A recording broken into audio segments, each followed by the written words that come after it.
while his friends of the same age are still drinking milk tea instead of rice. This young man can do 1,000,000 push-ups in one go. The strange thing from his past life was that while the cultivators fought each other, Vuongthong was no different from a tiny fly flying by, accidentally hit by stray bullets, and just like that, he disappeared forever. In this life, Wang Xiang secretly determined that in the previous life I was just a small cultivator. So much so that I didn't even know when I was harmed by someone. Now that heaven has given me a second chance, I can't waste it like before.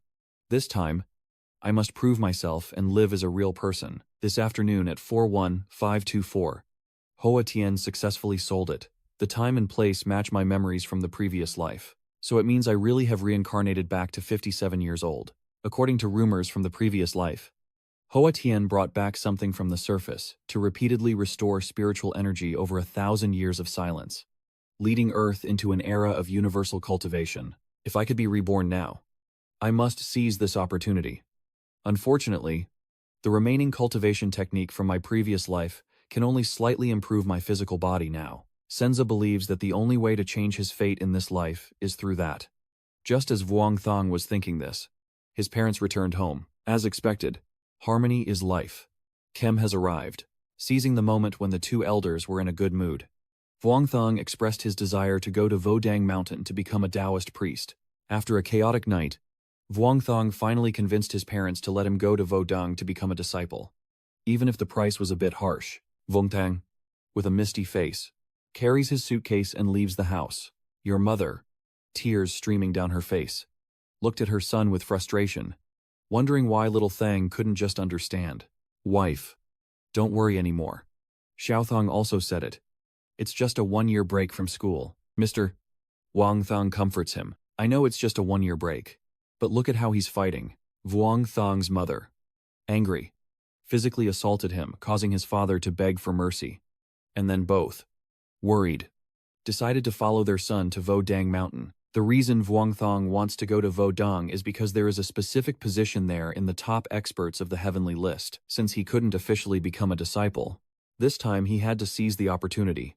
Unfortunately, Taoist Cao, Tui Hang Dao, the master Vuongthong wants to apprentice under, is currently abroad performing and won't return for a few months. Master Cao Shui Xingdao is ranked in the top 3 on the heavenly list in the future and was considered a representative of martial arts Vodang before the spiritual energy of heaven and earth recovered. Since he's not here, and neither are the other sect masters during this time, should I consider finding another sect to become a disciple of and learn from? Vuongthong, carrying his luggage, just left the small palace when he met a Taoist priest selling books at a stall in front, who invited him kindly. As a student, you should focus on studying properly.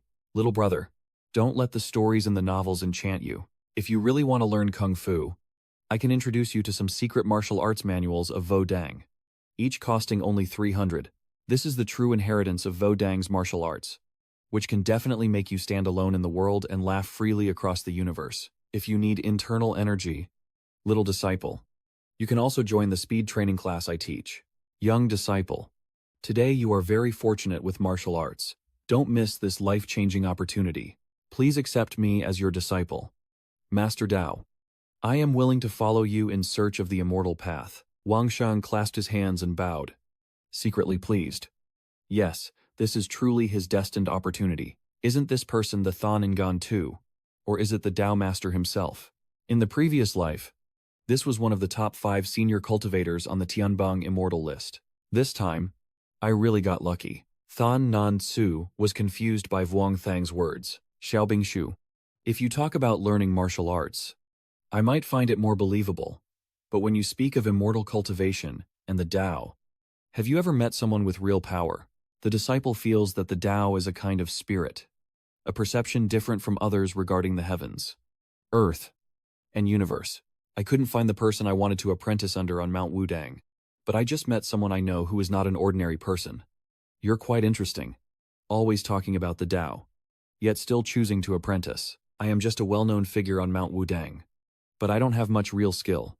Over the years, I've only taken one disciple, and I usually don't pay much attention to her. You probably want to become my disciple. Right, and you want to become my disciple. Do your parents know about this? My parents are coming with me. Dao Tuang, I sincerely want to follow you to practice cultivation. Young Master Thon looks pleased with Wang Shang. It seems you are sincere, and not just leaving home after watching movies and reading novels. Your answers to the 3 questions satisfy me.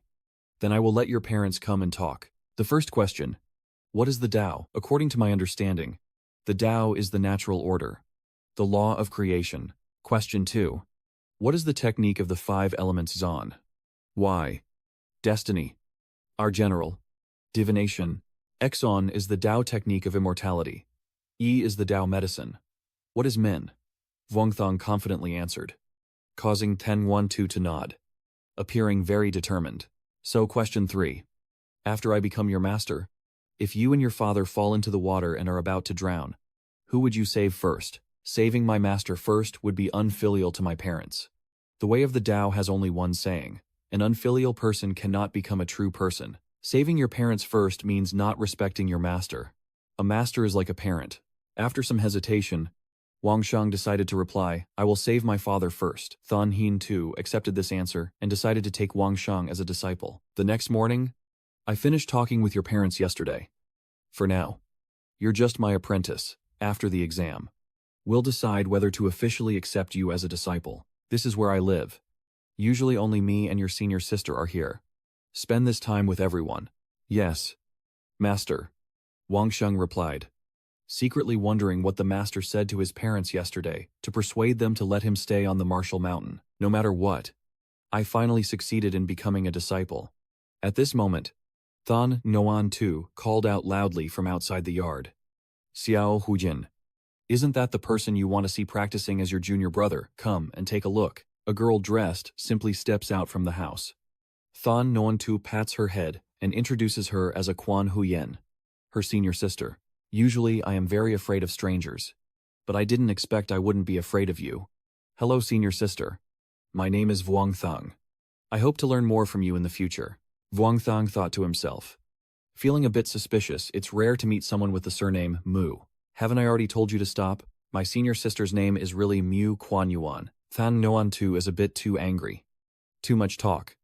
I named this one. How could I be wrong? Calm down. I must stay calm now. But Master Batten gone and Fairy Mu Quan Huyen. Why didn't I realize they are master and disciple, top 10 experts on the heavenly list? They'll be arrogant and domineering from now on. Vuongthong just thought to himself and chuckled, causing the onlookers to look at him in confusion. Then pointed him and gestured to his head as if asking Thon Noan Tu if there was something wrong upstairs. Thon Joan Tu remained silent for a moment before smiling and replying, if everyone here were just ordinary children, who would be willing to bring their disciples up the mountain to suffer? As the senior sister, you must take care of your junior brother in the future. A moment later, Thon Noan Tu led Vuongthong into the front hall and seriously advised him that although the person calling her master, there would still be a period of testing before passing on the teachings. You need to prepare yourself mentally. If you can't handle it, I won't force you to stay on the mountain. Do you understand? As long as the master doesn't send the disciple down the mountain, no matter what is said, the disciple won't give up. All right, look at that mill over there. See, after resting, go and grind those 2 bags of wheat into flour.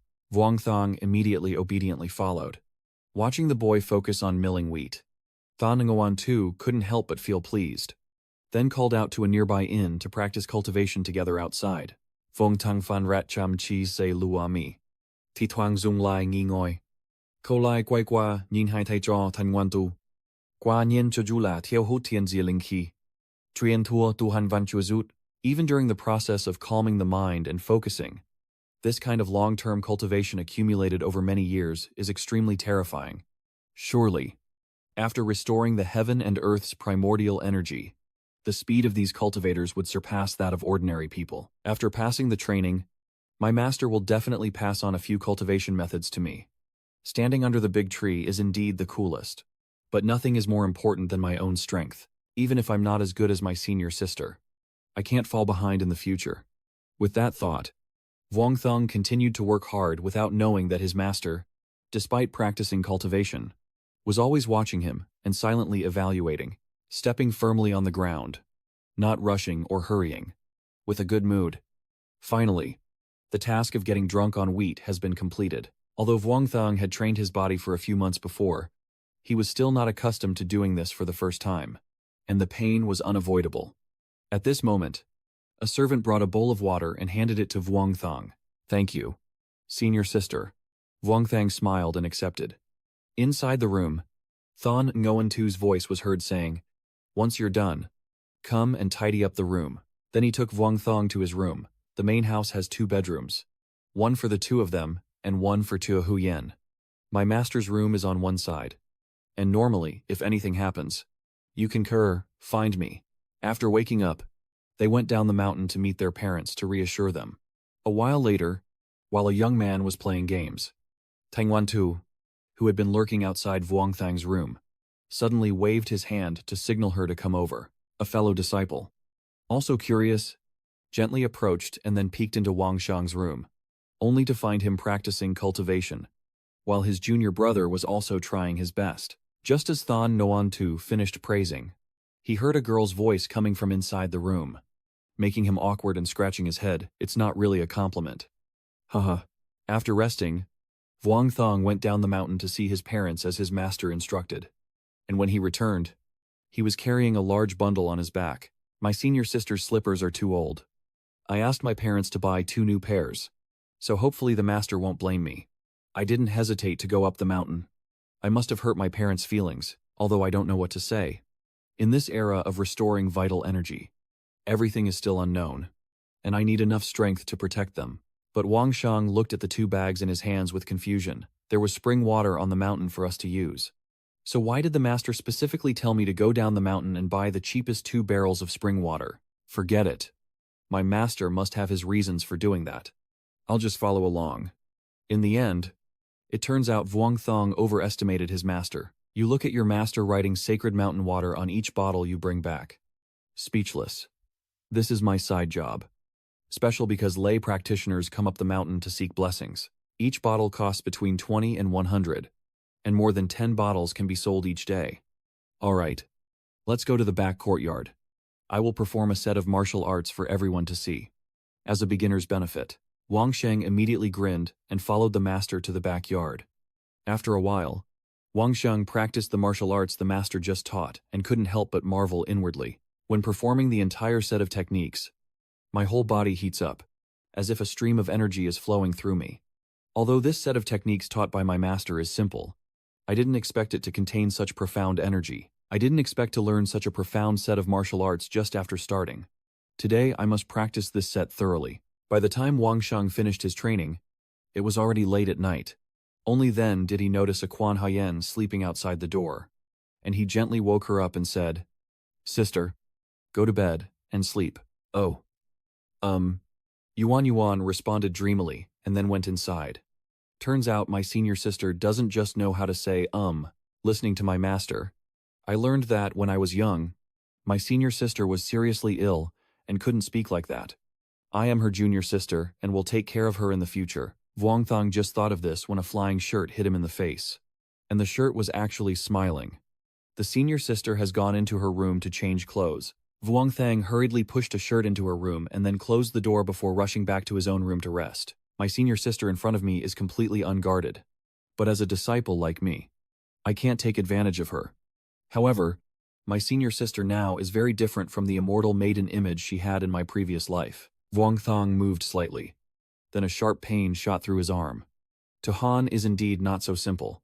I'd better keep meditating. After meditating for a while, sleepiness crept in. As he drifted, Vuong Thang seemed to hear his master call him. Was he awake?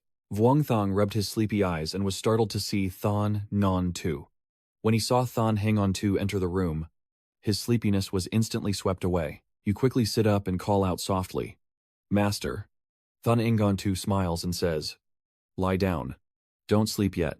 The novice's meridians are slightly blocked, and the body is too tense. Relax your body, as the master helps you to activate the meridians." Hearing that, Vuong Thang obediently lay down. Seeing this, Thon Ngan Tu rolled up his sleeves, and a stream of green energy appeared on his hands as he continuously pressed on Vuong Thang's body. During this process, Vuong Thang clenched his fists and whispered to himself, sensing that his master's hands seemed to carry a stream of hot and cold energy for change. Could this be the internal energy martial artists are always pursuing? Since the Earth's vital energy has not yet recovered, my master has reached this level through relentless training since childhood, and has probably endured many hardships. He also uses internal energy, which is not easy to cultivate, to activate my meridians and strengthen my bones. If that's the case, I can't let my master down. The next day, Vuongthang woke up very early to train. Inside, I wonder if it's due to my mindset or something else. Today, after waking up, I feel very light and my spirit is much stronger than yesterday morning, standing to the side and observing. Than Ngon Tu nodded with a smile and said, Not bad. You did well. Yesterday was just for adaptation. Today I won't give you any more time to rest. You need to prepare yourself mentally. And so, a month passed. Vuongthang is now sitting cross-legged in his room, surrounded by swirling black mist. Although my master said he would increase my training, he didn't give me tasks that push my limits, because the point is to drain my stamina and make me feel exhausted beyond my capacity. Every 3 days, my master also helps me activate the meridians, so the remaining frustration he has is stored in my body. After 2 or 3 times, I can roughly sense the position of the meridians. Taking this opportunity, I can also practice the basic cultivation method I obtained from the previous master. Although it still doesn't show any effect, the rejection frequency and the quality of the murky energy in my body have clearly improved. Only the effect of the cloudy aura is very clear. Lost in thought, Vuongthang suddenly noticed a man with his nose pinched, standing outside the door. Peering inside the room, Yu shyly exclaimed, "Ah, senior sister. Why are you there? Sorry, senior sister. I will open the window for ventilation right now." Outside in the courtyard, Than Ngon Tu smiled to himself and thought, Xiao Thang is a good seedling. Then he waved his hand at Vuongthang. "Master, is there something you want to talk to me about?" Tan Ngon Tu Zumdai Koi Noi. Tiu Tang. Damotang Roy. Jo Danap. Mon. Varen. Lujentat. Kotien Bororang. Tomorrow I will invite a master from the Tao sect to witness and officially pass on the teachings to you. Wake up early. Bathe thoroughly. And you will officially join the sect at noon. Vuongthang happily exclaimed, "Master, the day after tomorrow at noon, a full set of offerings has been prepared." Under the witness of Master Li, Than Ngon Tu looked seriously at Vuongthang and spoke.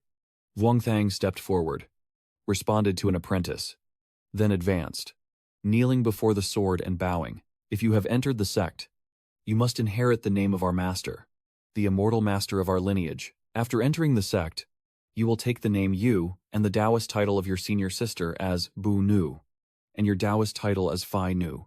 Today I pass you the true scripture left by our ancestor Shen Yang Immortal. You have half a month to copy it. From now on, your cultivation will mainly depend on this scripture." Vuongthang respectfully took the wooden box with both hands and said thank you. "Master, the ceremony is over. I will go eat with Master Li. You two clean up this place." After seeing the two off, Wangshang smiled and looked to the side, saying, "Sister, let's go have some breakfast." But now, there is no longer the shadow of a Quan Huyen beside him. When he turned around, Vuongthang was stunned to see her happily eating the offerings at the table. He secretly thought that his senior sister's divine skills were so outstanding.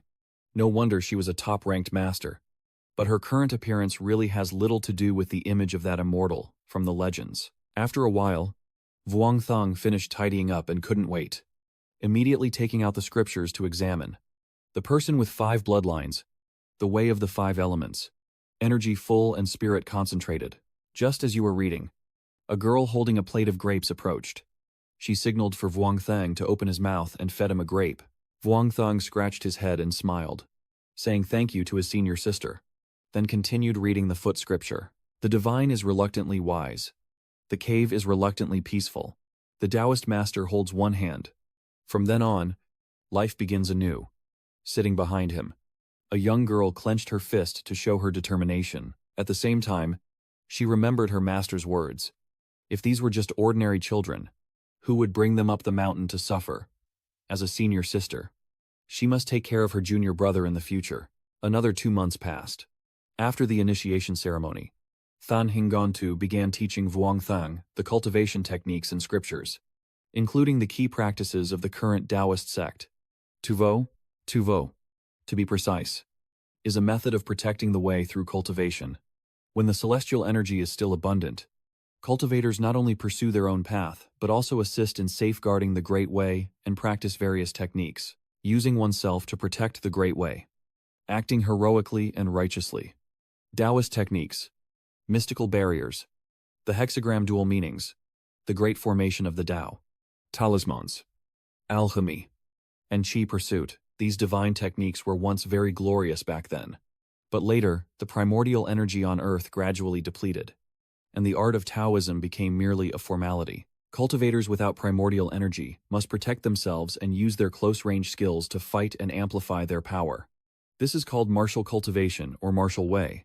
At this moment, Thon Nuon Tu sitting on the chair smiled and said, "Little Huyen, your junior brother has been initiated for 2 months. Go and investigate his situation on behalf of the master." In the middle of the arena, a Quan Huyen signaled an invitation to Vuong Thong. "Senior sister, please advise," shouting loudly. Vuong Thong immediately retaliated with a fierce attack. The opponent smiled upon seeing this, then used a mysterious footwork to gracefully dodge Vuong Thang's attacks. Therefore, seizing your wrist, the other hand quickly struck your throat 10 times and threw you into the air. For half a day like that, Wang Sheng sat with his face pressed against the wall, crying silently, exhausted from training but not even touching his senior sister's sleeve. Is this really how the schedule is arranged between me and such a great elder? That. You look pitiful and speak up, senior sister. In the future, if someone bullies you, you must demand justice for yourself. Quan Huyen smiles in response. Thanangantu stood up and smiled. All right, come here. Today I will teach you a set of Taoist techniques that can rival your senior sister. This sword formation is called the 7 stars sword array, focusing on body movement and shifting the center of gravity. If mastered, you won't see the person. The sword is in the mind, initiating the attack to crush demons. Then he used a branch as a sword and began to perform it for Wang Sheng to see. Watch carefully. The sword's shadow leaves a flowing image. Keep stepping on the 7 stars. The battle shift is not yet complete. Standing aside, observing Vuong Thang in amazement, I quietly said, "The image of the sword, the mysterious and profound realm of the fusion of the 7 swords. Is this just the destiny of the heavenly electric primordial energy? Isn't the energy of the heavenly palace still not restored yet? What exactly did Master do?" Soon, Thon Hengan-tu finished practicing, placing the branch on Vuong Thang's hand and saying, "If you can master this sword technique within 3 years, it means you have great potential. No need to rush. Just start with the basics." Vuong Thang first touched happily, then loudly declared, "I will definitely not let my master down. As long as you keep trying, one day you will be able to touch your senior sister's sleeve." Thanangantu pinched Vuong Thang's forehead and scolded him. "Look at your hopeless attitude." Vuong Thang covered his face, smiled, and said, "This is just a short-term goal. I am still far from my senior sister now, but I don't want to fall behind her in the future. Anyway, since my senior sister is so adorable, of course it's to protect her." Thanangantu smiled and said, "If you say so, then it's fine." Time passed, and with 10 years of experience in his own life cycle and the support of cultivation, Vuong Thang memorized more than half of the sword technique in just one afternoon. A hidden smile appeared on his face as he quietly thought, "Since this life lacks the cultivation system's techniques and relies on brainpower, everything in this life is right in front of me. If I don't try harder, I really will have to apologize for this rebirth." However, when he looked over at Yuan Yuan practicing swordsmanship nearby, he sighed to himself and thought that compared to his senior sister, he was still far behind, so he could only train recklessly. Let's go through the pass. As the cold winter arrives, despite the early morning being very cold, the swordsmanship shop and Vuong Thang are still practicing in the yard as usual. While practicing swordsmanship, Vuong Thang thought to himself that he didn't know when, but it had been more than half a year since he climbed Mount Tuhan. The longer I stay on the mountain, the more I understand the silent Tao master and the speechless immortal girl, and I feel like an unthinking young man who has accidentally fallen into a fairyland. My senior sister's spiritual essence is pure and free of impurities. Her understanding of the Tao is etched into her bones. If I, a mortal like myself, can only pursue the way without practicing cultivation, then she is the one who walks alongside in the mortal world. But she doesn't understand the differences between men and women. But compared to my senior sister, my master is even more extraordinary. When it comes to studying scriptures, talismans, weapons, exorcising demons, chasing away evil spirits, refining pills and cultivating the Tao, my master is an expert in all. I also don't know how master, in his short life of just over 40 years, could master so many skills. As for me, besides meditating and studying the Tao scriptures every day, listening to my master's teachings, I devote all my remaining time and energy to practicing the 7-star sword formation. After half a year, I have become proficient with the 7 stars sword formation. But in front of my senior sister, I basically have no right to be proud. At this moment, Tang Wantu spoke up. Quite impressive. Quite impressive. After only half a year, the 7-star sword array has already made some progress. It also shows that your talent is even higher than I thought. The weather has turned cold, but the falling dew is not as cold as melting snow. Starting tonight, you and Xiao Huyan should sleep in the same room. Vuong Thong kept waving his hands and said, Master, it's fine for my senior sister to sleep alone. I'm okay. Than Han and Guan Tu stroked his chin and looked at him with a gentle smile, asking why. Could it be that even his own senior sister is not spared from kindness? Vuong Thong forced a smile and said, Of course not. Such a disciple wouldn't be that kind. Than Han Guan Tu also didn't tease Vuong Thang anymore. He patted his shoulder and said, Be simple-minded. Young man, this is also a way to cultivate your character. That's right. Remember to replace the prosthetic legs for both you and your senior sister. The one on the bed has been used by that girl for 7 or 8 years and is no longer warm. By night, in the bedroom, Wang Shang curled up in bed, turned his back to Yi Guanyuan, and didn't dare to look at her. His master, could it be that he wants to make things difficult for me and my senior sister? You're just daydreaming when Yu Yen pokes your face with her finger, clearly annoyed that you're ignoring her. Wang Shang quickly sits up, smiling as he looks at Yu Yen and calls out, Senior sister. It seems my senior sister was really looking forward to me moving in here, so my reaction was a bit inappropriate. Thinking of this, Wang Shang shyly scratched his face, smiled, and said, It's just a little awkward. Hearing that, Yao Yuan suddenly had an idea. A few minutes later, she brought a chessboard and placed it on the bed. Vuong Thong thought to himself, As expected, my senior sister is as pure as a blank sheet of paper. No, she has no concept of this at all. Then he looked at the watch and thought, We can only play for half an hour, or else tomorrow we'll be yawning all day and our master will scold us again. Time just passed until January 15th. Tonight is the Lantern Festival, but Vuong Thang is still in the yard, practicing swordsmanship diligently. He secretly thought that having a renowned master here to guide him has greatly improved his cultivation during this period. I don't know when the heaven and earth's primordial energy started to recover. At this moment, Than Ngantu's voice rings out from inside the room. Xiao Zhang, the water dumplings are ready. Come back quickly after practicing swordsmanship. Vuong Thang chuckled and replied yes, inside the room. Than Ngantu looked out to the yard and said, That day, taking the Tao name Yuan Nian, should be called Sword Enlightenment C. Outside, Vuong Thang continued practicing swordsmanship and thought to himself, according to his past memories, Today is the day the primordial energy is restored. I must be careful not to let my master and senior sister miss this opportunity. Not long after, Than Ngantu seemed to sense something and opened his eyes wide. At the same time, Vuong Thang had already sheathed his sword outside. He smiled and looked up at the sky, quietly saying the heaven and earth's primordial energy has arrived. Master, senior sister, they shouted with joy. Just as Vuong Thang was about to turn into the room to share the good news, he suddenly noticed Than Ngantu right behind him. He placed a hand on your back with a serious expression, gently calming your mind. Do not miss your own fate. Sit in meditation and activate the core teachings. Your senior sister's meridians have long been unblocked and are now stable. I will borrow your strength to open up your entire body's meridians, Wang Shang softly said. Master. Then he said nothing more and sat cross-legged on the ground, quickly activating his mental techniques. At the same time, he silently thought that the first aura to recover after 1,000 years was an invaluable treasure for a cultivator. Forget it. It seems there won't be such a fate in this lifetime. In a situation like this, my master still remembers that the meridians of this little planet haven't been fully opened yet. How can I repay this kindness in the future? The meridians are now flowing 10 times faster than before.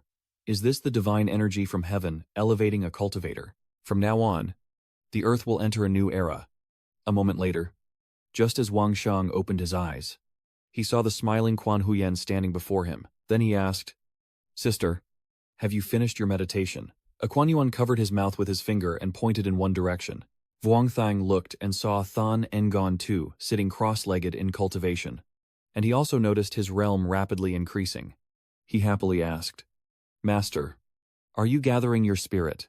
In fact, he is about to break through the void pill stage. At the same time, he also marveled inwardly that although the heavenly energy was good, it was only pure to a certain extent, and ordinary cultivators basically couldn't rely on it to break through their realm. Someone who can rely on it to break through the realm has clearly been practicing for more than 10 years to accumulate such strength.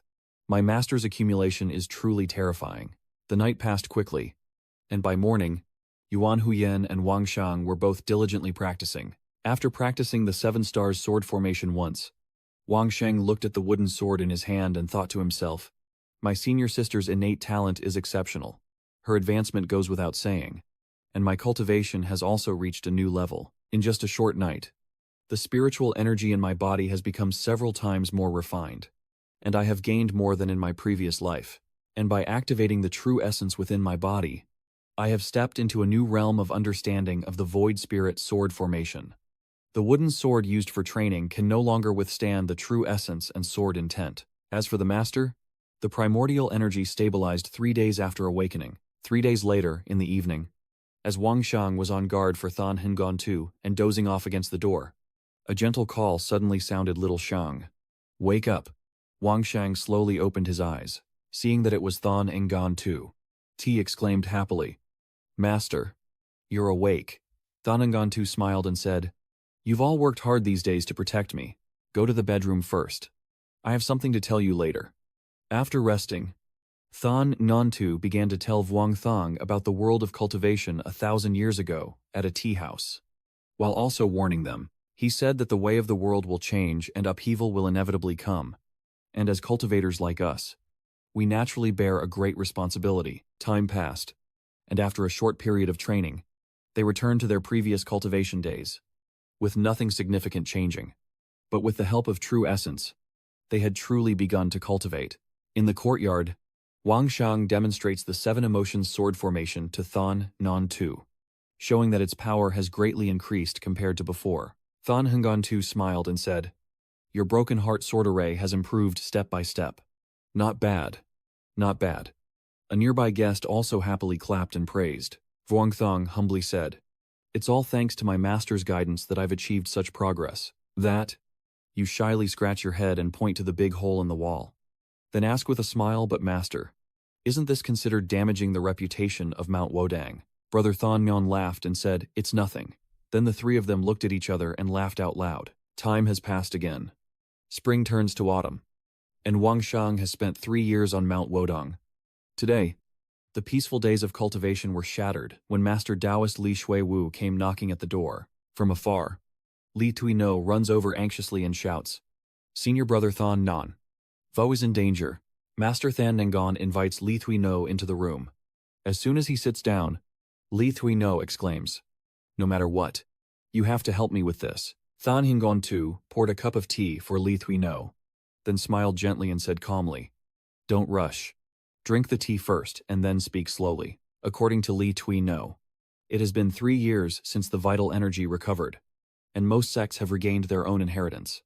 So naturally, there are no more disputes. Not long ago, more than 20 renowned families of the Great Sect planned to hold a gathering at Mao Mountain to investigate each other's internal affairs.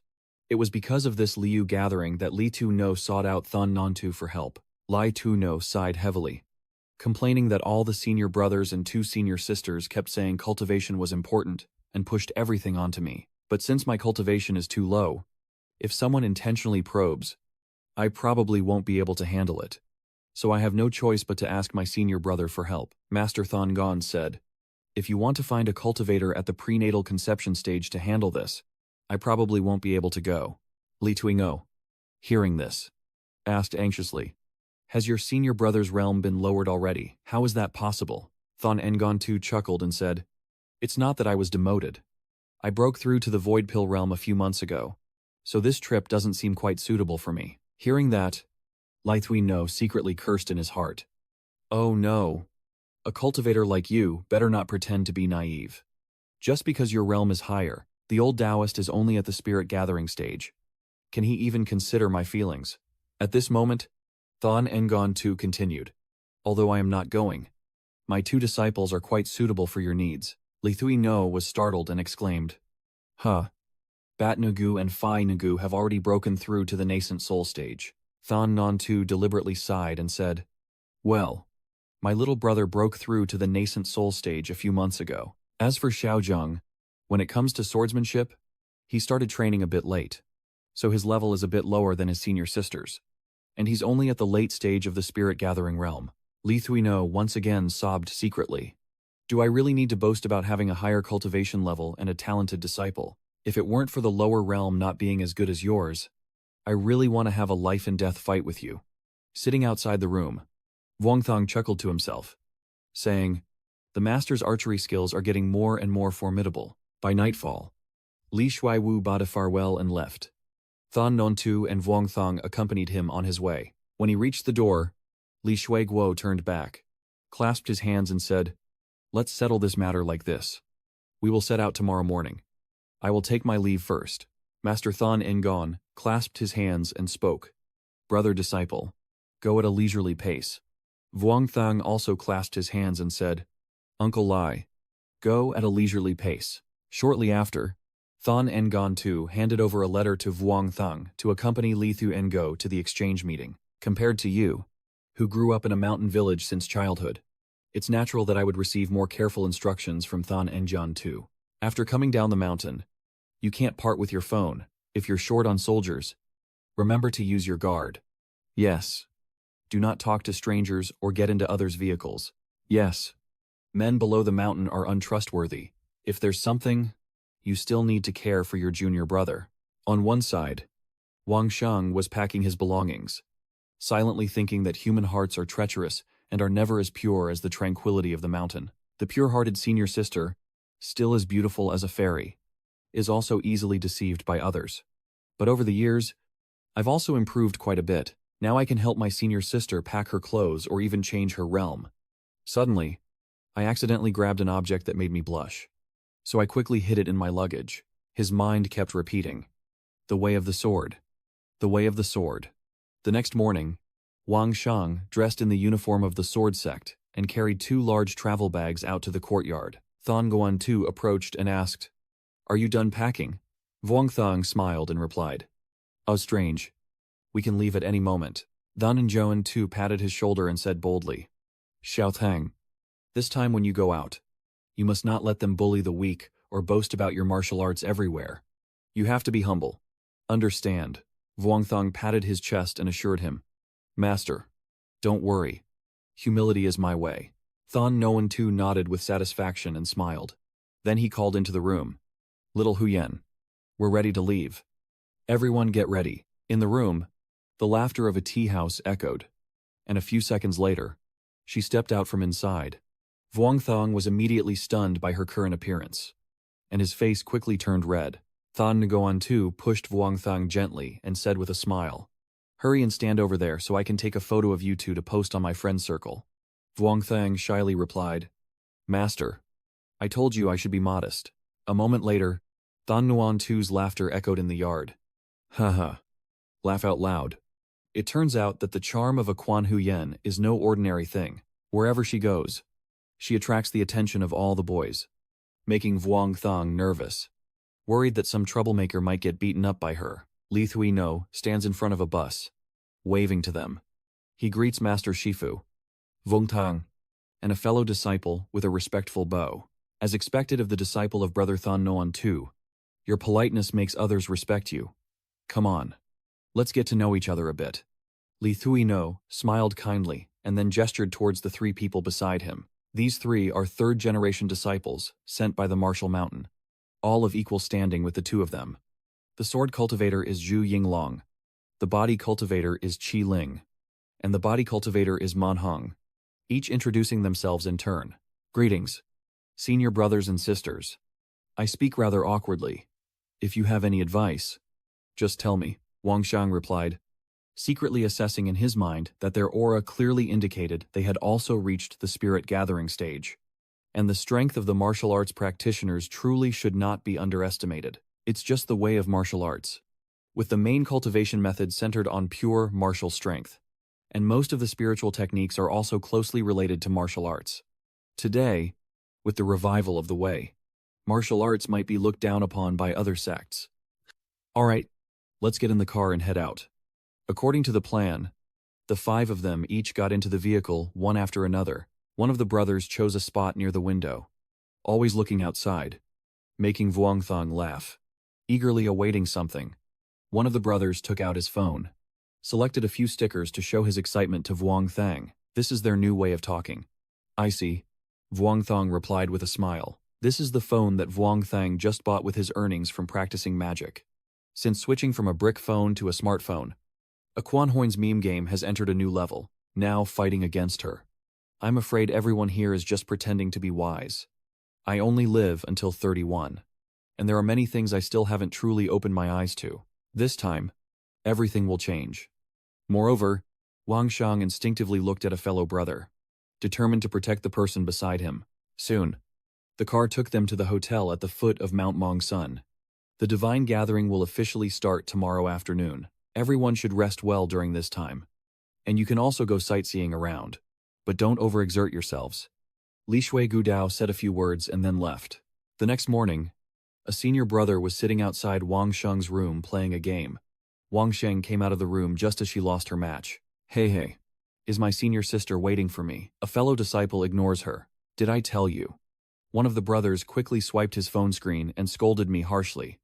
Recalling the hurt look of a brother yesterday when he had to sleep in the same room as Sheikh Lin, Wang Shang somewhat reluctantly explained that his senior sister isn't like she was on the mountain anymore, and it wouldn't be very appropriate for us to sleep in the same room now. Maybe we should go for a walk outside since it's not easy to come to Mao Sun for a trip. And we should also buy some local specialties for the master. Just then, the martial arts group arrived. Chu Eng Long smiled and asked, "What are you buying? We'll bring some back for our master too." A senior brother saw them and quickly hid behind Wang Shang. Wang Shang politely greeted, "Senior brother. Senior sister. Good morning." Chu Eng Long warmly puts his arm around Vuongthang and says, "We are planning to go for a walk to enjoy the beautiful scenery of Mao Sun. Would you and Batnagu Suti like to join us?"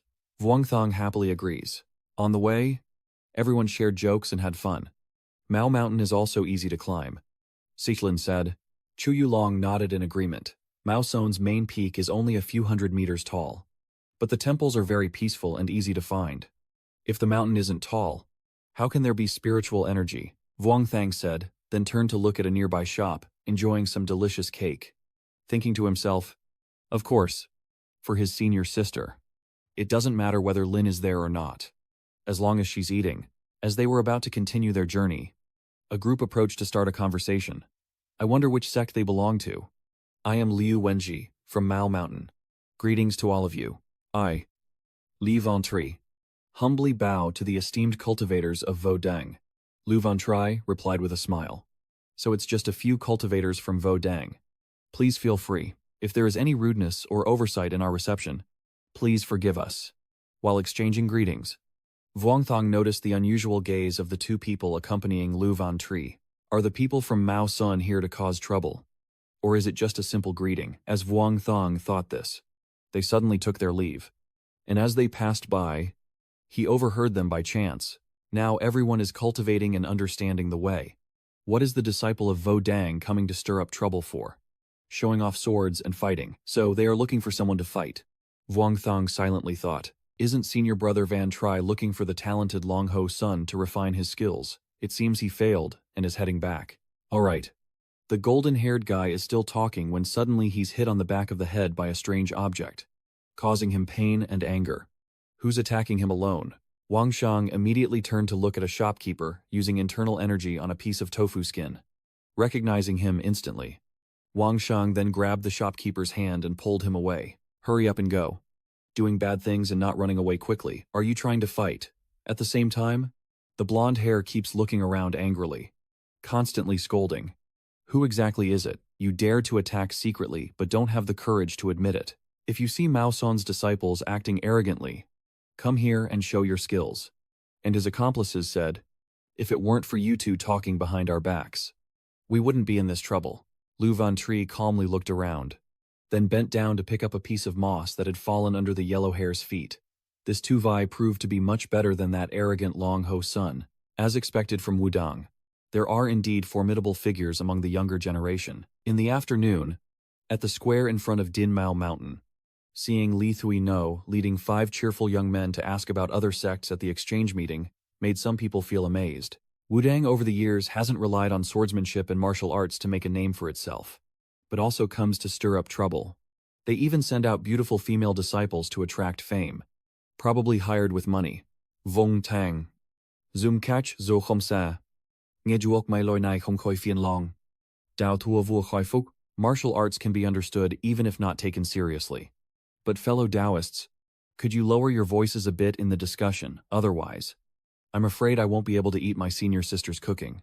Vuong Thang turned to look at a nearby person, who obviously heard the gossip and was holding up their phone with the words, I want to punch 10 times. Li Tuingo, who was standing in front, now spoke again. Perhaps everyone now understands the situation. All the sects are probably preparing to embarrass us. Later, during the Taoist exchange, 8 out of 10 will say, your family's training is cheap. With that, Li Shuiwu looked sharply at the tavern owner and remained silent, as long as at that moment someone makes a little move to shake things up. Today, we can watch the show more smoothly. But Senior Marshal Uncle, our master has already instructed us. Vuong Thang hadn't finished speaking when he saw a lively conversation nodding in agreement with Li Thui No, so he could only curse inwardly. Enemy. Today, the famous sects of the Taoist tradition gathered at Mao Mountain. All of them are orthodox Taoist schools, all possessing the transcendence preservation technique. Next, please feel free to display your cultivation. Study and discuss cultivation matters. And after a while, the chatty one couldn't help but nod off from boredom. Wang Shang sighed bitterly. This Taoist exchange meeting is really just a gathering of those who truly understand the Tao. Isn't it? Thinking of that, he turned to Quan Huyen and advised, Sister, if you really need to go up later, don't show too much skill unless necessary. Just reveal your cultivation level. Exik Lin couldn't help but tease when she saw how serious you were. It seems the newcomer is the real master. The 3 of them were joking happily when suddenly a voice rang out. If that's the case, Mao Mountain will go first. Hearing this, both Quan Huyen and Vuong Thang looked surprised at the speaker, who then quickly stepped onto the arena to showcase his talent. He pulled out a piece of yellow paper that looked exactly like a sacrificial paper, then channeled his internal energy into it and spoke arrogantly, insulting him. As he finished speaking, the paper in his hand quickly lit up into a golden aura that enveloped him, and the swirling lights coalesced into a solid, sturdy sword. He began to wield the sword gracefully, with swift and flexible movements. After finishing, he simply raised his hand, muttered something, and the sword dissolved back into nothingness. They looked at each other with a tense silence. Is that all? That's a bit too ordinary for a competition. Isn't it? Wang Shang shook his head in disappointment. Indeed. These masters can't share their own techniques with others. Suddenly, a mocking voice rang out. So this is the famous and renowned Mao Tzu's divine technique. Impressive indeed. Everyone around could clearly hear the mocking tone in the voice. So they turned around and started searching, whispering excitedly, where is that sound coming from? Mao Tzu's people spoke. Who was talking? And the voice continued to echo. Recalling when we were kids under the bridge. Even then, we could watch the episodes and make some money to snack on. It seems that Quan Huyen has figured out where the voice is coming from. She gently pulls your hand and then points in that direction. He's lying back, enjoying the sun, and keeps rambling. Truly respecting our 3 talismans sect. That clever guy is Thien Truong. Vuong Thang thought that this person, from the 3 talismans, might be a successor of the Dragon and Tiger Mountain or the G Mountain, judging by his tone. Could there be some conflict with the Tao Master? The judge was a bit confused. Each person in the 3 talismans has their own strengths and shining points. Now, let's invite the next master to perform, and the next performance features the spicy sword technique of the martial arts sect. Everyone below is excitedly discussing. The sect's swordsmanship is indeed very refined. But today, everyone is showcasing their spiritual skills. So swordsmanship isn't quite suitable. Vodang doesn't have a way to control sword energy. That's right. In the past, there was no divine mind, primordial energy. So of course, they wouldn't be able to control all the sword techniques. Hearing everyone talk about his sect like that, Yinyang felt a bit confused and suddenly broke out in a cold sweat. Tianzhong continued to mock them. Don't talk nonsense, or you'll provoke this senior brother from the Vodang to unleash his sword aura and cut you all down. Everyone couldn't help but burst into laughter at this. He said, "Which fellow Taoist is that?" At the same time, Wang Shang spoke to interrupt. "Senior brother." Yinyang turned around and saw you walking over to him. "Let me do it." He thought that his master had once said that his master's swordsmanship was profound, and that if he were to step onto the stage, it would truly suit him much better than himself.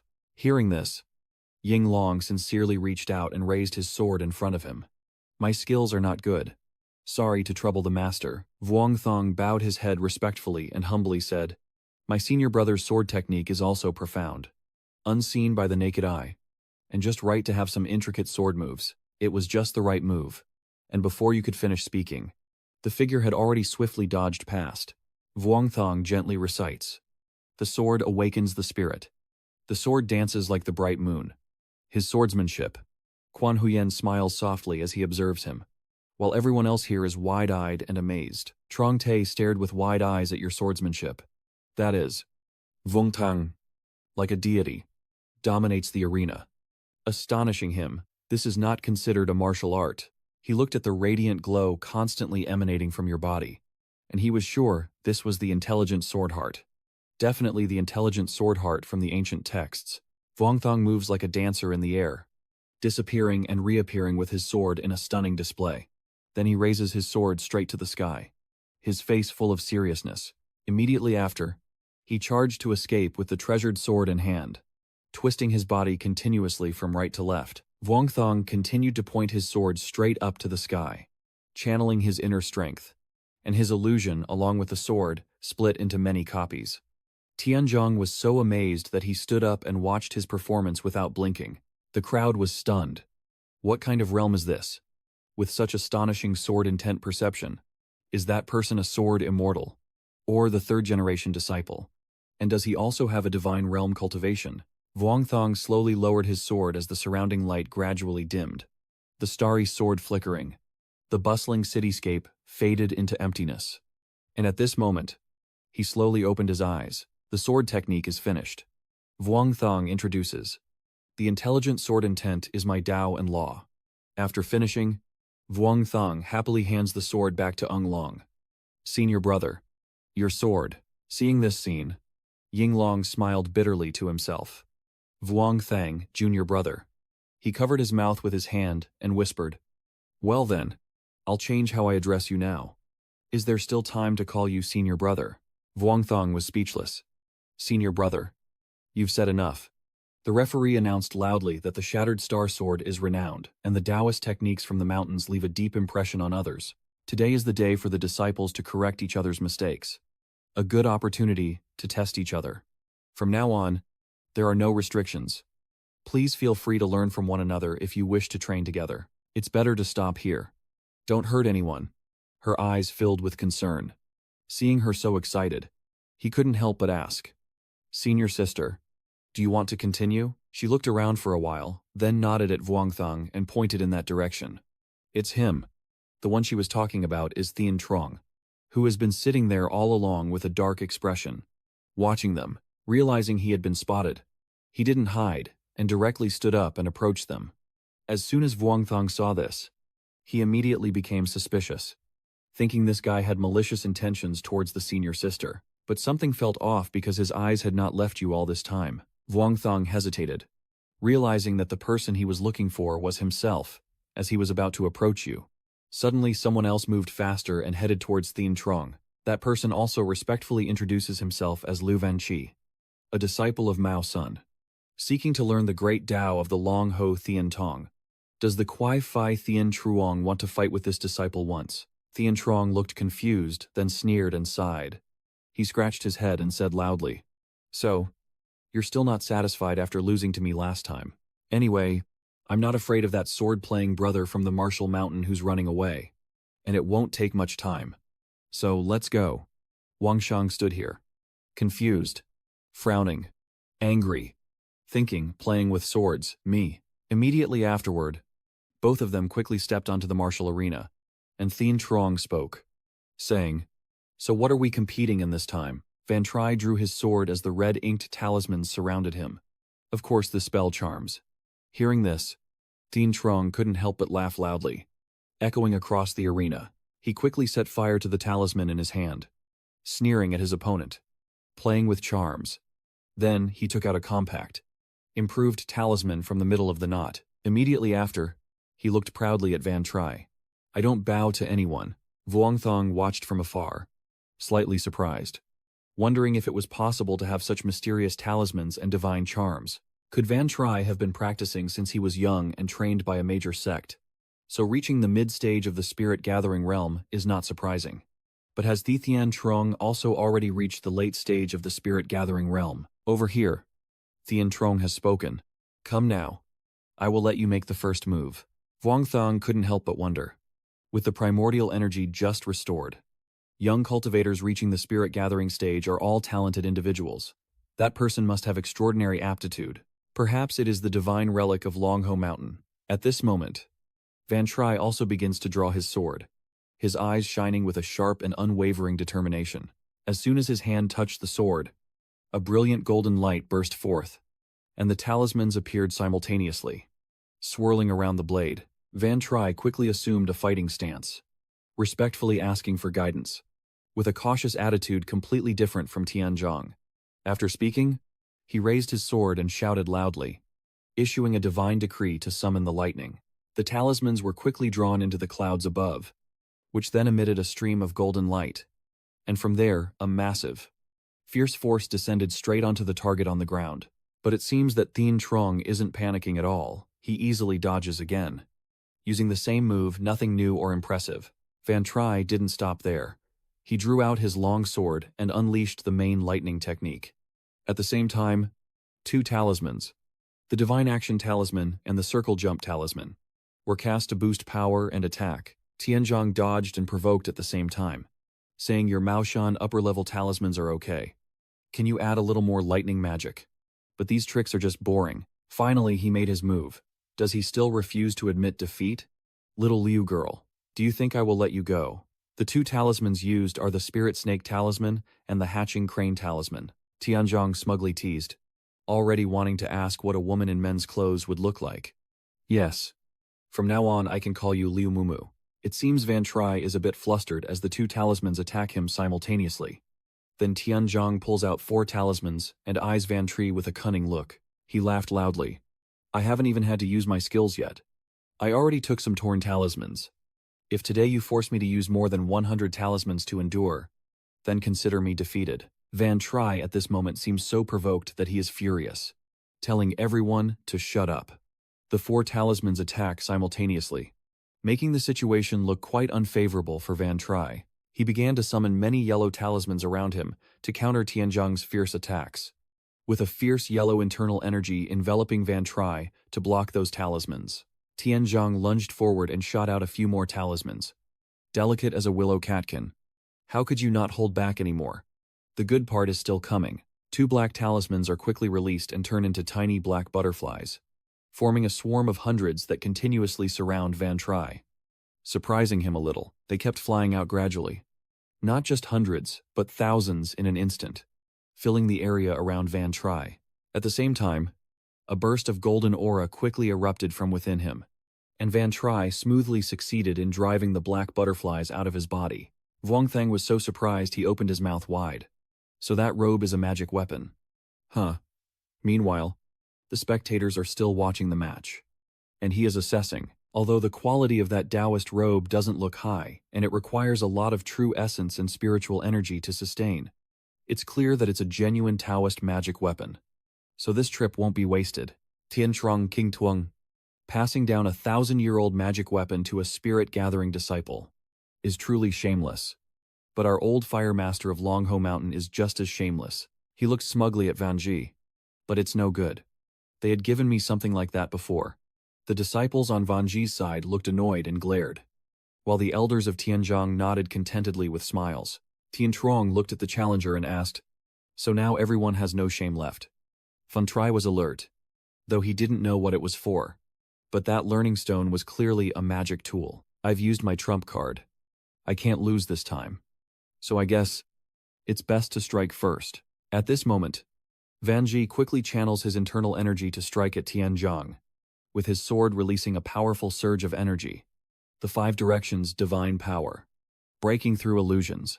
He hasn't shown any sign of backing down so far, he simply dodged lightly. That's all. Not knowing if he's holding back or pushing himself. It's my turn now. He quickly places the moon-shaped stone on his forehead. Tian Truong begins to recite the spell. The demon protection talisman in my hand. And the mysterious Luke Quiet technique. Listen to me. Start. Then suddenly a bright blue light radiates out from where he stands, enveloping Tian Truong in a transparent, ancient internal energy barrier. He quickly threw out a series of black talismans, smugly watching Van Ji. "Sister, you're about to lose." As he finished speaking, the talismans shot rapidly toward Van Ji. Seeing that the situation didn't look very promising, he quickly leapt into the air and activated his internal energy.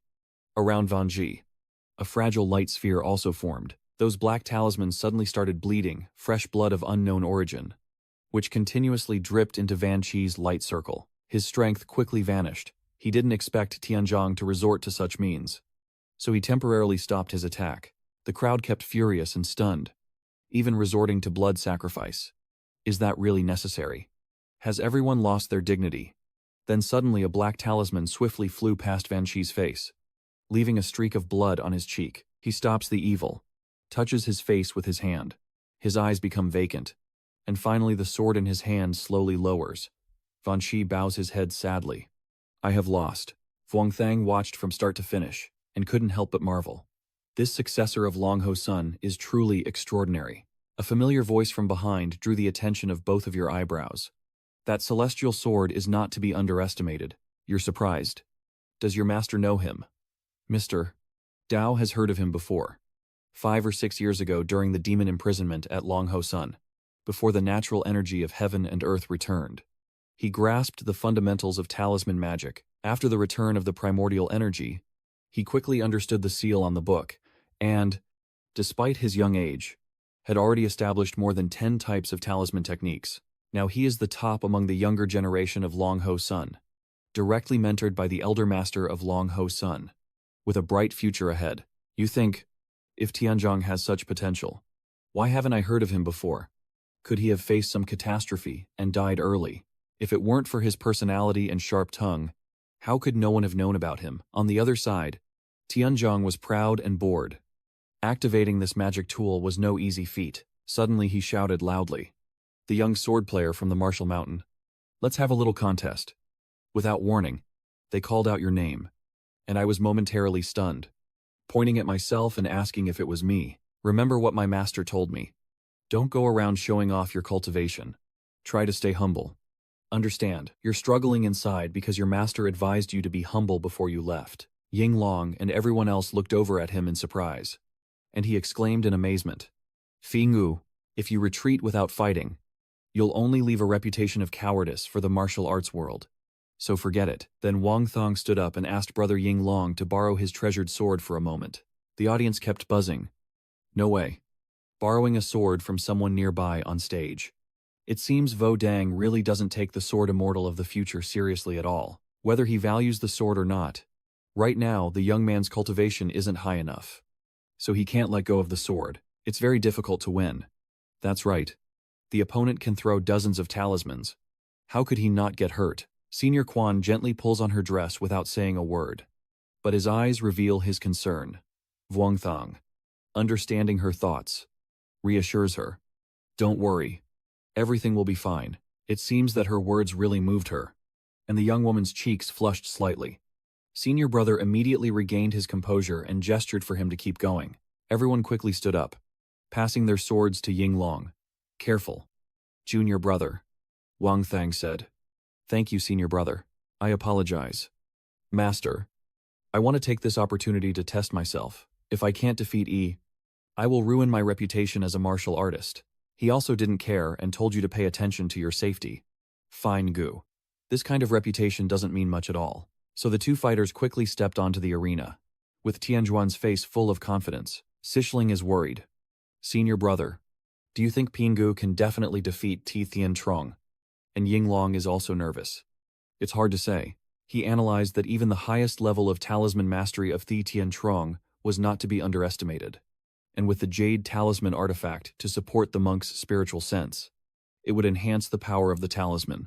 At the same time, Zhang Tian introduced himself briefly. Xiao Dao Ti Tianzhang's master is Taoist Ho Long's son, Tianzheng. Yinglong felt that fighting him would not be an easy battle. And on this side, he quickly introduced himself. Wang Shan, with the Dao title Fei Yu. And his master was the White Hound. Trong Thien enters the scene and asks, "Brother, can you let me contact your senior sister, or shall we have a quick match? And after you lose, you can give me her contact info." Your face remains calm. Finish the fight before talking. But inside you're constantly screaming.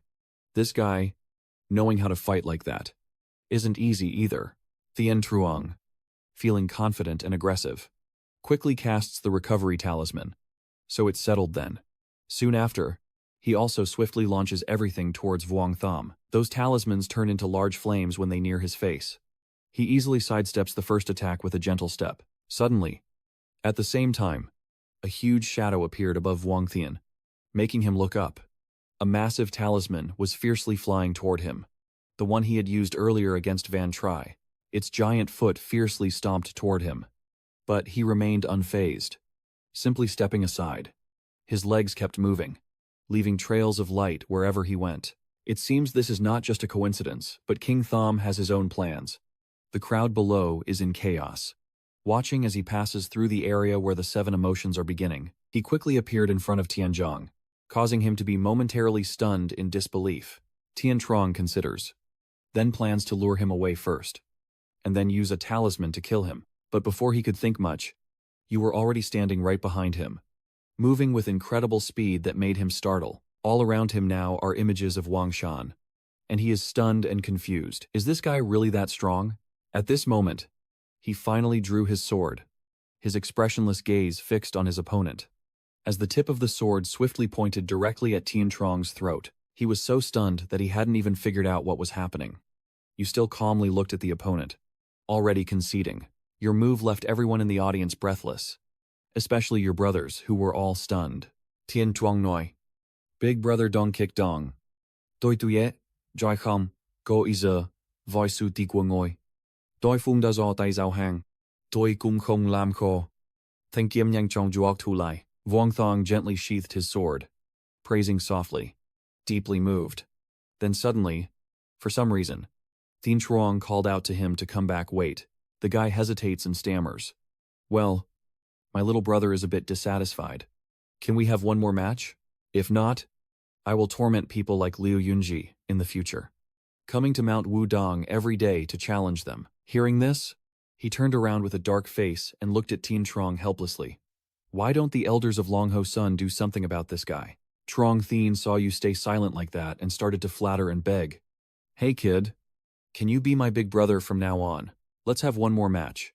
If I lose that quickly again, I swear I won't bring up the red strength with you anymore. The crowd is noisy. Only one person can win.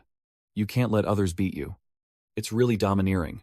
Brother, let the others go earn money below.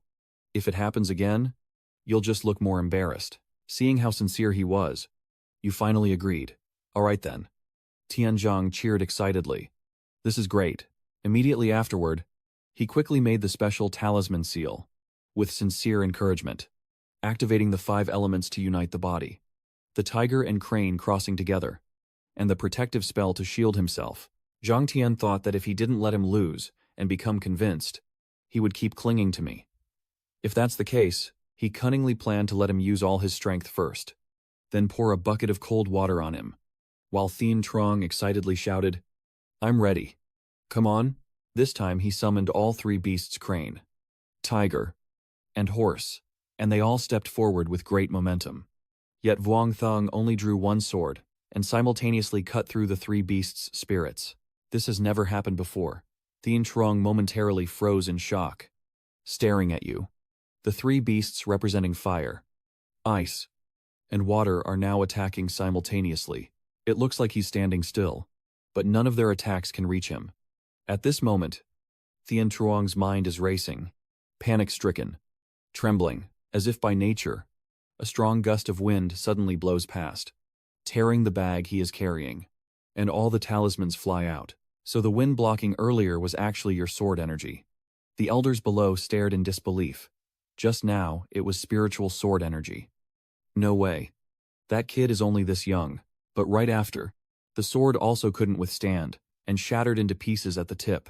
The boy was disappointed, never expecting even Master Huyan's sword couldn't endure his true essence. Then he remembered to look over, and saw Trung Tien sitting sadly on the ground. He also respectfully approached and bowed. And Trung Tien understood quite a lot. He was sad and respectful to Su Huyan. Apologizing for damaging Huyan's treasured sword, the hero was generous. Fingu. No need to be polite. This sword can be given to anyone without hesitation. Shiling is excited. Fi Yu. You defeated that guy, Ti Tien Trong. Truly impressive. Right after that, he approached the Huyan shop, and she was still sitting there watching him. Wang Shang smiled gently at her.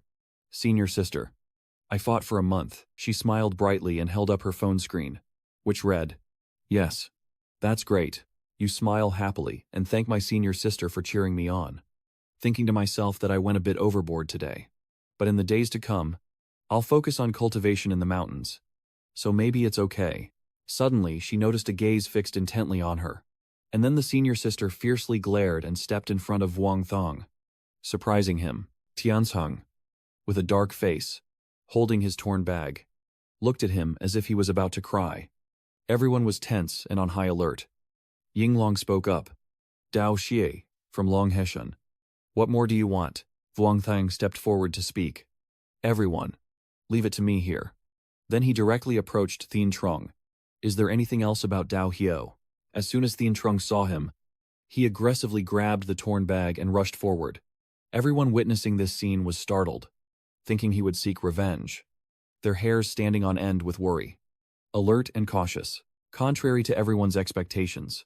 He burst into tears and shouted, Thong Ka, big brother, why don't you just cut me down directly and finish it, instead of destroying my talisman? Vuong Thong looked blankly at him.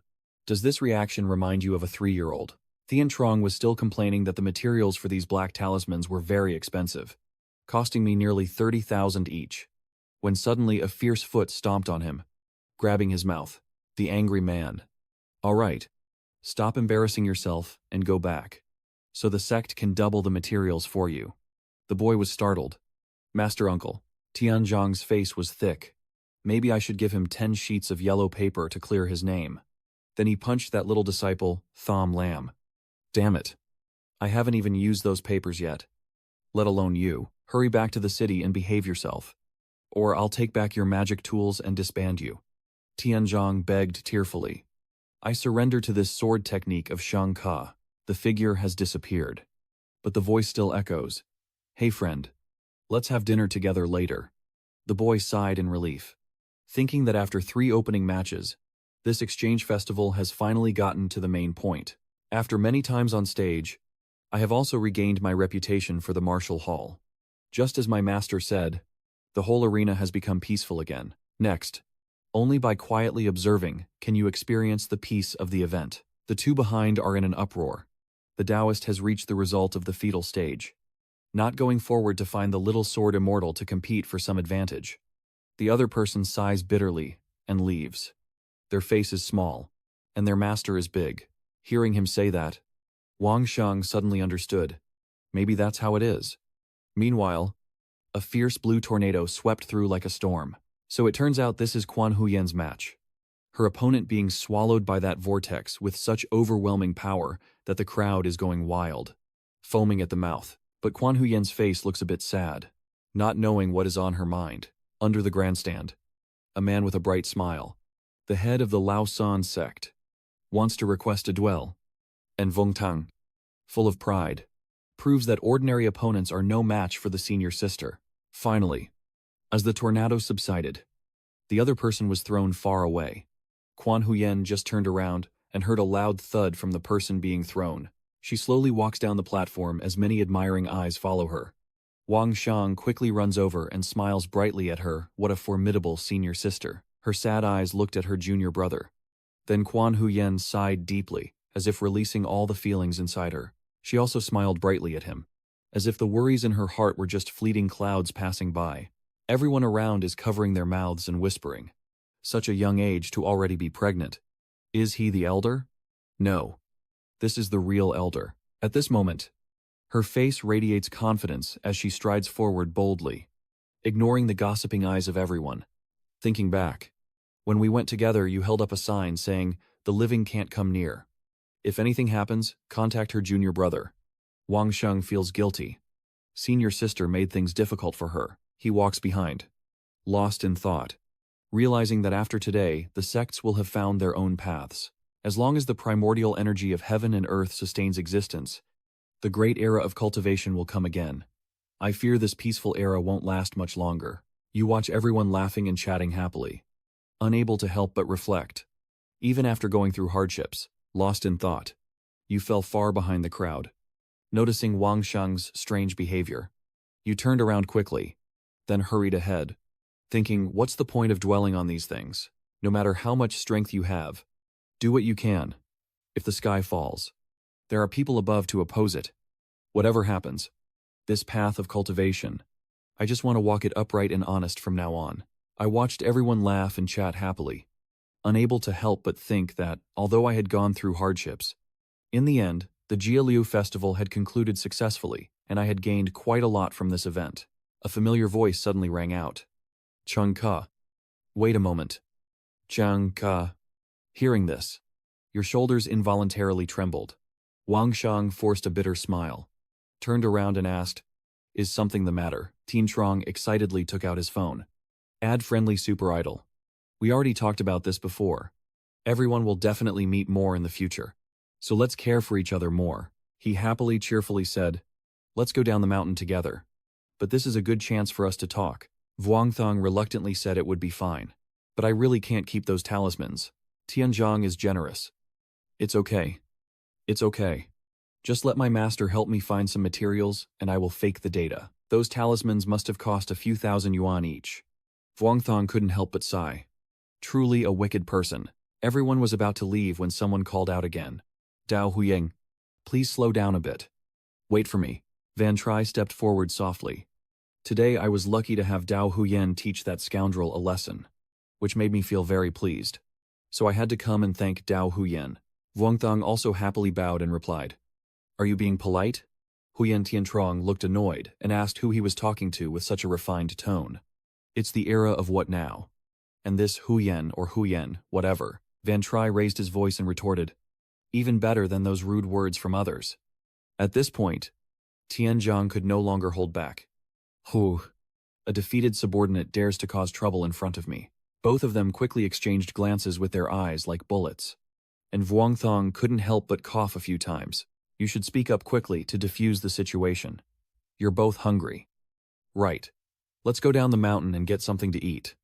It's on me tonight." Tianzhong Lian. "Thank you, Thangke." Li Sumoy. "You are from this place. Do you know any good restaurants with nice paint jobs?" Yunji seemed like he was about to breathe fire, but Wang Sheng calmed him down. "Senior brother, stay calm.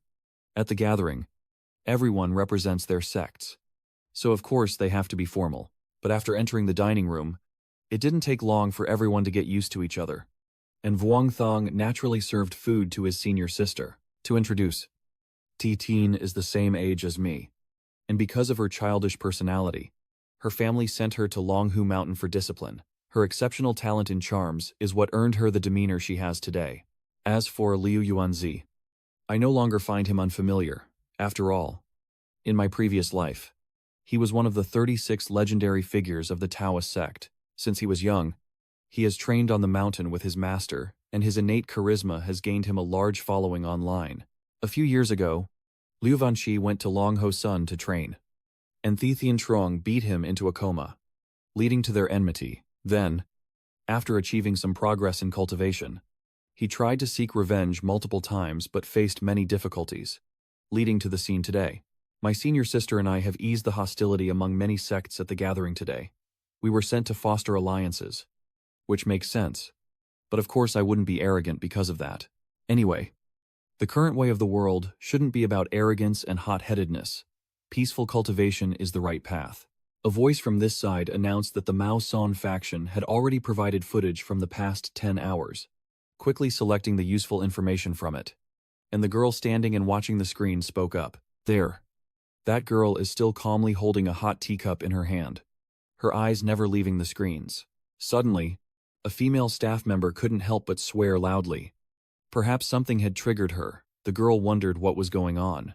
That girl looks very serious. Her hands keep typing. Look at this. She rewound the fight scene of Wang Thang and was surprised to see him swear an oath. Who is he? The sword immortal.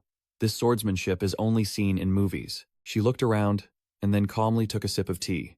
Who is he? The person behind quickly reported that this is Wang Thang, Dao Hao Fingu, and based on the information we overheard, his master's title is Thon Nantu, who is said to be already above the peak of the realm.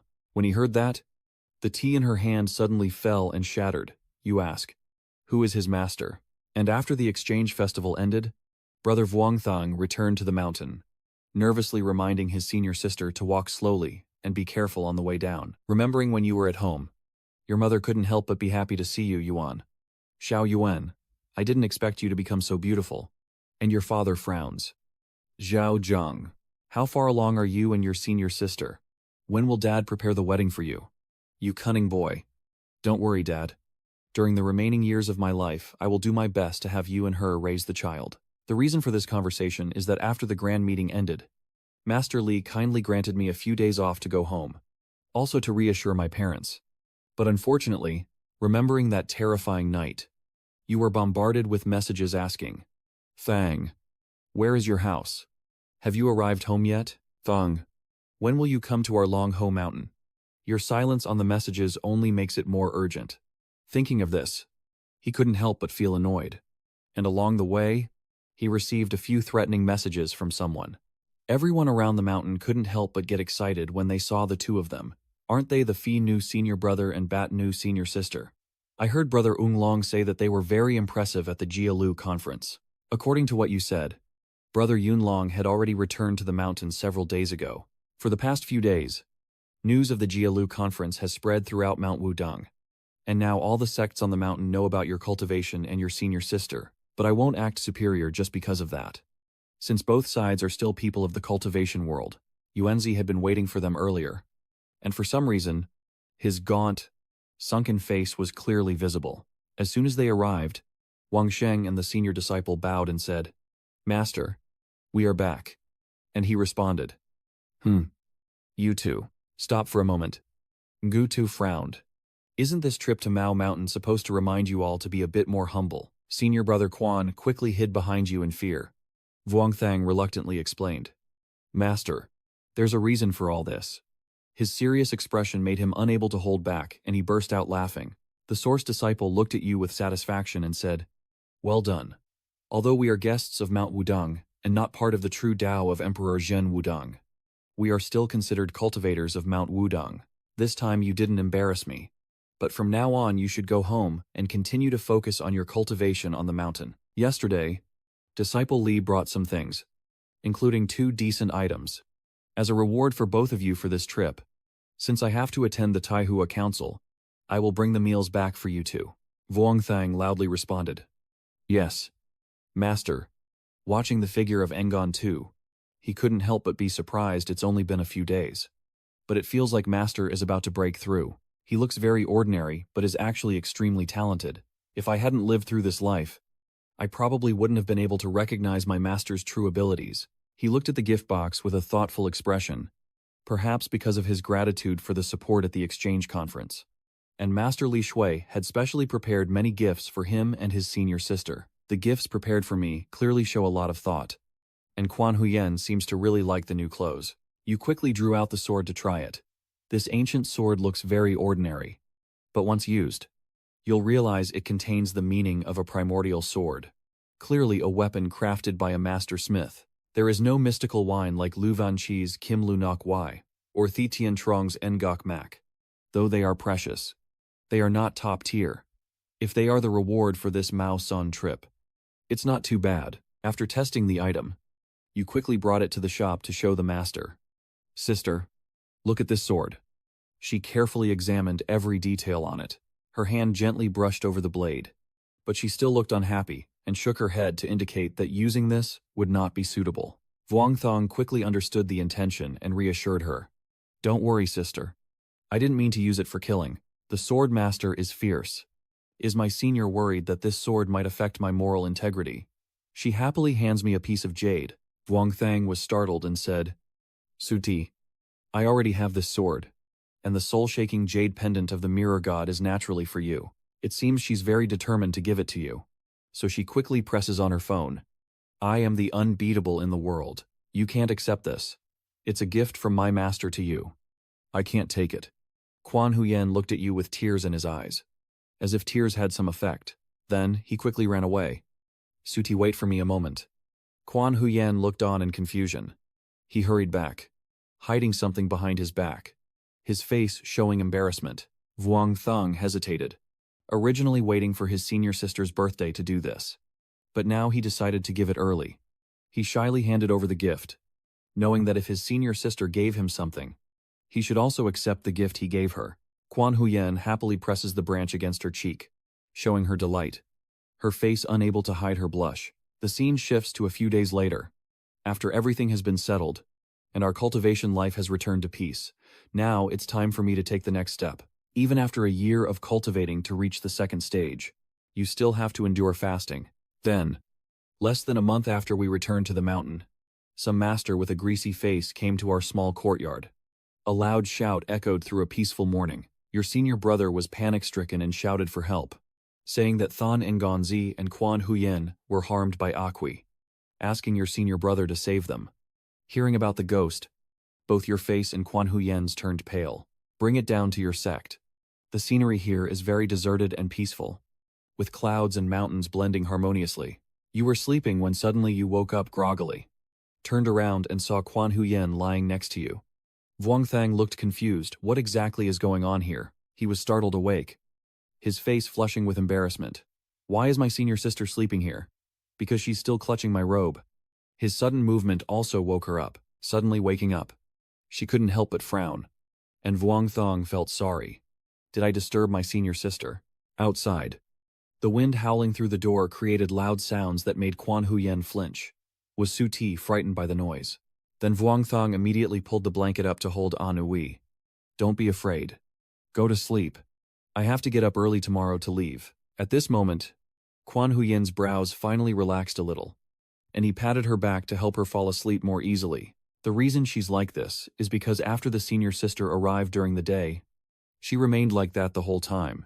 I really didn't expect that. Recalling how the senior brother was overjoyed and thanked everyone for helping to catch the kneeling, Quan Huyen was terrified and hid behind you. Back in the present, Wang Sheng sighed bitterly. How could the senior sister be a cultivator at the nascent soul stage and still be afraid of kneeling? According to Master, he once used the story of Kui as a form of shock therapy to help her speak. As a result, my senior sister almost lost her ability to speak and fell ill. How could the master have used such a powerful medicine to scare her so badly back then? But at this moment, comforting Sister Yi is also a responsibility that the junior brother should undertake. The next morning, they quickly set off. The large car parked right in front and starting their journey. The car finally stopped in front of an old-fashioned wooden house, and the master looked at the place with mixed feelings, unable to hide his nostalgia. As it had been many years since he last returned, the dragon looked over, speaking casually. The preparations are quite complete. This time he was sent in her place. The girl who's afraid to kneel. Vuong opens the big door. Just to be cautious. What if they kneel abroad? Then what should I do? Remembering all this, it was Quan Huyen who prepared everything. At that time, I was stunned. Sister, how could you invite Jesus and Buddha to such a peaceful place? Thinking of this, he couldn't help but let out a helpless sigh. But this was a sign of his senior sister's care for him. So how could he dare to throw it away? Old knee. You're finally back. Old man tiredly steps out. The house is in chaos with broken furniture and dirt on the walls. And the senior brother speaks up. Isn't it me returning home now? The rock dragon widened its eyes, realizing this is your elder martial uncle's family home. Wang Shang also thought the same, blaming your elder martial uncle for always hiding things. It seems there are quite a few smells of power and conspiracy here. Wang Thong introduced that we only learned before setting up the altar that the elder brother of the master is named Lai Thui Thien, because he has been investing in Wu Dang all these years. Wu Dang also reluctantly accepted our bowing. Here, your master begins to perform the special talisman ritual at the altar, invoking the south direction spirit. Heaven and earth bear witness. You look at him with curiosity. And what puzzles you the most is that your master clearly has such a great fortune. Why did he choose to pursue the path of cultivation? Could it be because he faced some crisis, which made him so indifferent to worldly matters? Over here, the master is still focused on his work, raising his sword into the sky. The golden light shines brightly around as the master loudly recites the protective spell, quickly eliminating the demons here. The altar also glows with divine power, thanks to his magic. You remember that before chasing away the demon, your master had already discussed with us that it was just about setting up an altar. The real demon hunters are you and Brother Yinyang. Arranged this way, mainly so that people around can better understand that practitioners only appear in some movies, although everything is done by disciples. The achievements and honors belong to the master. As soon as the door opened, a stream of dark purple aura burst out rapidly, and Vuongthong's face grew serious. Sure enough, something was wrong. The demonic aura from that room grew even more intense, like a swirling tornado, as two fierce red eyes appeared from the darkness glaring at him. Vuongthong quickly made hand signs to cast spells. 5 stars stabilize the universe. Light shine into the mysterious darkness. 5 heavenly demons and devils, vanishing body and destroying form, immediately obeying the order. A powerful aura shot straight into the room. His strength surged like a gust of wind, causing the dark purple shadows to retreat wherever he went. The room was cleared in an instant, and you stood there unshaken and fearless. After finishing, you went out and closed the door behind you, still not forgetting to say, "Infinite heaven end." Yinyang and I quickly reunited. He spoke, took a walk around, and we encountered more than 20 ghost spirits. Vuongthong replied, "There are almost that many as well." Yinyang wondered, "It's strange, unless the feng shui arrangement is backfiring or there's someone else." Wang Shang became alert, thinking, "There's someone behind the wall. You should focus on gathering with your master first and foremost. No matter what. This is your master's home. And if someone is truly behind this, we need to be cautious. We can't just stand by and watch. It seems there's a hidden mystery here that can't be explained with a few words. Over here, your master is still performing the ritual. Everyone is standing solemnly in silence watching. He's thinking, it's just about chasing away the ghosts. So why has it taken so long and he still hasn't come back? Are those two trustworthy? He's raised his sword to the sky until his hand trembled. And from afar, the servant quickly shouted, "They're back. They have returned." From afar, Yinyang and Vuongthong quickly walk over. Seeing that everyone has finally come back, the master finally lets out a sigh of relief. Mines, Elder, please prepare a quiet room for the 3 of us so we can rest and recover our spirits. Tuithian quickly replied, "Understood. I got it." They waited until nightfall when the 3 of us were assigned a quiet and cozy room. I'm telling you, Master, we went to a room and encountered dozens of soul spirits. I suspect another cultivator is up to something. Master Wu silently stroked his beard and pondered. This time the other cultivator. Things are getting complicated, he seriously considered, knowing that his current knowledge was even broader than his master's. And of course he was aware of some of the darker sides of the immortal world. And today's matter might be because Li Ra's assets attracted the attention of some Tatu, or because Li Tuai Thien offended someone, leading to Tatu's revenge. The elder hesitated and asked, "What do you think we should do?" You calculated, and suddenly revealed your plan, which might make the opponent panic and attack first. Long Ying suggested we do it this way. And Wang Shang was excited, so that's how it is. What a good idea. Later that night, half an hour later, the surroundings remained dark and silent. The 2 senior brothers walk around the courtyard. He inquires, "Have you made enemies or caused trouble for anyone over the past few years?" Tuithian replies, "Recently. He has been staying at home and hasn't offended anyone. Master asks insistently. Think carefully now. Someone wants to harm our family. But he still insists there is absolutely no such thing. You are sitting in meditation in your room when you accidentally overhear this conversation. And Tui Thien continues speaking. In his whole life, he never did anything shameful. Except for that year. When you wondered if Lai Da had done something shameful back then, Vuong Thong opened his eyes. Contemplating the feng shui of the estate and the master's actions, these are all things from a few years ago. Do they have any connection? The next morning everyone quickly left.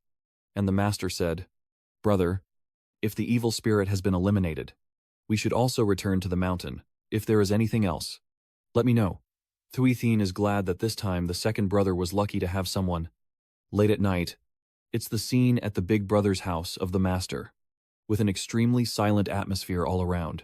At Li Da's estate, Yinglong frowned and said softly, maybe until midnight. At that time, the yang energy was at its weakest, and the evil cultivator was most confident in his kneeling. Li Tui Thien's career was very important, with a nanny and security, plus a system of cameras with no blind spots. Remember, if that's the case, the vengeful spirits we've eliminated today must be around 70 or 80. Clearly not something that can be done in just 1 or 2 days. If someone from outside causes trouble, there's no reason not to leave a trace. So releasing Yuan Hung could very well be a trap. The eagle dragon quickly realized. So that's why we pretended to leave during the day. So once again tonight, the old tree waits for the rabbit. Although it sounds gentle, the person who set the trap is truly ruthless. That kind of soul-stealing and draining life force, deeply destructive and destroying the entire family, is truly unforgivable. Yinglong muttered. Should we wait here? Would it work? If it's internal cultivation, you might also face a long night of dreams or even act today. Then you quickly sit upright and focus your internal energy. You calculate. Now, let's see who can endure longer between us. Then your power quickly spreads throughout Lisa's house. Yinglong was stunned, unexpectedly realizing that Pai Nu's spiritual sensing ability could cover the entire estate. Don't tell me my cultivation level isn't even equal to his now. And even at the same level, I probably can't do it. Thinking of that, he quickly drew his sword. If that's the case, I will go protect the master and the spirit language. Soon, he sensed an unfamiliar aura, and Vuong Thong focused intensely. You see a shadow moving forward. There are the pavilions where Li Kushi is resting, and a guard secretly holding a flashlight, looking around very cunningly. Seeing no one around, he took out a tiny copper vial from his pocket, poured in blood, recited the spell, and the evil spirit would not rest. The curse would not end. Heaven always watches, and retribution would come. As he read this, he quickly dripped blood into that thing, and immediately a shadow gradually emerged from within. He glared fiercely towards his room. Li Tuitian. Ah, Li Tuitian. I didn't expect you to have 10 martial arts disciples coming for the demon now. Then his face turned fierce. If that's the case, don't blame me for settling this quickly. With that, he and the green demon slowly stepped inside. He quickly stood in front of Tui Thien's door as the green demon aggressively lunged forward. But a golden light appeared, causing the demon to momentarily fear. The bodyguard immediately recognized that the talisman from Wu was real. Li Tuithien had indeed prepared everything for protection. He thought, cunningly. The talisman can ward off demons, but can it protect someone still alive like him? At that moment, Vuong Thong quickly grabbed his sword from behind and pressed close, making him startled and terrified. He quickly lunged to dodge, while the demon behind charged toward him. Vuong Thong's sword pierced through the wooden door of the estate.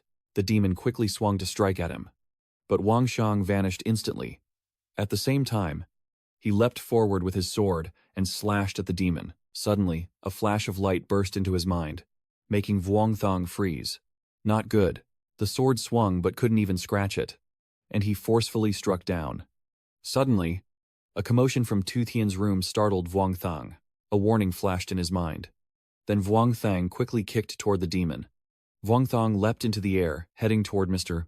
Tuong Tro's room. Li Lao inside just woke up from a deep sleep, and as the guard saw him, he glared fiercely. Li Tuitian. Die, he just said, before rushing over to strangle him. The swords shot through the attack from outside, stunning the guard. He leapt to dodge just in time, and your figure quickly appeared outside the door. At the same time, He shot 3 shadow arrows directly at Tui Thien, who was still overwhelmed at that moment. But luckily, you managed to knock the 3 nails away in time. Vuongthong immediately realized that this nail also contained a trace of true essence. Just a little contact with the old man's face. Even gods and immortals would find it hard to save him. He quickly made a hand seal and shouted loudly, "Martial disciples, don't interfere. If someone wants to stop me," then quickly wiped their face fiercely towards Vuongthong. The guard, while attacking, loudly recites incantations. 5. Heavens, demons, and ghosts. Annihilating body and soul. Immediately issuing an order. As soon as he finished speaking, the green demon from earlier aggressively charged into the room. Its target was not Wang Sheng but Tui Thien, and I don't know what he did to make him so furious. You wonder if this person is just trying to hold you back, or if he also wants the evil spirit to take Li Thuthien's life. What kind of grudge do they really have against each other? He kept loudly reciting the incantation to summon the leeching ghost. The 5 stars dispersing. The luminous light shining through the darkness. As the heavenly spirit of the 10,000 saints, the guardian spirit. I command you. The demon quickly wiped past as he finished speaking. Vuong quickly raised his sword to block in front of Tui Thien. And as he broke free, he couldn't help but cover his face. I calculated that I noticed something unusual earlier and came here first. Brother Yinglong probably also noticed and is heading here. If that's the case, I'll hold this damned ghost back before my senior brother arrives, he said while forming a hand seal and speaking loudly. If you want to get involved in this dirty matter, then I will let you go first to die. And he immediately ordered the demon to attack. You also didn't want to fall behind, quickly leaping up and rushing toward it. With the 5-star shockwave and radiant divine light, the heavenly god of 10,000 saints, protecting my true soul. You recited the spell and fought hand to hand, yet it still struggled a bit. Then Trong Thien continued to shout loudly, raising his long sword high, commanding the 5 heavens demons and devils, annihilating souls and destroying bodies, issuing the order immediately. Meanwhile, the guard on this side also held the bottle and recited a spell. The evil spirit was furious, and Fang Thon seized the opportunity. At this moment, the demon was already cut in half by Vuongthong. Its whole body quickly oozed out a bright, seemingly deep line of light. At the same time, the bottle in the guard's hand shattered suddenly, causing him to panic. Vuongthong works like pulling out weeds by the roots, quickly sending 3 more shadow arrows at him. He immediately collapsed to his knees, and his demon calf also couldn't hold on and quickly disappeared. Although he was defeated by you, he is not dead yet. So Vuongthang remains cautious and stands in front of him. His whole body radiated a strong aura, and he muttered nonsense, offering his soul to me, merging into my body. The demonic fall. The divine power of the secret technique. On this side, the demon, after he recited that spell, seemed to become even more ferocious. Vuongthang felt something was wrong as he did this, silently suffering inside. Everything was over. The crazy-looking bodyguard. Li Tuitian, I want your whole family to die with no place to bury. Brother, my older brother, the blood curse has finally allowed me to take revenge for everyone after more than 10 years. From within me, many skulls and human bones have appeared, looking extremely eerie. Vuongthang was startled. How many souls had this evil cultivator used to forge such a demon? And suddenly his back felt a strange reaction. Whispering, he quickly gathered his bodyguards outside and shouted to ensure everything was fine. The senior brother swiftly embraced the water spirit and leapt out through the window. Immediately after, Vuongthang threw the person down and told him to protect Li Ku-shi well, and to keep Li's people away from this place. Yinglong quickly grabbed the puppet and warned him, I understand, but you still need to be careful. At this moment, Vuongthang swung a few strikes at the demon to test it, but it still shows no signs of being hurt at all. I think to myself, Van Uyen Swordmaster isn't skilled at using spells to kill demons. The effectiveness of fighting this kind of ghost is not great. And it's not as effective as using talismans like Thithian Trong or Luvan Tri. Thinking of this, he quickly remembered. Yes, talismans. He just dodged the attack of the demon while looking around anxiously, then glanced at his senior brother and the talisman of his master. Shui Tian remembers. Yes, the talismans. Quickly go and get some from elsewhere and bring them here. He exhales. If he can't kill them outright, then let them die from exhaustion. Immediately after, He launched himself forward with swift agility, wielding the sword of love and the heartless blade in a decisive attack. Vuongthang continued to weave quickly and nimbly. Causing the evil ghost to grow angry, he shouted loudly, using the broken heart sword formation. He thought to himself that using the talisman would drain his soul energy. A powerful aura burst out surrounding the body of the evil spirit, and at the same time he quickly threw everything out loudly, leaping forward to catch it. He quickly moved forward to grab the talisman in his hand. Then the demon-warding talisman, and the yellow talismans from the bag swiftly flew out. It was as if a rain of talismans was now falling around Vuongthang, and Wangshang quickly controlled his sword energy combined with the demon ward talismans. And the aggressive talismans shot straight at the demon's body. All the charms on its body then kept burning fiercely, creating a large flame that erupted. And it kept struggling with all its might. Seeing the demon writhing and screaming like that, he silently thought, the talisman really works. The evil spirits inside the mansions are no longer conscious. If it weren't for the vengeful ghosts, they wouldn't let Li Kushi go without control. If that's the case, just keep destroying them, and the vengeful ghosts will surely be eliminated. From outside, everyone could only see that the area above the pig pen was filled with talismans constantly glowing, and suddenly a loud voice rang out quickly. Where is the murderer killing people? The police are rushing in from outside. We received a report that someone is causing trouble for Mr. Lev. Li. Where is the suspect now? Vuongthang Hoot shouts urgently. Senior brother. Stop them. Don't let them get involved in this. Give me 15 more minutes. This thing won't last much longer. Tuithian stepped forward nervously. Officer. There really are ghosts. I truly don't want to hurt you. The police officer thought the old man was mistaken. But let me tell you. Sir. What era do you think we're in? There's no such thing as ghosts or monsters anymore. At the same time, Yinglong, like a demon, rushed in front of the police officer, who was startled and quickly pointed his gun at him. Right, you have a calmest smile. Police officer, my junior brother can take care of that evil spirit in just 20 minutes. Everyone, please don't be hasty. I am struggling to understand why I now look like some kind of con artist gangster. The police felt uneasy. I think you're just angry at this old man. So everyone stay here and guard the entrance. The others follow me inside and don't let his accomplices escape. Eagle Dragon quickly rushed forward like the wind. Officers, listen to me. He then fell silent and raised his hand as a signal, and the officers immediately pointed their guns at Eagle Dragon. Old Shuishan stepped forward to explain. Comrade, this person really is the Taoist master from Mount Wu. But the police officer still didn't believe him. Old man. Some people just can't be easily trusted. Ung Long still tried to hold him back. My disciple said, we can't let others in. I am determined. My disciple is exercising inside. As a senior brother, I must do this for him. Seeing that you seem quite complicated, the police didn't want to get involved anymore and pointed their guns directly at Yinglong's forehead. He coldly ordered to stop him for official duty. Arrest him immediately. And the police quickly shouted out. There. Explain a little. Because the vital energy is recovering, the Chinese government has ordered the police to carry their guns actively. As the situation permits the use of firearms, the police quickly handcuffed Yinglong, who helplessly thought to himself, just let them go in and open their eyes. So they all rushed inside Vuongthang's place to start the investigation. Suddenly, as he entered, he saw the soldiers sitting on the ground, trembling, and he wondered why everyone was shaking. The transport team. He looked in the direction of the command and saw Vuongthang fighting intensely with the demon. He was stunned. Is there really a demon? That demon roared fiercely before throwing a large stone at the police. He and his soldiers could only stand blankly as the stone hurtled toward them. Suddenly, a figure rushed towards the police. Yinglong quickly removed his handcuffs with ease, then stood in front of the police. Channeling his inner strength to block the large stone, Yunlong skillfully reached out and gently caught it, then quickly threw the large stone far away in just a moment. Vuongthang looked around at everyone and advised the police and the angry ghost to not provoke it.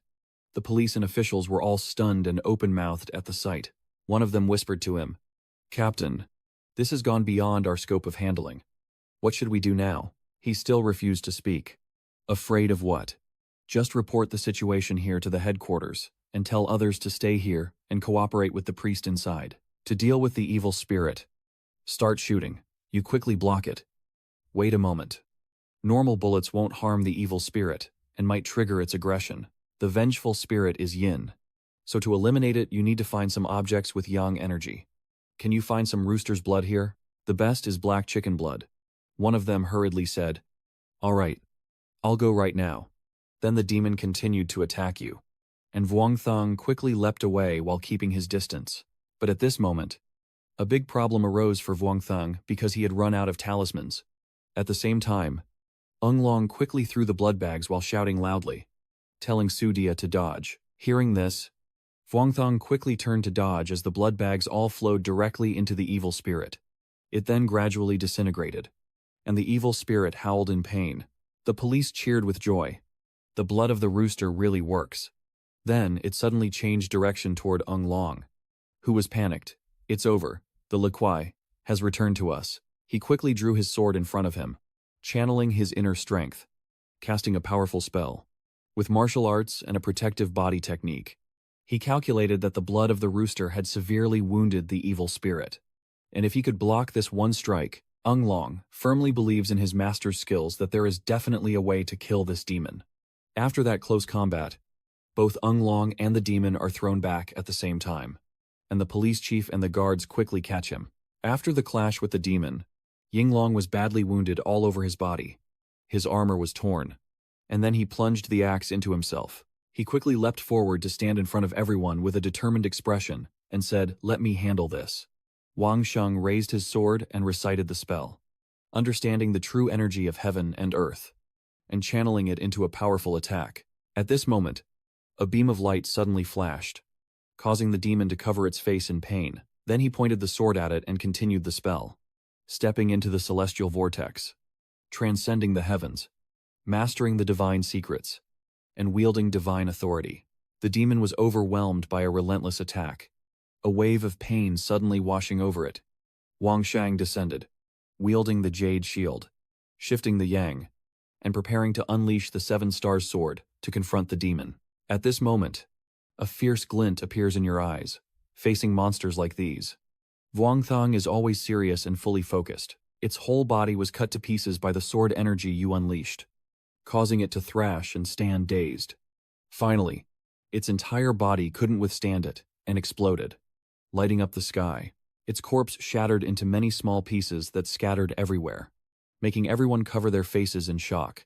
Finally, the battle is over, with Yinglong being carried on soldiers' shoulders, and the police chief busy organizing everyone to clean up the aftermath. His gaze couldn't help but praise Fai Nu. "Well done." He still didn't answer. The sword in his hand suddenly fell heavily to the ground, as if he had used too much inner strength, causing him to gradually collapse. Ung Long was worried about his injured body and hurried to support his junior brother, causing Fine Gu to panic. His eyes slowly closed. Yinglong kept asking how he was, but in the end, he couldn't hold on and fainted. Wang Shang recounts that the demon has been eliminated. "I fainted due to exhaustion of my true essence, but I didn't stay unconscious for long and felt a bit drained afterward. After adjusting myself, my condition gradually recovered, and through this great battle, I gained an unexpected reward." Now, standing at the door of the fetal scene, it seems this trip wasn't a loss. As I was focusing on restoring my internal energy and adjusting my health, suddenly the door to my room burst open. Vuong Thong quickly went to open the door and asked, "What can I do for you two?" The girl blushed and stammered, "Master Vuong Thong, I am a member of the Special Investigation Team, here to deal with the evil spirits harming people." The man with the rugged face beside him is Dan Yu, also a member of the Special Investigation Team. You wonder if they came to ask about the evil spirits harming people. So please don't be nervous. Before we talk officially, can we have a private chat first? And you didn't refuse. So it's okay. Right after, there was a scene of Wang Sheng helping someone. So excited that I couldn't believe I was meeting the living sword immortal, Idol, and how he wields his sword. Niwo. Really? Can you sign my name? Can we take a picture together? Can you put your hand on my shoulder? You look serious and straightforward. So are you here just to take photos with us? Realizing she had been a bit rude, she cleared her throat for a moment and then seriously addressed the main topic. "Actually, our team leader wanted to talk to you. Someone will call you for a video chat later. I'll wait outside. And after you finish, just call me in." The video call begins. and Wang Sheng can't help but wonder why the head of the special investigation team is directly looking for him. As soon as he picked up the phone, the person on the other end made him so surprised that he almost shouted, "What? Master. Master Nuong." Vuong Tong recalls the past. It was the first Chongyang festival when he went up the mountain and his master took him out drinking. At that time, your master told you, Xiao Tang, that if you want to marry someday, marry. If you want to have children, have them, because your master is very modern. As long as you are wholeheartedly devoted to your wife, you are very curious, and seriously ask, Master, why did you suddenly bring up this matter? In my sadness, I recounted that I once loved a girl, but was opposed by your master's disciple. I originally wanted to become a monk, but that girl was straightforward and honest, and since then, she has been missing for decades without a word, and she has always accepted this for his entire life. This is the letter she asked someone to send me last year. It was then that the nun realized I still had a child, a girl about the same age as your children, who has been outside for the past few years. Having endured so much hardship, he looked at the person on the phone screen in confusion, then quickly steadied himself and called her Su Nuong. That person sighed as if recalling the past. Then she asked, What can you call me? I have a favor to ask you. Could you tell your master for me that if he still cares about his daughter, he should come see me quickly? Did Su Nuong and little Su Mui encounter some persistent monks, I'll call my master right away. At that moment, you quickly took out your phone and called him, turning on speakerphone. Cunning Wang Shang thought, as long as I speak directly, the master will surely find a way to save Su Nuong's soul. But life is not like a dream. The call on the other end went dead. Saying your phone number is unreachable, Wang Sheng hesitated and said, Well, Su Nuong, maybe the signal from Su Fu isn't good. I'll contact Su Ti. Don't worry, she gently agreed. Sorry to bother you. Xiao Zheng. Quickly reply. Su Nuong, don't be polite. I will call you on video later. On the other side, you immediately send a message to Hu Yan's shop. To your senior sister and master, where have they gone? She said she left a letter and ran off without saying a word.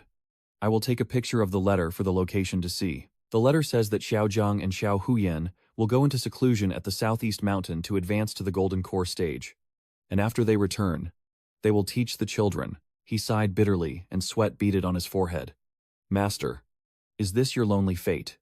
That your chance to advance just happened to coincide so perfectly? Vung Tang, thinking of this, couldn't help but let out a sigh and then recounted everything to Quan Huyen, my senior sister, saying that everything was just as it was. After a while, he came out with a dark face, and Mao Yue quickly approached. Master Dao Wang, have you finished talking with everyone? Vuong Thang said that my senior sister will also join this action, and we will return to Mount Wodang to pick her up. Hearing this, she couldn't help but get excited. The unspoken immortal is also joining the action. That's great. So, when will we set out? Vuong Thong thought that something had happened to his master's wife and daughter, so his senior sister wouldn't just stand by and watch. But his master's wife had proactively contacted us. It seems there's some trouble, but no matter how dangerous it is, I will save my junior sister. The forest patrol officers will talk with Mao Giet's group for a while. Then she updated you on the situation. Master Vuong, that the evil cultivator has been controlled by us and will no longer have the chance to hurt others. And next we will go to Mount Wudang to welcome the immortal Bat Nugu. Let's talk a bit about the revenge of that evil cultivator. Based on the intelligence provided by Mao Giet, the 3 security guards and the eldest brother who died earlier were targeted because that area belongs to the Li family. So the revenge was directed at Li Juxi. Suddenly Mao Yue exclaimed in panic. He's dead. Vuong Thong asked. What's wrong? She continued. Our colleague just contacted us. It was just now. The security guard with the music-themed name who has already died. Just told her and then handed the phone to Vuong Thang, looking at his corpse, which was extremely bizarre and strange. Vuong Thang examined it for a while. Could this method of death and this type of deadly parasite be? Then you see a glowing symbol in the shape of a yin-yang near that guy's wrist.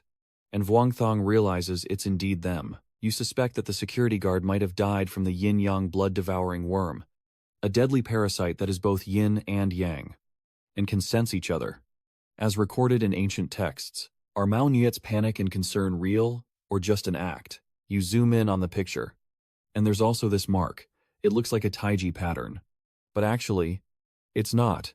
It is likely the pattern of the organization behind him, and everyone can investigate from this point. Vuongthong analyzed that the Yinyang symbol, the taiji pattern, and the divine instrument Dingmu I destroyed before are enough to prove it.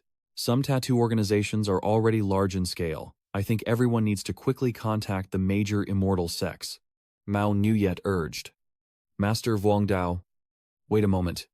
I will inform my colleagues right away. Vuongthang frowned in thought. Ultimately, it's related to the secret of the previous image. I can't reveal it completely. But I hope this time we can be cautious. After all, we are facing something this time. But in my previous life, the tattoo organization was overthrowing the entire world. It was the Yinyang sect. The next day, everyone quickly drove into the city. With tall buildings standing close together, Mao Nguyen couldn't help but marvel on the way. Truly surprised that the fairy is indeed beautiful and has a perfect body, with white skin and no flaws at all. Vuongthang smiled warmly and explained, Senior sister, she is a disciple of the master. Not a bad person. On the way, he learned her true identity from Mao Nguyen. Has the team leader made any arrangements yet? And this girl is quietly hurt inside. But she's not a bad person.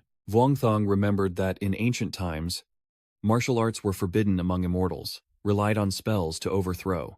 And now, the cultivation of civil and military officials flourishing in the secular world naturally requires a special organization to maintain order in the mortal realm. Mao Nguyen replied, dismissing his thoughts. There are no specific orders yet.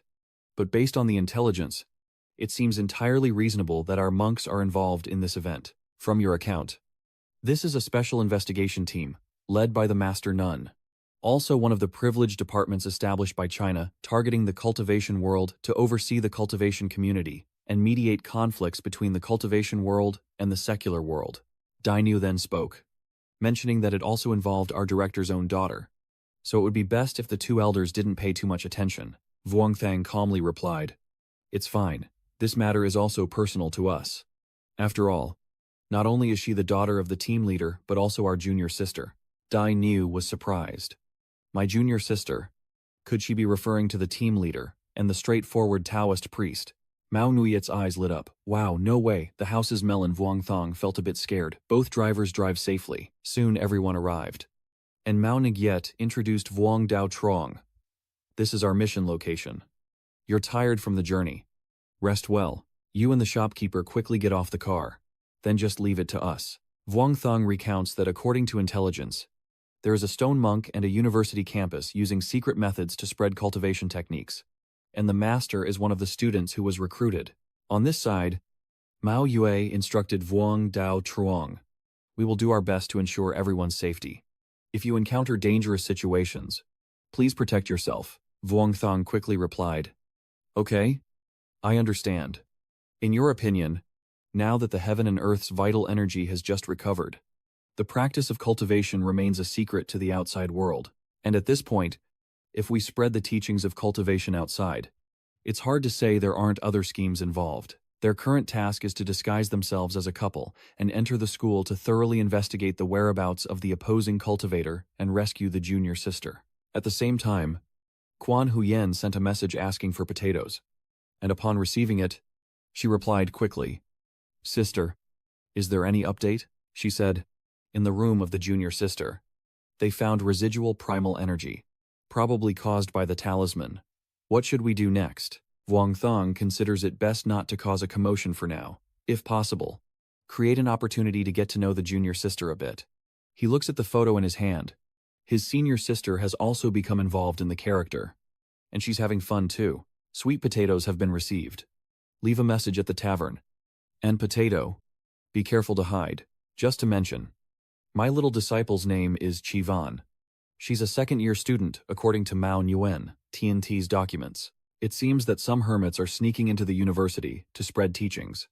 And the young disciple was also deceived by this, which led to a conflict with the nun and the breaking of their relationship. Maybe that's why the nun was forced to contact the master, hoping he could help rescue the young disciple. At the school, Wang Sheng leaned in and whispered, Sister, how is the plan for starting a conversation coming along? Quan Huyen nodded mechanically, perhaps because too many people were paying attention, which made her a bit uncomfortable. Vuong Thong comforts him. Don't put too much pressure on yourself. She's the disciple's daughter. Just treat her like someone from your own side. Vuong Thong was surprised when he saw Chi Van, and the primordial energy appeared on the young disciple's body. This kind of primal energy is quite similar to the one I cultivated with my previous technique. It seems things are more complicated than they appear. He quickly stood up and said, T, has the plan changed so we can try to contact the little nun? And she happily nodded.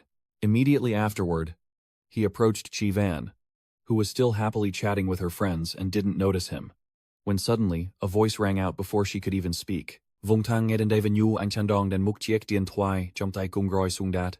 He quickly turned around to see who called his name and was very surprised to see that it was Shang Xian Lin, his senior. She put down the tray and quickly ran over to hug you. Is it really you? Why are you here? Her actions here make everyone in the cafe and the boys present feel stunned. Who is she? Senior Shen also had time to develop a relationship with her little lover.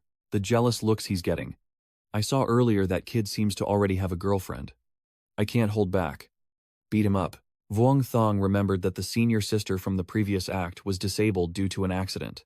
But after he was reborn and helped her escape danger, it seems she's now very healthy, which is well deserved. You gently touched her shoulder. Sister, I didn't expect to see you here. Vuong Thong thought to himself. The spiritual energy in her body seems to be related to the little apprentice sister. Tianlin blushed. That's right. Suddenly a voice interrupted your conversation. Friend, your phone is ringing. Vuong Thong was confused. Oh, thank you. You quickly seized the opportunity to chase after him. Can I borrow your phone for a moment to thank you? I'll treat you to a meal later. But he just waves his hand. No need to be polite. Tham Thien Lam sneers. Why would I do that? Did you intentionally drop her phone? I'm sorry, sister. Let's go sit over there first and I'll introduce you. Quan Huyen's face doesn't look very comfortable right now, and she suddenly feels a bit guarded when looking at the girl in front of her. Vuong Thong introduced to Quan Huyen. Sister, this is Senior Tham Thien Lam, my high school senior. She hummed in acknowledgement. Tianlin couldn't help but praise when she saw Quan Yuan. She's so beautiful. Is she your girlfriend, truly or not? Quan Huyen Mat Den Lei. Trong Dao Ko. Deka Hoi. Chang Fai Kao. Didio Cha Ting Hing. Kwa Sumoy Sao. Kogai Nai La Ai. Diavi Kwa. Dun Shikao Hon Hai Kwa Sutikao Hon. Toinan Lam the Nao de Giao. Lu Voi Ko. I. Vuong Thong looked at her suddenly embarrassed face, and then the senior sister calmed down a bit as she sat with Thien Lam chatting. And she was stunned to realize that it was because you were still on Mount Wudang when we contacted each other earlier. Now you're here again. Vuong Thong laughed loudly and said, just consider me a temporary police officer investigating the bad elements in the school. Vuong Thang pondered. At first, after saving the senior sister, their relationship was quite close. Although she knew he went to Vodang Mountain, some details are better kept secret. She wondered if there really were such evil elements in the school. Then you asked if your senior has recently been invited to join any strange organizations, such as those related to martial arts, magic, immortality, or even cultivation. Tien Lam said, I saw a poster before. It seems to be related to what you mentioned. Let me send it to you to take a look. It talks about the Supernatural Intuition Society. Do you suspect this world? Do you really understand this world? Are you willing to do a job for an average salary, or do you want to reach the top? It's time to leave this fake world behind. And you wonder if the Supernatural Intuition Society is real. After reading, you stand up and say, Older sister, that's enough. I will send someone to secretly protect you. From now on, just pretend you haven't seen me or my senior sister. Xian Lin quickly understood the situation, realizing what I knew. She looked at the receding figures of the two people. So that was the senior sister he often mentioned in his messages. No wonder she was so happy on the mountain. If I hadn't met your venerable senior sister today, I would have thought you were going to become an immortal monk. It quickly turned to evening at a deserted river in the city. A group of people are sitting in a circle, with a noble name in the middle. Don't waste your expensive membership. Everything requires investment. And right now we are investing in ourselves. Only then can everyone truly reach the peak and start their cultivation. Suddenly, he felt that something was off near the bushes and stared intently, but found nothing unusual. Vuong Thong managed to record everything again and wondered if those people were transferring their cultivation because the two of them, both with cultivation levels, could hear very clearly. Vuong Thong observed that the leader indeed has cultivation. If they were only practicing cultivation, these people wouldn't have broken the law. So I will give these photos to Mao Nuyet for them to investigate. Suddenly you exclaim something's wrong. Watching that guy talking to a girl, Vuong Thong was surprised. Can practitioners still engage in secret schemes? You instructed the shopkeeper and the senior sister to stay here and continue at the school. So I went to check the situation. And she happily agreed. After that cultivation session, the sky turned late. That guy is taking the girl down a deserted alley and trying to seduce her without hesitation. If she agrees with me, don't say I'll give you the membership fee. Even the cultivation techniques and pills beyond the limit. The girl hesitated. But suddenly a loud voice shouted, "Shut up. You disgraceful thing. Embarrassing." My Han still keeps his mouth shut. Second uncle. No. The elders. This is the person I just met. Isn't it supposed to be introduced to you? A voice suddenly echoes from the wind. I didn't expect the Super Spirit Society to secretly violate even the hidden rules. Elders. Who is it? As soon as he finished speaking, a figure from the shadows appeared swiftly, rushing through the mist, and a surge of aura shot toward the girl and the old man, tearing the talisman in the old man's hand apart. That guy shot me. The second master of the divine realm was defeated so quickly. Immediately after, he hurriedly fled. The visitor didn't seem friendly, just ran away. But before he could run far, Vuong Thong had already pressed his sword against his neck and asked, "Tell me where your gang's hideout is." The next morning, I quickly dealt with that traitor from the island by beating him to a pulp. There are a few old ladies sitting together in the courtyard eating very lively. The old lady said, "The porridge today is very delicious. Add a little sausage." Vuong Thang quickly entered from outside, spoke up, and as the senior elders arrived, he already had his sword in hand. Smirking and greeting the morning, the elders exchanged glances silently. And at that moment someone shouted, "Hurry and deal with that guy," just as the table flew past. Vuong Thong swiftly cut it in half. Your skills are swift as you wield your sword in midair, fighting all three elders at once. Now it's the old lady's turn. She quickly strikes with a fiery attack at you. Kid, don't blame me for being cruel, but just as the attack flew past, Vuong Thong swiftly dodged, leaving her utterly stunned. What? Before she had a chance to resist, Vuong Thong quickly swept his hand back and struck her hard from behind. In just a moment, he had defeated 4 elders at once. The scene shifts to the university campus in the quiet morning. And at this moment, Mao Yue quickly calls to report the situation to him. Head of the way. Those scattered cultivators have already revealed everything. The creator of the Super Spiritual Society calls himself the Holy Sea Faker. They recruited 10 scattered cultivators to serve as guardians.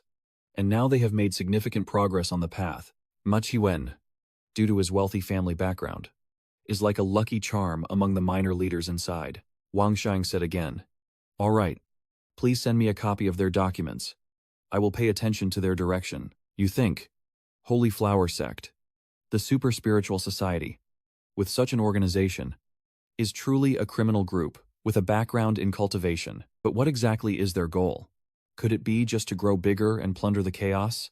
No matter what, we have to quickly get the little sister out of this sad situation, or trouble will keep happening. Lost in thought, suddenly a mischievous hand poked his cheek. The chatterbox, the deep disciple, wouldn't let me go fight. You happily feed her a piece of cake as she smiles brightly. Senior sister. It's time to go find the little junior sister. Cut to a scene at night in a tall building. A voice echoes, "What are you all talking about?" Chivan looks confused. "My father passed away 20 years ago. Where did you get the younger brother from?" Wang Shang handed her a photo. "Take a look at this first." Chi Wen looked at the photo and broke out in a cold sweat. "Impossible. You explain further." "This is the photo my master has hidden. He has truly missed both of you over the years." And Quan Huyen also nodded in agreement. "Telling you not to lie." Vuong Thang continued to present the evidence. This was sent by the master's wife, who is also her mother. Inside, Xiao Wen, Vuong Tang, and Quan Huyen are your 3 disciples. Also the people your mother trusts deeply. And they immediately left school with you. Your mother will arrive there in 2 hours. Hearing this, she couldn't believe what was happening and couldn't help but drop her phone, shouting loudly that all of them were liars. Scam.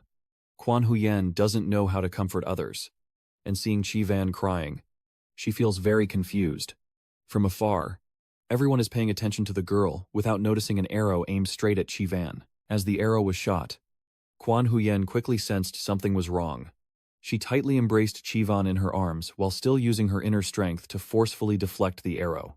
Immediately after, the masked man quickly ran away, telling Quan Huyen, Suti, and the guards to follow, while Vuong Thang Hung and the masked man with the exposed tail finally couldn't hold on anymore. He used his fastest speed to escape and blended into the nearby bushes. Everyone in the room was in an uproar. At Vuong Dao Truong's place, there was a commotion among the cultivators, and it was very likely that he had discovered the high-ranking members of the Super Spirit Society. Mong Nagyet quickly mobilized her team members to prepare for battle and immediately sealed off the entrances and exits of the school to prevent the enemy from escaping. Of course, I quickly chased after the stranger on this side and kicked Ada in the back, causing Ada to fall to the ground. This blow made Ada unable to hold back and spat out super spiritual energy. Immediately after, she launched 2 hidden weapons towards Vuong Thang. But for these cheap darts, a simple flick of the hand is enough to deal with them. 2 streams of purple smoke appeared from his hand, and without careful observation, Vuong Thang also knew that these needles were poisoned. That guy, seeing your strength, was so frightened he lost his composure and retreated. Who are you? Vuong Thang didn't answer. Silently pondering, he was still half a step away from being able to temporarily disable his combat abilities. This woman's resilience is not small. We must catch her to get the intelligence. Thinking of this, he quickly slipped behind her, and in an instant, Vuong Thang grabbed her by the neck. The evil person who takes others' lives. How can they be spared? She was startled and shouted, Please spare me. I will give you what you want. 3 scrolls. The medicine god. At this moment you simultaneously release her, and the woman collapses to the ground, as if she has lost all her strength. Vuong Thang Tin calculated that her meridians had been destroyed, her cultivation ruined, and the rest was up to the master. Suddenly he sensed a deadly aura, and more importantly, the aura was incompatible with the cultivation method of the Dao Da. The stranger spoke. Young man, this woman has mixed our items. Please step back and let us take her. We promise not to let you suffer any loss. Vuong Thang carefully examined and noticed a mark on the man's neck, similar to the one on the guard's body, which was the Yinyang spear. Immediately, he stepped in front of the girl with a cold face.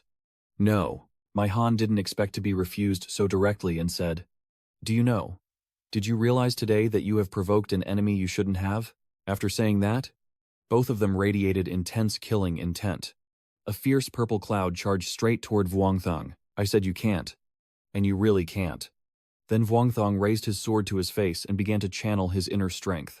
Vuong Thang raised his sword, channeling his inner strength to emit a light that pushed back the large dark cloud. The masked man, Black Gao, shouted loudly, Look at my pain. I will deal with that old kid. Kid, don't think you'll win easily like that, he said firmly as he charged at you. But that was just a clone of Vuong Thang. He quickly moved to target your side. You won't be able to dodge this. Vuong Thang was a bit surprised. He could actually keep up with my 7 stars technique, without him just talking big. He does have some real skill in his hands. If he wasn't unarmed against me, it would really be hard for me to fight back now. Both of us soared into the air and exchanged countless blows. But the outcome was still uncertain. Vuong Thang looked over with a hint of surprise. Not good. His magic created whirlpools that spun around him. He shouted loudly, Kid, your cultivation isn't enough to play with the spirit energy turning into a sword. You're truly arrogant. Then he suddenly changed direction and charged straight at the little guy trying to take her away. Vuong Thang, still fierce, forcefully pushed the little man away with his inner strength.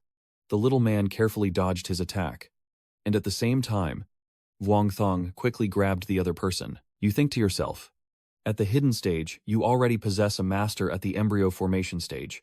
This Yinyang spear truly is formidable. But this woman is a crucial clue to investigating the Super Spirit Society.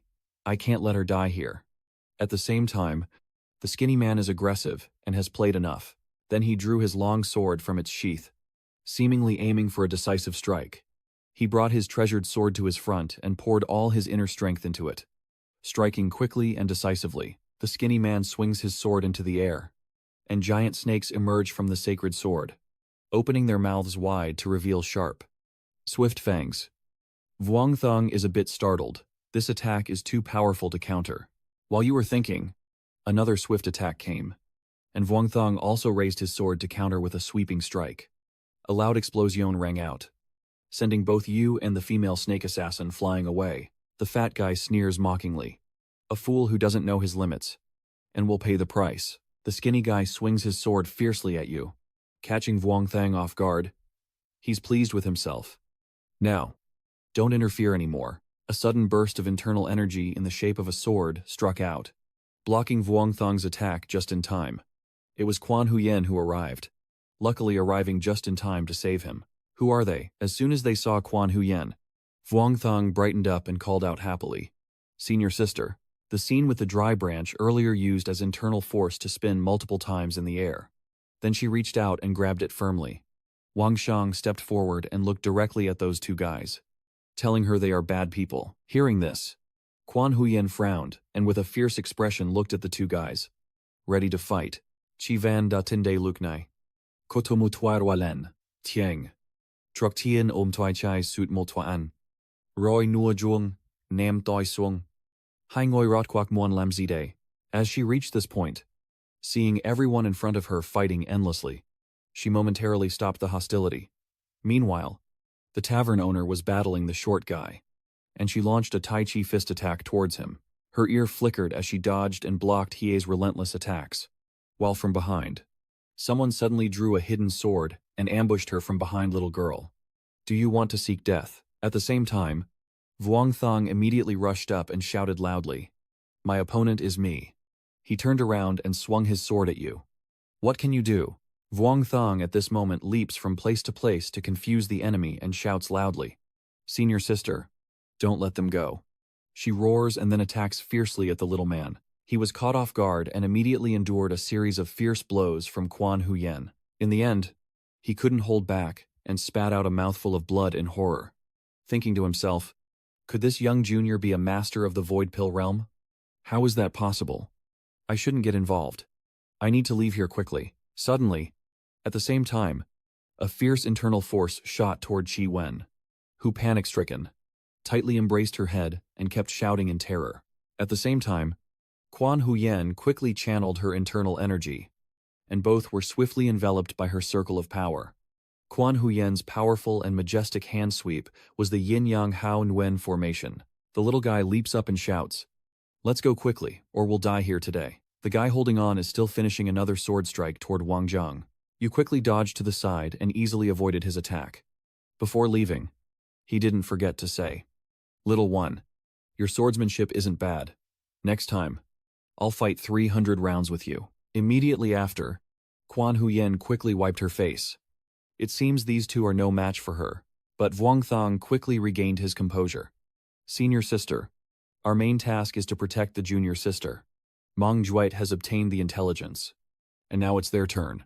Quan Huyen pulls your shirt, looking up and seeing tears streaming down her face. She wants to say that the useless senior sister could have protected them, and the master will definitely scold me. Vuongthong seems to understand what you mean. Senior sister, not only did you defeat the enemy, but you also protected the junior sister. Very impressive. The scene where your weapon disappears quickly. Vuongthong thought. But after this fight, your junior sister should understand everything now. Right. Over here, Qi Van seems unable to regain her composure and sits silently on the ground for a long time. Because of Lisa's chaos, the special investigation team has begun to deal with the Yinyang sect. Even so, they still failed to capture the two evil cultivators, only killing one of them. The female cultivator you caught is named Uchi Vu, who was originally an outer disciple of the Medicine God sect. 6 months ago, she agreed to buy the secret manual. But everything that happened afterward turned out to be a counterattack by the Tongue Hunter. When caught in the trap, Uchi Vu was rescued by Sacred Fire and joined the Super Spiritual Society. And from then on, they became enemies, leading to the scenes that followed. As for the Vuongthong group, the trouble is just beginning. The scene shifts to Su Nuong, who is scolding Qi Van. Why did she give birth to such a foolish child like you? Are you really that stupid, or are you just trying to make your mother see? After so many years of studying, it's all been for nothing. Do you understand that if it weren't for those two people, you would be dead now? Vuongthong Voitian Lenju, Taiko Noi Nun Yang. Su Nuong Bot Jian. Sumui ko ai kibimehogtoy. Nghiavai. Sunuong kong koi mimwa. Roy mang miha tai mingza hoi vuong tang. Then the abbess quickly stepped out of the subordinate's room, responsible for Chivan's affairs, and in 2 hours she must deliver the results. The other person quickly accepted the task. Yes. Team leader. Vuong Thong sighed, raising the child without teaching. And both the master and the mistress share responsibility for this. Then he quickly stepped forward with a smile and said, Little sister, after you finish your talk clearly, come back to the mountain with us and experience true cultivation, and also meet your father at the same time. The scene shifts to Mount Wudang, along the familiar path they often take. Today the sky is very clear. They quickly return to the sect, with Wang Shang introducing, Little sister, these are the senior brothers and sisters of the Wudang sect, and she happily greeted them, feeling honored. From then on, everyone became classmates and interacted more often, and she shyly introduced herself, saying hello to the senior brothers and sisters. My name is Chivan. Perhaps to keep the junior sister away from trouble. The abbess quickly agreed to my proposal, and with the pure spiritual energy of Mount Wudang and the warm hospitality of my fellow disciples, my junior sister's mood gradually brightened. Everyone worked together and shared a meal. Xiaoling also cared a lot about her. So eat more. The food on the mountain is quite simple, but very helpful for beginners. Chivan feels a bit shy and thanks Sutai. Vuong Thong loudly says, No need to be polite. Everyone eat more. It quickly got dark outside. Suddenly, Chi Wen approached him. Senior brother, when will my father come back? You don't know. But you also answered her. This is hard to say. The realm of perseverance where the master broke through is the heavenly sword cultivation. It's not easy to get in like that. What's wrong? If there's something, just tell me and Sister Sue. The nearby tavern can wait a moment. Ji Wen was sad. Now Mui wants to make a contribution to clear her name, not to cause her mother pain or affect her work, if possible. I want to learn some skills quickly and go to the special investigation team to work. Wang Shang secretly felt pleased with this determination from the young disciple. It means our silent efforts to protect her have not been in vain. He quickly spoke up, emphasizing that cultivating virtue comes first, then cultivating the mind, followed by cultivating the way and the law. Your father once entrusted me with her. Cultivating the way is about pursuing the state of the Tao, not about powerful magic. Her own path is fundamental. Do not confuse the details or lose focus. He thought that although he had escaped danger, his master still hadn't resolved the knot in her heart. But he hoped that his master would return soon and warm her with love. I also don't know how the special investigation team is progressing. As night falls over the bustling city with its dazzling lights, the dormitory stands somewhere. This young man is focused on playing games, his eyes fixed on the screen. Returning to Mount Wudang, the outside world's affairs have temporarily ended, and he has little to do with them. The next day, he resumed his cultivation, advancing to the formation of the fetus stage. And at this point, nothing could disturb him. Now, Wang Sheng has returned to the mountain, and besides continuing his cultivation, he has also quickly entered the core formation stage. In the spirit-gathering realm, the interconnected body begins to comprehend heaven and earth, starting to merge with the universe. In the core formation realm, if one can master control over the connection to heaven and earth, they will draw primordial energy from the universe. Inside and outside, the divine connection are linked, and the success of the embryo formation depends on how to complete the internal divine seal without errors, which is the current focus of Wang Thong's efforts. A sudden voice rang out, gradually bringing you back to your senses, Feiyu. Are you there? Wang Thong quickly opened the door and recognized the familiar voice. Elder Brother Chu. Is there something you need from me? Yinglong smiled warmly. This time, an elder of mine wants to see you. He quickly introduced, This is my master, the Water Master. The old man looked at you. You are Phi Nug. Right. Wang Thong quickly remembered that this was the senior master of the high water movement, then stepped forward to greet him and pay his respects. The master got straight to the point. Could I see your sword for a moment? Wang Thong bowed and asked for further guidance from his senior, recalling that the man on the mountain originally intended to apprentice under the senior, but only met the master and senior sister by fate. Wang Teng, while buying the sword and thinking, realized that life might be like that. Gains and losses are not just about one word. Perfection. After some wandering thoughts, the afternoon came to an end. He assessed that the person's swordsmanship level was very profound. And since we are not on the same path, I cannot give guidance. The mountain's outer shell is passing down the 7 stars sword technique, which differs greatly from this 7 stars sword formation of yours. Take a good look here. Seeing him practice swordsmanship so beautifully, you quickly realize that this sword technique shares similarities with the 7 stars sword formation, but is not the same as any other sword technique. Pure and earnest at the central gate, brilliant and swift in thong box technique. Truly deserving of the title of a master of swordsmanship for 20 or 30 years. Compared to him, my understanding is still too shallow. Shui Xing asked you, how do you feel? Vuong Thong thought to himself that what he learned from his master was too complicated. Not following the same path. His senior brother was on the divine bag sword cultivation path. But with his guidance, he was sure he could improve. Thinking to himself, Wang Shang bowed and asked his master to kindly guide him in his cultivation of the sword path. He suggested that we train together, and your current swordsmanship might not be weaker than mine. Let's try a few moves and see. You're not afraid to start wielding the sword either. Just Van, watching from the room. Can't help but be stunned, Master Huyen. Are you really that formidable? Huyen Quan was so familiar with this scene that she didn't even bother to look over, only smiling brightly before suddenly turning away. Since then, Senior High has been coming to train with you every few days, both sides improving each other's swordsmanship. And in recent days, Wang Shang has also made great progress. Until one day, a loud, cheerful laugh rings out from outside. You two can keep practicing, but if you're sparring, don't hurt anyone. Master Shui Xing was surprised to see him and said, Master, why is the old man here? The old man happily stroked his beard and said, Your master and senior uncles all told me that Thonangon Temple was lucky to find the peerless sword. I've been practicing swordsmanship all my life, so of course I want to observe and reassess it. Vuong Thong quickly stepped forward to bow and pay his respects to Master Rao. Your heart keeps shouting, isn't this the highest-ranking person on the mountain? The one who is the head of the Heavenly Punishment Sect? After you bowed to Su Ra, he quickly smiled warmly and said there's no need to be formal. Then he began to teach that you two are too stubborn with the sword and have forgotten the way. Training is training. Don't let either side get hurt. And if you're not careful, you might damage the other's Dao realm. Then he sat down at the nearby table and looked at Wang Zhang. All right, let's begin. You think? A master who is named on the heavenly list of the cultivation world. But like the elder ancestor who rarely shows his face, of course, he wouldn't be listed. Being able to receive his guidance is truly a blessing for someone like me. A junior. Meanwhile, Vut Dao leisurely spoke. The heavenly palace was never truly mine. Just a place to find refuge. The heavenly palace should have me, using the spirit and energy of this body.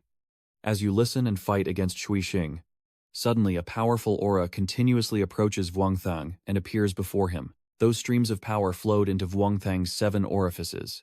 He quickly absorbed all of it into his body. Soon after, Vuong Thang was able to form the nascent soul stage, the small success stage. He was stunned as his spiritual power continued to grow, and his primordial energy became even more refined. This is the nascent soul stage. We must immediately strengthen the lower realm and prepare to charge up to the golden altar. The girl standing behind the head of the punishment hall couldn't help but be a bit startled. Your senior brother is injured. Both senior brothers stood silently, watching him continuously strengthen his inner strength, while the head of the sect still focused on increasing his own power before passing energy into Vuong Thang's head. Shui Xing exclaimed in surprise, Master. But from the look in the head disciple's eyes, he immediately understood. Tui Han then bowed respectfully. The disciple withdrew, and he realized that the master intended to stay behind to clarify the remaining words. Then he looked down at Wang Sheng, calming his mind, restoring his composure, and focusing on understanding the way. The old Taoist has wielded a sword for many years, and today he will pass this path on to you, hoping you can comprehend it. Hearing these words, you feel a touch of gratitude in your heart. The way of the sword is the foundation. But if a sword cultivator achieves success, most will realize 3 stages before advancing. Stage 4, riding the sword, requires a sword embryo, nurturing it day and night with your spiritual power to achieve the legendary flying sword. Stage 5, mind sword, giving up the sword for the sword, takes on an invisible form, with a sword robe that can extend infinitely and is extremely sharp. Scene 6, the guardian sword, uses the sword's spirit as its soul, and the body's way as its core. Once the sheath is removed, it will protect the world. Vuong Thong then quickly opened his eyes. But the senior disciple had already ridden the wind and flown away. He stands up. The six-realm sword path of the master likely isn't the end of the sword way, but it clearly points out the long road ahead for him, which he will gradually comprehend in the future. Before leaving, he left a few words and gave you a part of his sword intent. Learn it well. Vuong Thong was stunned. This is the inheritance of the Sujia's Dao realm. From behind the tavern, she had no idea when she arrived, but she suddenly stepped forward and hugged him tightly. It seems that because he was overwhelmed by learning the inheritance of the Dao realm, he fell asleep in Quan Huyen's arms, and she didn't wake him but quietly watched him sleep for a while. Qi Wen stepped out and called out Su Tai. "I'm back." But Quan Huyen quickly signaled for silence as the golden hues of sunset fell, and she hurriedly embraced him. Qi Van is excited. The senior sister hugs the princess and the second junior brother. This is a rare picture. This is some young disciple gradually being transformed by the eloquent words. That day gradually passed, and the scene shifts to the back of Mount Vodang, entering the second realm. Inheriting the insights made me sleep for an entire day. But what surprised Wang Shang was that a casual sword intent spoken by the master turned out to be a duality sword intent. Hard and soft. Yin and yang. Spring and autumn. Changes in order can all be called duality. The master only passed down the sword intent because you have entered the realm of sword energy. Normally, mastering the duality of sword intent is extremely profound, and knowing the path of swordsmanship to follow. In just 20 days of returning to the mountain, my swordsmanship has taken a significant step forward. From then on, the sword became your treasured artifact and guardian of the Tao. In this way, Vuong Thong could step into the heavens and earth, while you looked up to enjoy the early morning air in the mountains. Then, Mong Nuyet Hat Hai called you loudly, saying, "Master Vuong, something's wrong." Hearing this, Vuong Tang, sensing a bad situation, quickly asked what happened, and she hurriedly explained. A few hours ago, the Holy Fire Imposter announced via secure internet that they wanted to auction off the 2 volumes of the Upper and Middle Divine Master secret manuals from Longhu Mountain. Hearing this, Vuong Thong couldn't help but gasp in surprise. "What? You're in a hurry. Where is the Heavenly Sage Pavilion's auction? How much does it cost?" "Only the upper middle level. Over here.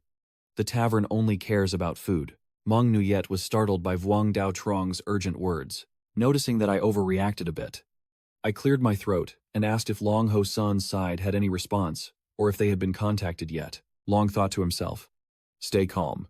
These are no longer simple days like before. What use is there in needing the Heavenly Sage Pavilion's approval?" Mong Ngyet sat among a pile of documents and said, "Yes. And we have also confirmed the identity of the Holy Transcender. The Holy Transcender is the disciple abandoned by Long Lake Mountain, with the Dharma name Tianxing. And the master is the Heavenly Justice Taoist leader of Long Lake Mountain. A year ago, he was caught stealing the lower volume from the Heavenly Sage's mansion, and after injuring a disciple, he fled. You wonder if the title of Heavenly Journey and the master being the Heavenly Authority sect leader means he is Thien Truong's senior brother." Meng Yue continued. "Now that the Heavenly Righteous Path leader has sent someone, other sects are likely sending people here." Wang Zhang remained calm, not surprised, as the Heavenly Sage secret book must have attracted many sects. Mong Nuyet continued. "Once this gets out of control, it could cause trouble for the entire cultivation world. So to be safe, we have no choice but to ask Master Vuong Dao Truong for help to stabilize the situation." You frown and think. This matter is very important. Let me consider a way. Vuong Thong is calculating. If the other sect leaders show up, my senior sister and I won't be able to say anything. So we can only ask our master to step in. The scene shifts to Zhongnan Mountain, which is quite far from here, but still within the same sects. An old man walking by laughs loudly. He's the disciple of that Thon Ngan too. "Right," Vuong Thong replied. "So this senior has met my master, Thon Ngan Tu, before." He picked up the phone. "Has he already arrived at the South Central Mountain? I will help you ask from whom." Then he quickly got busy. "Do the sects. See the sect name, Thon Ngan Tu or not. His disciple, Feng Ngu, is being searched for." The voice on the other end says that Thon Ngan Tu has finally arrived at Zhongnan Mountain, and the previous Taoist inquiry he made has not yet been completed. Recently, there has been no news of Thon Ngonzi's sect returning to debate. And Thon Ngonzi has not come to my place. The disciple of the Love Sword sect is indeed Thon Ngonzi's disciple. Right.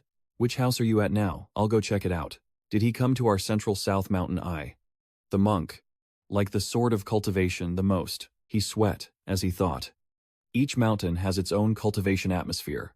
There are many rules of Mao Sun. And Wuyue Mountain is currently a place for hiding away. I didn't expect Zhongnan Mountain to reveal so many hints of human feelings. It seems that the Thon Ningon Tu Dao brand is still at Tin Van Dao Truong's place. Finally found him. He's at my place. What's going on? Where is Fai Ninggu now? Wang Shang was startled. It's the voice of a girl. Tin Van Dao Truong is a wise Dao. Wise Dao is a respectful way to address female cultivators. The boy feels a bit anxious. Why does it seem like there's a powerful aura from the great mistress over there? Then he quickly went to find his master and asked, Is Tin Van Dao Truong here? Wang Thong wondered why this extraordinary talented person, Tin Van Dao Truong, wasn't listed among the top figures in the heavenly rankings. But if the master has chosen to stay here, then Tin Van Dao Truong must be a very trustworthy name. A voice in your head says, is it a false alarm? Wang Thong looked around. This is telepathy. They have always been walking along the small path in the west of the garden when they could transmit to his location. The two quickly entered. Surprised to find this place was Tin Van Dao Truong's cultivation site, Wang Thong quickly found a cave entrance. Blocked by stones but still emitting a steady glow, he thought, the aura inside the cave belongs to my master. It seems he's meditating here. Then suddenly a voice called out, Pu. The person entering inside calmly said that condensing into a core is very dangerous. And now you absolutely cannot disturb Brother Thon Nan. So, what is your reason for coming to see him this time? After a while of him explaining, Tin Van quickly understood, so that's how it is. With this situation, you two seniors really find it hard to convince the elders of those sects. But as she was about to speak, she frowned. Initially, only the Lang, Tao Tao said go, and she went. Brother Thon Nan was unhappy because of her and the child in her belly. Now she wants the senior brother to go all out for her. What kind of logic is that? Wang Shang secretly sighed, looking at Master Tin Van's expression. Could she have some intention towards the master? Suddenly, a loud explosion rang out from the sky, illuminating the night. Wang Shang and Tin Van looked up in surprise. This is a heavenly tribulation. Did the master break through the gold core? She stepped forward. There's no need to be afraid. Your senior brother's golden core has been formed. Next, he needs to comprehend after his breakthrough, and must not be disturbed. For now, I can only go in my place. I also want to ask Sister Zhilang about that. Back then, what was it that made her leave like that, causing the father and son of the clear speech master to be separated for over 20 years? Wang Thong couldn't help but break out in a cold sweat inside. This trip was bound to be full of trouble. Everyone quickly descended the mountain, and a car soon picked him up, along with Tin Van. Mao Nguyet spoke. Master Vuong, I'm afraid I'll trouble you again this time. Vuong Thang replied. It's okay. Please tell me the details on the other side. Vuong Thong has no information about their whereabouts. But according to the documents, behind the fake fire is a secret organization of evil cultivators, such as the Heavenly Fire Sect and the Five Gods Sect. You follow up. Among these organizations, only the Five Gods Sect has some scale. What about the information on the Yinyang Sect? The Five Gods Sect is a typical organization of the Demon Sect within the Martial Alliance. I didn't expect to encounter them again this time. Mong Nuyet said.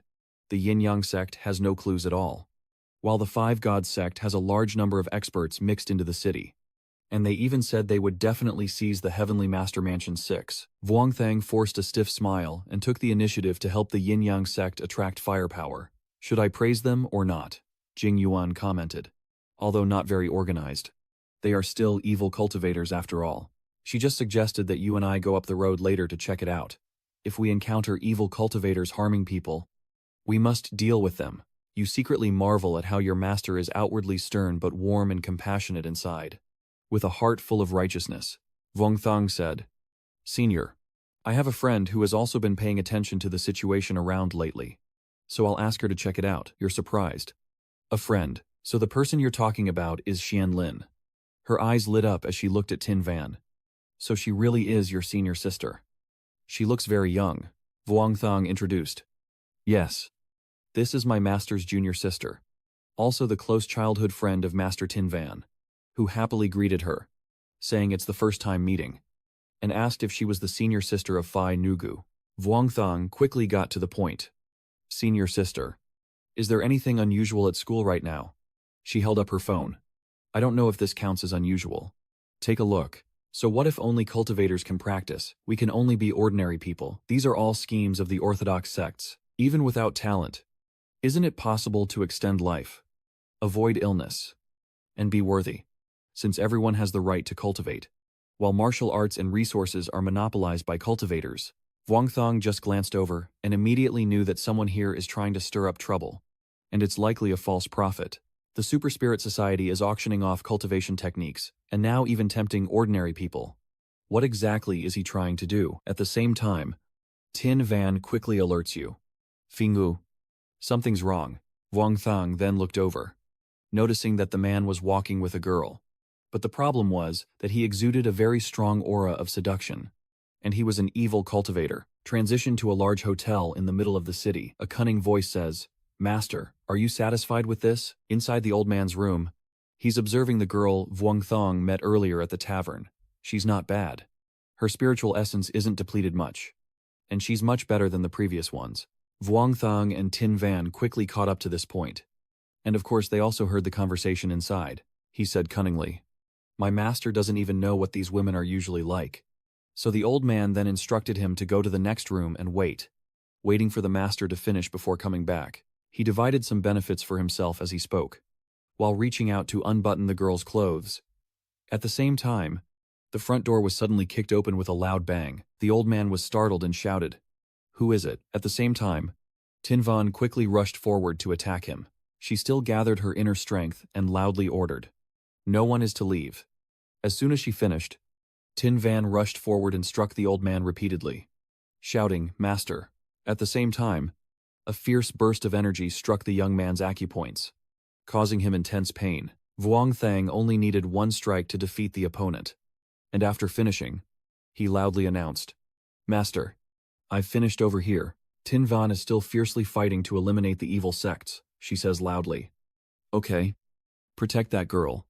Vuong Thong observes that his master usually trains only on the mountain and lacks much real combat experience.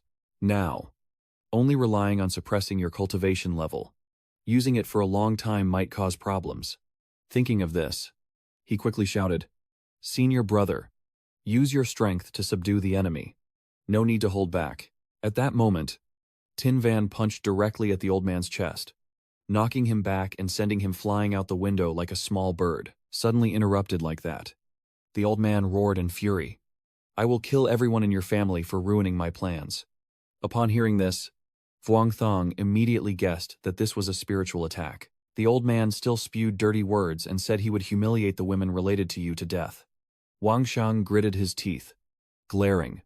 Do you want to seek death? Upon hearing his vile words, you couldn't hold back, anger surging up. And Vuong Thong drew his sword and charged out. You are determined to think that practicing the way of the sword is to protect your family. If you can't even do this, then what is it for? Even if he begged again, what difference would it make?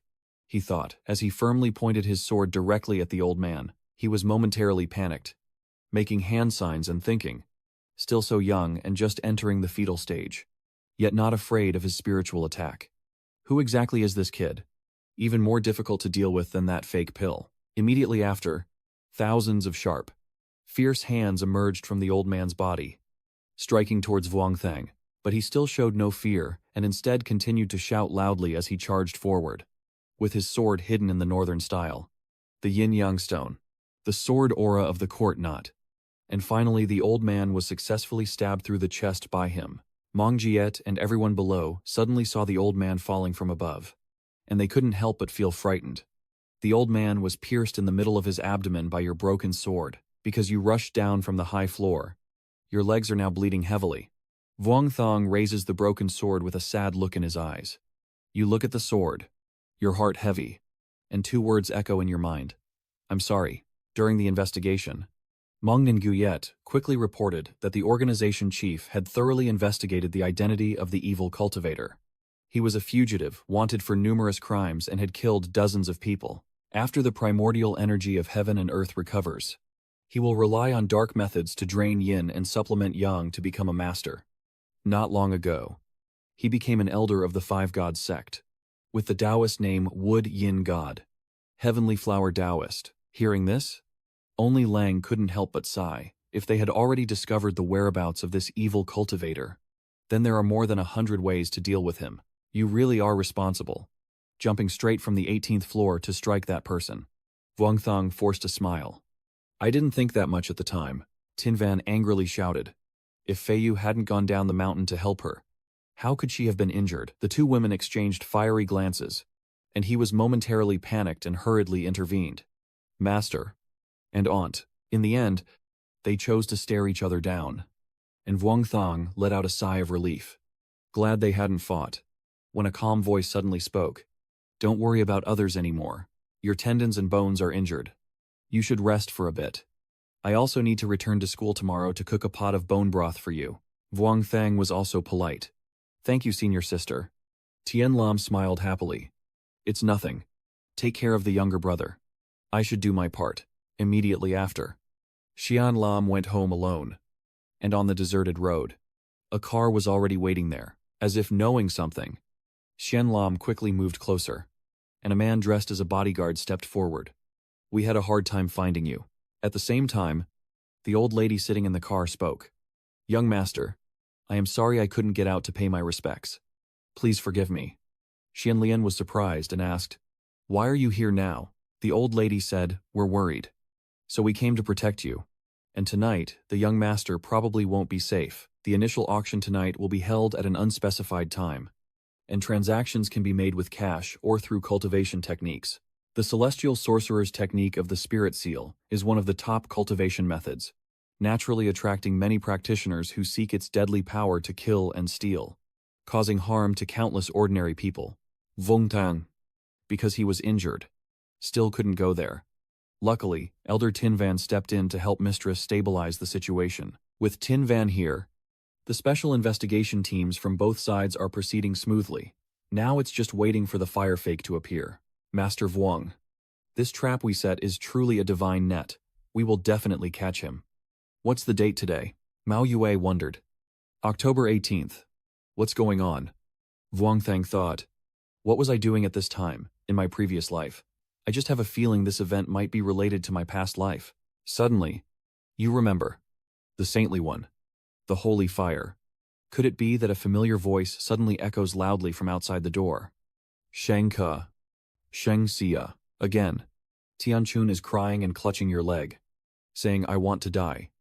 Oh, Thang Ke. Vuong Thang was startled and thought, what the hell are you doing here? Immediately, Wang Shang quickly signaled Meng Yue to leave so that they could be alone in the room. Then he sighed bitterly and said, Just say what you want to say, if you want to live or die. What does it matter? You're a disciple of Long Ho Sun.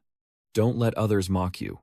Tian Trong wiped his tears and begged Thang Ke not to scold him anymore. Vuong Thang also didn't beat around the bush and directly pointed out that you are a holy fire master. Guak Tianhun. Is that right? Vuong Thang wasn't surprised. I had already guessed your relationship, but I didn't expect that the 6 celestial masters of the Heavenly Scholar Pavilion were passed down by you to him. Tian Chuang recounts that he said he wanted to do something big and told me not to search for his whereabouts. But I really didn't know he was causing such a major incident. Nor did I know how many people would die tonight. I have a way to find him, but I don't dare because he is my best brother. Shang Ke. Please tell me what I should do. I am feeling very confused inside. Vuong Thang said, For the sake of justice, you protect the sect and uphold the righteous teachings. Now, you must go save your senior brother and prevent his mistakes. The initial auction is about to start. If you hesitate any longer, it might be impossible to save everything anymore. Shang Ke is right. I have to find Tian Xing to stop him before he causes something bigger. Wang Thang smiled brightly at Tian Trong. It's good that you can think things through. Suddenly, Vuong Thang felt a strong, murderous aura approaching, a warning sign flashing. Immediately, he instinctively pulled Tian Trong aside and shouted loudly, Be careful. Outside, Mao Nuyet had already been beaten and was lying in a corner, and the door was quickly opened. Dao Trong Thi. Where are you heading off to? That bastard, Mat Tien sneered, cunningly. Master Tien Han. The deed is done. Don't bother to chase after him anymore. Tien Trong stood in front of Vuong Thang, fiercely guarding. Who are you? You observed the three of them for a while. The young man's cultivation level is still unknown. But the two followers are at the core formation stage. Looks like today we've really run into trouble. That guy smiled brightly and told Master Vuong not to interfere anymore since he had escaped. We just want to talk to Master Thai. The female nurse beside him stepped forward to report. Young Master. The special investigation team has sent someone here. He let out a sigh of relief, then decided to ask the Taoist to go ahead first. Stop.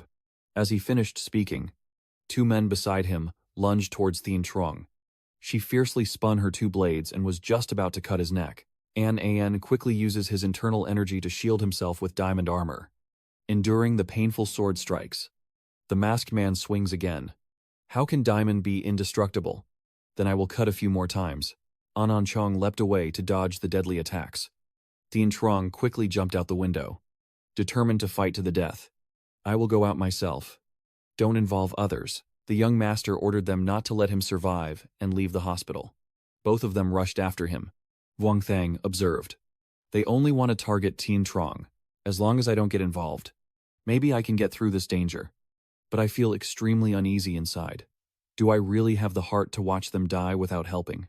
Below, Tien Trong quickly blows out a swarm of black butterflies to attack the two of them. But the masked man's aura is not ordinary, and he quickly breaks through his deadly strike. From above, the nurse quickly landed on Tien Trong's shoulder. Just a divine realm cultivator, yet able to endure in our hands for so long. You're quite impressive. He was startled. This is bad. Each knife was about to stab into Tien Trong's eyes, and he couldn't help but sweat. Suddenly, a wheelchair was thrown from nowhere directly at the female nurse, knocking her away from Tien Trong. The masked man was also cut once. He was furious. He is a human. The wheelchair slowly lowered near Tian Chang. A familiar voice rang out. Although Ta and Tian Chang Dao are not close, but I can't let him die here. Vuong Thang said softly before gently lowering the person down. The young master spoke up. Dao Trong Vuong. It seems you don't want to accept my proposal. Vuong Thang drew his sword to confront him. Go ahead and make your move. You observe him carefully, since he hasn't fought yet, and you don't know his true strength. Then he snapped his fingers and ordered the servant, Dao Master Wang, to hand him over. And the man quickly agreed. Then he rushed at you. Kid. The last time you two still hadn't decided the winner. And today, it's the same. I realize that my legs are injured and can't use the 7 stars sword formation. But now I know I have more than just this spirit sword formation. Your attack on that puppet is contemptible. Those weak tricks are nothing at all. Vuong Thang calmly raised his sword and asked again, so? Then he lifted the sword into the air, combining the yin and yang, the 4 symbols, and the weight of the sky. Then a powerful beam of light shot straight at the slave. This attack momentarily overwhelmed him, causing him to kneel and his body to tremble slightly, and not stopping there. Vuong Thang continued with the yin-yang, 4 symbols, and the 8 trigrams body movement. On this side, the nurse was fiercely fighting, appearing very confident in her abilities. Tien Trong struggles a bit to keep up with someone stronger like this. He quickly uses the spirit talisman. Just as a fierce yellow snake rushes toward the female nurse, she contemptuously created a clone to fight the snake, dismissing it as trivial. The snake was quickly dealt with, as the female nurse easily pierced through it. Her sword also swiftly swept toward Tien Trong, making him panic inwardly, realizing the danger. Then Tien Trong quickly leapt to dodge, executing the 3-point defensive formation. 5 elements in combat, and Earth Shield to protect himself. Multiple laws and orders were issued, and at the same time the attack quickly headed straight for the nurse, causing her to falter. She fiercely charged at Tien Trong. To you bastard, I want to take your life. The blade swiftly slicing through his neck. At that moment, Vuong Thang shouted loudly, Tin Van Su Tuk, using swordsmanship to kill instantly. At that moment, a powerful aura suddenly blocked in front of Tien Trong. She was momentarily stunned, only sensing a sword aura, not the imperial sword technique. Tien Trong is pleased and thanks the little guy for distracting the enemy. My diamond protective shield is back. Little girl. Let's continue fighting for another 300 rounds. Suddenly a golden light shone out, surprising Thien Trung, who wondered, "What's going on?" That sinister young master shot a move that caught Thien Trung off guard. He smugly apologized. "Time is tight. We won't waste the time of the Tao master anymore." Vuong Thong hurriedly ran over, worriedly asking, "Are you okay?" Thien Trung trembled, but forced himself to stay strong, not hitting any vital spots. "He won't die." The investigators arrived quickly to support and surrounded the target. Determined to capture the opponent, the nurse quickly reported, "Young master, the special investigation team has arrived. He looks very calm." "I understand." Then, the young master looked at Vuong Thong with a cunning gaze again. At the same time, that Downo guy mechanically stood up and moved forward. Vuong Thong immediately knew from just a glance that this person had lost his mind. Then he left, and the nurse called out in surprise, "Young master," he said, "our goal has been achieved. Let's go." They quickly entered the dark alley, leaving Downo fighting, and the bloody Downo raised his sword to strike straight ahead. But soon, the long chains were shot out and tightly wrapped around him, holding him firmly. The members of the special investigation team worked together seamlessly, and the chains grew even tighter. At the same time, one of them struck him with a palm strike from behind. In the end, Downo couldn't hold on and collapsed in just a moment. Vuong Thong watched them go. Hearing that the special investigation team of the Demon Realm had once organized our police force, it seems that it was indeed them. The investigation team quickly reported via radio that they had captured one demon cultivator, and 2 others had fled into the hospital. The other side ordered a lockdown of the entrance and exit. Team 2 to search. Anyone resisting can be killed. One of them stepped forward and looked at you. Leader Vuong Dao, do you need our help with treatment? Vuong Thong glanced over. This is Thien Trung, the leader of Long Ho Mountain. There is a way to find the Holy Hoa Jia. Let those people save him first.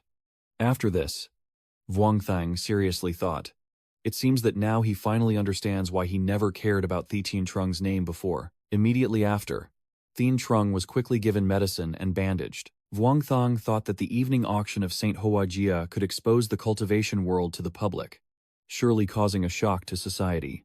And as the situation becomes more chaotic, the Yinyang sect will gain more benefits. Thien Trung holds the whereabouts of the Holy Elder, directly deciding the success or failure of the enemy's plan. Because of the Holy Transformation Elder's plan, the Yin-Yang sect will naturally not let him survive. On this side, Thien Trung grits his teeth in guilt. Tianxing, and Old Master Xin apologize to you. Next, I will serve you like a beast of burden.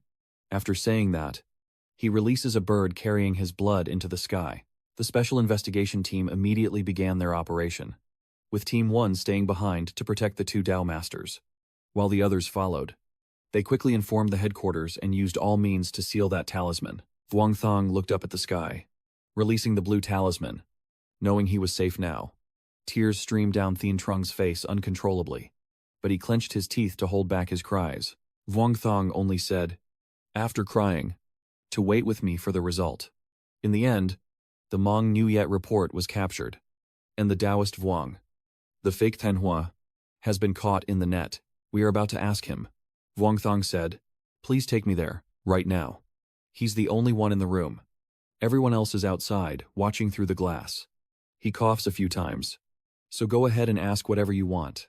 I am badly injured all over and running out of time. So you don't need to waste your effort on me.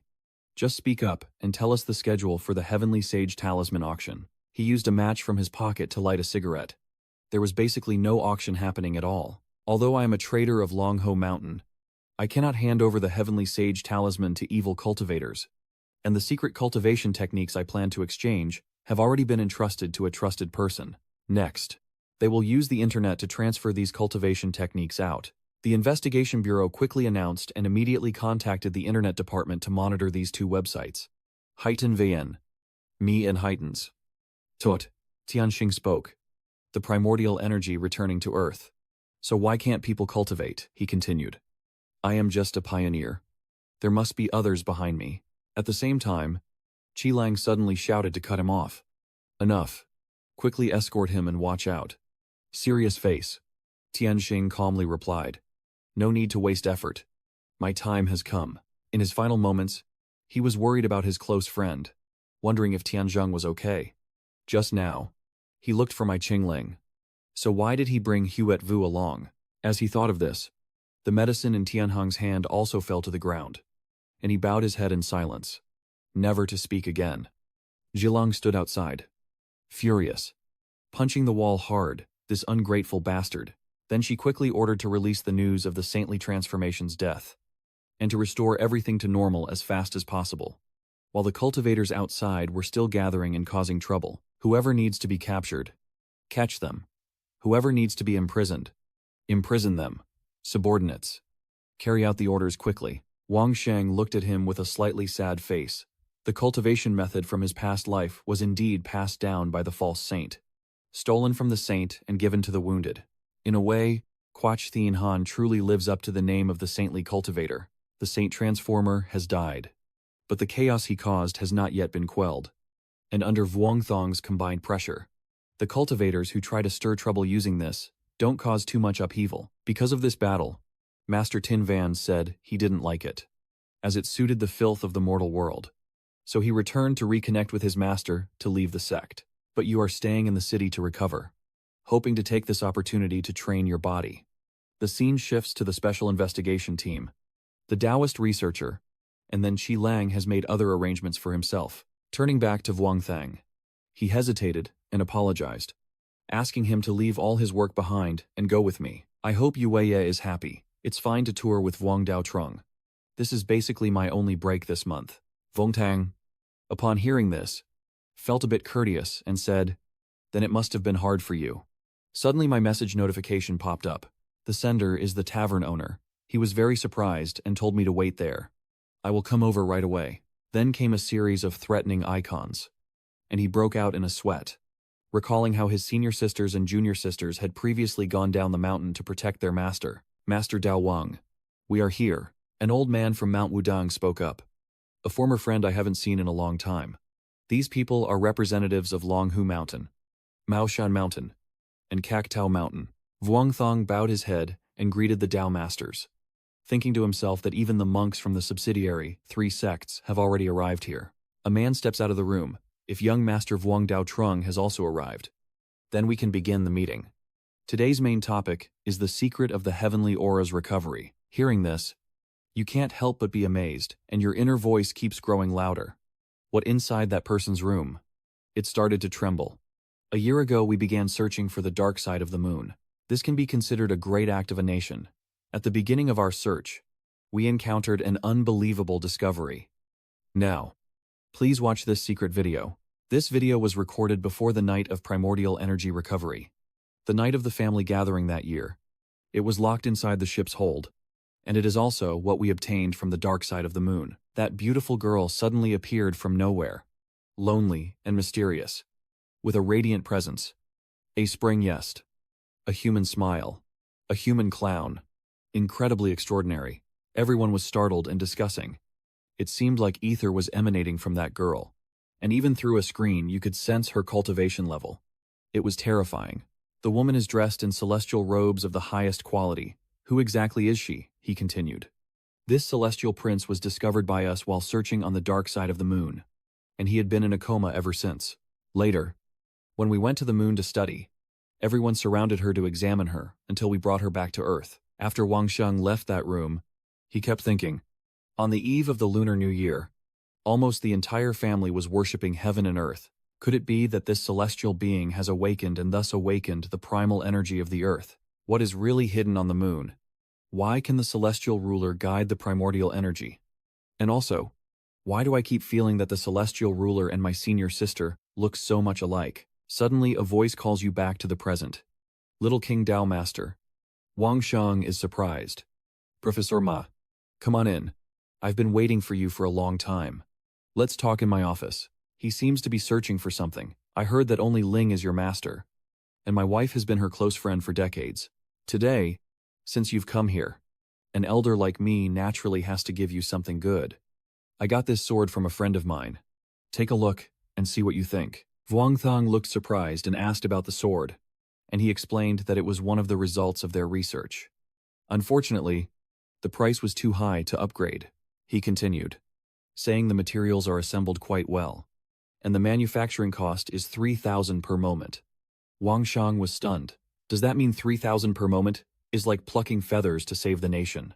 Immediately after, he was amazed as he opened the sword box, revealing the sword resting on a red velvet cushion. Stunning and beautiful. Vuong Thong quickly picked it up and carefully examined every detail. He commented that the internal energy poured into the sword was extremely smooth. The creator even considered the growth potential of a cultivator's core. But unfortunately, it has no spiritual sense at all. No effect on cultivation.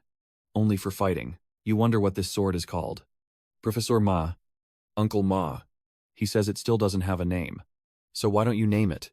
Wang Shang looked at the sword and then said, just call it Wuling. The scene shifts to the airport as the plane gradually lands in the city. Mo Ngyet's eyes sparkle with surprise that the immortal Batengu personally came here to take care of Wang Dao Trong. That's so sweet. Hearing that you just chuckled. Wang Shang was surprised, never expecting that senior sister Tin Van would arrange the plane for her. What exactly is she trying to do? Could it be that she wants to win over her junior sister, to strengthen her relationship with the master? Today really is wonderful. From afar, a young girl quickly approaches with long hair and an open shirt.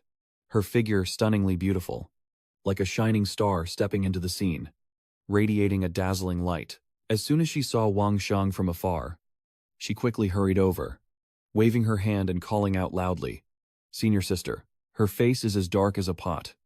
"Watching you very closely. My senior sister is really fine.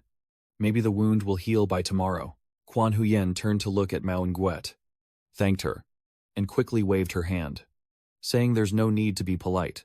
It's what I should do. Vong Thong sighed bitterly. "Senior sister, are you also starting to put on makeup?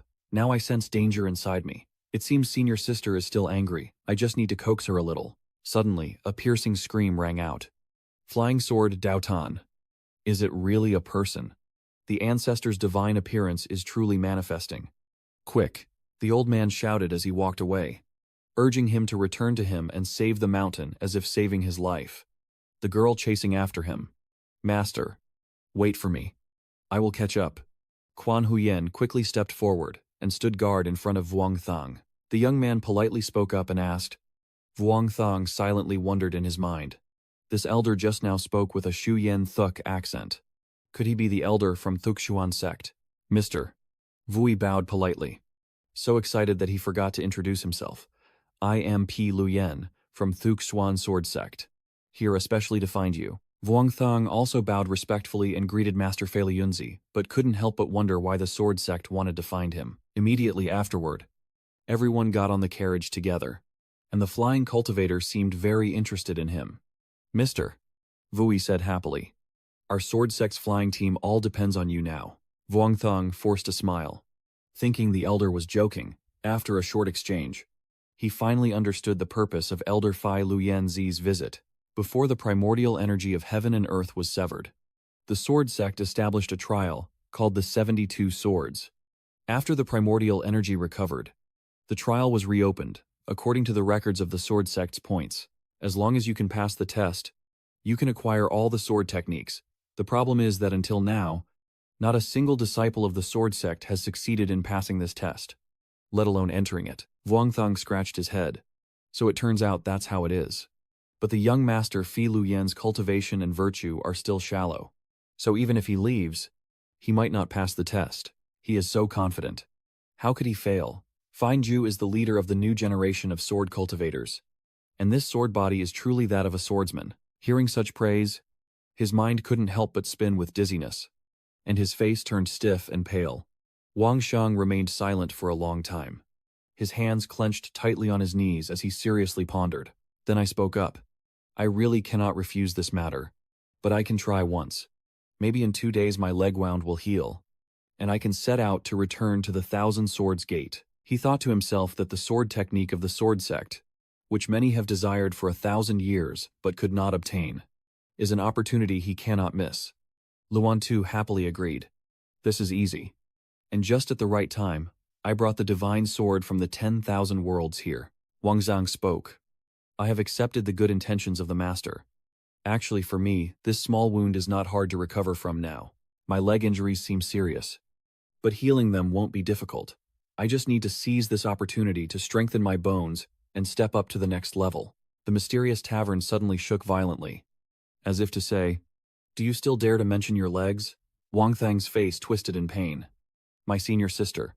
I was wrong. The girl, mischievously following the master, whispered, "Master, does that mean the Phi New Taoist and the Bat New Fairy?"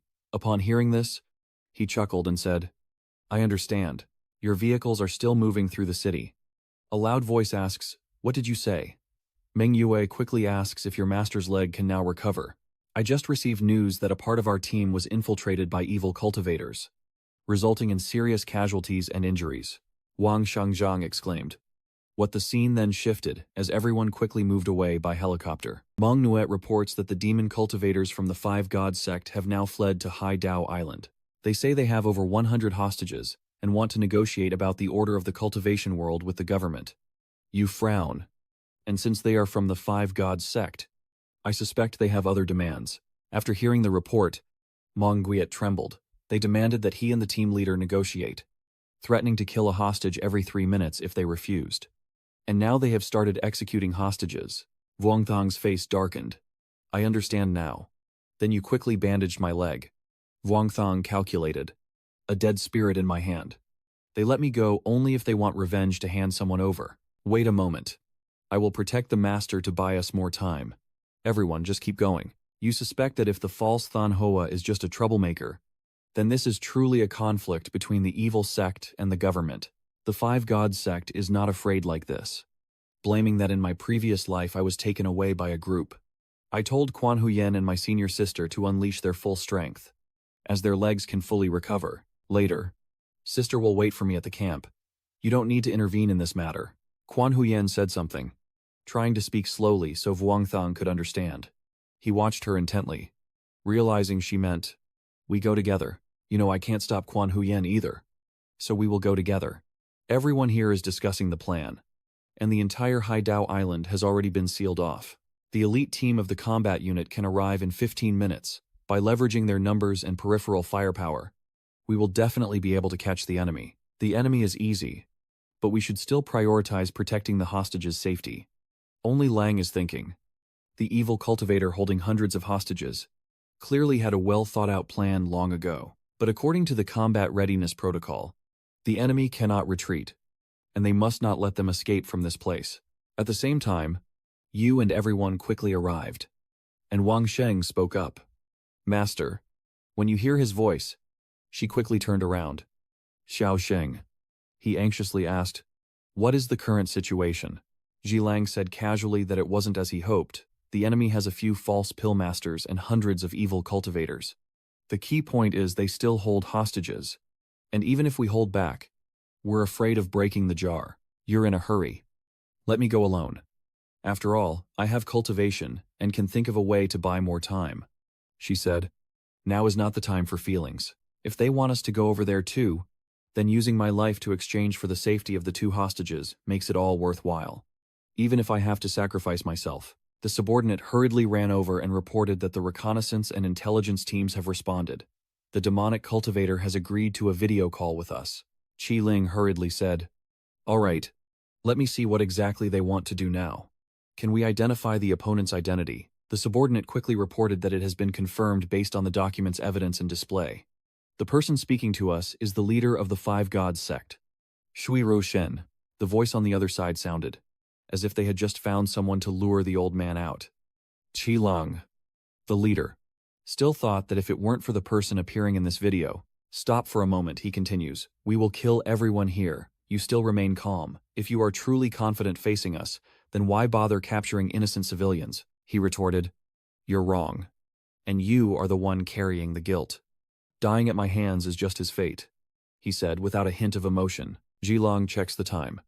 I will be there in 3 hours, but you must stop the senseless killing of innocents. He continued. Fine. If you don't show up in 3 hours, I will be right in front of you. Kill them one by one. Now I must face that sky-high arrogant sword cultivator who killed my sworn brothers. Vung. Step forward. I am here. I killed that lecherous bastard. If you want revenge, find me. Why take it out on others? Moreover, I am not only bold but also kind-hearted. I will see how I can perform the ritual for the senior free of charge later. He laughed loudly with satisfaction, sometimes quite arrogant. If you have killed my 4 treasures, if you're scared, you don't have to come. I will find you myself later. You seem calm and unafraid, but not that much. Are you trying to lure me over or just want to catch me, even though I am also a sword cultivator? If I accidentally hurt the senior, then, at this point, he let out a breath and flicked his nails. Probably the senior no longer has the face to stay in this cultivation world. He sneered.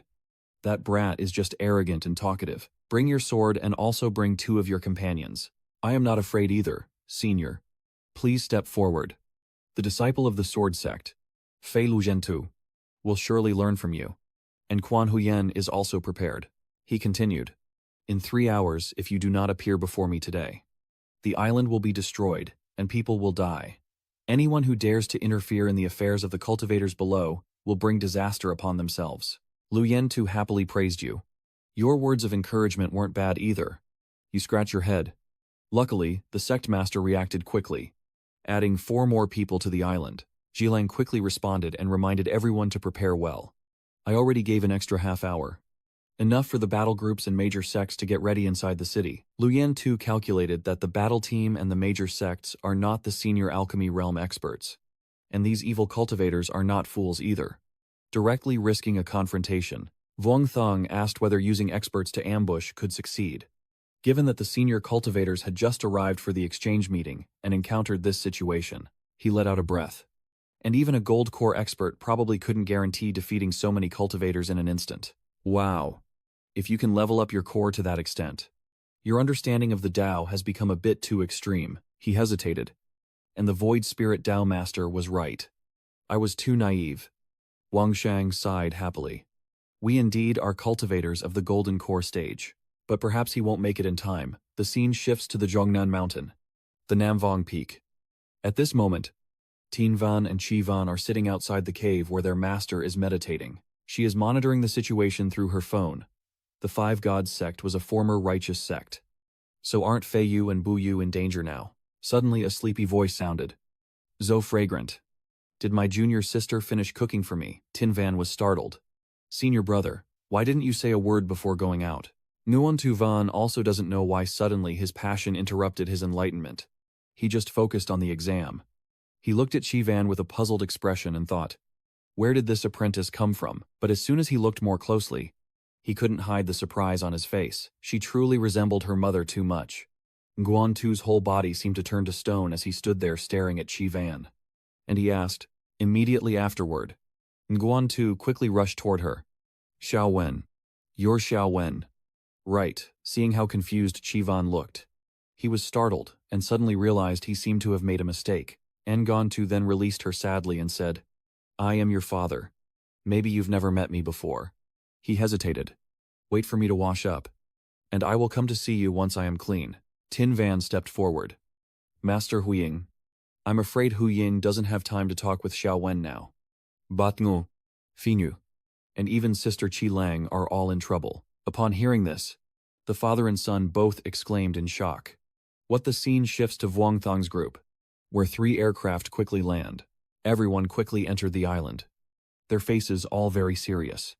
At the same time, 2 people stepped forward to greet the elders and bow to the clan leader. They are Ngiam Chin Nam and Trong Tu Quang. The old man stepped forward, saying, I am only here to support the battle, and everything will follow your arrangements. Vuong Thang thought to himself, these archery officers seem to all be experts at the hibernation stage. You remain silent, observing them for a long time and constantly pondering. The handsome young man steps forward to greet you. You're Phi Nu. Right. The plan is simple. Everyone just needs to arrive on time and distract the enemy. Rest assured, we will keep everyone's involvement secret. Wang Shang and the others step forward to bow. Thanking the elders, Chin Nam drew the sword from his back and held it out in front of you.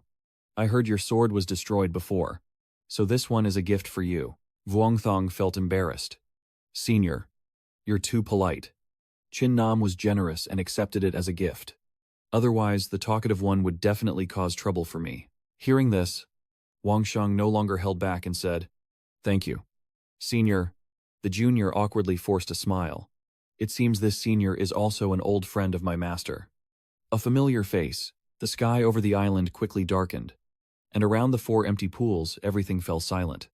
Everyone had now arrived at the meeting place. Only Ling and Jiao were told to wait until we lured Tado's expert from the Hudan realm. The combat team will launch a swift attack to rescue the hostage, although it's a bit reluctant. We should still try to lure Tado to our location later. You keep talking. I understand. We can buy a little more time later. Luan too worries. If we directly kill Tado later, aren't they going to chase after us? Wangthang explained that they had always said that everything in the cultivation world was resolved by cultivators. The less we care about the hostages, the safer they will be. They quickly arrived at the place. You plan to get closer to the shore and follow the plan. As everyone stepped ashore, countless sources of energy surged around me. A voice from the shadows echoes out. Kid, you're the one who killed an elder of the 5 God sect. Right, I quickly draw my sword and straightforwardly reply. Yes, I am. So what? That guy went completely crazy. Everyone quickly surrender or be beaten. Before he even finished speaking, his neck was already covered in blood. Wangtang, with a commanding presence, loudly declared, talking to the cultivation world, saying that cultivators would handle this. Now that I am here, do you want to threaten me with ordinary people? I will still use my inner strength to fight. If you want to kill, then do it. I came today to destroy demons and eradicate evil. If I spare you, there will be more lives lost. At the same time, a voice rang out. If any disciple of the sect kills this person, they will be rewarded with 10 years of cultivation and the secret technique of the 3 steps. Kill these 3 people, and bring the token to the island. Immediately afterward, he smiled softly and charged alone to fight the evil cultivators. His sword light like bones piercing through clouds and moonlight. His overwhelming aura made them all feel a bit afraid as they stared in confusion. Luyan too couldn't help but be amazed. He never expected that breaking off the communication would be so terrifying. Just based on this scene, I really can't tell who is the mortal with no resistance, and who is the evil cultivator slaughtering mercilessly. One of them roared fiercely, and the trash gathered together to kill him and share the credit. Wang Shang secretly felt pleased. It seemed the enemy had fallen into a trap. Next, our task is to gradually increase the weight of our side to force more evil cultivators to reveal themselves. You quickly rushed past them. None of them saw Wang Thang's figure. In just a moment, you were standing on the shoulder of one of their leaders. They whispered to each other. But at this moment, using magic to kill him was just a trivial matter. Could it really be possible to escape? At the same time, a shining sword flew by. Luyan Tu quickly recited the spell, using the Kang Kon battle technique and D-key sword control. The sword's aura now resembles a demon, and the fallen sword's divine energy swirls through the clouds, waiting for you to land. He happily asked how my flying sword technique was. You smiled brightly, and your horizons have expanded. Suddenly, they quickly retreated into the dark bushes, and the 2 exchanged glances. Wang Sheng spoke up. Do you dare to fight this battle together? Luyan Tu flies over. All right. Stay back a little and don't underestimate your opponent. At this moment, only Quan Huyen and Qi Lang remain on the boat. Both of them silently observed but said nothing, each with their own thoughts in mind. Luyan Tu quickly joined the battle, one hand forming a seal, while the other rushed into the group of evil cultivators. One of the evil cultivators among them nervously hid behind a large tree. Who is this sword master? And why has the legendary sword control technique appeared now? I haven't even had time to recover my composure. And you shouted to fight. Outside. You continued. This is the 5 Gods sect, and it's their matter to resolve among the cultivators. So you want us to withdraw a few more evil cultivators to shake our faith and lead us into the demonic path. The investigation team quickly announced in panic to retreat immediately, as the enemy's elite team was heading straight toward them. The opponent in the false pill stage has not moved yet. Everyone should protect themselves. If they really insist on taking the hostage, we will launch a strong attack. Everyone quickly gathered together. Lianzi looked a bit worried. Trouble is coming. Be careful and respond accordingly. Wangthong reminds Quan Huyen and Su Ti that they don't need to hold back later. She nodded in agreement and said she understood. They said to each other, attacking together, that if they didn't kill Lady Yu today, she would definitely become a threat to us in the future. Luyen too nervously warned Fin Gu to be careful. as all of them are cultivators who have escaped 2 realms, each one full of murderous intent. They're probably some of them who have truly cultivated demonic arts. Vuong Thong is alert. I understand now. At the same time, Quan Huyen uses her internal energy to lift herself up, balancing yin and yang. The primordial formation begins. The Yinyang primordial formation is activated, and at that moment she rushes quickly toward the demon cultivators. Immediately after, Luyen Tu and Vuong Thong exchange glances, both understanding each other's intentions, and they ascend together into the chaos. The internal energy of the vortex creates a giant whirlwind that sweeps through the evil cultivators, causing them to panic and retreat quickly. She still remained unmoved and continued to rise, one of them being Het, whose primordial energy of the heavenly palace had been disturbed and could no longer be used for any power. How terrifying. What level of cultivation does this young girl really have? At the same time, deep inside the island, a group of people gathered around, the girl sitting in the middle, radiating strong inner strength, spoke. These trivial things can only be handled by the little ones who can't even manage them. Everyone, why don't we work together to capture Qi Lang and then run away directly? She is Shui Ruxian, Thite Lam Sect. The Iron Eagle Taoist spoke. It's easy for us to leave. But what about those disciples? Especially with the giant group beside us. Like Than flips into the air. After catching Qi Lang, we will immediately flee, keeping them occupied to distract the guards. The chaos is coming, and those with strength shouldn't fear not being able to recruit subordinates. The storm on this side of the tavern is growing more intense, constantly expanding and swirling fiercely in the air. The evil cultivators have stopped their attack. This one is truly formidable. Better run quickly. At the same time, a stream of purple light carrying a skull flew over. Anyone who ran would be killed without mercy. Vuong Thang quickly stepped in front of her, fiercely drawing his sword to strike at the skull. But it seems this attack didn't even scratch that skull at all. Wang Shang was furious, and the modest woman couldn't handle the 3 opening stages of our opponents without using a healing pill to protect herself. The group of the Ennu then just arrived. She spoke up. I say, kid, today you will die here. Those people quickly rushed forward, with the leader loudly declaring that tonight would be the night they achieve fame and fortune, and they would stop at nothing to capture Qi Lang and the others. She sneered slightly, pointed at the crowd, and coldly ordered to kill them all. The other side quickly informed Qi Lang that the rescue team had departed for the central area of Hai Dao. The battle has entered its 2nd stage, she said seriously. Understood. Then Qi Lang solemnly ordered, everyone, attack now. Everyone from underwater rushes forward enthusiastically, shouting, you guys retreat. Leave it to us next. As if the gods didn't expect this scene, they stared wildly, glaring fiercely, still daring to set an ambush. Oh my, Zheng Nan charged forward mockingly.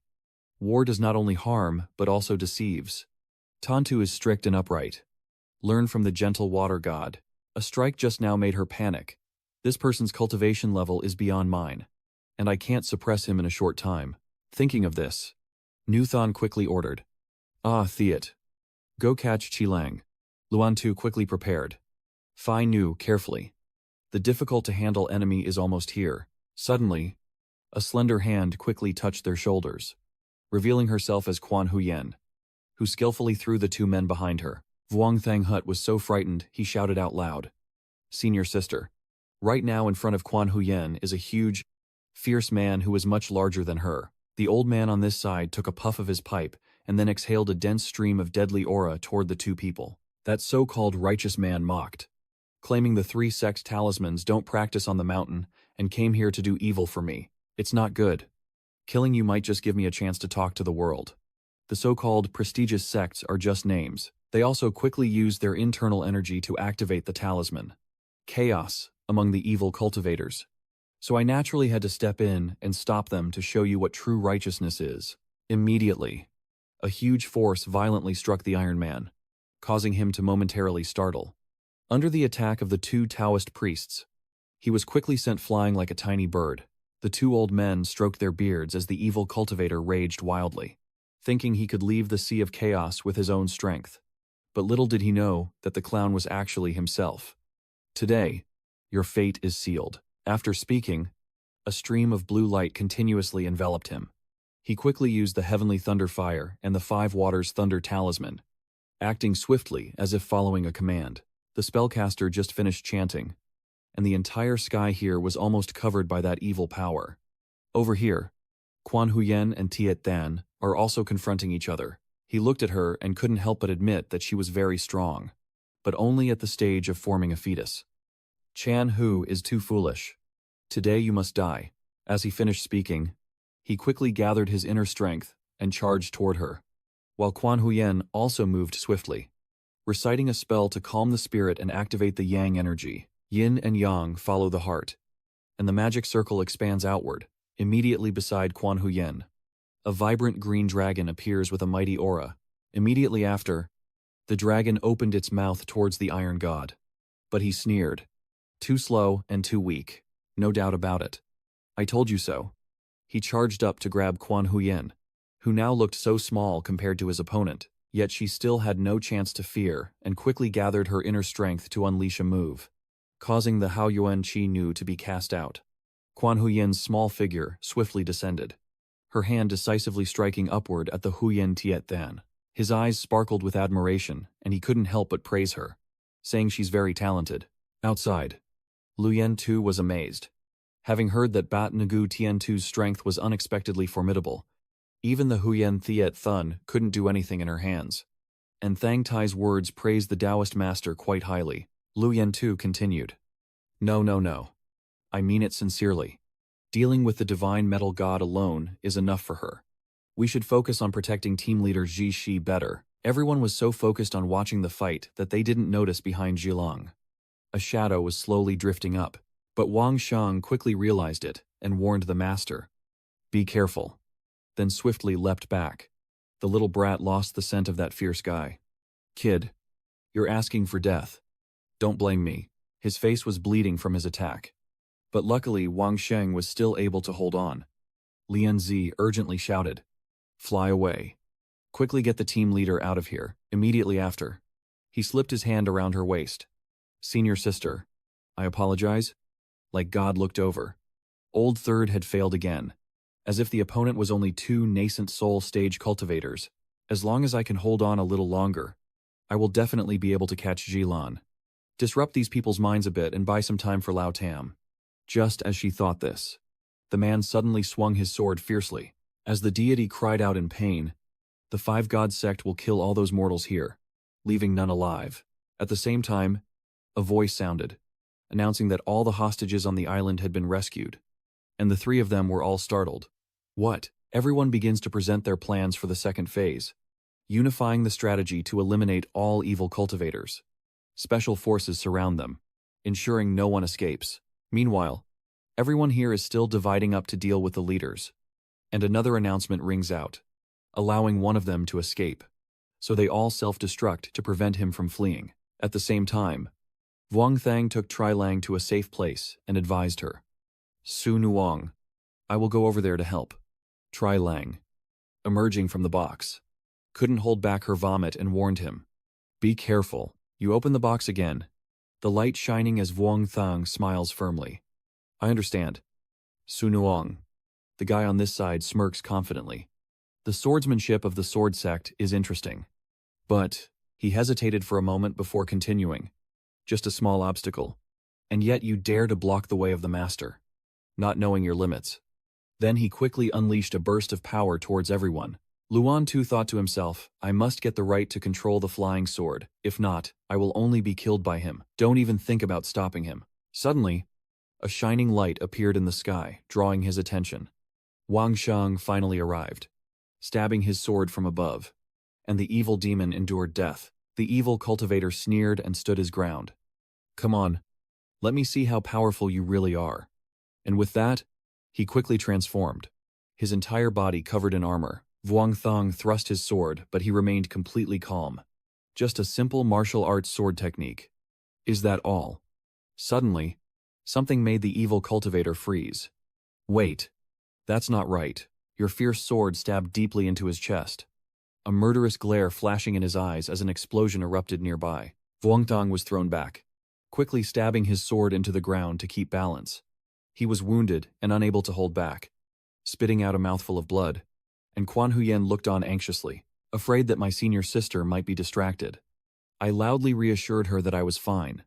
Hearing this, Quan Huyen quickly regained his composure. That evil cultivator is acting wildly. I will kill him. I will definitely kill him.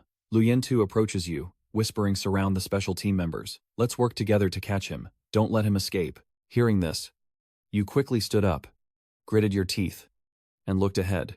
All right. Over there. Everyone was still fighting the New Then group. Luyen Tu looked at you and said, Kid, stay here and leave this to us. Go rest for a bit. Your efforts will be rewarded. Wang Shang released his aura. Thank you. Senior, like a god. He assessed the situation and realized things were hopeless. The big picture was lost. So he decided to retreat quickly.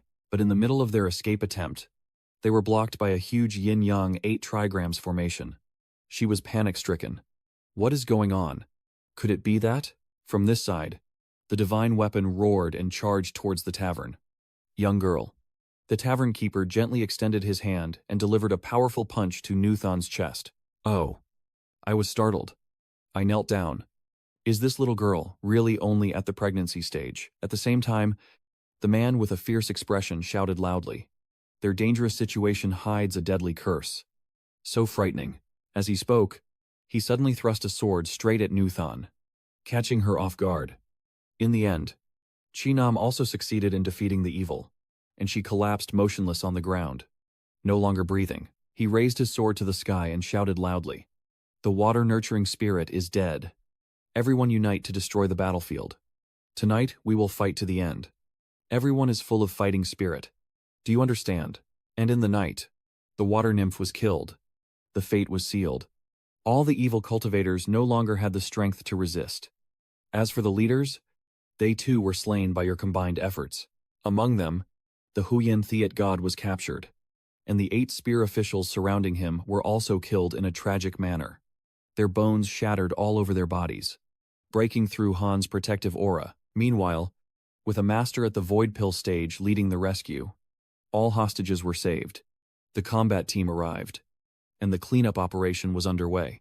As for you and Quan Hujin, after the fight, Wang Thang, exhausted, leaned on her, with the moonlit sea shining brightly. Little Thang, Xiao Huyin. Luckily this time, the two of you were here, gradually waking you up. But I have a request. Everyone, could we stay a little longer at the special investigation team? Anyway, Ning Zhengnan and the others mainly focus on defending the border, so the investigation team needs the help of both of you. Xuan Huyen looked at him softly. This, little brother. Vuong Thang quickly understood that his senior sister wanted him to decide.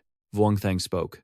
Master, this matter should wait until we discuss it with our master before deciding, especially since I have already promised senior brother Fi Luyen that I need to go to the sect. She saw you sigh and refuse before continuing. All right then. What reward does everyone want this time? Zhengnan quickly burst into laughter. Bu Yu and Fa Yu. Are you all here? Luckily this time we have 2 people. That Thon Hengonzi guy was always bragging on the stream. He said he had 2 genius disciples. And at first I thought he was just bragging. But today's meeting proves he truly lives up to his reputation. Vuong Thang was stunned. Senior Zhan Zhongnan. Tu Kuang smiled happily. Let's not talk about these useless things anymore. Let's be straightforward. No nonsense. Are you 2 interested in joining the combat team? Zhongnan is so arrogant. What is he doing? Stealing people. They are now advisors to the special investigation team. Tu Kuang said, calmly. Such a good seed. How could we let him go? Their master is Thon Nan Tu, who has no cultivation at all. Might as well let him fight me in a match. Whoever wins will take both of them. Vuong Thang sighed helplessly.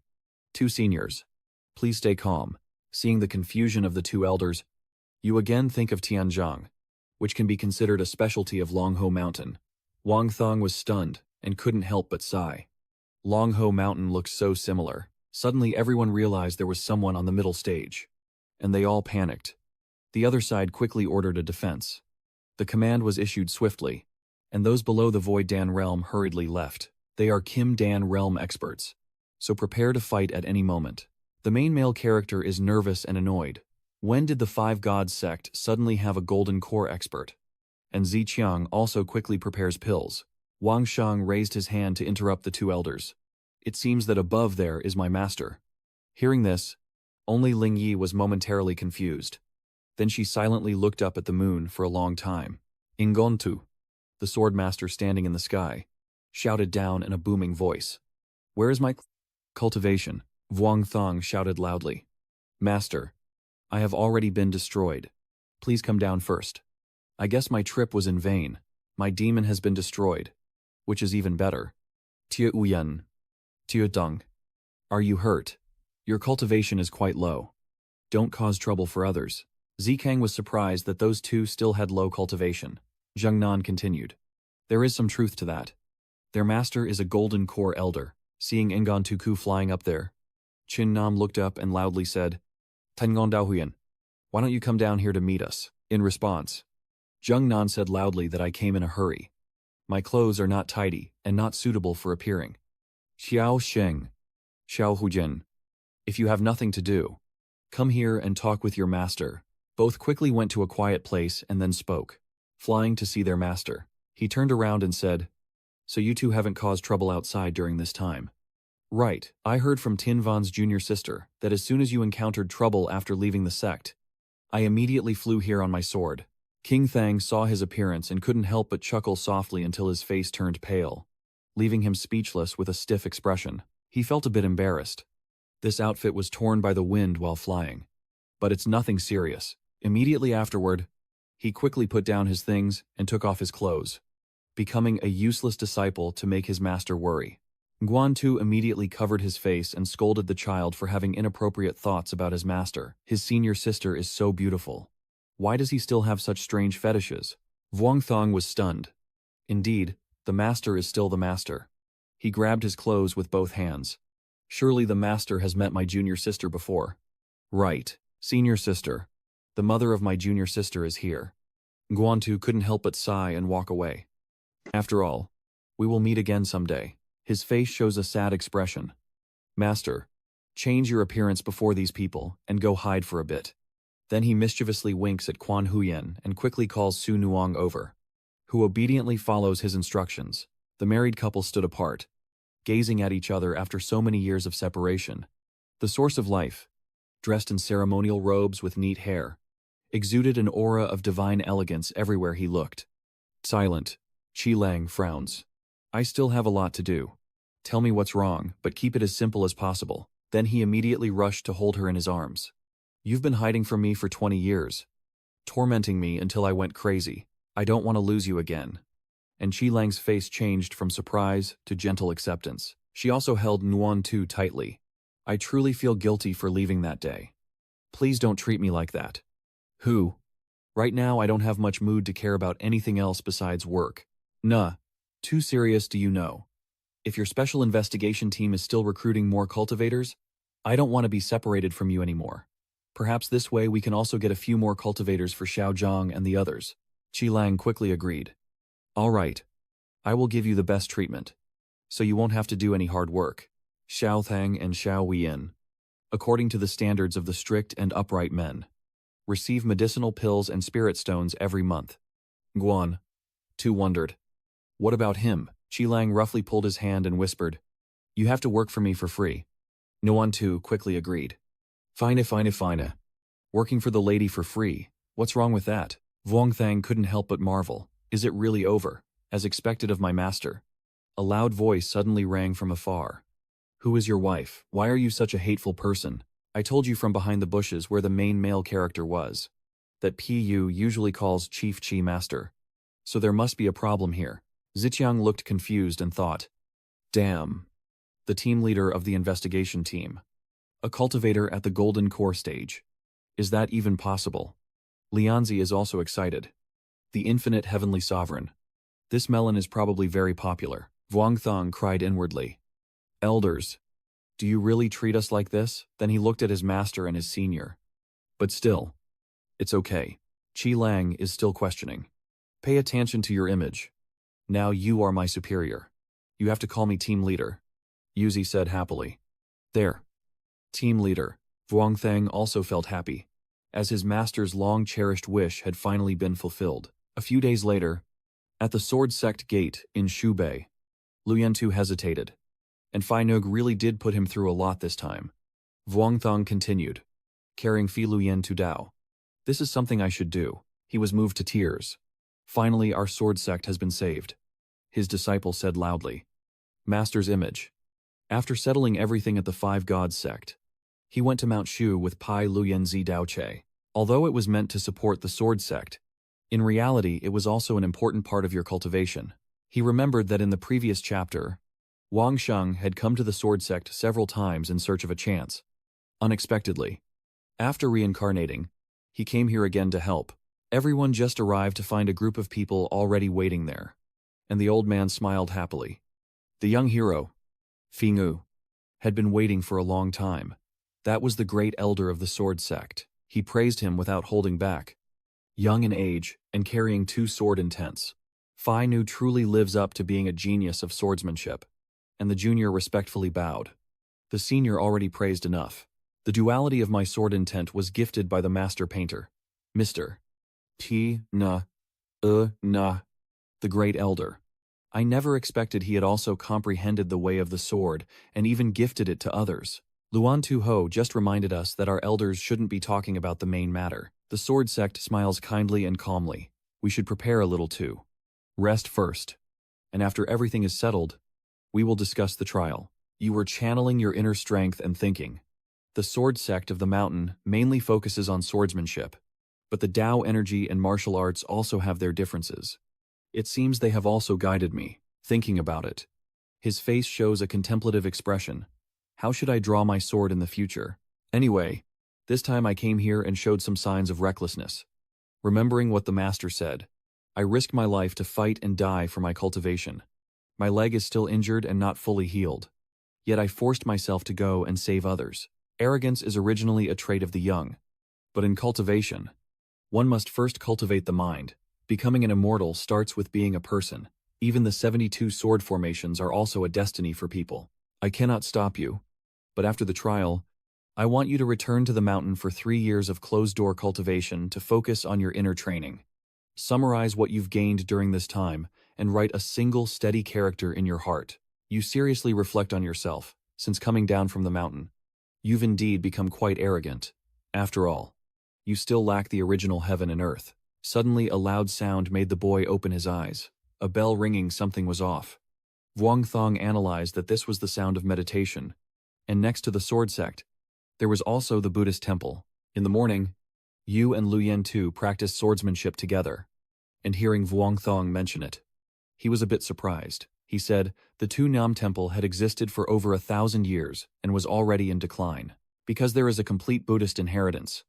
After the natural energy of heaven and earth recovered, it gradually restored as well.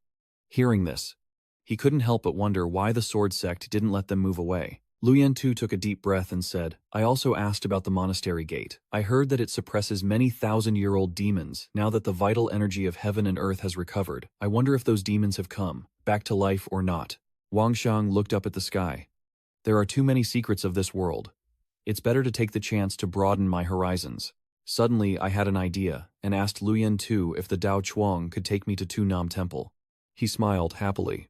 Originally, this morning I planned to take you around to visit places, but later we will change into new outfits and go inside the temple to see the Buddha statues. Vuongthong figures out that the events of the sword sect have already caused some delay, so he needs to inform his master first, then go to Tu Nam Temple with Fai Luyen Tu Dao Cheng to see how things are. Once the decision was made, he immediately called his master as a guest at the Heavenly Sword Sect. He absolutely must not be disrespectful. Tu Nam Monastery has an abbot named Nu Fong, who has been able to pass on pure cultivation to others for 20 years. Hearing this, you feel a bit confused. You're serious, master, indeed. Good girl. I was just joking with you. But the Tu Nam Temple and the Kiotong are not far away. So if you have nothing to do, instead of wandering around, go ask Master Fong about it. He laughed happily and couldn't help but marvel that even in the Buddhist world there are acquaintances of the old master. Making friends really is a matter of luck. The scent of love immediately fills the air from the other end. How strong is this wife's strength? Just a simple word. Yet Wang Shang is overwhelmed by the strong smell of dog food. You turned off the phone but couldn't stop thinking. And after the primordial energy recovered, the Tao traditions of the famous mountains quickly revived. The Buddhist sect is not like a few small temples with a few high monks. Nor do I know about this Tzu-Yan temple. Is it the place where hidden dragons lie beyond the tiger's den or not? Then you and Luyan too also arrived there. And a voice full of determination rang out. The person is the Pai Engu. Right, not long ago. Than Nan too mentioned you several times to the monk. And this person is Nufeng Tiansu. The clever old man winked and asked you so. But has your master found his wife yet? Wang Thong smiled happily, thanking Nufeng Tiansu, and said that his master and mistress had just reunited a few days ago. Hearing this, Nufeng couldn't help but laugh out loud. If they found her, it would be good, and it wouldn't be a waste of his unwavering love. But you two arrived just in time. Then, he continued, if that is true, the sword sect will also be affected. So, since Pai Luyen Tu Dao Truong and Pai Nagu are rarely here, might as well let them go. Take a look. The old man behind sighed softly. This is the abbot of Lord Tu Nam, Uyin Ko. And today's visit from the two immortals is also a matter of fate. Follow me to the private pond behind the back courtyard. At this point you and Luyen Tu feel a bit tense.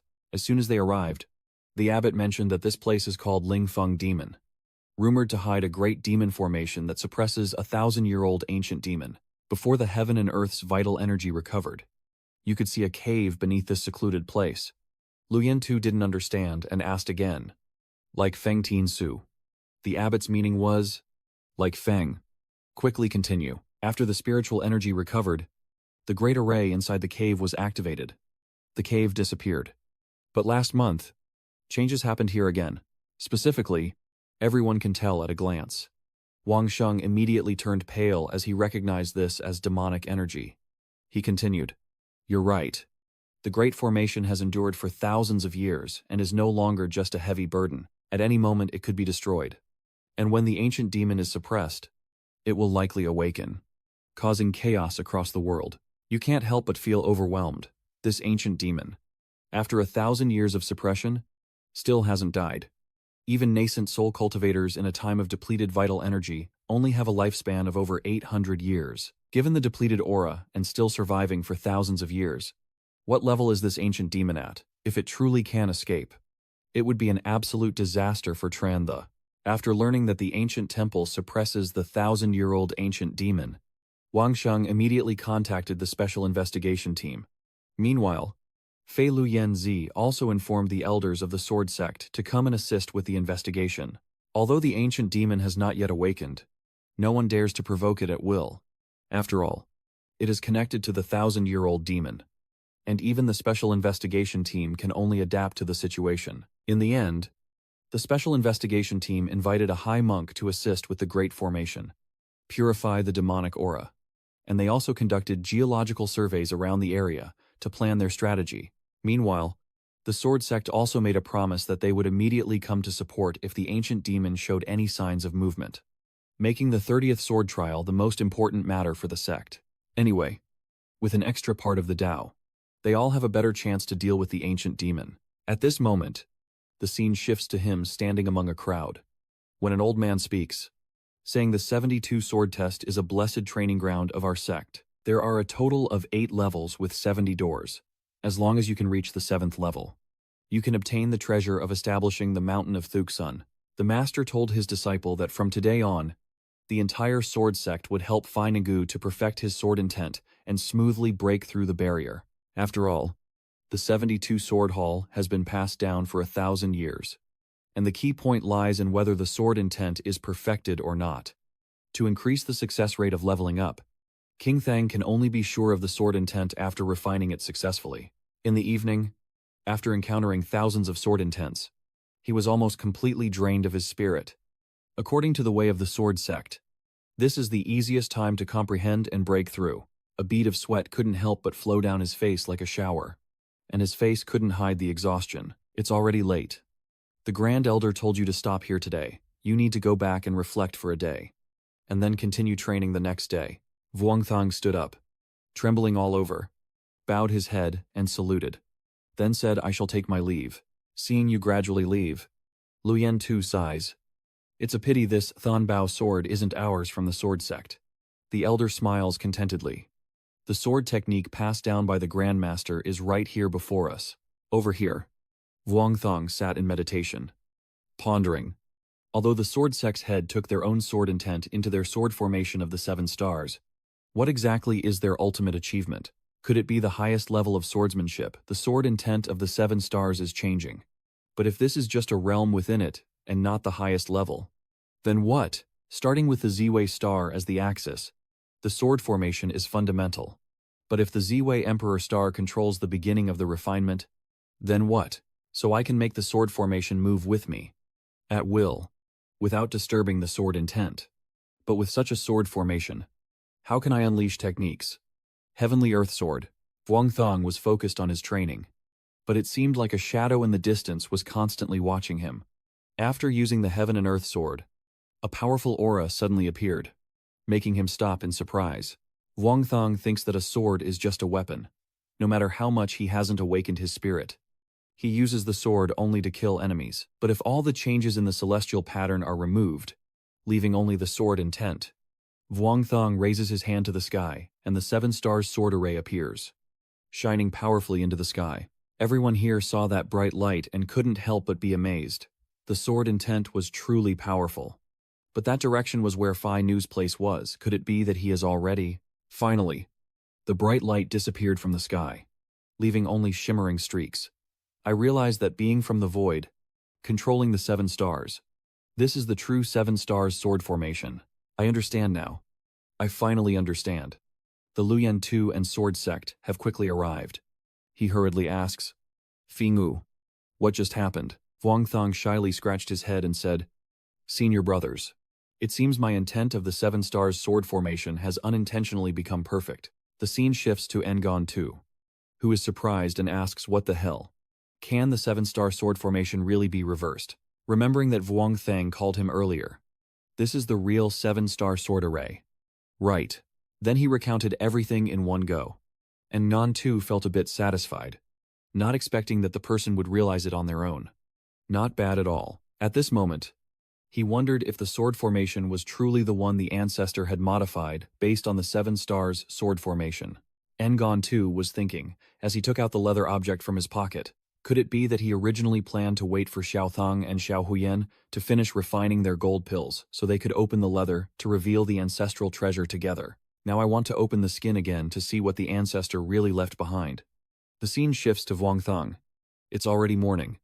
And the 7 stars sword array is based on the 7 stars lord's achievement of the top level. Yesterday, your sword intent just reached perfection and clearly became more powerful after a night of refinement. Vuong Thong then immediately opened his eyes and swung his sword forward, fully grasping the sword intent. Sword Sect comes from behind. Not bad. It seems Fingu has fully grasped the meaning of the 7 stars. Fingu, we've discussed this all morning, so it's best to let you decide. Are you planning to jump into the battle now or strengthen yourself for 2 months? First, Vuong Thang bows slightly and asks, Senior, is the 72-star sword hall only about the sword Dao realm? The Sword Sect replied that our cultivation level is effective only within certain limits in the battle. Hearing this, Vuong Thong pondered silently. If that's the case, today I will charge through the door. Vuong Thong then swiftly flew to a tall mountain there. He entered alone to observe everything. Could this be the 72-star sword hall? Inside the mountain, there is a stone door, and he stands still observing. A single character with light appears. Just by this one character, you can gauge the level of the swordsman's intent. Even, the cultivator can refuse the sword Dao cultivation, but he still slowly advances inward with internal energy. Vuong Thong realized that indeed, the inheritance of each sect is just to make others watch enough, and he wasn't sure if he could complete this mission. The stone door gradually opened after he applied his internal energy. Wang Shang quickly stepped inside, and this was probably the first floor. You walk slowly, observing your surroundings, with the inscription above indicating it is the sword technique of the Sword Sect. I heard that those who entered before only learned basic sword techniques on this level, and the sword intent they condensed was not very strong. But its resilience, it is the stone door ahead, constantly emanating power, with a flame and 2 sword-wielding warriors standing guard. As soon as they see you, They charge forward, and Wang Thung calmly draws his sword from its sheath. He lightly flicked his sword, slicing through the three fire beings. Their reactions were too slow, and they were defeated before they could respond. Then, all three fire beings quickly vanished. You sheathed your sword. And although it was only the first level of sword intent, if the 7 stars sword intent had reached perfection, taking it all in would still not be as easy as before. Next, there is also level 7. As I said, he reached out and pushed the door open. A beam of light immediately shone out. He continued fighting the sword spirits inside levels 2 and 3. Next are the 4th and 5th levels, which seem to become increasingly difficult as you go higher. On the way here, the 7th sense sword intent was basically a sweeping state, which was very limited in advancing your level. Therefore, the king's ascension opportunity to refine his realm with the duality of sword intent has not yet stopped at the duality of the benevolent beast. Therefore, behind him, he kept the essence of the 7-star sword intent, only using the duality sword intent to face the trial. Gradually understanding the duality sword intent, the yin-yang sword intent, freely attacking and defending, steps into the Tai Chi, and the fish's eye becomes the position. In the end, he finally understood the techniques of that sword intent. Although wounded, he finally defeated them all and then sheathed his sword. He concentrates his internal energy.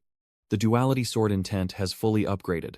It will be very difficult for others to counter during the trial, so he can relax a bit now.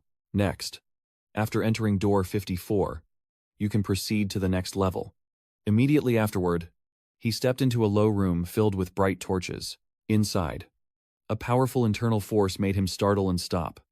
A voice echoed inside. Shu Mountain is no longer cared for.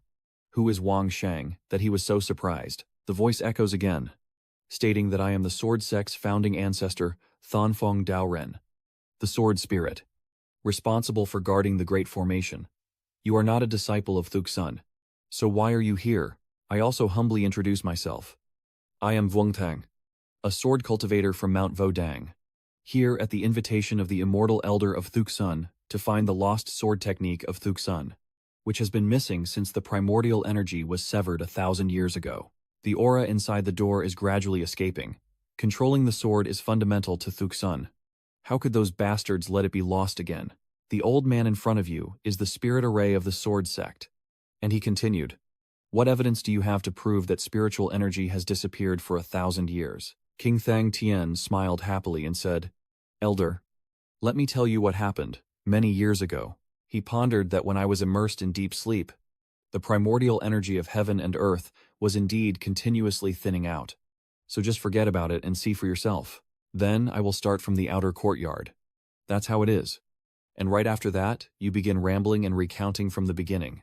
Wengthang sighed with a wry smile, truly envying those transmigrated protagonists from ancient times in online stories who could remember everything so clearly. That is why, over the past 1,000 years, the Taoist tradition of Thuxun has been relatively well preserved. Sword Sect Spirit said, so you are the successor of Lu Dongbing. But why are you not a pure Yang sword cultivator, but the Destiny Sky Sword? Are you confused for a moment? Forget it. Go save the river into the battle. I won't hold back either. If anyone gets hurt, don't blame the disciples of Thuxun. Wangthang calmly jumped up without hesitation, thanking the senior for his help, then quickly leapt towards him and asked loudly, I seek your guidance. The Sword Sect's Lin also refused to give in, and immediately unleashed a move of illusionary sword intent. Lin of the Sword Sect spun around and struck at him with a sword attack. Not bad at all, but since you have entered the 72nd chamber of the Sword Palace, your talent ranks among the top 10. Immediately after, a fierce red sword flame erupts between you and the Sword Sect Array Spirit. He couldn't help but praise. Good kid. If you were a disciple of Thuxun, I would have let you pass already. But unfortunately you're not. Wangthang swung his sword. Thank you, senior, for passing the test. But I still have one more strike left. Today, I will be bold, risking senior's wrath. Then he bowed deeply and launched his sword. The deadly Star Fate sword. Fiercely striking through, Sword Sect's formation spirit widened his eyes and said, go ahead, let me see your limit. The surrounding rocks and dirt couldn't withstand the power of both of them and were blown away. He just struck and paused at the same time, controlling his sword technique at doors 61 to 63. with a total of 3 moves. To take everything, you need to put in some effort. Soon after, he reached another door, and King Thong couldn't help but sigh in relief. Finally arriving. The 7th floor trial concealed the door to the sword-controlling technique. The voice of the sword sect formation spirit echoes again. If the people of Thuxan agree, you may practice freely. Otherwise, stay here with me a little longer. He appears as a beam of light. So after mastering the art of sword control, trying the 9th door behind would be very beneficial for him. I'm stammering. But senior, the disciples and grandchildren of Master Thon Fong are still waiting to revive the sword sect through the art of sword control. Before I finish speaking, he rushes forward. What can I do if they are useless? You quickly drew your sword and sighed. Just fought a battle earlier and wondering if you want to fight again. In the 72 sword chambers, the difficulty at the back door is naturally a bit higher than at the front. The strength each spirit elder can display in their respective formations is based on the maximum capacity set by the grand formation. Perhaps in door 54. Both sides understand each other, and Elder Lin's attitude becomes much more friendly. He told you that the way of the sword has 3 paths: heaven, earth, and human. Humans are the foundation, with humans as the core, earth and humans taking the sword as the way.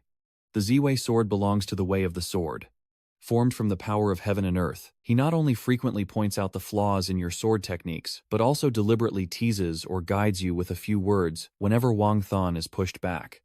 That's all. After just finishing a fight, he chuckled cunningly. The young lad's move earlier couldn't continue. Such a kid. And he already can't take it. Do I even need 3 moves from my people? The saying goes that a sharp sword reflects its owner. Do you really suspect that the ancestor of the Azure Dragon has a tendency to abuse?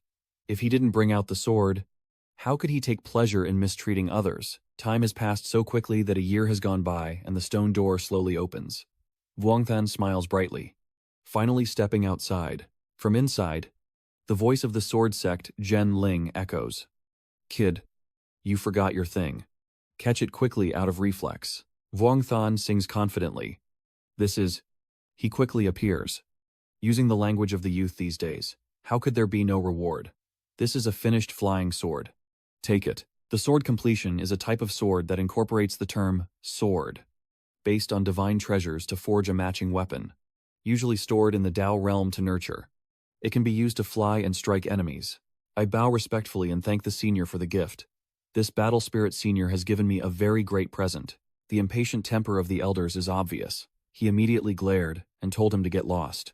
Still underestimating the patience of the younger generation, lethargic and slow to retreat into seclusion for a year. Back then, every disciple had to stay for 3 to 5 years. You, the senior, are right.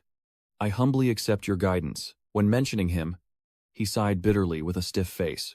More accurately, he was just trying to continue tormenting me. Half a year ago, he had already brought out the entire sword control technique, then secluded himself in the 72nd sword chamber for a year. This time, after coming out, Wang Shangju will tell the elders of the sword sect about senior Zhen Ling. You think that in the future, more young disciples will enter the battle, and senior Zhan Ling will no longer be bored. As soon as he saw you, the great elder burst into laughter. Finally, your departure has come. Luyan Tu added. Another year and you still haven't gone out. I'm ready to dig up the entire mountain. The elder continued. This time you have helped us greatly, and we have decided to give you something. Seeing the golden token shining with a faint smile on Wang Shang's face, he felt honored and rewarded with stars. Fearing you might refuse, he spoke first. This is a token of our sincerity. Don't decline it. You are also someone who knows the situation well. I will quickly pay my respects. From now on, I will be considered a member of the sword sect. If the sect faces any difficulties, I will definitely come to help immediately. The trial has ended, and you will no longer stay here. Now it's time to say goodbye to everyone and leave the sword sect. Everyone has left. Take care, Fai Nu. Elder Finazet, if there's nothing else, come back and pick her up. Scene changed to Mount Wudang, Thon Gon Tu's small residence. Wang Shang thought that after all, there is a small courtyard in the Vodang Mountain where I have lived for years, and my master and senior sister have been living with me all this time.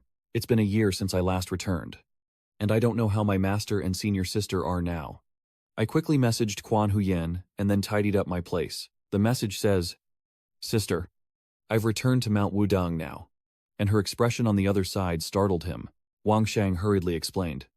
Senior sister, I've been in seclusion and my phone ran out of battery. So I couldn't contact anyone. He thought to himself that his senior sister was quite upset about losing contact for a year. So he needed to change the subject quickly to make her happy. The tavern here is bustling. So I keep messaging to learn many new skills at the sword sect. I'll show you sometime. Over the past year, your master has become a famous figure known as the demon suppressor of the government, and most of his time has been spent cultivating or with his wife. Compared to that, my senior sister probably goes out at least 3 times a month and is quite tired. It seems she has even more issues with our master, but because of this, each time Quan Huyen completes a mission, he can earn a considerable reward. His cultivation speed this year not only did not slow down, but also has the potential to advance to the void stage within half a year. You sit and ponder, with your sister's speed truly reflecting the innate talent of the great heavenly list. And I wonder when I might catch up to her. If I successfully refine the sword core using the 5 elements of the golden core, then before I reach the transcendent fairy stage, I probably won't need to chase after the flying sword anymore. Right, but from the perspective of the celestial sword, the divine grade flying swords, and these treasures are only ways to protect the way. Pure Yang immortal pill is the true peace that allows me to become an immortal and seek the way. From now on, I should focus on cultivating well. This time, when you returned to the mountain, you were too humble and didn't attract others' attention. If it weren't for that time when I went to retrieve the special investigation team's item and startled Yinglong, no one would have known. The two of them looked at you with surprise, wondering when you returned from your journey. After a year, it's hard for a few friends to avoid gathering and catching up. In addition, Wang Sheng usually rarely goes out and follows his master's orders to retreat for cultivation. Another year has passed, and only a call from his master has slightly lifted his spirits. That night, Ngon Tu called Vuong Thong. Surprised. Master, are you saying that during these 3 days, the spiritual relics of the 5 Taoist schools were stolen? Ngon Tu continued. You've already encountered something similar before, so I asked if you had any clues. As soon as he heard this, he said, Master, I think these matters are related to the Yinyang sect. Immediately after, Wang Shang recounted a series of past events, and Ngon Tu listened, then reassured him. Don't think too much about this. When you practice the way, you must follow your senior sister's example. You quickly replied, I understand. So I won't go down the mountain if I don't enter the golden core stage. Then he added, Actually, no. I still have something for you to do. The next day, he was frustrated, wondering why the special investigation team of the first Tao conference had to attend this preliminary meeting.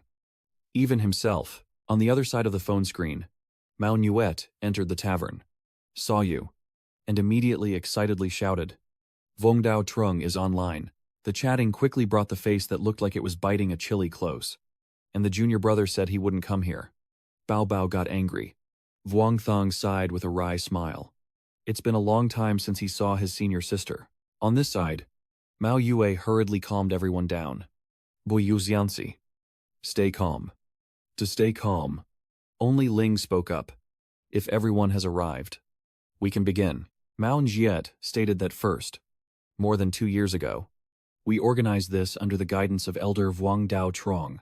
Although this conference was held for the first Taoist Immortal Festival, recent disturbances from the Yinyang sect have been so significant that they are unavoidable topics at the meeting. But Vuong Thang felt that his master was only organizing this conference to eliminate the Yinyang sect.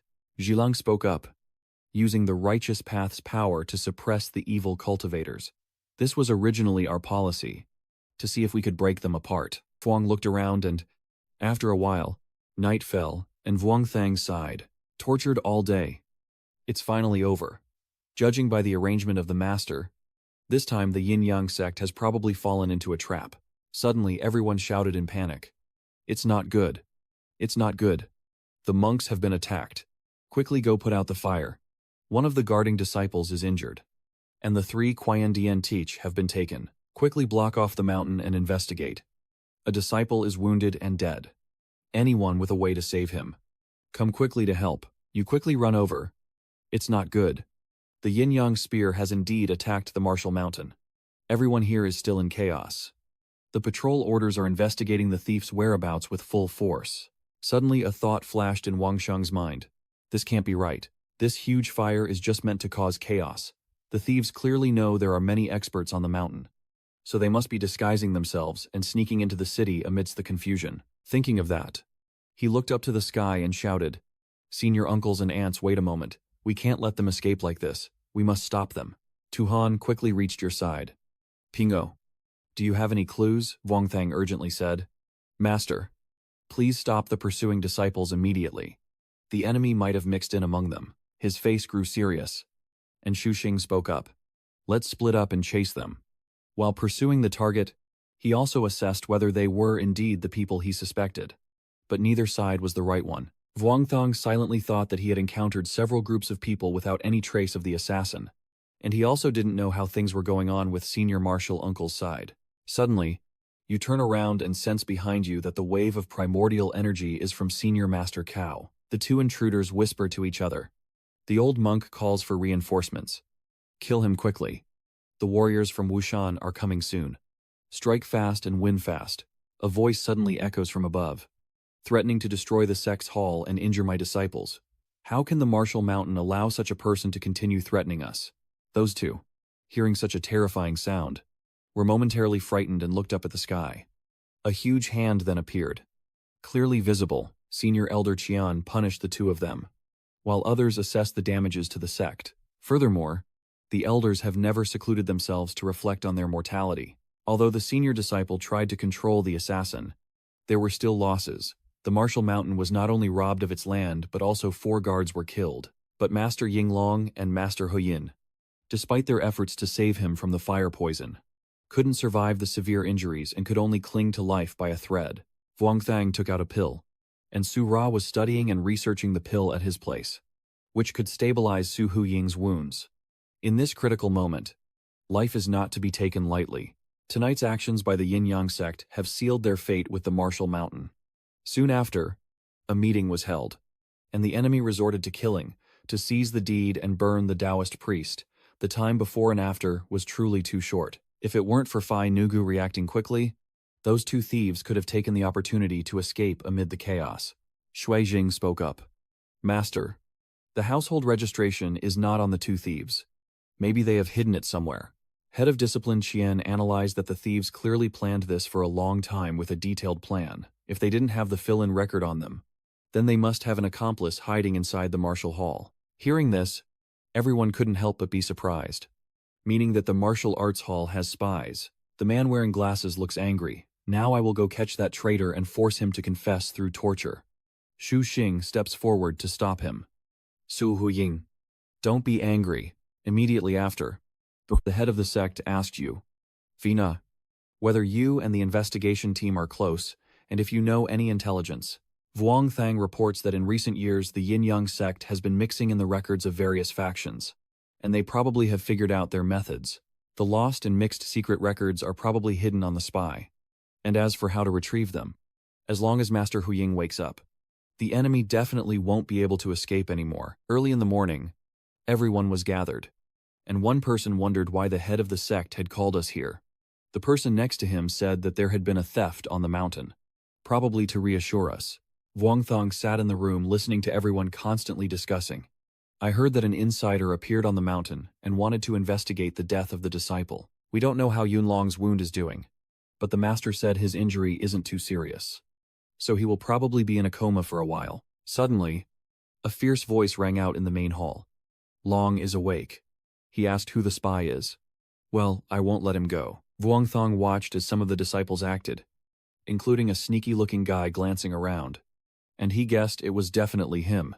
The guy immediately panicked, pulling a dagger from his sleeve and pressing it against someone's neck in front of him. Suddenly, a fierce sword slash cut into his hand, causing him to scream and fall to the ground, blood gushing out uncontrollably. It is Wang Thang, who sat quietly and discovered the traitor, then defeated him with a spell of sword control and flying sword technique. Immediately afterward, the spy was captured, and the mountain's Taoist masters began to judge on the spot without concern for trivial details. So, after he brought those 2 evil cultivators up the mountain, he kept stealing secret scriptures and hiding their seals in the mountain. The two evil cultivators took advantage of the chaos to escape but deliberately released fog bombs as well. In fact, some of the stolen scriptures were on the spy's person, ready to be taken out after the mission was completed. Although the spy has been handed over to the special investigation team, this matter is considered settled, with the 4 renowned disciples of Mount Wu dying and Brother Yinyang seriously injured. It will surely have a significant impact behind the scenes. Fortunately, the treatment was timely, and Yinyang finally escaped the danger stage. The former head of the sect said, "We have contacted Rook Thenkok. Ask them to step in and help. You don't need to worry about the messenger either. I'll take a breath of relief and go with the special investigation team to gather here." Vuong Thang couldn't help but think that with the influence of Mount Wu, Ruoshen Cave probably wouldn't refuse. If that's the case, I can focus on the matter of the Fairy Dao Conference. And at the same time, Mao Njiet also approaches her, happily waving her hand. "Taoist Vuong," she wondered if we should go straight to Tamthon Mountain now. And Vuong Thong hurriedly replied, "Let's go right now. Just get ready a bit." He looks tired. This Dharma assembly seems unified on the surface. But in reality, the Yinyang sect has appeared. So it looks like a storm is coming. Suddenly, a package of cakes was handed over. "Here you go." And Vuong Tang, still lost in thought, mechanically replied, "Thank you." Chat, hearing a somewhat familiar voice, turned around in surprise. Sister Mo, Meng Yue, smiled happily, and the immortal Bat Ngu, after hearing about the situation at Vo Mountain, decided to follow us here. As he took a bite of the cake and thought to himself, "Senior sister must be worried about me." So she hurried over here. Then, Wang Xiang couldn't help but smile brightly and thank her to ease her worries. Chat quickly took out a yellow cloth bag and handed it to him. As he opened it, a mountain of food spilled onto him. And Sutiti had prepared these items as a reward for the winner. "That brocade bag is a magic tool I just researched, but Suti treats it like a snack bag." Vuong Thong couldn't help but be surprised, never expecting that after a year of seclusion, Suti had already stabilized her breakthrough into the Void Dan stage. This is Suti's biggest advantage, that she can snack while playing on her phone. In the first decade, the spiritual energy recovers. And every year, cultivators experience changes. Even though the ambitions and tactics of the evil cultivators are worse, the government side is gradually no longer holding back. He quickly reached a tall mountain, the location of the Tian Dao cult organization, Tamthen Mountain. This time, the Great Fairy Dao Assembly is the government targeting the evil cultivators to lure out the Yinyang sect. And Master Liang is preparing an even more enticing bait. He looked up at the sky, where the plane was hanging above. The same one that discovered the moon's color was an ancient stone stele and brought it down that year. According to legend, the supreme immortal technique was created to lure the Yinyang sect out, and Master Liang was willing to pay any price. "You look grim, but it would be good if someone could help clear up the misunderstanding beforehand." The surrounding noise is loud, and a suspicious Taoist priest is entering the hall. "Pay attention. On size, keeps Gatorade. He's now in position D3. The target has been identified as a corrupted cultivator. Proceed with caution and report their combat strength." Mao Nguyet snapped in frustration, saying that the guy's head was telling everyone that they had read all the documents inside his stomach, and that he was the disciple of the unspoken immortal, the second disciple of the unspoken Dao Master, the chief advisor of the investigation team, and the executor of this year's Grand Assembly. Princess Yu Dao Master. He listened to Mao Nguyet speak and his mind was spinning too. This way of introducing, it sounded so familiar. After a few days of preparation, Mao Yue and the others had completed all the arrangements for the celestial gathering, which was quickly approaching. Vuong Thong was assigned the task of informing the elders not to trample on the grass we placed outside. He thought to himself, "Isn't this job supposed to be for a background character? If they encounter a lazy actor, they probably wouldn't even bother to put on a face." From afar, the sound of hurried footsteps approached, and Luyan Tu happily sung out, "Elder Phi Naig, I swear I want you to die. You helped the sword sect recover the sword technique, and this time we will definitely support you well." Vuong Thong laughed heartily. Elder Phi Luyan Tu is truly sincere. Shui Xing is also here. He looked at you happily. Phi Yu's spirit is quite good. Vuong Thong stepped forward. "Senior Sao, you're also here. How is Brother Yinglong doing?" He recounted that luckily, the special investigation team had invited a senior from the medicine god sect to help. And now Brother Yinglong has regained consciousness. Before I left, my master told me to give this to you. He quickly opened the box, thanking the person who did everything for the martial way. This sword is called Bang Lai, a legendary sword of 1,000 years.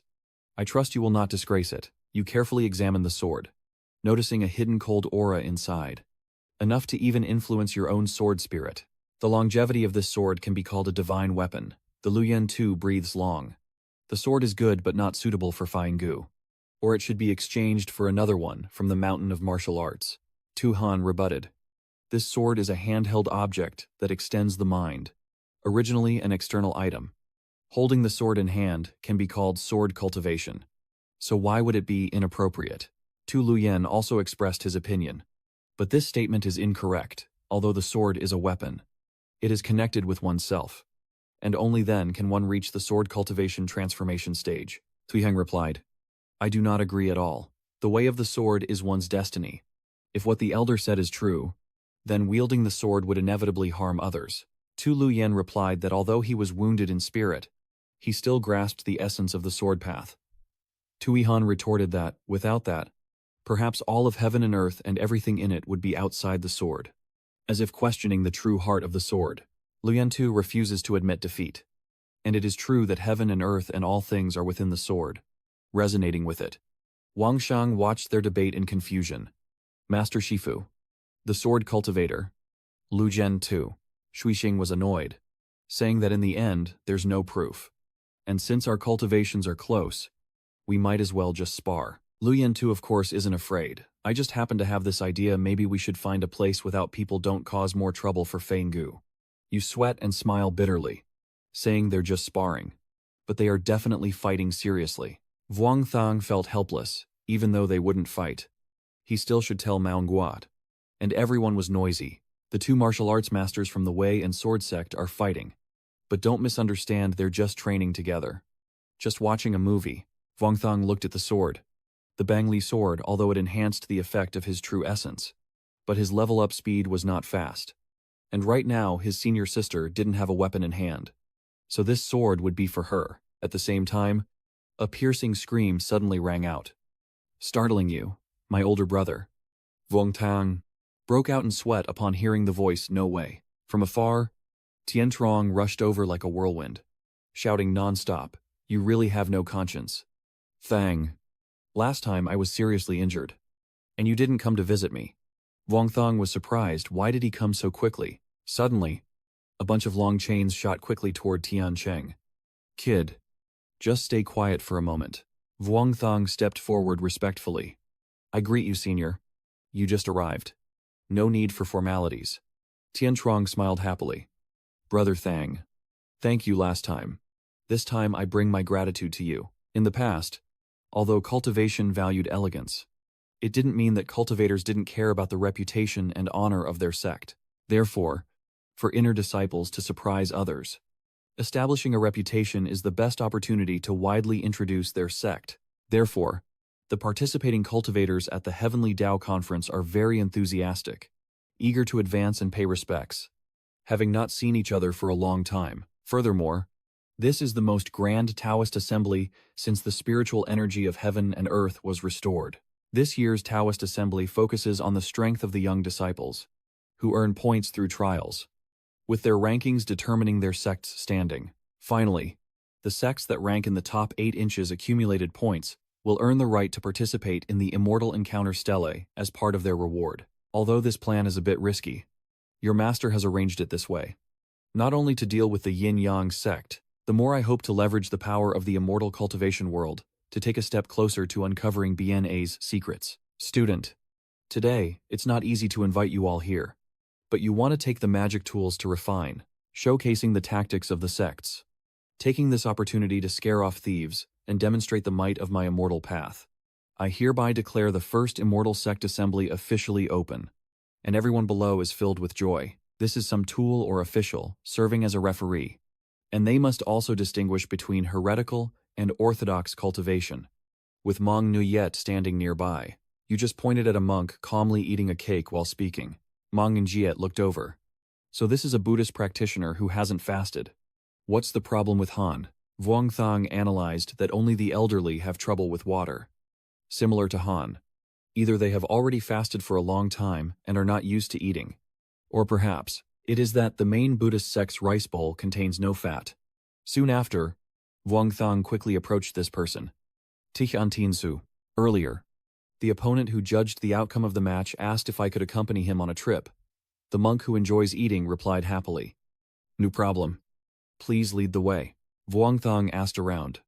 Not knowing where the monk Xian was from, he replied, I am a young novice who was abandoned and taken in by my master, then raised on the mountain, growing up in the temple. At the same time, he exchanged a glance with the quiet shopkeeper, who quickly nodded in agreement. The two then went to a quiet place where Vuongthang probed that Buddha values saving all beings and also participates in the secular assembly. Teach and Thiensu spoke up, saying he was here on the abbot's orders. But before he could finish, a sword shot through the air, and Tich and swiftly turned and dodged the attack gracefully. Vuongthang watched him shift the situation so quickly, without any hesitation. And at this moment, he knew his deduction was correct. Quan Huyen quickly shifted to a defensive stance, deciding at this moment to unmask him. And unexpectedly, in just a few days, Tich and Thiensu had become less talkative. Even his cultivation level has advanced from the spirit-gathering realm to the void realm. Truly impressive. Vuongthang quickly made a seal, and the string of beads on his neck suddenly emitted a powerful force, striking back fiercely and causing blood to flow continuously. He still channels his internal energy, and the Taoist sect continues to oppress our Buddhist sect like this, bullying us too much. Quan Huyen said nothing. She just silently kept attacking him. Vuongthang sneered. Even now you still provoke both Buddhist and Taoist sects. That's underestimating the great Zen master of the Buddhist school too much. As soon as he finished speaking, Quan Huyen swiftly took him down, leaving him motionless on the ground after her attack. And Vuongthang immediately removed the mask from his face. I heard that people who work at the Yinyang sect for many years can sell masks wholesale now, and the latest version has just been updated. You told Quan Huyen, senior sister, to contact Mao Nuet and the others, and to strip this person's clothes off.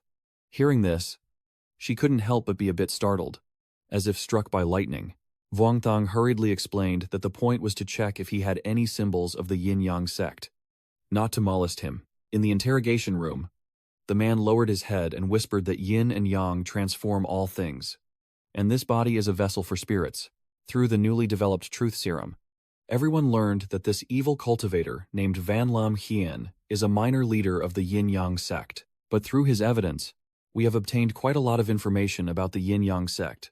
Lam Kiem continued, saying that all things are born from yin and yang, and the Yin-Yang sect is a divine power. Soon, our sect will dominate the entire cultivation world. This organization, the Yinyang Van Kui sect, has 2 sect masters, one yin and one yang. Apart from the 9 senior elders under the sect master, who are powerful experts like Van Lam Hiem, those who want to gain a position in the Yin-Yang sect must not only have cultivation, but also be loyal to the sect. Mao Ngiet pondered and realized that this Yin-Yang sect, is indeed formidable. Vuongthang spoke up. Whose fault is it that the scriptures of Mount Wu are being mixed up? He said that it was the matter of the elder in charge of the clan, because we need to find the secret manual of yin and yang that was mixed by the Tao sect. You're surprised. Could the yin-yang secret manual be the one passed down 800 years ago from the immortal yin-yang, chased to the ancient stronghold by the Tao sect? Mao Ngiet was surprised. Never expected the yin-yang sect to have such a deep background. We still didn't take him seriously enough. And he continued, I didn't expect them to hide away for 1,000 years. Senza must rely on the 2 sources of power from the government and the righteous path to overthrow the Yin-Yang sect. On this side, Ngon too quickly realized that the Yin-Yang sect was actually the immortal sect of Yin and Yang that was chased to On Island by the old ancestor back then. But just now, you said the classic book that the Yin-Yang sect has been looking for is called what? Vuongthang said. It seems to be the secret manual of Yin and Yang. Master, if we leave the Yin-Yang sect and Van Vat sect as they are, it will definitely cause big trouble. Ngon too said. Wait a moment. Suddenly he shouted loudly. This is trouble. Xiaothang Mao, go call the senior sister here. I was momentarily confused and didn't understand what was happening. He handed me a book explaining it. This was given to me by an elder from Mount Mountain before Linzhong. The Yinyang technique that my senior sister studied is the martial art recorded here. Hearing this, I couldn't help but be greatly surprised. What? The conversation was quickly called over. She silently looked around. And at this moment neither of the two spoke.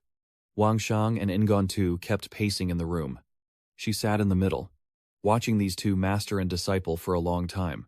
The girl thought that the Yinyang technique her senior sister used was actually the Yinyang secret manual. If this got out, the Yinyang sect has many old lives that will come to fight for the secret manual, even to the point of killing the senior sister.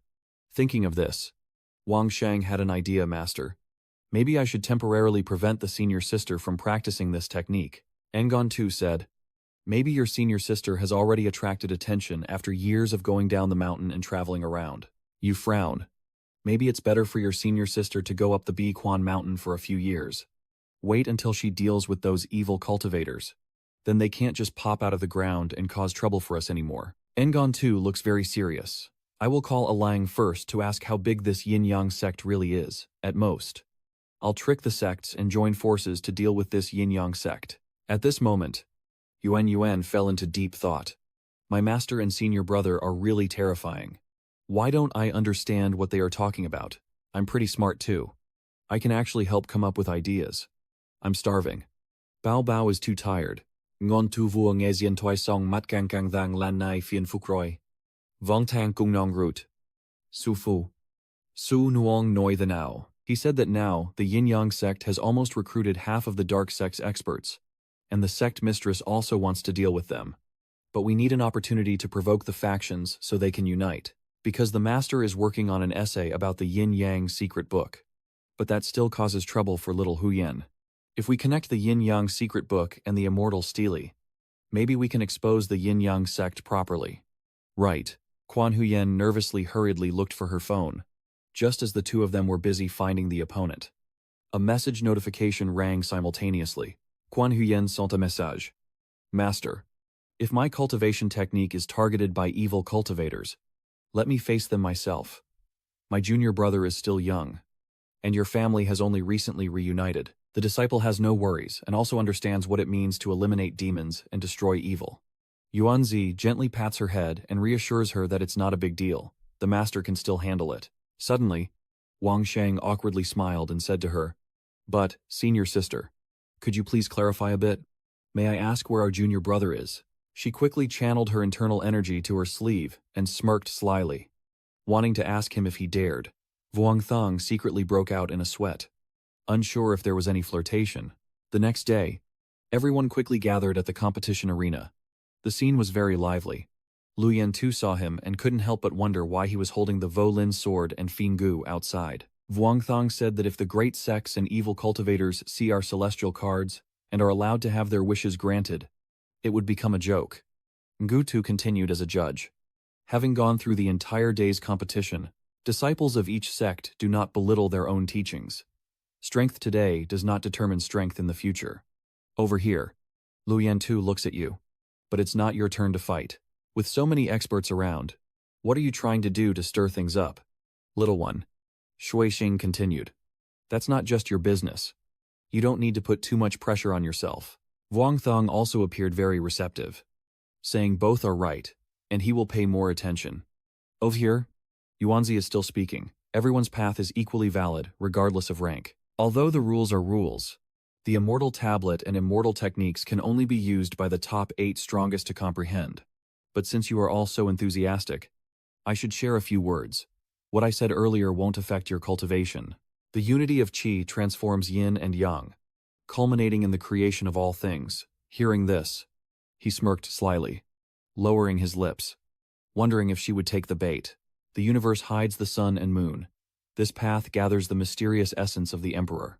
From the shadows, an unknown figure listening to the words immediately recognized that this was the beginning of the Yin-Yang secret book. The arrangement process for the next day's match, although it seems random, actually involves secret manipulations, ensuring that suspicious participants are assigned to the orthodox experts, trying to prevent any rogue cultivators from entering the top 8 and gaining the chance to visit the immortal stele.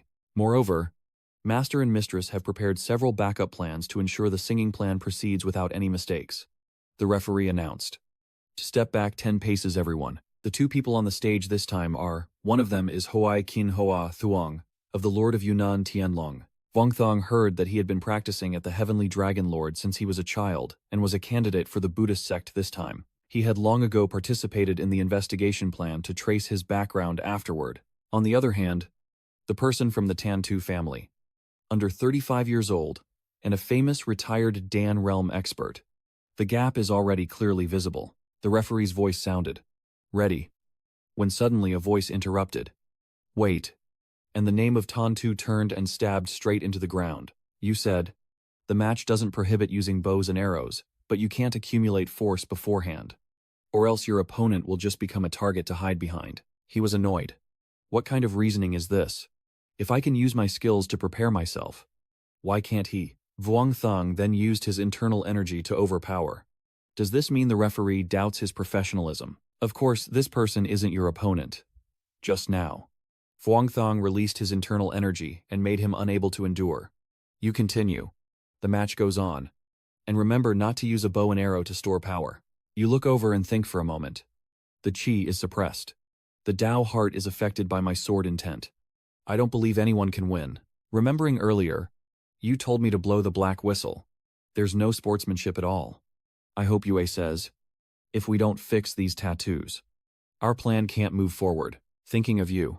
I smirk. This is plan B, to lure you with a fake black color. Wang Sheng glanced over and gave a reassuring look as if to say, hang in there. I've got your back. He looked confused. What's going on here? To take a step forward and trigger the tattoo. Your group allows the 16 strongest people tonight to comprehend the content of the immortal stele, including 2 of us with suspicious identities. Mong Yue then announced, asking everyone to stay within 5 meters of the precious treasure. Wang Shang said. Yang Huang then joined the insight at this moment, mainly aiming to lure the Yinyang sect to make a move. Everyone whispered. The divine artifact above is indeed an immortal stele, not an ordinary worldly object. And the inscriptions seem to be unusual, Taoist yin and yang texts. Truly strange. Luyan too doubts. Could this mysterious person really have a way? He smiles brightly. I have indeed seen this before, but this stone stele does not record sword techniques and has no effect on me. You sighed heavily, frowning in thought. The artifact inscription is also a fine item, especially since the one above is just a temporarily crafted ordinary piece. Suddenly, footsteps approached and the person spoke. Aji Buddha, the young monk Hoai Kin of the Heavenly Dragon Lord. Wang Shang quickly recognized the familiar face and respectfully stepped forward. The sorcerer will say if there is anything. Hoai Kin directly addressed the issue with a cunning smile, saying that the daytime Taoist priest secretly helped me. And although this isn't proper, I still want to thank him. You also don't hide it and hope that Nguyet will say that the wizard has worked hard for the investigation team, which is the right thing to do. Let's discuss this for a few hours. Can you not debate this openly here? Especially with outsiders present. And both of you end up eavesdropping unintentionally. You were watching the crowd when you saw someone sneaking out their phone. And Wang Shang secretly felt pleased. Very good. They've taken the bait. The 3rd day of the Hidden Escape Celestial Assembly has arrived. Qi Lang told everyone to stay alert and focused.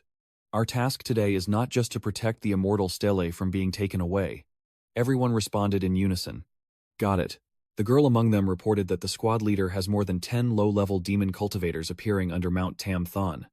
And there are also over 10 escaping demon experts heading this way. As long as the scent is strong enough and the fish are more cautious, it will be hard to hold them back. The Yinyang sect has finally surfaced. And now it's time for us to act. Outside, the helicopter and tanks of the army were already waiting. Wang Sheng calculated that as long as they deliver the spirit tablet to the designated place, the mission will be considered complete. But this road definitely won't be easy. Maybe we need the Grandmaster to step onto the golden tripod for a bit. Hoikin sighed. Don't let that scam game fool you. People in the Buddhist sect are not to be underestimated. Our Heavenly Dragon Lord is known as the 6 Mystic Divine Sword, also considered an ADC. Wang Sheng was surprised. Oh, so mages also like playing games. Hoai Kin scratched his head. I only play a little sometimes. The young monk on the mountain gets bored. Luyan too admitted. Honestly, at first I also went down the mountain to internet cafes where many people noticed me. Suddenly, Lu Yan-tu and Hoai Qin exchange a sharp look. He speaks sharply, having traveled 10 mountain paths, played for a short while, then was taken back and imprisoned. What kind of spirit is this? Lu Yan-tu retorted. Just addicted to the internet. Now, no one dares go to internet cafes. I'll fly sword and cut all their cables. The divine chariot was lifted by a helicopter above, with a convoy below, when a powerful external force struck the vehicle, causing it to crack, and the convoy immediately plunged into chaos, crashing into each other. You and everyone inside were shaken by this impact and couldn't help but sway. The shop quickly used internal energy to pull you out of the danger. Both of them land safely in the car at the same time. And at that moment, Vuong Thung hurriedly shouts, "Not good. The elixir tablet." He screams wildly. "The special investigation team is a bunch of trash. Fall down for me, old man." As he said this, he kicked the container of the elixir tablets with a powerful foot. At this moment, a dagger filled with inner strength flew towards the mountain cliff from afar. He saw the immortal tablet falling and quickly rushed over. "The immortal tablet belongs to us." Luan Tu watched from afar, the demon cultivator in the secret realm. Vuong Thang spoke. "The Dao Truong kill the demon cultivator first. No demon cultivator is allowed to escape, even if this is not the full power of the Yinyang sect. Their vital energy must be wounded." The order was given. Units opened fire, firing freely, and reinforcements could arrive within 3 minutes.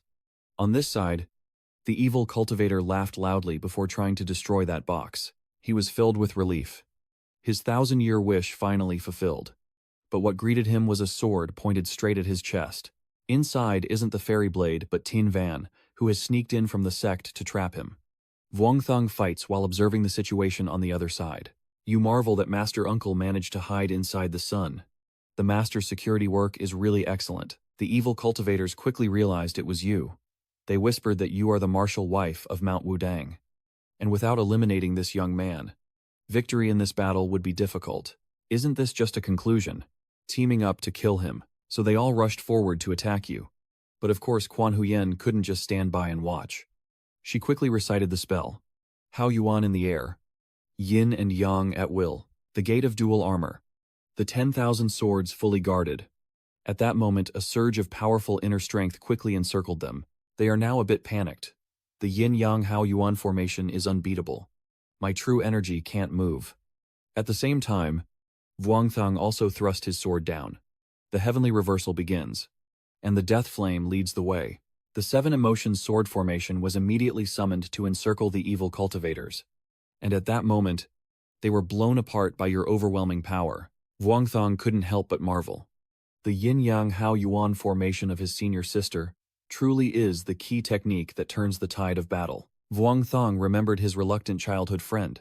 If Titian Trong were here and knew about his senior sister's cultivation technique, he would say that the Yin-Yang secret manual from his family really works. Over here, Tin Van is still fighting the evil cultivator, and it seems like he's not an easy opponent either.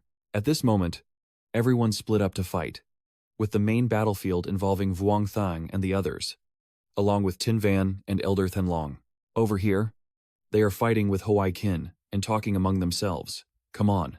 With so many of us, we can crush them. Leave the few false ones to hold back the experts. And the others go eliminate the criminals, Lu Yan-tu said urgently. We can't hold the front line much longer. Let's unite and wipe out these little brats. Vuong Thong quickly obeyed. Both of them coordinated together, their swords reaching infinity in fame and eternity. Vuong Thong raised his hand to the sky and recited a spell, boundless and endless, piercing through the storm. As his sword swept through and cut down the enemies, Lu Yan-tu happily laughed out loud. This way, the front line can be a bit easier. Suddenly, a singing voice rang out. Wang Shang spoke up. Not well. They want to go steal the money and the token. Ambush them. Don't let them take the money and token. You think attacking from the shadows has limited effectiveness against the Spirit Dan realm. We must stop them directly. We have to act now. You immediately flew to the Death Cult Master and told him to raise his sword and block me. I will come back later. He agreed. All right. You also have to be careful. You shout loudly. Huai Qin, do you dare to face them head-on with me? Hearing this, His eyes light up. And with such a bold tone, the young monk is willing to risk everything today. But seeing you fly like that, Hoai-kin couldn't help but gape. Huh. Huh. How come your movements are even faster than mine? Lian Tu anxiously reminded you. Fingwu, you must be careful when you cultivate, Wang Shang confidently said. Leave it to me. The young martial artist begins. Swordsmanship rises. Children love me. Then he quickly strikes upward with the 7 stars sword. And a large sword shoots straight into the sky. A huge wave of power crashes directly toward us, causing our cultivators to cry out in alarm. Water moves upstream. Finagu quickly recovers. We must hold them back. Hoai-kin also advances. Ozzy is eager for the great slaughter to begin today. On the other side, the dark power also spirals up into the sky. While here Tin Van is fiercely fighting the evil cultivator from earlier. Suddenly his whole body convulsed. Then bright watermarks quickly appeared. Tin Van immediately noticed and was startled, realizing danger. Immediately afterward, she leapt back to keep her distance, while the other guy tensed up, releasing streams of pink water. Tin Van quickly recited the spell, invoking divine magic. The ancient North Water Palace, weak and exhausted. The original Yu Poison Buddha.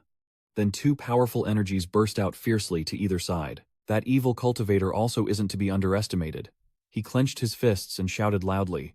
Then a circle of dark fog surrounded Tin Van's airship. He yelled loudly and fiercely. But it was only a small mystical light. Does he really think he can trap me? It seems that this time Tin Van is no match for him. Her mouth dry and bleeding a little. He looks down at the crowd with contempt before quickly rushing straight down. Stones and dirt flew chaotically into the air. And many people, unable to withstand the force of the explosion, stepped back. Wang Shang and Guanhuan also became more alert after witnessing his power. Water movement quickly flies toward him. Everyone get going.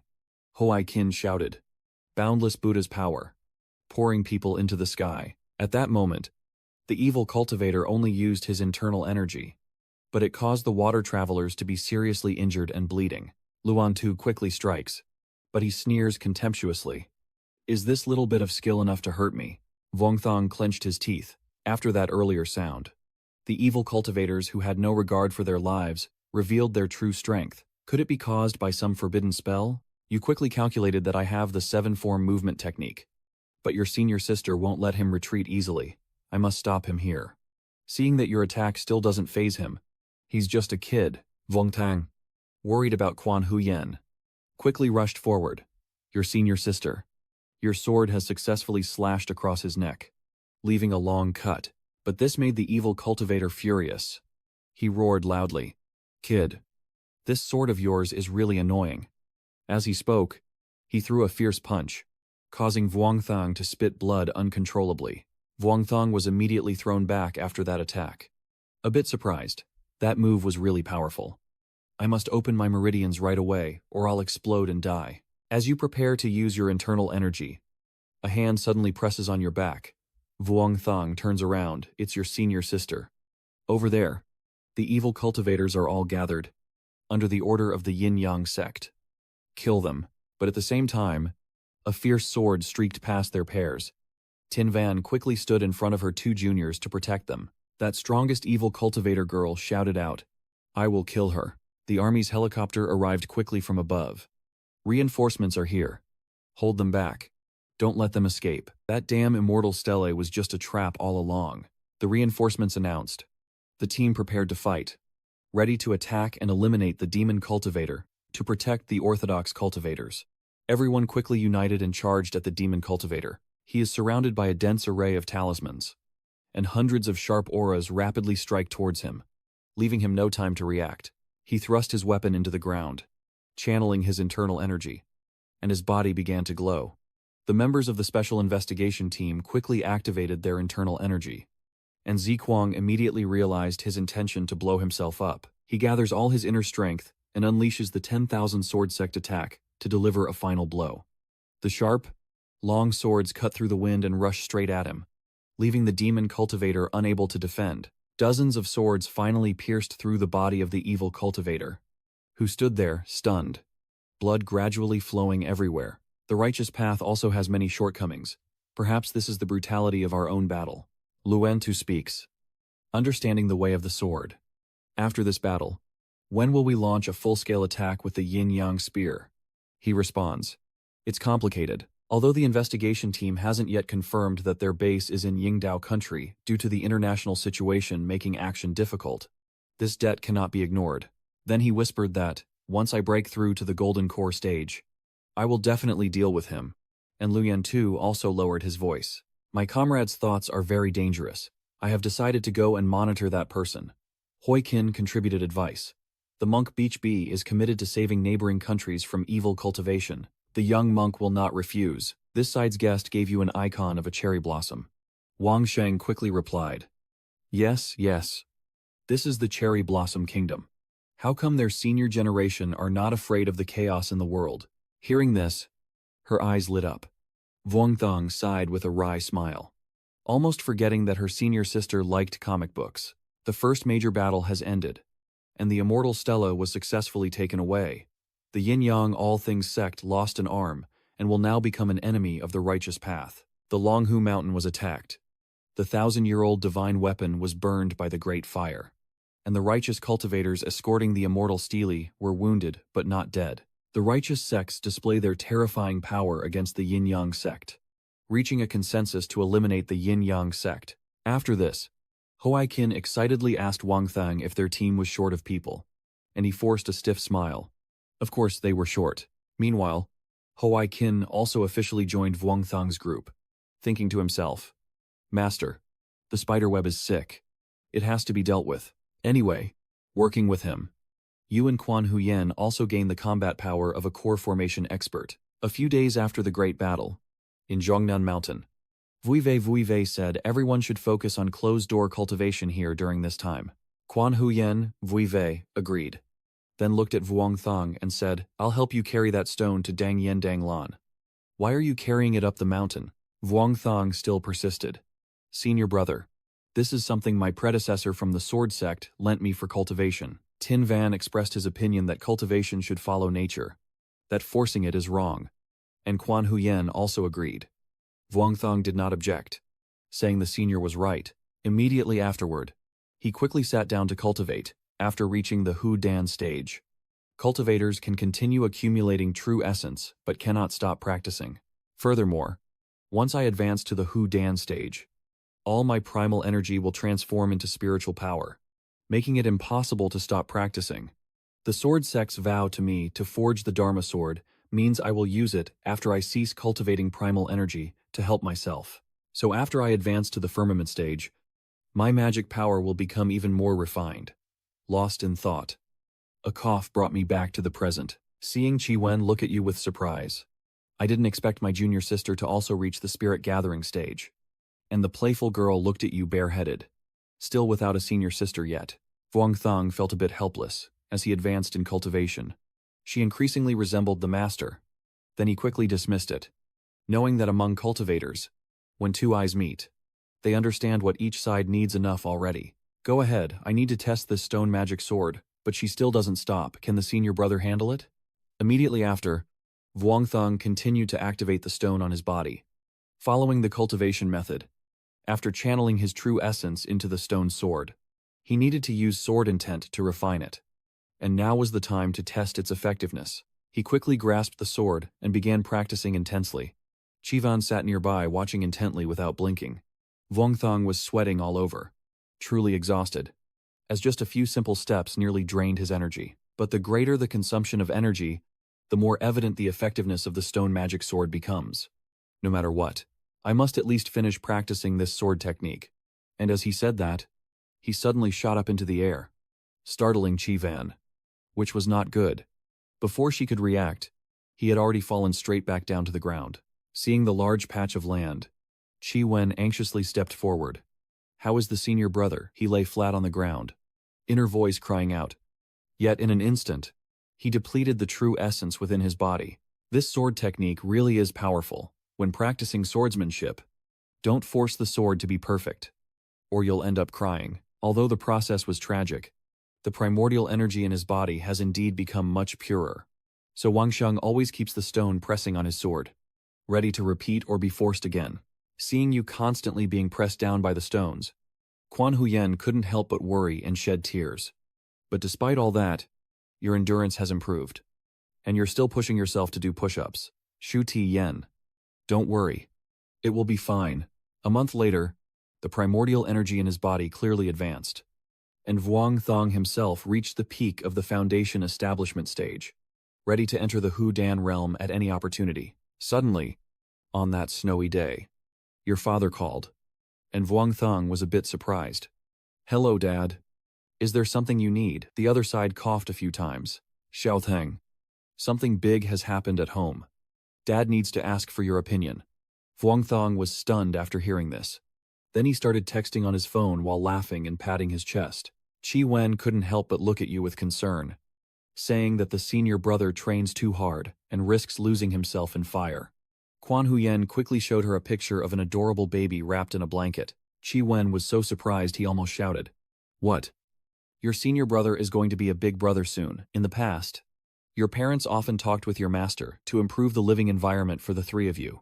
Later, Ngon Tu joined the investigation team and regularly sent them medicinal pills to express gratitude. Although these pills were not particularly valuable, they could still nourish the body and enhance longevity. Maybe it's because of this reason that in the end, your mother also had a second child. Wang Shang was overjoyed, thinking that his own fate wouldn't have such incidents. Clearly, his destiny had changed this time. From then on, my sword protected one more person. And thinking of that, I felt so excited I almost soared into the spring sky. The more I train hard, the more I have to strive to become stronger. Because when I am weak, my master and senior sister will protect me. And in the future, my younger brother or sister might be weak too. Vuong Thong is determined that even as an older brother, I must support the entire sky. Unexpectedly, the new year has arrived, and the warm spring sun melts away the cold winter in Shuotan City. At the cozy little house, Wang Shang just got back and loudly announced, Dad, I and my senior sister are home, he happily said. So Dad immediately went down to open the door for us. Your mother sat happily beside the tea shop, smiling like a flower. And today, Xiao Huyen ate a little more politely.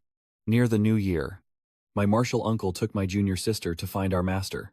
While I brought my senior sister home to celebrate the new year, I happily eat and watch everyone. Now my parents' attention isn't on me. But I'm not worried they might misunderstand anything. Luckily, they still care about my sister as they did before. But the situation on the other side was a mix of tears and laughter. Recalling 2 days ago, when you arrived at the sword-seeking sect to return the sword-breaking stone, the disciples cheered with joy as soon as you arrived. Elder Fi Yu has gone home to celebrate the new year. And the person beside him suddenly speaks up, calling out random things. So Elder Fi Yu brings Lady Elder home to celebrate the new year. Back in the present, the three of them just carried the food up while giving instructions, and Xiao Zhang told Xiao Sheng to bring out the ancestral tablet tomorrow morning to help her. Now that you all can cultivate, most of the members are also present. So I am happy. I understand. Just then, Vuong Thang's phone rang with a message from Mao Nguet, and the whole family looked over, wondering what it was. Looking at the announcement board, Old Bei couldn't help but hesitate. Is it true that Xiao Zhang has become a formal employee now? After all, your master's status is still there. The boy didn't say anything, just hummed softly. Wang Sheng read the notice more carefully now that the government has started managing the cultivation system. Perhaps this is part of the propaganda. He looked at the celestial list, his face involuntarily grimacing. As the first department's ranking on the celestial list, his master was not in the top 5, 6th on the heavenly ranking. The successor of the Batangon Dao Master in the Golden Core mid-stage. You looked over it and couldn't help but feel happy for your senior sister, who also made it onto the list. Vuong Thong excitedly praised and praised again, saying his senior sister is really impressive with her ranking. She also happily handed him her phone to show, where her name Phi Nagu was also listed. A brief explanation: Master Bat Nuo, ranked 33rd on the heavenly list, is a disciple of Master Bat Ngon, and uses pure yang immortal qi to control Yinyang Dao tools. With outstanding talent and astonishing comprehension, his cultivation is quite low, but his fighting ability is comparable to a core formation cultivator. Talking about you, Fingwu Dao Trung, disciple of Bat Ngon Dao Truong, is Bat Nagu Tian Tu's junior brother, cultivating the pure yang immortal technique, and has reached the same level in the sword path as the renowned experts, and ranked 101st on the heavenly list. Temporarily. The number 1 on the Liam heavenly list. Hearing this, Vuong Thang's mood felt as if a heavy stone was pressing down on him. How can a ranking be just temporary? The bystanders couldn't help but chuckle softly. At the same time, your father came over and looked at Xiaozhang, who just now saw some kind of immortal artifact. Are you both usually as dangerous as that? Hearing this, he couldn't help but furrow his brows in doubt. If that's the case, then what are you doing hiding on Mount Tu Dao? And you are all young disciples. Right. The youngest son put down his phone, stood up, and mockingly smiled at his father. Don't worry, Dad. We're just insignificant minor characters. Hearing that, he couldn't help but breathe a sigh of relief, and then advised. Xiaozhang, you're grown up now. Take responsibility for your own affairs. As he spoke, he looked steadily at his son, but his parents always just wanted him to be at peace. The boy looked at his father with a faint smile, reassuring him. Immediately after, his phone rang loudly with a notification message. Hoai Kin grinned slyly, congratulating Fei Yu on being listed in the heavenly list. How much did you spend to get that? And the sincere trial of the training son. Congratulations, Fei Yu. Heavenly list. Keep it up. Van Shi is happy for you. Congratulations to Fine Gu for being listed among the 2 celestial tables. Of course, with a part of Tian Cheng as well. Bro, you're awesome. You've warmed up the forest. Then came a flood of congratulatory messages from others. Vuong Thang then looked over at Quan Huyen, who was happily mopping the floor, since the first time he brought his senior sister home. His parents no longer saw her as an outsider, but my senior sister has been taking care of household chores these days so my mother can rest well. And my father feels guilty. Xiao Hujian. These small matters can be left to uncle to handle. The scene shifts back to Wang Zhang's bedroom. Briefly summarizing his recent experiences, he lies on his bed with his hand on his forehead, thinking to himself, I've already achieved a perfect spiritual realm. My spiritual power is intact. My soul is unharmed. So why do I still feel sleepy? His eyes are half closed, but his mind is still blank, listening to his master. He knows that starting from the illusionary realm, most breakthroughs in cultivation are accompanied by strange phenomena. At this moment, Wang Shang quickly closed his eyes, but strange phenomena during sleep were hard to avoid. Suddenly, outside the living room, Quan Huyen, who was working, was startled by a sudden sensation. Quan Huyen suddenly felt uneasy all over her body as she stared intently at his bedroom. Seeing her react strangely, his mother, who was eating a snack, glanced at her husband and asked what was wrong with Xiao Huyen, but he also stopped singing, not knowing. Immediately after, she set the mop aside, her uneasy intuition preventing her from focusing on anything else. And then Quan Huyen ran quickly to the door of his room. As she opened the door, tears couldn't help but flow. Quan Huyen looked around anxiously. What should we do now? The junior brother is about to refine the broken pill. The spiritual energy of the mortal realm is murky, which will be unfavorable for the breakthrough. On this side, Vuong Thang still lies motionless, surrounded by a black aura. The situation looks dire. Quan Huyen clenched her teeth, thinking of a way to escape. Immediately afterward, she stepped forward and flipped his leg over, her face showing a seriousness she couldn't hide. She quietly releases her internal energy, and a yin-yang circle quickly appears.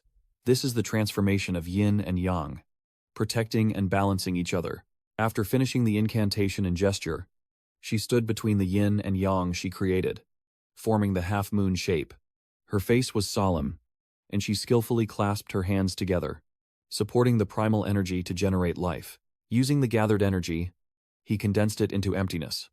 And as he recited the incantation, Vuong Thang's entire body suddenly soared upward. Just a moment ago, he was still unconscious, but now his eyes suddenly widened. He now seems to be on the verge of breaking through. Fists clenched tightly. The void instrument. Breaking through.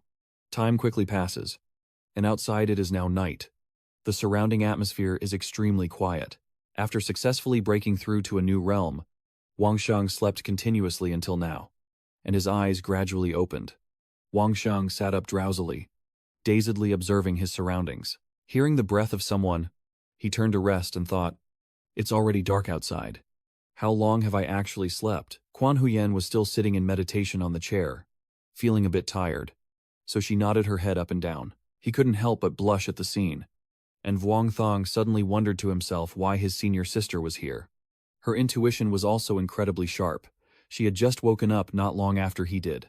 Vuong Tang Tien Lai Fia Ko. Nang Noi. Suti. Niamat Mot Shutdi. Dida Kan O Decho. Quan Huyen Kon Chuzak, Gon Buan Ngun and Gum, Ngether Loi Kao Motieng. Then she lay down on Vuong Thong's bed and fell asleep peacefully. He gently lifted his foot and couldn't help but feel distressed, thinking that to facilitate her breakthrough, her senior sister had given up her own inner energy, helped me absorb until now. Doing so is extremely exhausting mentally. My senior sister cares for me too much. Then he sat on the chair to focus his internal energy, his primordial spirit swirling, directly gathering with the heaven and earth's vital energy. Only the immortal pill stage can have such a level up. And I don't know what the scene will be like in the golden core stage. Inner strength gradually gathers. Vuong Thong thinks, in the next few months, I need to slowly purge the divine punishment of addiction, to transcend the mortal realm and reach the extraordinary. One must wait until the cultivation stage is complete before breaking through into the golden core stage. But most importantly, thinking of this, Vuong Thong grinned cunningly. Now that he had cultivated the flying sword technique of the Hudan stage, he would immediately take his senior sister to the sky once she woke up. He thought of the beautiful scene of riding the sword with his senior sister, soaring high above. And so time quickly passed. On New Year's Eve, a TV reporter cheerfully introduced, "Hello everyone. Your father is also excited. Good evening. Xiao Thang. Xiao Huyin. Do you have any wishes for the new year?" You happily say, "My wish is for our family to be safe and sound. Master, senior sister, and junior sister all can cultivate smoothly." On this side, her mother hands over an envelope. "Xiao Hujin. Don't be polite. Take it." She nods in response. Auntie smiled at her. "And what about Xiao Huyen? She doesn't look like Xiao Thang. Does she?" She held out her phone to her grandmother, showing that the whole family was safe. Everything was going smoothly. Her junior brother's cultivation was improving, and he would never fall into the demonic path. "Master, I hope to defeat the evil cultivators soon and go to the mountain to cultivate with my master. I will also work hard to protect my junior brother and junior sister, and become a responsible senior sister." Seeing my mother so happy, I smirked and whispered to her, "Sister, you really are a professional." Immediately after, "Of course, you were punished for saying that." And Vuong Thang laughed loudly. "Suti. T hit my funny spot. Breaking the rules." He slammed down the phone. Vuong Thang smiled and said, "Sister, I have to answer the call." I Kuncheda. After soothing the shopkeeper and answering the phone, I said hello. "It's so late to call and wish a happy new year. You're thoughtful." On the other end, Mong Nuyet was anxious. "Master Vuong, we need your help." Mong and Juyet quickly got to the point, saying that the female corpse taken from the moon suddenly started to move and then left the research room. Hearing this, you quickly think of the girl you once heard your master and the investigation team mention, who is now soaring through the air. Mong Nuyet says she is now flying back to your place and will probably pass through your area soon. Hearing this, Vuong Thong was surprised and asked what. She continued, "Perhaps that female corpse is heading towards an archaeological site, and it will probably pass by your place in more than 20 minutes. The car is waiting for you right now." So you quickly stand up. "All right, I'll leave immediately." Wang Thang hurriedly told Quan Huyen to stay at home with his parents and go out for a walk. "Your mother is wondering where you're going so late. Your father is worried. And you're going to fight evil spirits." Wang Sheng then went back to his room to prepare, with Quan Huyen following him in. "As you put on your clothes, you told her that an archaeological site uncovered a magical artifact, and the treasure is nearby. So we need to keep it secret and be cautious." She didn't say anything, but her face still showed worry. Soon after, Quan Huyen took you outside, and the investigation team's car was already waiting in front. You looked at Quan Huyen's expression. Her face was very pensive after that call. Just as expected. She couldn't hide her worry. They quickly got into the car, and the investigation team reported that Director Vuong, the officer in charge of the combat team, would directly head to the site. Maybe they'll arrive at the same time as the target, We've already sealed off the surrounding area. Quan Huyen looked at you worriedly.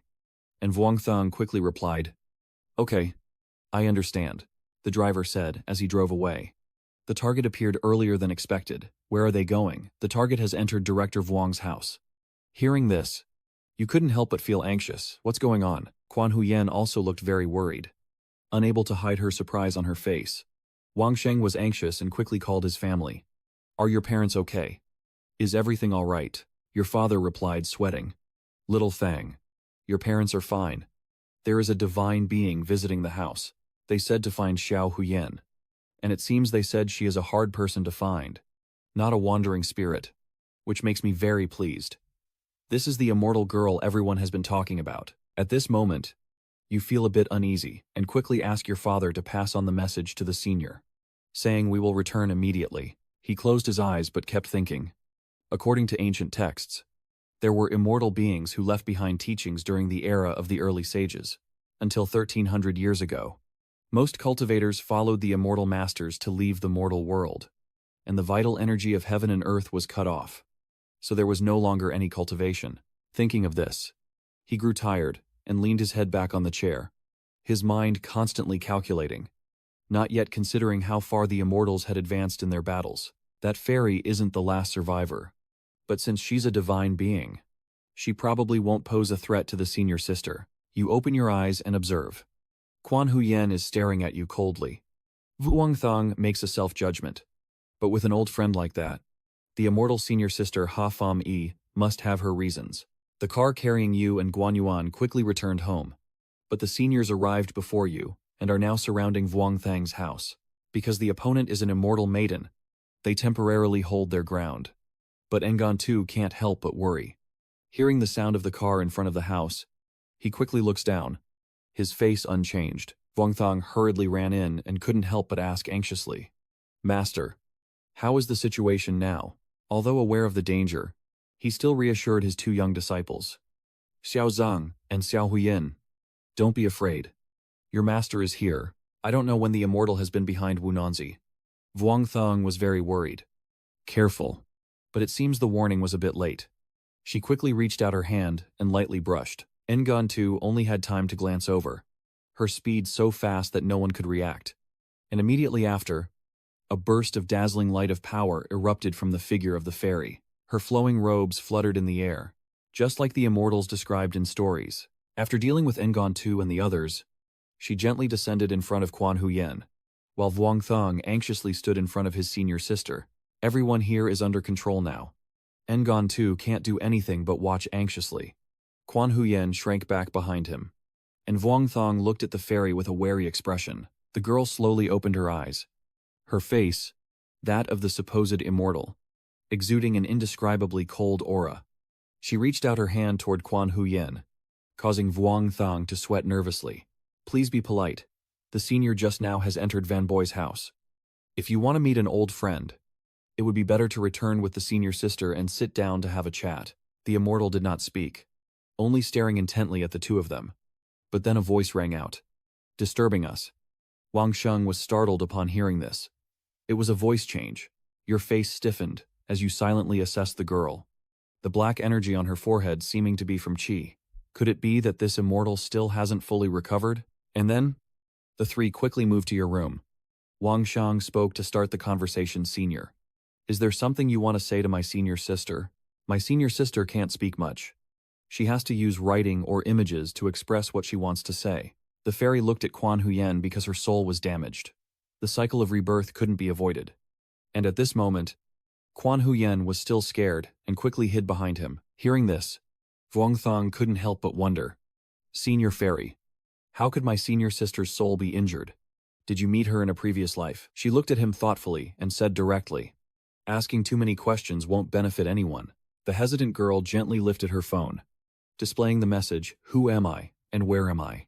Seeing her like that, she remained silent for a long time, feeling an inexplicable sense of calm from the immortal. In the end, I finally spoke to explain that those who can return here might also have fellow practitioners coming back. But I don't have much time left. He wondered if he could find someone else, and was surprised whether it was just his illusion, because he felt this fairy was gentler than before.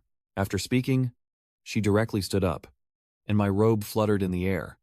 The fairy approached the tavern closer. I activated the heavenly spirit wind seal, sensing that the spirit still retained the Tao essence. From now on, you can focus on your cultivation without worry.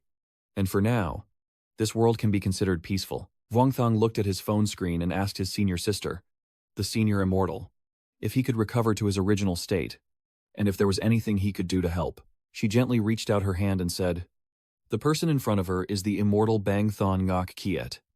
But this person is Quan Huyen." That gentle hand touches the cheek of the Quan Huyen. The immortal gently observes. A story from the mortal world. The past is gone. Old friends have departed. This one has arrived. Immediately after, Quan Huyen sat cross-legged to focus on cultivating her energy, continuing to guide them. Now you are only just beginning your path of cultivation. For now, I will pursue the path of immortality, and then seek the answers you want to know. The Moon Palace can resolve all your doubts. But I am not an immortal, and I cannot find the Moon Palace. The immortal ascended, and simultaneously instructed Wang Sheng to use his Ziwei heavenly sword to protect her, promising that he would benefit from it in the future. My wish is fulfilled. I must find the reincarnation stone left by this world. There might still be a chance to survive. Don't let her remember me. If she asks, just say, I have gone through reincarnation. Vuongthong stood there, watching the figure gradually disappear. After the fairy left, the people outside hurriedly chased after her, and Vuongthong's parents were protected by the combat team and ordered to move during the night. The window in your room was shattered after that visit from the immortal girl who didn't announce her departure. For your parents, leaving here means giving up their current life. But they did it for their safety. This is only out of necessity. Your father is trying to reassure you so you won't worry. Little Fang, focus on cultivating your path. Your parents will never cause you trouble. Now, besides the spiritual awakening gathering, only one person is left by your side. No one else but Mao Juliet, who looks like she's lost her soul right now. Vuong Dao Trong, do you think the female immortal will fly away? Wang Thong was surprised by Mao Nguet's expression. As she said, she was a remnant soul. She wants to go through reincarnation to see if she can find a chance to survive. If following the route, she might have gone to Bin Du Mountain. When Mao Nguet heard this, she immediately analyzed the characters. The ancient Ud and Bin Du Mountain. But there was no tradition of Taoism there. Only remnants. The image of that mountain quickly appeared in her mind. A rather peaceful place. But on this side, just after the word practice in meditative practice was spoken, she immediately nodded off and fell asleep on the spot. Mao Nguet, exhausted by the encounter with the immortal, was helpless. She was tired and went inside to sleep. Hearing this, Mao Nguet suddenly regained her composure. Her tone firm, I don't need it. I can take the medicine. You know you can't stop her. So you can only sigh in frustration, as long as she can endure it. That's enough. As for the quarrel, she is still sitting and working. Vuongthong carefully observes. And since meeting that fairy, her senior sister has been in a state of enlightenment. Although it sounds a bit unbelievable, it seems like my senior sister has broken through. He sighed in disbelief. Could my senior sister really become a true immortal with a golden core? Over 20 years old. If those other cultivators found out, they probably wouldn't want to live anymore. After you provided the intelligence about the immortal girl to the investigation team and focused on protecting your senior sister, Quan Huyen's enlightenment state, after several days of maintenance, stabilized at the peak of the Hu Dan stage. That night, they were very happy as fireworks welcomed the new year. And of course the biggest surprise was that Quan Huyen's speech disorder had improved significantly. She looked at the fireworks with excitement. Junior brother. Fireworks. Together. Wang Sheng forced a smile. One word became two. That's really good. And not long after the Lantern Festival, they had to leave for Mount Wudang to receive the gift from the fairy. And I also unlocked a new skill. At this moment, they are standing on the second floor of your room. Wang Sheng happily looks over the shop. Senior sister. Are you ready? She excitedly nods and continues practicing. Everything is ready. Vuongthong raised his hand to make a seal and recite the spell. Couldn't help but smile faintly. So then, let's go. As soon as you finish speaking, both of you quickly ride on sword energy and soar into the sky, finally fulfilling this wish of yours. Vuong Thong was so happy he was moved to tears. This is the romance of a sword cultivator. Later, we will wield our swords freely and become a pair of senior and junior brothers who can fight and fly. He was thoroughly enjoying this moment, while Quan Huyen was holding his junior brother tightly. And Vuong Thong was thinking that although this position now looked a bit familiar, a few hours later, surprisingly, evening fell quickly and the moon had already risen. From afar in the sky, Vuong Thong's speed seemed like a shooting star streaking across, as he walked while listening to music. Suddenly, something made Vuong Thong stop in his tracks. He turned around and looked back at the tavern, where she was crying so hard that tears almost burst out. Vuong Thong quickly understood her meaning. "Senior sister, let's go down and rest for a bit, and recharge your energy at the same time." He pointed down to the village below and said, "We'll go around there later. Don't let others see." But at the same time, Vuong Thong saw a strange phenomenon that made him curious. The opposite sky suddenly shows a swirl of blue, and he observes more closely, revealing the essence of wind, sun, moon, and stars.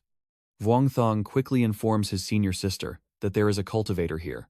Historically, after the primordial energy of heaven and earth recovered, plants, animals, and beasts all awakened spiritual energy, and none of them committed sins, dedicating themselves solely to cultivation.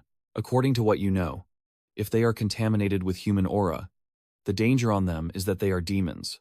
Wang Xiang flew closer to observe, and right in front of them, a spiritual beast absorbing the moon's essence appeared. Immediately after, Vuong Thong quickly flew down to the place where he discovered someone cultivating a demon. Before they get any closer, Vuong Thong advised the senior sister not to stand by and watch passively if they have already encountered them. If we decide to act, we must seize the opportunity to capture them alive. Quan Huyen listened to your words and responded softly. Both of them hid behind the window and silently observed the situation inside. Surprisingly, this place is holding many animals, and there are black-clad men with weapons patrolling back and forth. Among them, a black dog exudes endless fury. The guards slammed the iron cage so hard that sparks flew. Even if the police arrive, you'll all be cut to death. And each of you still claims to have a conscience, only causing trouble for me. Vuong Thong and Quan Huyen observed for a while. Then he quickly sent a message to Mao Nuet. "Someone is raising a pet." My senior sister said that the lover of the cursed object was already possessed by malevolent energy. And the address is... She sent a brief message. 10 minutes. And exactly 10 minutes later, the police quickly arrived and caught these people. An investigator quickly reported that Advisor Wang, the initial interrogation has concluded, and these people claimed they were hired to farm. But there is still a boss behind them. I wonder where the boss is. He replied that he probably arrived here by car about 10 minutes ago. We've been chasing him, the investigator said as he handed over a bag, which was found at the scene. He immediately put on gloves and examined the collected object. On the note was written, "Master Vuong, check your phone and unlock the code. 4396. You pick up your phone and think to yourself, maybe I couldn't fly high enough earlier and was spotted by the evil cultivator's accomplices. The other side thinks I came to destroy them. So they ran away. And I just thought, as I pressed play on the video, my face was tense, and we both silently listened to what was inside. It's the young leader of the Yinyang sect again, swaggering and riding his sword under the moon. Truly romantic. And we've met again, Master Vuong." Vuong Thong couldn't help but be surprised. The young leader of the Yinyang sect. Didn't expect to meet him here. He grasped the information quickly. It seems that senior sister Bat Nu Tien Tu studied the Yinyang secret manual of Van Vat sect. Currently, there are a few experts in our sect who might pose a threat to both of you. I greatly admire both of you. Why not hand over the Yinyang secret book to me? Vuong Thong looked at her, senior sister, and sent a curse emoji to the younger brother. That is the cruelest kind of poison. Quan Huyen quickly agreed. The video is still playing. I can give rewards or prevent impulsive senior nuns. You send a single character. Hello, Master Vuong. The young master quickly replies, maybe he's figured it out. Quan Huyen swiftly sends a very sarcastic emoji. A notification appears. The young master opens the friend verification. You are not her friend. Please enable friend verification mode. After verification, you can chat. Meanwhile, you quickly called your master to report the situation. And Ngon too couldn't help but be surprised. Could something like this really happen? Then, provoke them a little to see if you can lure them into a trap. Vuongthong asked. Master, do you have any methods? Yuan Zichen said softly. She has always been destroying the pathways of the Yinyang sect. But for the opponent to appear again, it's not that simple. Master Yem Tuk said. So when can we find something to motivate them? But last time they already learned part of the Yinyang secret manual. So this time it won't be as effective. Hearing his master mention this, Vuongthong remembered the place full of evil energy from before. He quickly asked Nuan Tu, Master, do you still remember the ancient demon of Lord Tu Nam? The source is getting up and going to the window. I understand now. I have already instructed them to handle this. You don't need to worry. But the previous architect probably needs 2 or 3 months. Please be patient and wait. Vuongthong, on the other end, quickly replied, I understand. I hope the master can announce the news. Tell you and your senior sister to go out and carry out the mission. After all, you and your senior sister must return to the closed-door training to avoid causing trouble to the martial way. He pondered and advised him. Little Feng, you are capable of thinking about these things. And Vu Su feels very proud. But your senior sister has a simple nature. You must take better care of her in the future and not let her be deceived. Do you understand what Vu Su means by that? Vuongthang felt guilty, sweating profusely. Master, did I do something wrong? Being too close to my senior sister? The person on the other end replied, It's fine. Practicing Taoism happily. Don't seek fame and fortune. Then quickly said goodbye and hung up. Vuongthong sighed, wondering what his master really meant, and looked around curiously. He watched Quan Huyen, who was dazed and guessing silently, thinking maybe he was the one who arranged the marriage between him and his senior sister.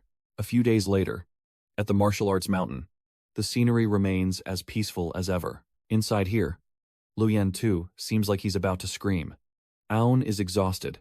So who's actually practicing the fireburst technique behind the mountain? Your door is still closed, and no one is seen coming out from inside. At the same time, Wang Sheng hurriedly ran in. Senior sister, I did it. I did it. His face was covered in dirt, and his clothes were torn. But he couldn't hide his excitement as Vuongthong quickly handed over the item. It's a sword, godded, he said happily. Senior sister, this is the sword completed and forged by me. I give it to you. At this moment, Quan Huyen's face couldn't help but be happy. After resolving the demon cultivation issue, he and his senior sister returned to the martial mountain to pass on the meditation. The first thing after Wang Sheng returned to the mountain was to craft the perfect sword for her. Recalling the times when explosions echoed loudly, now seeing Quan Huyen's happy face, I feel secretly satisfied. My senior sister's happiness makes my recent failures seem worth it. Immediately after, he brought out the food. Still lost in thoughts about the awaited path of immortality and walking it together, my patience with her has truly been worth it. If she doesn't care about romantic matters, then I will continue to cultivate alongside her. The two of them ate together happily. And Wang Shang made up his mind that if one day his senior sister truly understood and was moved, he would try his best not to let her feel lonely. Indeed, the mountain scenery at night is also very peaceful. After finishing dinner, he lay on the bed, watching his phone while he and his senior sister focused on meditation, and the master's fishing plan was still proceeding smoothly. At Wang Shang's suggestion, the investigation team is building a fake Tunyam temple to catch them off guard. After the fake Yutian temple was built, various news reports appeared, and he frowned while watching them. The article also features a tattoo image, showing someone sitting and practicing inside the temple, with these reports aiming to draw others' attention to the fake ancient temple and the sword sect beyond 100 miles. Now the temple has a large group of martial police, Fengshan, with the team preparing for battle, and even some Golden Core realm experts showing their dominance. There is also a special team from the government monitoring the network, truly blurring the lines between real and fake. Meanwhile, the leader of the special investigation team continues to escalate conflicts with the Yinyang sect. Anyway, only enough pressure can force the other side to take desperate measures, releasing ancient demons and seeking help. And so, 2 months passed, and Meng Yue quickly called you. She just said, Master Wang. Before she could say anything, I eagerly said I could leave at any time and place. Hearing that, Meng Yue was surprised and asked, You already know everything. Meng Yue said seriously, It's okay. The immortal woman Bu Sai is still firing her golden core cannons right now. Right, Master Wang Dao just needs to protect her. This can be handed over to someone else. The opponent's strength isn't very strong. Hearing this, you were a bit surprised. Are the opponent's strength really not that strong? Is the investigation team a bit too confident? Then he looked at Quan Huyen, who was passionately training. His senior sister was not closed-door training. The timing for forming the elixir still hadn't come. But for this battle, I don't want anyone to replace me. Meng and Yeet, on the other end, happily replied. All right. I choose you for this. I will send someone to pick you up immediately. After hanging up, you told Quan Huyen to pack up a bit. We have to go fight the Yinyang all things sect. She happily agreed. And soon after, the two quickly packed their bags and set off. They looked ahead with determined eyes. And Wang Shang said, Finally, this day has come, waiting for your call to ring. Wang Thong couldn't help but be surprised. Meng Guite. Has she arrived so quickly? Meng Guyet shyly asked. But Vung Dao Chuang, did you understand exactly what I said just now? You casually replied. The Temple of the Tomb. She sighed, knowing right away that he had misunderstood, and that the plan was not yet ready to be put into action. Meng Nuyet continued. Actually, it's Dao, Lan, and Thap from the 3 countries planning to visit our great nation for a martial arts exchange. Do you think you should come over? I heard that Dao Guo is very arrogant. Wang Shang couldn't help but sweat. An international exchange event. Why have I never heard about it before? As soon as you meet an old friend, you happily greet them. Hoai Kin, long time no see, you look happy and smile. The young monk has made progress in his cultivation and still wants to boast a little about Fine Gu. Hearing this, he couldn't help but be surprised. Unexpectedly, the flying speech had broken through to the void pill stage. He glanced at Quan Huyen, forcing his way up with spiritual stones and elixirs, still needing time to stabilize his realm, pushing his level up forcibly, which could still cause some repercussions. At this point, he looked over in confusion and asked Meng Yue, Isn't there supposed to be 2 others participating in the exchange meeting? She looked a bit downcast. And indeed, it seemed they had gone off to settle personal grudges. Quan Huyen quickly saw through her and calmly pointed over there. Vanji chuckled and approached to bow. 3 of you. I apologize for my rudeness. Behind him, Tianzhong was surrounded by falling leaves. As soon as he saw you, Tianzhong burst into tears and shouted, Shao. Es. O. S. Wang Shang sighed helplessly, letting him go so others wouldn't mock him. Meng Yue was confused by what she saw. Let's go inside first, and then I will explain everything about this gathering to you. She immediately reports to the classroom.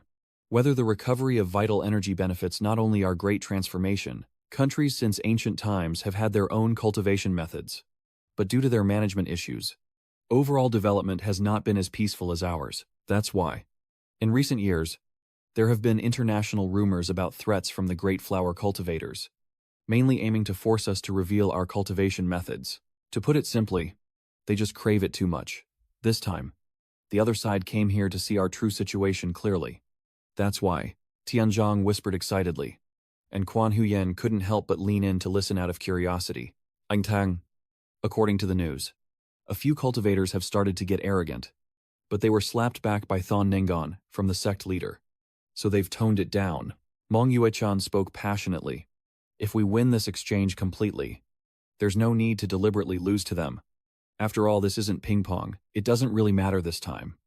Vung Dao Trong, your personality is usually very calm and steady, so a little arrogance this time is okay.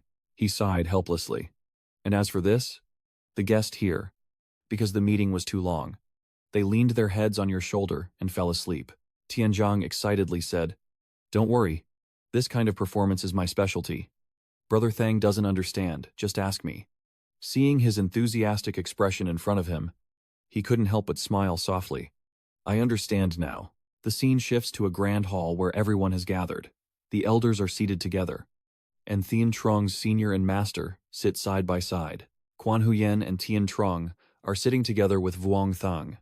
Next to them are Hoai Kin and Van Chi, all watching attentively from the grandstand above. From outside the door, the guests are gradually entering now. 3 representatives from different countries, each with their own unique attire and style. The first is the representative of the team from Scotland. Their attire exudes a royal aura, Next is the representative from the team of England Island, with a style leaning towards Japanese fashion. And finally, the representative of the Kim Thap team. This time the host stepped forward and spoke loudly.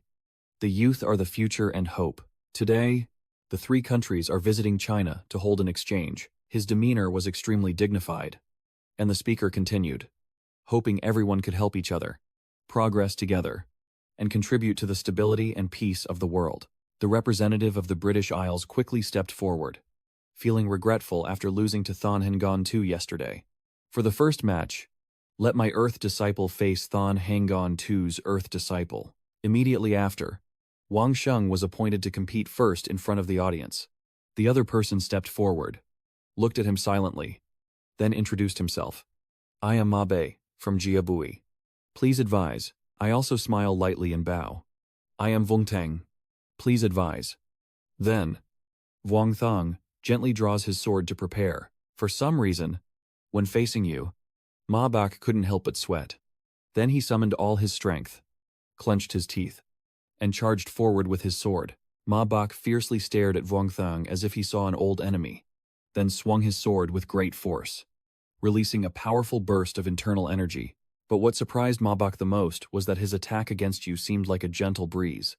Ma Bak couldn't believe his eyes. He clenched his teeth and stared at you in disbelief. That sword strike was easily bitten back by Wang Thong, as if he were just practicing.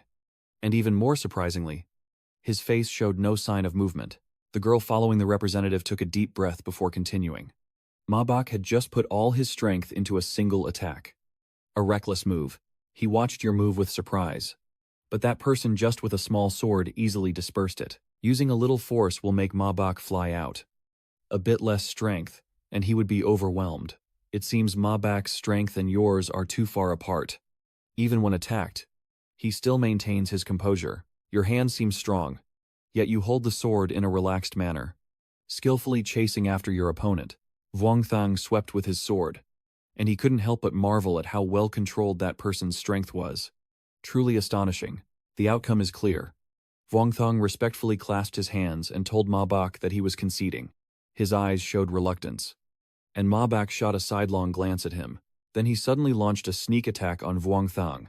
The boy couldn't help but sigh, and then raised his sword to block in front of his thoughts. So he said, cultivating the way first requires cultivating the mind. The words integrity and honor are also essential. With this in mind, your gaze becomes even more determined. Immediately after, thousands of sword energies rapidly strike towards Ma Bei. Wang Thang emitted a brilliant light. And on the other side, he could no longer continue to move. His representative's team has become too disgraceful. He clenched his teeth and shouted loudly, then turned around, unwilling to accept defeat. He truly couldn't accept it. But he couldn't go against the order. So he sadly turned and left. Thien Trong chuckled. Only at this level. Losing and then sneaking attack. So shameless. Our Chinese cultivators really can't learn this. Hoi ngi kung ikutao. Khong the noi nu vai duok.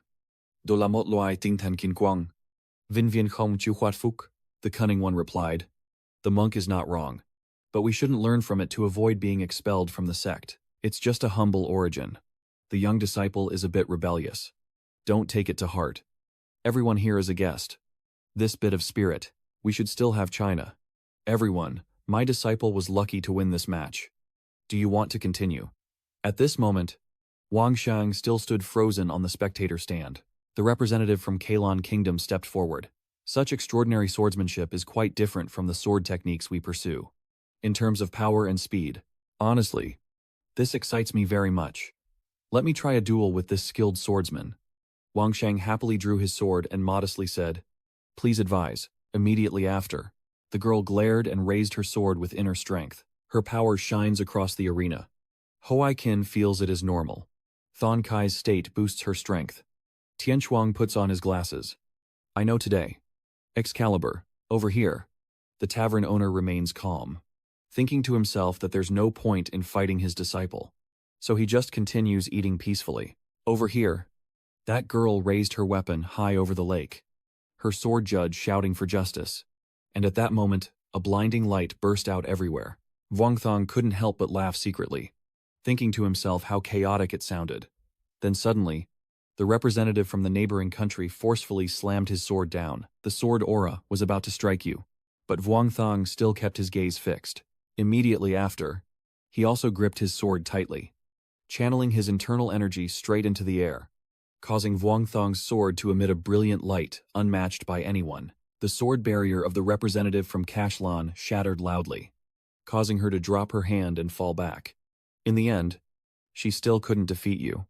Kashlan's representative lost with just one strike. Her sword soared through the air, then spun in several circles before being forcefully thrust downwards, nearly destroying everything. The girl couldn't help but gasp in shock. Heavenly Spear over here is calling out, "Wow, I didn't expect you to be so tough. You haven't even defeated that swordswoman's sister yet." Yunfei continues, "You understand what? Tu Fai Enju only needs to use the 7-star step, and indeed, the opponent can't block it at the corner of his robe." But he nodded slightly and continued, saying that in situations like this, directly defeating the opponent is the most accurate approach. The representative from the neighboring country nodded in admiration. "I have learned that my strength is far from yours, but one day I will challenge you again. Taoist Vuongthang of the great Hoa nation, you don't use your victories as arrogance, bowing respectfully and always ready." Next is the third match. The man steps up, heading to our Kimthap nation. Not long after, the two remained silent. Then a sharp wind-cutting sound rang out. Tianzhong Yingao took off his glasses and asked what had just happened, while Yunqi Fengfiu pouted, as if a sudden burst of energy had erupted.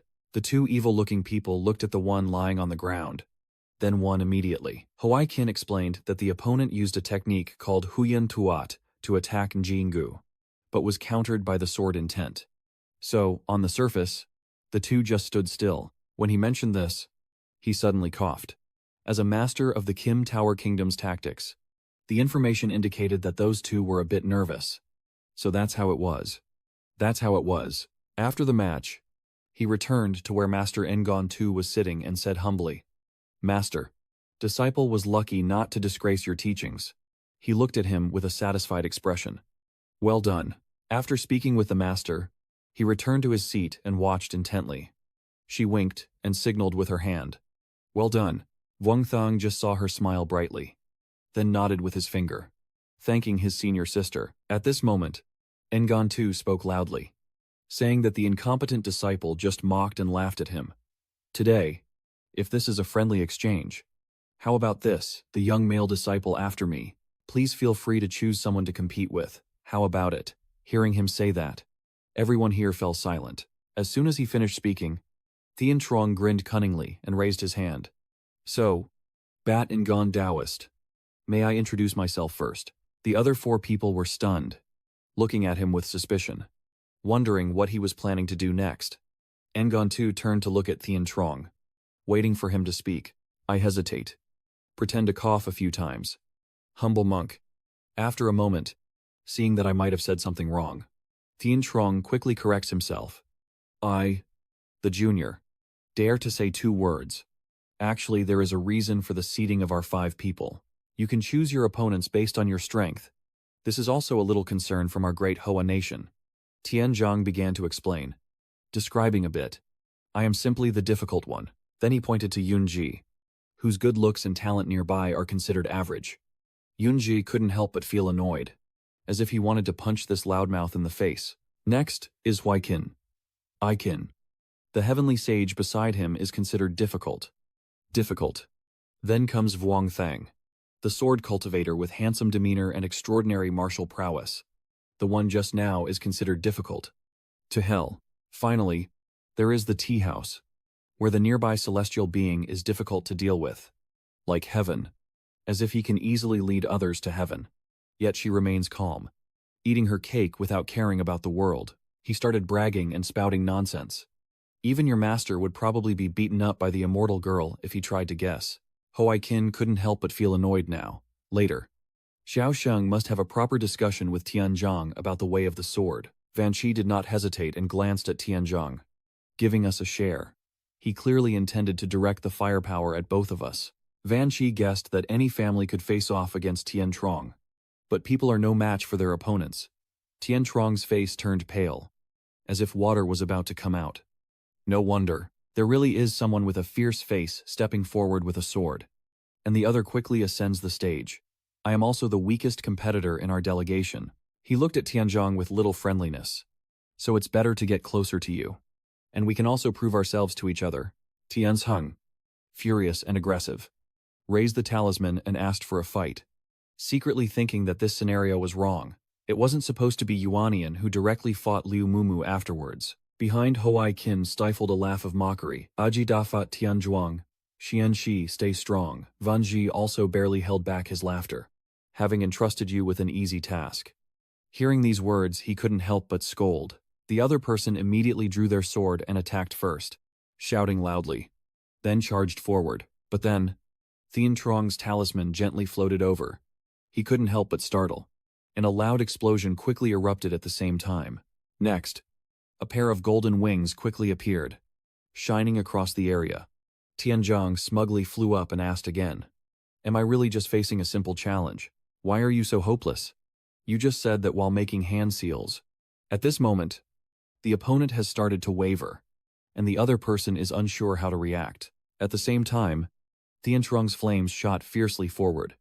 The other person was stunned by how terrifying Thien Truong's power was and could only look up to the sky in despair. The wall of protection he built was ruthlessly shattered by Thien Truong, and his flames like arrows fiercely rained down. The representative of his faction saw this scene and, fearing his people would fall under Thien Truong's hands, loudly declared that they surrender. At this moment, Tianzhong quickly descended, and my spell couldn't control the power. Plus my strength was much weaker than yours. You're shameless to explain that you could have held back and spared me. But I couldn't hold back this move and hurt you. I'm really sorry. That person is sprawled on the ground, dizzy in the head. And although winning or losing is normal, young hero, you can try again. Even I can't pass the simplest level. So why don't you just start your life over? And in the second match, Tianzhong was stunned. Truly a hero, daring to talk about a tragic life in front of everyone. And even his mind was blank. But this was him choosing death himself. Right, this match is Quan Huyen stepping onto the field, her face showing no signs of fear. That person in armor looked extremely cool with a tense face. Hoai Qin couldn't help but marvel. A level 1 boss fighting a level up. The little monk had nothing more to say. And of course, everyone knew the result without saying a word. The Quan Huyen seems like a fairy, gently defeating her opponent with just one move. Tianzhong's smooth smile is cunning. I told you.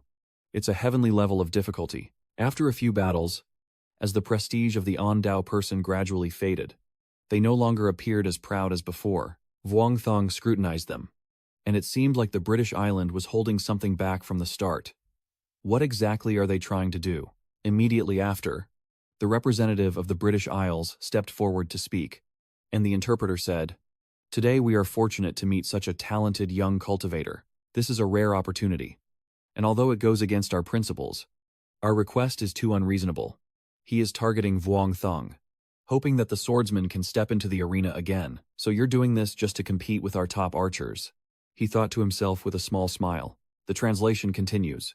"We don't want to compete for victory or defeat, even if we win. It wouldn't be glorious. We just want to test our skills a little, to see if we can gain some advantage over the swordsmanship monks." Tianzhong sneered loudly, no longer caring about face. While Van Zi couldn't help but curse shamelessness, he remained silent. And Yongzi quickly stepped forward to place a hand on Wang Sheng's shoulder. He gently said, "Little Zhang, see how many people you can handle at once so they can all come onto the stage together.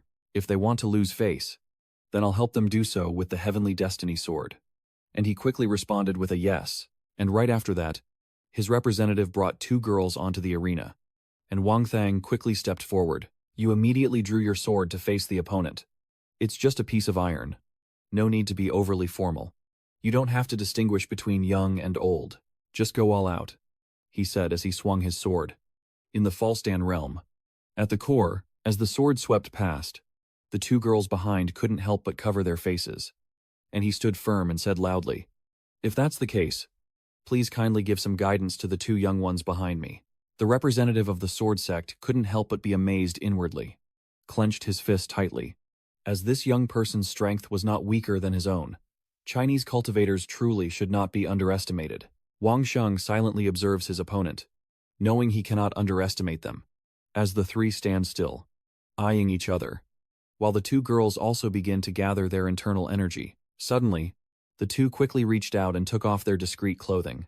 The revealing outfit underneath was gradually exposed, along with concealed weapons attached all over their bodies. The two women, now even more sharp-eyed, quickly prepared themselves and said to him, "Please give us more guidance." Thien Trung couldn't help but praise when he saw the opponent. Van Tri glanced sideways, paying attention not to embarrass us.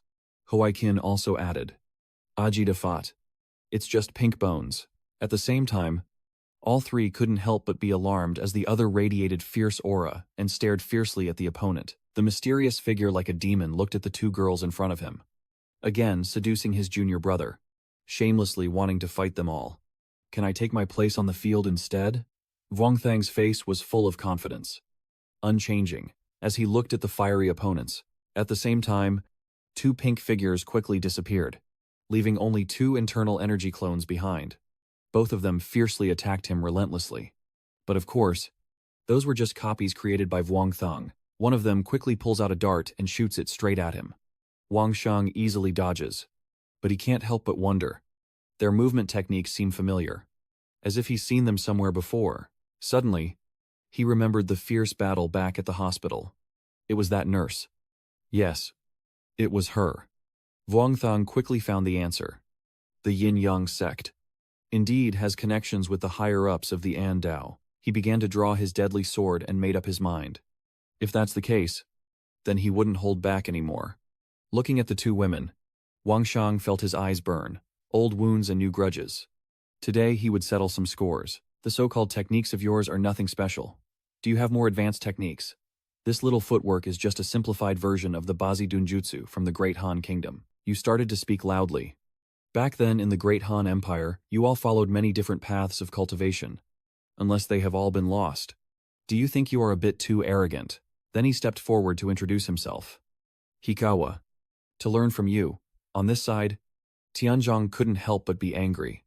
Rushing forward, clashing, fighting the young, then pretending to be there, and still remaining. "You haven't spoken yet, but your words have turned against you. Little Thang isn't the type to show off his talents like this. So why are you acting so aggressively today?" He remained silent, observing, has he discovered something? Vuong Thang spoke up, inviting him. Immediately after, he shouted loudly and charged with all his strength toward you. Of course, Wang Sheng quickly turned to dodge. But that wasn't all. Hikawa continued to raise his sword after his failed attack. You used your bare hands to slash across his neck, causing Hikawa to cry out and be thrown back. As he touched the ground, more than 10 streams of sword energy quickly pierced through, leaving Hikawa momentarily stunned. He covered one of his eyes with his hand, because what he just used was the 7 stars sword technique. The swords he shot out cut fiercely toward him, and Hikawa was careless and got slashed across the shoulder. Tianzong cheers loudly to encourage. He rises and fights, defeating that damn old man. Meanwhile, Vanji excitedly asks Hoaikin, "Master, what do you think?" He chuckled and replied calmly, "If he wanted to take the life of the flying language, he would have been down long ago. This person's swordsmanship is also skilled. If it weren't for the divine-grade flying sword of Phi Nu, it wouldn't be worth mentioning. Even if the chances of winning are slim, it wouldn't be as disastrous as this." Hikawa's hair was now hanging down as he looked at him in disbelief. Imon, how can this young man be so powerful? But he wondered. Unfortunately, the art of controlling the sword is the technique of the flying language. Why didn't he use it? Wang Sheng glared. "I haven't even revealed half of my strength yet. So why don't you all attack together? If you can force me to use my sword that isn't at its strongest, I will admit defeat today. How about that? So I represent China, representing the veterans who have fought in the battle. The primordial energy of heaven and earth has recovered, as have ninjutsu and bushido. Do you think you're all that, while scheming and stirring up trouble, revealing a sinister face? Today I will make you all see that the true hero of Vietnam is the real powerhouse standing on this earth, allowing myself to love my country for the people." So he wondered why he didn't use the sword-controlling technique, which is the magic of the flying language. Vuong Thang narrowed his eyes. How could this kid be so powerful? But he wondered. Unfortunately, The art of controlling the sword is the language of the flying words. Why didn't he use it? Wang Shang glared. This kid is also not enough. He drew his sword and pointed it straight at Hikawa with a face full of challenge. Wang Thong closed his eyes and sensed that the opponent was constantly running around him, making it clear that danger was everywhere. Some of the enemies drew their swords and charged, while others threw darts. Despite their fierce attack, he remained standing still, showing no sign of movement. Suddenly, it was as if an electric current ran through his body, causing Wang Thong to pause for a moment. Then he quickly raised his sword and lightly slashed a few times in the air, sending his opponent flying away. At the same time, he used his bare hands to reach into the sky, a powerful internal force quickly bursting out. At this moment, Wang Thong is surrounded by a powerful blue light circle, and anyone who approaches is struck and severely injured. You look down on him. His swordsmanship, his sealing techniques. It's just that. Is there any other trick? Use them all. Hikawa quickly pointed upward, and at the same time, a series of masked assassins rushed toward him again. At this moment, outside the arena, Dean Trung could no longer hold back his anger and charged forward in frustration. The night was dark. These little devils were shameless. He ascended. Let me handle it. Fan Shi and Huai Qin had to hold this eager horse tightly together. This is not your business. Stay here quietly. Odzi, da fat. Phi Nu has his own thoughts. Don't cause trouble anymore. Dean Trung, who was struggling wildly, was suddenly stunned by a gentle hand that just lightly patted him, while Quan Huyen remained calm as if nothing had happened. And Vanchi and Huai Qin, who saw this, were already terrified. She didn't say much because Quan Huyen's language was naturally not very fluent. Trust. Junior brother. Over here. They keep shouting to boost each other's morale. Go on. Don't retreat. There's only one opponent. We will definitely win. Island cultivators. To the top of the world. You fought while observing Hikawa standing motionless on the other side as if watching a show. King Shang was annoyed and still refused to make a move. In the end, he finally took a step forward. Even a young sword cultivator's ability can suppress most of our people. The Chinese cultivation world is indeed very strong, and we in Britain will definitely stand against the enemy. The one who can pressure them must be the one whose sword formation is so powerful that he can't focus on using this strange sword technique. If that's the case, our side will definitely win. And with that thought, he finally decided to charge forward. At the same time, behind him, a silver-haired death knight with a sharp dagger secretly lunged at his back. But it seems that King Thang can see what he's doing, and a sly smile appears on your face. Immediately afterward, the terms sword and death, fate sword, were unleashed, and you swiftly struck the vital point so quickly that no one could see what you were doing. This attack was so powerful that both the old man behind and Hikawa were momentarily stunned.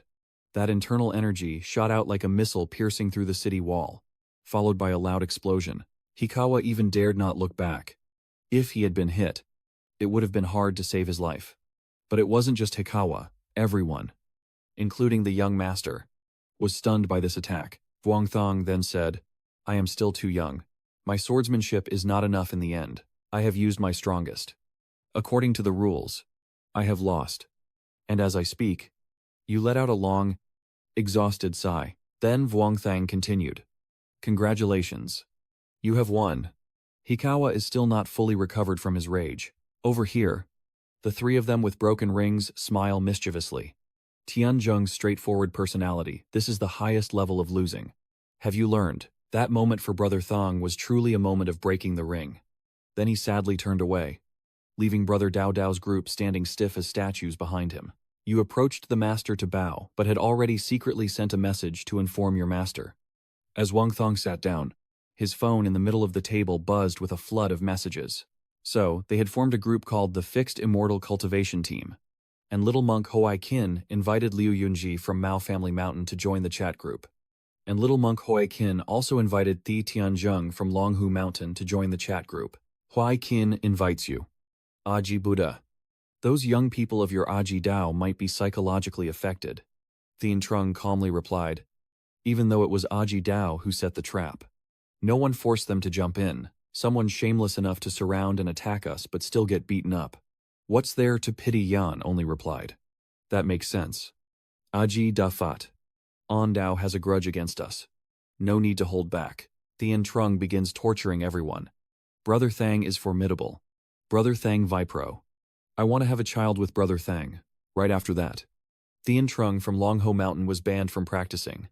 Hoai Kin wondered aloud. Why is Fang Gu targeting An Hate Dao like this today? I suspect they are connected to the Yinyang All Things Sect. Like those ninja guys. Their movement style is somewhat similar to a nurse from the Yinyang sect who once tried to kill Tien Trung. Hearing this, Tien Trung couldn't help but look at him with a stern expression. Confused about what was happening. You keep talking. I intentionally hurt them earlier and told my master when I got back. Now my master is trying to use the excuse of healing them to steal their techniques. On this side, Ngon too chuckled softly. Young people don't understand. Don't take it to heart. And don't get hurt. At my place. I have medicinal pills. My disciple is a sword master. Rough-handed.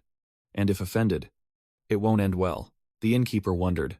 If that's the case, why bother catching them and beating them up? Isn't that enough? Why make things complicated? Everyone was momentarily speechless after hearing her. Wang Xiang looked at his powerful senior sister and sighed inwardly. After a moment, he sent a message saying he just received news that Okamoto Nichikawa has learned a bit of the martial arts from the Yinyang All Things Sect. Let's let them go first, and act after gathering intelligence. We might organize a visit to the UK once. But keep it secret. Hoai Kin replied that although his gaming skills in England haven't improved much over the years, the ACG culture is worth experiencing. And Van Tri spoke up. They have a few interesting ancient buildings, worth a little appreciation. But someone else interrupted and looked at the scene. Soon after, Tianzheng from Long Ho Mountain was expelled from the group by the sword cultivator group leader, and everyone approved of his actions. Time passed quickly, and finally the grand gathering hosted by Liu ended at the hotel. Everyone is playing cards together and raising their voices. Brother Thang. Next, do you and your senior sister plan to go back to the mountain to cultivate, or what? Tianzheng said arrogantly. If you go looking for evil cultivators to fight, count me in, Hao Jing continued. ACG is Buddha. Why does the cultivator Thien Trung seem a bit dissatisfied? Be careful, or you'll be taken away by a group. He quickly got angry. The rotten monk is talking nonsense. Vuong Thong smiled happily. Just waiting for my master to arrange it. If Hoai Kin isn't in a hurry, we can wait a few more days. We have a good show to perform. Thien Trung chuckled slyly. So, On Thang, what kind of good show is this? Vuong Thang frowned. You're so clueless. It's a secret, and at that moment, there's a knock on the door. Is Vuong Dao Trong here? Mong Nyet came to report that the matter of Chua Tu Nam was finished, although head of the Dharma Thi and head of the Li Dao were not originally on the plan's list.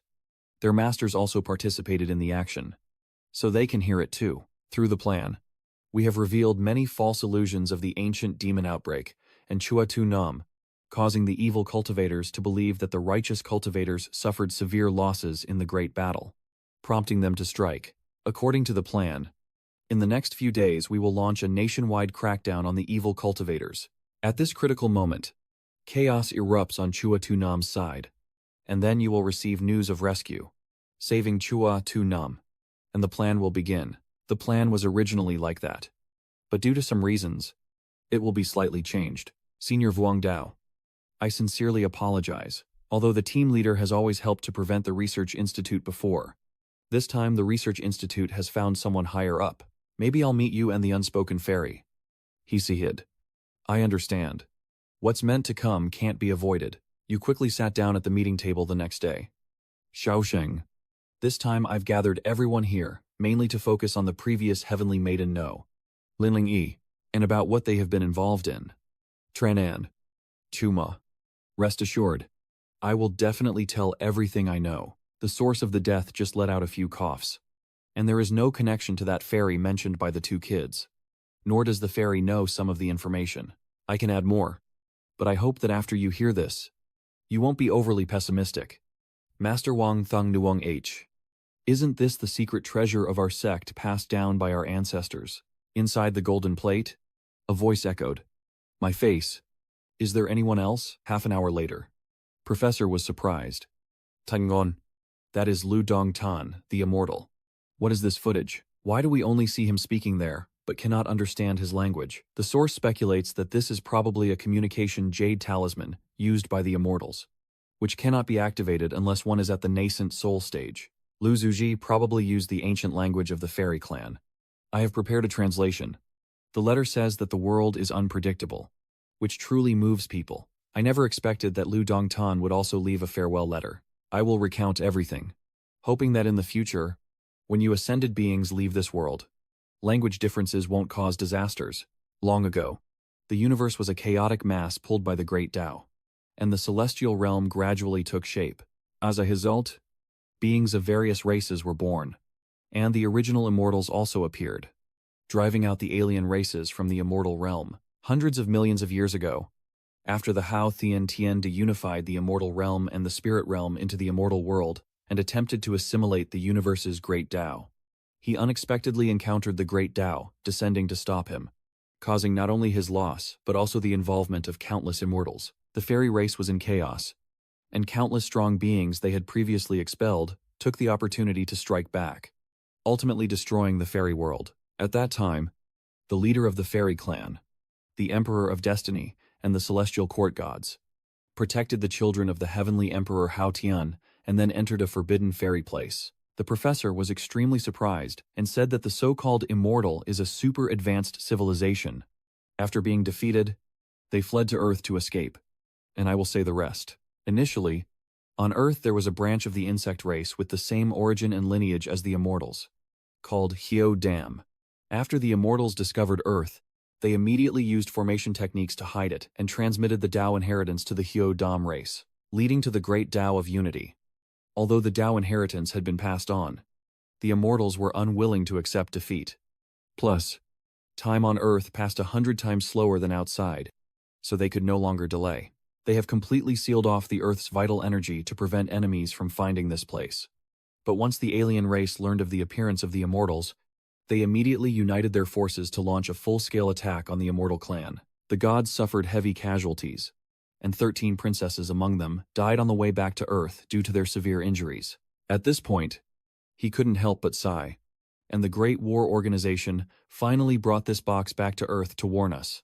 We have someone who can ascend to the immortal realm, revealing Earth's location to avoid disaster. Vuong Thong wondered why the immortals pursue not eternal life and freedom, but why they must control heaven and earth and all things. Everyone was discussing, how could that female corpse actually be the princess of heaven? And what caused the ratio of Earth's movement speed to the outside world to be 1 to 100? Vuong Thong deduced that Hao Tian, the heavenly emperor's personal desires, led to the world's chaos, and the chief deity's tragic end. Perhaps the heavenly court isn't as perfect as we think. And just as everyone finished discussing, evening had arrived. Seeing you look dazed, Ngon Tu called out. What's wrong? Did the content of the recent meeting shake your faith? His words suddenly startled you, and the monk continued. Because the master intended to reveal the letter of the ancestor only when you were ready to ascend together. But becoming an immortal is not easy. So focus on your cultivation. Quan Huyen also quickly patted your head to comfort you. Wang Shang smiled brightly. I understand now. Master, Quan Huyen signaled to talk with you. And Vuong Thong asked in surprise. Senior sister, are you telling us to ascend together and then go outside to check it out? You start to worry. That swordsmanship master is surely acquainted with the Heavenly Palace princess. Her status must be high. With such talent, this clone probably won't face many obstacles. But I'm just an ordinary person. If my senior sister becomes a fairy one day and I can't keep up, what should I do? What's so vague about this? I have the Tao inheritance from the Emperor of Destiny and the Ancestor, plus my master and senior sister guiding me. Thinking of this, he smirked mischievously. If he still couldn't become an immortal, then just headbutt himself to death in front of his senior sister. Before he could finish his thoughts, he was punched in the head, and suddenly he didn't feel like becoming an immortal anymore. Tonight, everyone is starting to move. Tianzheng is crying out in distress. It's about to begin. Why hasn't that guy shown up yet? There's no sense of safety at all. Yunji passed by. If you're scared, then step back a few steps. I and Hoai Kin, the Celestial Master, will handle it. Hoi Kin sighed.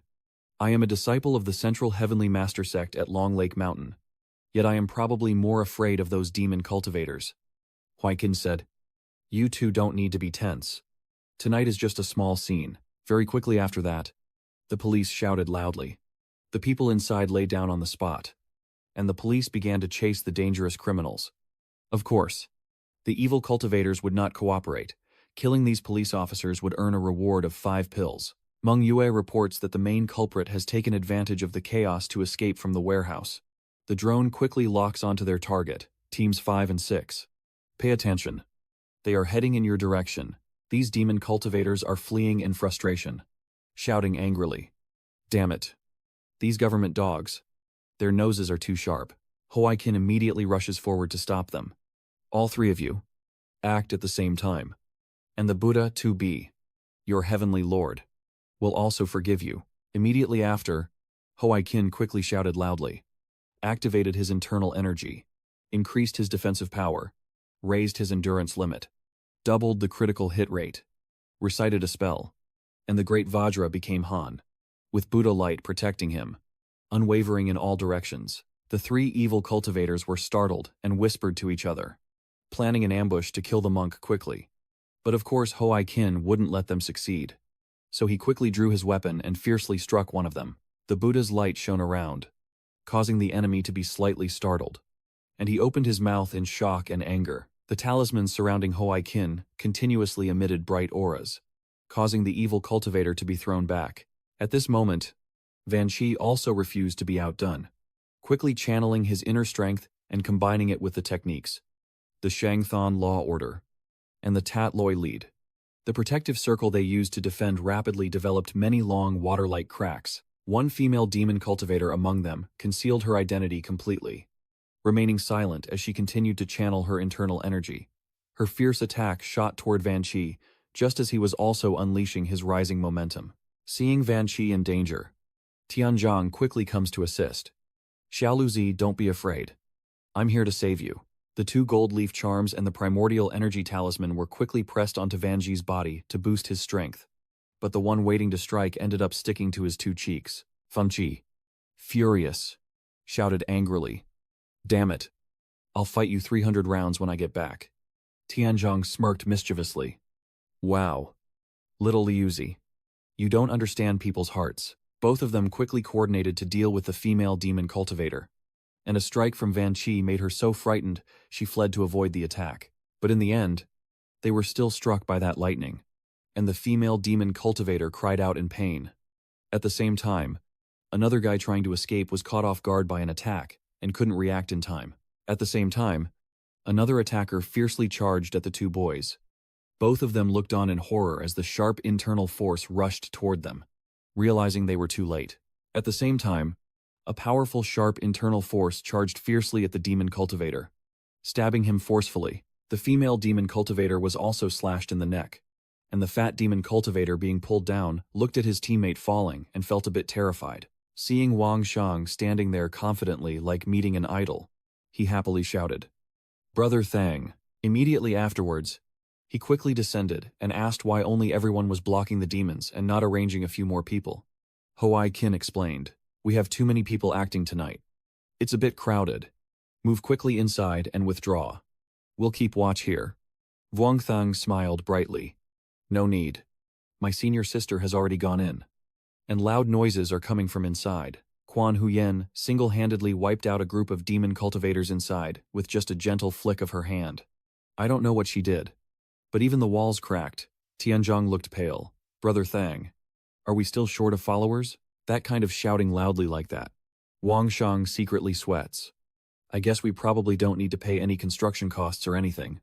Right.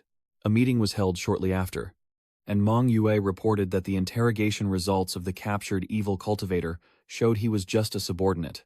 The male evil cultivator killed by Vuong Dao Trong was the true Han Nguyen Tian, who had intelligence from the Yinyang sect. Hoikin wondered how things were going elsewhere now, and Meng Yue flipped through the documents. 3 out of 4 teams have successfully completed their missions. So now let's share a bit of tonight's Chungguo with everyone. So far, we have captured 32 demons and killed 642 people. Vuong Thong Dao Ri sighed. Sometimes catching them too quickly isn't a good thing. And Quan Huyen gently patted his head to comfort him. Meng Yue continued. Mainly because we didn't say before that we needed to keep living witnesses. Since we are currently short of people, the Yinyang sect no longer cares about cultivation level for the Hunyuan immortal, but rather whether that person is quick-witted. Tianzhong pondered silently. So that's it. Being quick-witted is enough to become an primordial immortal. Yunji replied. That's right. Increasing cultivation is possible. But opening the mind network is quite difficult. Hoai Qin also said so, indicating that the Yinyang sect has already begun to weaken. Meng Guayat continued to look at the statistics, which showed that over 260 people belonged to the Yinyang sect, most of them in the fetal stage. Tianzhong looked over and thought, is the birth scene not worth much, when someone else risked their life just to reach it? Wang Sheng is focused on his research. It seems tonight's gains are not bad.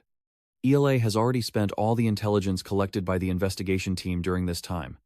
He ponders, unable to play on his phone while studying, so he just messes around with the rebellious techniques. You guess that ELA from the Yinyang sect will also have a new arrangement, but it will definitely be different from these two people's setup. Tianzhong is excited. Dahua dares to attack my brothers. Gather the troops and fight them to the end. Hoai Qin also joins in. Our sect has suffered heavy losses but still retains strength. Quickly summon the 8 armed gods. Van Tri looked annoyed, wondering why he was dragged into playing a role. Wang Sheng also sighed heavily and walked away, just hoping everyone was happy, while Yue covered her mouth to hold back her laughter and report. All right, everyone. We've located the new demon cultivation stronghold. Let's prepare to move out. Hoai Qin muttered softly. Aji Buddha. This time it's a group of evil cultivators, using yin to nourish yang. Tin Shuang sighed. Why don't I see any female evil cultivators using yang to nourish yin? And Van Tri just sneered, wanting to become the one to be cursed. Tianzhong excitedly recounted. If I hadn't been so reckless back then, I wouldn't have ended up tumbling during the breaking of the pregnancy scene. Hoai Qin wondered why. Could it be that previously the celestial scholar Tianzhong said, all the trouble was caused by reckless youths.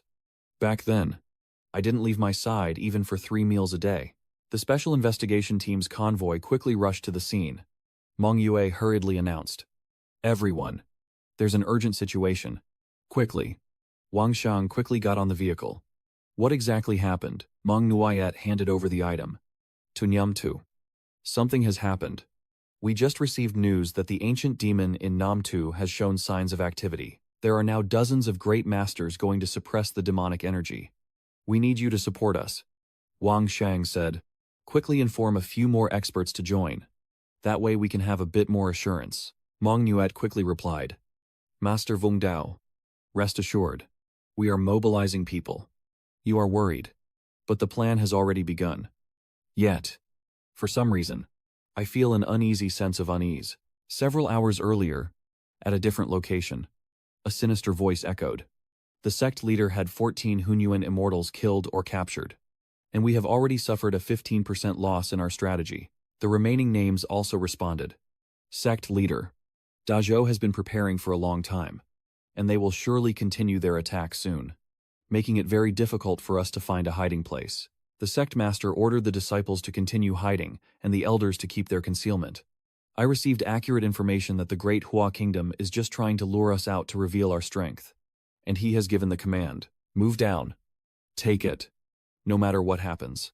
Don't let any sign be revealed. The 2 figures bow their heads and obey the sect master's order.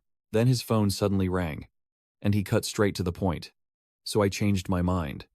Maybe this time we can use a trick to eliminate some of the main orthodox forces and prepare for our future plans. The Lord of the Yin sect asked again. You want to act? The caller said, this is a good opportunity.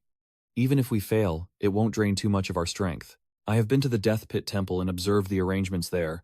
Now the ancient horse has probably regained some strength. I just need to find an opportunity to release the ancient demon, and those righteous cultivators will naturally risk their lives to seek death. The leader of the Yin sect quickly agreed. If you've made up your mind, then let's do it. On this side, everyone fights desperately against a female ancient demon. Master Shifu of Tianzhong shouted loudly, and those below the void Dancheng realm retreated, not allowing this ancient demon to harm all living beings. After giving the order, he quickly poured all his internal energy into activating the demon suppression array. The ancient demon quickly gets suppressed by his powerful internal energy, struggling to hold up with both hands as its image flashes rapidly on the screen. Somewhere in the death niche, Huijing couldn't help but feel worried. Aziz Buddha. This effect. This atmosphere. Perfect. Van Tri also added. We've come this far along the way. This is already the latest video. The production team really paid attention to detail. Tianzheng added. My master even has a line. Hasn't the handsome protagonist run yet? Mengyue said. This is a video we deliberately leaked outside. If this still can't move those evil cultivators, then we can only accept our bad luck. Now the entire mountain peak area has been arranged with the primordial formation. And both on and below the mountain, there are many people ambushed. Once the yin and yang are fully engaged, we will activate the Great Formation immediately. And by then they will be caught in a dilemma. While everyone is still pretending to be dead, Tianzheng said. To lure the evil cultivators. Not only did they build a fake temple, but they also made it real like this. This trap must have cost quite a bit. But in the end, will those evil cultivators fall into it? Vuong Thong replied that the plan had failed. At worst, the opponent wouldn't fall into the trap. Tu Nam, Tu also shouldn't be careless. And Mong Nguyen said, Elder Vuong Dao Trung, rest assured, the troop is preparing for the upcoming battle. And the strength of those high monks shouldn't be underestimated. You remain silent, thinking, still unable to sense your master's aura after reaching the mountain. Not knowing where your master has gone, the scene shifts to the depths beneath the Tu Nam temple, where Ngon Tu Guan observes and then asks, how is the situation right now? An employee reports, Elder Vunon Dao, rest assured, we have now detected more than 60 false demon cultivators appearing beneath the mountain. They are gathering at the back of the mountain and have begun their attack. He wondered. But there are no gold core cultivators. Could they have mixed in with the crowd? As he was thinking, a voice from the staff rang out. Sect leader Bu Wen. On the other side, the demonic aura suddenly surged, which startled him. What is going on? Immediately afterward, Ngon Tu instructed everyone to stay here and continue with the plan. Recently, I have been studying the 5 elements done technique and will try it out through the earth done. Hearing him say that, Tin Van was a bit worried and quickly advised. Elder brother, be careful. He turned to look at the senior monk and the monk of wind, whose Buddhist power can suppress demons, and said, let's go together. Just like the joyful smile of the wind Zen master. He truly doesn't mind bothering the monk. Immediately afterward, they hurriedly descended into the ruins to investigate the situation. The scene inside the fake Death Pit temple was incredibly quiet and eerie. At the Ngiem Dayang, monks are sitting in a circle, working together to prevent the ancient demon from escaping. Ngon Tu just arrived and looked over him, suspecting that the demon might break the seal soon, probably tonight at the full moon. Then he approached the well, calmly, and I took some water to test it. At the same time, Nu Fong Tiansu's eyes suddenly flashed with a fierce light, and he suddenly pushed forcefully towards Ngon Tu. From behind, it seemed like Ngon Tu also sensed something unusual and quickly activated his internal energy. But the attack was too sudden for him to react in time. It's ruined. The plan was already set. Before he could even think, fresh blood was flowing out, as Ngon Tu was unexpectedly ambushed by someone no one could have foreseen. A deep voice boomed out silently. I didn't want it this way either. Ngon Tu was stabbed through the heart. As Feng Tan said, to find the pure evil sword capable of breaking his yang energy. Our entire sect has spent a year and a half. So rest now. Ngon Tu glared and shouted with intense anger. Fing Hua Tuong. Immediately afterward, he quickly gathered his inner strength and leapt far away, seeing the high monks in front of him gradually transform into madness. In just a moment, all that remained were white bones. And blood quickly stained this place red. Ngon Tu clenched his teeth in anger. Like Feng, he had already injected the poison into the high monks. Their shattered trust was broken, and they had to follow his plan. Ngon Tu shouted angrily. Like Feng, then he fiercely charged straight at Master Like Fong with incredible speed. But he had prepared everything in advance, sensing the threat from Ngon Tu. He quickly retreated to lure the two Tatu away. Ngon Tu looked back in surprise, realizing there was a second ambush. He quickly dodged and simultaneously attacked the two men, creating a large hole where their swords had pierced through. Ngon Tu suddenly leaps into the air, thinking that although our attention has always been on the fake Tu Nam Tu, We haven't let our guard down against the real Tu Nam Tu. But unexpectedly, we still fell into their trap through this oversight. Facing his overwhelming power, the masked men were a bit frightened. And like Feng spoke, this monk's meridians have been injured. Right now, he's just vulnerable to death. You have caused him to exhaust himself to death. I will go release the ancient demon. Immediately afterward, the black-clad figures shouted loudly, obeying the sect leader's order, and charged together toward the monk. At this moment, his mood had somewhat stabilized. Like Feng, today I must kill him. Tu Nien. Tu Nham Tu Za Nhang Trong Bao Cao Rang. Tu Nham Tu Za Bien Zoi. Yang Yu Feng Tian Su La Zhuang Tong Chu Guo, Yao Am Zhuang. Currently, the peak stage is releasing the ancient demon, and nascent soul cultivators are rushing to assist. Do whatever it takes to prevent the enemy from destroying the demon well's ceiling. The remaining cultivators staying behind immediately activate the protective formation and hold their position, while the source of demonic energy on the other side continues to pour out relentlessly. He quickly reports that the Tunyam temple has changed. Like Feng, I must report immediately today. Currently, I am at the peak. Quickly reporting, the Tunam temple has changed, and they are preventing the enemy from breaking the seal of the demon well. Tuo Nam temple's false report. Tuo Nam temple's false report. Tuo Nam temple's false report. No need to hold back. Kill them all. Vuong Thong here is worried. What happened to my master Meng knew it. You also didn't expect that Feng Xian was a member of the Yinyang sect. So what about my master?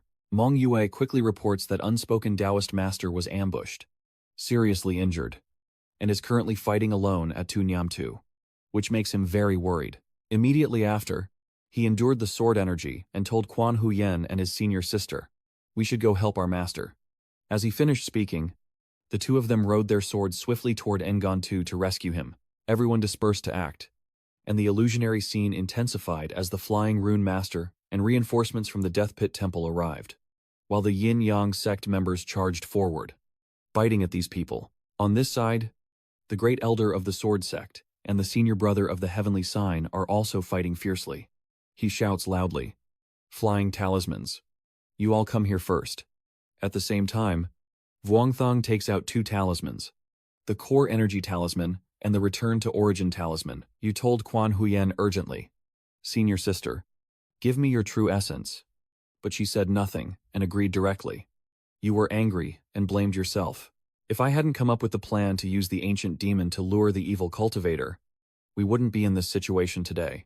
Master, Quan Huyen seemed to sense your worry and softly reassured you. Master, it's okay. Definitely. With these words, you gain even more motivation. Master, I will never give up easily. Nu Fong chuckled proudly. Tengontu. Today, he will surely die here. He is struggling to fight off Han's soldiers while still badly wounded. Blood spilling everywhere. Ngan, too, continues to channel his internal energy into the formation. This is the Yin-Yang Hao Yuan formation. He couldn't help but bitterly laugh at himself. Never expected that as a master. He would secretly learn moves from his own disciple. His strength quickly shot up fiercely toward the sky, charging at the group of teachers. Ngan, too, at this moment, seems to be pouring all his strength into his internal energy. Nu Feng, prepare to die. He's so afraid that he looks terrifying. Yet despite his severe injuries, he can still push us to this point. The aura of death rises, and the righteous words will not be silenced for a day. We will never have peace. Then the righteous words swiftly dodged the attack of the two masked men. He shot straight down to the ground, surprising them. Nu Fong couldn't help but wonder if it was earth-shifting magic. When his subordinates tried to pursue, Nu Fong stopped them. There's no need to chase anymore. Our goal is to release the ancient demon. The two elders went to eliminate the righteous sect to support, while others collected the blood of those monks and poured it into the well.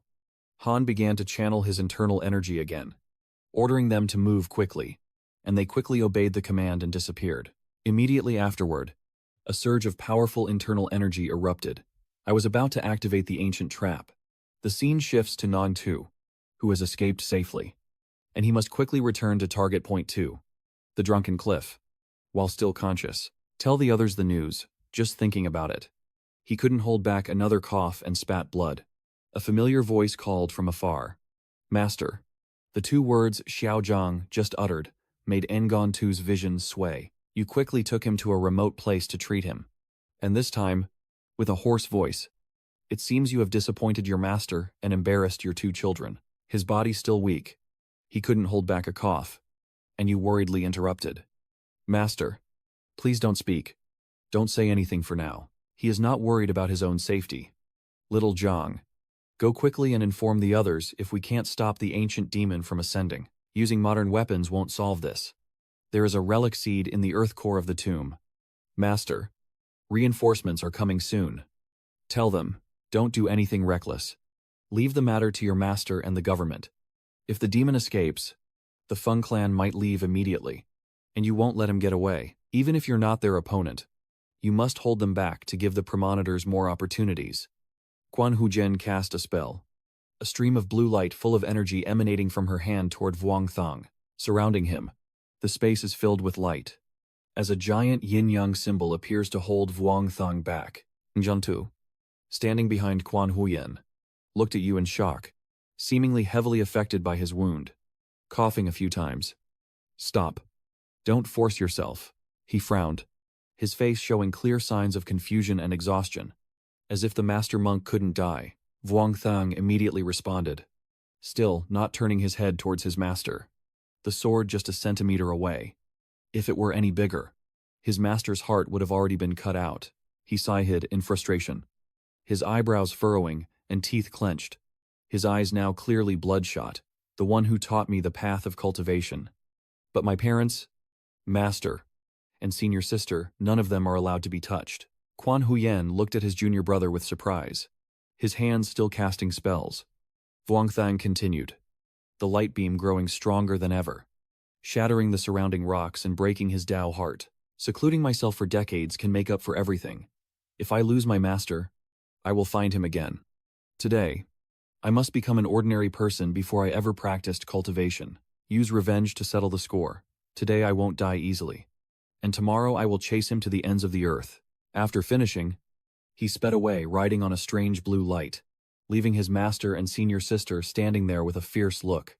Wang Sheng soared into the sky with determination and resolve to seize him. A massive explosion suddenly appeared in the sky, causing the helicopters to scatter. The evil cultivator created large fireballs and threw them at the helicopter's hulls. The demon cultivator gathered his power into a giant dragon that crashed into the helicopter, causing it to explode, with debris scattering across the blue sky. Vuong Thong finally reached Tatu, turned to glance at him, and as he approached, he said, "It's just an illusion." Vuong Thong, without hesitation, pointed his sword directly at him, glaring threateningly. Tatu exploded in fury, his body engulfed in fierce flames, his eyes sparking with lightning. He shouted loudly, wanting to die. He stepped forward and grabbed Vuong Thong's sword, causing a beam of light to surround the blade and turn it into a blazing eye. At the same time, he quickly cast a technique that split the blue light into 2 beams, aiming straight at the demon cultivator. He tried to use his technique to push the demon cultivator away, but was blocked by his own technique. He continues to throw fiery punches at Vuong Thong. The infinite sword of the universe, the sword of no end, the sword of no traces, cannot be matched. Vuong Thong furrowed his brow, trying to break through the fiery fists of the evil spirit, and stabbed a finger into his opponent. Each strike pierced through his chest, and the evil spirit let out a cry of pain. Seeing his comrade being stabbed, a burly man rushed forward shouting loudly and swung his fist at Vuong Thong's back. "Little one, is denounced." The 2 investigators arrived to create protective barriers for Vuong Thong. The man beside him spoke in sign language. "Down." And the woman said, "Indeed. The young ones are so easily excited." The man speaks while casting a spell on the evil cultivator, signaling, "You go kill the crowd and the chaos, like the wind that teaches me." After hearing this, you immediately fly down to the forest below. Yes, the surrounding scene is extremely quiet. Only the desperate screams of pain from him remain, blood spurting from his mouth. Wang Sheng leaning against a tree looking very exhausted. Liang leans against the tree, checking himself, squeezing out the blood clots. The wound has healed, and his bones are not broken. He nervously bit his finger until it bled, and Wang Sheng narrowed his yellow eyes in suspicion. He thought that the next person he wanted to kill was a golden core cultivator, He must stay calm and maintain his best condition. To confirm his suspicion, Wang Shang decided to use a spell to check, only to find one of his followers, then realize he was surrounded by others, and only then could he avenge his master. In the control room, Zhilong was monitoring Wang Sheng and reporting his situation to those around him. The unspoken Taoist was on his way back, and now that Dinde had escaped death. 3 minutes later, reinforcements arrived near the Feng Ma well. The others in the room also listened attentively and watched the large screen, with the 2 reinforcement signals coming from 2 core formation stage cultivators. In a minute, the summit near Tua Nam Tu Jia has activated the protective formation and can still hold out for more than an hour. Qi Lang's face darkened, her eyes fixed on the big screen, and she said, "For now, abandon Feng Ma well and direct 80% of the firepower at the second target, Tua Nam Tu Jia. When the bombers attack the target area, use heavy firepower to strike, and launch missile-to-missile attacks on the Golden Core Tattoo. If one shot fails, then 5, then 10. She turned to look at the man outside, and I also need to request permission from my superior to use the Heavenly Sword system. He responded with a threat from the demon organization that far surpasses the tattoo. Isn't it too risky for team leader Qi Lang to arrange it that way? A group of very modern missiles appears on the screen, their tips glowing as if ready to fire at any moment. Leader Qi Lang continues, her face becoming more serious. Risking everything I bear. It is my responsibility to let enemy spies infiltrate the investigation team. I have prepared to resign voluntarily and accept all punishments from the organization, but a group of people appears, led by 2 individuals in robes, surrounded by flames.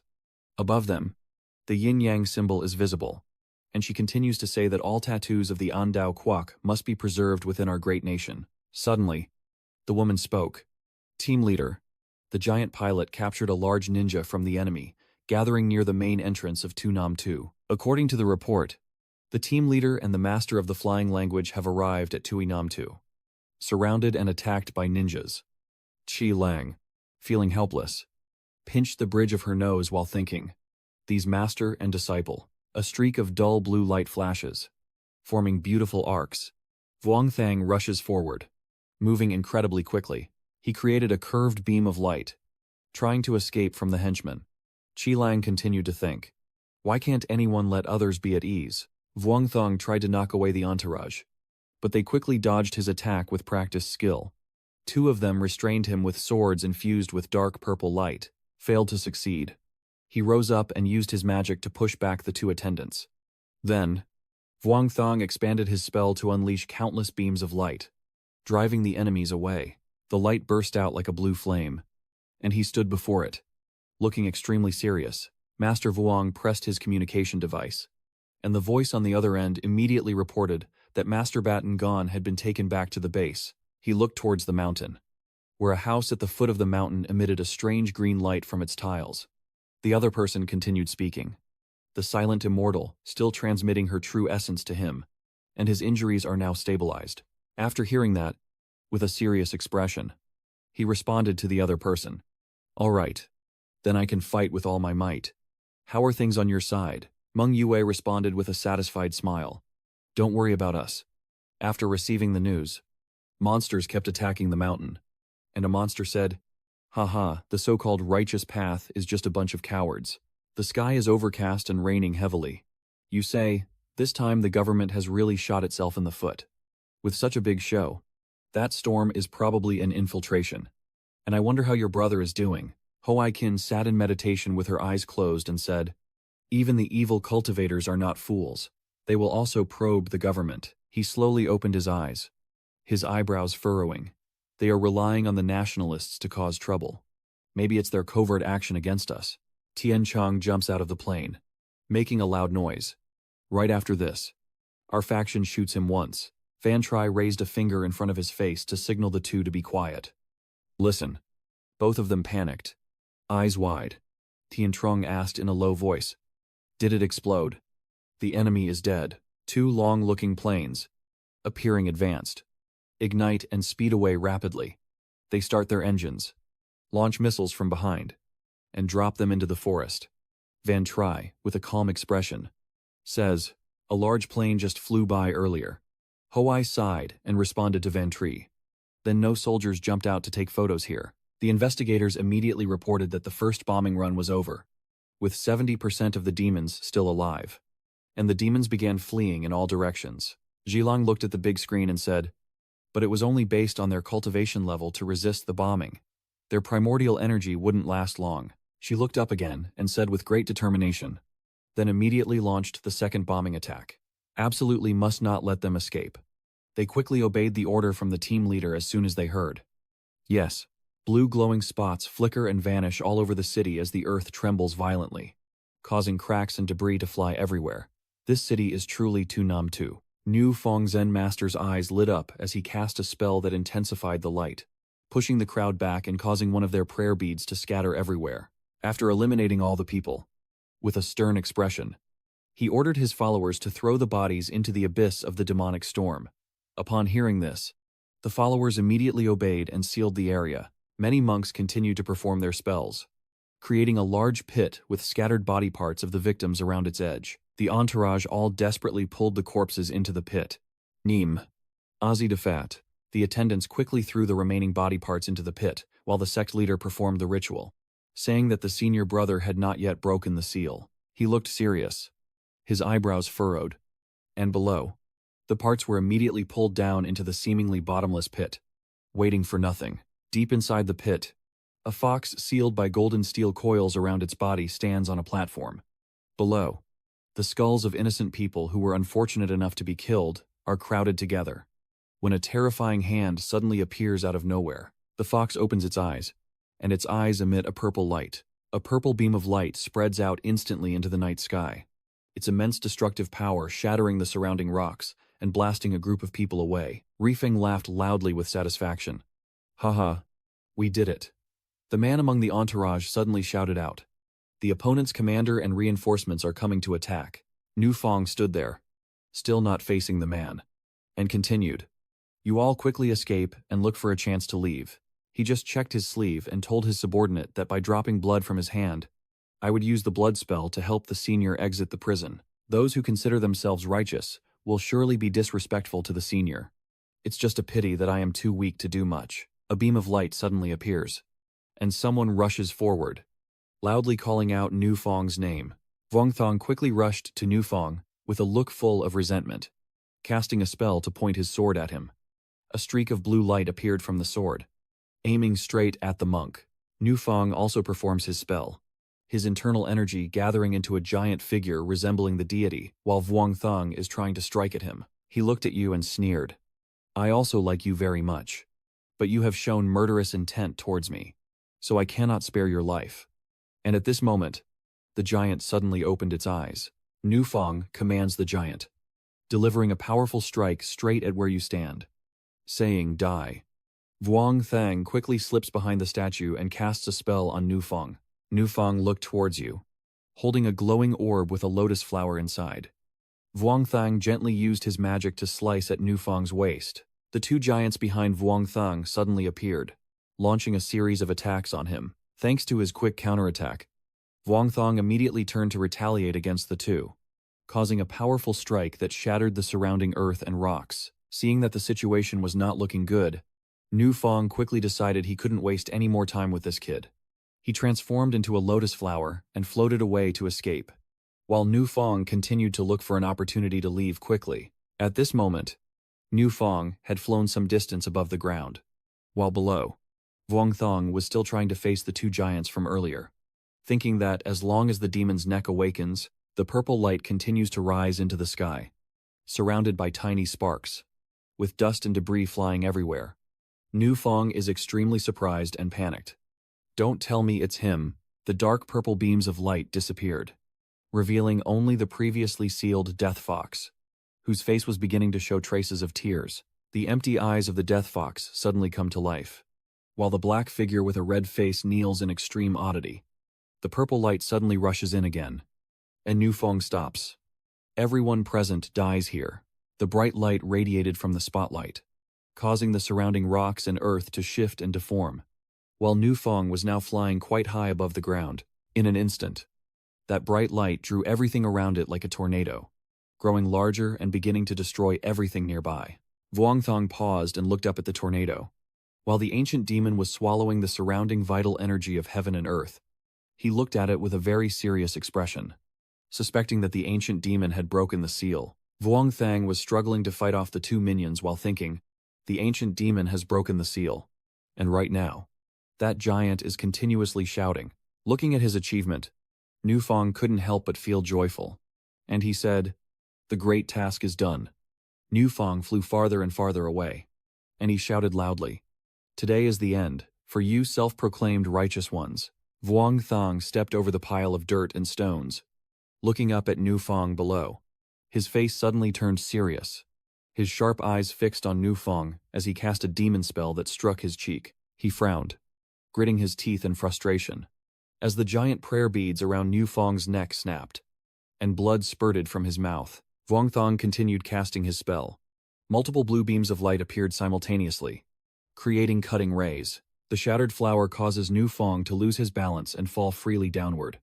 Enraged, his eyes bloodshot, his face tense with veins, the celestial warrior declares, you want to die with me here. As he spoke, he landed softly on the ground and faced Vuong Thang from the other side, continuing with his hands clasped behind his back and a dangerous look on his face. This ancient demon is my creation.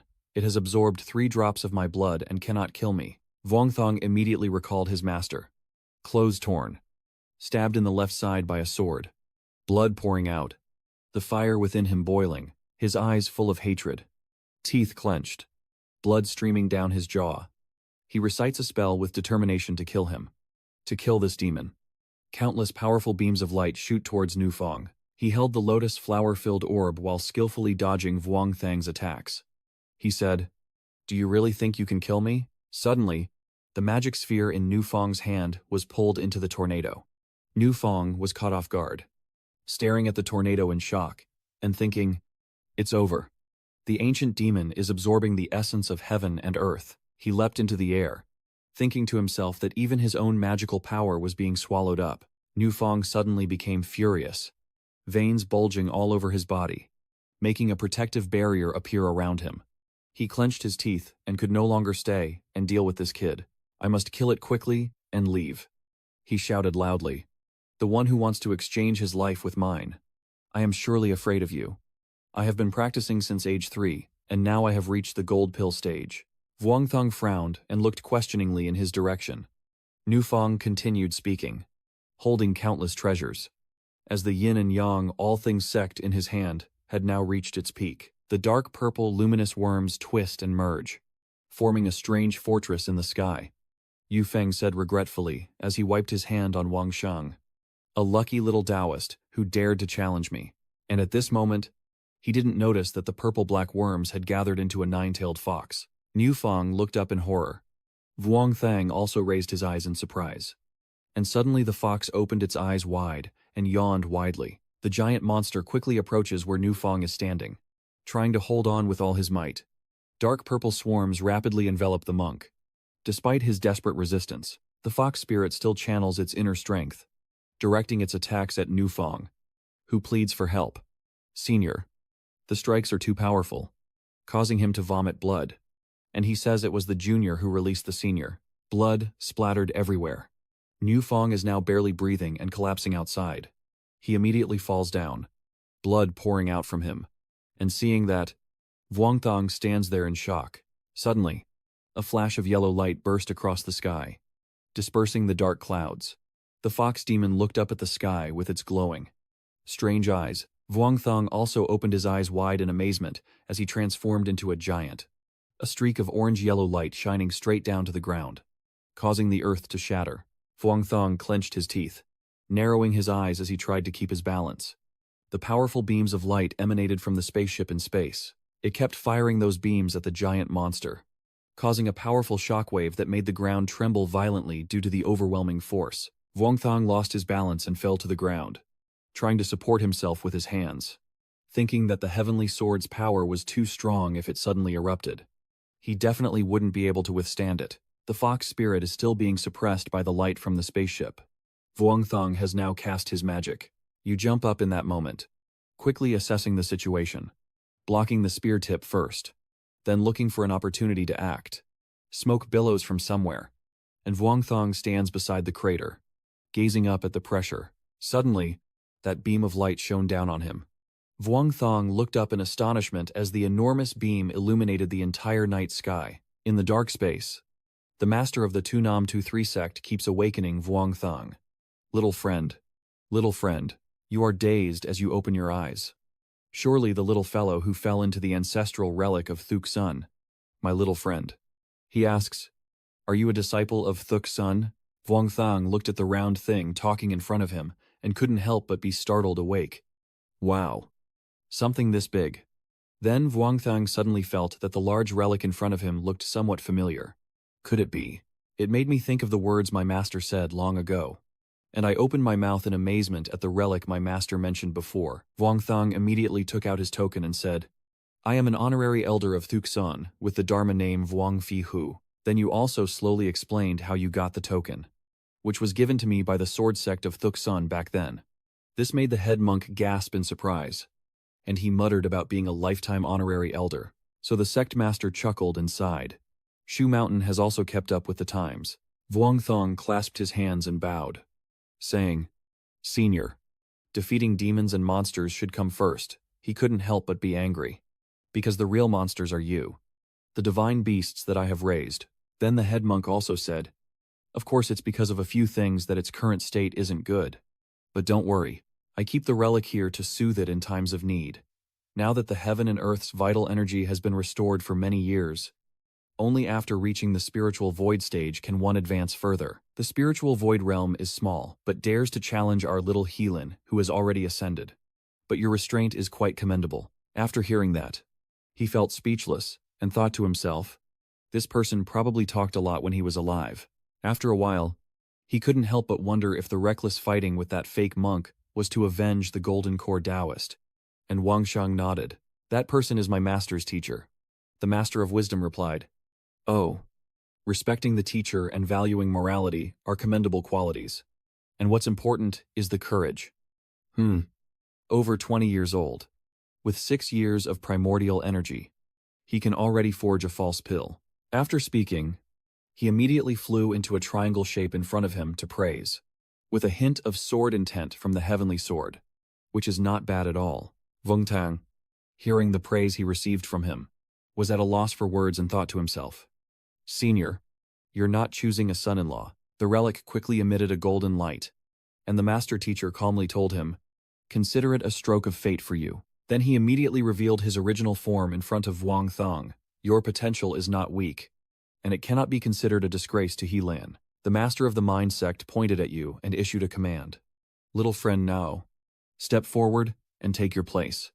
The scene shifts back to the ongoing battle, and the situation of He Lian looks grim. The commander's voice from the Linglian team keeps sounding. Targeting the enemy. Targeting the enemy. The heavenly sword is replenishing its remaining energy to over 70%. In 3 minutes, the missile will be cooled and ready. Currently, fog and smoke obscure the view, making it impossible to accurately assess the target's situation. He Lian slowly crawled out of the rubble, covered in bloodstains all over, and the announcement came through, confirming the target was found and injured. Its bloodied hand suddenly returned to its original state, and someone in the group exclaimed in shock, that's impossible. Its wounds are healing. The command above quickly changes, immediately locking onto the target and providing precise coordinates for the heavenly sword. A member of the Zhilang team asked, the sorcerers are buying time for the divine sword, still not at the point of resorting to their last method. Then she continued, if by evening they still can't kill this ancient demon. Seeing He Lian now being surrounded from 3 sides, he is forced to retreat into himself. Qi Lang affirms that this is true despair.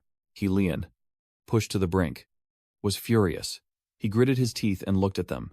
Then he suddenly raised his head and howled, unleashing his rage to deflect all attacks coming at him. The members of the Zhilang group loudly cheered, and everyone except the Kim Danjing left. The surrounding area dispersed, and this Ela beast has become a fairy. A nuclear bomb might not be able to kill it. Everyone present was shocked and terrified, some even ready to retreat. Suddenly, from afar, they all sensed a powerful figure approaching, and a voice kept calling out the name He Lian. He Lian.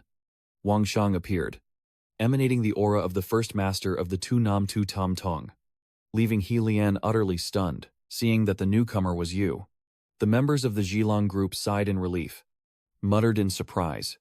That kid really has a big life. No. If he didn't die, he ran away. Why did he run in front of the ancient demon? Then you face He Lian directly and gently advise him.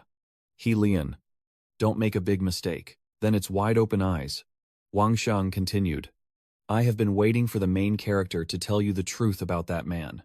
And upon hearing this, it lowered its head as if it understood. Senior, please tame the divine beast soon. Now it's not like the old days. If the nation truly intervenes, this mountain will become a flat plain in an instant. You calmed him down when you heard that. Don't panic.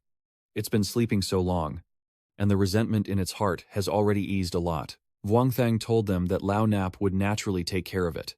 And as soon as he finished speaking, He Lian immediately transformed into a human form. She knelt down, clasped her hands, and bowed her head as if admitting her mistake. Wang Thang placed his hand on her head and said, Don't be afraid, don't be afraid, they are just protecting the peace. Here He Lian, don't be afraid. Then he explained to everyone that Lao Nap was the first abbot of Tu Nam Tu Tam Thong. And this fox was not a demon or spirit. It had never harmed living beings. Finally, in front of everyone's eyes, the abbot earnestly said, Please kindly offer your donations generously but gently. Now, the image of the abbot appears in his mind, radiating a bright aura around him. Wang Thong gently pats He Lian's head and thinks to himself, while He Lian's heart is entirely filled with a sense of mission. Even after more than 300 years of trying, I can't get rid of it. To Lao Na. It's like a child. And Lao Na even cut off his cultivation to protect it. Wang Tang, in the form of the host, holding a glowing orb, continued thinking. Soon this relic will be placed into He Lian to forge a life and death seal with him. If its demonic nature flares up again, relying on the Great Seal can control its soul and prevent it from bringing disaster to all living beings. After thinking, Wang Thang recalled the conversation with the first abbot of Tu Nam Tu Tam. Does the senior trust me that much? The abbot then looked at you with a serious expression. With your temperament. That's enough. Swear an oath with me, he said. First, you must not force He Lian to do anything it does not want to. Second, if it is ever possible to become an immortal, you must do your best to help it eliminate its demonic nature and restore its true form as the three-linked self. Third, if He Lian falls into demonic possession again, do your best to help it regain its sanity without directly destroying its soul. With a sinister expression and full of scars, you raise 3 fingers to make a deadly oath. And you reply, I understand. The host smiled, raised his hand, and a beam of light appeared in his palm. Aji Buddha, follow the old master. A streak of light shot through, illuminating the entire space. Warm yet fierce, in the blink of an eye, both the prince and the host moved to a place covered by pink clouds. The boy asked the host, What is this place? He sat down and responded calmly, This is He Lian's heavenly palace. Also a place for soul storage. A realm where those with weaker cultivation cannot go deeper. The host gently smiled and stroked the small fox while watching He Lian, curled up in his arms. He Lian curled up completely. The small fox twitched slightly, still sleeping soundly with her eyes closed, letting out a soft sigh. The host continued to instruct Wang Thang and He Lian to follow this Vuong Tianxi, and in time, Thon Tien would naturally remove the demonic root for them. He looked down with a serious expression. Then the person who could find Thon Lam's whereabouts appeared. Vuong Thang looked at him in amazement, thinking, could Thon Lam be one of the elders who followed the immortal back then? The host continued, channeling his inner strength into He Lian. Then, looked at it kindly. I have known countless people in my life, and I would not mistake. But unfortunately, the time has come, he said with a hint of regret. The fox's eyes widened in surprise as the sphere enveloped He Lian. And the host continued, recalling how the 3 of us once wandered the world and developed feelings for Thon Lam. He handed the sphere containing He Lian to Vuong Thang, who immediately reached out to take it. And he spoke. But Dao Trong Thang Lam, due to his heavy responsibility as the head of the Sword Sect, could not respond, which was truly a regret. In the end, Wang Shang managed to touch the light pink sphere containing the small fox inside, and the host said that later the immortals decided to purge the mortal love demons, and Thon Lam could do nothing but personally seal the person. The dazzling light from the sphere emitted countless rays, causing Vuong Thong to squint his eyes. And the host continued. Before leaving, he kept giving instructions, and the glowing sphere lit up brightly, filling the entire space, he continued, waiting for the spell to pass before releasing the person. Unfortunately, in the end, the old man couldn't rid her of her demonic nature. Yinyang, who was once a small fox, has now transformed into a human and is kneeling before Vuong Thang, with hands clasped and head bowed respectfully. The host's words still echoed, as if Yinyang's spiritual energy had now returned to the sphere. Leaving the old man filled with regret, Vuong Thang gazed sadly at the sphere, holding it in his hand with a blank, dazed expression. The image of the host appears majestic. Vuong Thang looks up at him with a respectful and determined expression, while Yinyang also gazes up at him below. At the death altar, the investigation team is trying to communicate. Those evil cultivators have retreated. Stop them quickly. All forces launch their attack, with a giant crescent-shaped shield below and countless beacon fires appearing in the night sky. The investigation team is fighting desperately against the terrifying monsters, with beams of light from behind them targeting the monsters. The monsters are not backing down either, continuing their attacks on the team. When one of them speaks up, "Isn't it true that Lord Duong said he wanted to release the ancient demon?" Yet the other children also shouted out. So why do these righteous factions still ignore his side? Suddenly, Thien Trung's master and the man beside him look grim as a giant red symbol appears in the sky. Descending straight onto the shielded area, a huge red beam of light descends with devastating power, causing the earth and rocks to shake violently, while faint red spots appear and disappear in a strange and eerie manner. What's going on with this aftershock from the light? My master just said that he saw someone in the sky earlier. In the sky, Yinyang's figure was appearing, channeling her internal energy, with Vuong Thang beside her, both floating in the air. She spoke to Vuong Thang with a serious face, her eyes sharply looking down below. I have subdued these little cultivators, but my inner demons have not been eliminated. If you fight, won't be able to control the demonic energy and will fall into madness again. Vuong Thang responded to Yinyang in that moment with gratitude, thanking the senior and saying that the rest is up to us. She looked at Vuong Thang with sharp eyes and said, "My life is in your hands. No need to be polite with me." He forced an awkward smile, scratching his cheek as he thought, just appearing indifferent on the outside but speaking softly and gently.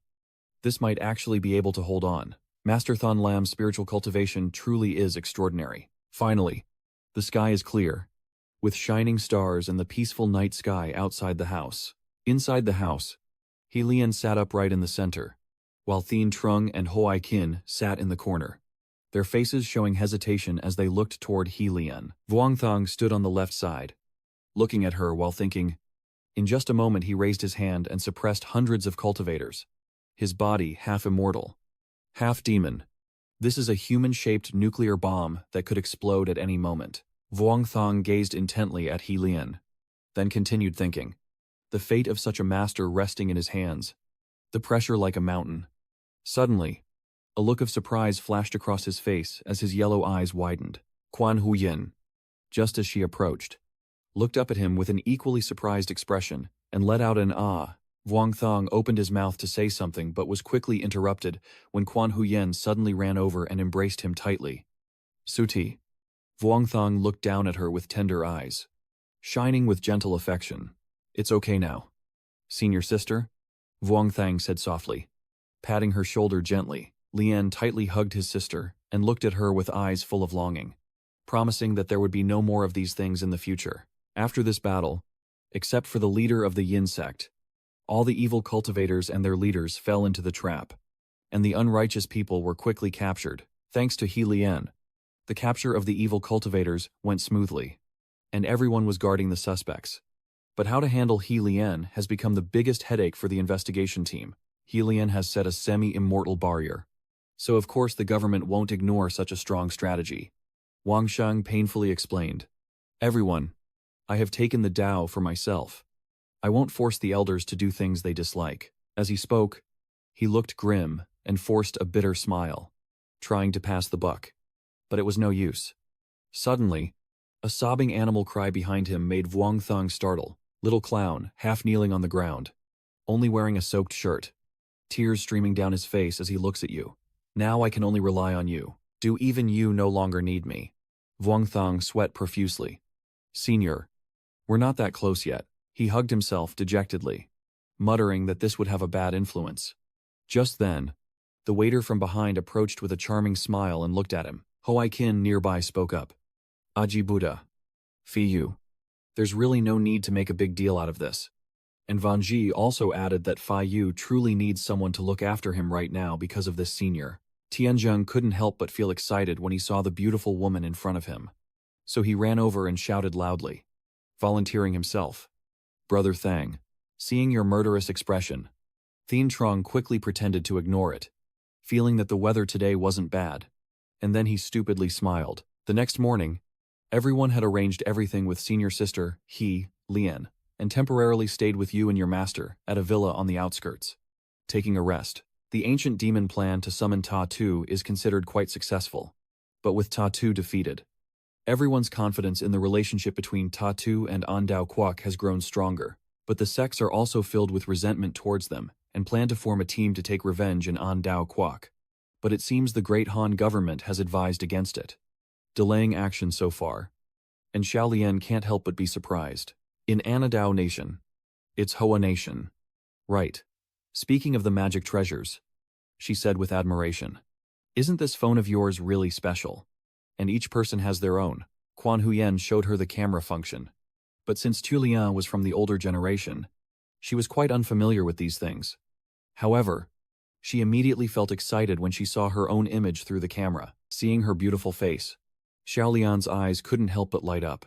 Immediately after, she and Quan Huyen kept taking photos together, trying out different poses, while Vuong Thong sat across and watched, his mind warning him.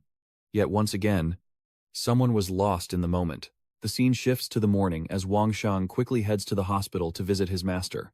Quan Huyen and Xiao Lian also follow but stay outside, watching from a distance.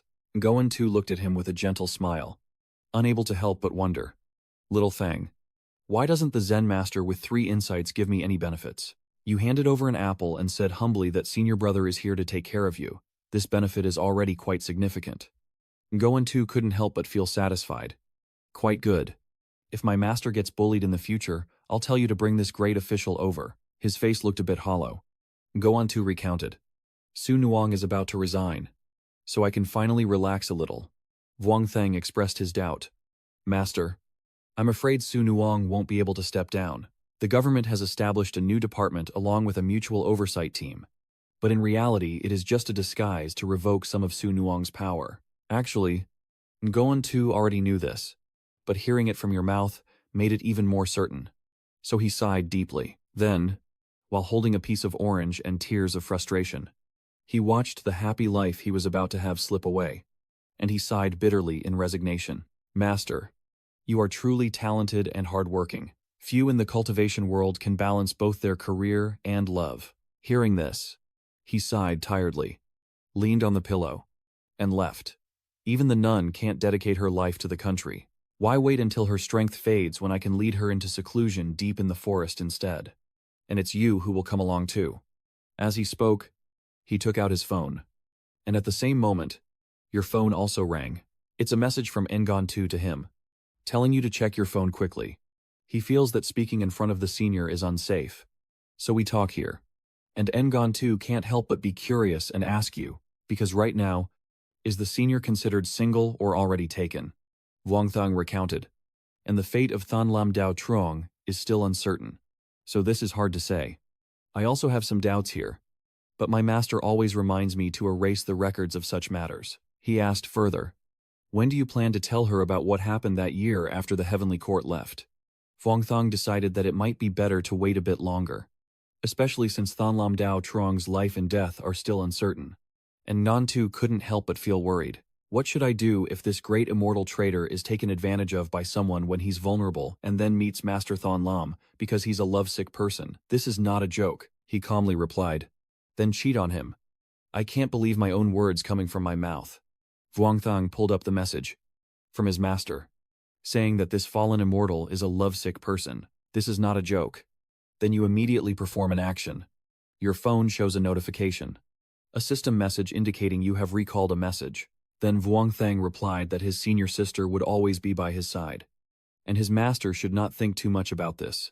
His resolve will never waver. Seeing these words, Ngan too couldn't help but pause for a moment. Then, he happily patted his head and laughed loudly. Finally enlightened.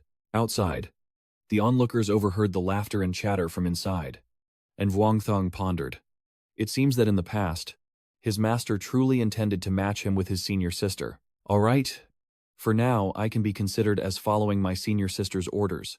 I need to see how she thinks moving forward. Speaking of the Deathflame Temple, Senior He Lian used the battlefield to reduce our losses. So the government awarded a mountain villa in my name. Vuong Tang, although Xiao Lian has changed environments, she still remains indifferent. Everything is just hit or miss. After all, misunderstandings that lead to becoming a demon for 1,000 years. Now the demon nature is completely eradicated, and the inner peace can be known. Vuong Thang secretly glanced and thought, matters of love are not straightforward, but who can truly break through the defenses of someone close to becoming an immortal? I wonder.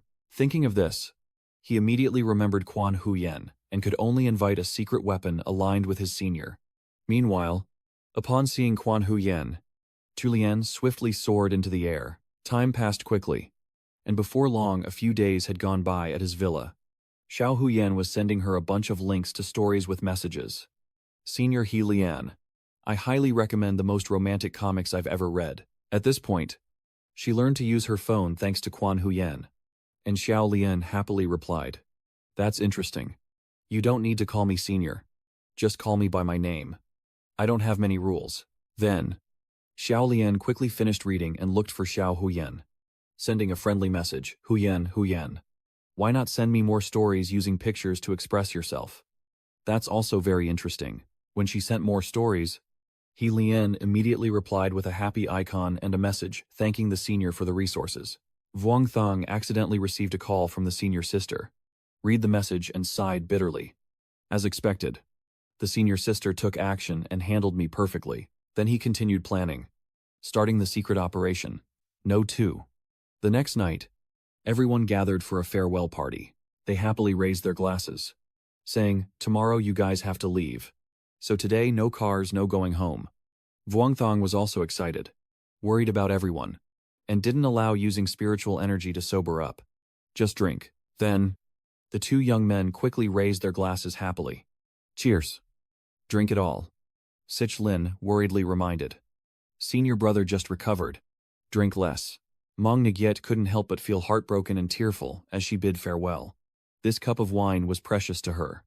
After Yinglong and Hach Lin left, Vuong Tang, drunk and oblivious, was quickly taken back to his room by Quan Huyen. As she just left, Mong Yue asked mischievously, Is the unspoken immortal already asleep? And the tavern immediately fell silent. At this moment, Mong Yue revealed a cunning smile. Unspoken immortal. At this moment, Xiao Lian was leaning on the table asleep. With the remnants of the party still sleeping on the table, I don't know what she typed on her phone. But Mong Yue happily said loudly, When did she become an immortal? And there are still many levels to go. To become a true couple, it takes time. I'm talking about a romantic relationship. Right now, you two are considered a pair. Aren't you? The story is reaching its climax. And Xiao Lian slowly sat up. Xiao Lian couldn't hold back and asked, Are you childhood sweethearts? Have you ever had worldly thoughts? Quan Huyen handed over the phone. Isn't my current relationship with Shudi not good? And now, the best friends tea ceremony begins. Mong Yue is teasing, but maybe they can take a step further. Isn't there a term for a spiritual partner in cultivation? And their relationship must be closer than that of senior sisters and brothers. Right. Quan Huyen sniffled and asked, Aren't I now closer to my master than my senior sisters? Even closer than my biological sisters in this matter, sisters fighting. But we don't fight. Meng Yue covered her mouth and smirked. Of course not. It seems the two haven't even kissed yet, let alone be the closest. He Lian put her hands on her cheeks and looked over. Xiao Huyen was born for the way. She wouldn't understand these words from her, but given the current situation, it seems like Xiao Huyen is about to fall for someone. So Quan Huyen asked again, Can you be more specific? Xiao Lian raised her cup in frustration. I can't really explain this either, since I didn't truly experience it back then. My days were restless, and once I fell for someone, I was burned by love. Meng Nuyet couldn't help but get excited, her face showing her eagerness. Xiao Lian took a big sip of wine and continued, using me as an example. Back then, if I didn't see Thon Lam for a few days, my mood would become chaotic. After meeting him again, I would overthink everything, unfortunately. He only sees me as a villain. Then she slammed the glass down on the table and said, with her current attitude, if I could do it all over again, a little bit of forest. Xiao Lian summoned her courage and shouted loudly, definitely determined to sleep with him. Meng Yet, after hearing this, also felt inspired and kept encouraging her. Senior, you're so domineering. The tavern fell silent after hearing this. Then she quietly fiddled with her phone. She couldn't help but wonder, Senior, have you never harbored resentment towards that person? Xiao Lian explained that the origin of her demonic possession was simply her resentment towards herself. Because I am not the one who was possessed by the demon. I only felt relief after realizing my feelings for Thon Lam. Then she tilted her head back and kept drinking. So if you think you can resolve my resentment deep inside through this method, you're truly dreaming. Meng Yue nervously hides behind Quan Huyen and quickly explains. I don't think the senior has faced too many difficulties. We just wanted to cheer him up a bit. Senior, sorry for being too abrupt. Xiao Lian also doesn't mind. So let's all three have a drink and continue talking about love and relationships. Actually, this is the first time I've drunk alcohol. And after drinking, I feel much more relaxed. Meng Yue smirked darkly. Then continued the topic. She looked at Quan Huyen and asked, do you like your master? Guan Huanyan looked innocent, stunned for a moment before quickly replying, I like him. Meng Yue tugged at her hair in frustration. Not in that way. Have you ever thought about it? Kissing him. Hearing Meng Yue talk about this, Quan Huyen was momentarily stunned, feeling her whole body heat up. The young woman's face couldn't help but flush pink, and Quan Huyen remained silent for a long while. Meng Yue stared at the phone screen, her voice rising. It's here. It's here. This means she's about to fall for him. Xiao Lian continued. Falling for him has been happening for a while, but Xiao Huyen seems not to have realized it yet. The awkward atmosphere in Quan Huyen was suddenly shattered by the shout of that guy in the wheelchair. I must become the #1 sword cultivator under the sky. He keeps losing control, pouring out his alcohol. And Xiao Lian can't help but frown in suspicion, wondering if he's not like those pure-hearted guys from before. Xiao Lian then placed her hand on Guan Huyen's shoulder and earnestly advised, don't lose your way. Tonight is a good opportunity while he's drunk. Heaven is giving you a chance. Quan Huyen also seemed to enjoy it, and without hesitation, the three of them quickly entered King Thang's room. You're still drunk on the bed. Little Lian mischievously says. Let Auntie worry about everything. Quickly call Auntie loudly. Quan Yuan softly responds. Auntie. Little Lian proudly exclaims once and then laughs loudly. His face is flushed from drinking too much, his mouth gaping as if he's seen something, his eyes tightly closed. But at this moment he feels something else approaching. Vuong Thong slowly opened his eyes, a pair of plump lips right in front of him. But he couldn't help wondering why he couldn't move. A gentle kiss was placed on his cheek right after, and Vuong Thang couldn't help but wonder why it was her. So it was Mao Ngyet. She kissed him as a demonstration for the gathering and then turned away. Look, this is the simplest way to kiss. Like the greetings exchanged in many other places around the world. Vuong Thang's mind was like falling into an abyss, screaming in his thoughts. Why her? But at this moment, he still chose to pretend to sleep, his face stiff with thought. Fine. Since we're so close. A little touch from Mo Ngyet is okay. Immediately after, the clown pushed Quan Huyen forward, and Huyen leaned in to kiss him directly on the lips. Rest assured, I've cast a body-fixing spell on Xiao Zhang. He won't disturb us. Hearing this, he couldn't help but feel a bitter smile inside. Second sister, what have you done? At this moment, Quan Huyen was extremely full of spirit, clenching her fists with determination. Vuong Thang Tham was pondering in his mind during the farewell speech. But, given the pace of this development, Quan Huyen also started to climb onto the bed. Your mind screams loudly as she gets closer. Could tonight be the night we...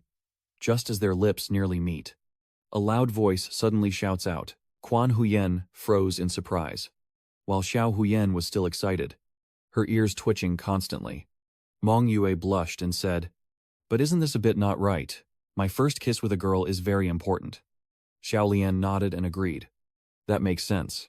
At this point, He Lian stepped forward. "Tonight I only taught Xiao Huyen this much. Remember what I said before?" He Lian looked at her happily and continued. "I really can't compare to you in this kind of thing."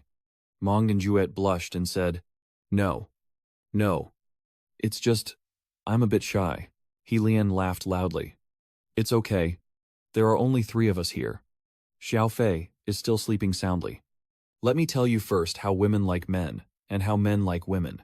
Meng Juliet cleared her throat and said, "Men tend to like women, like us.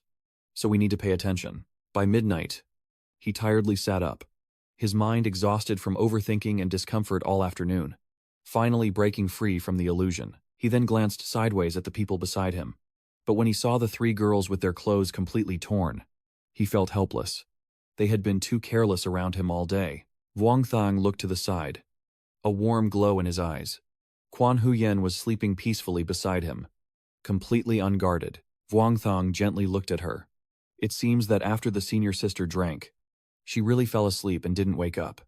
And this way, he couldn't help but feel a soft, sensitive sensation in his hand. Looking at Mao Yue's disheveled clothes, Vuong Thang secretly marveled. I didn't expect Mao Yue to be so experienced, having taught the whole bunch. I guess even Sister He Lin has probably taught the senior sister quite a few things. Thinking of this, Vuong Thang smiled slyly. If that's the case, I should thank them for being so careful. Then, clothes fluttered chaotically in the sky, and no one knew what happened afterward. Just this morning, a loud scream echoed through the area. Xiao Lian's clothes were torn apart, her face flushed, and we have ruined Xiao Feiyu's innocence. Mao Nguyet felt extremely guilty, repeatedly banging her head against the pole. It's my fault. It's my fault. It's my fault. Her whole body trembling. She stared blankly at Vuong Thang. His body was naked and lying peacefully on the bed. Xiao Lian groaned. Who among us did it? If it was Xiao Huingwing, then it's okay.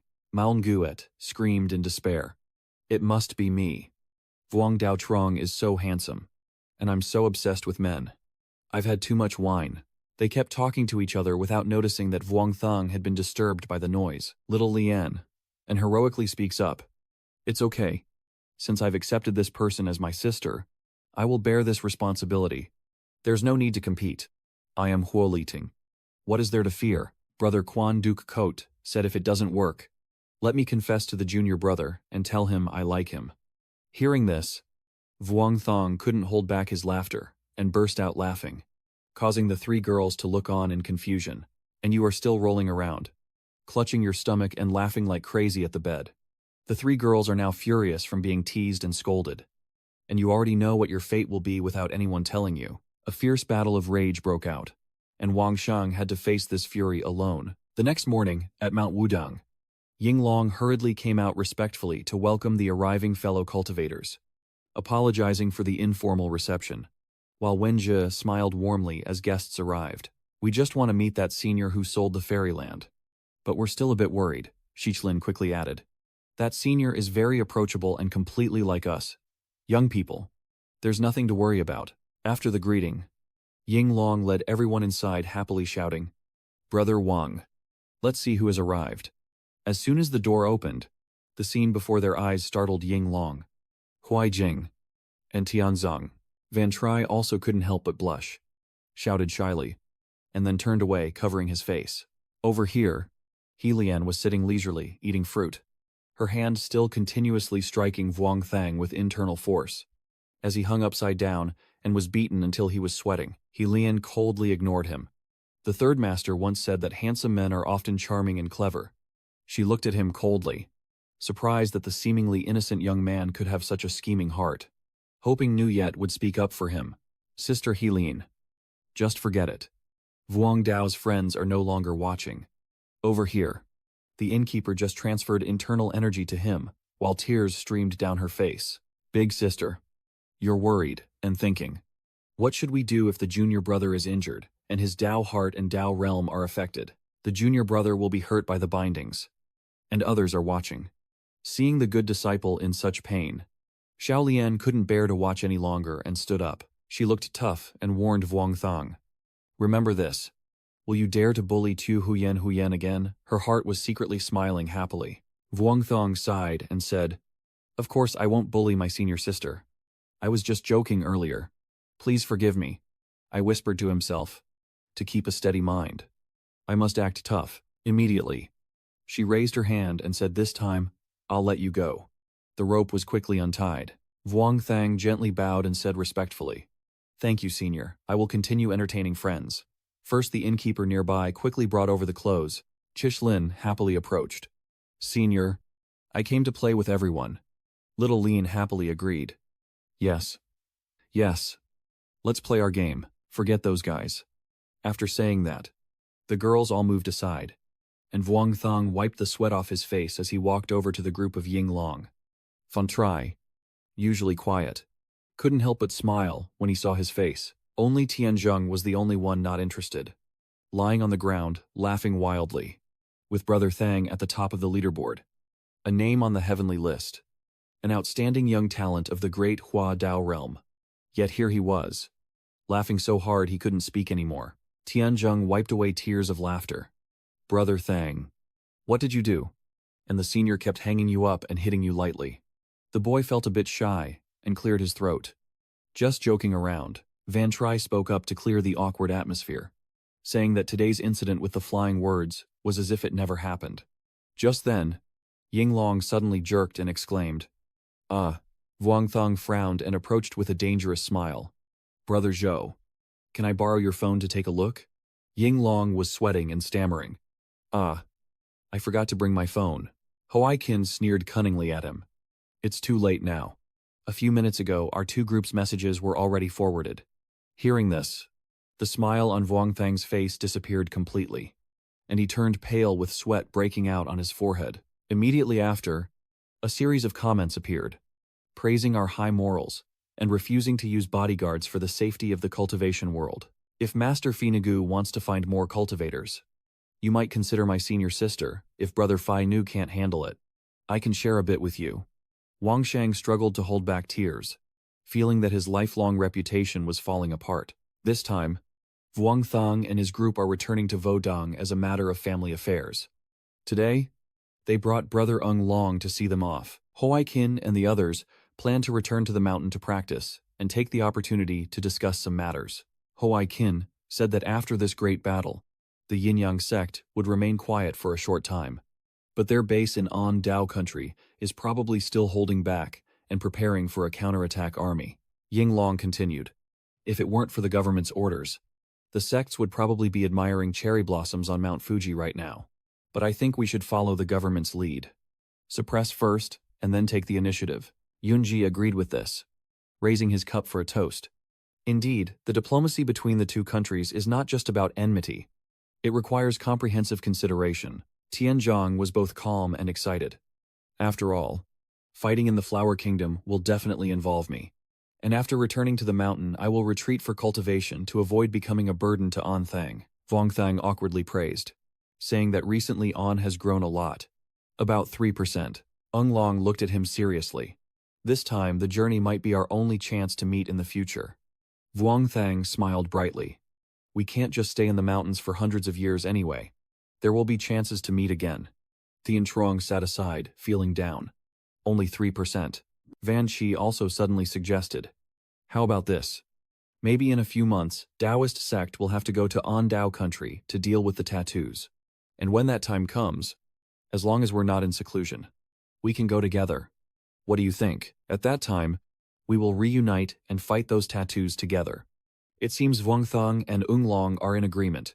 He continued, today we meet at Vodang, and tomorrow we head to An Dao for the confrontation. What do you all think? On this side, Hoai-kin and Thien Trong also did not object. All 5 disciples were excited, raising their cups and shouting loudly, cheers. The next day, everything started again. I'd like to introduce you. Het Vung Dao Trong. This is the upper-level retreat arranged for the 3 of you. Vuong Thong looked around happily and was thanked. You excitedly welcomed the sunlight outside the balcony and couldn't help but marvel, following Senior He Lian to enjoy the benefits that had only improved by one level. Suddenly, his face paled as he mentioned the network, and Vuongthang couldn't help but exhale.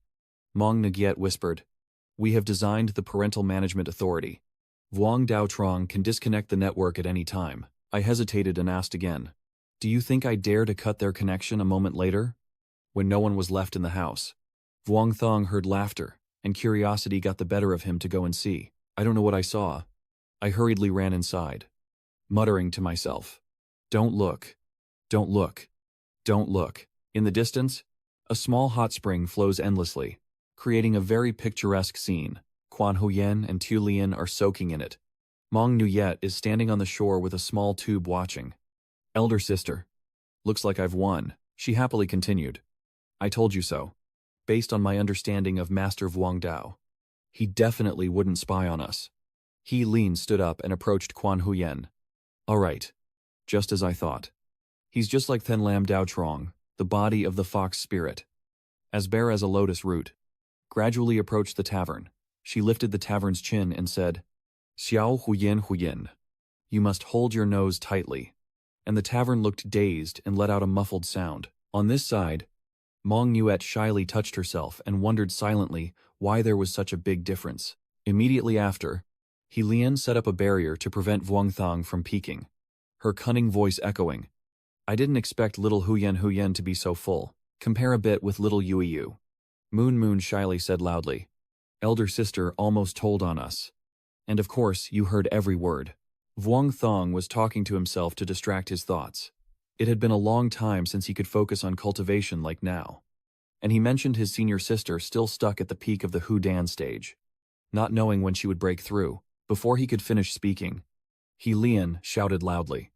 Xiao Fai and Xiao Huyen were about to break through and quickly prepared to guard. Vuongthang was still in a daze, and this could happen right after they finished talking. Immediately afterward, he drew his sword and flew out, condensing the golden core, making it difficult for anyone to avoid danger, no matter what. "I have to protect this place so my senior sister can successfully break through." And with that in mind, Vuongthang quickly flew away. Vuongthang stood from above, looking down at the hot spring and wondering why his senior sister's advancement of the gold pill didn't release any poison from the surrounding heaven and earth's vital energy. Could it be that Vuongthang has figured something out? His eyes turning serious, according to his guess. His senior sister wants to take this opportunity to fully switch to the Yinyang Tai Chi path. Then, based on the pure Yang foundation, he used the Yang secret manual to form the golden pill. And at this moment, Xiao Huyen had already begun to circulate his internal energy. Vuongthang couldn't help but worry, quickly taking out his phone and thinking to himself, "I can't do this. It's still dangerous. I must contact my master immediately." But at this moment, Yuanzi is still in the hospital receiving treatment. Hearing Wang Shang recount the situation, he couldn't help but wonder if Xiao Huyen wanted to follow the yin-yang path. Why didn't the child discuss it with me? Well, let's see if he fails. I will step in to help him. But it seems that Vuongthang still doesn't understand what he's implying.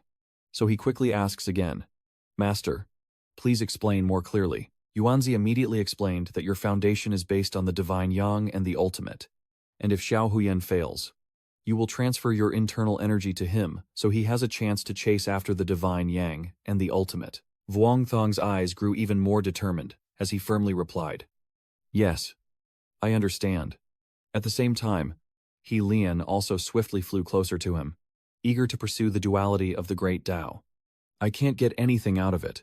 You go down and protect her." She reported that the buttocks have returned to the villa. "I will guard them and prevent anyone from approaching." Vuongthang drew his sword, respectfully clasped his hands into a fist, and thanked the elder. Then he quickly moved closer to Quan Huyen, contemplating how the yin and yang energies are incompatible. And this time, his senior sister truly took a considerable risk. Then he crossed his legs and sat down beside her, silently vowing to himself to protect his senior disciple well. And upon thinking this, Vuongthang's expression eased a little. "I sit down facing Quan Huyen and speak to reassure her. Your senior sister can stay here and rest assured."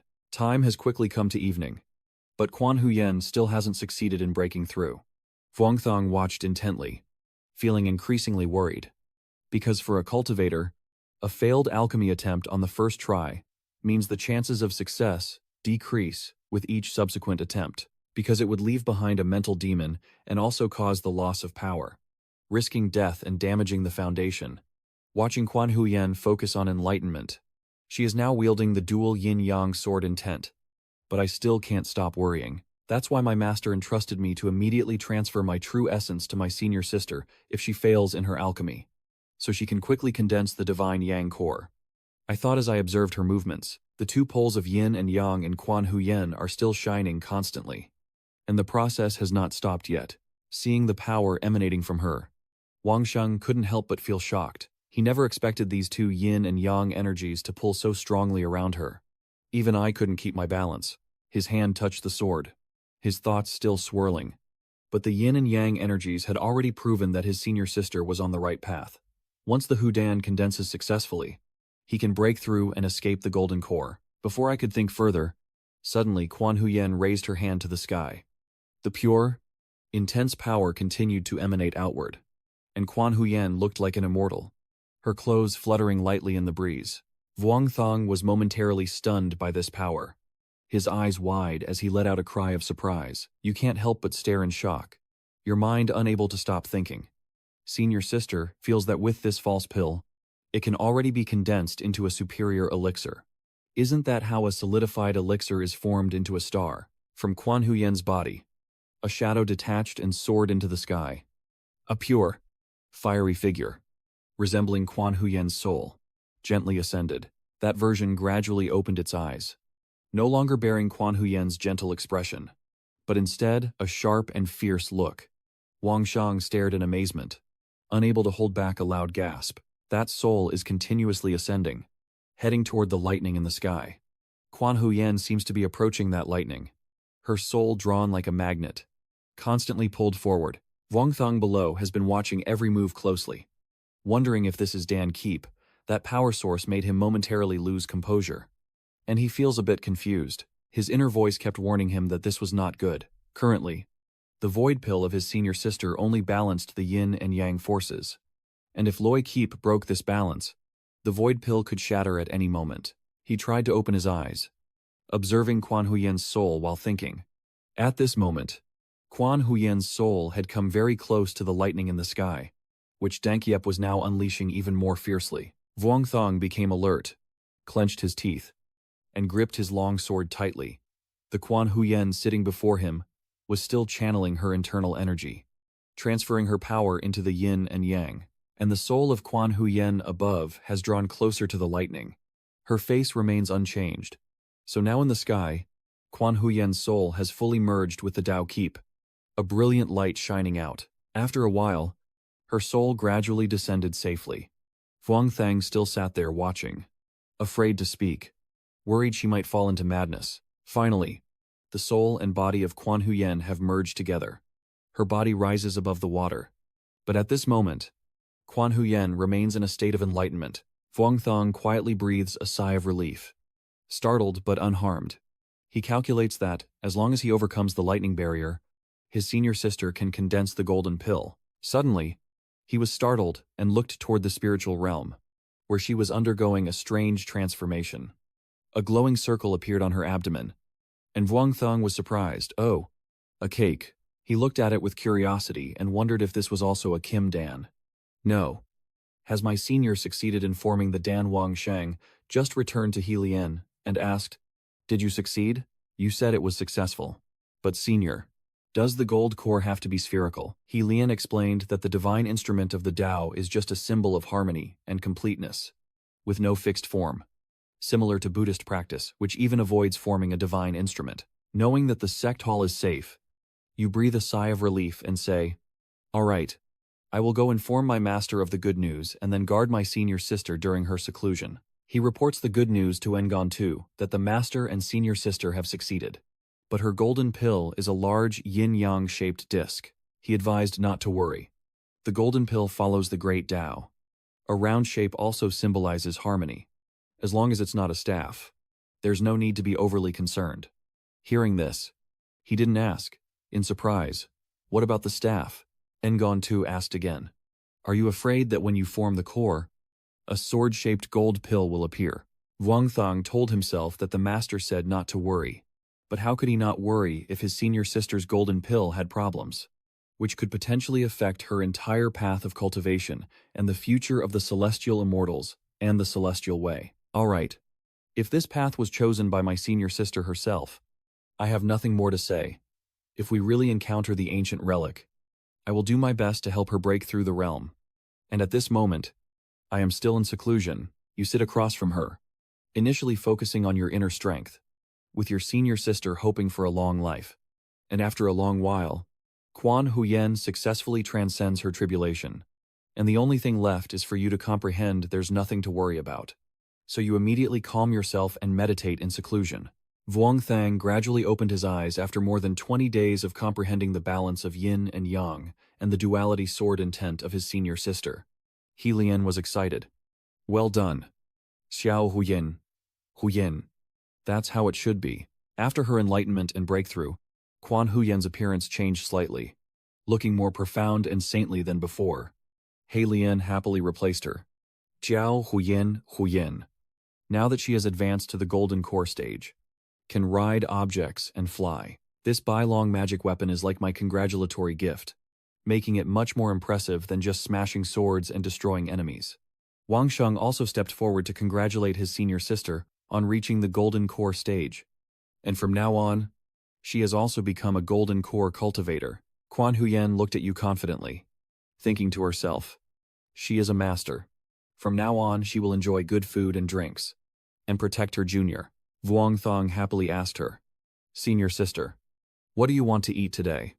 And also thanked senior sister He Lian for her help. So I can cook a celebration meal for us. Quan Huyen's eyes lit up at the mention of food, her face showing pure joy, while He Lian inexplicably felt annoyed, glaring at Wang Zhang. Immediately after, He Lian angrily cracked her knuckles in threat, calling me senior. Do you believe me? You quickly understood the problem and corrected yourself. He Lian elder sister, what do you want to eat? She suggested that she hasn't eaten bamboo shoots in a long time, so she wanted to try some now. And at this moment, Quan Huyen also responded. She excitedly grabbed her phone to prepare the menu: spicy stir-fried chips, egg-filled buns, vegetable-filled fried cakes, ginger stir-fried with ribs and root vegetables, tofu and rib stew with fermented black beans, honey-glazed grilled ribs, salted radish omelet, smoked ham with shiitake mushrooms, and Buddha's thumbfish soup. With so many dishes, Wang Sheng still happily agreed, saying excitedly, all right. The scene shifts to another place, where the atmosphere is extremely gloomy. A quick flash of blue light streaks across and then shoots straight into the house ahead. Immediately, a powerful aura of evil shot out, with purple smoke that seemed to contain a human figure. This is the small underworld. The scene shifts to Vuong Thong's villa, where it is now evening. I just finished cooking, still wearing the apron, serving the dishes. Senior sister, the meal is ready. Let's eat. A table full of food was quickly cleared, and Vuong Thong was filled with happiness, feeling as if he had already married his senior sister upon seeing this scene. He sighed and watched He Lian continue to think. About to raise a daughter. She eagerly looked at the full table and laughed loudly. Let's eat. He looked at He Lian's outfit and couldn't help but feel a bit disdainful, thinking to himself that he heard the elder sister had read some kind of fox demon comic, so maybe she's just playing a role. Thinking of this, Vuong Thong asked her, do you know He Lian Dai Ti here? She calmly replied. She's much more relaxed than her initial small courtyard. She really knows how to enjoy herself now. With so many different kinds of movies and dramas, Vuong Thong fell silent.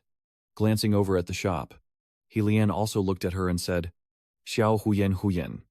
Remember to send me more next time. I've finished watching everything. Vuong Thang continued to pick at his food, lost in thought. After a moment, he asked again, Sister He Lian, do you have a way to purify the demonic energy? He Lian poured a glass of water and said, now as long as I don't use magic or get angry, I won't attract evil karma. Maybe if I meet with Master Thon Lam and talk to him, my nature might be purified. Hearing this, Vuong Thong's mood also became more serious, and he put down his chopsticks. Vuong Thong said seriously, Elder sister, Now that you are beginning to control your emotions, I will share all the information we have about Master Thon Lam with you." Immediately afterward, her eyes grew dark and cold, no longer as cheerful as before. The hair on both sides of her head was quickly erased, flowing like silk threads. The modest outfit is replaced by a revealing dress, and the enchanting aura of the fox spirit quickly returns.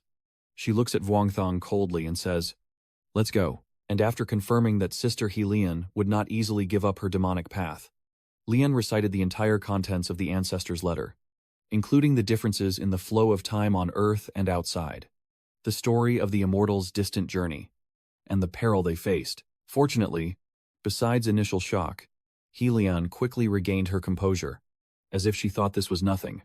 Wang Sheng asked worriedly, "Elder sister, do you know about this?" "Contrary to what you imagined," He Lian happily said. "I knew it. So I wasn't sure if I could find Master Thon Lam to eliminate my demonic nature. But when your cultivation can completely suppress me, I won't need to worry like this anymore." Quan Huyen looked at her and stopped being so harsh. Vuongthong silently wondered if he was just overthinking. But then he suddenly looked at He Lian and shouted loudly, "Come on. Xiao Huyen Huyen. Drink up." And Quan Huyen quickly raised her glass. "Okay." He Lian happily hugged Quan Huyen and smiled, but a hot tear in the corner of her eye, which she tried to hold back, couldn't help but fall. Vuongthong didn't reveal anything, but he couldn't help feeling a bit disappointed inside. "Are you really okay, big sister?" Time passed gradually, and a month had gone by. He Lian was still practicing her internal energy, while Tu Lien lay on the chair playing with her phone. Suddenly, Vuongthong rushed in from outside, shouting loudly, "Senior sister, elder sister," his eyes shining brightly as he pointed at the phone. "Come quickly and see. Little sister is chasing after her brother." He Lian looked at the photo and couldn't help but tease. So adorable. Completely different from someone else. All three quickly called up a video call. He Lian asked curiously, "What's the name?" And Wang Sheng replied, "Wang Xiao Diao. Your current state is like spring returning, and you secretly decide that from today on, you must train harder, no matter what. Being a brother who can let his sister rely on him is the lowest expectation you have for yourself." The sky quickly darkened, and he kept pondering. But still, to be fair, it's been over a year since he moved into this villa, and his senior sister has already reached the mid-Golden Dan stage. My cultivation may not be able to catch up, but I have already reached the Hudan Din Fong stage. And right now, Quan Huyen and I are practicing together.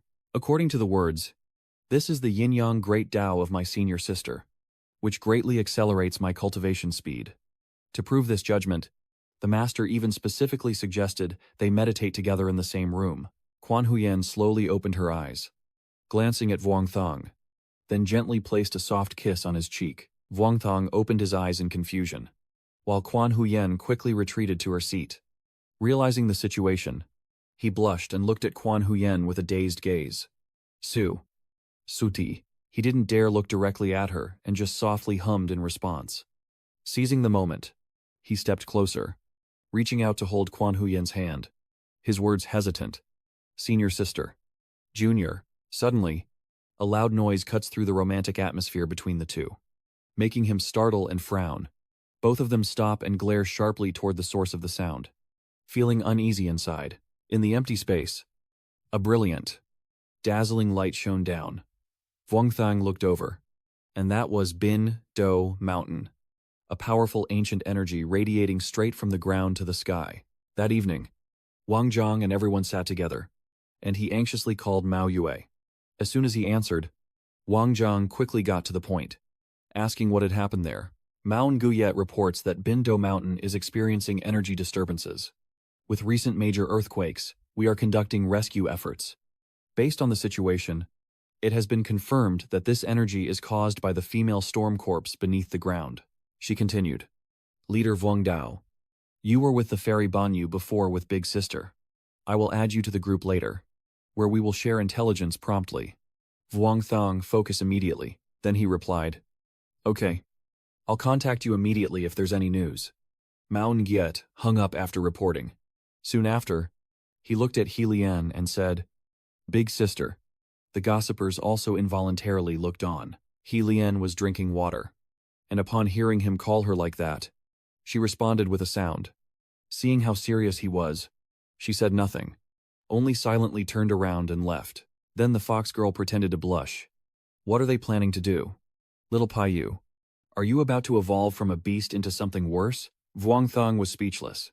So he tiredly said, Big sister, let's talk seriously. Immediately after, Wang Shang also got to the point. The elder sister knows a lot about the underworld. This information is very important. If possible, I want to record a video myself. He Lian then quickly disappeared into the distance, leaving only her words behind. Wait a moment. A moment later, there was some movement upstairs in He Lian's room. She stepped out in a formal dress, poised and elegant, looking at the two of them. All right, start filming now. So, sister, do I look good like this? Wang Shang looked at her speechless, then smiled happily, raising his index finger to say one word like, immediately after, Wang Shang took the camera and, following He Lian's introduction, explained that the underworld we speak of is a place of reincarnation. That day, the heavenly court opened a small underworld for sinners to reincarnate, which exists in another space, with the only entrance being the ghost gate 300 zhang below the ground. He leaned solemnly continued in front of the camera. The gates of hell normally have thousands of ghost soldiers stationed there. The guards cannot approach, but now all the ghost soldiers have followed the heavenly court on their journey, so there are no ghosts left. As for last night, if it was the third princess reincarnated, she would surely show signs of good fortune rather than a sudden surge of divine power. Suddenly, Vuong Tang's phone rang, and he thought it was a message from Mo Nuyet.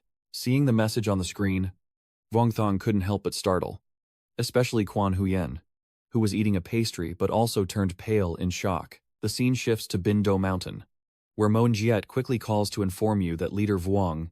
The gate suddenly appeared behind Bindu Mountain. She is at the back of the mountain. Mo Yue said, although it looks harmless, any living or dead thing brought inside the passage will disappear, just like a traditional door. Wang Shang quickly replied, I understand. Everyone is projecting images onto the TV. Mo Yue continued, I suggest the team prepare for combat and go in to investigate. The electric master is anxious, and sending someone in now is like sending them to their death. Your people are still monitoring the situation. The electric master continued, we must confirm the situation inside before we can let people in. The man beside him said, with this kind of situation, sacrifice is unavoidable. Only Lang remains calm in this situation. She looked over and asked, can a nascent soul cultivator enter the Quimon Pass? He replied casually, we are willing to try. If we don't go in and see for ourselves, we can't rest easy. Master Ma continued, that's great. I suggest only a few senior cultivators go in. And the little clown asked you, this little Phi Yu, do you really not need to go over there and help? Vuong Thong is still observing, and she continues, the situation with Kwaimon Quan is definitely unusual. Over there, on the monitor, 4 cultivators are beginning to enter. They stood before the mysterious door, observing it for a while as it emitted a dense aura of killing intent. Its pull was so strong it seemed to want to swallow them, forcing the monks to remain steady for a long time. One of them shouted to signal, enter, and the others quickly agreed. Understood. The white-haired cultivator then reached out his hand and gradually approached the door. Their fingers touched, and it was as if a giant water surface was contained there, rippling as soon as touched. And so they all stepped together into that hellish gate. Vuong Thong also asked He Lian with some concern, elder sister, can someone in the core formation stage reach the small underworld? She recounted that 1,000 years ago, demon soldiers were stationed there, and nascent soul cultivators couldn't reach the ghost gate. But now, as long as you're not too weak in the nascent soul stage, you might be able to resist the attack of the sinister demonic aura. Hearing this, he couldn't help but wonder if the Yinyang sect, which had been in chaos for 5 or 6 years, had only just begun to rise again in the past 2 or 3 years. And now with the appearance of the ghost gate, there might be something even bigger happening behind the scenes. You are disappointed in yourself. It seems your past life's memories are useless now. And when you return to the monks, everyone sees 4 figures at the door and cheers happily. They're finally out. The white-haired monk loudly announced that it was truly the underworld of Yumin. But they didn't notice something unusual behind them. Vuongthong and everyone in the tavern simultaneously realized that she was originally afraid of ghosts and monsters. Their eyes widened in shock. In the end, the monk also noticed something unusual. He was startled and turned around. Inner warning signs telling him that something was wrong. Suddenly, a strange phenomenon appeared, and the golden lights made the four monks sway. It seemed that after they entered, something inside was stirred up, causing this strange event to happen. Vuongthong couldn't help but wonder and ask Helian, "Big sister, what is that?" She guesses that it might be a residual trace left by the Demon Gate Prime Minister or a soul from the Demon Gate. Call them now. The current cultivators are still too weak. Wait a moment. Helian glanced over with a hesitant voice. But immediately after, Ho Lai mischievously shouted loudly, babbling, "Afraid of ghosts or whatever. There's nothing to fear. The strength of the demon servant is about 80% weaker than human cultivators of the same level." A few hours later, at Wang Xiang's villa. It was late, but the lights were still on inside. He, Lian, serious, said, "Absolutely do not act recklessly." Although the heavenly palace sealed that place when they left, the inside is filled with heavy evil energy, and it might have nurtured some dangerous demonic creature. Vuongthang wondered. "Big sister, didn't you say there were no demon soldiers inside? So why is there now?" He Lian replied, "That evil spirit is cunning." And the professor couldn't help but ask, "What is this little guy up to?" And at the same time, Vuongthang's phone suddenly beeped.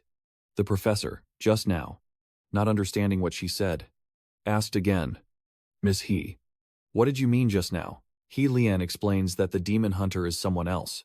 Meanwhile, Vuongthang is distracted by the call, wondering who it is and why he hasn't seen this number before. Right after that, Vuongthang also quickly answered the phone, and a familiar voice from the other end said, "Hello, little brother, you just heard Lian realize.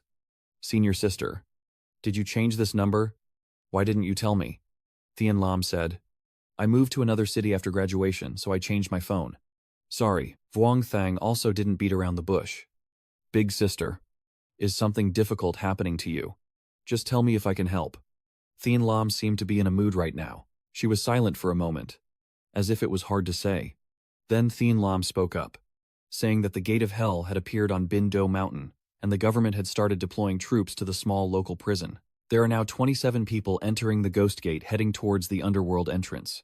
Right. Hearing this, he couldn't help but startle. His voice also trembled slightly. "Sister, could it be Sister Xuan didn't come back?" Hearing this, Tian Lam looked puzzled and asked again. "Huh. Tian Lam thought you were joking." So he smiled brightly and replied, "I'm actually an alien." She asked again, "Are you not on Bindu Mountain right now?" Vuongthang said, "I am in seclusion and haven't gone there yet. Those two eyes are secretly scanning." You also quickly got to the main point. "Sister, this should be classified information. How do you know about it?" Thian Lam fell silent. "This is a bit hard to explain. Just pretend you haven't heard. I'll think of another way." On this side, Vuongthang guessed and asked her if the older sister wanted to contact the special investigation team. Tian Lam was silent for a moment, then let out a deep breath, as if she was very contemplative. "Wait a moment. Thian Lam asked you, Vuongthang, have you ever heard of the Hidden Land Sect?" Hearing this, you quickly pressed the record button and turned on the speaker for everyone to hear. Vuongthang asked curiously, "Sis One, you're not some expert on hidden sects or something?"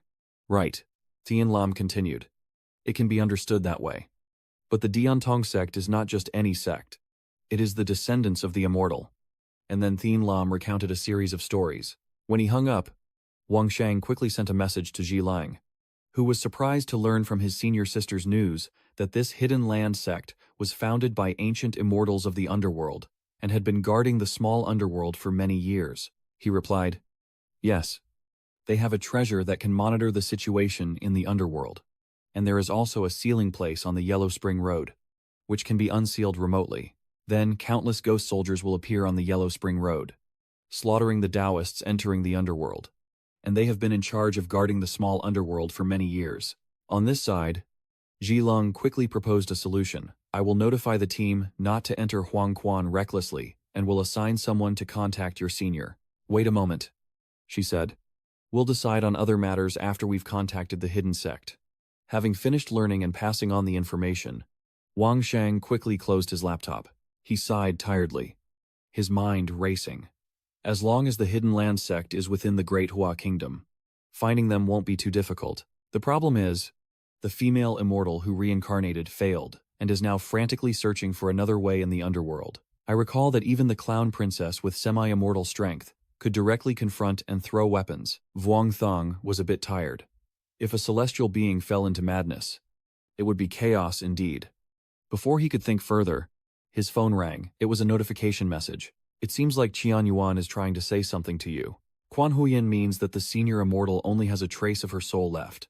If she doesn't reincarnate, will she disappear? Is there any way we can help her? Vuong Thong silently thought that his senior sister shared the same idea as him, as if he were just a retired alchemist. He quickly typed a message, still calculating in his mind, about how to help a celestial being reincarnate. Therefore, Quan Huyen guessed that she didn't have much time left. As she read this, her expression darkened with some displeasure. Vuong Thong said further, "With our current abilities, we can only light incense and pray for her." Looking at the words, lighting incense to pray for her, Quan Huyen's eyes suddenly brightened, as if she had thought of something else. Thinking and acting, the two of them burn incense together. Pray. And Vuong Thong kneels down very seriously, praying for the female immortal Bin An, hoping for reincarnation and rebirth, while He Lian watches silently, her smile stiffening, secretly sweating. "Are you too serious?" Not long after, the investigation team arranged protection for the elder sister, but since she was not involved in cultivation, the clan did not interfere with her. But at the same time, she is not given much say, and right now the only thing she can do is provide Vuong Thong's group with some intelligence about the hidden sect. Zhiling quickly called Wang Sheng, and she couldn't help but praise Jian Lian. "Your older sister is a very smart person. Qilang knows that she intends to use us to reform the hidden electric sect, which now considers itself the orthodox way and is very dangerous." At this point, Qiling paused for a moment before continuing, mentioning that she had referenced you exactly 21 times earlier, more than the Hidden Tones sect and her father combined, causing Vuong Thong to break out in a cold sweat. Zhilang teased him. "You're quite something. Always inseparable from Xiao Huyen. A single red flower can still reach beyond the wall." Vuong Thong hurriedly replied, "Su Nuong in my heart only has one moon. She still won't let go. What can I do when the night sky and sea are so sparkling? You feel helpless. If the master is involved, the teacher is nothing. Qi Lang discussed with you and suggested contacting the court lady. I think she already has a solution. After all, you are a descendant of the immortal. If you can unite the hidden sect with the righteous path with us, it would naturally be a good thing." After gathering information from the nun, you called Danji again, probably because you already knew how to handle it. And it seems Danji's mood isn't too bad. Vuong Thong smiled brightly and asked without hesitation, "What does Danji plan to do next? Does he have any ideas?" Tianlam blushed and said, "Actually, I still need your help with something. You probably won't be angry." "Right." Vuong Thong turned to grab a glass of water from the table, then continued, "A disciple of the Taoist way like you values a gentle heart and wouldn't get angry." He happily took a sip. "Brave young lady. Please share your thoughts." On the other end, Teen Lam quickly suggested, "Why not pretend to be my boyfriend and meet my father so we can use that excuse to try to persuade him?" Hearing this, his face turned pale and he almost swallowed the entire glass. Wang Shang choked and coughed a few times before replying, "Danji's appearance is unremarkable. I'm afraid your family won't believe it. You suggest I introduce you to a handsome guy, so that if you fall in love at first sight, it won't raise suspicion." Teen Lam, curious, asked who it was, sending me some photos to try editing with Photoshop. Immediately afterward, he quickly sent a message to his cultivation team group. "Does Van Tri have time to complete a mission for Mao Sun?" He quickly replied, "Yes. Preparing a trip to Andao Nation. I just had a breakthrough and want to go out for a walk." Huaikin added, "Oh Buddha. Let's wait until I finish this game before discussing. I just had a breakthrough too. You said that the opportunity for Andao Kwok is not ripe yet, and there are other matters." Seeing Wang Shang hesitate, Van Ji directly said, "Just tell me straightforwardly and I will definitely do my best to help." "So you also didn't beat around the bush and just sent me some selfies. Must be really handsome and cool." Hoai Kin and Thien Trung were both surprised. Thien Trung quickly said, "When did you start changing your target to follow? You reckless fool. Violating the sacred rules of the Celestial Maiden." Hoai Kin reminded him, "You reckless fool. As a disciple of the Tao, you must remember the principles of Cao Duong Bat Trung." Thien Trung ignored him and said, "If you really need my selfie, I can even do it without clothes." Hoai Kin quickly reminded him to be careful. "Aji Buddha, you also need to consider Liu Dao Huyen's feelings and not force her into it." He read the message and couldn't help sweating, thinking how fast these two were typing. After a while of exchanging messages, Wang Shang said, "Liu Shuyun, let's chat privately." Then, "Your phone received a message with over 40 photos. And you were surprised. Is this a model's portrait?" "Right." You excitedly exclaimed. Oh, that's impressive." You breathe a sigh of relief. Not expecting that among the beauties. There's still this kind of person. But the fake boyfriend thing is basically settled now. Van Chi's photos were quickly sent out, and he calculated that next he needed to see if he could arrange a meeting with the senior sister's father. The man sitting in the room gazes silently, his face dark as he looks at his phone. Lu Van Chi. Is this the new boyfriend Thi Lam just met? The next day, in a city somewhere in the eastern part of the Great Hua Kingdom, it was already dawn. The three of them sat together eating and chatting. He Lian said, "The Hidden Earth Sect. I've never heard of that name before." She licked her ice cream as she recounted. "I knew there were a few bloodline immortal cultivators in the mortal realm, but I never expected they would stay here all along." Vuong Thang looked out the door. But little did he know, he secretly thought, "I never expected the Dian sect to be hiding within the city of Phonhua." Watching the traffic flow by, Wang Shang couldn't help but marvel. The saying that masters hide themselves in the city truly holds some truth. Lost in thought, the coffee shop door suddenly opened, and a handsome, tall young man and a shy, elegant girl entered together. Like a true couple, Vuong Tang, upon seeing them, happily raised his hand and loudly said, "Senior sister." Funji. Thien Lam also smiled happily and looked at him. Everyone has arrived.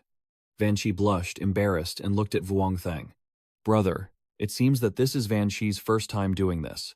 So he couldn't hide his confusion and kept mixing up the call signs, calling Vuong Thang as Fitang, but mixing up the order. He Lian Ha nodded in satisfaction, praising this look of little Lu Zi, which is completely on par with her older sister. Vuong Thang smiled brightly.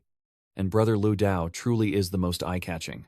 No one suits him better. The two sit at a separate table next to Wang Shang, and Xian Lin orders a hot coffee. "You lower your voice. Your older sister has already thought carefully about what to say to her father." "Right," Tien Lam said. "I'll advise him first. And later you guys can decide whether to sit together or not." Vuong Thang was worried. "Do you think your father brought a bodyguard?" She guessed probably not. "This time he's coming to meet my boyfriend officially." As they were talking, a delicate hand touched his shoulder. Hu Yanquan lifts her phone. "If a conflict happens later, we need to act against her father, Thom." Wang Shang reaches out, covering Hu Yanquan's phone screen. He whispered that, if necessary, we should act but not hurt others. The hidden sect is not evil cultivators. They only serve as guardians of the underworld, and we can't just act recklessly. As he finished speaking, the door of Lani Cafe opened again, and someone quickly stepped inside. Chen Lin glanced over and immediately stood up with Van Chi, his father. The kind-faced man looked at her with a bright smile and said, "Little one, you finally agreed to come back and meet your father." He Lian quickly glanced over and assessed him mid-stage foundation establishment. "Not bad at all." Vuong Thang whispered for them to talk first. Later, Sister Nu would pretend to be an elder of Lu Van Chi to meet with him. He Lian looked at Van Chi with a scheming smile. "This isn't good. Xiao Lu's acting isn't convincing. How could he not be worried about being exposed?" Vuong Thang suddenly stopped and said that the other side might misunderstand this as tension, making it easier to deceive them. Meanwhile, Bothian Lam was smiling happily. That handsome young man, blaming his obedient daughter for easily falling for his nephew. Van Chi shyly replied. Uncle teased him and then stepped back. At the same time, Vuong Thang heard a message in his ear that the team leader would arrive in 5 minutes, and he secretly felt satisfied. Very good. The Su Nuong is on her way. Now, just wait for the person to arrive so everything can proceed. Suddenly, a crashing sound rang out. Van Chi stood up in confusion. He smiled brightly. Who? Why are you so indifferent? Immediately after, he quickly closed the distance, patted Van Chi on the shoulder, and said there was a dryer in the bathroom. Let's go. I'll take you there to handle it. Van Chi thought to himself in distress. He had already sealed his own energy. Van Chi stood still again, smiling and saying, Don't be polite with the master. Go ahead. Let me guard the door for you. I'll help you change your clothes quickly. Thien Lam urgently shouted loudly. Oh, Vuong Thang probably also sensed something unusual, so he quickly drew his sword. Before leaving, he told He Lien, Auntie, please do me a favor. You don't need to listen to everything. Just understand the meaning and go. If you need to fight, just say so. Defeating a nascent soul cultivator won't affect me. At this moment, outside the bathroom door, Vuong Thang quickly stood listening, his angry voice echoing as he said, Inside. The old master glared at Van Chi and asked, Who sent you to approach my daughter? He snorted and lifted your brother up. Do you really think I don't notice the cultivators? Liu Yunjie suddenly. The sound of a door opening outside made the old master hesitate slightly. He looked at Vuong Thang as he entered and asked in a commanding tone, Who are you? Who are you? Vuong Thang respectfully introduces himself. Your humble Vuong Thang has understood the secret language and has studied under Batangon Dao Trong. Greetings to Tong Chu Tham. He looked at you, clenching your teeth, and realized it was you. Thien Lam had mentioned you several times. And I also had someone gather information about you. It seems your master and disciples are all government officials. So is this special investigation team targeting my sect this time? Vuong Thang calmly replied.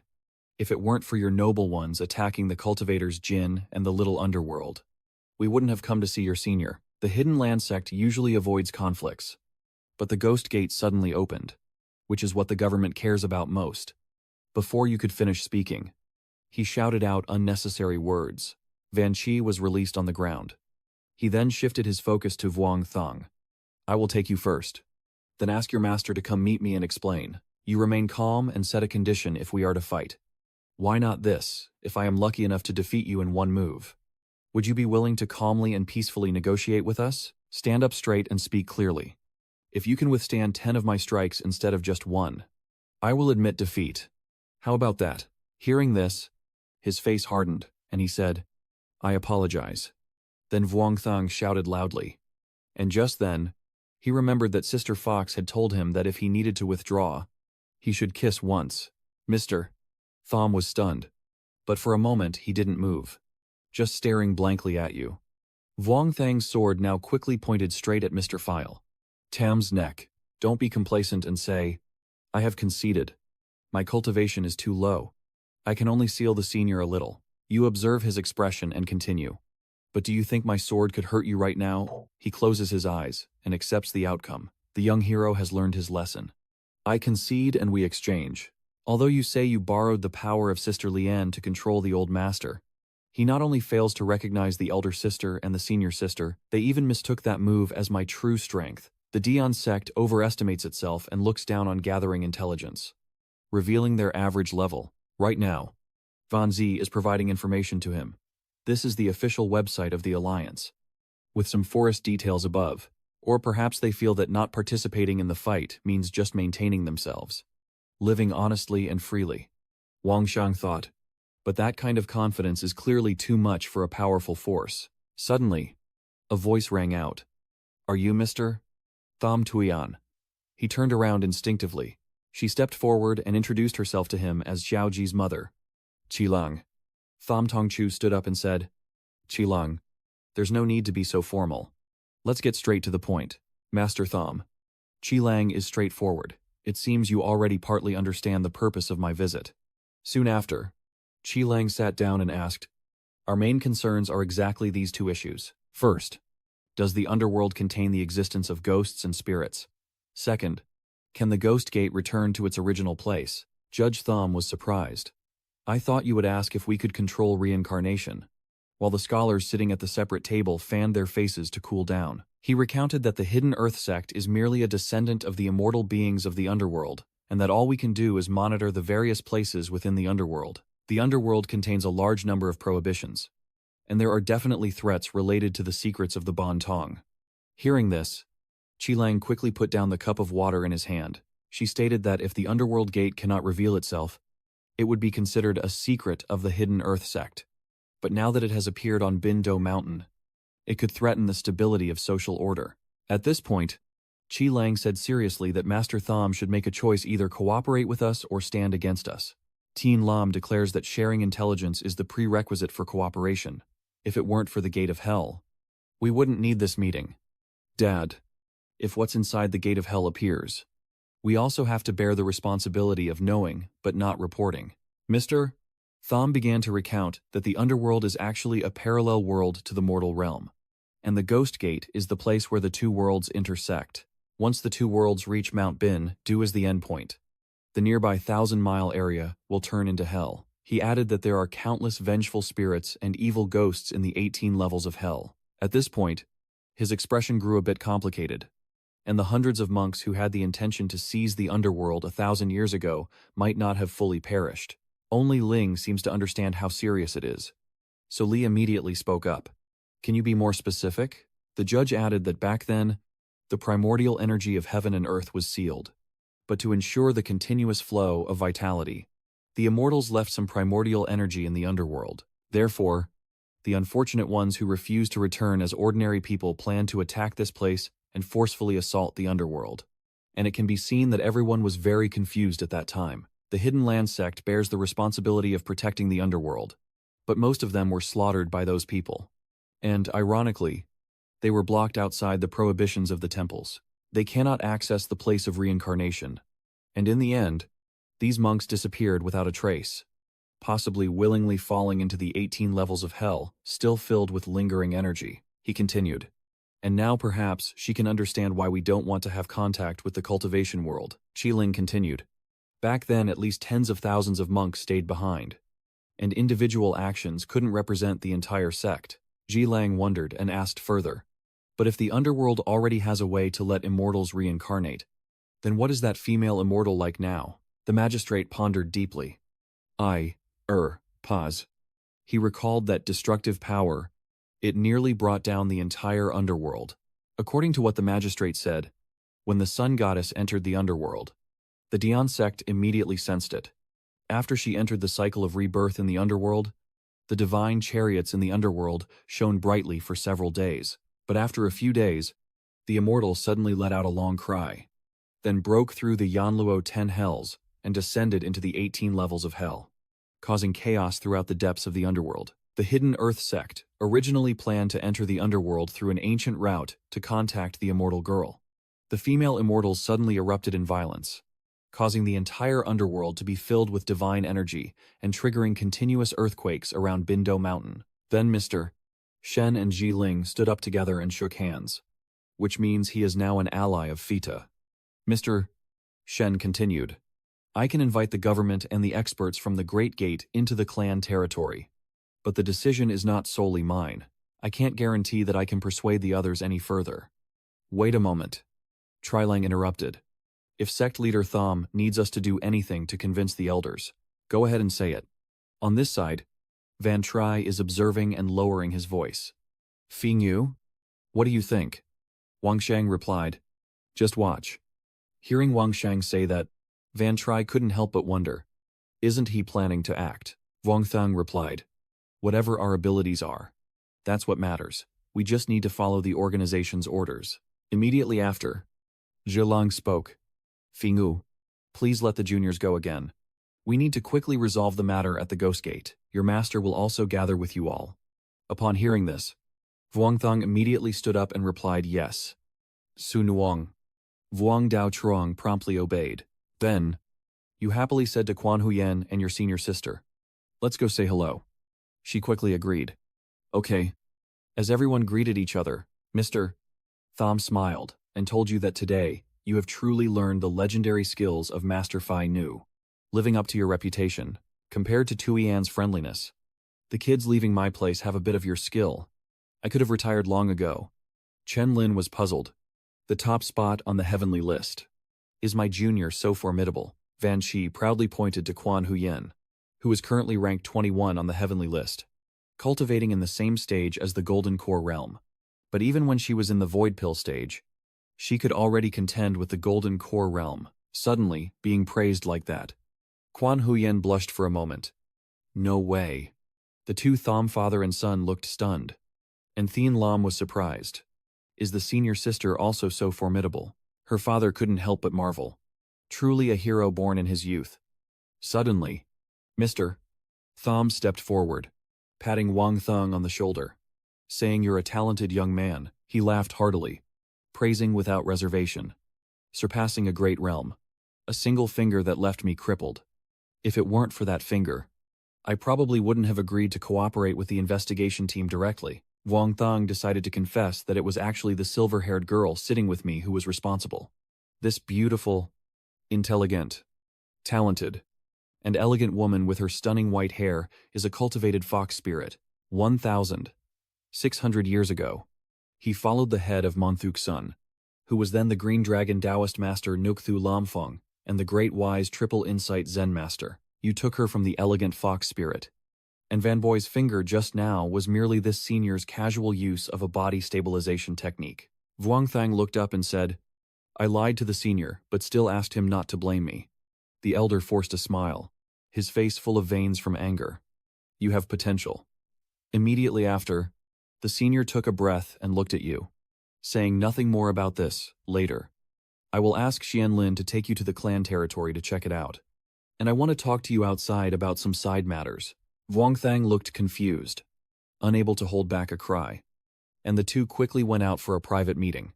Vuong Thang spoke up to invite the senior to speak, slowly lighting a cigarette and telling you that some matters are best left unsaid. Tian'an Lam is very opposed to cultivation. I hope you can persuade her to help me. At this moment, Mr. Thom's face is extremely serious, very different from when he met Tian'an Lam. Vuong Thang continued. Senior, if she has made her choice, I think you should respect her. The man frowned, as if to say you want her to only live to 60 or 70. Then he interrupted himself, saying that the older sister is an adult and has the right to choose her own way of life. Since childhood, the elder sister has had a special environment, but she still chose not to follow the path of cultivation, probably for her own reasons. Meanwhile, Xianlin is happily chatting with the two merchants and the clown. Wait a moment. Continue speaking. And if this knot in your heart isn't loosened, even if she practices it will still be difficult. Vuong Thang respectfully looked at him and said, cultivating virtue comes first, then cultivating the mind. And perhaps Senior understands this principle better than I do, if there's nothing else. I will return first. He didn't wait for his approval and directly turned around and left, while Mr. Thom looked on with a sinister expression from behind. He chuckled and scratched his head, muttering to himself, this kid actually managed to cause a big mess. I was planning to give him some magic treasures. Why did he have to leave so hurriedly? Of course Wang Thang heard it, and he couldn't help sweating, thinking to himself, did I overdo it? Why didn't the uncle say something earlier? Is it still possible to turn back now? The scene shifts. Everyone quickly gathers and is on the vehicle. And Ngon too speaks up. Xiaozheng, what should we do later? Do I still need to be taught by you? You startle. Or should the master just teach the disciple himself? He glanced at you and said, do I still need to teach you this? How did you handle the Yingdao nation last time? Just do it again this time. Vuong Thang scratched his head and said that the hidden sect doesn't have a dark history, so we should just stick to the principles. Then he looked at Tien Lam, leaned in and whispered, don't say anything in front of the senior sister. He mischievously winked and asked them to borrow the secret treasure of the sect, which was already a bit difficult since the reasoning had changed. Just be a little more reckless. And if anything happens, I will bear it for my master. Vuong Thang broke out in sweat and nodded. Yes, master. At the same time, Chen Lin's phone suddenly rang, and she was also confused, not knowing who was messaging her. After checking her phone, Chen Lin said, Master Thon Ngon too can rest assured for now. I've temporarily persuaded the elders in the family. We'll discuss the details once we arrive there. Vuong Thang relaxed and thought that as long as Uncle Thom, the head of a clan, temporarily calmed the elders, it wouldn't be a problem. He looked out the window, then prepared to see the master and the other Taoists. Looking at the countryside scenery, Wang Shang couldn't help but feel surprised inside. But he never expected that the secretive and ancient clan's 1,000-year-old heritage would be hidden in such an ordinary village. The car gradually drove deeper inside, and Vuong Thang felt that the hidden sect indeed had its own unique characteristics. After a short while, the vehicle carrying everyone stopped. This is the service center of Fu Du Commune. Everyone is already waiting in front. Mr. Thom stepped forward, welcoming warmly. But inside, everyone's faces were tense, except for Thom Tui Anjia. He smiled warmly at everyone and said, "I've been waiting for you all." Wang Thung stepped down, then silently surveyed the group's 6 nascent soul cultivators and over 10 peak Haotian experts. It's true that the older sister said the hidden sect is somewhat arrogant, but the talent of the next generation of immortals is indeed an advantage in cultivation. Mr. Thom has already invited us. Let's not stand here any longer. Let's go in and have a cup of tea. Vuong Thong glanced around and thought to himself, with this level of strength, 2 years ago it might have caused the government to treat him carefully, but now he could no longer compete with the Dao sect. And so, everyone quickly moved inside together. The servants then brought in hot, steaming drinks. There are several servants in the room, dressed in ceremonial attire to entertain guests. Mr. Thom laughs loudly, busy and unable to serve attentively, while the elders respond politely. Feeling somewhat embarrassed by the disturbance, Thom Tui An took a sip of tea and continued, "We'll get straight to the main topic. Let's talk about the underworld. We have several elders who have always disagreed. Listen to their opinions first." He turned to look at the elder beside him, the second elder, and said, "You go first." The second elder continued, "I believe there are 3 issues with cooperating with the government." He started rambling about how the Dian sect is the successor of the immortals, about how that man is like this, and the way of the sword is like that. Vuong Thang sipped his tea, thinking that when there's free time, he should let the strongest debater, like his master, handle it. A moment later, he still didn't stop. The underworld always circling. Suddenly a voice rang out beside Vuong Thang's ear. "Don't drink poison." He Lian from the He family, bored, took a sip of the potion. Colorless and tasteless, capable of destroying the man's primordial spirit who has harmed many cultivators. Vuong Thang transmitted his voice. "Can the elder sister take this medicine to cure it?" She said it's nothing complicated, and they didn't drink much. Just a little reminder is enough. Vuong Thang couldn't help but be surprised. Is there poison in all the tea? But judging by the Thom family members, I suspect that if they all have poison, then the people across from us drinking more might not be the ones who poisoned them. Helene feels a bit guilty. She gently scratches her cheek. Luckily, she came along today. Otherwise, my Huyen would definitely have gotten into trouble. Vuong Thong quickly passed by and asked, "Auntie, can you help me with something?" Lian quickly replied. "She's quite obedient and good-natured. Don't worry." She looked at everyone and told Wang Sheng, "I have locked this place now. Anyone leaving the village will be caught by me over here." The source of the conversation is talking. I know the second elder is worried. Actually, the government's intention was that suddenly a loud voice rang out. "Ah." Vuong Thong pretended to fall to the ground, pointing at the rolling teacup and shouting, "This tea is poisoned." As he listened to this, Tuian looked angry, and he didn't understand what had happened. It seems he didn't know anything either, and immediately stood up urgently. But before he could finish speaking, someone nearby was already furious. Nuan Tu's anger gradually rose, causing the floor tiles to crack under the water stains. His fierce rage startled Tuian. "Master Thom, today my disciple has encountered a problem. Engon tu kansha rong tuyembo. Tuavadian tong, kong chit kong. Twai. Vung tang ngay sao jo laptuk mohoy damjia. Soibot mep. Ngat siu. Guan hien nyang chong chai len om lako the ka." The elder of the sword sect hurried over worriedly, asking what happened to Pai Nu, immediately sealing off the scene and not allowing anyone to leave. One of them, angry, rolled up his sleeves and shouted, "The Dian sect wants to cause trouble. They're fed up with life." Van Chi still used her inner strength to examine and found that this is an ancient deadly poison. Are the members of the Dian sect trying to keep us all here, facing everyone's anger? Tuian lowered his voice and said, "Honorable masters, this must be a misunderstanding. A misunderstanding." Then he also picked up his teacup to examine it. He looked at the 2 elders with suspicion. "Second uncle. Second uncle." The 2 elders spoke up.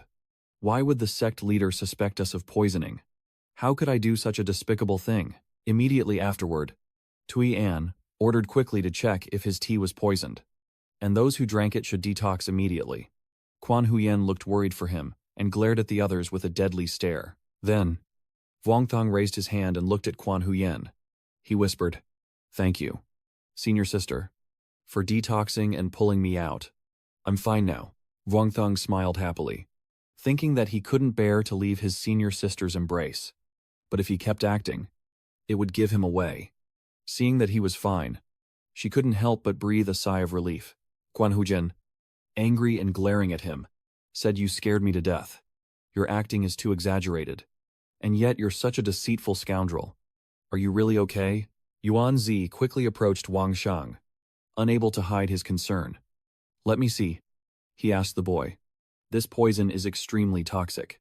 How did you detect it?" "Little Shang." Vuongthong told his master that it was Helian Tianboi.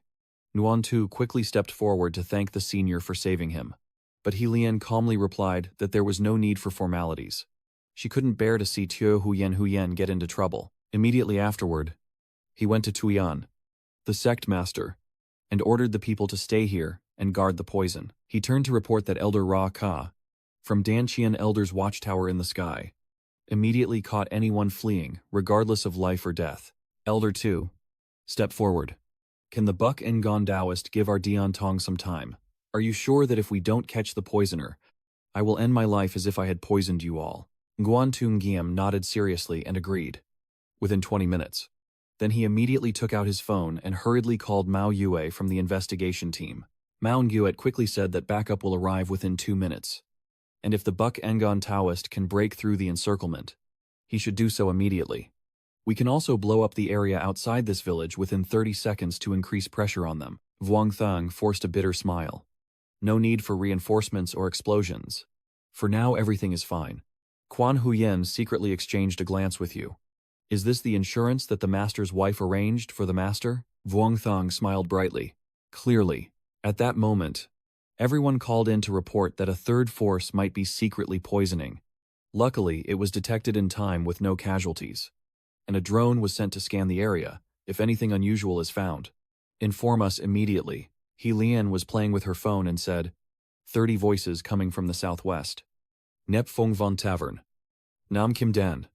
It seems to be the Yinyang sect from Shushan last time. Ngon Tuong immediately asked upon hearing this. Could it be that you have teamed up with the Yinyang sect? Someone from their side responded.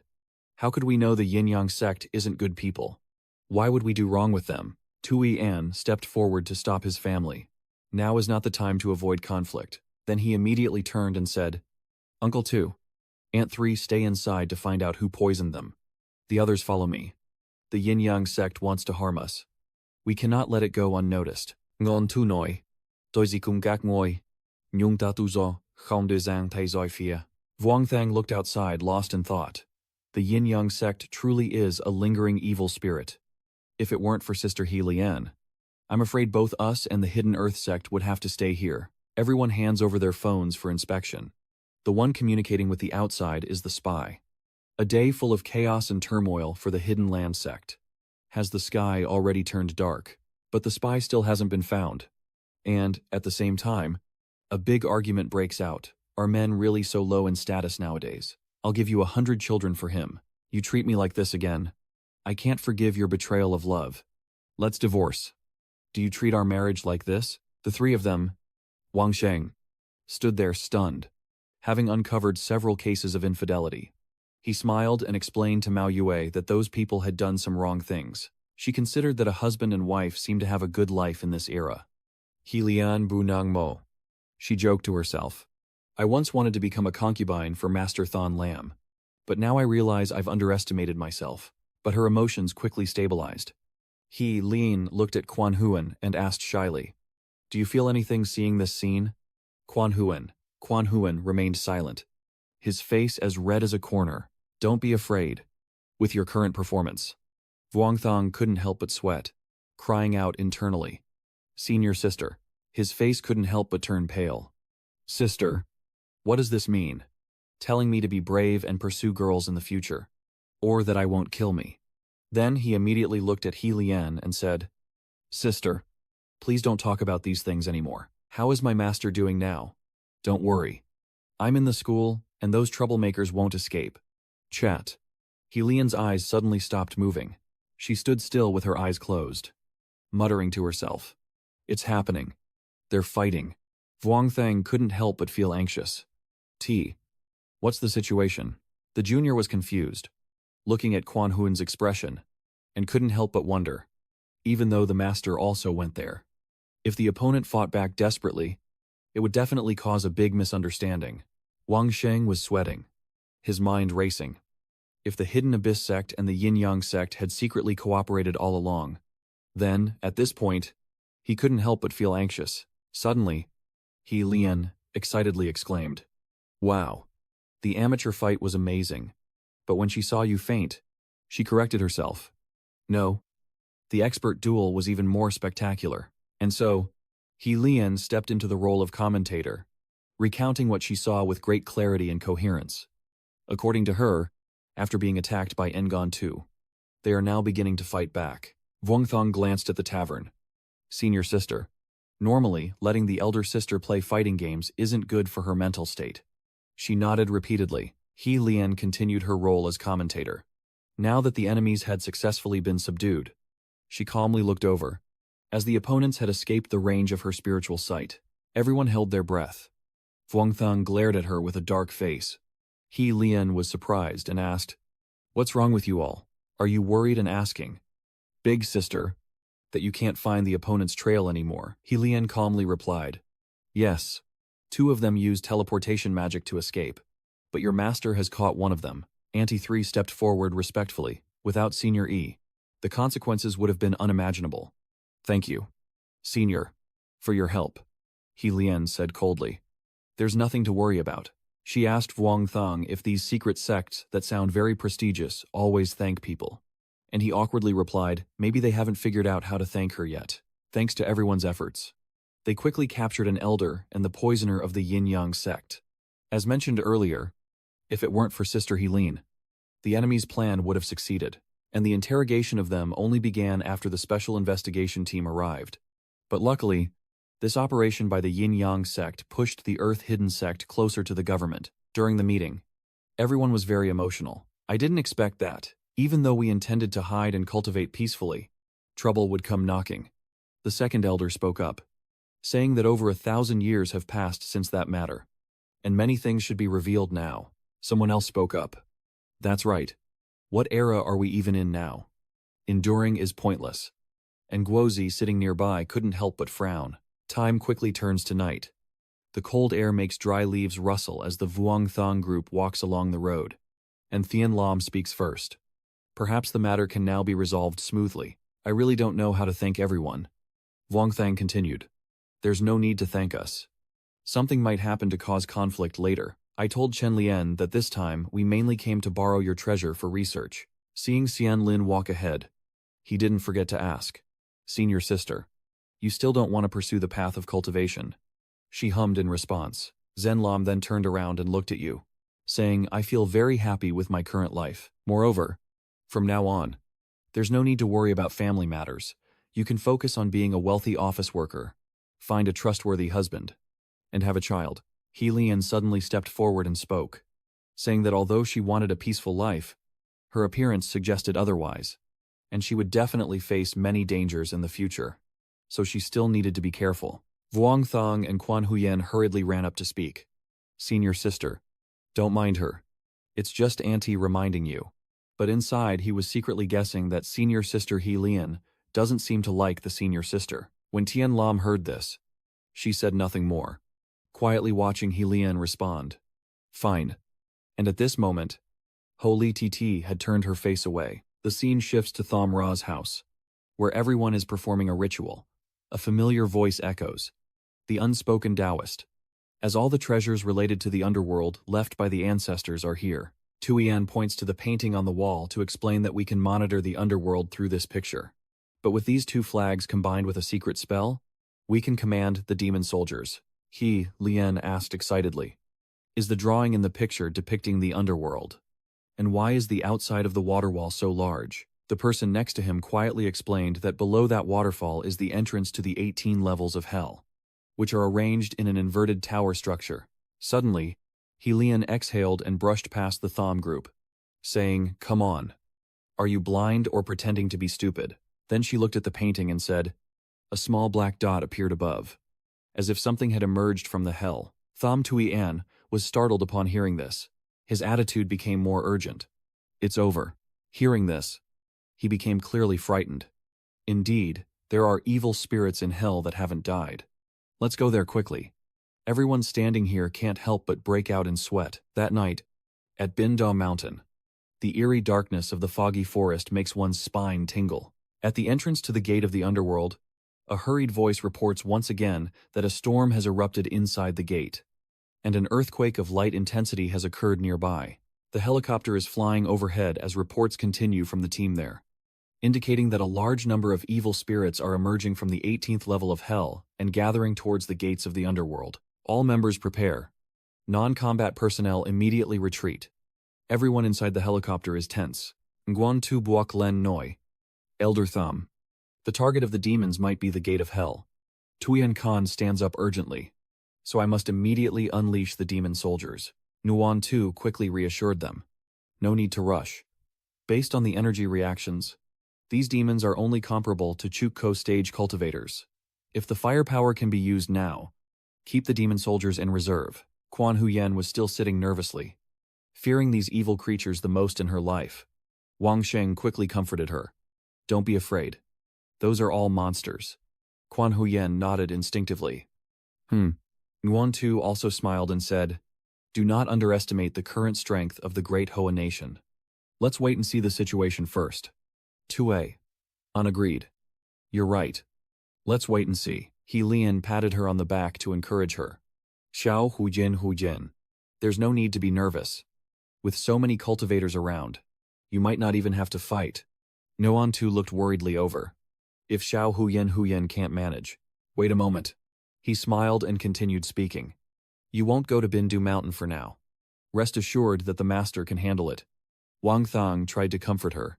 Senior sister, don't be afraid. Quan Huyen shook her head tightly. Suddenly, that warm hand gently grasped Quan Huyen's hand, catching her off guard. His face was full of sincerity as he looked at her intently and softly reassured her. Stay here. Immediately after, Guan Huyen also held his hand tightly, quickly regaining her composure. At this moment, Guan Huyen's face was full of determination. Perhaps this was the power of love. Suddenly, her eyes flickered slightly, as if Guan Huyen was sensing something. Vuong Thang immediately took out his phone and kept tapping rapidly on the screen. Then she quickly showed Vuong Thang the message, which said she was looking for me and needed help. Vuong Thang asked in confusion. Could she be that female fairy? Nguyen Tu asked anxiously. Xiao Huyin. Did the female fairy specify what she needed? Or did she just call you to help? Vuong Thang immediately stopped speaking, saying that the senior sister mentioned that the elder was a bit urgent, as if something terrible had happened. 2. Help is needed. As Vuong Thang spoke, a massive aura suddenly struck the small house outside. Tianlin sat down heavily on the ground, looking extremely lonely. She bowed her head and hugged herself tightly. Thoughts kept swirling in her mind. She wondered, Mom, did Dad really? Thinking of this, Xiao Tongzhu stepped into the small room at the same time. It's getting late. Go rest now. You're weak. Don't stay up anymore. Tianlian politely smiled and said, Thank you, Auntie. I'll wait a little longer for more news. At the same time, Tianlian's phone suddenly rang. A message coming through. She immediately opened it, her face blank as she looked at the screen at the ghost gate. Both she and Tianba watching together, the phone's light illuminating her dazed expression. Tizen Lam looked at the angry demons and whispered to herself, It's already started. On this side, a commanding voice shouted loudly to fire, and immediately, there was a huge explosion at the gate of hell. Rong's command continued to echo, ordering the firepower to suppress the underworld. As smoke and flames billowed everywhere, fighter jets had already taken their positions in the sky, dropping 2 bombs. And then, a deafening explosion erupted like a natural disaster, causing the ground to tremble continuously. The surrounding scene was, at this moment, engulfed in a sea of flames. Ant 300000 said solemnly. The bombs are powerful. Tian Lam replied. Modern weapons can now destroy the Earth's ecology. This place is as good as used. Back to the demon crowd. Everyone urgently reports. Attention units. Attention units. The second wave of demons has left the gate of hell, and the bullets are ineffective against them. Please proceed with normal bombing. Reminder to proceed with normal bombing. Immediately after, a report comes in confirming the completion of the 6th round of normal bombing. The smoke rises into the sky as everyone counts the explosion results.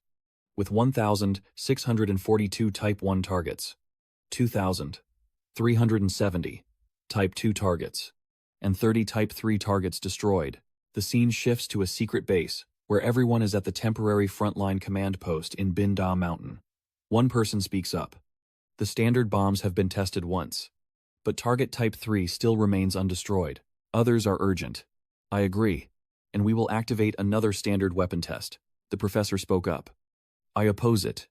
Nuclear energy is too powerful and could accelerate the underworld into a position facing the pressure of the surrounding space. Qi Lang looked serious.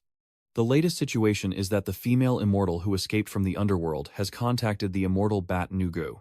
She is asking us to delay. Hearing this, the professor couldn't help but be surprised. What? Number 001 has contacted us. Do we have more information? Qi Lang shook his head and said urgently. Just a simple request for help. But right now, we must quickly deal with the evil spirits outside and lead the cultivators into the underworld inside. Her eyes flashed with sharpness as she immediately took a small amount of experimental nuclear material from inside the gate of hell, clearing the way for them. Explosions roar through the sky. And the stronger the good demons become, the more powerful their weapons are. At this moment, Engontu's helicopter quickly approaches the target, according to A.G. Jia's painting observation. 90% of the demons gathered in the underworld have been destroyed, and the power of the Great Flower Fruit Nation government is formidable. At this moment, numerous large and small craters caused by bombs have appeared in front of the underworld gate. Engontu kept worrying.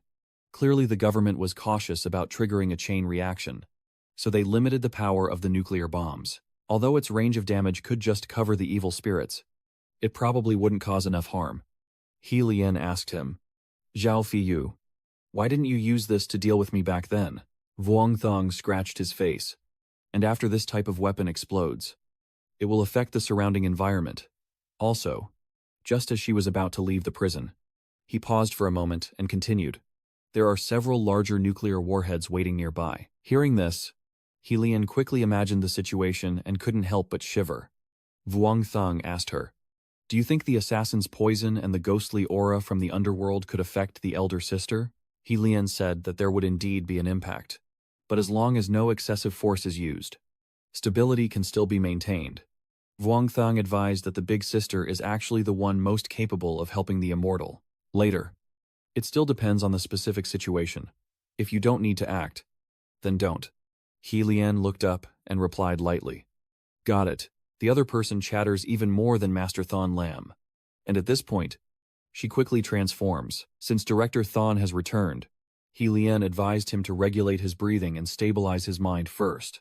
And if the investigation team comes looking, they can assess the situation then. At the same time, Vuong Thong turned to Quan Huyen and Su Ti I Thirst, and she looked at him gently, only replying briefly to make a decision. The smile on his lips stiffened, and Vuong Thong looked at her and replied. In fine, he couldn't help but sigh quietly, feeling resigned that with his low cultivation level, he could only be a manager. But at least it was for his senior sister, so he would do it no matter what. Quan Huyen then sat quietly, closing her eyes to steady her internal energy. Vuong Thang looked at her peaceful, incredibly beautiful face, unable to help but feel envious. His face turned red with excitement as he happily thought. After finishing the matter at the Chiu Men Guan, he must find an opportunity, even if it means having a little drink, to confess his feelings to his senior sister once. He silently resolved that no matter what, even if his senior sister refused, it was time for him to take this step. Thinking of Quan Huyen's face, Wang Sheng told himself that dragging this out any longer wasn't the behavior of a man. But then, you kept worrying endlessly. What if senior sister really refuses tomorrow? No way. There shouldn't be a reason to refuse. I just have this feeling that I might be setting my goals too high or something. About half an hour later, your helicopter also quickly landed. After arriving at Pingdu Mountain, It didn't take long for everyone to finalize the list of people going to the underworld. And Zhilong spoke up, saying, "We already know the details of the matter. Now I announce the personnel for the operation. The name is on the list. There's no need to talk about it." She frowned and self-hypnotized. "I'm not afraid. Pure Yang Immortal Quill is effective against Yin energy. And of course, Master Yuan Zi's name is on it too. Since the two elders of the Hidden Earth Sect are equally powerful and can summon ghost soldiers, they must go as well. Additionally, there are combat preparation teams and senior alchemists from various sects. But surprisingly, among the 20 people, there is no name of a young alchemist, which is Vuong Thang. And this deeply hurt him. Vuong Thang asked in surprise, "Elder Helin cannot go either. Please explain." Njuit. Based on our overall assessment, Elder Helin should avoid contact with yin and ghostly energies as much as possible. Wait a moment. Vuong Thang hesitated as he looked at Quan Huyen, but then he immediately looked at her again. "Your senior sister. She's gathering her courage to reassure you." "It's okay, Ngantu, knowing you're worried." He smiled and said, "Little Thang, don't worry about little Huyen. Could my cultivation level still be fake? I still can't rest assured. Master, I, as your disciple, can also help with some things." He patted his disciple's shoulder and laughed loudly. "I know you want to help us." At this point, Ngantu's expression became serious. But crossing the gate of the underworld is not a trivial matter. And just this task already requires you to consume a lot of true essence.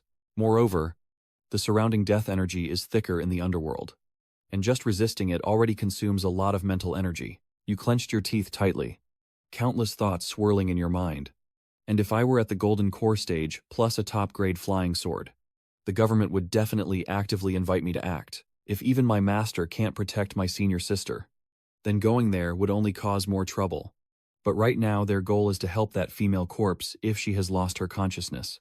Thinking of this, Wang Sheng suddenly lost his composure and shouted loudly, "But master, according to the speculation, isn't it possible that the female corpse is actually in the 18th level of hell? Could this be her subconscious calling for help when she can no longer hold on? Maybe she saw her own disturbed mind, so her words suddenly became loud." Xiaothang. His words seemed to have an effect on Vuong Thang, and he quickly fell silent. He places his hand on your shoulder and lowers his voice. "Your mind is in chaos. Have you thought about how great a disaster it would be if we cannot prevent the influence of the little underworld on the human world? Right now, all you need to do is wait here. This world won't stop because someone is missing. And if we don't make it, adding one more person won't be enough either. I've told you this many times, but you still don't trust it." But Master Ngan too said, "It's okay. I've already made a plan. It's not dangerous." Then he turned and left. But he didn't forget to call back that we also have our own firepower, which is really not acceptable. Just use a nuclear bomb to flatten hell. "All right, I will go. Gather the others. You stay here and don't wander around, understand?" Quan Huyen stepped forward, trying to reassure Vuong Thang. And finally his mood stabilized. Vuong Thang quickly declared loudly, "Disciples, stay here and wait for the master to return victorious. Immediately after, you give Quan Huyen the green sword and tell her to help warm the ice lye sword for your sister." "Sister, put it on first," she replied. "Okay." Helian sat there yawning and watching the two of them talk. "You keep reminding me, senior sister, so I can have the Boko, Tithian Trung, and Lu Venchi, in case I encounter the deceitful market." Quan Huyen replied, "I understand." Vuong Thang also said, "Senior sister, you must not try to act tough. Follow the master. Listen to the master. Don't take risks on your own. And accept this top-grade flying sword from me." Suddenly, a gentle figure rushed over and embraced Vuong Thang in her arms, her face showing a warm and peaceful expression. Peace. Her action left Vuong Thang stunned, and his face also softened a bit. Vuong Thang quickly reached out with his warm hand, holding Quan Huyen tightly, as if afraid to lose her. Suddenly, a gentle glow emanated from Quan Huyen, enveloping Vuong Thang's body. Each line of memory slowly played like a film. The first time he saw her as his master, pure and innocent. That gaze, he felt like he could never forget it for the rest of his life. Then I remember the time she leaned on my shoulder and fell asleep peacefully, until the image of us lying carefree together on the bed. Days and months passed, and you and my senior sister trained together and went through many battles. They both remained peacefully by each other's side for so many years. Quan Huyen's face is vividly clear in his mind, and this memory makes Vuong Thong stare at her in astonishment.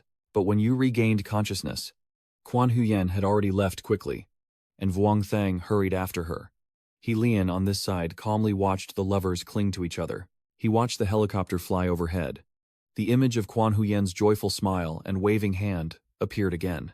As she bid farewell and seemed to comfort him, the beautiful woman in Wang Shang's heart gradually disappeared. Seeing you standing there dazed, He Lian spoke up. Don't look anymore. The car has already left. Vuong Thong was silent for a moment, then spoke. Elder sister. After a pause, he said seriously, is there a way for me to break through the golden core stage faster? He Lian sighed softly and said with a smile, there are many ways, but at least you should have reached the late Jindan stage before talking about this. Even now, even if someone forces a breakthrough, their cultivation level probably won't improve after more than 10 years. Vuong Thong replied, it's better than staying here. I feel uneasy. I'm about to break through to the late stage of the void pill, and next I'll need Dati's help. Seeing your stubbornness, He Lian couldn't help but smile bitterly. You're crazy. Suddenly, she glanced at him thoughtfully, risking everything not to fight for a spot, but to get me into the team instead. So if Xiao Huyen encounters danger, I can step in to save her. Tell me, is there a way to quickly make a golden pill with a high success rate and low side effects? At this moment, Wang Shang spoke. Mistress, could you take a little hidden spirit stone? As a supplement. The more the better. Vuong Thang's side was still calm for now, with tanks and combat vehicles lined up in front. And a few hours later, Hoai Kin suddenly entered, holding a bag in his hand, and said, I came to find you earlier. The investigation team asked me to bring spiritual stones here. You were meditating and couldn't help but be surprised to see the Lian person, Hoai Kin. When did you arrive? Immediately. He quickly stood up and approached. Hoai Kin handed over the item and said, I've been here sitting in meditation with my master all along. So which one are you implying is feeding the immortal? No. Vuong Thong didn't deny it. He admitted there was a little. Immediately afterward, he quickly made a hand seal and said, Hoai Kin, you go to the side first. I will set up the formation. Vuong Tang, while channeling his internal energy, asked if Buddha could find a way to return the demon general to his original position. His energy quickly dispersed onto the ground, forming a formation immediately afterward. Hoai Kin observed the formation while replying, never heard of such a thing. But this was created by that celestial fairy. We are just like mortals in front of her. There's no way to do anything. He honestly said that this feeling is really frustrating. Risking life and limb to reach level 30 suddenly, while a level 30 master descends from the sky with a bunch of level 50 to 60 monsters ready to slaughter the novice village. He Lian couldn't help but laugh out loud, and Vuong Thang looked over with admiration, thinking he's not bad either, casually playing games and still able to break through. No one else can do that. He Lian asked in surprise.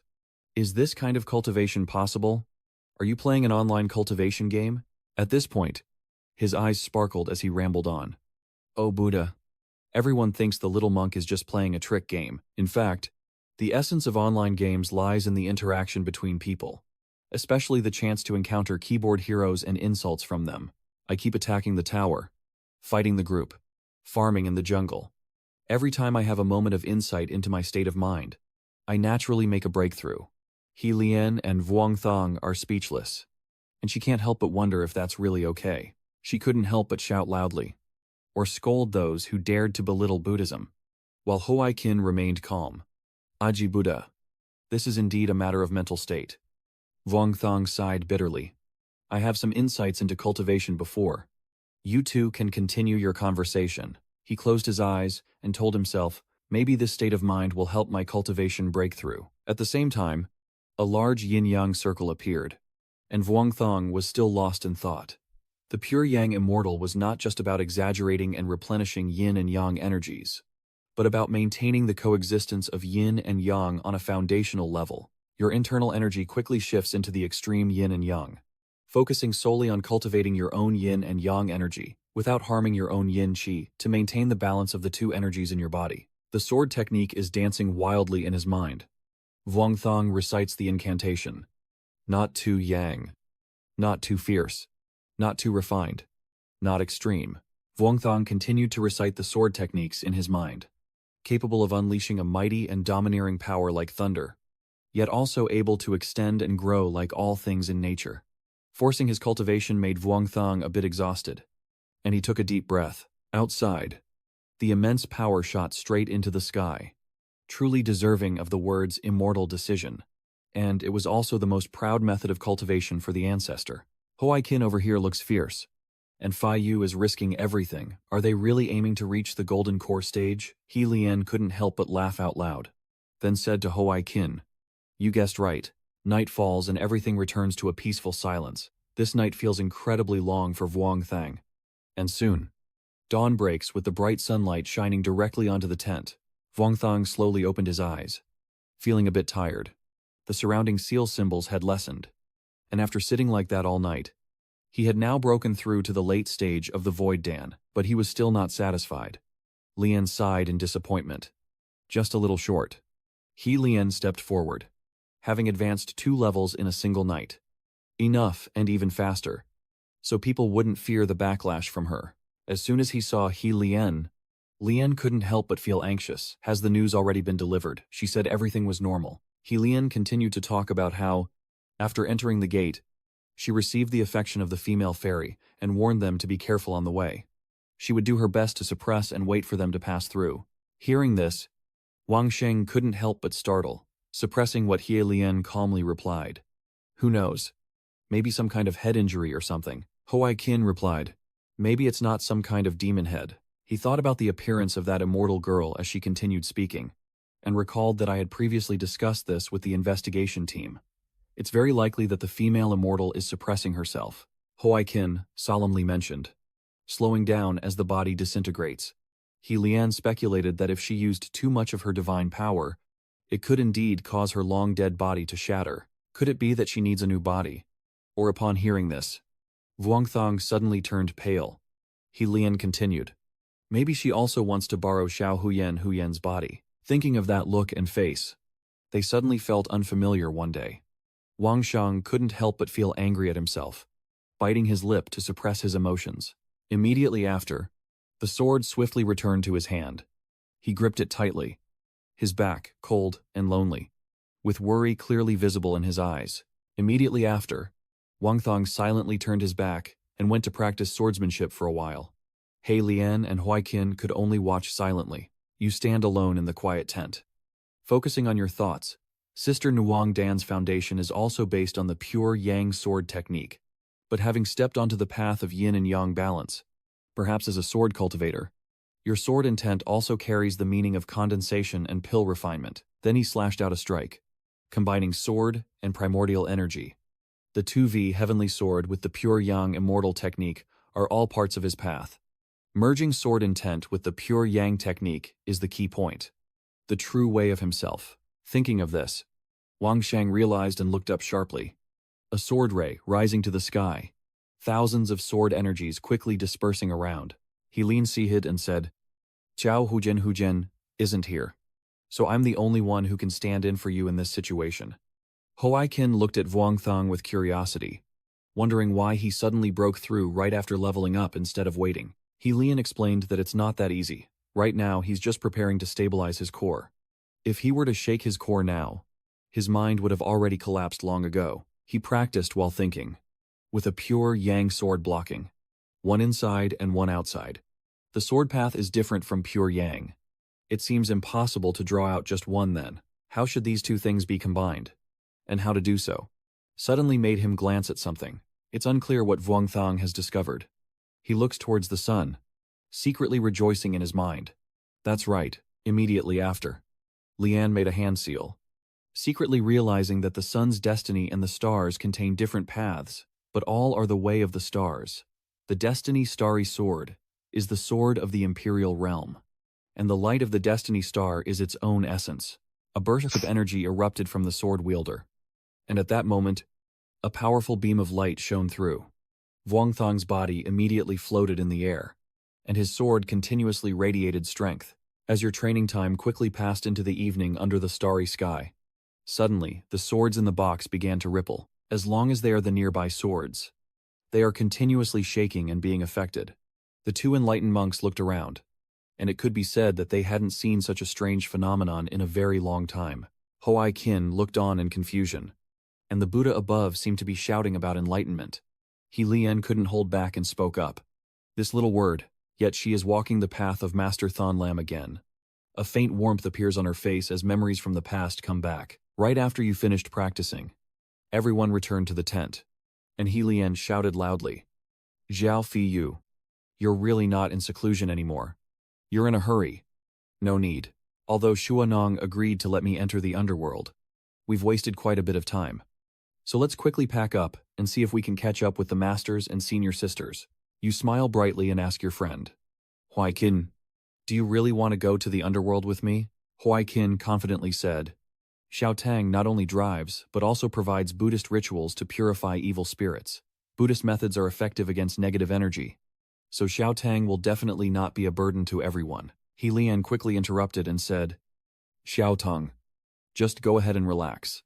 Suddenly her words startled both of them. She carried a bunch of specialized tools for warding off evil spirits and continued, "The practices of Buddhism and Taoism are different and won't be affected by negative energy. Breathing in the underworld's dark aura will be purified by the Buddha's authority that Huai Qin has obtained." Everyone quickly got on the car. Huai Qin said, with a hint of film dialogue. Little Tang could also experience the electric Tathagata in her heart, tightening her seatbelt as the car might go very fast. After everyone was ready, Huai Qin started to turn the car key, then paused for a moment. He shouted loudly, "Let's go," and their car quickly drove out of the tent. At this moment, the police radio crackled. "Three of you. Transfer Station 1 has established contact with your vehicle and will continuously provide guidance inside the underworld. Keep the radio on in the vehicle at normal operation. Over." Switching back to their car, Huai Qin looks serious and stern, sitting firmly as we are about to storm in. And Wang Shang also responds, "Got it." After entering, Huai Qin was a bit scared and muttered, "Buddha bless." Wang Shang glanced around and couldn't help but say, "The underworld is too empty." Suddenly, a notification pops up saying that Vuong Daotrong is temporarily unavailable, and the Daotrong requests to speak. You look and say, "Connect." The screen quickly responds, "Okay, please wait a moment." As soon as I answered the call, Ngon Tu's voice was already loud. "Have you reached the Golden Core stage? What have you done to help your junior? Did you ask the senior for help?" He didn't even think to take a breath before continuing his lecture. Rushing headlong, impatient and impulsive, Master Vi has warned you many times not to do things like killing chickens for proof. Seeing immediate benefits. What are you doing now? Vuong Thang painfully spoke. "Master, let me explain." Then he sighed and said, "Master, actually, it's like this." A powerful voice interrupted from the other end. "Step aside and let me through. Calm down. Kid, what are you rushing for? The most important thing in the way of cultivation is nurturing, now that you're so agitated. What will you do afterwards? Even the main male character is furious. You just reached the mid-stage of the Hudan realm yesterday. Do you realize you're exceeding your own path in cultivation?" Another core formation cultivator added. "That's right. When did so many core formation experts arrive to support you?" Next, I will also say a few words. Immediately after, he was subjected to a scolding, and Vuong Thong couldn't help but sweat. He nervously spoke up. "Elders, let me say one thing." Master Nguan Tu impatiently spoke. "Xiao Huyan, you also came to speak for him." Her eyes shimmered as if she was about to cry. Guan Huyen looked at the walkie-talkie and softly said, "Junior brother." Hearing her voice, Wang Sheng couldn't help but feel a warmth rise in his heart, and he comforted her, knowing she was safe. The elders listened to the conversation in confusion. "Is that all? Is it over?" Nguan Tu now lowered his voice to you. "Little Thang, your master knows what urgent matter you're worried about, and I also feel very comforted. But if you have made a mistake, my master and Xiao Huyen facing together with you is enough." At this moment, their carriage has stopped somewhere in hell. He sighed and told him not to hurt himself. Wang Thong stammered, "Yes, master." On this side, he smiled brightly and explained, "Master, don't worry. I really haven't exceeded my potential. It's just that my previous breakthrough was accidental. He Lian is on par. Everyone can rest assured." He's following the extreme sword path. Senior. What is the extreme sword path, she explained. Roughly, it's the pinnacle of swordsmanship. Using oneself to transform into a sword. Creating a sword-like form or something. Vomtang. Upon hearing this, couldn't help but feel annoyed. He had to calm himself down. Why does this sound so familiar? Stay calm. You can't beat your senior sister. Stay calm and don't seek death. Nguyen too couldn't hide his joy. Perhaps this is truly your destiny. Little Thang briefly summarized the situation when you broke through. Vuong Thang quickly recapped the process.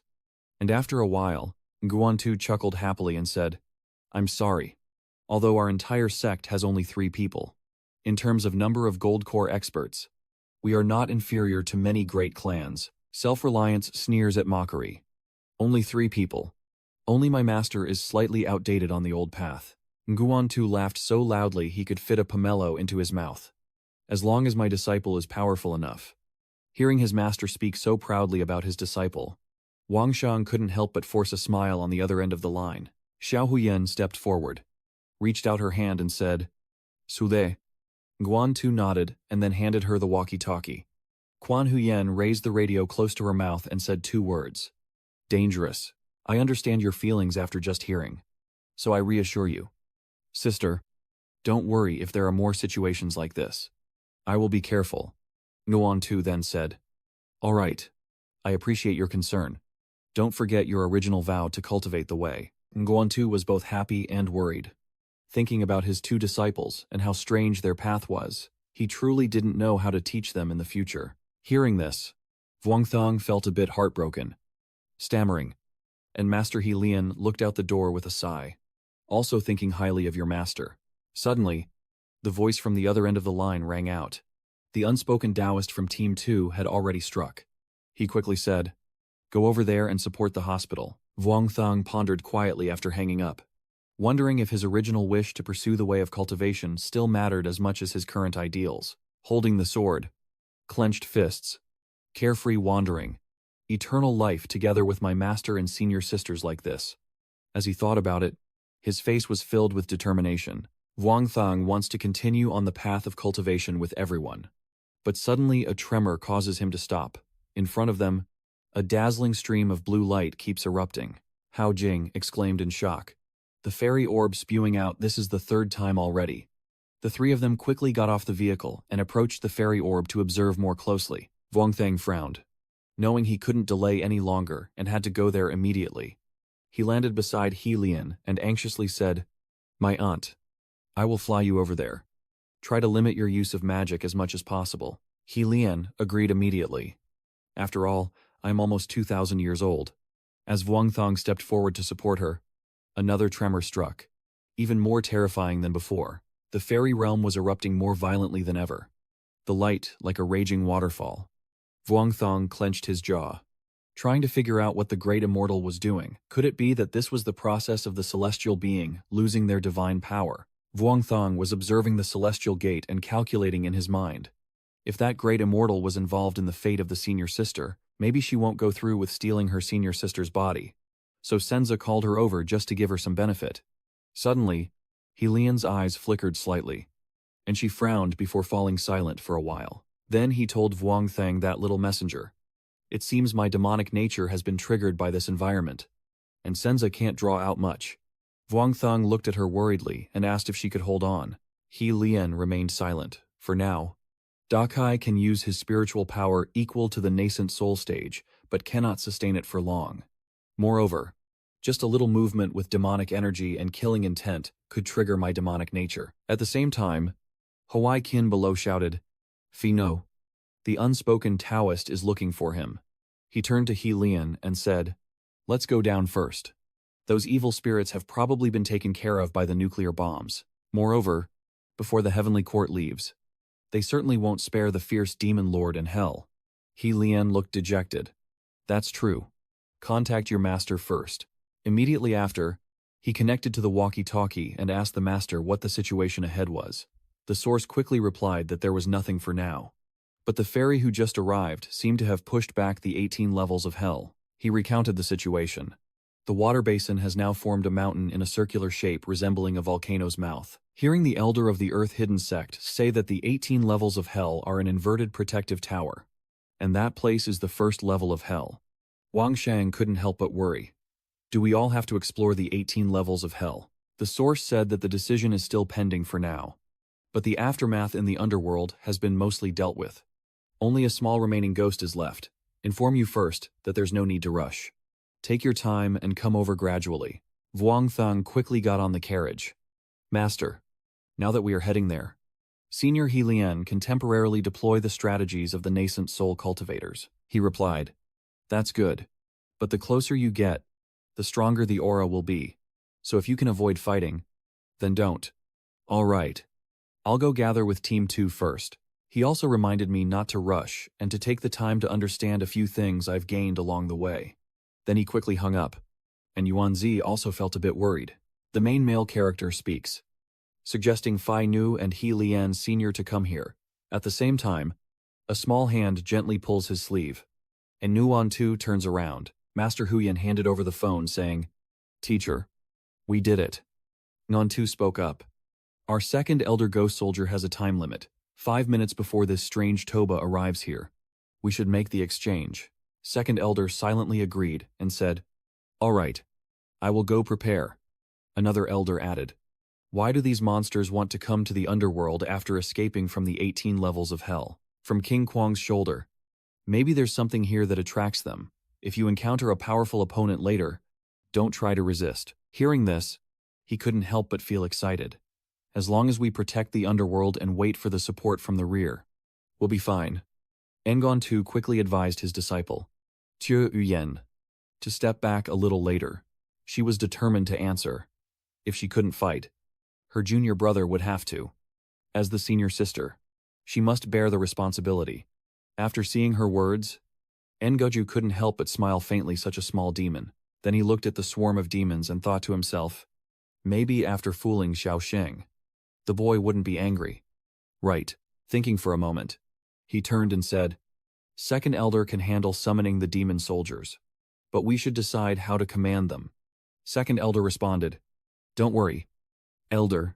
After finishing speaking, he then held up 2 flags drawing symbols in the air, and a blue inscription appeared. The second elder continued, The ghost soldiers all have their will.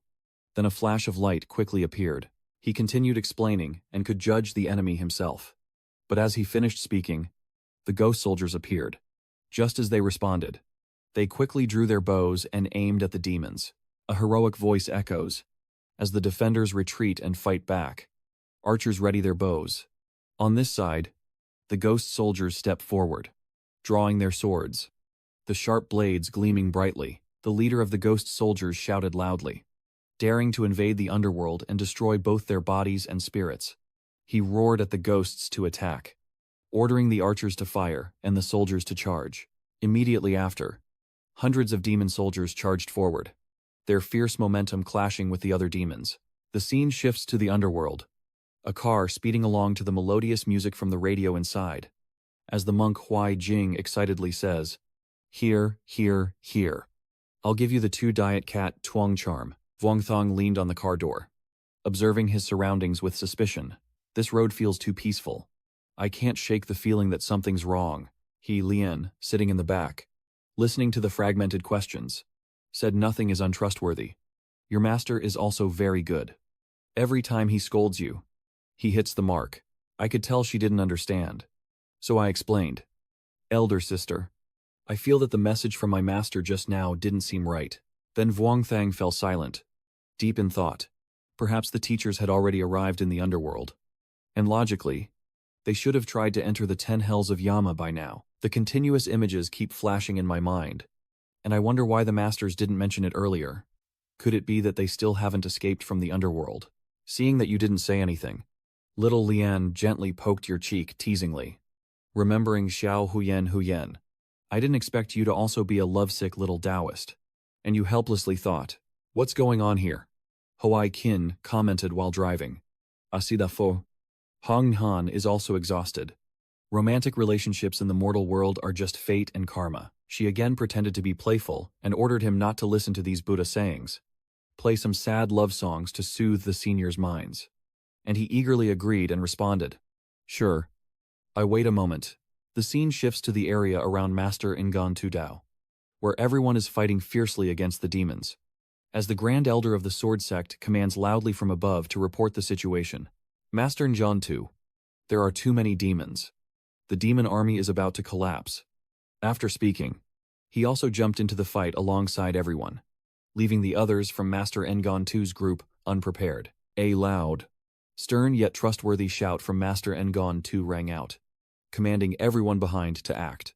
After giving the command, he led the crowd into the battlefield, with those behind following closely to join the fight. Master Ngan's eyes were determined as he swiftly raised his hand to cast a spell, followed by a burst of light covering the entire ground.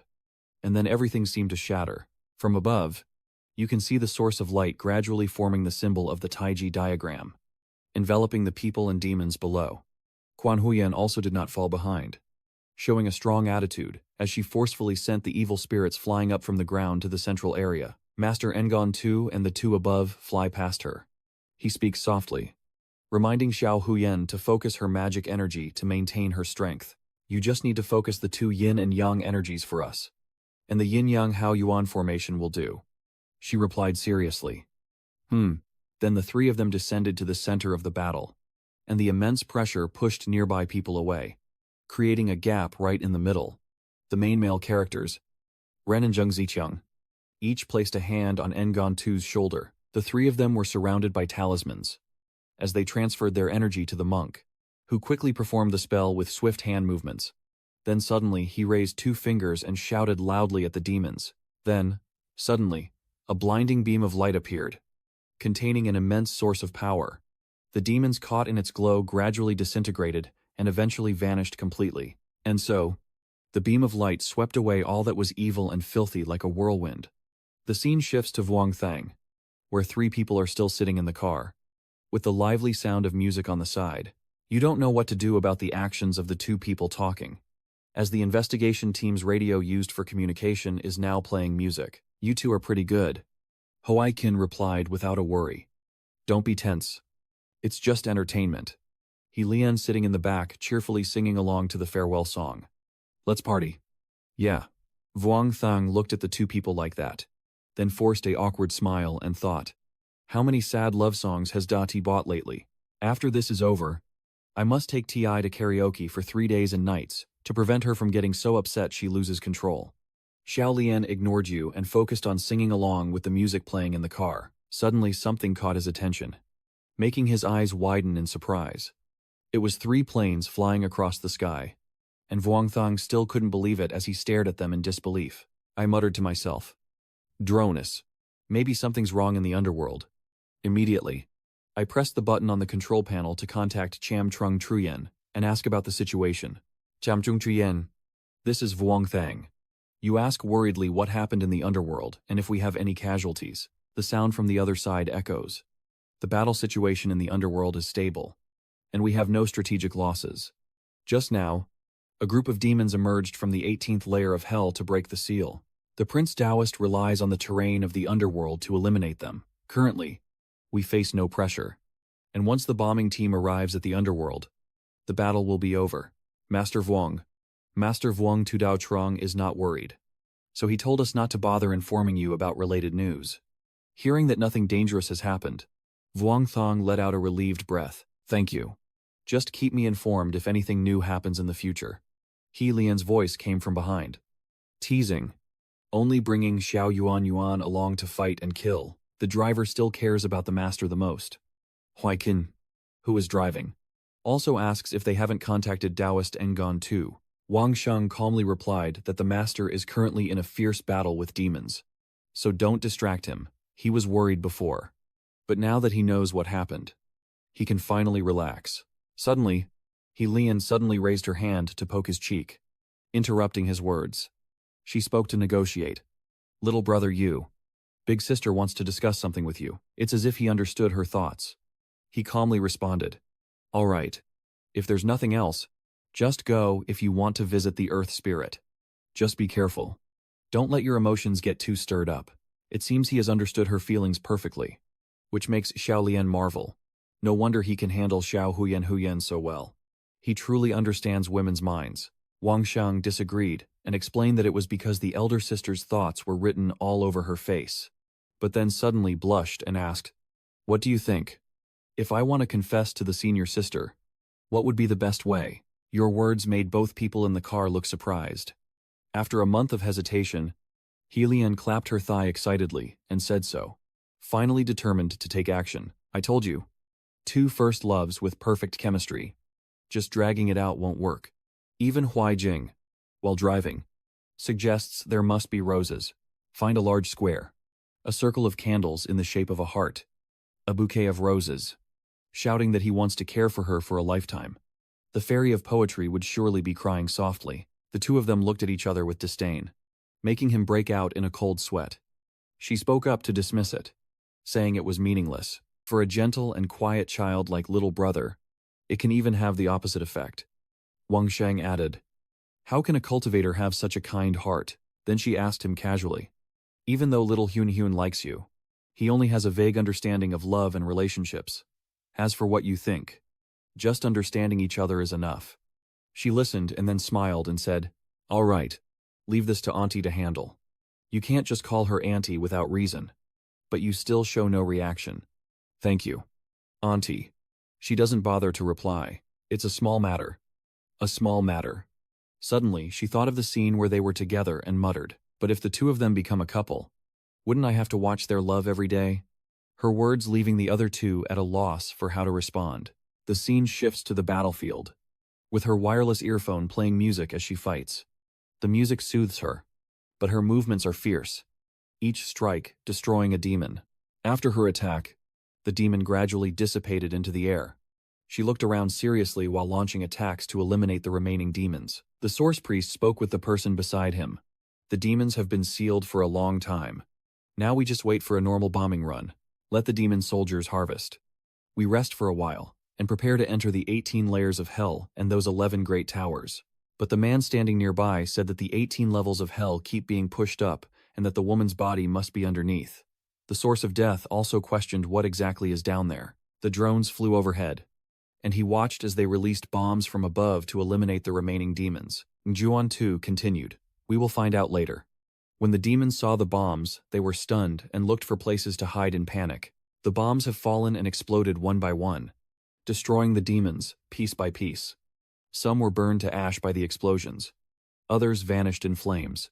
Master Nguyen Tu Dao Truong, Ngia ordered the 3 of them to work together to quickly eliminate the demons and settle the battle. The scene shifts to the underworld, where Nguyen Tu Dao Truong Ngia's followers gather in front of the Grand Gate. The Great Master looked at the gate with his hands clasped and said, "Aji Dafat, why hasn't the murderous aura of these evil spirits completely dissipated?" Moreover, the gathering at the 18th level of hell is overflowing with mysterious spirits, and those murderous auras likely come from the destruction within the depths of hell. The source of the death vein rolled up his sleeve, checked the time on his watch, and spoke to negotiate. "Everyone, let's return to the city to rest first." After recovering, I entered the 18 levels to investigate and asked around if there was anything unusual outside the ghost gate. Suddenly, my uncle noticed his female disciple looking elsewhere and called her softly, "Xiao Hujian." Hearing the senior's call again, she turned to politely deny when her master asked, "Isn't it?" Then Quan Huyen took out her phone and typed a message to explain. She typed that the Ghost Exploration Team, the balance of yin and yang in the 18 levels of hell, seems to have been broken by something. The evil energy is too dense. The yang energy, which was already weak, is starting to be forced out of the 18 levels of hell. It's about to rise. After reading what was on the phone screen, the source of death muttered suspiciously, "It's happening. Something's happening." Then seeming to realize something, his eyes widened in horror. A surge of power erupts from the ground, forming a tornado. But Nam shouts in doubt, warning that a seal is about to be broken. From that surge of power, a hoarse voice echoed out, "Who are you? Who am I? No. Who are we? Who are we? Kill. Kill them all. The underworld belongs to me. The primordial energy belongs to us." The disgusting monsters slowly emerge. The voice continues with a dark frenzy. "Yes. Kill them all. No one is allowed to take our primordial energy. No one, no one, no one." The Grand Elder of the Sword Sect shouted loudly. These demons are as strong as Void Spirit Realm warriors. Could the seal of the 7th layer also be broken? Then he turned to speak to Master Engon too, saying that the 18th layer of Hell suddenly detected an enormous energy reaction, a deadly aura. At the same time, the watch in Engon 2's hand lit up, and its alarm announced shocking news, more intense than in the original scene. As soon as the words finished, Engon 2's group exclaimed in confusion. What? The strange source of power has shattered the earth and rocks, forming a pit for the demons to crawl out, creating a terrifying scene. Master Engon 2 quickly regained his composure and urgently warned everyone to be careful of the Demon King. Just as that source of power seemed to transform into a giant hand rushing toward them, Trong Tu Quang quickly recited a spell as he looked at the talismans, anxiously asking what Engon Tu Dao Trong should do now. Do we need to request nuclear weapons for reinforcements? Seeing the situation grow increasingly tense, he gritted his teeth and expressed his anger. Immediately afterward, he raised his hand and ordered everyone to act. We retreat. Lead this thing to hell and blow it up. Everyone responded in unison. Understood. Then Engon 2 also charged into battle. A small plan forming in his mind, using nuclear weapons here, could easily break the seal below. Let the demon below escape first. Retreating is better. And this great demon seems to be connected to the master of the Dao Sect River and the landowner from that year. A mysterious voice suddenly echoed from behind, interrupting his thoughts, saying it seems you can't go any further. Engon 2 turned around to check, but was surprised to find no one there. That mysterious guy quickly retreated but was still surrounded by Engon 2's people. He sighed and thought there are some strange ones among them. Then he looked at them and hesitated. Which one should I eat first? The scene shifts to Bindu Mountain, where the temporary command center is watching the battle anxiously. Qilang looks at the mysterious figure and asks, "What's going on? Who is that?" Professor Ma also flipped through the documents searching, analyzing that the black aura is very similar to the one that appeared during Nam Tu's age. It is not yin energy. It is very likely demonic energy.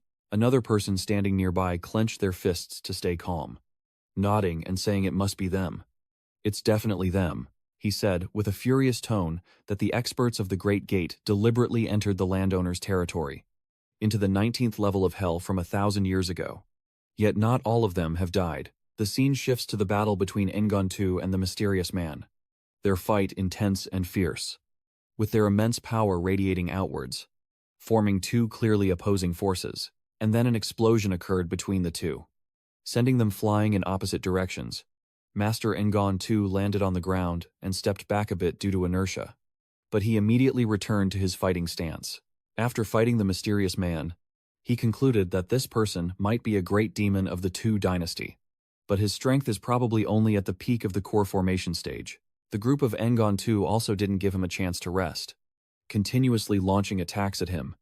Only then did the mysterious man unleash a strange move that caused the surrounding space to tremble violently. The evil spirits seemed to follow the command and swarm towards him. The Grandmaster quickly shouted, "Understanding that this demon is summoning evil spirits, we hold the demons back while you quickly kill this creature." From the hole in the ground, a giant demon rise, struggling to escape the narrow opening, causing the surrounding rocks to collapse. This scene is also clearly recorded and sent to the temporary command room. With the top 3 leaders watching the situation unfold with tense expressions, Master Engon 2 Dao suggested restraining the demon's neck. But for them, the real threat was the giant demon behind. The man with glasses proposed, "I suggest we nuke it now." Professor Ma hurriedly waved his hand to deny the idea. No. Nuclear weapons could very likely destroy the Hell Seal below. Who knows how many other mighty demons are hidden underneath. Lang immediately ordered the launch of the Western missile located inside the demon gate to target the giant demon, using an airburst to destroy it, and warning Monk Benta before the missile arrived. The missile was quickly aimed into position. She immediately ordered the Western Strategic Missile 321 to launch, and it fired as soon as her command was given. All the missiles simultaneously head towards the battlefield where the fight is happening, while 3 people from the Vuong Thang group are still on their way to see their master.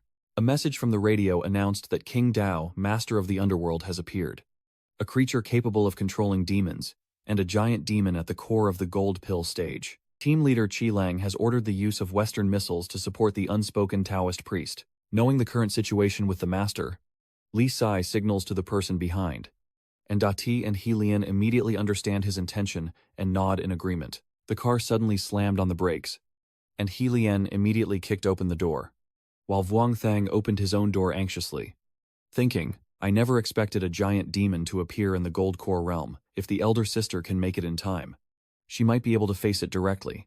You can use your teleportation magic, but you're still thinking in your mind that the premise is that the older sister didn't consider the existence of the night demon.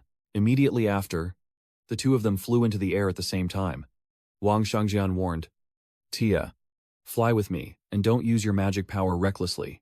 Helene carefully clung to your body and responded, Got it. The two of them just flew away, leaving Hoai Kin behind, shouting in confusion, Hey, are you bullying a monk who can't fly? The scene shifts to the Source Master, who is engaged in a fierce battle with the mysterious attacker. The Master is using the power of Buddhist scriptures to attack him. Seeing my body develop the mind of enlightenment, hearing my name turn away from evil and do good, hearing the truth that I have gained the power of wisdom. The image of the Buddha statue reappears as he recites the sutra. Sang Tu Fat quickly destroys the evil spirits, and he remains focused on chanting, knowing that when the mind is awakened, the body becomes enlightened. Bright light from the Buddha statue shines down on the giant demon, but the man with the sword shouts loudly.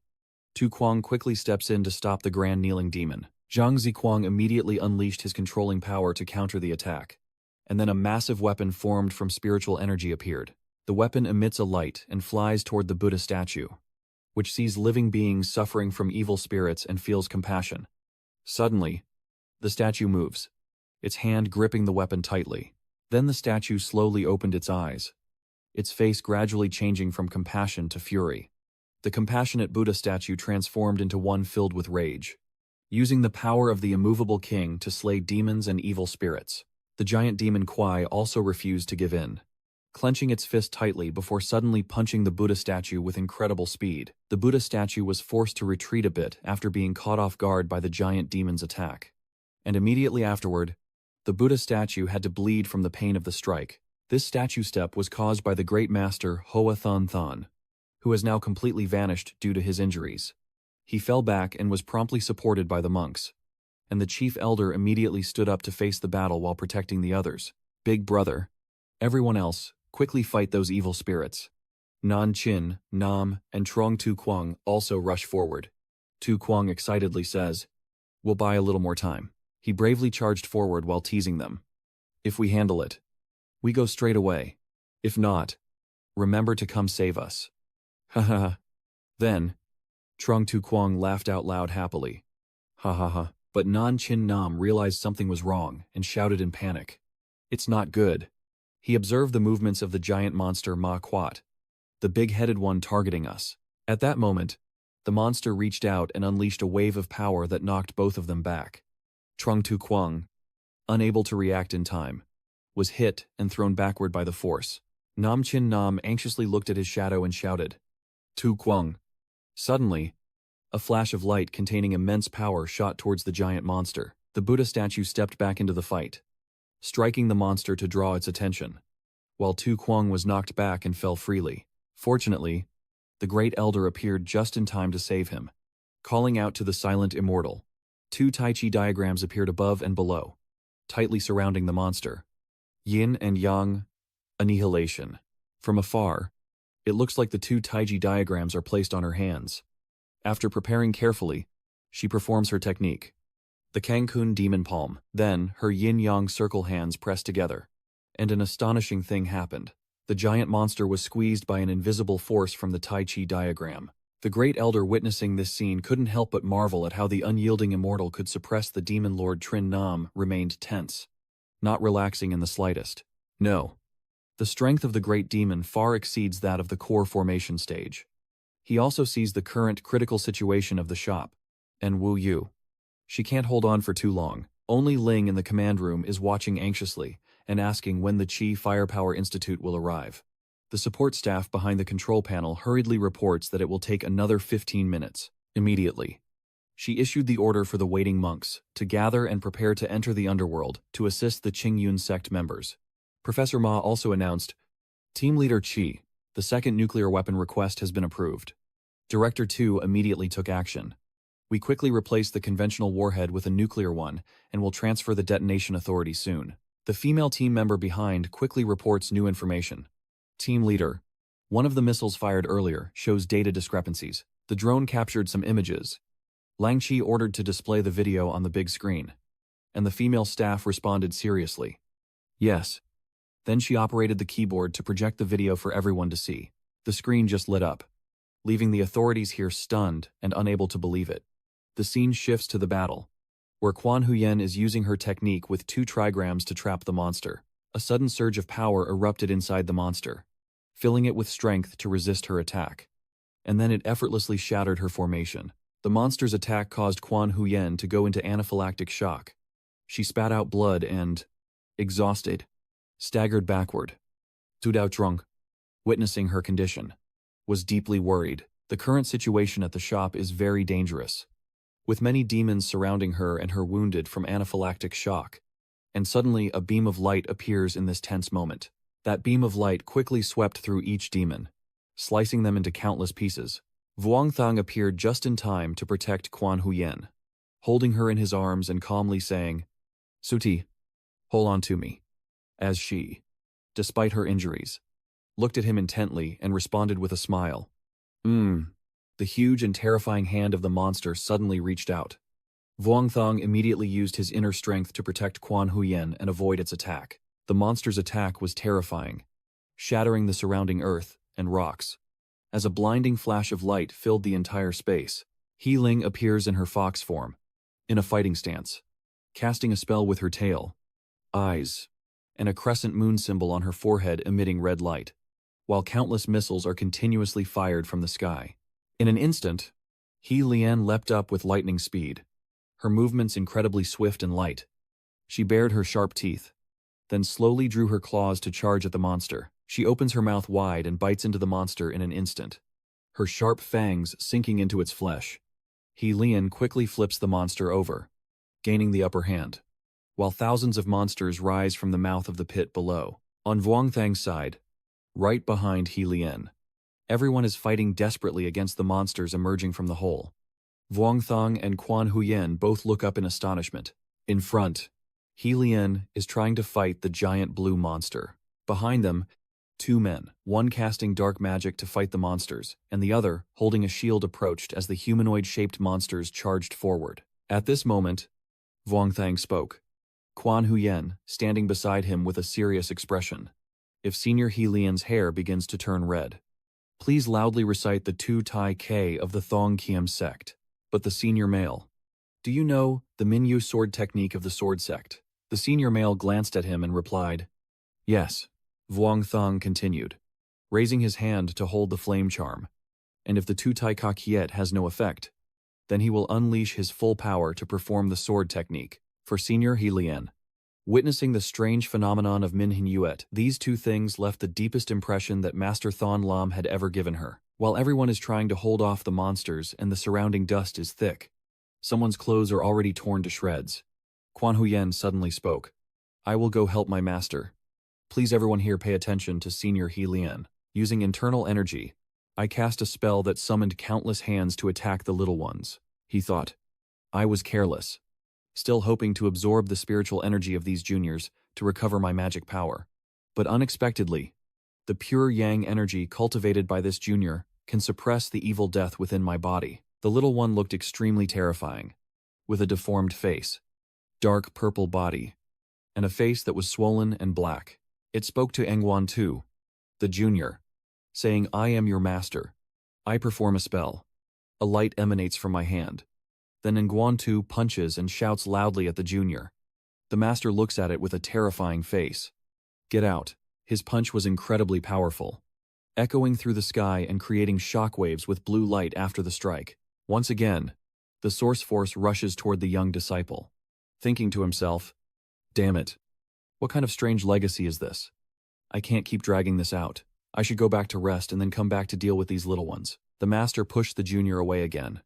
Thousands of concentric vortexes appeared in the air after his powerful strike. Suddenly, countless blue light worms appeared in the sky, and they were all very sharp. They pierced through the little one's body, and it only managed to raise its hands in a fierce gaze.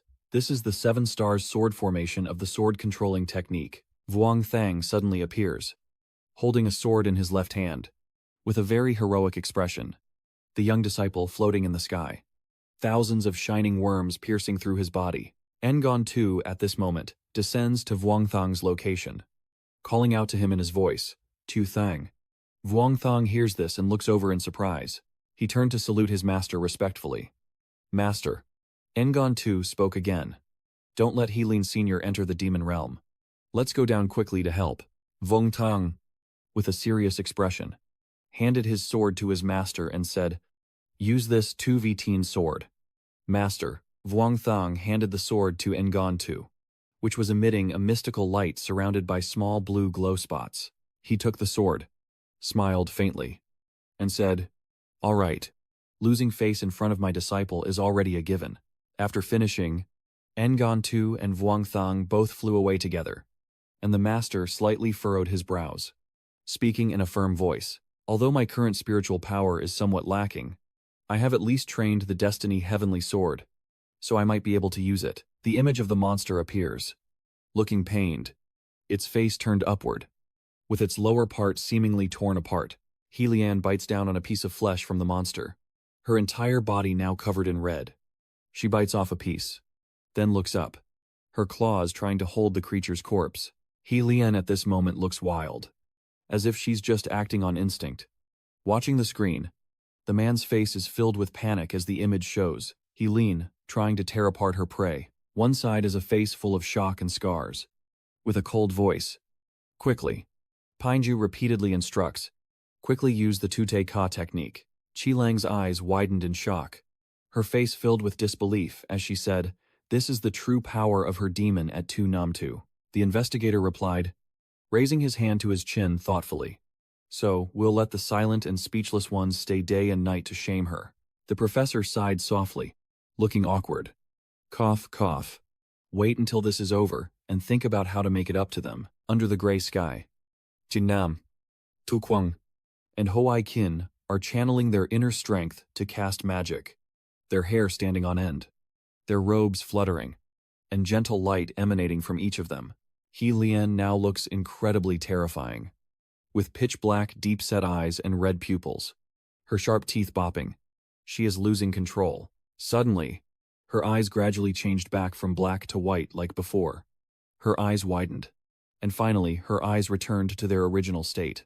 Her face less grimaced and more lively. Vuong Thang suddenly appeared, jumping in front of He Lian and said, Big sister, the fight is over. Stop now. Concerned for his junior brother, he quickly intervened. Little Thang, come back quickly. Vuong Thang gently reached out and stroked He Lian's soft red fur. You smile gently and speak in a soothing, persuasive tone as you continue stroking her fur and say, Big sister, do you really want to go find Master Thon Lam? If I could fly to the fairy realm, I would definitely take you to find Master Thon Lam. A sudden red light burst out from beneath his hand, tiny sparks filling the space around Vuong Thang's hand. A blinding red light suddenly filled the entire space, and in an instant, He Lian reverted to her human form. Her eyes still closed, she called out his name, her trembling hands trying to reach out to Vuong Thang. He immediately grabbed her hand and held it tightly, then said, I am here. Vuong Thang looked at He Lian with a very serious expression and firmly assured her that she could rest assured. He would definitely risk everything to cultivate and attain enlightenment as soon as possible. He Lian felt dizzy. She put her hand over her mouth, a nauseous feeling coming on, and she said quickly, Give me some mouthwash. That thing really is disgusting. Vuong Thang gently smiled as he put his coat on He Lian, while Quan Huyen arrived just in time with some scrolls in hand. At this moment, Ngon Tu also gradually descended to the ground using his internal strength, and Tu Kwang suddenly spoke up. Damn it. In this short time, there probably won't be any more fairy treasures. Zheng Nan quickly covered his mouth with a grimace. Don't speak now. Who can handle that? Ziqiang waved his hands trying to open his mouth. Ngon Tu gently smiles and looks towards Vuong Thang. He Lin and Quan Huyen then speak softly. This battle has been quite tough, but we also have 2 strong reinforcements. Everyone quickly recover your strength and prepare to explore the 18 levels of hell. Everyone turned to look at him. Nyantu, holding a glowing object, looked towards Vuongthang and said softly, "Everything is now clear." He told them to send the detailed structure of the 18 levels of hell. And after hearing this, Lian obeyed immediately. Yes, the sky has now turned into a blue-purple hue, and unfortunately, dark smoke is rising from somewhere in the distance. Below, self-cultivators, inmainals, and many others are sitting upright, still cultivating their internal energy. With beams of light emanating around them, Lian raised her tired pink eyes and asked, "How long will it take for them to recover their cultivation?"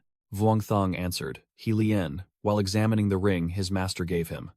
And beside him, Quan Huyen was also looking at the ring with a delighted expression. Probably about 2 hours. Lian's eyes widened as if she had just discovered something interesting. She turned to Vuongthang and looked at him with a smile, curiosity shining on her face. Vuongthang, feeling awkward, glanced at Lian and wondered what her expression meant. You just recalled the scene of Lian transforming from a fox spirit back into a human earlier, wondering if Dai Tai would hold you responsible. The fluffy white tail of Lian was hidden under her skirt, and Vuongthang continued to think. Even though he had just seen her body, he hadn't noticed any details. Lian then asked, "If that were the case, what should Master Than Lam do?" Vuongthang looked up at her and smiled awkwardly. Quan Huyen stood nearby, watching the two with a curious expression, thinking to himself, "No, I am the man who has a senior sister." Then he looked back at his senior sister with her beautiful sea blue eyes. She smiled seductively and looked back at him. He thought again, how could he be so captivated by her beauty? Lian smiled and pointed to the sky, saying, "Should we secretly go for a walk around the electric flame river? And the reincarnation stone.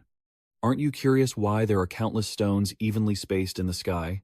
All incredibly strange." Vuongthang closed his eyes, let out a gentle breath, and calmly adjusted his sleeve. Opposite you, Quan Huyen jumps and laughs happily, her eyes shining with excitement. Vuongthang looks towards Engon Tu and the second elder and says, "Master." "Second elder." The second elder chuckled and replied, "If you want to go, then go. But with the restrictions up there, you probably won't see anything." Engon Tu then looked up at him and said, "Little Thang, remember not to touch the immortals' things casually." Vuongthang smiled happily, channeling magic into his sword as the Quan Huyen soared into the sky, his face full of joy. And he said, "If that's the case," he continued, "we will go a little further and come back." Then the sword of Vuongthang soared into the sky. In the small underworld, the scene here is a bit desolate, and the ghosts are temporarily gone. Vuongthang looked ahead and said to Lian, "Elder sister, the outer ring is the palace of the Ten Hells King, and the one in the middle is the reincarnation hall." She quickly said, "Head straight to the 10th hall. Be careful. There are formations all around." She observed and saw that only the front formation seemed to have a gap, and Vuongthang quickly followed. Understood, and so the three quickly followed Lian's guidance, as the 10th hall exuded a chilling aura, with a large, animated sign in the center and a cold, deathly atmosphere emanating from this place. As we go a little deeper, there's a large board ahead covered with leaf-written words. Quan Huyen looks up, unable to help but pause in awe at how tall it is. Vuongthang saw Lian walk over to the sign and look at something. He hesitated for a moment and called out, "Elder sister." She explained that this contains the origin of the underworld, that the man's heavenly court was destroyed, the immortals scattered, and before leaving, the Emperor of Destiny took a piece of the root of the 6 paths of reincarnation and brought it to Earth. She looked carefully and then explained further. That small root is the reincarnation stone, and the little underworld was also formed from it. At this point, Lian urgently said, "I will go inside to find the piece of fairy jade. You two follow quickly." As soon as she finished speaking, she disappeared behind the board, and Wang Shang stammered, "Wait, aunt." Seeing her expression like that, Vuongthang sighed softly and chuckled, worried that the elder sister was rushing to see if Master Than Lam had encountered any trouble. Is that right? Related to Master Than Lam, and the older sister couldn't hold back anymore.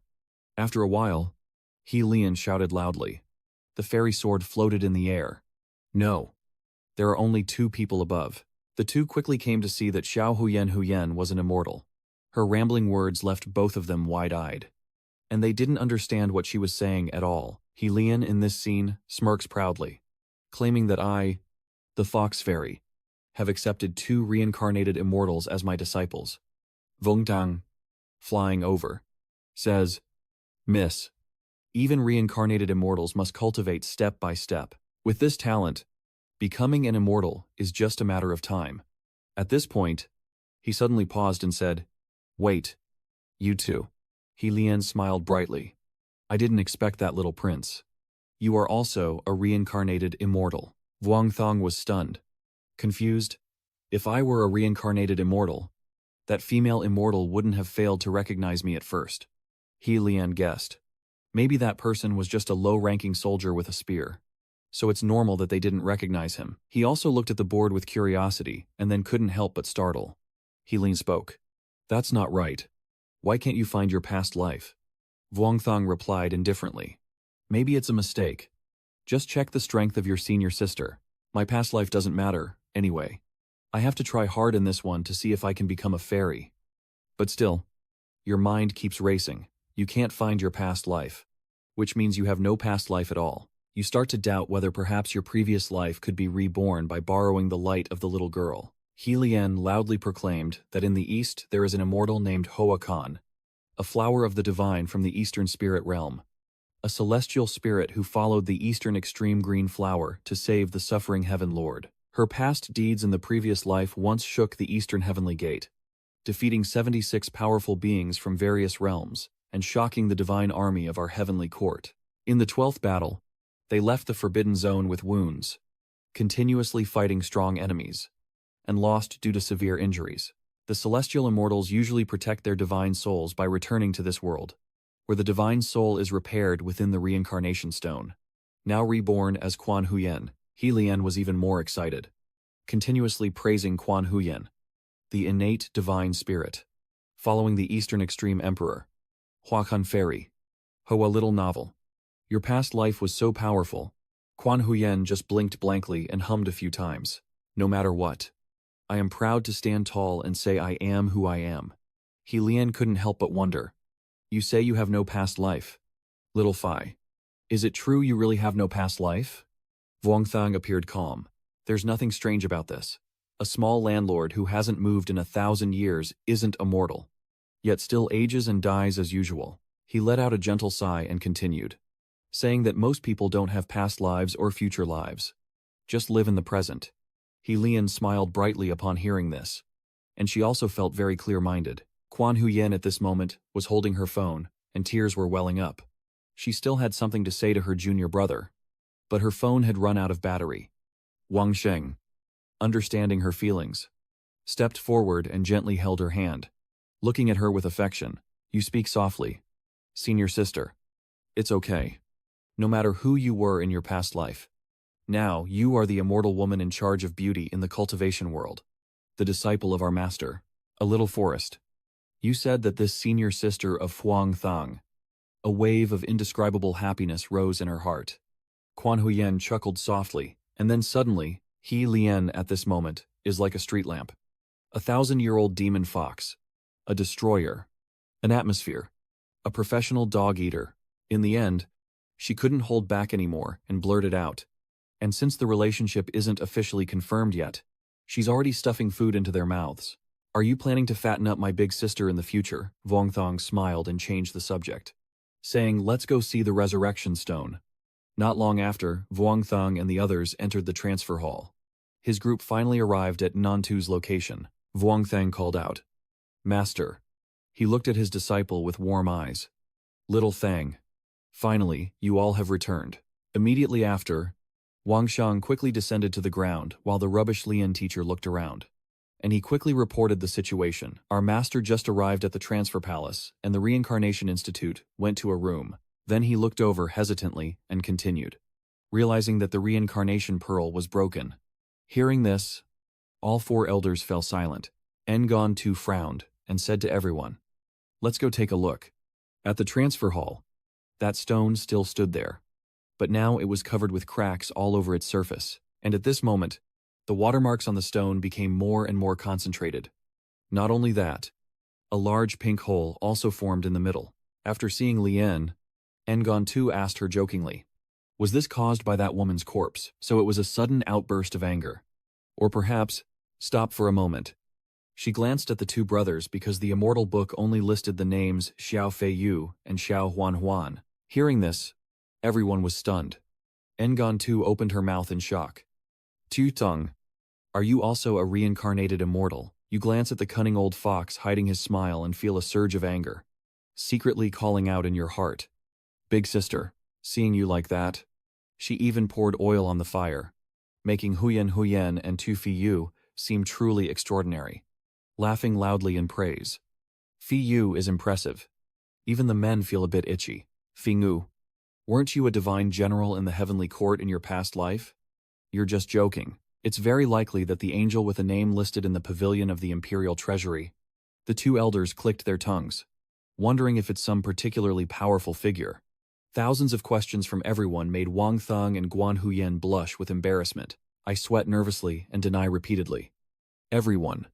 Maybe in my past life I was an unknown person. Only lucky to be reborn. Anyway, the immortal books don't mention anything about my past life holding a position. So why are you secretly complaining? Big sister, are you just playing with me? Tu Kuang couldn't help but wonder. Fine Gu probably isn't the reincarnation of the Star Emperor. Right, his swordsmanship looks like that of the star. Du Siquan Tin. Yan Zi analyzes that the sword stance of the star chart is just a sword technique passed down from the great star chart emperor to our ancestor. Nothing certain. Then he straightened up and said seriously, everyone, let's not forget the main matter. It's better to investigate from here to the 18th level of hell. After being forgiven by the master, you can breathe a sigh of relief. Then, everyone quickly mounted their flying artifacts and soared into the air, gradually approaching their target. Ziqiang happily shouted that those who commit evil will be thrown into the 19th level of hell to suffer, while we only seek to confront them, hoping this time we can survive and return. Helian couldn't help but laugh out loud when she heard this. These people are so interesting. Zhengnan sighed and said, don't be so down. The 7 floors here have been empty for a long time, and we also have the Elder of the Earth Hidden Sect to help us. Elder Ear smiled warmly. That's right. Going to the underworld is like returning home. Fellow cultivators, please don't be polite. Master Nuan too spoke. Everyone, leave early and think of a way to resolve this matter. Don't keep that female immortal waiting any longer. Then he turned to his disciples, Xiaozhang and Xiaohuyan, the two responsible for guarding the rear, and both quickly responded. Nodding, Tu Kuang approached excitedly and loudly said, Fingu, give it a little rub. And does the female immortal who reincarnated have to understand a lot? Even drinking water can break through the barrier. Wang Sheng shyly scratched his face and said, I look like you guys. I have no memories of my previous life. And in this life, my constitution is also determined in the womb. Engon too smiled happily. Unexpectedly, the soul of Xiao Huyen from a previous life kept thousands of men in the reincarnation stone before reluctantly transitioning. Thinking back on the past, he couldn't help but feel nostalgic.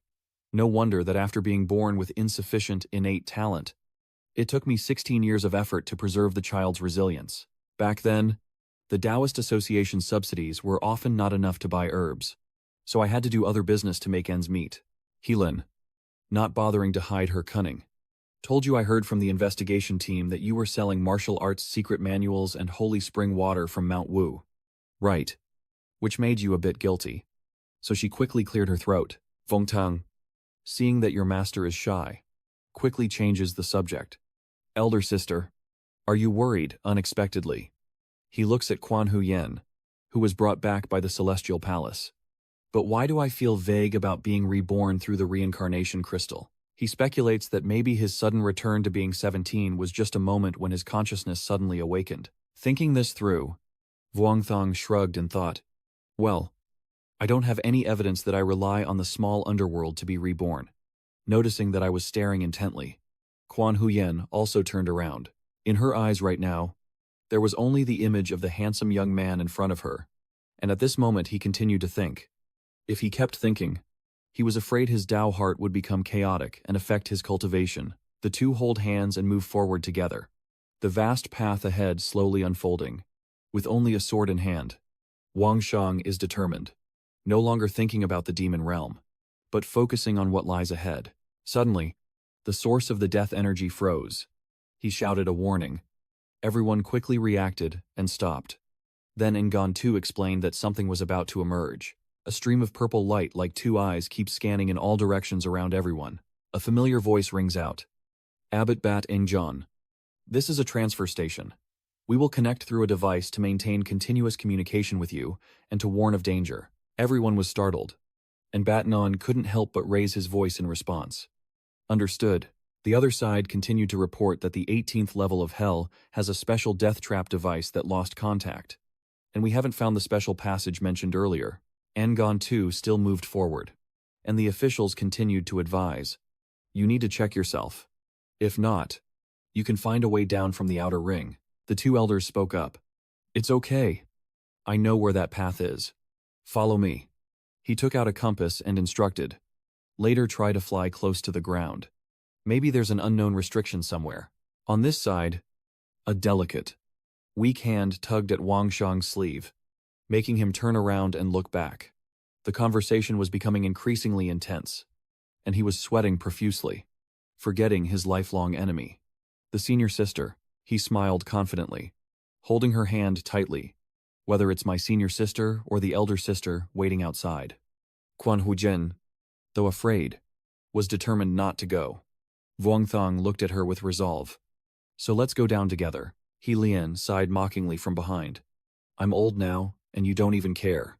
The young ones here are so embarrassed they turn red. I proudly turned to He Lin and said my senior sister is over 765, 400 years old. And after a little chat, I felt so embarrassed I almost smoked. While He Lian couldn't help but laugh again. The source of death couldn't help but feel helpless and complain. Just when the tension was slightly eased, the two of them took things seriously. And then Wang Shang quickly adjusted himself and responded. Yes. Soon everyone entered. The first level of Hell, known for its fire pits and iron hooks used for torture. Yet, a certain senior sister remained calm and sat peacefully eating cake, despite the danger. She looked around and asked, Little Huiyan, has your mind now become calm? Right now. You and Xiao Pi Yu are both celestial beings passing through the world, maintaining a balance. Looking at the two sisters relaxing like that, Wang Shang couldn't help but feel helpless and wondered. Are you here to cause trouble? Ziqiang glanced around and guessed that this was probably the first level, the Silver Heat Hell. So why didn't he see a net covering the ground? The two elders nodded. That's right. The small underworld may be tiny, but it has everything. Essentially a complex of immortal and underworld officials. But the spirits and gods of the underworld can sense it. You and I still need to act carefully. And be careful with our words. Then everyone moved closer together. And the second old man was a bit puzzled. Is the main passage here? And is the seal being lifted now? Everyone wondered what was beneath the seal. And the two elders recounted that it was a path monitoring the 18 levels of Hell, like an elevator or staircase. Then he closed his eyes to sense the surroundings, which felt eerily silent. Suddenly, the second old man exclaimed in shock. This is not good. The yin seal technique here suggests that someone has tried to enter this place before, and we don't know if the interior has been damaged. Self-reliance guesses it was the monks who entered the underworld 1,000 years ago. Then he said, let's go in and see.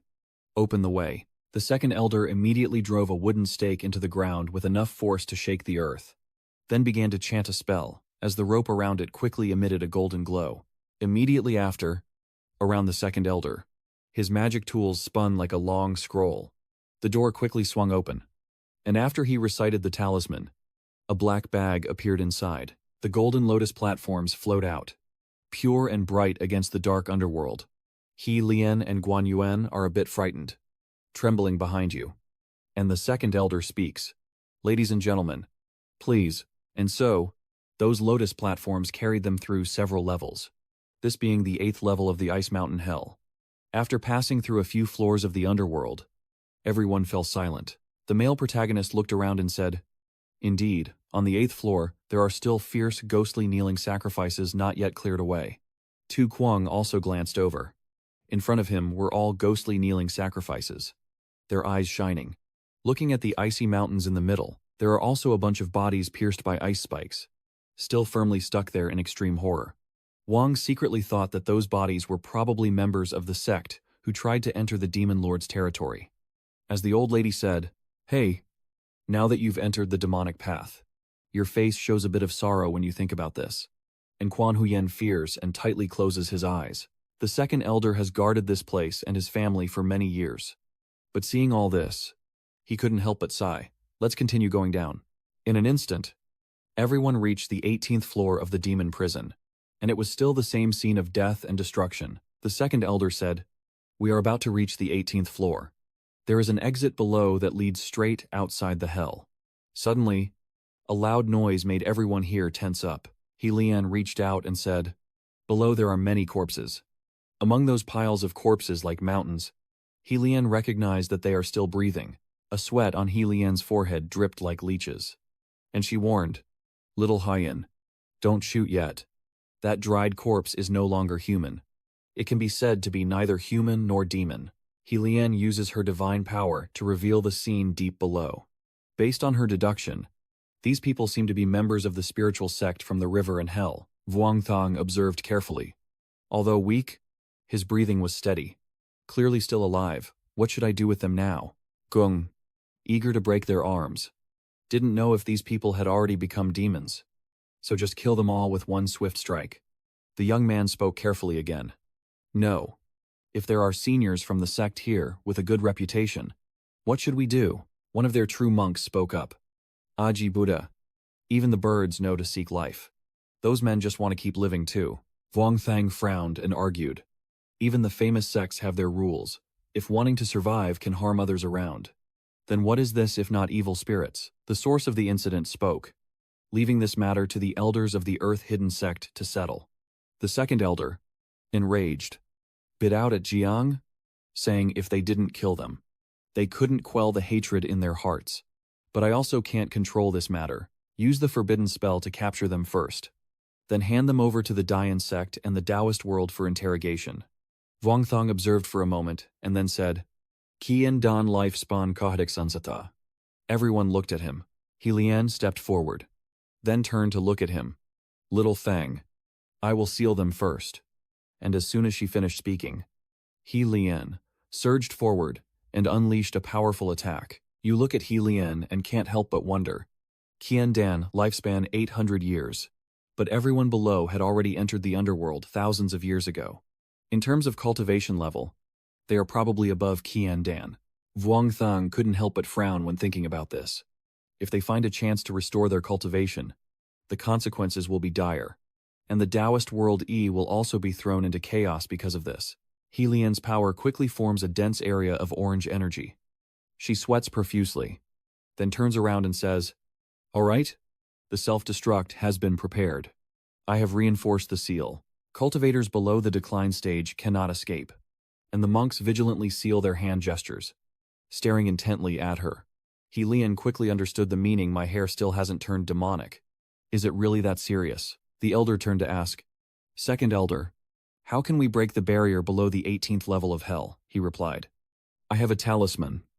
Wait a moment. Immediately after, Mr. Lian took out 2 red door talismans from his pocket, gripping them tightly in his hand as he read the incantation aloud. A surge of aura then emanated from there. Pure and gentle light. Incredibly beautiful.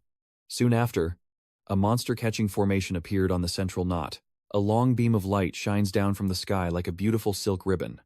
A layered door appears behind the light, and Lian quickly opens it slowly. King Shang was tense, unsure if there was some kind of female warrior corpse or monster beneath the 18th level of hell, or if it was the female ghost's explosion that lost control of her spiritual power, or some other possibility. Tu Kwang wondered, how come this thing is broken too? These guys don't have any strength. Jingnam said, maybe because the continuous tremors from hell have affected this place. Try pulling it out and see. Immediately after, Tu Kwang quickly pressed a talisman onto his leg, while Chin Nam drew his long sword from his back. The two clenched the knot tightly and pulled with all their might. 2 streams of internal energy collide and merge like a yin-yang symbol. Finally, the path opens, and Tu Kwang shouts loudly, I knew it. It really works. Muon Tu quickly descends. I'll go down first to check. Vuong Thong watches closely, continuously observing the path. Nuon Tu was somewhat surprised. for such pure primordial energy. Could this place be a fairy realm below? Suddenly, Quan Huyen quickly tugged on Vuongthong's sleeve. You wonder and turn around. Senior sister. Hurry up and move quickly. Vuongthang anxiously thinks. All right. The female immortal is reminding us. Immediately. He shouted loudly. Master. Causing everyone to be startled. Then below. Vuongthong continued to speak loudly with internal strength, urging to leave quickly. The divine light erupts, causing a quick tremor below. Wang Shang anxiously shouts. Then he and Guan Huyen rush down. Master. Suddenly, a strong hand yanked the two back, making everyone stop singing. He Lian angrily shouted. What are you stupidly doing?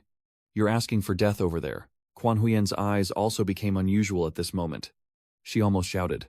Run quickly. At this time, the divine light also rapidly erupted. Vuongthong broke out in a sweat, looking at Ngan Tu, shouting loudly. Master. This explosion was huge. Ngan Tu and the others couldn't dodge in time and had to stand still and endure it. Vuongthong angrily shouted to He Lian, Senior Sister, Master, and the elders.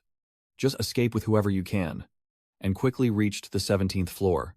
As she spoke, He Lian pushed herself to run even faster, surpassing the speed of the divine light, and in no time reached the 16th floor of the Fire Mountain Hell. He Lian angrily shouted out loud. Damn it. At this moment, the divine light keeps shooting at them, and she wonders to herself, is it not going to stop? Is it not going to stop? He Lian clenched her teeth. She quickly carried both of them out of the range of the divine light's power. But somehow, the divine light changed direction, and a force aimed straight at her. That fierce blue light surpasses the flames, charging fiercely at the three of them. He Lian used her tail to protect Wang Shang and the innkeeper inside her, but she was struck by a blow and gasped in shock. Elder sister. The remnants of the divine light scattered across the sky. After attacking He Lian, everything fell silent again. Her fox tail was fully revealed now, and her clothes were torn to shreds. Vuongthong anxiously called out. Elder sister. She uses her last bit of reason to warn you that, if I overuse my magic, I won't be able to control my demonic nature and will turn into a demon. The burst of divine light will only last a moment. So hurry and leave. Don't pay attention to me if I manage to escape. At this point, sweat dripped down He Lian's forehead as she endured the pain, and she weakly uttered the last two words. Kill me. Quan Huyen anxiously supported her shoulder and said to Vuongthong, Pure Yang. Female fairy. He quickly realized that the female fairy meant that the pure Yang power could help the elder sister. Hearing this, of course Vuongthong didn't think much. He placed both hands in front of him to reverse He Lian and began to channel his internal energy. While there was still a chance, Vuongthong focused and said, Senior sister, work with me. I will suppress the demonic nature to help you. Deep down, He Lian was still relaxed. The person is water. And senior sister, I am a lotus fairy, both adorable and beautiful. After a long while, this place was finally peaceful again, and the fairy light stopped spreading. Vuongthong looked on with concern, as the soul-honoring and ghostly spirits on this level had been driven away by the fairy light. But he wondered how the masters were doing. He Lian happily stretched. I didn't expect that your little words could really suppress my demonic nature. Why didn't you use this earlier? Quan Huyen recounts that the female fairy said pure Yang power suppresses all demonic and evil energies. And you all didn't know about this. You think. Tam without the Zen master didn't mention it. I was just a little fool before and didn't know if I could help Auntie. Quan Huyen kept tapping on her phone. She seemed very anxious. She frowned, raised her phone, and the female fairy said this eruption is about to be suppressed by her, but she might shatter at any moment. So I need to go help. Master is temporarily fine, but has been pushed out of the 18th level of hell. Most of them are seriously injured, and the previous several bursts of divine light were because the Earth Spirit Seal was about to be broken. At this point, Wang Shang couldn't help but be surprised and asked again. The Earth Spirit Seal, one of the heaven and earth beings, the three spirit seal of the Celestial Court, used to suppress the Earth's primordial energy. In other words, the recent surge of divine energy wasn't caused by the female fairy. Instead, because she has been suppressing the Earth Spirit Seal. The small landowner hasn't come to the mortal world. Vuong Thang couldn't help but feel confused. What can we really do to help with things like this? Suddenly, Quan Huyen gently pressed a kiss on his lips, her face blushing. And at that moment, Vuong Thang also stopped being so stern. The two pairs of lips reluctantly parted, the warmth still lingering around him, as the gentle Quan Huyen softly said, "Let's go." Vuong Thang paused and gently touched his lips with his finger, his face burning as he asked her, "Senior sister, do you want to go help the female fairy?" A big question lingered in his mind. What does this mean? He Lian also couldn't help but blush. She scolded the conversation. The female immortal kept calling you over there. Maybe it's related to your reincarnated celestial bodies. But now the path to the 18th level of hell has been broken. So I will take you down. He Lian looked at you and continued. Little Pai Yu, keep channeling pure yang energy to me. Go. Then the three figures soared into the sky, leaving only a blazing red light behind. And at this moment, in a familiar small house, not long ago, when the divine light erupted, at the earth-hidden sect, Xianling stood in front of the door and said to herself, Underworld. Underworld. Reincarnation stone. Earth spirit forbidden room. She said seriously. I saw it. I saw everything. She stood there for a long time, dazedly staring at something in front of her, which emitted a strange purple light. Suddenly, a hand reached out gently from a white sleeve and called her name, Tin Lam. As she looked at the person before her, a look of longing appeared in her eyes, and Thien Lam spoke. Mother, is that you? She looked at her with a gentle smile and apologized to you. Chen Lin, I am your mother, but I am not your mother. At this moment, she softly reached out her hand and embraced her into her arms. Then she gently advised, Tin Lam, if the young lord enters this world, the great river of China will be devastated, whether you want it or not. You must accept this fate now. Tears streamed down her cheeks as Thien Lam remained silent. She continued, if you want to blame us for being too cruel. Behind her there are countless others dressed in white, looking like immortals. Xian Lam quickly asked her doubt. Mom, did that man really train his skills and hurt you? Mom smiled kindly. Silly girl. How could that be? At this moment, she told her, Tin Lam, you should have followed your mother's powerful clan. We are the true strongest sect of the Earth Seal sect. When she finished speaking, she looked at her little daughter in front of her and continued. The Man clan always gives birth to a girl each generation, then waits patiently. Once the protective charm begins to lose its spiritual essence, we will have to use our own souls to sustain it. Her forehead now displays a purple circle. She continued. So only the powerful armor passed down by the immortal can preserve the divine essence. And when such events happen, we can also go to suppress the small underworld, investigate their children, or even distance ourselves from the family to escape an overly harsh fate. As she spoke, the circle on Chen Lin's forehead began to glow, a pure light shining brightly, illuminating the dark night. She was led by her mother to somewhere, and the surroundings looked very strange. Chen Lin couldn't help but ask, where is this place? She replied that it is the deepest part of the underworld, with 18 levels of hell hanging above and the earth spirit suppression below. You can think of it as sealing all the spiritual energy produced on this planet over the past 1,000 years. Seeing her confused, her mother reluctantly said, All right then. I still have some time to explain the details to you. Then, Thien Lam's mother waved her hand, and a figure quickly appeared, making Tien Lam gasp in surprise. Tien Lam looked carefully at this person's face, then asked, Who is she? Her mother replied, A prince trying to find a way to transfer life in the small underworld.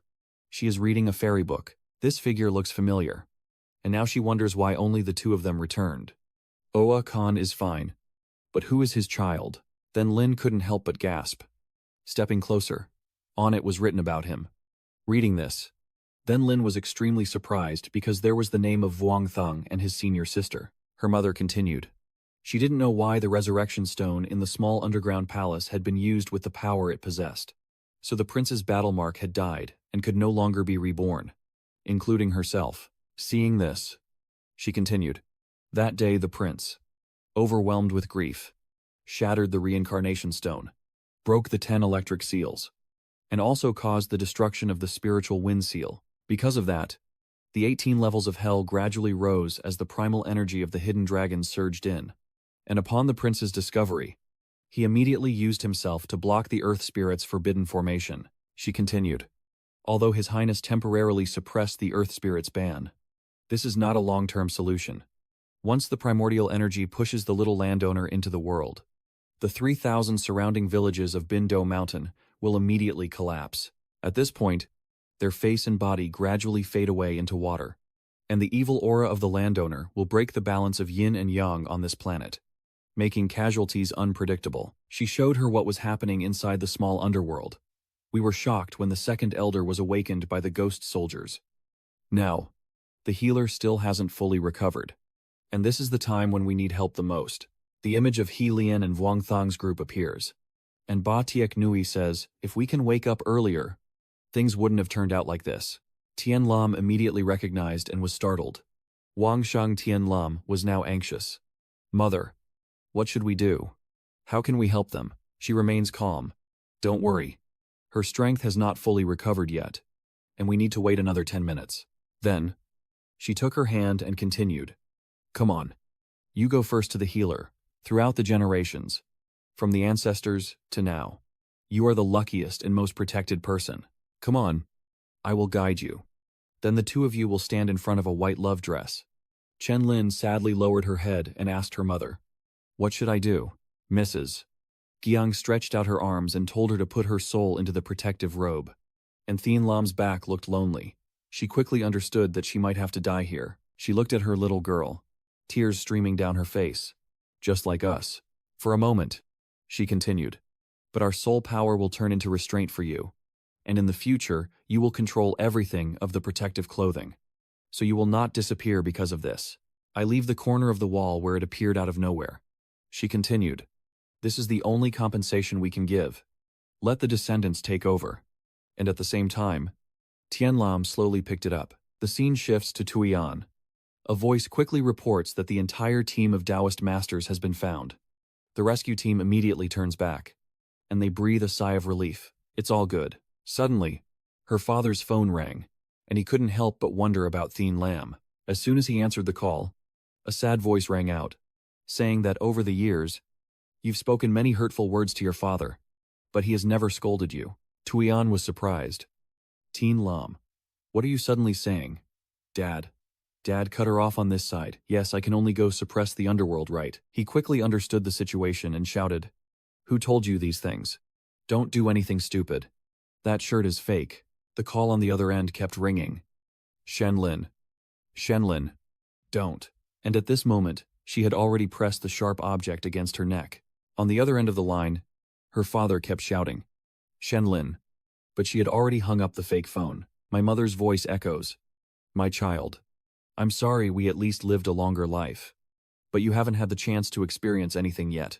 She smiled through her tears and thought to herself, no. Mom. I've also lived happily for over 20 years, she continued. After wearing this dress you will lose all feelings for a very long time. Otherwise your soul won't be able to withstand this power. Do you still have any regrets now? Blood is already starting to flow from her neck. Thien Lam thought.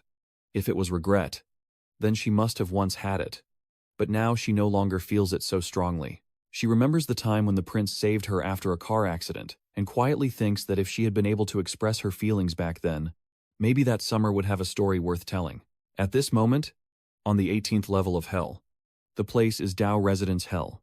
He Lian gradually descends, and the hungry ghosts rush towards her as soon as they see her, opening their mouths wide. Because of the rapid descent, the landing caused quite a shockwave, and He Lian saw the angry demons. She bared her teeth and shouted loudly, get out. As soon as she finished speaking, a deafening explosion shook the ground violently. After He Lian's blast, there were no more demons left around. King quickly spoke up. Elder sister, you must hurry and recover. I will suppress the demonic aura to help you. He Lian quickly channel her internal energy.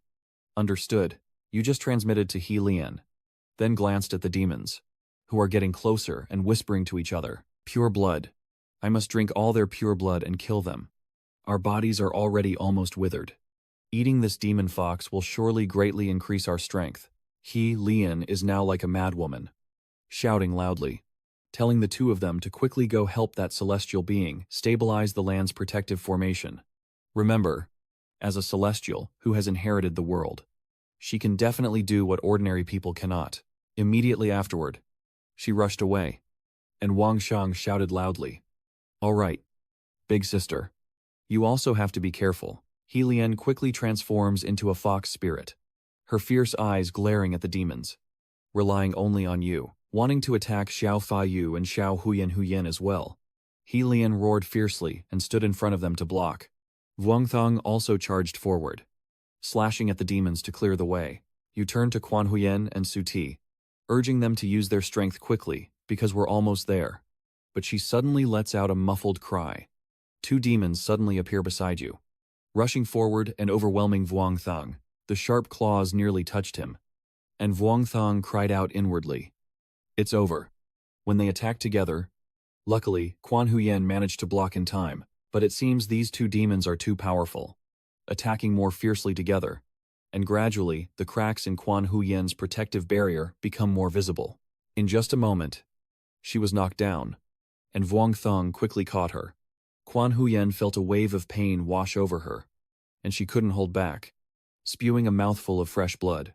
Immediately after, the water curtain stopped, and Vuong Thang shouted in panic, "Sister, I secretly think that many 17th, 18th level demons with cultivation far beyond the golden core, facing them head-on, even with our combined efforts, might not be able to stop them." Thinking of this, Vuong Thang quickly embraced his senior sister and ran to the place of the immortal.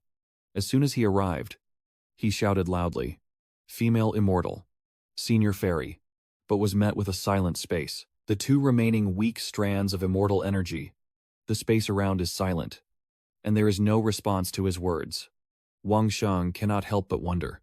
But the female immortal, suppressed by the earth spirit wind ban, cannot move. Then he looked back behind him and silently calculated, saying to himself, "First lose these two demons and then speak." As he finished his thought, he quickly embraced his sword and soared away, leaving the two demons behind. They certainly won't let you go easily either, quickly rushing through the air to chase after you. In just a moment, you successfully lost the two demons. They looked around but still couldn't find you. Now, other demons are gradually appearing in the sky. Vuong Thong hid behind a big tree, whispering softly, "Sister, don't move around suddenly. Quickly recover from your injuries." To buy time for her to rely on the movement technique and hold out, we head straight to Thach Dao Son to assist the female fairy. Suddenly, for some reason, she suddenly stands up and runs toward you. Vuong Thang was stunned, his heart pounding from the embrace, and he couldn't help but wonder in his mind why his senior sister suddenly took the initiative. Immediately afterward, he quickly steadied his mind, leaned close to her and said affectionately, "Senior sister, we're going to support there. Is there anything we can do to help the fairy?" The fairy queen said nothing, only continued to hold him tightly, greedily inhaling the scent of Vuong Thang's body. He also said nothing, but a happy smile appeared on his lips. Soon after, the two of them returned to the fairy's original position. And at this moment, the demons had multiplied even more, as if they had gathered earlier waiting for him to come back. And Vuong Thang was immediately surrounded upon arrival. But at the same time, a powerful beam of light with a pure aura shone down on their faces, revealing a mysterious figure. And the girl asked clearly, "Has anyone arrived?" The clear eyes and familiar mark on her forehead suggest she is someone known. The scene shifts back to He Lian, who is now fighting alone against countless surrounding demons. They see her as a tasty prey.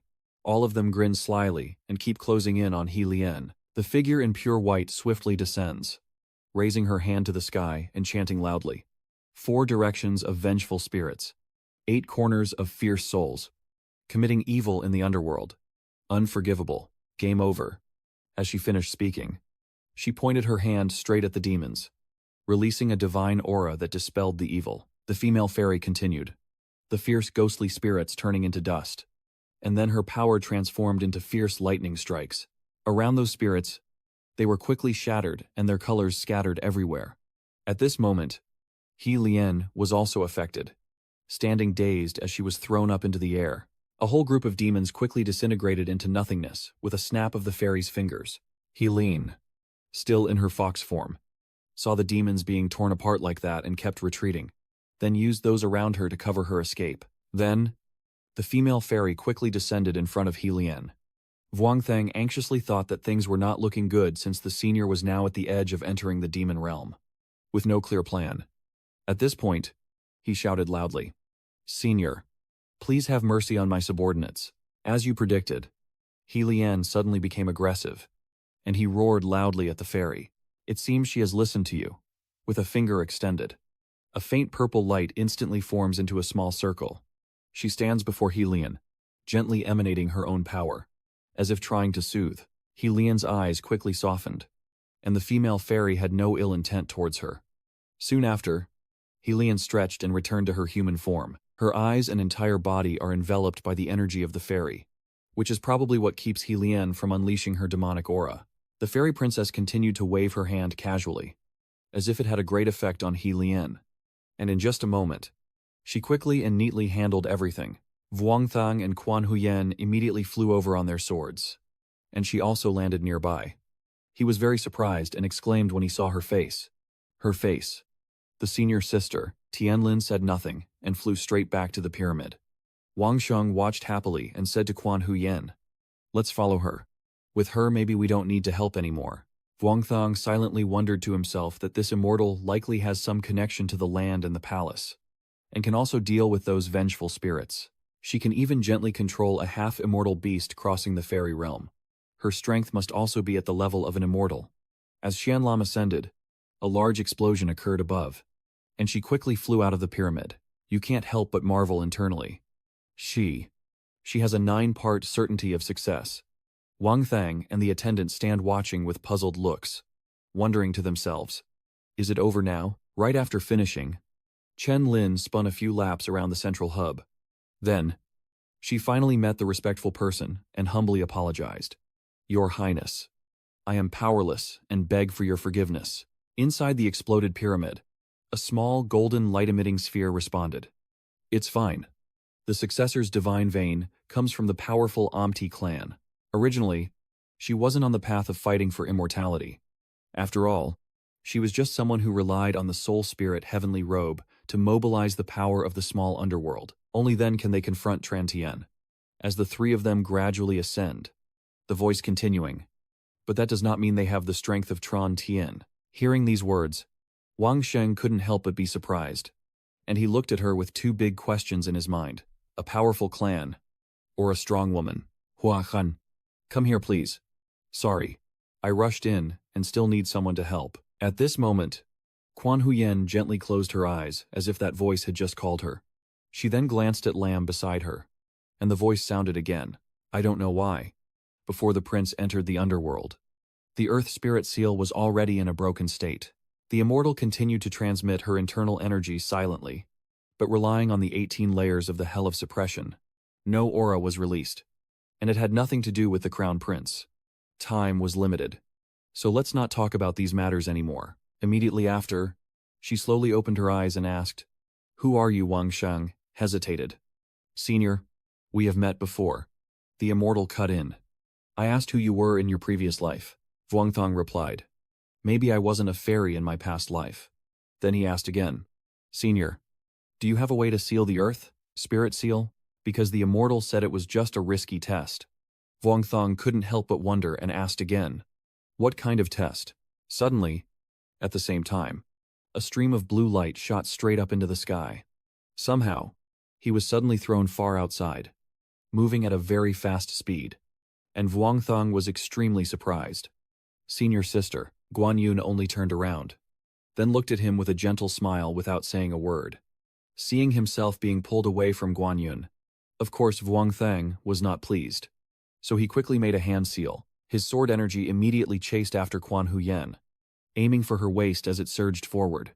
It quickly wrapped around her waist, intent on holding her tightly, causing Quan Huyen to momentarily become furious. He forcefully pulls her back toward him, knowing that only Quan Huyen and Tin Lam's path are there, and she fiercely looks down, as if trying to tear his sword energy away from her waist. He fiercely used his Heartbreak Sword intent to activate his meridians, causing Quan Huyen to suffer a wave of pain, and a few drops of blood couldn't be contained.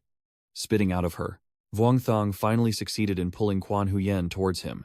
She understood what he wanted to do, tears streaming down her face as she stared at him intently. Vuong Thong also remained silent, only giving her a gentle smile before quickly flying toward the pyramid, thinking to himself that even if he suddenly struck himself, senior sister also used just enough strength, afraid of hurting herself. But when I was plotting against her, I didn't hesitate to hurt her. Vuong Thong said nothing, suddenly lowered his face and softly said, "Don't." Chen Lin's body suddenly reacted. She fidgeted and raised her hand, uncertain why her feelings had vanished. She hesitated and looked at him with difficulty, saying, "Vuong Thang, please don't." She really wanted to rush up and stop her, but her elders held her back, so she could only stand helplessly and watch. Vuong Thong approached the pyramid's mouth and told Tian Lam, "Senior sister, help me take the senior sister out later. The princess below doesn't seem to be in a safe situation either." The golden light beneath that fairy's body flickered, and she asked in surprise, "Do you know what I want to do?" Wang Sheng jumped down and said, "There are only two possibilities if she tells her senior sister to go there. First, she might temporarily help her restore her double cultivation, but judging from her previous actions, this possibility has been ruled out." At this point, he glared and looked over, perhaps wanting to borrow someone else's body to quickly unleash her celestial fairy cultivation, then adjust the hidden aura. Vuong Thang stared intently at her and didn't hesitate to reveal that during their previous encounter, the murderous aura she carried suggested that this body couldn't fully unleash her true power, so she needs someone to completely relax and absorb her divine soul. But in the end, that person will surely vanish into nothingness. My realm is low, so I don't know if my guess is correct. "It seems you guessed right," the princess said thoughtfully as she flew up. "I only have a 50-50 chance." Vuong Thang quickly responded, "I will do my best to cooperate with you. The only thing I don't understand is why you keep insisting that my senior sister come here. But others can't do the same." She calmly explained that now the strong woman only has a spiritual body. If I fail, she will have to clean up the mess, and others only need to hold some guilt in their hearts. Half hope becomes a joke. This is the responsibility of my immortal. I know you can do as well as Hoa Khan, but you don't need to risk your life for this. Just focus on cultivation. Vuong Thong frowned and argued, "So my senior sister can risk her life for this. But I, immortal, have to choose between myself and her now." The princess remained silent with a gentle smile. Then the watermarks on her face gradually brightened, as if she had agreed to her exchange. Now her soul began to activate. That light gradually enveloped you. And Vuong Thong thought with satisfaction, "Luckily, I didn't confess to my senior sister earlier." A gentle smile appeared on his lips. At least she won't be heartbroken like this in the future. Above, Tian Lam tried to jump down but was held back and pushed to the ground by the elders. She shouted in helplessness, "Don't," because the princess started to ignite the fire within her body. She warned herself to relax her mind and spread her spiritual power. Don't be greedy for life. Don't be afraid of death. Wang Sheng thought, what's there to be greedy or afraid of? Life in this world is originally a gift from heaven. He was satisfied thinking that, compared to his useless death in the previous life, this time he could exchange his life for his senior sister's. It's worth it. And at this moment, the yellow light also fiercely burst forth, including the master, the matron, father, mother, little Diu, and even the friends who had promised to come to the island to work. Wang Sheng kept thinking in that stream of light. Fine then, if fate allows. If not, soon I will turn to dust and have no chance to be reborn. Could it be that heaven is letting me start over just to wait for today? As that power keeps breaking free more and more, he self-destructs, his eyes slowly closing. At this moment, he gently applies some gold powder to his face. Maybe it's okay. The divine light illuminates the entire Xiaodiu prefecture. Over here, the fierce warrior tightly grips Vuong Thang's sword aura, tears streaming down her beautiful face, leaving a message, "Sister, remember my part too." With eternal youth, the pyramid now stands intact again, like a volcano continuously erupting with divine light. After the rain, the sky clears, and finally, the small town remains peaceful. Vuong Thang, after that mission, also recorded his life. And at his grave, many flowers and incense were placed with thick smoke. Hoai Kin stood in front of the grave and spoke. Azida Fat. What's lost is lost already. The only thing left alive is memory. And Van Tri couldn't help but feel heartache for his brother Hu Yen. repeating himself. Then he asked again, what was the meaning of the fairy giving roses?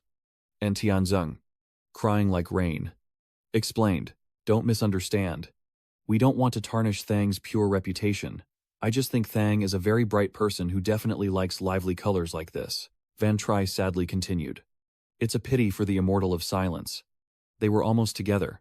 But I heard from Uncle Thom that currently the Immortal of Silence is emotionally unstable, quietly guarding where the Silent One sacrificed himself. Actually, what the unspoken fairy can't accept the most is probably that Fei Yu sealed the Great Spirit Seal in her place. Originally, it was the unspoken fairy who wanted to sacrifice herself for justice, and at this moment, she stood there silently, looking at the ice block, her eyes revealing a complex emotion.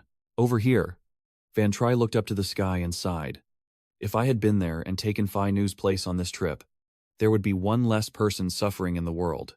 Hoai Kin stepped forward to comfort him, while the little Tang climbed onto his shoe without paying attention. In the future, Phi Nu might become the pillar of our great Hua cultivation world. Truly Aji Buddha. With one person standing and the other kneeling. The scene incredibly solemn. When Tianchang heard this, she cried even louder. Can we not mention it anymore? It was already hard enough for me to accept this painful truth. Waiting for the immortal Batanju is not right. Waiting for the sister-in-law to regain her composure. No matter what. She must not feel that she has no friends in the future. Moreover, with your level as a fairy, there are definitely many scoundrels who would think of you. At this point, he cried, and made a firm decision that anyone who dares to pursue his sister-in-law in the next 3 years, he will go after them and wipe them out. Hoai Kin was silent, and he was too domineering.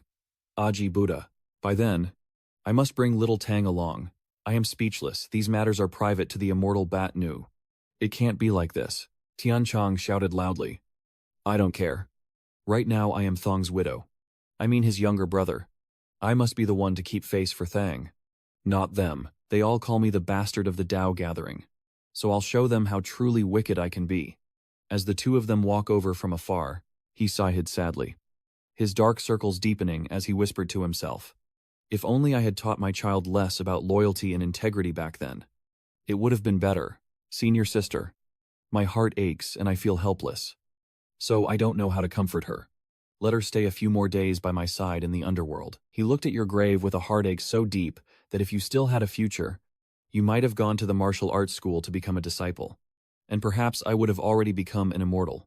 By then, I will pass on the true fairy art to you. And after saying a few more words, I kept coughing non-stop. I still can't help but worry. Dad, you're still injured. Take care to rest. Mouths opening wide. He spoke. It's okay. Let's go back to the headquarters to investigate first. The ancient cultivators brought back from the underworld are waking up, and we still need to discuss how to handle them. The helicopter is already waiting, and he reminded everyone again that the half-immortal girl has returned to the mountain villa to live in seclusion. Without Xiao Huyen, no one should touch her. And this matter can only be discussed among us and the cultivation world. The scene shifts to the place where he sacrificed himself. Now covered in thick snow, the former pyramid has become a mountain of ice. With Vuongthong's body lying there, your void spirit sword is still here, shining brightly like the righteous heart of its owner. There's also a charred figure on the sword, blackened like a piece of coal. It was none other than Wang Sheng, who after that battle, lay here. Suddenly, a small foot slowly stepped down onto the top of the sword. It's the princess, appearing as a petite fairy-like girl, annoyed as she looks at him.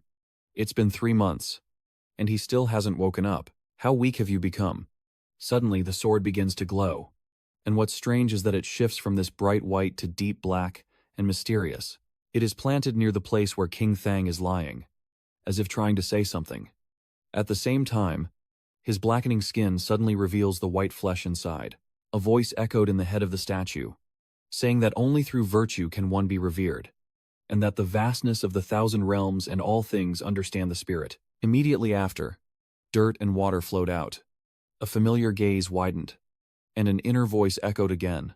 Only those who cultivate virtue and benevolence, gather sages, and unify the Tao can become emperors and attain longevity. The words are from the missing piece of the Death Star sword. You wake up after a long sleep, and the black stone layer has now completely disappeared. Vuongthong looks at his arm. Wondering if he's still alive, the princess sat on the sword and spoke. Of course she is the one who is not dead. Wang Shang stood up and bowed respectfully. Thanking His Highness for saving her, she looked at the sword and continued. If you want to thank someone, thank this sword. Because it has no spiritual consciousness or impurities, making it more suitable for sending a fairy soul than a person. I used the shortest time to refine it. Combine the spirit and it into a formation eye to create 3 primordial wind celestial formations, blocking the earth spirit wind curse. She paused briefly before continuing. So you are not dead. My spiritual aura also doesn't trigger the local spirit wind ban, so everyone can continue living. You look down at your abdomen. Your meridians are torn, and the golden needle is almost shattered. Truly a serious injury this time. Vuong Thang couldn't shake off his thoughts. However, the spiritual thread had expanded more than tenfold, which could be considered quite beneficial. Your Highness, the wounds on your body are caused by my soul temporarily residing in your body. This place is filled with vital energy, and in about 1 to 2 months, you will fully recover. Vuong Thang politely lowered his head and thanked the immortal for her help, but she retorted that there was no need to call her immortal anymore. At this point, her face turned red. My name is Jiao Van. Just call me by my name from now on. After all, Vuong Thang sighed inwardly, calling her by her name directly. Since when did our relationship become so close? And also, what's with this way of speaking? It's very easy to misunderstand. You know, Jiao Van closed her eyes and continued to explain. Since I entered your body and fused with your soul, you and I have had a connected relationship. Then she looked at him seriously and said in your way of speaking, the person in front of me has no privacy at all. Hearing this, Vuong Thang couldn't help but be startled and stared at her intently. She continued, don't worry, I will keep your secret. Moreover, I now know who you are. Wang Shang anxiously asked Master Jiao Van to clarify. She calmly replied that she couldn't say or point out, but if he could walk a farther path in the future, she would tell him. From now on, you can focus on cultivating without worry. Even if your mother asks, I won't reveal your secret. The boy smirked inwardly, thinking who taught her to speak like that. Jiao Van brushed past and replied, my father taught me that you like to do this the most, making people feel uneasy and restless. You never expected her to read your mind. And you painfully said, with this, we can't escape. Seeing your reaction, she tiptoed and flew up. Jiao Van points at your face and says, from now on I won't be able to read what's in your mind. She explained that to seal the earth spirit's forbidden spell, I transformed into a spiritual form and merged into this sword. And now I am its sword spirit. She arrogantly said, even though it is your sword, I am not your sword spirit. If there's a way in the future, I will leave naturally, the boy said with a bitter smile. Don't worry, immortal girl. If you have become a spiritless sword spirit, then this sword is naturally yours. You didn't ask what the immortal girl meant. Are you afraid I will treat her like a servant? No need. What belongs to you is yours. And when I become the spirit of this sword, I will do my best as a sword spirit should. Additionally, in the future, if you can help me find the treasures of the heavenly court, I will do my best to benefit you. She returned inside the sword to give her final instructions and said, I must focus on healing my wounds and then think of a way to tell Hoa Khan who is guarding outside. Previously she thought the person had died. Her spirit was cold, and a distant future was not a good thing. Although this place has been sealed by me, there is no need to worry, just 2,000 years, and we can leave. Hearing this, you can't help but feel despair. Just thinking about it. You already collapsed 2,000 years. After I get out, my junior sister's child will also have learned to walk. Just thinking about it makes you feel unable to accept it. Wang Sheng quickly pushes that thought aside. Wang Sheng then smiles brightly and asks, can Fairy Rao Yun transmit her spiritual consciousness to help me? She spoke, saying that only those with a higher cultivation level than me can transmit their thoughts here. Otherwise, it's like a thunderclap in my ears. You helplessly fell to the ground, lost in thought. Even the elder couldn't find a way. But perhaps I still have a method. At this moment, a streak of light suddenly tore across the sky. As if something was reborn, Vuong Thang happily laughed out loud. After 2,000 years, I am finally free. A familiar voice echoed. Junior brother, Vuong Thang joyfully replied. Senior sister, are you here to pick me up? The tea house owner, holding the baby in her arms, smiled and said, Your son. That is your Vuong Suthuk. His eyes seemed about to pop out, and the whole world felt like it was collapsing completely. Vuong Thong suddenly woke up in a panic, sweat pouring down his body like rain. His face was pale, and he gently wiped away the sweat with his hand, silently reassuring himself that it was just a dream. Luckily, just a dream. Immediately after, he quickly circulated his internal energy and thought to himself that although he was trapped within the spiritual windseal and couldn't go out, the surrounding aura was 100 times denser than the outside world. With just a thought, the surrounding aura will flow into my body. Being able to cultivate in this environment is like surviving a great disaster and gaining a blessing. Vuong Thong's golden core also quickly recovered, and his dantian returned to its normal state. And under the cleansing of the dense primordial energy, your wound also healed quickly. Or perhaps because the elder once entered your body. Your energy sea had expanded several times. Gradually, your power consolidates and begins to rise, along with flashes of mysterious insights continuously emerging in your mind. Vuong Thong took a deep breath, breaking through and then gaining insight. Just like boarding a boat first and then buying an extra ticket, experiencing the irresponsibility in cultivation. All he could say was, "Stop for a moment." Vuong Thong mischievously whispered to himself, "Please come a few more times." Suddenly, a strange sound rang out, making him curious. Why is there thunder inside his body? Jiaovan spoke. The internal communication technique. He closed his eyes tightly and felt a strange aura flowing through his body. Wang Xiang couldn't help but wonder as he looked at the sword constantly shining. His golden elixir was already perfected. And these things are the cloud tribulation. Why are they appearing inside my body? Jiaovan glanced over and explained. This is the core of the golden elixir, indicating that the person's elixir has been perfected and is free of impurities. She looked at your body, which was as fragile as a cocoon, and continued speaking. Recently someone has been secluded to comprehend one. Friend, maybe you can easily break through to the late stage of the golden core. Wang Sheng thought. The immortal girl not appearing in person. Is it because she feels she's not dressed properly right now? But actually, at this moment, Master Dao Tree is still here. Again, a pair of branded underwear. He suddenly remembered. Right. Fairy. Do you know how my senior sister is right now? Zhao Van replied.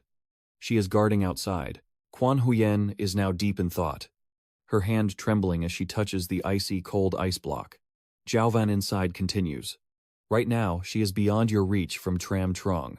Vung Tang, hearing this, couldn't help but feel heartbroken and ask if there was any way to tell his senior sister that he was still alive. Zhao Van replied, unless the sealing spell is broken, it can't be done. You are heartbroken and helpless, thinking that Tram Trong has now become a distance you cannot cross. Suddenly, Vuong Thong remembered something and exclaimed in his mind. That's right. Zhao Van guessed it right. So she asked, what does the person want to do? Vuong Thong slumped down and studied for a moment. Though he didn't know where the cloud tribulation came from, it seemed to appear suddenly, or perhaps it was just another form of primordial energy. He sharply pressed on his dantian, sensing that within his primordial energy there might be a factor capable of triggering a heavenly tribulation. But what are the conditions to activate it? A perfected core pill would lead to a heavenly tribulation, and a top-grade pill taken out of the furnace could also trigger one. A ray of light shines down, and he wonders if reaching a certain level of quality alone can trigger a heavenly tribulation. Vuong Thong closes his eyes to comprehend. But what exactly is quality pure and free of impurities? You still have inner strength. Raise your hand and draw a line, your thoughts circling tightly in your mind, whether it follows a strict law or a different principle within yourself. Follow the sword's guidance and don't overthink it anymore. She looked at him stubbornly and said, this is not something that a person's realm can achieve. Outside, the Xiao Diu Palace, beautiful streams of light soared into the sky, like scenes from a fairy tale. Yuan Yuan, still in that white outfit. She stood observing, and then exclaimed, Brother Du. From within the thick ice, light, carrying unstoppable power, radiated out. Zhao Van couldn't help but be startled. The divine scene, could it be that this young man has comprehended some forbidden technique? No. That's not right, he smiled softly, looking up at the sky and saying to himself, this disturbance can be felt from outside. Zhao Van couldn't help but feel surprised, using the Kim Dan realm to activate the heavenly Y scene. If I hadn't seen it with my own eyes, I would have thought this was an unfounded story. Immediately after, He spat out a mouthful of fresh blood, probably from overexertion. The last words he uttered before collapsing. Wang Xiang slowly fell to the ground. Zhao Van was at a loss for words. Feeling that he was too reckless, Wang Zhang lay on the ground but still couldn't help but worry about Guan Huyen.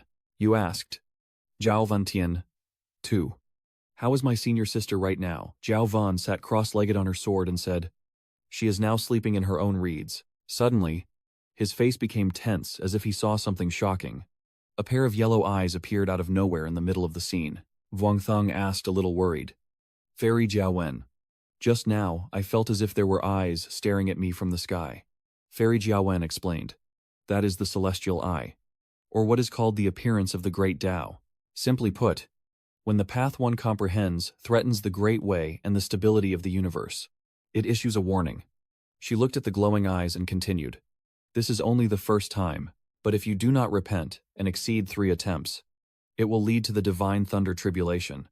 The strength of the tribulation varies depending on your power, but the power of the divine thunder tribulation is fixed and can easily destroy an entire galaxy system. Hearing this, he couldn't help but be startled. It's over.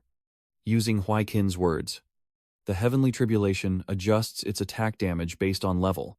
The great Tao thunder tribulation directly deletes the account data and then casually blows up the server. Seeing your angry expression, Zhao Van continued. Although I don't know exactly what you have comprehended that led to the divine tribulation, I want to inform Hoa Khan that there's no need to take such risks. Vuong Thong looked pale and asked her, Fairy, do we really have to wait 2,000 years to get out? Zhao Van glanced and said, We can slowly break the Earth Spirit wind seal. You could let them leave within 20 years. But that would also mean losing the blessing of the current cultivation temple. Do you really want to do that? Hearing this, he couldn't help but smile brightly. The original energy is born from this world. It's not mine. And society's wealth and prosperity are also decreasing. Zhao Van looked at him with a gentle smile. This example of yours is indeed quite interesting. Vuong Thong began to hang in there with his training. For him, reducing the time from 2,000 years to 20 years is actually already a very good thing. Although longing for senior sister, you cannot leave right now. Vuong Thong can only continue cultivating. Of course, when it comes to seeking guidance, you have always been bold enough not to hide. And of course you wouldn't overlook Zhao Van, the teacher beside you. During this time, she has always been by your side, guiding you. But there are still some moves in your swordsmanship that can't be adjusted as you wish. So I will explain the details to you. But after going through the Heavenly Might trial, maybe senior sister already knows that you are still alive, as long as the sect knows. Master, your parents, and your friends will definitely find out. With guidance from the celestial immortals and a large amount of divine energy supplied to him, he has been cultivating for 2.5 years. Vuong Thong's spiritual experience has undergone 2 transformations, now enough to match a heavenly palace realm cultivator. Those are the 4 stages of the nascent soul realm, including nascent soul, heavenly pavilion, golden core, and void core. So your main focus in cultivation is understanding the Tao realm, waiting for the heavenly pavilion to open after the great prosperity of the golden core stage.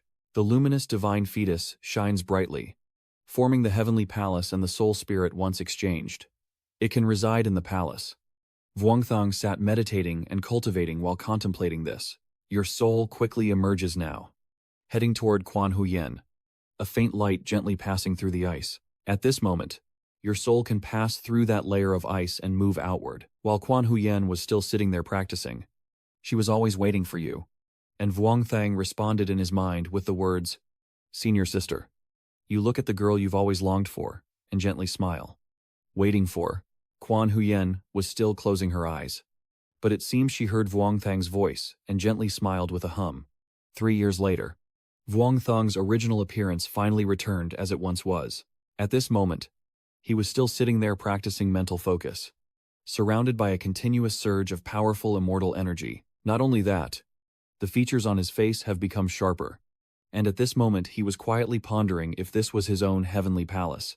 Then, Vuong Thang gradually opened his eyes and looked ahead. At this moment, Zhao Van also showed some change. She looked at him and explained that the primordial spirit had left the body and the heavenly mansion was already there. Nguyen, having taken another step towards eternal life, was stunned and asked, Huh, Am I already in the heavenly palace? She asked sharply. With my guidance. Along with the spiritual and divine energies of this place. Is it really that hard to reach the heavenly palace? The boy was startled and pretended to smile awkwardly. I just feel like I don't have a real body. Hearing this, Zhao Van couldn't help blushing, shyly explaining that Yuan had just entered the celestial palace stage, needing to transform spiritual energy into spiritual consciousness first, then sustain the soul within the celestial palace. Wait until you reach the peak of the heavenly palace stage to have a chance to enter the primordial soul stage. Don't get too cocky. For the past 3 years, Zhao Van and you have become quite close, and your conversations are no longer as serious as before. Now she has relaxed a lot, and the topics between you are gradually becoming more comfortable. But her favorite thing was sharing interesting information about the heavenly realm back then, with you. Zhao Van then continued, saying that ordinary ancestors might be reckless, but if it weren't for the rules of the heavenly court, their descendants would be everywhere. She continued, of course, the Buddha Tathagata exists, and back then my father received support from the Buddhist sect. Also, Emperor Ziwei and Emperor Cao Tran are truly sworn brothers. Zhao Van passionately recounted that their mother was a peerless expert. She couldn't help but feel nostalgic. As the immortal realm is filled with powerful figures, perhaps so many that even the heavens dare not offend them. However, the heavenly court was indeed once the strongest power. Immediately after, Zhao Van fiercely pointed at him. So those who cultivate quickly will reach longevity faster. So when they meet my little sisters, they won't mock me for being a sword spirit. Vuong Thong was startled and quickly nodded. You smile happily, thinking to yourself that you can easily say the words sword spirit, and the immortal maiden has become much more open-minded. At this point, Wang Shang still couldn't help but ask, Fairy, what about my senior sister? Has her cultivation level advanced again? Zhao Van gently ascends. Recently, she has broken through her cultivation level and can now detach from the heavenly palace at any moment. Vuong Thong is now deep in thought, initially trying to create a divine aura. But he doesn't know if his senior sister received his signal, if she knew he was alive. Why hasn't she come out yet? Zhao Van looked up and said, Hoa Khan has already left. And Master Vuong Dao immediately became unguarded again. You seem a bit disappointed, thinking, oh, my senior sister has gone out. Could something have happened in the cultivation world? Could my master have been attacked by someone? At this moment, a stream of immortal energy rises into the sky, and Vuong Thong reluctantly consoles himself. As long as it's not his senior sister going on a matchmaking date or something like that. The familiar figure in a white robe with a sword flying up. In front of her is still Chen Lin, standing guard there. She just saw the mysterious shop and respectfully asked, I will escort the fairy out. Immediately afterward, the two figures, one after the other, approached the gate of the small underworld before seeing her off. Thien Lam also said that currently the small underworld has no spirits, and the underworld is left only with me, so the immortal can come and go freely. She looked up into the void and told Guan Huyen that if she wanted to return later, she just needed to call my name in Bindu Mountain. Not sure what Guan Huyen was thinking. She suddenly bit her lip tightly. Then she slowly called out the name Chen Lian. And this sentence made Lady Man feel indifferent and unexpectedly surprised. Her gaze shifted from coldness to gentleness, as if Chen Lian was also contemplating something in her heart. Xian Lam suddenly turned around and said, maybe the immortal maiden had noticed that the primordial energy in the small land of the underworld had been increasing over the past 3 years.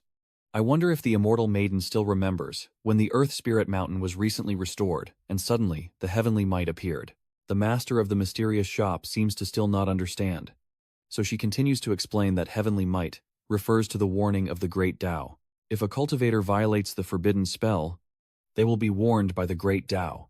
In the Earth's forbidden land, there are living beings stirring heavenly might, perhaps indicating someone is going against the heavens. At this point, Tian Lam bowed respectfully, slowly lifting the seal of the heavenly and earth spirits, as if someone was guiding the entire process.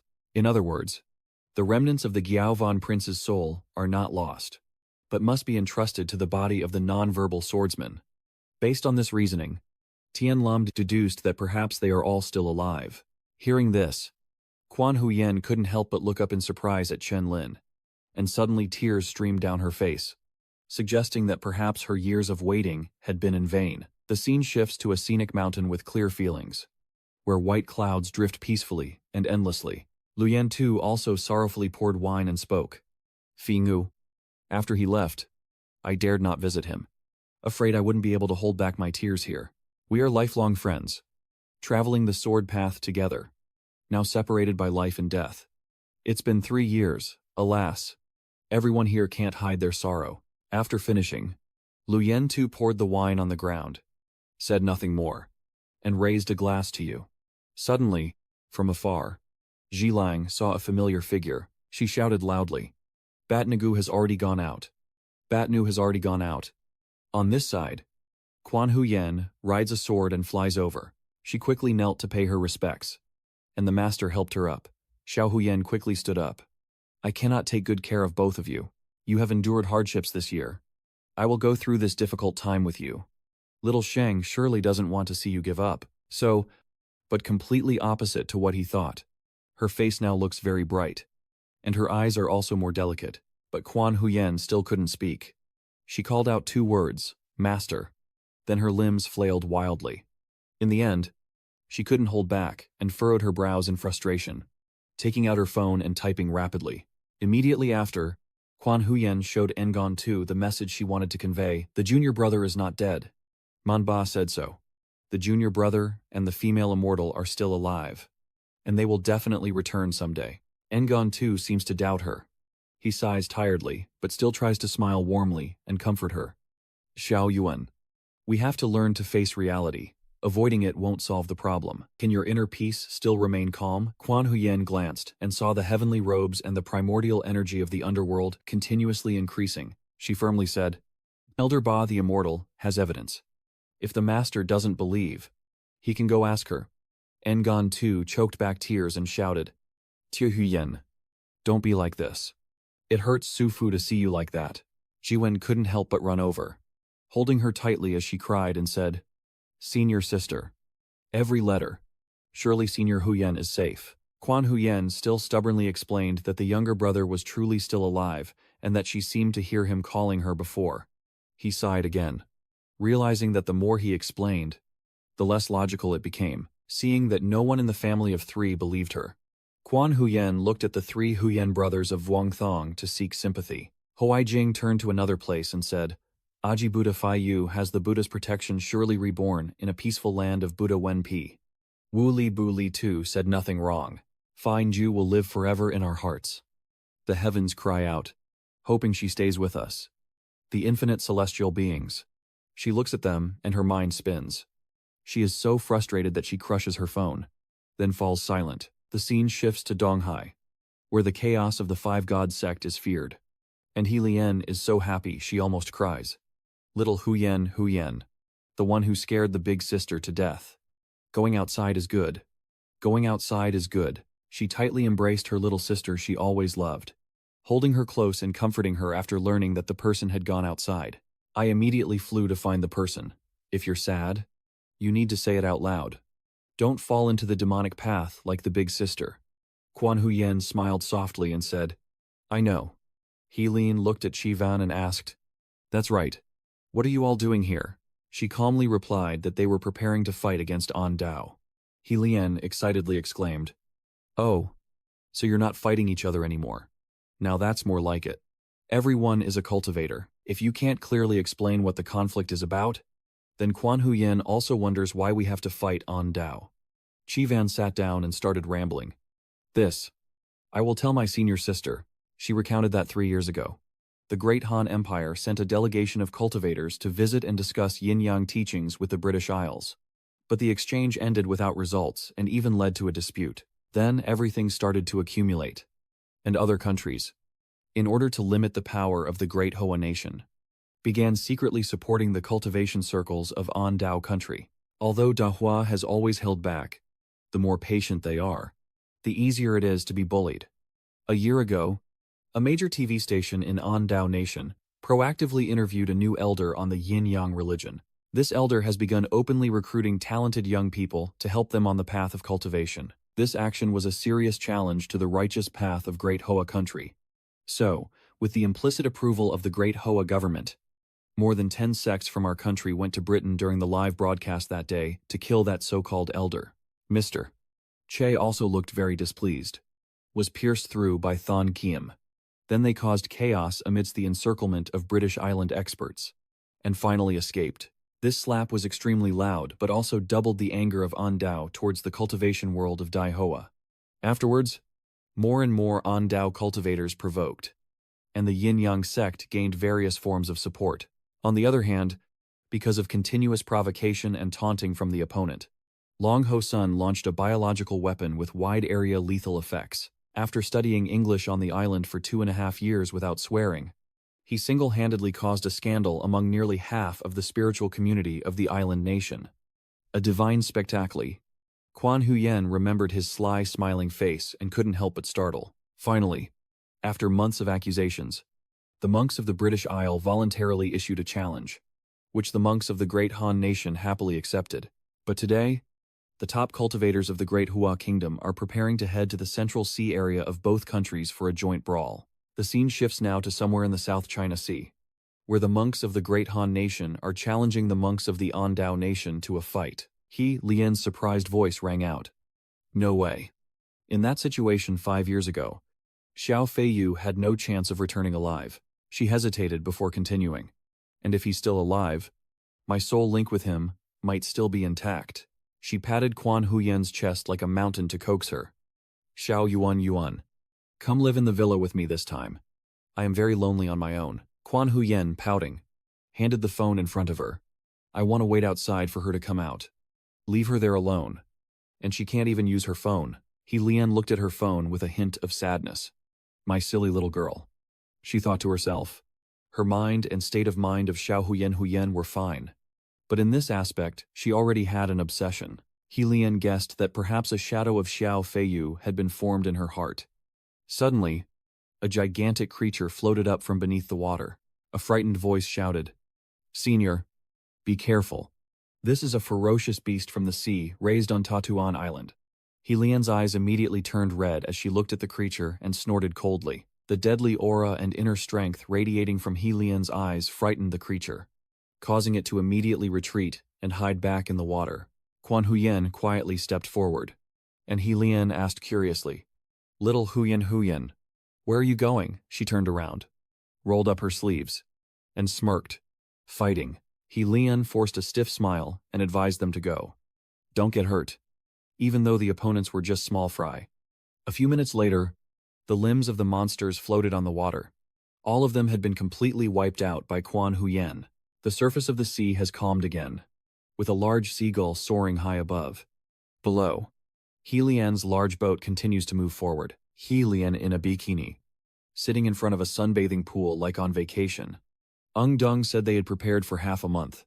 After a short while, the task was done. This was the legendary 2-hour charge and 3-minute call. After saying that, Yuang Dung placed the coconut on the table. Len stretched and continued. So what if some people do that? Even if they come to our house to bully us, they only kill half destroyed. If it were the people of Master Thon Lam, they would have slaughtered 300 miles and used the blood to sacrifice the blue sky long ago. Mao Nguyen, sitting nearby, said while massaging.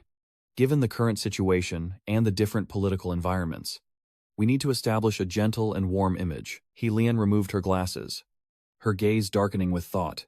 She could gauge Huyen's situation, and this trip out wasn't a complete loss. But still, Lian guesses that she will probably stay in the little earthly realm forever from now on. The scene shifts back to this side, and 2 familiar figures reappear. Tianlin quickly reported that during the 3 days the fairy had been away, the rate at which the primordial energy spread in the little underworld had slightly increased. It seems someone is testing how much the forbidden barrier can withstand the impact of primordial energy, gradually increasing the speed at which the energy spreads. The 2 of you land at the palace, and Xianlin continues. I still need to return and observe the spread of the primordial energy. If the underworld accumulates too much primordial energy, it will act to clear it. If the immortal princess has any trouble, just call my name directly.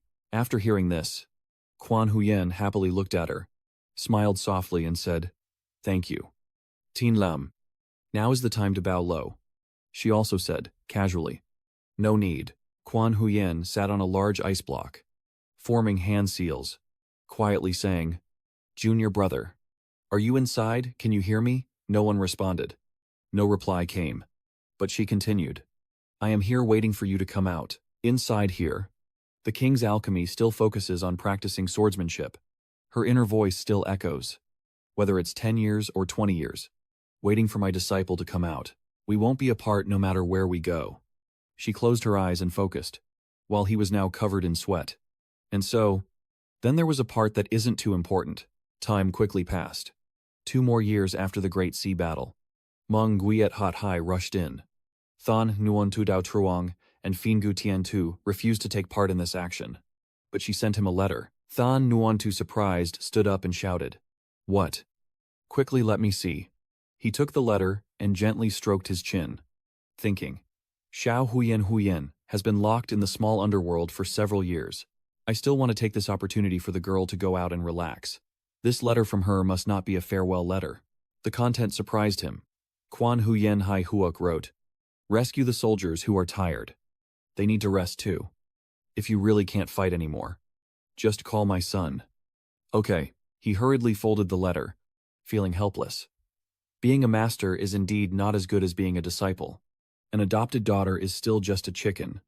But at least this letter could be sent. It proves that the girl has gone out. If she finds guarding the small underworld more enjoyable, even the master can't force her to do anything. At this moment, 10 years after the Great War of the cultivators of Great China and the Andao, under the 18th level of the small underworld, Wang Shang was unaware of what he was doing. Only his entire body was frozen. Suddenly, his eyes snapped open, his aura sharp and intense. Then he immediately leapt up, launching himself into the air, with icy winds swirling around him and spreading everywhere. It seems that at this moment, you might be channeling a powerful surge of energy. Zhao Van said from within the sword. Your enlightenment this time has been truly remarkable. She quickly emerged from the sword and continued. The Earth Spirit Wind Seal is almost completely lifted. We can go out now. Vuong Thong couldn't help but rejoice. Really? Jiao Van guessed that perhaps the powerful fairy noticed that I was breaking the spiritual wind seal. For the past few years, she has been outside channeling spiritual energy, which is why we now have a way to leave here early. Jiao Van reminded him that I once told him the Void Spirit Sword is the eye of the 3-origin peak immortal great array. She raised her hand with the sword and continued. After it releases the formation plate, the primordial energy hasn't yet erupted. The person must immediately use it to cut through the surrounding immortal essence, so we can escape in time. As soon as Zhao Van finished speaking, he quickly grabbed the sword in his hand. Wang Shang was filled with emotion, having been trapped here for exactly 13 years. Finally able to see the sun again. Though he still wondered how his master and parents were doing. I must take responsibility for her, protect each other and cultivate together. Then suddenly, a powerful beam of light burst out. Old Lady Meng immediately guessed from this phenomenon that after 13 years, the celestial energy had erupted again. Could it be? Suddenly, a surge of sword energy shot towards her, startling her. Old Lady Meng immediately recognized that this was the flying sword left behind by Master Vuong years ago, with a green light escaping from the locket attached to it as a figure slowly emerged. A familiar figure gradually appeared before her, carrying a pure aura. Wang Shang spoke, already prepared, but was almost overwhelmed by a wave of primordial energy crashing against his divine sense. You're worried and asked, but Zhao Van, with such a big commotion, it really won't cause a tremor in the small earth talisman. Right, she replied. Nowhere. But I have used up too much spiritual energy. So I need to return to the immortal sword to rest for now. And there's no need for anyone else to stay here. Leave it to the immortal to guard this place. At the same time, Madame Mang quickly appeared, startling Jiao Van, who secretly admired Her Royal Highness, Jiao Van. The righteous hero was surprised and pulled up the senior sister. As soon as he saw her, he asked, Elda Sista. It seems my senior sister isn't here. Do you know where she is? Manhwa quickly pointed out that a few days ago, the small earth talisman was unstable. I was worried she might get hurt. So I found an excuse to send her away. Now she's waiting at the Hidden Land Sect. So there's no need for concern. Vuong Thong suddenly remembered. Yes. Yes.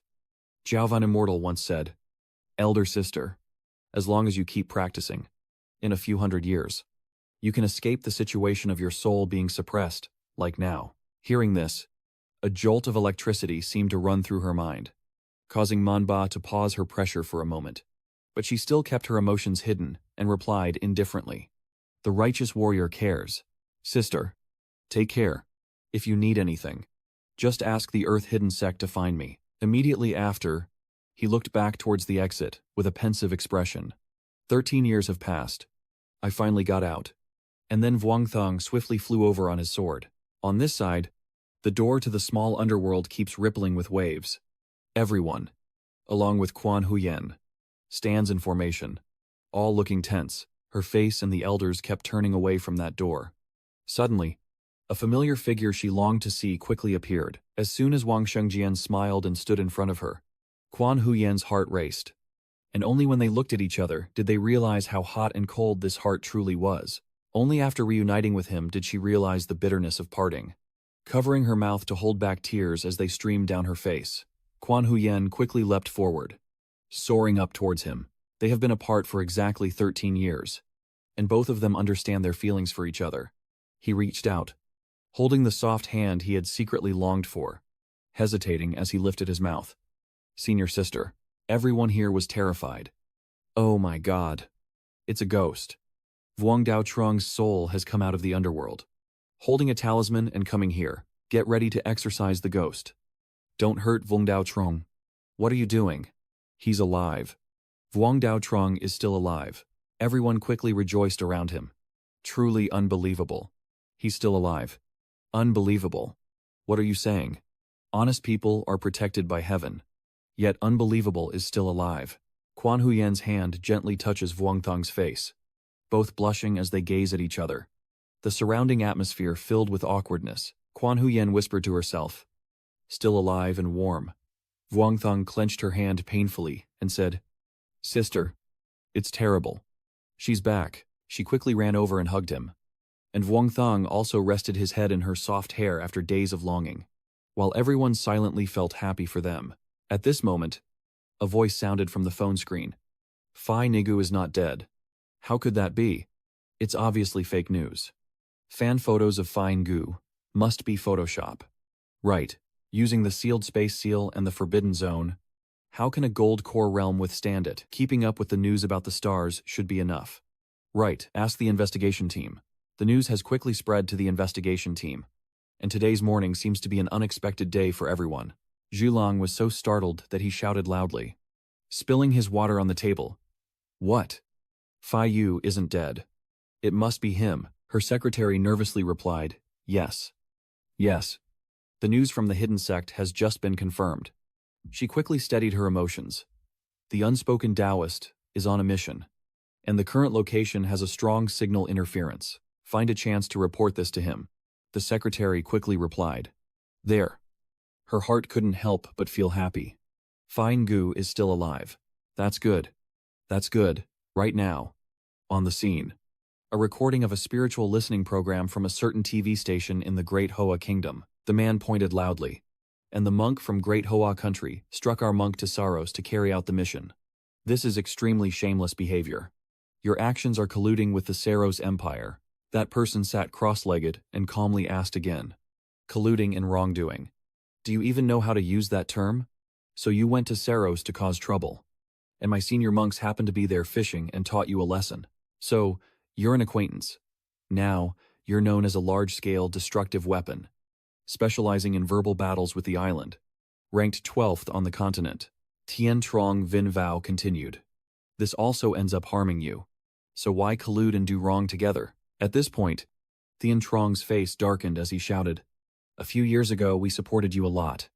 If you call yourselves the weak, then it would be more appropriate to say that the strong unite. Right. Tien Trong now switches to bullying with words. Maybe I should teach you a new idiom, father and son united. Father protects. It's probably closer to cooperation than colluding to do wrong. You should go out there and get so angry that you tremble. You bastard. Don't bully people too much. Tien Trong calmly waved his hand, saying that you guys came to our show to expose us. So isn't this just bullying too much? That's all. Stop for a moment. He took out his phone and froze in place. Tien Trong quickly stood up and shouted loudly. Oh my God. Those two also startled by his voice. Thien Trong suddenly raised his phone and shouted, "The man has returned. The man has returned. Do you know that?" Immediately afterward, he hurriedly said, "If you want to fight, then fight. If not, get out. I won't continue anymore." He shouted loudly, "Director, check the bill." And the other two also didn't understand what was happening. The scene shifts to somewhere deep within a flower forest in the northwest of the Great Hoa Nation, where Nuan Tu, with a cold expression, is fighting a monster.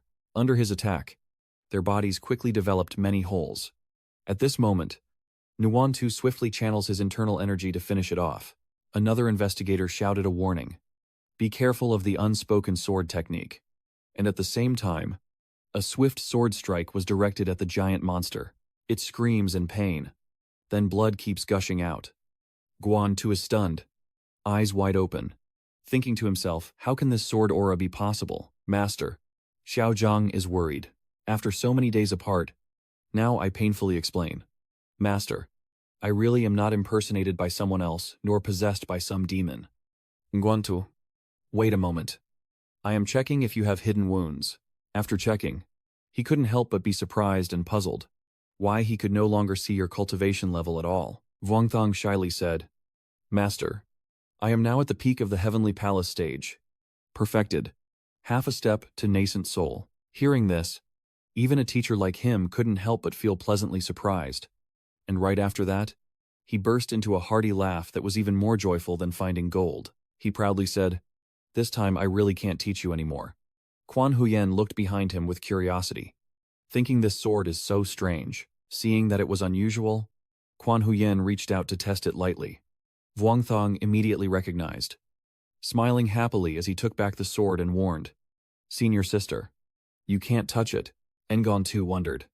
Little Thang, your void spirit sword is emanating Tao energy again. Vuongthong explained that since the Jiaovan immortal, it has been sleeping deep within the sword. The situation was as he explained. And in the end, Ngon Tu finally understood, so that's why you were able to survive. You look at the sword without denying it, that's right. Jiao Van doesn't like to socialize with others. Only the three of us need to know about this. Suddenly, Ngon Tu seemed to remember something and was startled. He quickly asked her, Xiao Huyin, you've known for a long time that Xiaojiang is fine. Quan Huyen pouted and questioned. Yeah. I already said. No one believed it. Ngon Tu shyly chuckled, scratching his head. It's good to go home. It's good to go home. Then he quickly took a phone out of his pocket. Ngon Tu told his two disciples that this is the latest model of phone. Press the button on top to open the screen. You can browse the internet first. The outside world has changed quite a bit over the past few years, and so, he quickly showed the boy what to do so he wouldn't fall behind. Pressing here, and like this. Vuongthong couldn't help but focus intently to learn. He read dozens of comments, suggesting a new cultivation method, sealing the spiritual energy within the territory of the Great Hoa, and proposing a new popular cultivation technique. The bloodline limit of the Great Hoa Nation allows cultivation and lifespan extension, as the vital energy of Great Hoa grows stronger, attracting foreign demons and monsters. Reading this, Wang Shang chuckled self-deprecatingly. Indeed, more than 10 years have passed, and I haven't kept up. Quan Huyen covered her mouth to laugh and handed it over for you to see. Mourning the sacrifice of Princess Wang Fi and Dao Master 10 years ago. The three principles that talented young cultivators should follow are to learn from the Vuong Fi Nugu Dao Truong, to keep the Phi Enjiu spirit eternal. The sword language will forever follow the discussions of similar points among today's heroes. Xiao Fei Yu and legendary mythological heroes. With Xiao Na's father teasing, he couldn't help but feel bitter inside. Dying for love. Wielding the Phi sword to the end. Guan Tu happily explained. So everyone would remember him. The government has invested a lot of effort over the years. That's right, I called my parents already. I feel very guilty towards them, making them worry and feel heartbroken. He continued. The tree wants to stay still, but the wind won't stop. You want to raise it, but your parents won't wait. Now, go home and stay for a while. Nothing urgent will happen to you for now. Over here. Wang Shang blushed as he transmitted his thoughts. Master, can I pursue the senior sister? Nguan Tu heard this, and couldn't help but laugh out loud. Immediately after, he quickly sent a message. Little Haiyan, Your junior brother has something to say to you. Seeing Nguyen Tu's mischievous smile, Vuong Thong blushed and thought, Master, are you scheming against me? At this moment, Quan Huyen also looked over, blushing and sweating profusely. Vuong Thong suddenly sat upright, determined in his heart. Fine. I'll do my best. Vuong Thong immediately drew his sword and loudly said, Master, senior sister, us. From now on. Wait a moment. The confession turned into, sit together and cultivate. Quan Huyen happily nodded. While your son looked gloomy, he hid himself, silently lamenting his missed opportunity. Afraid of failure, with the only way out blocked by the mountain, forcing himself to speak even as his words struggled to come out. Nguyen Tu couldn't help but be curious and said, Xiao Thang, have your sword skills declined after being imprisoned these years? He recounted that everything else was fine, especially that his human sword path had reached the realm of controlling the sword. The two listened carefully as Wang Sheng continued. But the understanding of the destiny of the heavenly sword seems to have fallen into a deadlock with the ancient challenge, perhaps requiring further confrontation with a master. Nguyen Tu continued. Right now, we do have quite a few strong enemies, but domestically, it's better. Back then, the ancient cultivators who came from the small underworld all had seals on them if they didn't commit murder. He looked serious when mentioning this. Now they are under government surveillance and obediently serve as senior elders in the sects. Vuong Thang Thua knew, and he also guessed that these people are always ticking time bombs. But with the restrictions the government has in hand, they definitely wouldn't let such top experts go unused. Nguyen Tu chuckled happily and reassured him. It's okay. Once our cultivation level increases, we won't have to worry about them causing chaos. You can't help but wonder and ask again. Master, your previous words about the enemies being strong still stand. Nguyen Tu sighs deeply. That's right. Right now there's trouble everywhere around us that needs urgent solving. And the greatest threat comes from the legendary races. He recounted that the two most famous legendary races, you have heard of them, and both dragons and wolfmen, although they also have cultivation systems. The true strength lies in their bloodlines. I pondered for a moment, recalling a time I fought a howler. Won, but it was quite exhausting. Nguyen Tu said this while rolling up his sleeves to show them. On his hand are 3 deep claw marks down to the bone. Nguyen Tu later told us that the Zoi person is considered a formidable figure. However, recently the Zoi have been oppressed by the dragon Maka, and they no longer have successors who are difficult to deal with. Quan Huyen and Vuong Thong looked at the wounds on his hand and couldn't help but feel a bit worried. Nguyen Tu smiled faintly, easing the tense atmosphere, waiting for his son to break through the primordial elixir so he could challenge them and create some pressure. There are many talented experts outside, perfect for broadening horizons and taking my senior sister to explore the world. Quan Huyen quickly agreed. Vuong Thong thoughtfully considered. And with good food and drinks, this plan is excellent. In no time, the plane landed, and Vuong Thong looked around in awe. Everyone was here, waiting for a long time to welcome him, their eyes filled with emotion. Everyone felt heartbroken and mourned when Vuong Thong died. But when they heard he was still alive, they all felt happy for him. Vuong Thong looked at his familiar loved ones standing before him, tears uncontrollably falling from his eyes. Everyone. Oh, they've come back. A small, swift foot ran up to Vuong Thong. Mao Mountain wiped her tears and said, Master Vuong, you're okay. It's good you're okay. She suddenly spoke. Mao Nguyet. Long time no see. Huai Kin Tian happily said. Aji Buddha. I told you Phi Nu couldn't leave so soon. I didn't expect him to come back after 13 years full of blood and life. Everyone happily asked. Phi Nu, you have to tell us where you've been all these years. Van Chi patted you. Phi Ngo, your memorial statue. What should we do with it? Do you want me to smash it later? Tui and Tien explained that it was a statue made that year as a memorial for you, so it should be broken. I called back and asked someone in the clan to handle it and dispel bad luck. A familiar voice loudly echoed across the area. Where is my brother?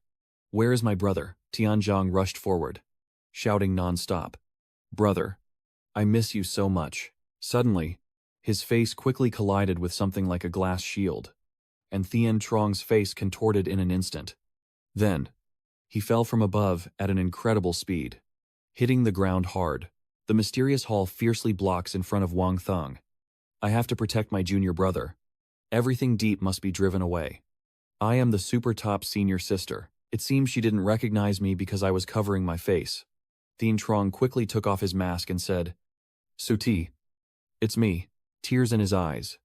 Thien Trong pointed to his face and said, I am your #1 fan. Little Teethy.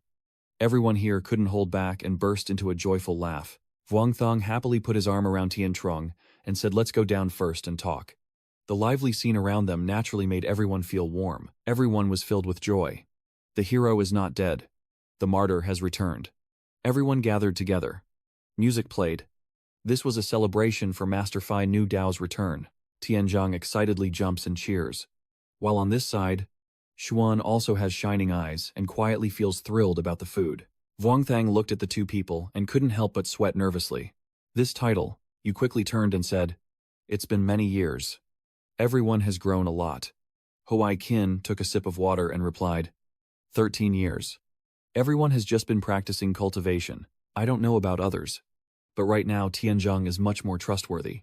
Van Qi added, that's right. He has finally found his true strength. Hearing this, Wang Sheng couldn't help but stop and ask immediately, what is his specialty, Tianzhang? Carrying a pile of food. Interjected with curses, arguments, and foul language. Huai Qin recounts that over the past few years, our verbal sparring with him has been inseparable from Thien Trong's efforts. Van Qi adds, that's right. Thanks to Master Thi Dao's excellent performance, we gained the absolute upper hand, he said with a proud smile. This is what I should do. Suddenly, a voice from behind Wang Sheng startled him. It's Hu Yin. Qi Van gently said, Hu Ying is alive. That's really great. He observed her with a gentle smile, thinking that the kid who used to cry and whimper has now changed and become more like her senior brother. Immediately after, Lian Tin playfully rolled her eyes at him, saying that over the years, her senior sister has endured a lot for Hu Ying. So this time when she returns, she shouldn't let her down. Now Hu Ying has returned. The two of you should be able to achieve enlightenment soon. Vuong Thong sweatingly replied, trying his best. The boy couldn't help but think, canceling his previous words, she now resembles the master. Suddenly, he seems to remember something. A cunning glint appears in his eyes. Wang Shang leans in and whispers, I arrived just in time. I need your help with a few things. Senior sister. Immediately after, she blushed and stammered. Hu Ying can handle this herself. Why do I have to go? Why am I asking for Hu Yin's help? Immediately after, she blushed and stammered as she ran over to the shop. Senior sister. I have something I want to ask you. Senior sister. Senior sister. Vuong Thong encouraged her from behind. You can do it. Little sister. Suddenly, footsteps hurriedly approached him. Vuong Thong couldn't help but feel anxious. As the group was quite large. So it's the Qi Lang group. She patted your shoulder and said, Little Thang, it's good that you can come back. Your master and senior sisters were very worried about you before. Vuong Thong smiled brightly and replied, which made Su Nuong worry. Qi Ling quickly asked if nothing had changed over the years and whether there was any need this time, saying that everything could be discussed openly since they didn't know how to reward you. Vuong Thang was straightforward, if so. Could the master have the Research Institute make a set of technological swords? The double holster isn't very convenient. If possible, make a few spiritualist swords for him to keep for emergencies. That's right. Also the popular phones these days. Try to improve the magic tools and talismans. And various pills and charms. Just see how the situation is. A few of them should be enough. But what he demands makes the people around her break out in sweat. Ji Long thought. Vuong Thong is now a Tien Fu realm cultivator like Din Fong. So the government will definitely try their best to win him over, he cunningly continued. And probably next will require money. Only Lang understands you better than anyone else. You know she only asks for a few simple privileges of a normal celestial realm cultivator. So, maintaining face for the government and refusing many positions and responsibilities. Xiaozhang has indeed grown up quite a bit. She handed over a small card and said, This is the pocket money Sunuang gave you. Not related to the government. Installed directly in your phone. Use it freely. Immediately afterward, she quickly said, It's about time for us to return. Then hurriedly left. You couldn't help but smile. Thank you. Sister Nuong. Goodbye, Sister Nuong. Chivan then leaned in and whispered, Senior brother. I'm back. And still kept a smile on his face. Asking if he heard anything, Chivan shyly explained that the senior nun clearly understood the steps before the kiss and knew it was something couples do. But after the kiss, it seemed like she didn't understand much. And besides, she didn't blush when asked. It was completely clueless. Vuong Thang looked a bit distressed as he watched her innocently eating, wondering where all the comic stories his senior sister read over the years had gone. Chivan asked back, Senior brother, you probably didn't mean to. Vuong Thang quickly interrupted. What's wrong? Don't think nonsense. Do I look like an animal? Suddenly, a loud voice from afar startled both of them. Xiao Piu. Where is Xiao Piu? Helian happily ran over and shouted, Little Fei Yu, my big sister, remembers the dead. Vuong Thang was overjoyed. Great. The senior sister's backup has appeared. Helian boldly raised her hands and shouted, Little Fei Yu, making my big sister remember death. Suddenly, Vuong Thang was startled and looked into her eyes, his mind warning him that something was wrong. Looking at that bouncing chest, he couldn't help but feel distressed inside. Does she want to die, or do I want to die? Vuong Thang blushed, his mind in chaos. About to make a move, either he'd be too embarrassed to continue or get beaten by his senior sister. Helian quickly changed her expression, and with a bang, a soft explosion sounded. Helene transformed into a child and fiercely bit Vuong Thang, who cried out in pain. Big sister, what kind of stimulation did you experience? Immediately after, the little Helian leapt down fiercely. She tilted her hips and smiled brightly, saying, You really are you. Yet you're dying. That's great. Vuong Thang laughed foolishly. Heaven won't accept me. Earth won't hold me. I can only let myself go. Quickly, the waiter carried her away, repeatedly stroking her chin. Adorable. Helian laughed loudly and said, Little Huyen, don't scratch me. It tickles too much. Helian's laughter echoed throughout the area, making everyone look over, and she couldn't help but shout loudly, I'm so itchy. Everyone was already gathered, and the banquet took place in a joyful atmosphere. The party ended, and after bowing to bid farewell to the master and matron, then saying goodbye to the others, Lien and her senior sisters boarded the plane to go home. But before this, he didn't forget to call his parents. Vuong Thang happily said, Dad, Mom. Seeing them so moved, he smiled brightly to reassure them. Isn't it because I have returned? The two parents tearfully rejoice because their child has returned. How could the father not be moved after being locked up for 13 years? With the outside world thinking he was dead. Of course. Your parents are heartbroken and desperate. Even your master and friends occasionally visit, but they still feel pain. Father Vuong Thang continued, It's better to go home. Stay a little longer. And don't go outside anymore. He turned to the girl and said, Xiao Diu, don't run away anymore. Say hello to Brother Connie. The girl paused her fierce stare at the screen. And Vuong Thang silently thought, This is her sister. When she grows up, no wonder she's his sibling, beautiful and lively, with delicate features. And surely many suitors in the future. Vuong Thang felt a bit awkward as he greeted the girl. Hi. I am Vuong Thang. Tia Dieu. Nice to meet you. The girl also shyly opened her mouth. Nice to meet you too. I am, he happily said. I've had some complicated things over the past few years and missed out on your growing up years. But I will make it up to you in the future. This is my senior sister. Helian quickly interrupted from behind, saying you can also call her Sister Dao. Your mother was surprised to see Helian and asked, You two are growing up so fast. Already have a child. And why do you have gray hair? Your grandfather is spoiling you. My good girl. He's going to buy you presents right now. She also playfully cooperates. Grandpa, I want the new games that just came out. And lots of ice cream too. Wang Sheng couldn't help but feel helpless. She continued to beg for a lot of potatoes in her song, while your grandfather happily said, Good girl. Your grandparents bought everything for you.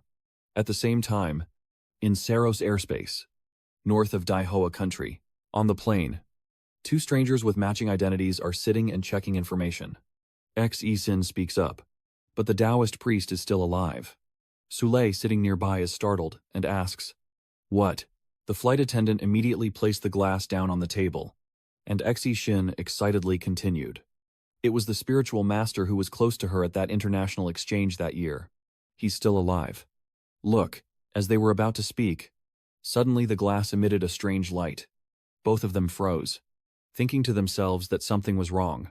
But neither of the girls could dodge. An airplane explosion then occurred, causing casualties among the passengers on board.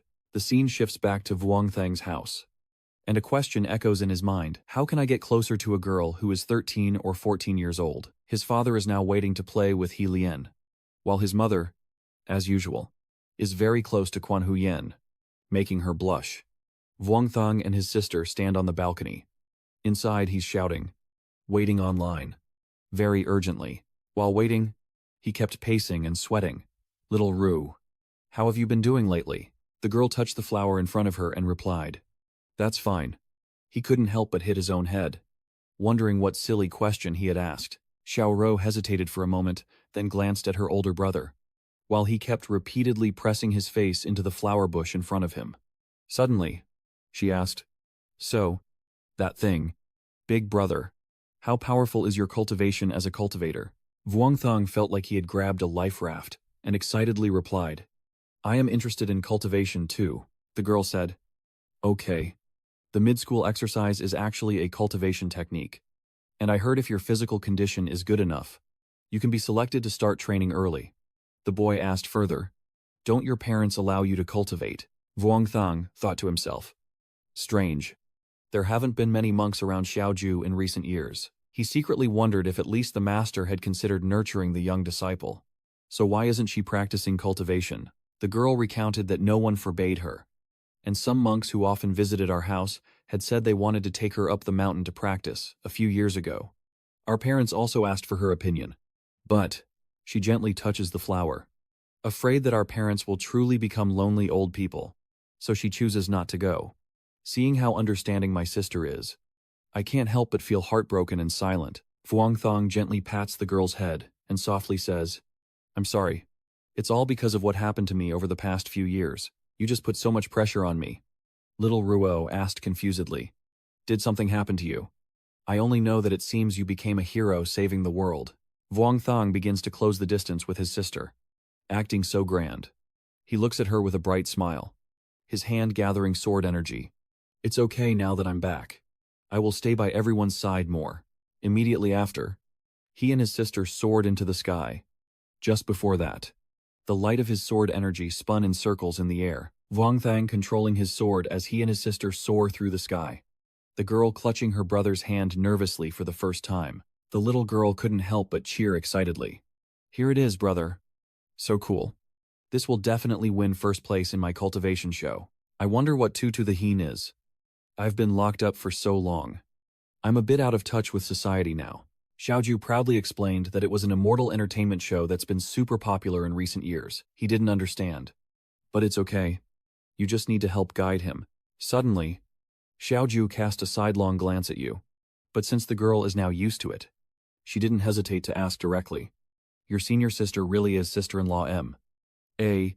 Our conditions aren't even advantageous. So how can he pursue her? He thought to himself. Kids these days really know too much. At the same time, your father, now grown up, told you both to stop playing outside and come down for noodles. The two kids obediently agreed quickly. And after being locked up for 13 years, it's clear that healthy parents are naturally happy. But what makes you happier is that in a short time, your distance to Xiao Ruo has become much closer.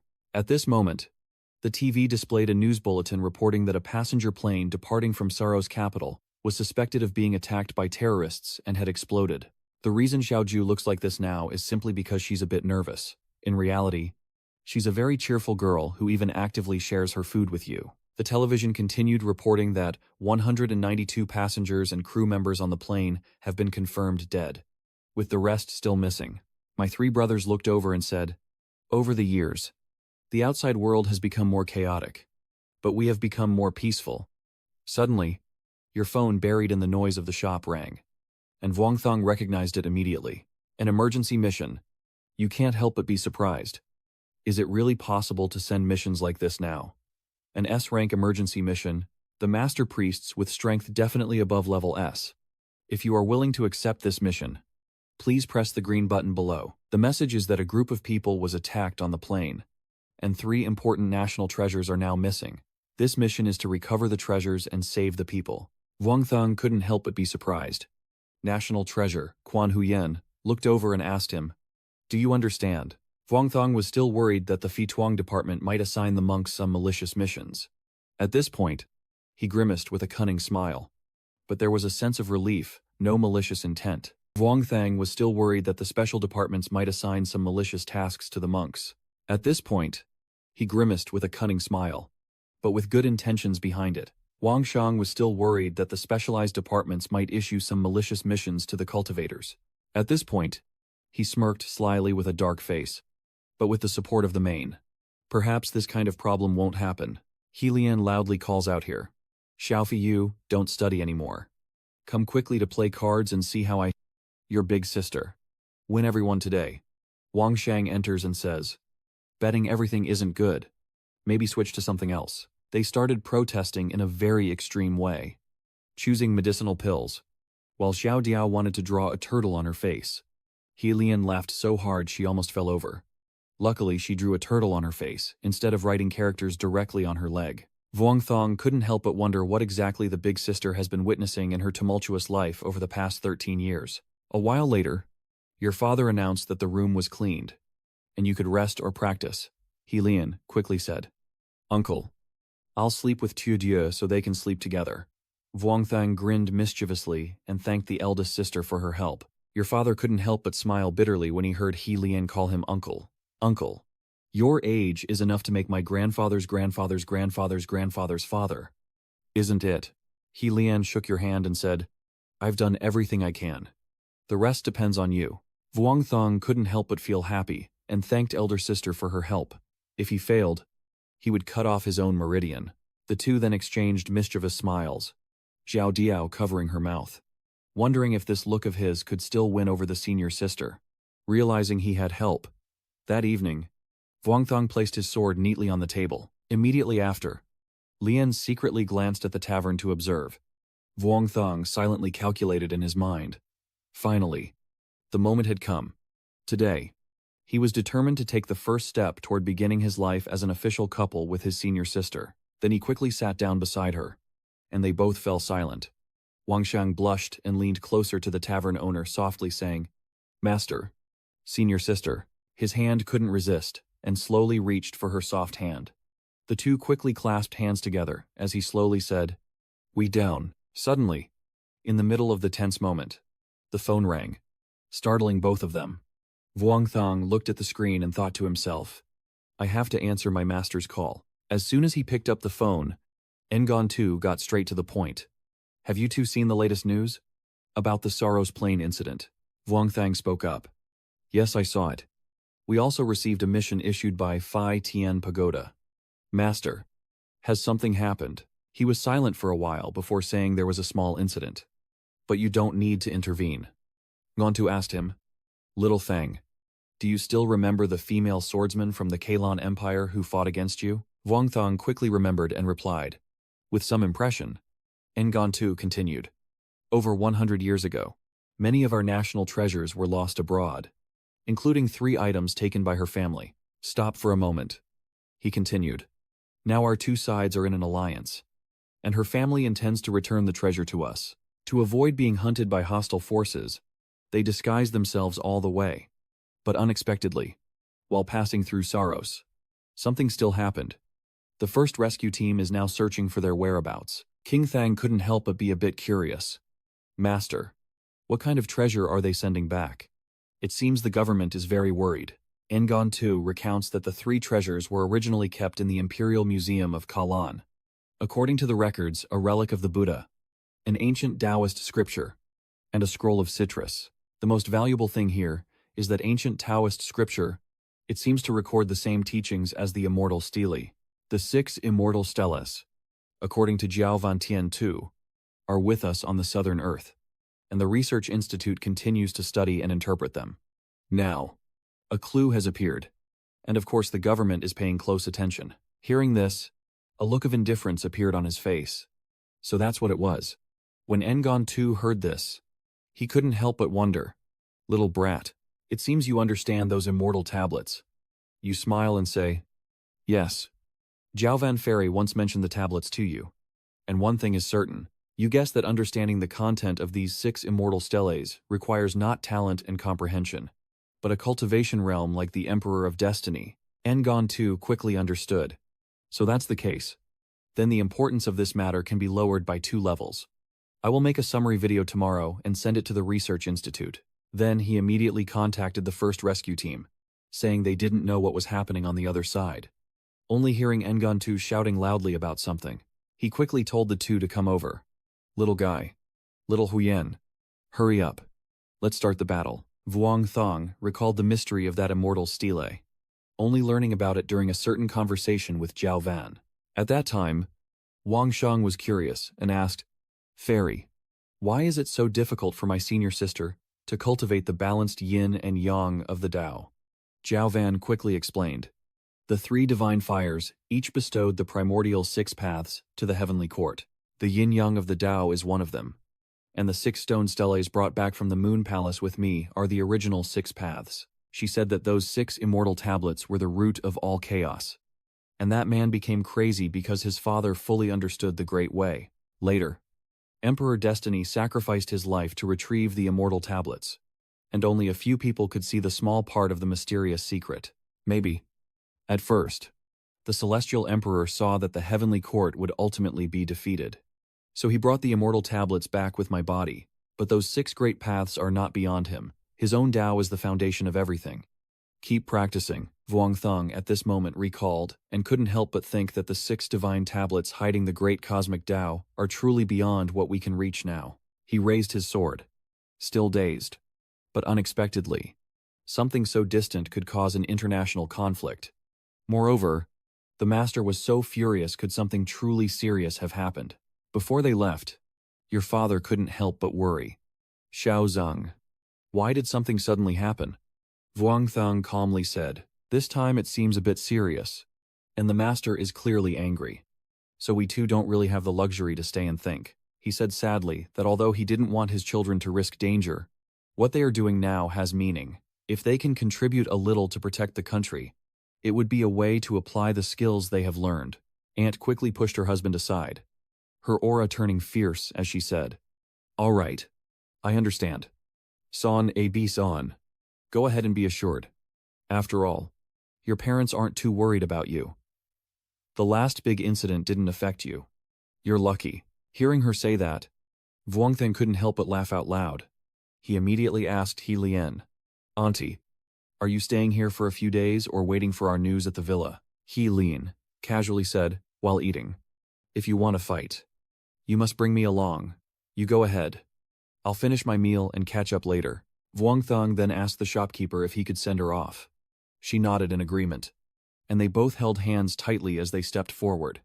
And he softly said, let's go. As he finished speaking, the 2 of them had already rushed into the sky, and their figures disappeared without a trace. He Lien couldn't help but be startled as she looked on so fast. This person's strength is starting to become unfathomable. Little Jiu wondered, is my brother really that powerful? He Lien said while eating. It's nothing special. Compared to Master Thonlam back then, he's still far behind, and can't be compared to that. Judging by age, he's truly quite formidable. Immediately after, He Lien licked her hand and said, fine, I'd better go, or I'll lose track of them. He Lien quickly transformed back to her original form, and her body also became more agile. She turned around playfully, licking her hand and saying thank you. After finishing this matter, I will go with Xiao Fi Nu to eat at the temple. Drink at the temple. After saying that, she also disappeared in the middle of the crowd, as her parents waved and called out, take your time. Always welcome. Little demon girl. Truly an immortal. The girl looked at the evil spirit for a moment before speaking. Mom, the evil couple are waiting silently for me to continue. Her eyes sparkled brightly as she asked, do you think I'll look really cool with silver hair like Big Sister? The scene shifts to Wang Shang, who walks while making a call, asking, Mao Nguyet, what exactly happened? After my master was so angry, Mao Nguyet recounted that not long before, more than 600 foreign cultivators ambushed the rescue team we sent. I'll send you the video with the details so you can understand after watching it. In the video, It's me, covered in blood and struggling to hold on. With the ground around you soaked in fresh blood, a masked man stepped forward proudly and said, Jing Zheng Nan, an outstanding officer of the Special Combat Unit of the Great Han Nation, a 62nd Heaven List Taoist cultivator. At this point, he coldly asked him, Do you want to die or to live? Zheng Nan replied heavily, I am injured all over, but unfortunately my legs and spine are not hurt. My eyes are bloodshot as I loudly declare that if you want to fight, I will fight to the death and dismiss these insults. Do you think I don't know what you're planning? That guy laughs loudly, saying a death battle won't be that easy. You're the only big fish in my plan this time. At this point, he couldn't help but click his tongue. The Great Hoa Nation's development is truly too rapid. This is only the first step, he proudly continued. In ancient times, how you knelt before the coalition of 9 nations. Today you will kneel again. Immediately after, the monsters surged forward, and he continued seriously, Nam. If you just say a word of forgiveness, you won't have to endure the pain of cutting. It's hard to beg for mercy. We just need a propaganda video to send out. Zheng Nan still refuses to submit, despite the pain. He still stands strong. And we kneel before you. Vuong Thong's west side was so furious he was trembling, clutching his phone tightly, glaring at the chaos with righteous anger. Just as his master said, and she was also burning with fierce spirit. Vuong Thang's eyes filled with readiness. He shouted fiercely, This is the start of the battle. Right now. At the border of Great China. Sarus. Snow is covering everything outside. At this moment, the 2 auras of 191 are constantly surrounding each other. The 2 girls are fighting non-stop under the snow, and the one in purple seems to be on the enemy's side. The 2 of them joined forces and attacked the orb together. Her eyes flashed with a hint of cruelty, as if this opponent was also someone worth fighting. Below, a group of people keeps firing wildly. The masters are fleeing in chaos. The white-haired man with sharp teeth looks at the chaos below and keeps shouting. The great flower cultivator. A useless trash. A familiar figure quickly appears. Vuong Thong bites his lip and slashes a long sword across. The 2 guys see him and can't help but startle, seeming quite surprised by this attack. Soon after, both of them were struck by a powerful force. Even that girl was affected, and they couldn't help but cry out in pain. Thick fog quickly enveloped everyone, providing a temporary safety. The girl glanced and immediately guessed that it was not a spell, but sword intent. From an elder coming to help. Vuong Thong sheathes his sword and thinks that his senior sister will send someone to support him soon. So before that, he must do his best to reduce the number of enemies.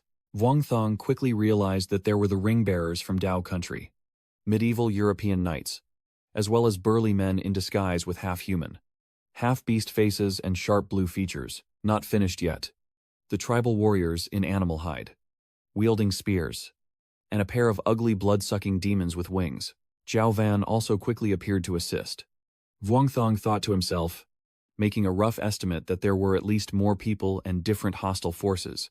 Moreover, these people were clearly all targeting Hoa Quoc. If that's the case, then you all stay here and say it loudly. After a while, our allies reported good news, informing us that an elder had arrived to help, using lightning magic to repel the enemy's vanguard, immediately reorganizing the formation and counterattacking the enemy's assault, preparing for battle. Here, all 4 sides are mountains, and the surroundings are extremely deep. The source of death on this side is constantly fighting, and a fierce glint appears in his eyes. He is fighting alone against some monster, its fresh blood splattering everywhere, but it seems that its strength cannot be underestimated. As everyone behind him is injured, they then decide to charge forward together, to fight and kill this person. Nguyen Tu quickly built a protective barrier, and those behind him are almost defenseless now. The giant wolf is holding a sharp object in its hand. It is enormous. For the sake of his father. Suddenly, a beam of light shot through, cutting the blood vessel in its hand. The beam aimed straight at the wolf's chest, rushing toward it, and it was caught off guard but couldn't react in time. Nguyen Tu sneered and said, with such obvious movements, "Does he think I am blind or something?" But suddenly, he felt that there was something that could be confirmed. The wolfmen have died, but there are still many others. And at the same time, a demon dragon appears in the sky. Nguyen Tu looked at him with some calculation in mind. This demon's strength is not bad. Fighting him, I probably wouldn't be able to focus on protecting others. He remains cautious. Now he can only forcibly seal the mountain and then kill him to cleanse the land and sky. At the same time, a wave of energy erupts, causing the Zoe to explode into pieces. And they are still confused about the reason. But at this moment, Nguantu suddenly smiled softly, then couldn't help but look up to the sky and laugh loudly, saying, "Stay strong." Everyone here couldn't help but feel their anger fade, as no one understood why he was laughing so crazily. Nguantu tu manoi rang chung tada ko su ho cho manh me. Kung luk so. Kim kua vong thang nhanh chong bai toi chuok. Mat ten makarom kia. He momentarily didn't realize anything. But the sword was very close to him, causing him to stop his evil intent.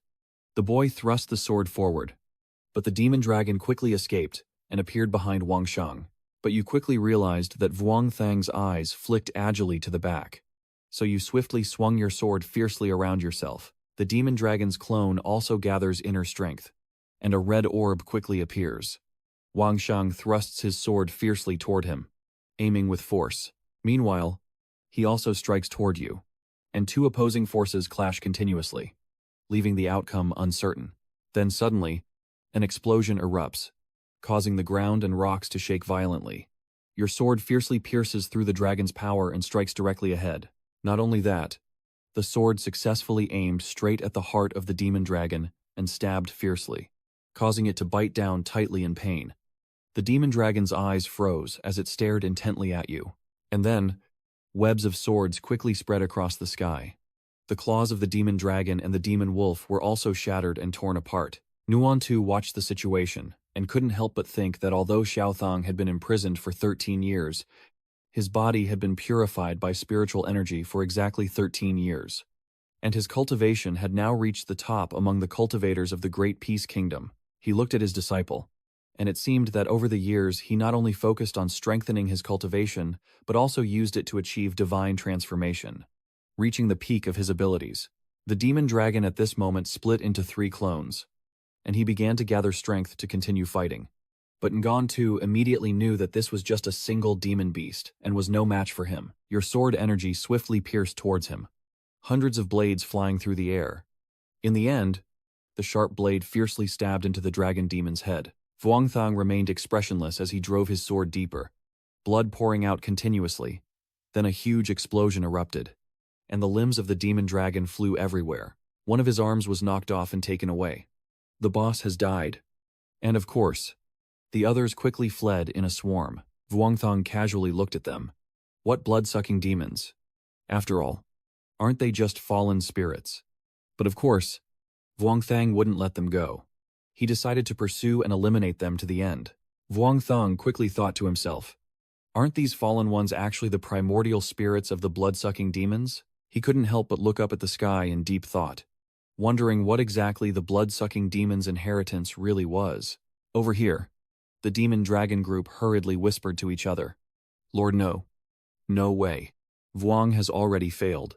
Ngantu quickly thought and rushed over, swinging his sword to behead these two. Vuongthang immediately obeyed Yes Master, and as he finished speaking, he descended towards the Xoi and dragon singers, causing the surrounding earth and rocks to scatter chaotically. From the sky, a 4-armed stone statue with a flower-shaped eye symbol appears.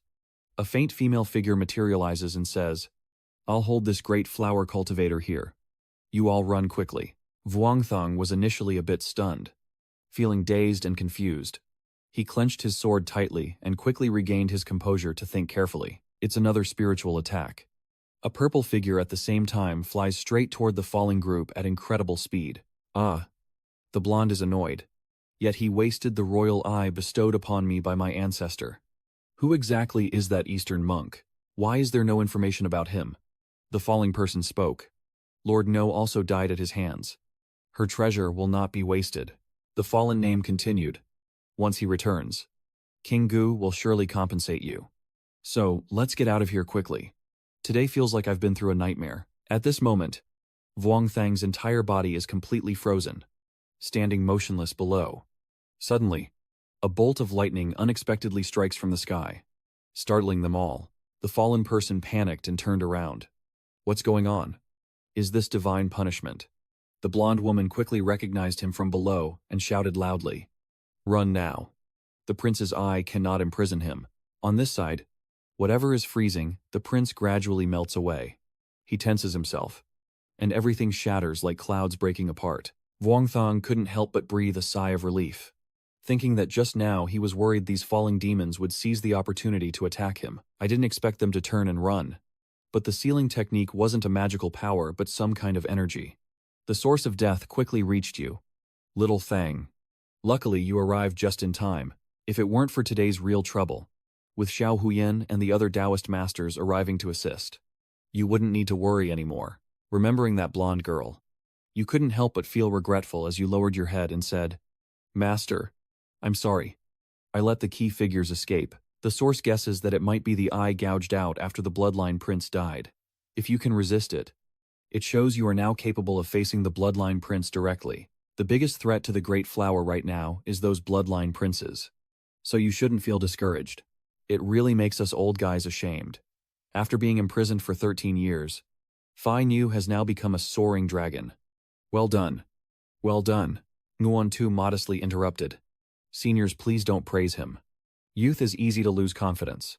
Quan Huyen, standing beside, couldn't help but be annoyed and pinched him hard. Vuongthong was crying tears of pain, desperately shouting, "Senior sister, please forgive me." Nguyen Tu said, "Let's keep searching, and if we encounter enemies, kill them all to seek justice for the Dao Hio of our great Hoa country who died at their hands."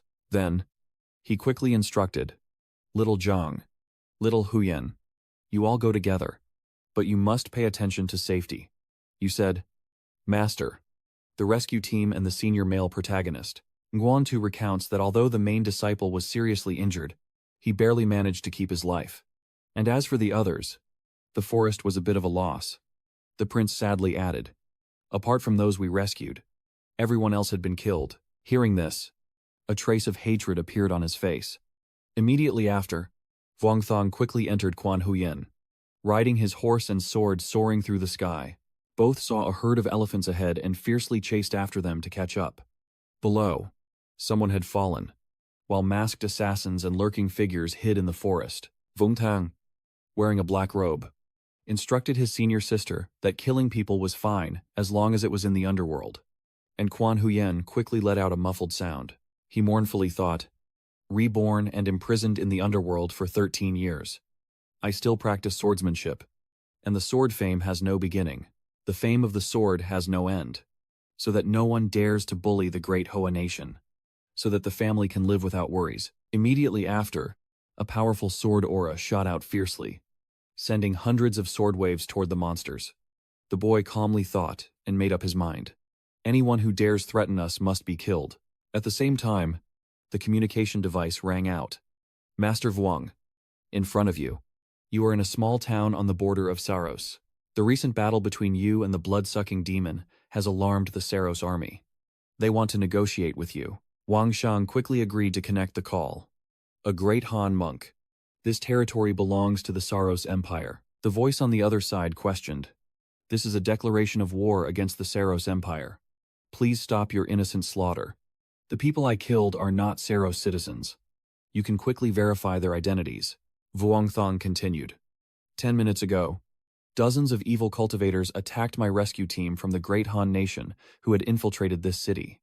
If you want to help me, immediately block the entrances and search for suspicious individuals."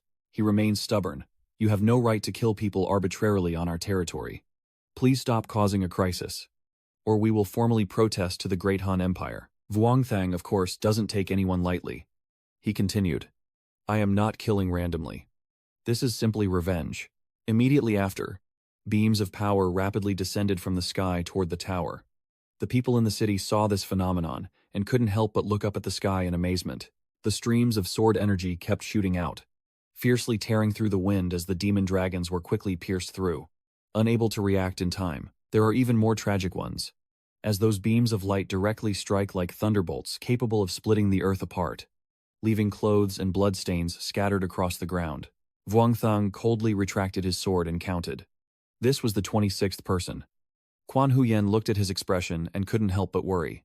"Junior brother, Vuong Thong looked at her with a gentle smile and said, "Everything's fine. Don't worry. He's not weak enough to be possessed by evil spirits before defeating his enemies."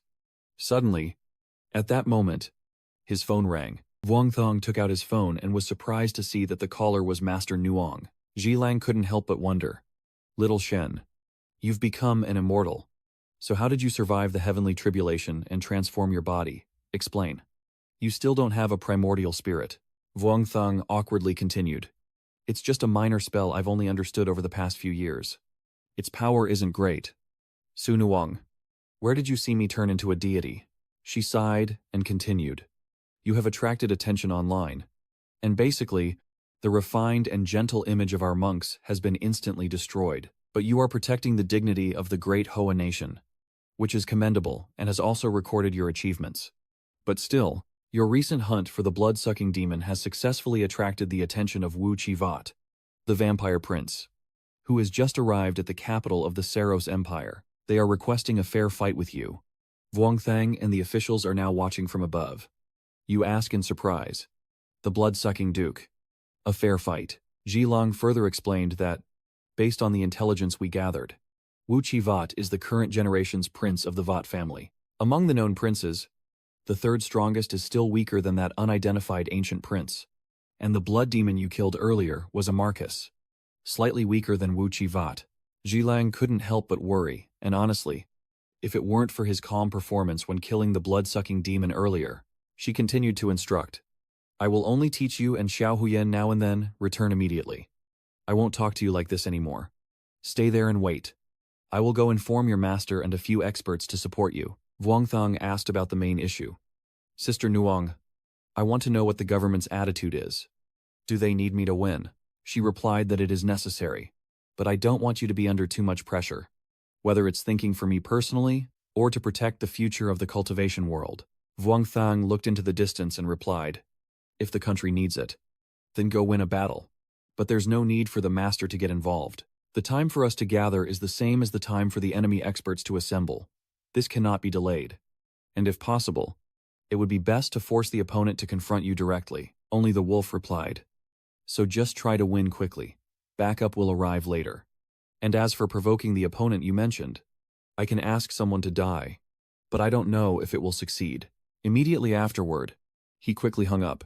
Wang Shang immediately told Quan Huyen, senior sister, to lead the disciple to fly and restore his magic power quickly, and she happily agreed.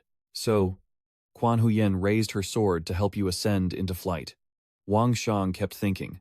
After his vital energy recovered, the Great Flower Nation had never taken any action to pressure foreign cultivators.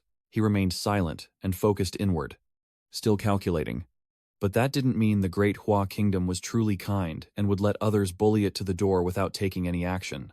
Standing tall on the blue planet for 5,000 years, it has faced countless battles, and those so-called great powers have hurriedly gone through them. Only 5 months in time will prove who is the strongest master of the East and who is just a passing hero of the moment.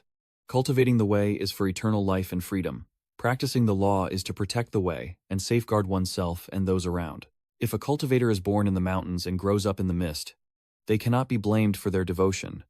You close your eyes, your inner strength quickly strengthening. But I was born in Dai Hoa country and also grew up in this land. Vuong Tang, filled with determination, must live with the blood of the Great Hoa nation and die with the soul of the people of Great Hoa, fighting not only to survive, but to win. Up in the sky now, a strange figure stands there like someone from another world. He is the bloodline prince, the joyful warrior. Suddenly, his eyes froze and his eyebrows raised defensively. From afar, 2 sources of light appeared like stars. Vuong Thang and Quan Huyen quickly rode their swords to fly over, both of them extremely calm in the face of a strong opponent. You turn to her and say, "Sister, just watch the battle." Quan Huyen looks worried, but responds softly, "Even though I'm not afraid, I can't be careless." Vuong Thang closes his eyes and calls out the name. Zhao Van. She quickly appeared beside Tran An. "It's fine to be reassured. If we face someone above the immortal level, I can also protect you and Hoa Khan from escaping the divine realm." Hearing this, your mood relaxes a bit. Vuong Thang tightly grips his sword and says thank you. The image of the prince's son quickly appears on his sword, and Vuongthong frowns as he looks at his opponent. He channeled his internal energy, his eyes blazing red, with two sharp fangs visible at his mouth. Then, both of them quickly charged at each other. A fierce battle between the two strong opponents quickly erupts, with your sword energy continuously striking at him, while claw attacks keep coming non-stop. Hearing your words, you didn't join the fight and just stood still to watch. But I can't help but be surprised. This is like a face-to-face battle, where one throws a stone and the other responds with a stone. The flying sword suddenly darted and transformed unpredictably. And quickly. Vuongthang's sword pierced into Vat's back. At this moment, his hand also simultaneously stabbed into his back. Both of them quickly pushed each other away, maintaining a distance. Immediately after, he snorted coldly and continued to channel his internal energy, gathering a fierce red rage. Wang Sheng kept observing his opponent's actions, staying alert himself. Looking at him, he quietly smiled and thought to himself, this must be the bloodline prince. The power emanating from his heart made him reconsider. In the past, I heard that the cultivators of Great China could use divination magic, so I kept a low profile for a long time. Now it seems that was just a petty trick to deal with Tap Bin, and it looks like Vat has become complacent. Immediately after, the Thunder God strikes down simultaneously towards him, startling Vat. Vuongthong smugly watches him think, then activates his final move to teach the beast a lesson. Thinking of this, his eyes turned cold. This is the third Dao Kim Y technique that Vuongthong learned while being imprisoned in the underworld. The scene shifts to the Snow Mountain, where the atmosphere remains gloomy, and the wind whips past as the voice quickly asks, what is the current situation of the battle at the Five Village headquarters? He couldn't help but worry. Although in a direct confrontation, the Celestial Realm cultivators could generally suppress the Bloodline Prince. Vuongthong's strength is among the top in the Bloodline Princes, so Little Thang might have to fight a tough battle on one side. Mao Nuyet happily announced that Thon Ngon from Dao Truong. No need to worry. Just now, a series of photos were taken by the satellite. Hearing this, he was so surprised he froze in place, his movements slightly delayed. Mao Nuyet reports good news. Vuong Dao Trong has used a new divine technique and is gaining the upper hand. Meanwhile, Vuongthong raises his sword high, and Vat suddenly breaks out in a cold sweat. You use the Heavenly Tribulation sword, intent to strike lightly, and very quickly. The opponent couldn't withstand it. Vat couldn't handle this blow, and his body quickly disintegrated into countless fragments. But suddenly, remnants of red light appeared in the sky. Eerily strange, his body falls. Vat cannot accept this evil thought. He just started with an attitude of confrontation towards the king, waiting for the king to rest before ambushing him with some treacherous tricks. He was furious, cursing secretly that the shameless and dishonorable martial artist from Huaxia could never be forgiven. Then, Vat couldn't hold back anymore and shouted, I want to tear your body apart and crush your bones into dust. Use the blood of your enemies to nourish the lowest slaves. And at this moment, many remnants appear from the sky. Wang Sheng remains silent, raising his sword and fiercely staring at Vat and his fallen minions. He waved his sword a few times in the air, and suddenly a lightning-shaped sword aura appeared in front of him like a thunderstorm net. Then, Vuongthong seemed to realize something, and he stared intently at Vat. He is trying to break through the defensive net that Vuongthong has set up, and Vuongthong is rushing forward, thinking to himself, wanting to chase after him. Vat roars, I will make him pay. Wait for it. You immediately drew your sword to pursue, determined not to let the enemy escape. You told Quan Huyen and the senior sister to wait here for the master and everyone else so they could handle it. Quan Huyen quickly obeyed, watching you with an encouraging look, carefully. Meanwhile, Mao Nguyen was monitoring the cameras and busy reporting that Miu team, the Bloodline Prince, had been defeated and fled. Master Vuong is chasing him. Miu team. A large number of Maka demons have appeared at the western border, with an estimated 40 of them. Everyone started to worry. We tried to contact Master Vuong, but he didn't have his phone, probably because the chase was too intense. Mao Nuyet instructed to immediately contact the immortal woman Wu, ask her for assistance, and the security team quickly informed Team Miu. The speed of Vuong Dao Trong and the Blood Prince's pursuit is too fast. Faster than the limit of our ordinary talented cultivators. Mao Nguyen anxiously moved around, continued to contact Master Vuong, and reported the situation to see if the Saros Empire would agree to help. using laser weapons to stop the blood prints. I know a bit about Director Wang's personality. If it's his decision, he won't give up until he succeeds. Her heart feels extremely uneasy. Master Wang, check your phone. At this moment, the drone has flown near the western outskirts of Saros. He clenched his teeth in frustration. Damn it. Those monks from Great China are so tough. If I can hold on a little longer and meet someone from my own kind, I might be able to kill him. Suddenly, a fierce sword energy slashed through, causing his wings to falter. Before he could turn his head, your sword strikes had already drawn a formation in the sky. At this moment, Lot was truly exhausted. His eyes turned black and lost their vitality. Wang Tong showed no mercy, neither blinking nor hesitating, as he struck forcefully, causing blood to spurt out. Lot refused to accept it, shouting loudly that the person would definitely be saved. But before he finished speaking, his entire body shattered into countless tiny fragments. Wang Thong secretly despised them, with such limited strength. How could these blood clans have survived the purge by the immortals back then, and even become representatives of the hostile forces in this land? You are determined that no matter what, these harmful things must absolutely be eliminated. The crowd below retreated in horror. Lord Crown Prince, how could he just die like that? He is one of the 6 strongest bloodline princes right now. Half an hour later, a notification sounded again. Xiao Teng, we just received information that you recently pursued and attacked a bloodline prince. Right now, a large number of blood clans are gathering at the western border. Clearly for everyone's sake. Does anyone have any thoughts? You calmly replied, Sister Nuong. The disciple's words are still the same, and with a serious face. I continue. What does the Great Flower Kingdom need the disciple to do? I will do my best. Jilang responded. They have provided some suggestions. First, you and Batengu have reviewed the next steps.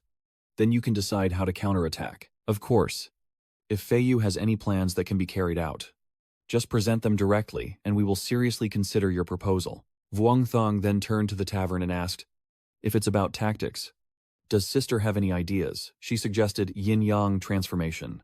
Everything in harmony. Excessive yang is unstable, and yin softness prevails. Vuong Thang absolutely did not understand any of these words. Only Ling explained that Xiao Huyen meant we could cooperate with the hostile forces of the Blood Clan to fight against the Blood Clan. This suggestion is very helpful. But what we need to discuss now is how to deal with the Blood Clans gathering in the west.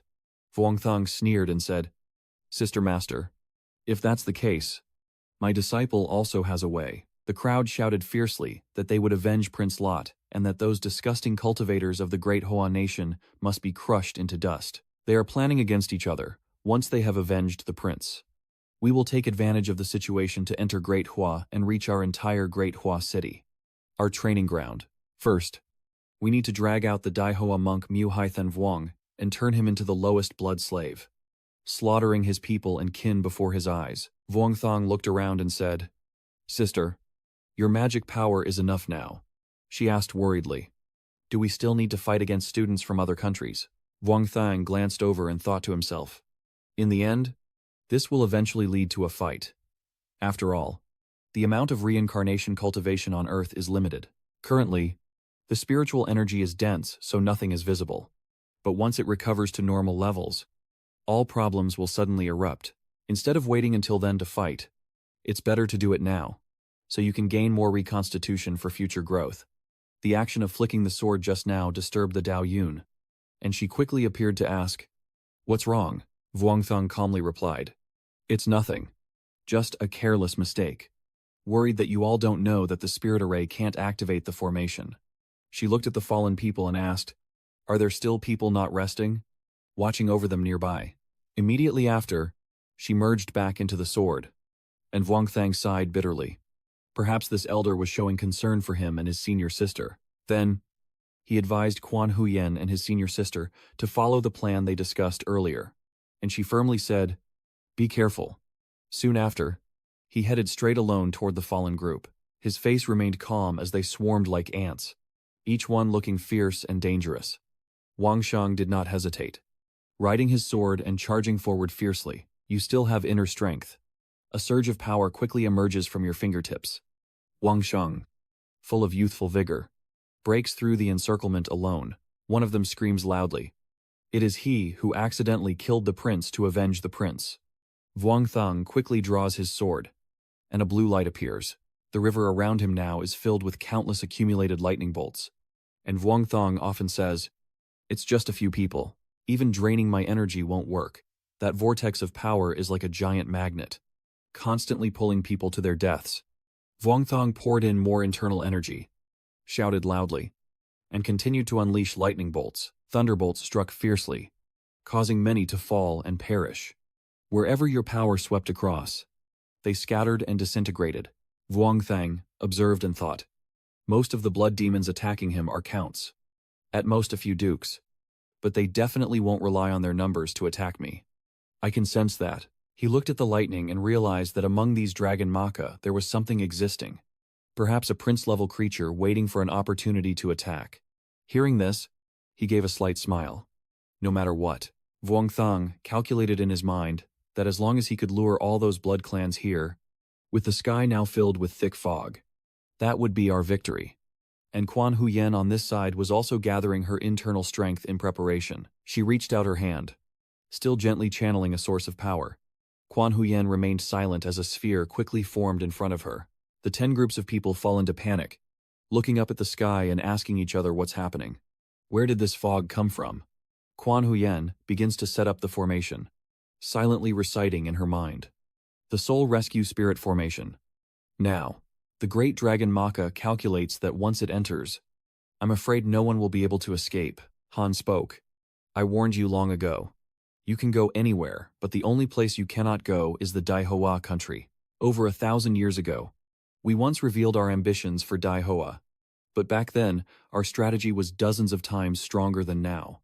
Immediately after, Han's inner strength surged, and a circle of red light quickly appeared. Han continued. And in the end, when we reached the border of the old homeland, only one middle-aged man appeared before us, defeating everyone in an instant. From then on, our bloodline fell into decline. Driven back to the plains by those monks, a man fell to the ground and said, "Sir, there's no need to avenge the prince anymore. We've already lost so many clans today." The old Dragon Maka elder shook his head and said, "Even if I go myself, I can't guarantee I can get the person out. I might not even be able to leave myself. So from now on, let's just become one of the remaining 5 noble families."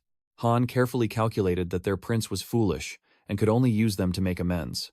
Suddenly, he felt a powerful aura approaching. From the shadows, a figure slowly steps forward, carrying a thick aura of killing intent. Vuong Thang is furious, channeling his inner strength to make everything around him lift into the air. That old dragon and his followers felt a bit afraid before this power. He looked at you, secretly assessing, and realized that your strength was definitely greater than his. The old man gritted his teeth. Dame de Hua. How many monsters has he ultimately raised? Finally, he stepped forward respectfully, the Eastern monk showing reverence, and we unintentionally offended. It was all Gucci Van's own decision. Our current peace, which seemed so peaceful, has now fallen into darkness, and I deeply regret it. Vuong Thang kept a wary eye on him, and I and the others have also gone to war. He smiled kindly. No, that was just their gesture, not representative of our entire bloodline. Just like now, aren't we talking very peacefully? Vuong Thang spoke up. If that's the case, let's have a little duel. He drew his sword and said, "We're just testing who is better, not aiming to kill." What do you say? Old Makadong spoke. Master, currently, the blood clans are living peacefully in their own estates and have no reason to go to war with great peace. In the past, those who provoked Daihoa Kingdom were from the Fat family, and they would surely face severe punishment from our blood clan. He smiled warmly at you and said, "Don't be angry before. So the people living on this planet with us shouldn't be enemies." Vuong Thang still insists on fighting. If you and I fight, the bloodline of the royal family is too weak now. You're not bad. My master is also on his way. If you keep hesitating, I'm afraid we won't have a way to continue. Hearing this, he couldn't help but sweat. This guy still has a master. So how big is the gap in strength? The old man interrupted. Lin Ling. Between us, using the word fight is too serious. It's just a misunderstanding. Moreover, I will use our bloodline's resurrection to show the world your heroic side. Vuong Thang quickly turned and left. remaining silent for a moment without saying a word. Then, Vuongthang spoke. That's fine. The time and place are up to you.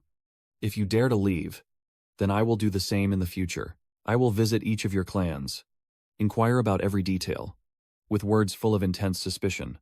After speaking, he turned his back and left without saying another word, and the shadow behind Wang Tang also quickly disappeared. Vuongthang finally let out a long, relieved breath, as if he had been holding himself together for a very long time to stay strong. The girl with the first smile happily told her that, thanks to the immortal girl's guidance, she was able to use psychological tactics to scare that old monster. Pretending to be an expert is also a skill. If I had known earlier, I would have learned performance from my master. Zhao Van saw him like that and was momentarily speechless, then paused before continuing. That old man is a bloodline king of the ancient clan, comparable in strength to a half-immortal fox spirit among humans. Zhao Van warned that anyone who dares face him alone is clearly seeking death. Vuongthang chuckled helplessly, knowing there was no other choice but to reluctantly charge forward. At this moment, you tell Zhao Van that our formation can only last 3 days at most. Vuongthang sat down heavily and continued. That bloodline prince is not leaving, which is the biggest deception for us. Luckily she saw that he was stubborn about the Dao sect, or I wouldn't dare to fight him hard to see if I could scare him. Zhao Van frowned and said to him, if you can't scare the opponent, you'll probably have to fight to the death. You chuckled awkwardly. But it's okay. The chance of winning is small, but not completely impossible. So for now, we've managed to avoid the worst. As for the battle, he mentioned, let's postpone it for now, until I reach the nascent soul stage. Zhao Van glanced and reminded him, so you'd better focus on strengthening yourself quickly, so that I won't be laughed at by the sisters in the future. You awkwardly change the subject and say, let's go gather with the senior sister first. The scene shifts to somewhere in Saros's military base. A person quickly stepped forward to report. The blood-sucking demon has withdrawn completely. The old man glanced over and hummed. Do you know who that mysterious expert from the Great Han Empire is? The other person quickly reported that he is probably the young sword cultivator who amazed everyone over 10 years ago. A disciple of some silent Taoist master. Oh. That person seems to be the female cultivator Dongfang Tianxi, also an artifact disciple of the unspoken Tao master. And they have both disappeared for over 10 years. The image of your face was displayed on the screen. And the other person continued. The monks of the great Hoa nation like to hide in remote places, and a single closed-door meditation can last several years. For over 10 years, they might suddenly emerge. So don't target anyone outside the Taoist community of the great Hua kingdom. Hearing this, Chief Guang couldn't help but gape in surprise. He shouted so loudly that he dropped his cigarette. The blood demon. The queen. What is this person's name? The soldier hesitated and asked, Chief Guang, what do you want to say? He remained silent for a moment before continuing. Regardless of whether the great Hoa nation wants to suppress this matter or use it to threaten, considering our stance, only then can the powerful cultivation forces keep confronting each other, allowing us to gain more benefits. It seems a bit unfair, especially since we must know how to repay kindness. Before his power, the soldier couldn't help but swallow hard. The scene shifts back to the sky, where several beams of light are continuously moving. The Grand Elder spoke, silent and understanding, asking about the current situation, and the envoy responded, just receiving news that an ancient vampire king of the Blood Clan has fallen. The Great Elder anxiously said loudly, then let's speed up. We can't let the two kids stand in front to hold them off. The old men should risk their lives. But instead, we're hiding in the back, enjoying the shade. Suddenly, what was in front of Engon 2 made him startle and pause for a moment. In the distance, two familiar beams of light were rapidly approaching this way, and Vuongthang shouted loudly, Master, you are also very surprised. Xiao Huyin, Xiao Zhang. Everyone immediately rushed over, asking anxiously if they were hurt and where those blood-sucking creatures were. Even the clay statue knew how to get angry. Today we risk everything against them. The Heavenly Lord is not to be underestimated. Today we will go straight through, cut out the root of the evil, and remove the tumor for mankind. Engon 2 quickly checked your pulse and couldn't help but ask out of curiosity. Zhao Zhang, did you pretend to fight the ancient prince? You honestly replied, I didn't pretend to fight directly. At this point, Wang Thong couldn't help but look serious. But we can confirm his strength. So let's quickly head back first. You remember. That's right. Did anyone see senior sister He Lian? Wait a moment. Let me correct that. Senior brother He Lian. It seems senior brother He Lian left before us. Right after the two of them entered the Saros Empire. They don't know where they went now. Maybe we should ask the investigation team. Master Vungdao. The elder sister's phone uses the Great Han Nation network. And after entering Saros, contact was lost immediately. Plus a few years ago, we downgraded her supervision level. There's no tracking device either. And the team leader just scolded me a moment ago. So you're probably worried this big sister isn't lost. Is she? Just as I finished my thoughts, a loud and piercing voice of He Lian rang out. Little Pai Yu. Where are you? Come quickly and see what I've discovered. This is a real fortune. You collapsed on the ground, gnashing your teeth in anger and thinking to yourself, I risked my life here with the senior sister. But you went to the treasure in the snowfield. And later, you have to share a part with me. The night sky here is full of stars, creating a very romantic scene. But they obviously have no interest in that. Hai Lian stands in front of an ice block, inside of which are two people frozen solid. Vuong Thung and everyone quickly passed by. And as soon as he arrived, he landed. He Lian, furious, whispered secretly. Xiao Finu, what are you doing? I told you to come with Xiao Huyen Huyen. Why did you bring so many old men along? There are only 1 or 2 treasures. And you tightly cover your hands while arguing. Big sister. Is it appropriate to use the word old for them? Jiao Van also interjected. What does it matter if I am a bit older? As a cultivator, like me, age is irrelevant.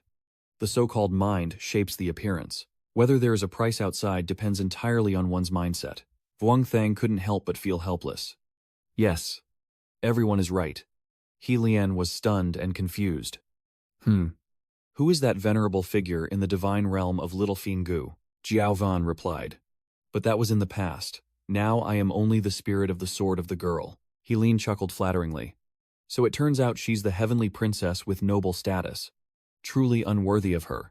So that the little phoenix can continue to live. I am once again trapped inside the Volin sword. Jiao Van replied. He's just lucky. I will temporarily cultivate, and if danger arises, I will appear to help you all. I'm confused and bitter. Those 2 elders just see me as a tool for their schemes. As soon as I land, I speak out. Auntie. Oh. He Lian stepped closer and couldn't help but praise. Little Fai Yu. You're quite capable. After some time, you should bring along a few more elders to lock inside that person's mind. She happily continued. Maybe in a few years we can transfer the mind into the player's heavenly palace for healing. Wang Sheng said. Tia, don't joke anymore. She has already discovered something. He Lian quickly explained that they weren't valuable items either. Just a relic. A sutra. And a scroll painting. As she spoke, she pointed to the 2 frozen statues behind her. Everyone immediately recognized the person inside, and, at this moment, both looked just like statues. Nuan Tu asked her curiously, Senior He Lian, these 2 ice statues were already here. I didn't create them. The Grand Elder observes that this ice formation seems to have been created by a spell in an instant. Possibly a secret technique from Kalian country. Guan Tu said that this move seems like Xiao Lei wants to kill De Lei. Little Star. What do you think about this? Prince Thang guesses that there is likely a traitor from the foreign secret society among the 2. And the other has discovered it. But this is just our speculation. It's better to remove them from the group and ask. Quan Huyen also has her own suspicions. She quickly takes out her phone and keeps calling on the screen. Her main point is that Delay is more trustworthy because she used to be an envoy of Kailan, while Xiao Lei is just a bodyguard. He Lian clapped sarcastically. Little Huyen Huyen, are you switching to being a detective now? She happily said that while waiting for her junior to leave the sect, she also read a lot of detective manga, some with incredible logic and artwork. He Lian clasped her hands and said, Please, introduce the elder. Hearing the conversation between the 2 women, Nguan Tu and Vuong Thong were speechless. Vuong Thong pulled his master aside and said, Master, I think there might be a way. Or maybe we should try this. After hearing him out, the master quickly agreed. All right, let's do that. Immediately after, Lian slammed his hand against the ice in front of Delay. Soon after, the ice gradually melted and water started to flow. Delay's face turned red from being in there too long. Her whole body soaked. Quan Huyen quickly handed her a towel. And as she looked at Lian, she exclaimed in surprise. Master Buyan, Delay hurriedly said. Master Bat Non. This place might be a trap. It's on their side. He smiled reassuringly and said calmly. There's no need to get excited. Everything has been resolved. Xiao Huyin. Take her out of the cave and leave this place for now. Immediately after, the young girl gently wrapped the cloth around her, realizing she was a bit impatient, and Delay obediently followed suit. Vuong Thong looked over and asked, Does Master want to check if she's lying or not? Nguyen Tu spoke up. Is it true or false? Just ask her. And they quickly turned their attention to the other girl. Seolei, just after escaping from the ice village, her sword fiercely thrust forward. Nguyen Tu stepped forward, and when Mr. Seolei said this, she was momentarily startled and turned around. The unspoken Taoist. The flying speech Taoist. Vuong Thong pretended not to know anything and asked, Miss Seolei, where is Miss Delay? Seolei looked away and said, I was caught in the blast wave when the incident happened. Nguyen Tu and Vuong Thang, after hearing this, exchanged a quick glance, and then the old man quickly ordered to seize her. And suddenly, invisible strings tightly bound her. The scene shifts to this side, and after the interrogation, they discover that Xiao Lei is indeed a spy planted by the dark forces within the Xiao Lei family, so that she could continue hiding after the incident. The bomb was even arranged to explode right in front of her, and everything happened just like the news reported on TV. The plane exploded, and all the passengers on board were in danger, but unexpectedly, the relic suddenly unleashed its power, protecting nearby passengers and bringing them safely back to the ground. Dele also quickly tore off her protective charm, taking Xiao Lei and the 3 treasures away.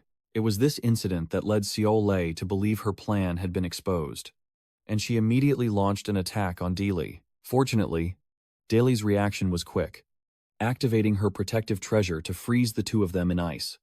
In the end, they remained in this state until they accidentally bumped into the clown princess Lak Duong. As the scene shifts to a military base somewhere, Yuan Zi is standing and pondering when Wang Zhang and the others pass by and see him like that. He calls out, Master. Yuan Zi said, We originally didn't plan to interfere outside the borders, but unexpectedly, the other side came to us first. What is said during times of peace should be thought of during chaos. We remain content in tranquility, as the origin of cultivation cannot be separated from the word peace.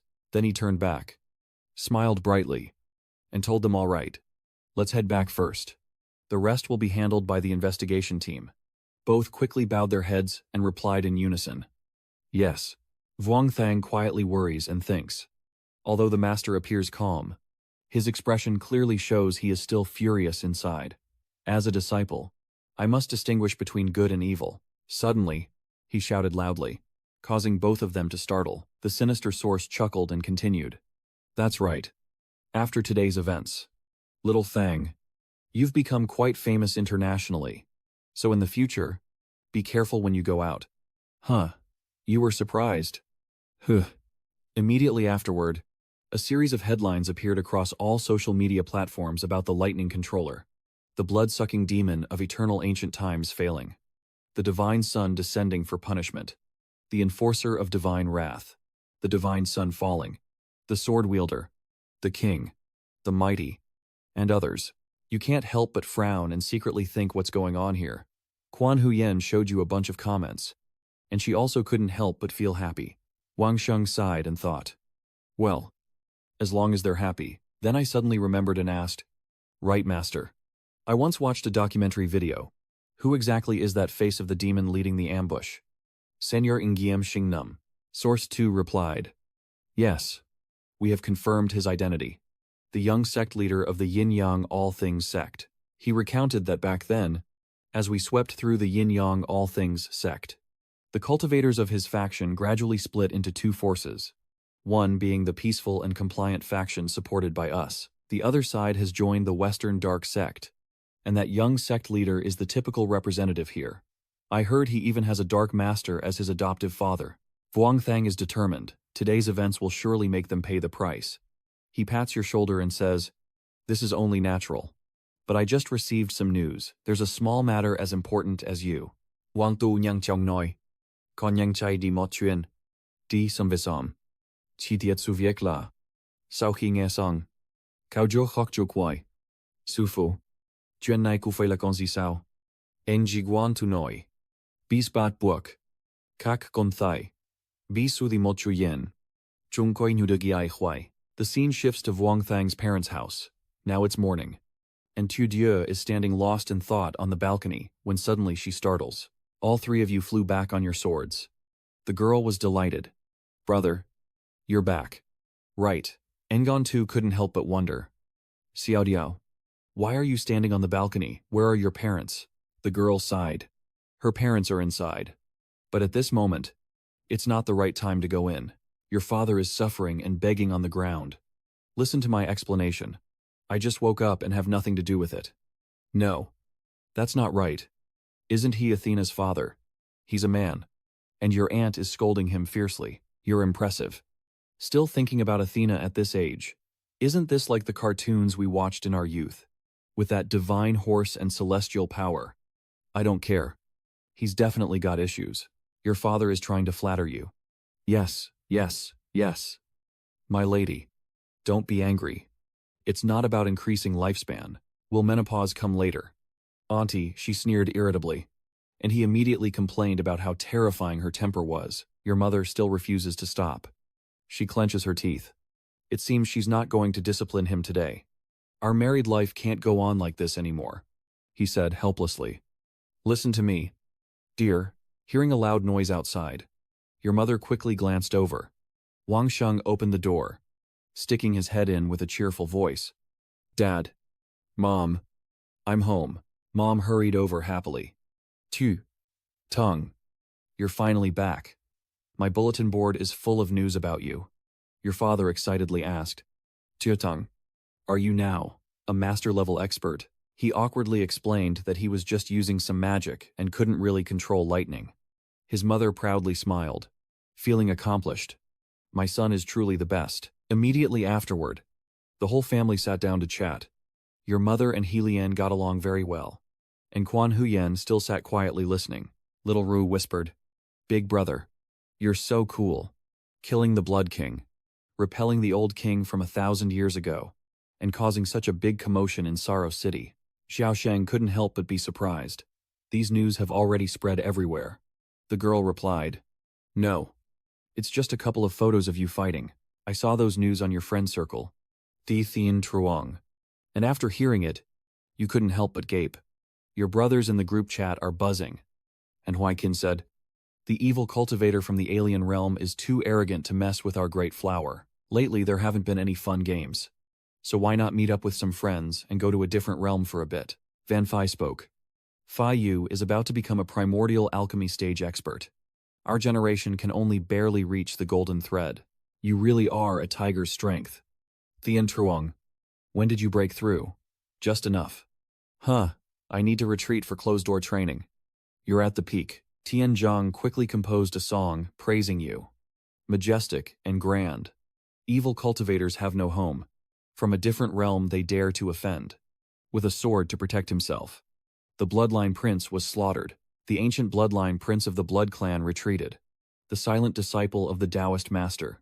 Taoist Fiyu continuously slaughtered countless blood clans, raising high the banner of our great flower clan. Yunji looks down on him. You fool. Though a bit stubborn. He's not refined enough. He deserves a harsh remark. Lianzi also chimes in. Better to go see what this poor monk has written. Vuong Thang looked at the chatting group and couldn't help but feel happy thinking. It seems that even after these years away, they have always taken care of Xiao Dia for me. If that's the case, thinking of this, he immediately unfriended that troublesome person.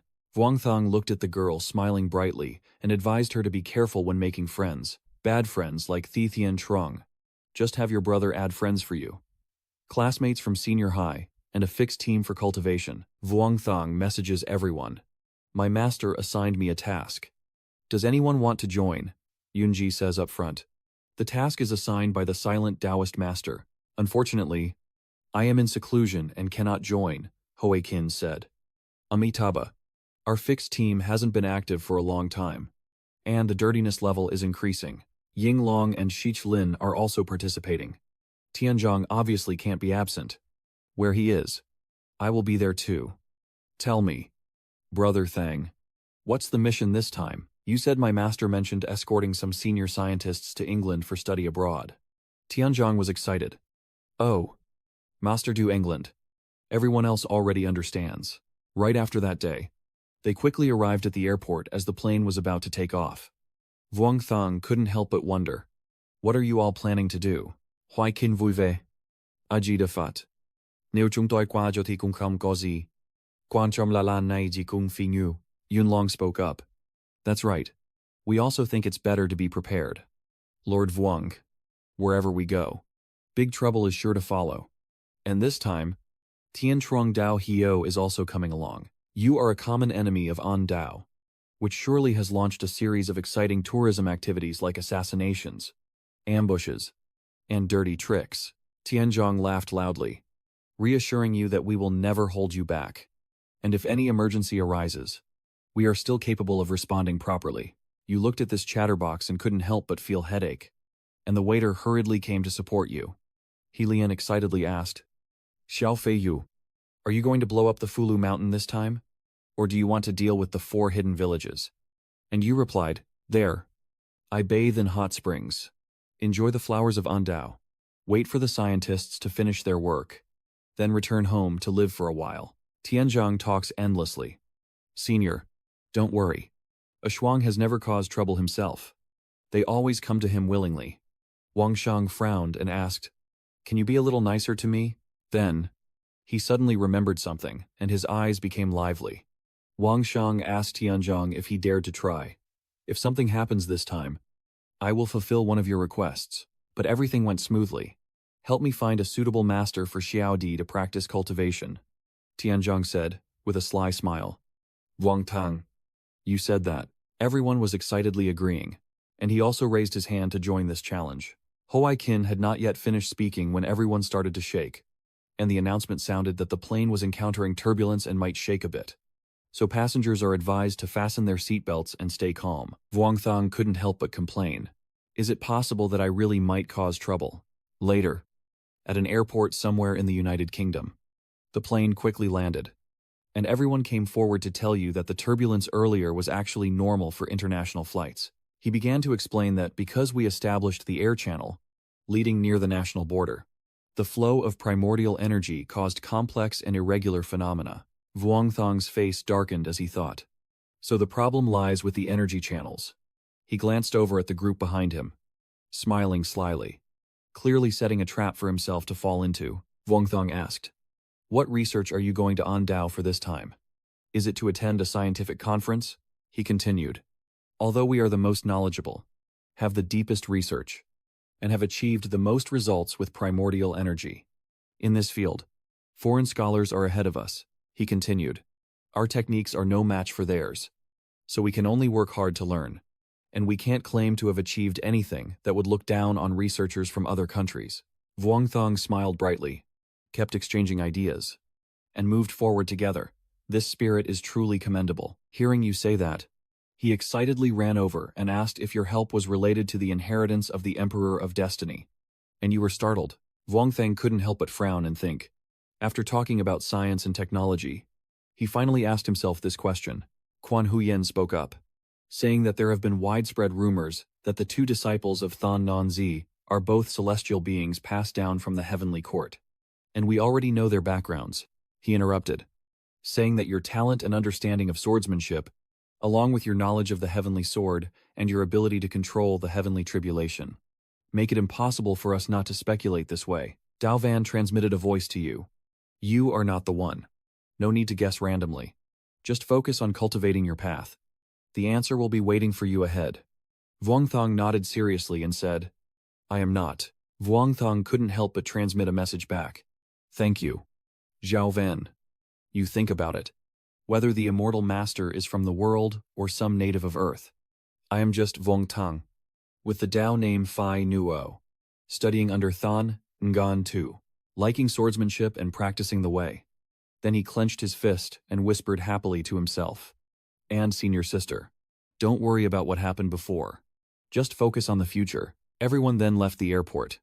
Hawaiikin stepped forward and looked at him. Aji Buddha. Fingul. Do you still plan to go on the fishing trip? Vuong Thong forced a smile. Of course. Before I go back to settle the score.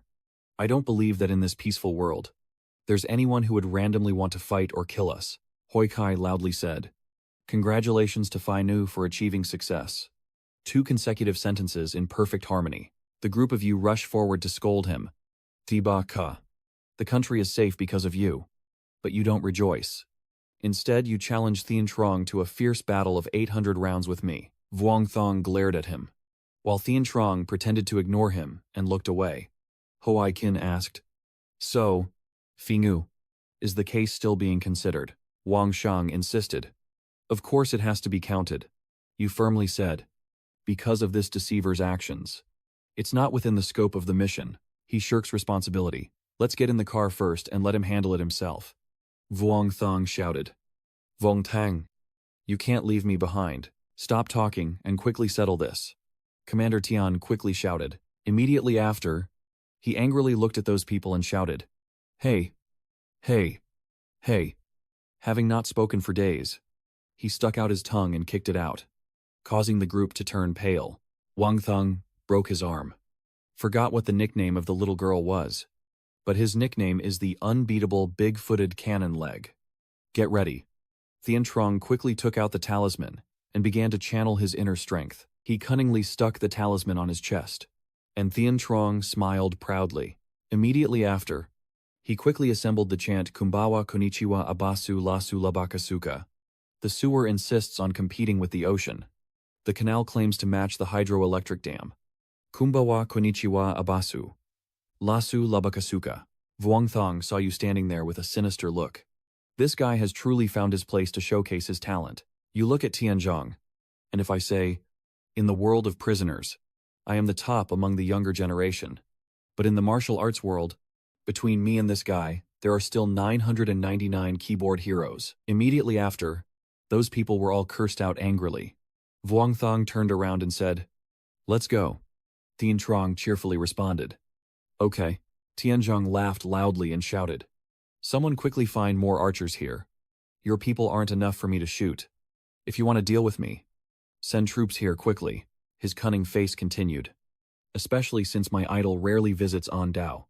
I don't want his trip to be too boring. One of them fiercely swung his sword at Wang Sheng and shouted loudly, then raised his gun, aiming to shoot. When Tianzhong was startled and looked over, suddenly, a fierce beam of light shot back at the group from An Dao.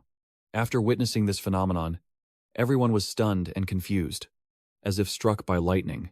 Looking at the hole in the ground, the person shouted, He is the one who controls the heavenly tribulation. He has come to our An Dao kingdom. Wang Thong looked at them with a fierce gaze, causing the crowd to panic. It was him, the villain, who just killed a member of the Blood Clan and used heavenly thunder to destroy a major city of Saros. It's terrifying that she alone wiped out one of the Bloodline's major families. No way, the girl in the distance exclaimed in admiration. So handsome. You turn around and warn Thien Trong that there won't be a next time, using me to send a message.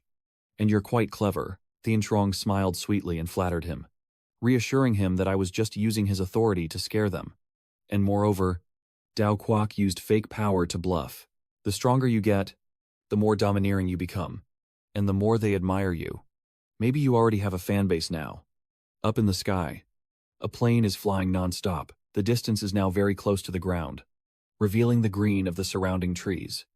A blue car quickly approaches, picking everyone up. Inside are Vuong Thong and his group, each person doing their own thing. Some silent, others talking loudly. Quan Huyen handed the phone to him and said, It's been sent. Vuong Thang wondered. Sent what? An Dao's newspaper quickly published the news that the person executing the heavenly tribulation suddenly appeared, and An Dao Nation faced an unprecedented great danger.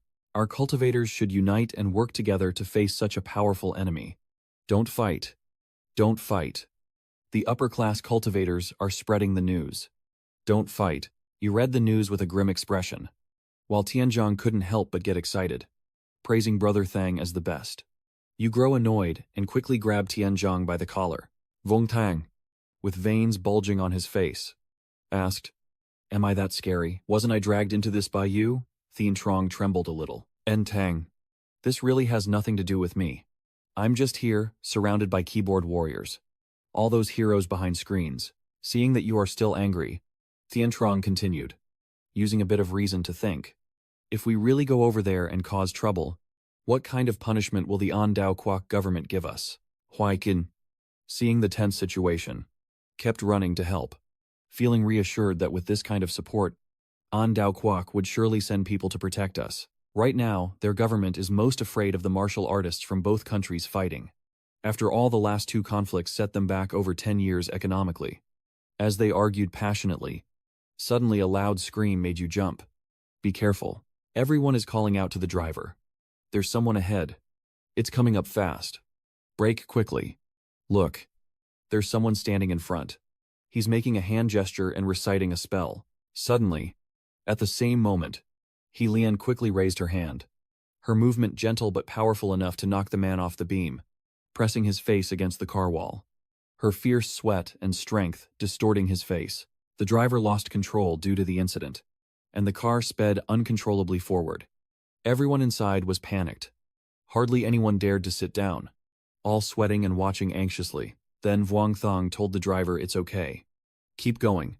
He's a powerful cultivator, so the fall and impact can't hurt him. Hearing you say that, he also let out a relieved sigh, and the engine quickly roared back to life. The vehicle carrying Vuong Thong and his group sped off again. That evil cultivator still stands motionless there, clasping his hands as his inner strength rises. At the same time, Huai Qin quickly strikes, and the phrase, Azi da Fat, echoes as the evil cultivator is thrown back. Ung Long couldn't help but be stunned. Huai Qin, you've become stronger, and you're so humble. Azi da Fat. I am truly honored. I have mastered long-range skills in recent years. Tianzhong sat nearby and said, he is ranked 82nd on the heavenly list. Huai Qin let out a sigh. Azi da Fat, this evil cultivator is really stubborn. I can't stand seeing him do that. Why don't we break his leg next time? His behavior is really outrageous. Thien Trong encouraged. Agreeing. Quiche Lin voiced opposition. It's really unreasonable. After all, we didn't come here to fight. Does any official agency in An Dao handle cases like this? If so, report to them. Tianzhong said, there is a reserved area for cultivators, and I will contact them. Tianzhong said their people said they would send someone to handle this, and also mentioned they sent someone to pick us up at the airport. But that person forgot and didn't show up, which surprised Vuong Thong, who had sent someone to pick them up but forgot. Soon after, everyone quickly got out of the car, and the chaos below was intense. Suddenly, Wang Shang saw the evil cultivator who blocked his way earlier, now following him here. His clothes were torn to shreds, and a terrifying aura of evil energy radiated from his entire body. At this moment, Quan Huyen was ready to fight, her face showing a serious expression. Huai Qin and Ung Long on this side also prepared their stance. Vuong Thong looked at Quan Huyen and said, Senior sister, I leave it to you. Then, he continued to channel his inner strength, and the sword energy behind him quickly appeared. At the same time, those streams of sword energy were quickly struck back by him toward the evil cultivator. He didn't stay still, tears streaming down his face like a child. Vuong Thong and the others couldn't help but feel shocked as they saw him crying. That person explained that he is a senior officer from the Special Agent Department of the Island of the Hero, responsible for handling issues from the Great Hua Kingdom. Hearing this, Wang Sheng and everyone here looked grim. Before fainting, he managed to say, Welcome to the day you arrive at the island. And then everyone quickly took him inside the hotel to rest. And Tianchong couldn't help but be surprised. It was truly strange. Hao Jing also wondered why this island priest was approaching us in such a strange way. The Azure Dragon explained, standing in front of the bus to look cool. But he was accidentally knocked aside and then kept trying to prove himself out of anger. Vuong Thong said, Let him rest here and leave a message that he can contact us directly after waking up. I've checked his injuries. They are all skill-related damage, and he will recover after resting for 1 to 2 hours. A member of the special investigation team spoke. We can handle everything here. Your rooms are on the top floor. Please go up and check in first. He leaned, annoyed by his noisy behavior, told him to be quiet. Just hearing about food made Huyen Quan unable to resist craving. Suddenly, a powerful punch to Tianjuan's head startled him. He Lian, after dealing with the person, said, "You guys can go out tonight. We will host a private barbecue party." Fan Keech said, "Take a half-hour break first. Then we will go buy swimsuits and prepare for the barbecue party. Your swimming trunks look a bit like our traditional costumes. We can pick out a few nice ones." Fan Keech agrees. "That sounds good." Tian Trong looked up and said, "Everyone, let me arrange a wonderful night for you. What would you like to do?" Ying Long said, "I heard there are some special bars here. Why not go try them?" Hoai Kin added, "I heard there's also the largest gaming experience center in the East here. After drinking, let's go have some fun." Tianzhang shouted, "Everyone, don't be so bored. There are a few legally operated special businesses here. Aren't we here to enjoy? Aren't you guys planning to relax?" Suddenly, a slender hand quickly rested on Tianzhang's shoulder. Halian asked calmly, "What exactly do you mean by the so-called legally authorized special businesses?" In the evening, everyone quickly settled in, and the three girls went swimming together. Qi Lin spoke up. "Big Tiu, it's better for us to be a bit more modest." She stood up to look around and continued speaking. "After all, this is Ondao Island. The western side has already made peace with us, but it can never compare to the inside. He Lian over here is transforming and towering. What is there to be afraid of?" She wore a pink bikini that showed off her beautiful curves. He Lian casually added, "Here, I like it just the way it is. Those guys running around and crashing into each other without any control or killing each other." Quan Huyen remained silent, only gently poked her own cheek. Helene quickly looked back. Quan Huyen shook her head repeatedly and pointed around. Helene listened but, a bit annoyed, said, "Fine, fine. I thought there would be a fight when I came here. It was hard to wait for Xiao Feiyu to come out. I'm not really afraid of losing control." Surprisingly, there's no excitement at all. Suddenly, Helian's eyes sharpened as she stared intently in one direction. She said nothing, only silently listened to the sounds in the wind. Seeing her seemed strange, Shich Lin stepped closer and asked, "Auntie, what's wrong?" Guan Hui sighed with a resigned look. This place was indeed bustling, and there were even people daring to openly practice demonic cultivation. Human and demon alike. He Lian quickly gathered her inner strength, her fiery red eyes scanning the surroundings. She turned to ask Shish Lin and Quan Huyen if they wanted to go see. Now that the evil cultivators in the country have been wiped out, opportunities like this are rare. Both of them were momentarily stunned, unsure how to react. He Lian smirked mischievously, casually suggesting they buy some food to take away. Quan Huyen agreed immediately when she heard about food. Shich Lian refused. "I won't go. I'm afraid of holding you back." The scene shifts to a small eatery with a very quiet atmosphere. Inside, the four of them were quietly eating at the table. Yinglong and Hoai Kin watching Tianchang intently. Hoai Kin couldn't help but wonder, surely this won't last forever. Vuong Thong spoke. "Don't worry. The elder sister's move is precise. This is probably some kind of calming technique. Likely just a light punishment for him back then. But I didn't expect this guy's moral compass to be so weak." Tien Trong Len Tieng. "Anh Thang. Anh nói như vậy có hỏi qua rằng nha. Anh ghé cả một mom. Kadam anh ấy du nặng nhiên." Da Len Tieng. Tian Chong begins to speak. "Although my cultivation is very low, my mind is as bright as the moon in the sky and as pure as endless white snow. Having the way means that even if your body understands the tiger's roar, your mind remains pure as ice within jade, not needing others to praise it, only leaving a chilling aura across the world." Vuong Thang couldn't listen to his boastful words and covered his mouth, but in the end, even your uncle couldn't hold back his laughter and burst into tears, suddenly feeling happy. Vuong Thang then heard Zhao Van transmit a voice message that a cultivator was raising a demon pet about 100 li away outside, still using ancient secret techniques. "Do you want to go see it?" Wang Shang couldn't help but wonder. What is a demon servant? Zhao Van, riding within the sword, continued to explain that it is a type of weapon that uses blood and the soul of living beings to nourish itself. And if cultivated successfully, it can become a powerful weapon. It can injure the body of the true immortal. But I just checked the demonic mark, and although the crafting method is decent, it's only just beginner level and can't harm people yet. She told Wang Shang that we shouldn't fight hand to hand and should leave it to the practitioners here. "You're too restless?" Van asked before leaving. Right. Why are there so many evil methods circulating in this world? Jiao Van silently said that half of my cultivation problems are due to the heavenly court, and the other half are because the cultivators themselves have gone astray. At first, to teach the cultivators how to fight and defend against enemies, we decided to provide them with some opponents.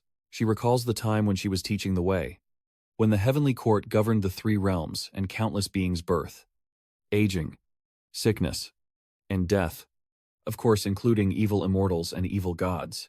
At that time, Lin decided to let the Aun gods secretly practice some evil techniques and monitor those who cultivated these dark arts to prevent a catastrophe. This method of raising the demon is originally called the blood-transforming divine blade, extremely harmful to Haihoathian Yin, and is also one of the evil techniques from the scattered cultivators of the heavenly court. Mentioning it immediately brings to mind the surrounding white mist. Vuongthong at this moment silently looked at the heavenly banner, thinking for a while. The blood-transforming divine saber. Vuongthong recalled that over 10 years ago, Tianchong was hunted down by the Yinyang All Things Sect. At that time, a demonic cultivator used a strange demon sword, which might be the nourishing demon receipt technique, and he was still sitting and eating peacefully because he hadn't known what was happening. At the same time, He Lian also called over, and Vuongthang couldn't help but wonder and think, elder sister Yu, isn't she with her senior sister opening a patty on the top floor of the hotel? He Lian immediately said on the phone, little fine Jew, come back quickly. I've found a good treasure. He Lian chuckled as she recounted, when I went out to buy Coca-Cola, I saw a weapon on the street that looked very unusual, so I quickly went back to check it out. Hearing this, Vuongthang couldn't help but break out in a sweat. You helplessly cover your face with your hand and say, big sister, if that thing is a bit evil, stay away from it and don't touch it. He Lian saw that you knew right away and happily asked, hey, how did you know it was evil? In the restaurant, Wang Shang silently thought that it seems he not only has the physical strength just mentioned and his mouth, but also the ability to cause trouble passively. The scene shifts to a narrow alley where a corpse covered with a white cloth lies on the ground, surrounded by fresh blood. The hand of the corpse is noteworthy, causing a chilling atmosphere. Unlike that of an ordinary person, a fat, sharp-tongued man questioned, Cleric Akemi, I give you the authority to kill this culprit. Trangthon Nian lit a cigarette and said, he resisted, but according to special case handling procedures, we have the right to kill him. He took a deep breath, looked at the corpse, and continued. And moreover, this is a twisted demon killer who has murdered over 40 people. All of the victims are our legal citizens. He still shouted, that weapon. Then where is the weapon? Akemi calmly asked again, is the weapon really that important? How do you know it's a sword? Even, at this point, he looked sharply and asked, how do you know the culprit committed multiple assaults using only one sword? Mr. Akemi. Understanding my own identity. I am a high-ranking official of this country. He started to stammer and immediately told me where the culprit was, or I would temporarily revoke your military rank. Akemi sneered and held up the poison, asking him if he was no longer hiding his true intentions. Akemi let out a clear breath. 6 years. 32 similar cases. Over Ain. 600 victims. Was it all because of that? Thon Dao. That painkiller has disappeared. You can now take over my position, and I won't need to waste energy on this matter anymore. He stormed off in anger, shouting back that you would realize how serious tonight's matter is. Akemi looked at the corpse on the ground, lost in thought, truly admiring the work environment of the Special Department of Dahoa Nation. A masked person stepped forward and said, Captain, the camera records have found some clues. Perhaps it was the one who carried the cursed pain. Akemi, upon hearing this, immediately reached out to review the data. I don't know what it is, but just from that fighting stance of yours, it's clear you're not normal. Akemi demanded, delete all files related to this photo. That person couldn't help but wonder why you did that. Captain, why we had to modify them, even if we don't want to cause conflict. Bringing the murder weapon back is also justified. Akemi said, for us the best news is that the Great Peace Nation's monks can destroy this blood-sucking pain demon. Tonight's sky seems unsettled. At this moment, in the hotel room, everyone had quickly returned, and that blood sword was locked up by He Lian. Wang Shang observed for a while and spoke. This feeling really does resemble that year. Does Tianzheng still remember? It was the night Quoch Thien Han was captured at Benj Viet. Tianzhong weakly said, I think it was that same blood sword. But wasn't it already taken back by the government for research? Maybe not the same one. But if that's the case, the Yinyang sect still has lingering evil. Wang Shang took out data and said that according to intelligence, some organization from the United States had assisted with this research, and at least a dozen similar blood swords are in their possession. Moreover, this pain crystal has already devoured the souls of over 1,000 people and has forcibly taken on its original demonic form. At this moment, Quan Huyen quickly picked up her phone and asked, if we already knew these things, why weren't we stopped? Hoai Kin added, this isn't so simple. There will be many obstacles if we want to act righteously abroad. Wang Shang looked at it and asked how to deal with this pain.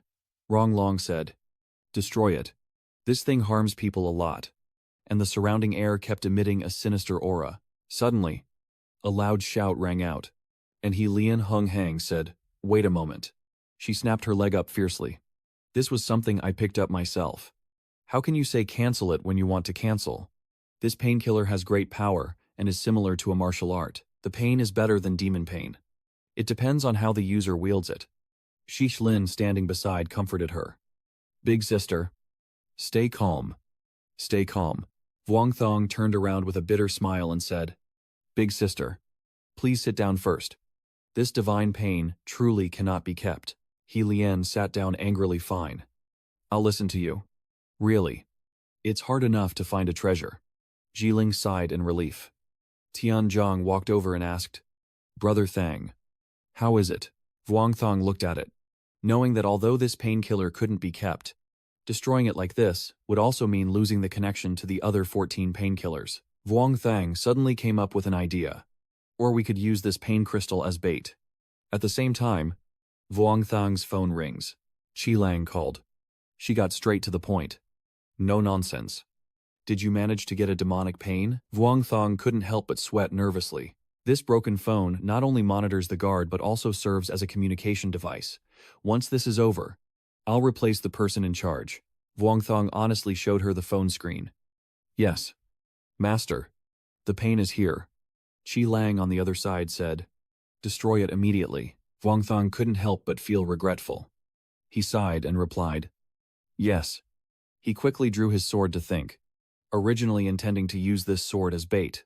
Let's see if we can catch another evil spirit.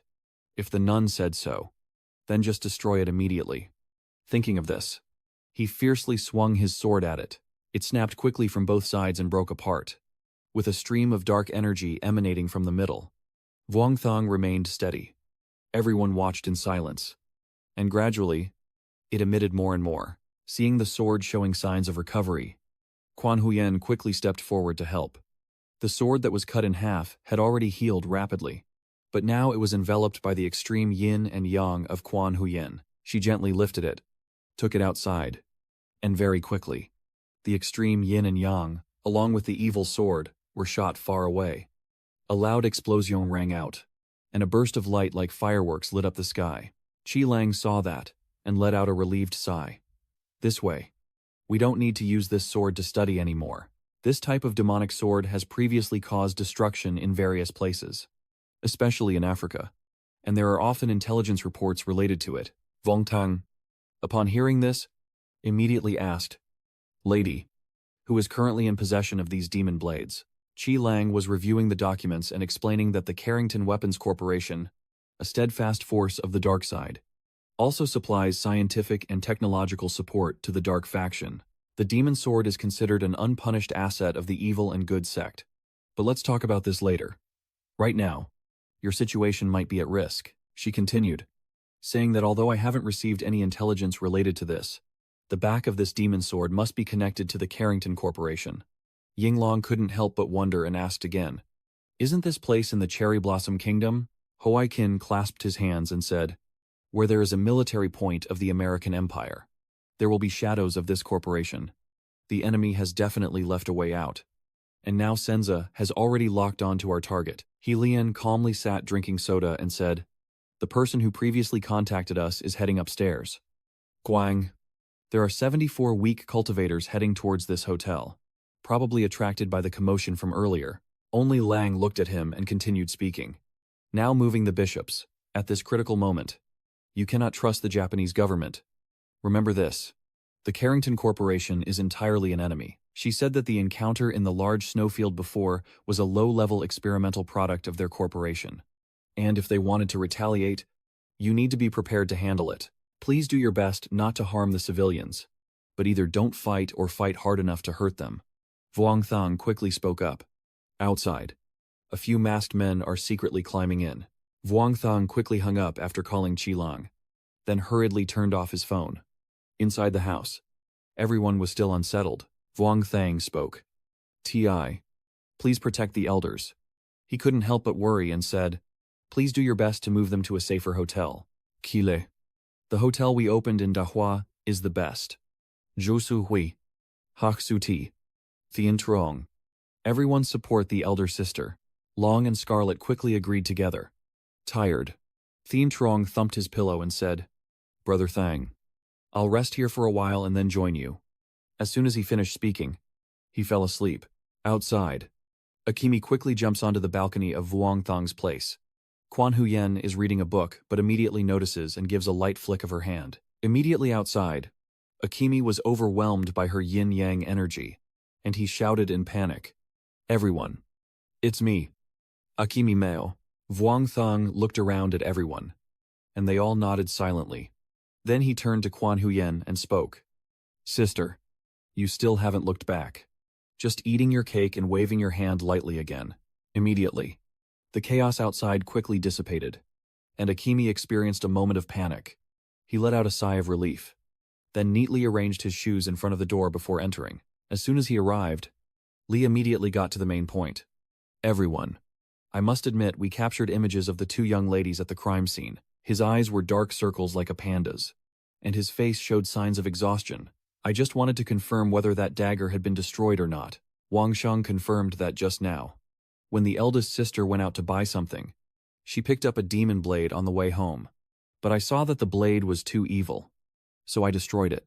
Akimi let out a relieved sigh, then quickly arranged new hotels for everyone to avoid unnecessary misunderstandings and conflicts, and to provide a stable and comfortable place for you all. I apologize, Vuong Thang said with a smile. Akimi, are you feeling a bit uncomfortable in your current position? Outside the window, a group of fully masked people are waiting, led by the old man with white hair. Akimi was very surprised and stepped outside to ask, Master, why are you here? He said. Akimi, the next discussion with the Great Han Nation monk is assigned to us. You've worked hard enough, the rest is no longer your concern. And at the same time, Wang Sheng secretly winked at everyone. Hylian also didn't care and directly entered. Akimi protested. No. Teacher, we can't fight them. Akimi's master spoke, saying that the situation was no longer something you could control.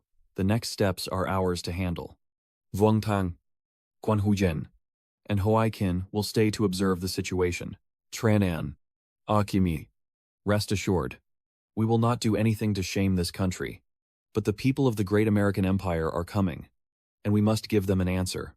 Akimi hurriedly said, Teacher, Vuong Thang observed silently, and judging by the tone and lip movements, the current situation doesn't look promising. You look over at Tianzhong, who is deeply drunk on the other side, and can't help but feel regretful, thinking it's a pity that the translator is dead asleep.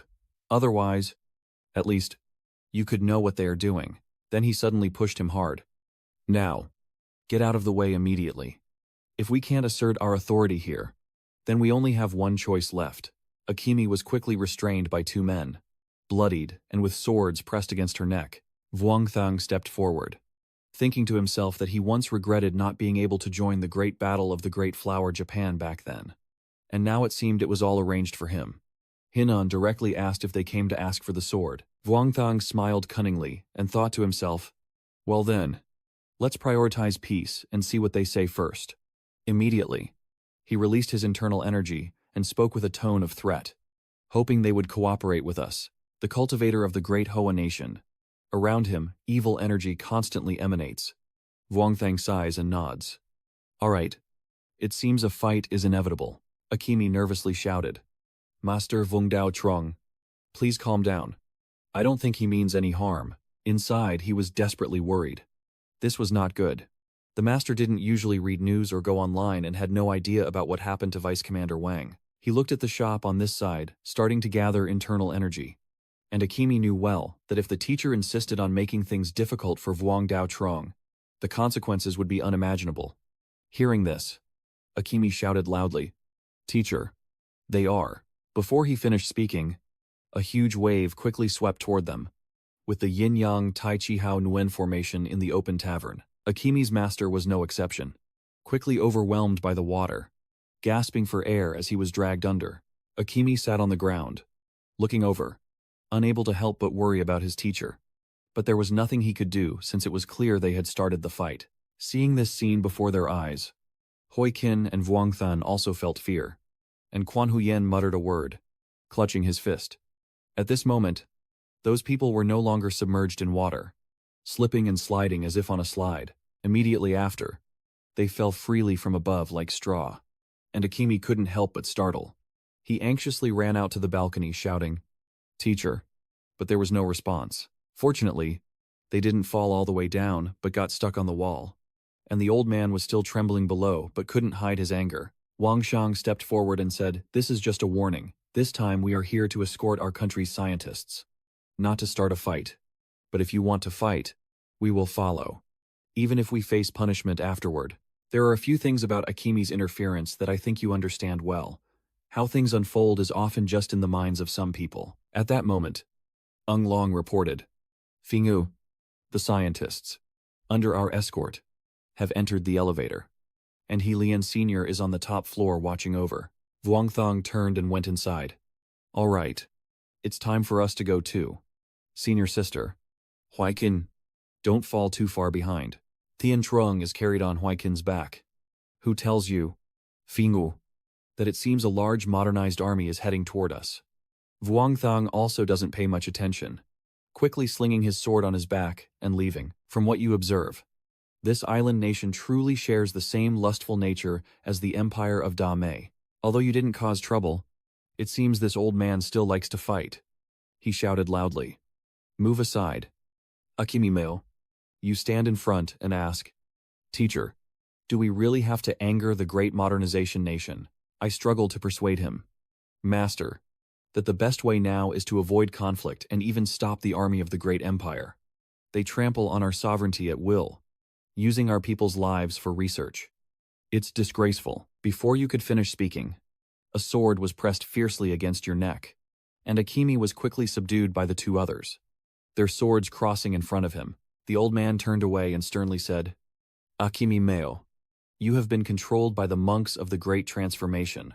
He threatened, "Do not stop us, or I will become the guardian here." The two swords then retracted, and Akimi knelt down. "I still won't give up and keep talking. Master, the young monks of the Great Transformation Nation are not simple. Their strength far exceeds our imagination. Please don't underestimate them." Faced with someone so arrogant, he simply snorted in annoyance before the old man swiftly flew up and said, "Akimi Meo, in front of the great nation, you could no longer lift your head." So he and the group in black quickly left. Akimi was helpless, kneeling there in silence without saying a word. After a while, he took out his phone from his shirt pocket and wondered to himself how things would unfold. Only in the minds of some people. Why? The scene shifts to Vuong Thong's group. The elevator gradually moving now. Tian Trung is still unsettled, and everyone is feeling tense. Vuong Thang spoke, unexpectedly this time, not only provoking the empire but also attracting the attention of the great America. That's just how they are. After all these years, Tianzheng blinked and rubbed his eyes. "What's wrong with me? Why do I feel so sleepy?" Vuong Thang quickly explained. "Your soul is overexerted. Take some nourishment. We're about to fight." Tianzheng quickly smiled and gratefully took it, then put it in his mouth. After taking the medicine, his body regained strength and he stood up. Tian Trung, full of energy, finally can work together with Brother Thang. "My little guys in this country really understand me." Huaikin spoke up, this time mainly because Helian Sr. and Batengu Fairy picked up a demonic sword.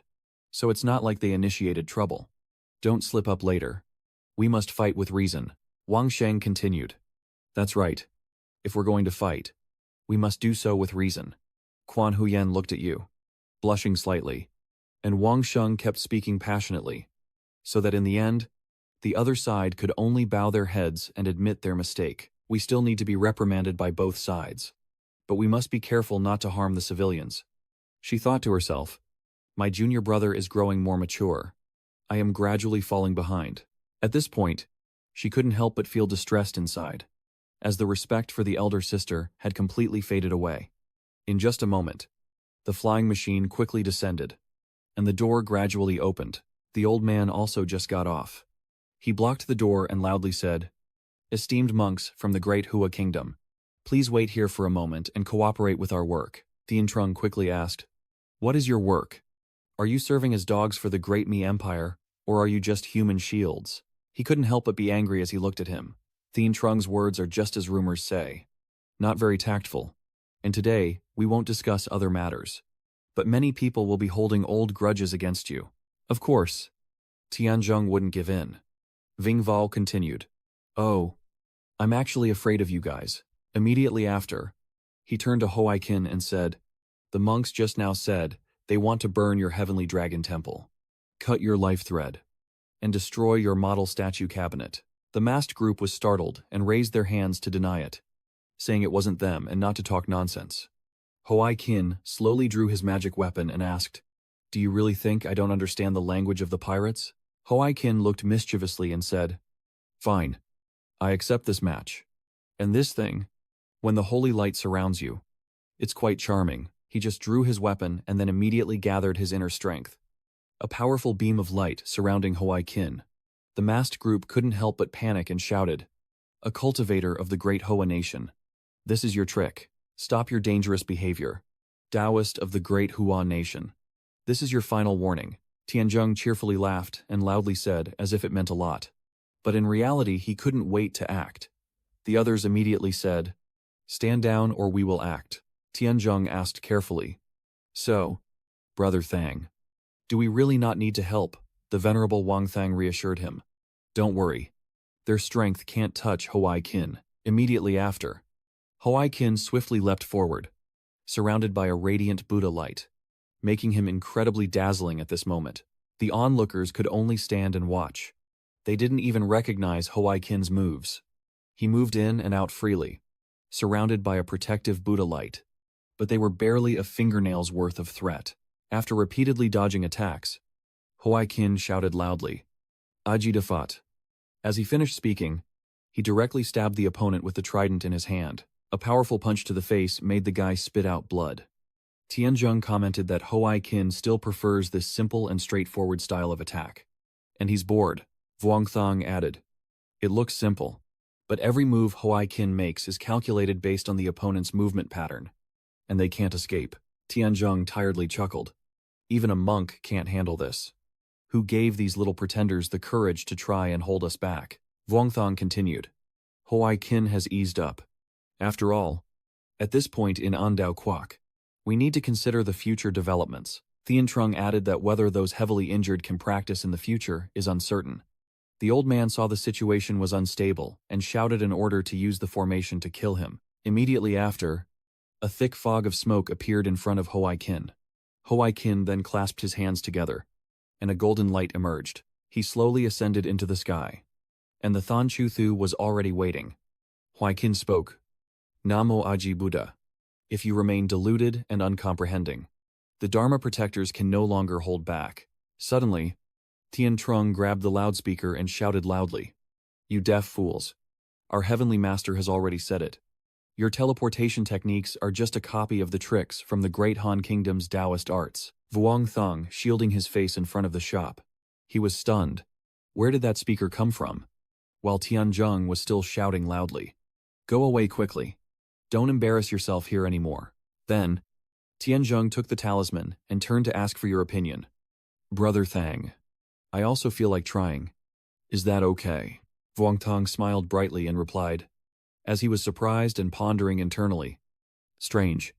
It seems the elite troops of the Great Mi Empire have been pushed back by the Andao police. You wonder if there are internal conflicts within the Yingdao nation.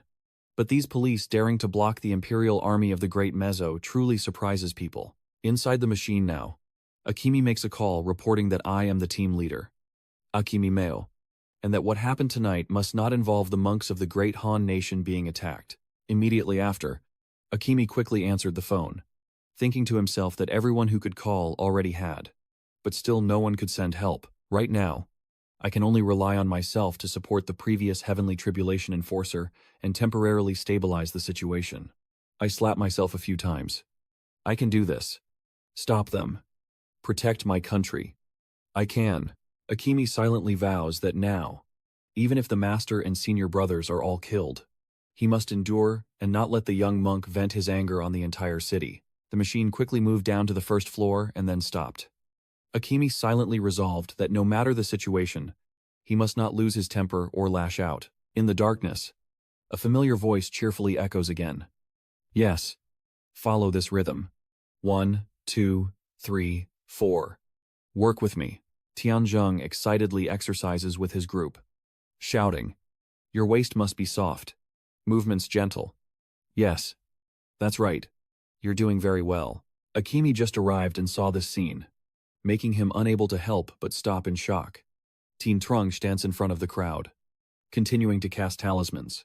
While that uncle over there, don't worry, shake that strong, attractive beer belly of yours.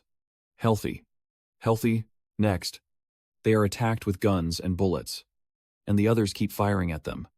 Tien Trung and Hoai Kin stand in the middle of the encirclement, both using their internal energy to defend themselves. Tien Trung's face remains calm as he releases talismans, quickly forming a protective circle around them with his charms. Seeing that their attack on the two was ineffective, the Volium soldiers quickly shifted their aim upward, and Tien Trung anxiously shouted, He rose.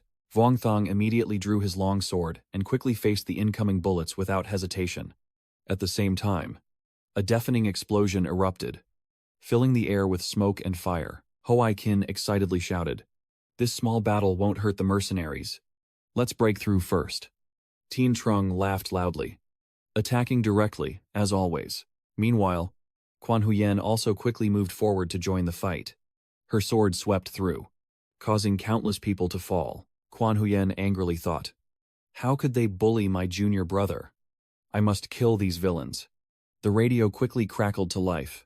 Ordinary soldiers are no match for these great Han cultivators. Deploy heavy weapons. These great Han cultivators are not easy to deal with. We must absolutely keep them here at all costs. From the clouds, a beam of light like a shining star illuminates beautifully. And then, after that beautiful moment, a powerful and destructive beam of sword energy shot out. It was the strength of the sword aura, as if the sword itself tore through the wind, rushing through the sky. At this moment, tanks and other equipment from the army were thrown far away, and the sword energy from the middle of the formation shot straight down like fireworks. Tonight it seems many of your people have fallen, as endless streams of sword energy pierce down relentlessly. Vuong Thang looks like a demon, standing tall amidst the smoke and fire with his sword. Your expression is serious as you look at the opponent with sharp eyes. Tien Trung excitedly shouted, Wow! Vuong Thang is so powerful. Hoai Kin interrupted, knowing how to talk. What's with all the strength? Today, he's just showing off. Vuong Thang's eyes at this moment are extremely strange, as if a demon from hell is here to take lives. That night, the sky was filled with bright stars, while below fires blazed high into the sky. Within minutes, the area turned desolate, with corpses and wrecked vehicles piled up everywhere. Hoai Kin looked over and was somewhat moved. He clasped his hands in sincerity and said, May Amitabha Buddha. I hope all benefactors will soon repay their karmic debts and quickly ascend to the Pure Land. Tianzheng responded teasingly. Now that they have been labeled heretics on British television, even the British monks still sincerely chant sutras to save them in this situation. Do they really consider all beings equal? Tianzheng asked again. Brother Shang, we've already agreed. What should we do next? Hoai Kin speculates that this might escalate into an international dispute. Vuong Thang said, They were caught using the demon blades we developed, and then the troops were sent to attack us. We are not allowed to fight back. Everything has to be explained logically. If they are not used to reasoning, we will train them until they do. Vuong Thang continued. I just contacted the elder sister, and the scientists are preparing to return home tonight. Let's pack up and leave here. Tien Trung smiled brightly and said, All right. I'll go tidy up a room and see if there's any loot we can take. Jiao Van emerged. It's done. Zhao Van explained that it is a military base where some kind of cruel experiments were once conducted. And now there are flying objects inside that are heading towards us. Zhao Van emphasized that there were many strange flying devices. Hearing this, Vuong Thong couldn't help but be surprised. They've even brought out secret weapons. Is the great American Empire planning to kill us all? Do you need to go to their stronghold to investigate the scene? He asked back. What are we investigating exactly? Hao Jing guesses that Fei Yu wants to gather evidence of their crimes and wonders how to reveal it. Vuong Thang steps forward and says, split into two groups. Hoai Qin and Tian Trung will still attract the enemy's attention. You look at the tavern before flying up and say, Sister, secretly support. I will attack from the air to see if I can cause some disturbance. Under your guidance, the tavern will definitely obey completely. Just as you were flying in the air, your phone suddenly rang again. Zhilong couldn't help but worry. Fei Yu, we already know the specific situation. What do you plan to do next? The current situation is still under control. Vuong Thong at this moment channels his internal energy and responds. We're not causing trouble. That's all. Qi Lang continues. Of course not, she continued. We have publicly condemned the great American Empire fiercely, criticizing them for using the military against the 4 ordinary citizens of the great Hoa nation, yourself included. Zhiling continued speaking. And then it might be possible to keep fighting. But as she just finished speaking, the communication device with the ground was hit and disrupted, and all he could hear was static. Wang Thang shouted, Hey, hey, Master. The signal isn't good. What are you saying? Then he smiled faintly and said, Continue fighting. Maybe. Then, immediately after, a giant lightning bolt struck straight down from the sky, causing all of his fighter jets to be unable to withstand it and be shot down. Thien Trung was loudly acting like he was watching a play. Damn it. Brother Thang still hasn't reached the primordial form yet. If he really gets to that level down there, isn't he just stepping on the old master and coming to my house? Hoai Qin continued. Aji Buddha. Don't say that. The female spirit respects the senior experts very much. Hoai Qin couldn't help but be surprised, feeling that Fei Nu now is already at the top level, wearing the divine graduation armor before even reaching the master level. Thien Trung agreed, saying, I also think your comparison is spot on. Suddenly, the monkus moved forward without saying a word, leaving Thien Trung a bit stunned. The inexperienced nun directly used her hand to turn off the small reconnaissance planes of the other person. At this moment, at the military base of the great American Empire, Vuong Thang quickly summoned his sword and flew close to the enemy's star nest. He looked around, silent and observant for a long time. Zhao Van couldn't help but be curious and asked, What are you thinking about? Vuong Thang replied, I'm thinking about how far I should go. Right now, we are the ones initiating the attack, so there's no need to slaughter the enemy, but we need to consider public opinion after this matter. So we are forced to find evidence of the crime committed by the great American nation. Although the great American Empire is behind the Carrington Group, without evidence, we will eventually be in a passive position. Zhao Van couldn't help but wonder, but it's just clearing out the demons. Why all this fuss? Does your demeanor match the 4 words, relaxed and at ease? Vuong Thong sighed bitterly. After all, this is not ancient times, with over 7 billion people. Relationships are also a bit complicated. Vuong Thong quickly remembered and asked, That's right. Zhao Van. On Earth, there are some ethnic groups and races divided by skin color. So, in the endless spiritual realm, are the races also divided? Her face full of nostalgia as she recounts. It is related to the turbulent forces of the infinite universe. Quite complicated, Zhao Van continued. Before the rise of the heavenly court, the place where fate and primordial energy were most concentrated had long been controlled by the Tao sect. But there were also some divine cultivators who did not acknowledge the 3 pure ones, did not follow the righteous path, and practiced based on their belief in all living beings. But those people are truly powerful, roughly equivalent to a Tai Yi golden immortal. I remember clearly that during the disaster of the heavenly court, a great army of divine cultivators was wiped out by a single Mo sword. She continued. Once you leave the forbidden area and enter the true 3 realms, you might meet them, Dao Van recounted. Despite its appearance, this place is truly too peaceful and tranquil. She pointed directly at his face and said that when traveling outside, one must be ruthless because all souls are competing for resources.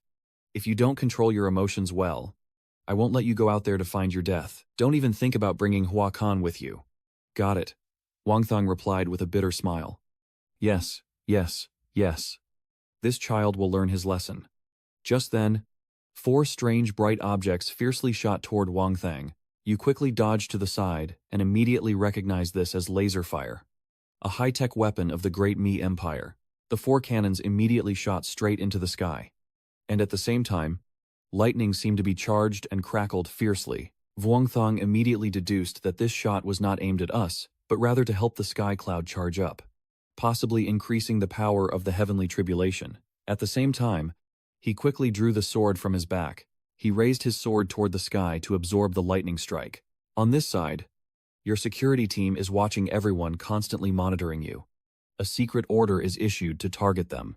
Immediately after, the commander loudly orders, "Fire." A fierce red beam shot straight at Wang Xiang with incredible speed. His face remained unchanged. And Wang Xiang spoke. "If you refuse to wake up, then don't blame me."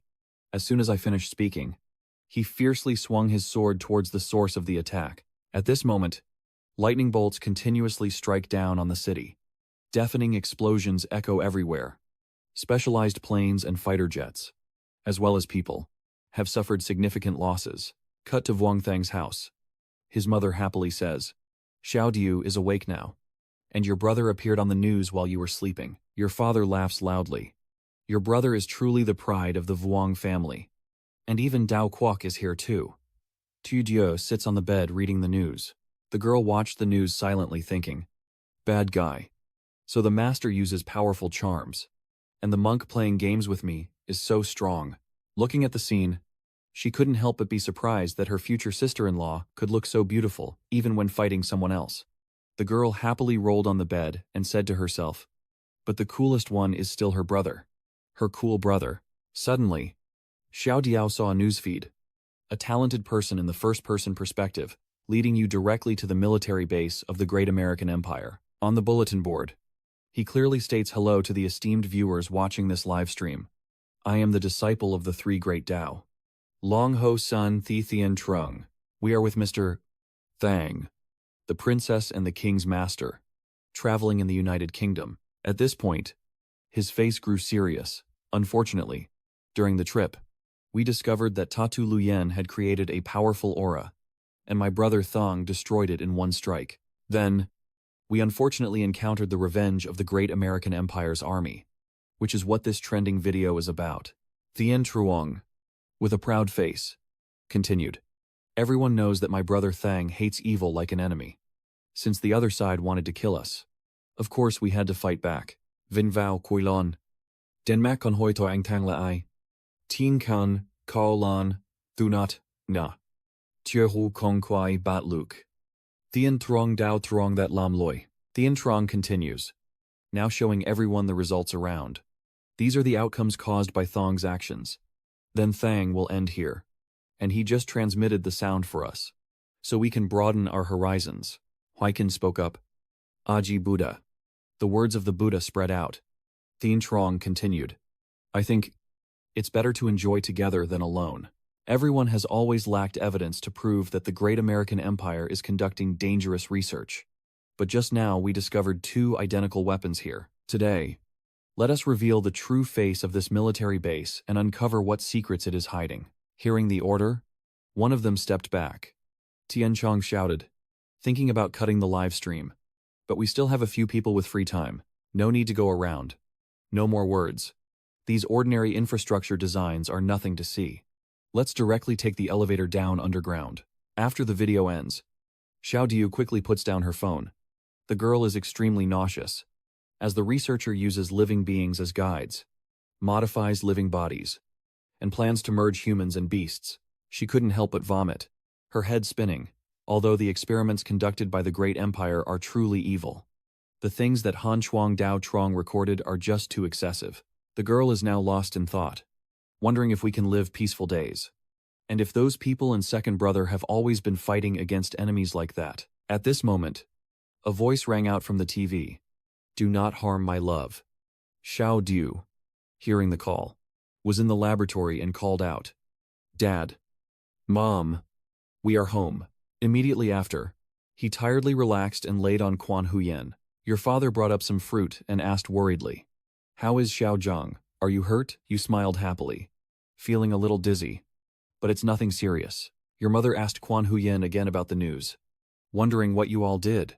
And she quickly let out a small cry. The two parents couldn't help but feel sad. 13 years ago. Sacrifice and heroism. And now they've only been back for a few days. Yet they've already caused so much trouble, our little Thang has truly grown up. Both of them looked at you cuddling on Quan Huyen's lap. Silently pondering. You two pretending to be angry at the same time has changed. Huh. You've learned to fake it to get benefits. If you only have evil intentions but don't act on them, how can you succeed? You need to act quickly. Song Viet Roy. Duong Nien Phai. Trovechu. Seeing the girl hesitate and stammer, he quickly exposed her. Just say what you want to say. Vuong Thong guessed that Tir Ruo had watched the video yesterday and now judged him accordingly.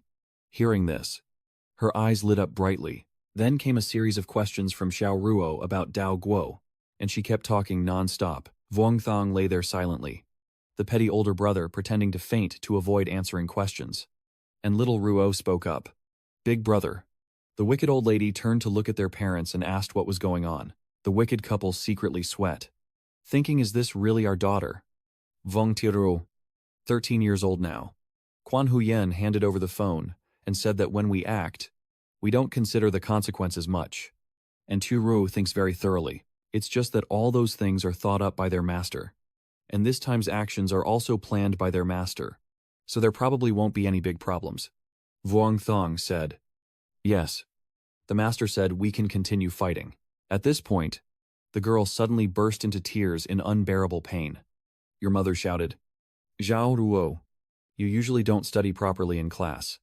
And now you're researching world affairs, he continued. You're only a few years old. Why do you care about those things? And why aren't you as good as that in your political exams?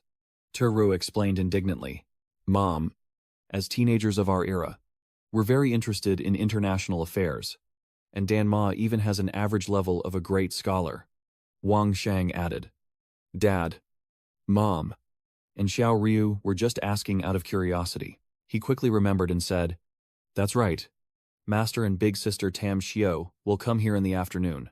Let's order food for them. Her father hurriedly ran away. Okay. Let's go, Angon Tu said. For now, don't worry about how things will develop. Tu Tung. You all did pretty well this time. Tir Ru, Vong Tang, and Quan Huyen just nodded and sat quietly listening. Master advised, but to act gently and not kill those researchers. They will definitely continue their research. Vuong Thong replied seriously. Disciple understands. Master, Ting Vun continued. Xiaozhang, the thunder tribulation you endured doesn't seem to be an ordinary thunder method. Is there any explanation for that? I sadly explained. Master Uncle, if I could talk about this, I would definitely say something if I knew, but I can only have accidentally realized it myself. Hearing this, her face became extremely serious. He continued recounting that when he realized it, he encountered the Heavenly Guard's inspection and couldn't delve deeper into the research. At this moment, his words also fell into silence, and he remained silent for a long time. Tin Van continued to listen to him recount, remaining silent from start to finish. Wang Thong continued. The Heavenly Guards seen 3 times will abandon the righteous path, and His Highness Jiao Van had said so when he was alive. Suddenly, a Lao Gen inside the sword. It seems Jiao Van is displeased. You got hit on the head. Your head immediately hurt. And Quan Huyen gently chuckled, while little Ruu sat beside, confused and angry because he didn't understand what was happening. Nangon too seems to have understood. He coughs lightly and continues. If that's the case, let's put it aside for now. Manuyet, tell me the latest situation. She happily quickly stood up and took out her phone to report that the United States of America is gathering troops in the waters of Yingdao country. The fake foe wants to go to war with us. Protests have erupted in An Dao Quoc, and the 4 hidden villages seem to be planning something. Immediately after, a series of documents appeared. Mao Juet continued. And on the other side, most countries began to condemn the United States of America, which had stated that they were also deceived by the Carrington Group. Vuong Thang couldn't help but marvel. You're so clever. Jiao Jiao. I guess they figured it out. The girl shyly and modestly said. It's all thanks to the great scholars from Danma analyzing it correctly. Engon too eagerly asked. Little Feng, what do you plan to do next? Because I feel you should just focus on cultivating peacefully. 2 warnings from the heavenly tribulation are enough to make the 4th person terrified. It's better if you don't reveal your face next. He recalled that strange laboratory room and couldn't help but feel worried. Vuongthang also said directly, Master, the disciple is worried that those blood magic divine pains are spreading everywhere. You asked further, since the 2 demon swords were only just discovered. Then perhaps the heavenly school took them from the elder sister and gave them to Mong Ngyet. Mong Yue asked blankly, aren't there only 1 sword? Then Vuongthang was momentarily stunned. He looked at He Lian to question her, and she nervously broke out in sweat. Avoiding his scrutinizing gaze, you try to investigate. Who did you really give that demon sword to? Who? He Lian still didn't dare look directly at you. She smiled and said, well, isn't there a rather unfortunate practitioner from the Bright Nation, named Akyu Myoji or something like that? Once we understood a bit about refining spirit tools, we turned the demon sword into a soul that could absorb the essence of the sword spirit, then handed it to him. She calmly reassured you. Don't worry. Right now, he can only unleash the power of the crazy gold Dan. He won't cause any major chaos. Vuongthang asked curiously. Master, does your country have any experts in the crazy gold core? Guan Tu thought for a moment and replied, I've never heard of any. Thinking that Akyu Myoji would go crazy if he succeeded one day, Wang Shang couldn't help but feel headache. This time was going to be fun. And if he tried to make any reforms, there might be bloodshed. He Lian smiled calmly. What is there to worry about? It only wastes their energy. Eat quickly. I'm very hungry. Hearing this, he couldn't help but let out a sigh. That's right. You can't raise a dog and expect a tiger. The problem isn't big at all. Everyone quickly gathered to eat. And Engon too asked the boy, Xiaosheng, about his pursuit of reaching the nascent soul stage and aiming for the Duang Thenquai Huyen level. Duang is seeking to reach the nascent soul stage and aims to pursue the Duang divine mystical realm. Wait a moment.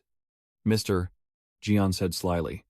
If you can comprehend that realm, it will greatly benefit your cultivation path and also bring significant advantages to your nascent soul. Vuongthang listened while eating and couldn't help but wonder. Duangthen Kui Huyen.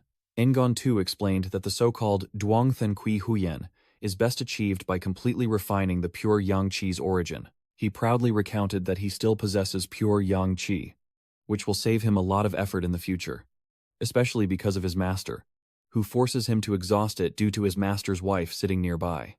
Van Tin couldn't help but feel annoyed. Vuongthang frowned and thought, always feeling that his master was showing off something, but without any evidence. Mao Nuyet suddenly spoke loudly. Vung Dao Trong, we want to promote you a bit in the heavenly ranking, to the 8th level. Is that okay? Vuongthang couldn't help but be surprised. Huh. Dongguan, while eating, casually said, this isn't bad. If Xiaothang's strength ranks in the top 3, no one would say anything. Moreover, he managed to rescue 2 18th layer of hell thanks to his power, surpassing the Tai Thuong Trong Lao. Did the Great Elder just ask if the Supreme Elder is the same monks who came out of hell back then? Mao Ngyet added that the investigation team for the death of the Nam Tu from that year had some shortcomings. So the higher-ups decided to establish a special task force. She explained clearly that her main responsibilities included overseeing cultivation management, preventing monks from committing crimes, and promoting public martial arts. She picked up a piece of vegetable and continued. Recently, the Affairs Department has been proposing several plans. They all involve making the most of the Tai Thuong Truong Lao sects to reduce the surrounding pressure. She continued, just as the people above seemed about to agree. But leader Wang Dao did not step forward, causing those plans to be put on hold indefinitely. Perhaps the plans and intentions involving those people are likely to cause some dissatisfaction with you. The source of this, Mr. Vuong, also glanced at your expression to gauge how you were doing. Then he calmly suggested that there's no need to worry about this. From now on, Xiaojiang can focus on cultivation, and if the country is safe, let the horses return to the mountains. Vuongthang was enlightened and quickly understood his master's meaning. Then he looked at him, smiled softly, and replied, Yes, master, I understand. Right after finishing his meal, he relaxed and listened to the news. According to the report, Master Vuong did not stay long after destroying the military base of the Great American Empire. Currently, many residents of An Dao Quoc around the military base of Dai Mai de Quoc are openly protesting. Hearing this, Vuong Thong quickly switches on the broadcast. Your parents exchange silent glances, neither speaking but understanding each other's thoughts. Vuong Thong finds it amusing and quietly remarks, with all these experiences, looking at myself. Wow, it's truly a bit miraculous.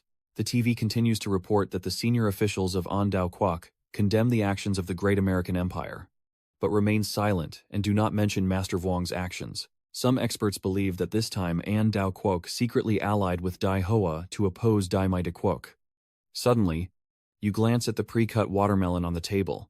Vuong Thang's father, with a dangerous look, asked him, Xiao Zhang, do you want to eat some fruit? Inside, he was secretly on guard, wondering if this smile meant he was planning something bad. Your father asked, Little Thang, how long can you stay at home this time?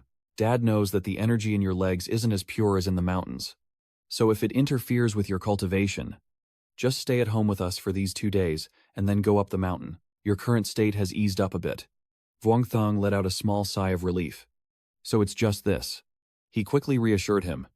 Dad, it's okay. Right now I'm just going through a difficult period. You need to calm down for a while.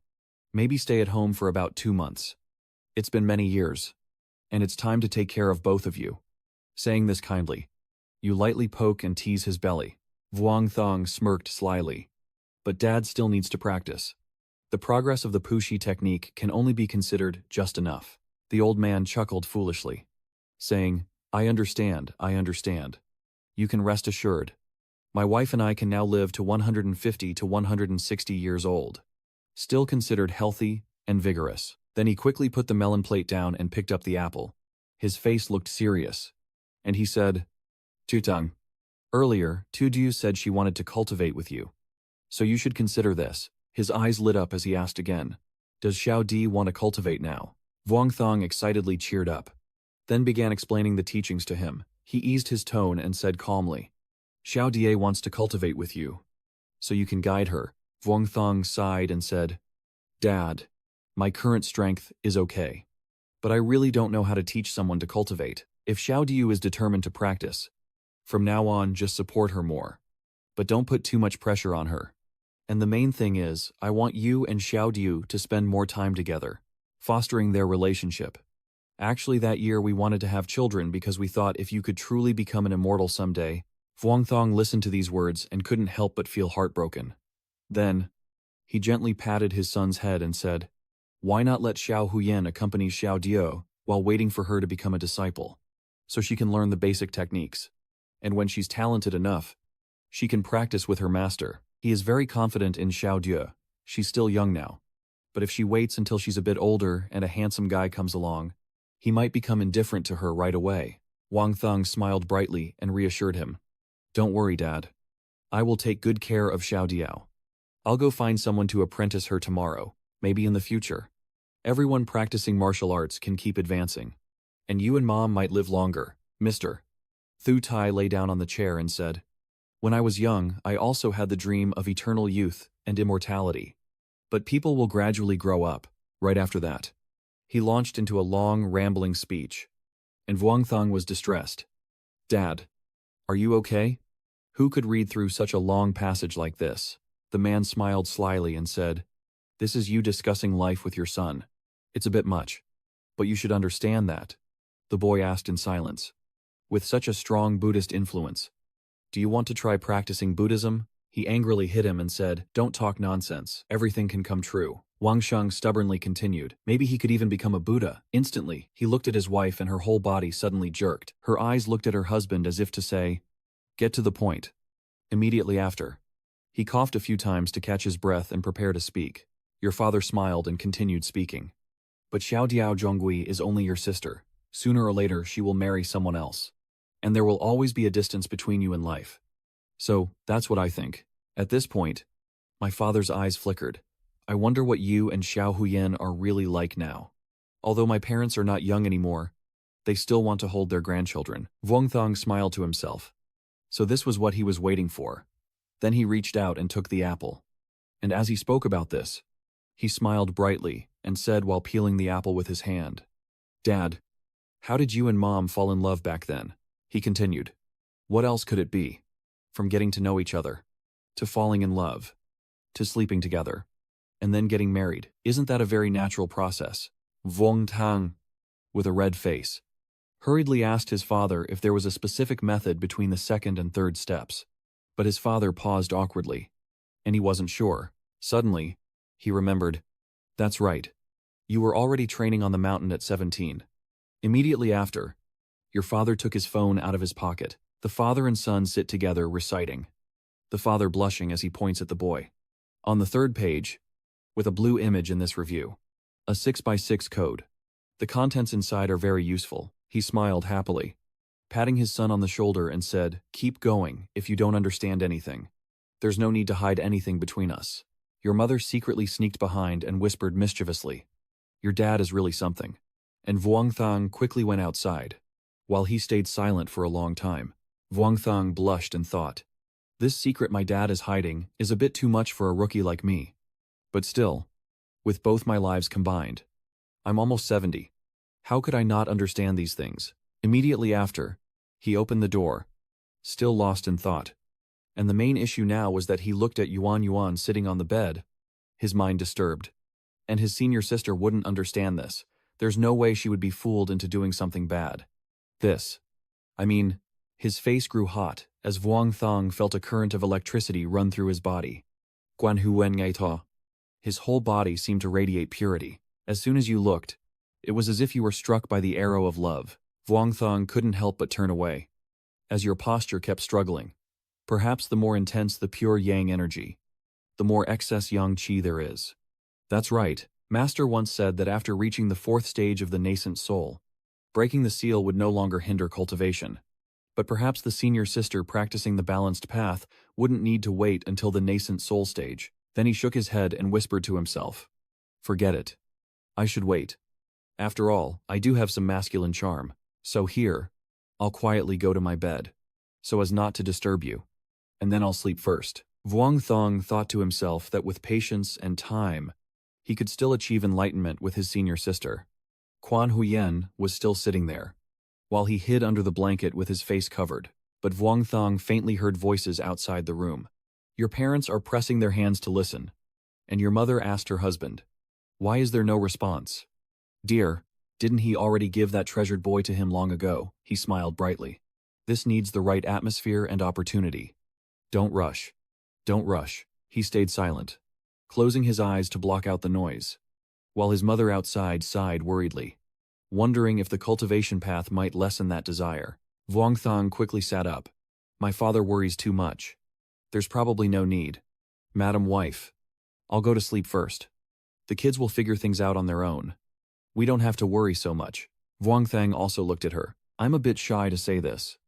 Senior sister, you've made me so soft." I don't know why Quan Huyen suddenly sat on the bed. She placed her hand on Vuong Thang's, making him feel nervous, the warmth seeping into their palms as Vuong gently spoke. "Senior sister."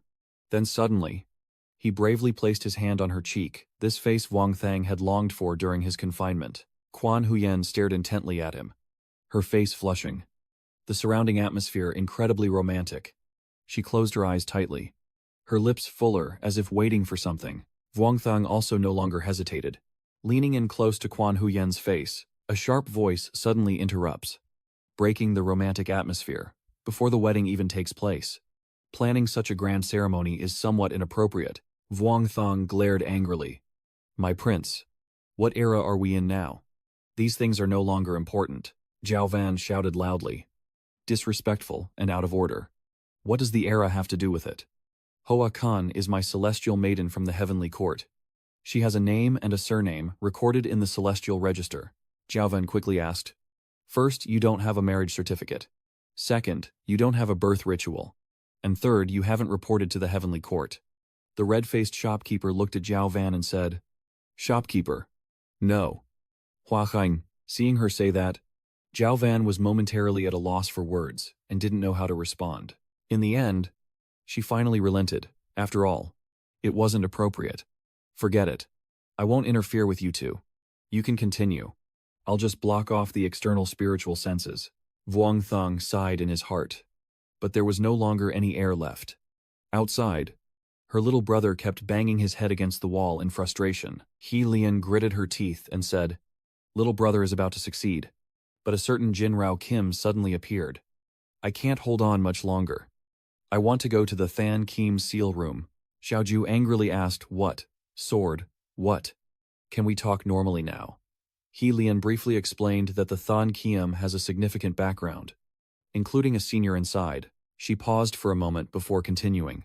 That was the elder who disturbed Xiao Huinhuin's good fortune.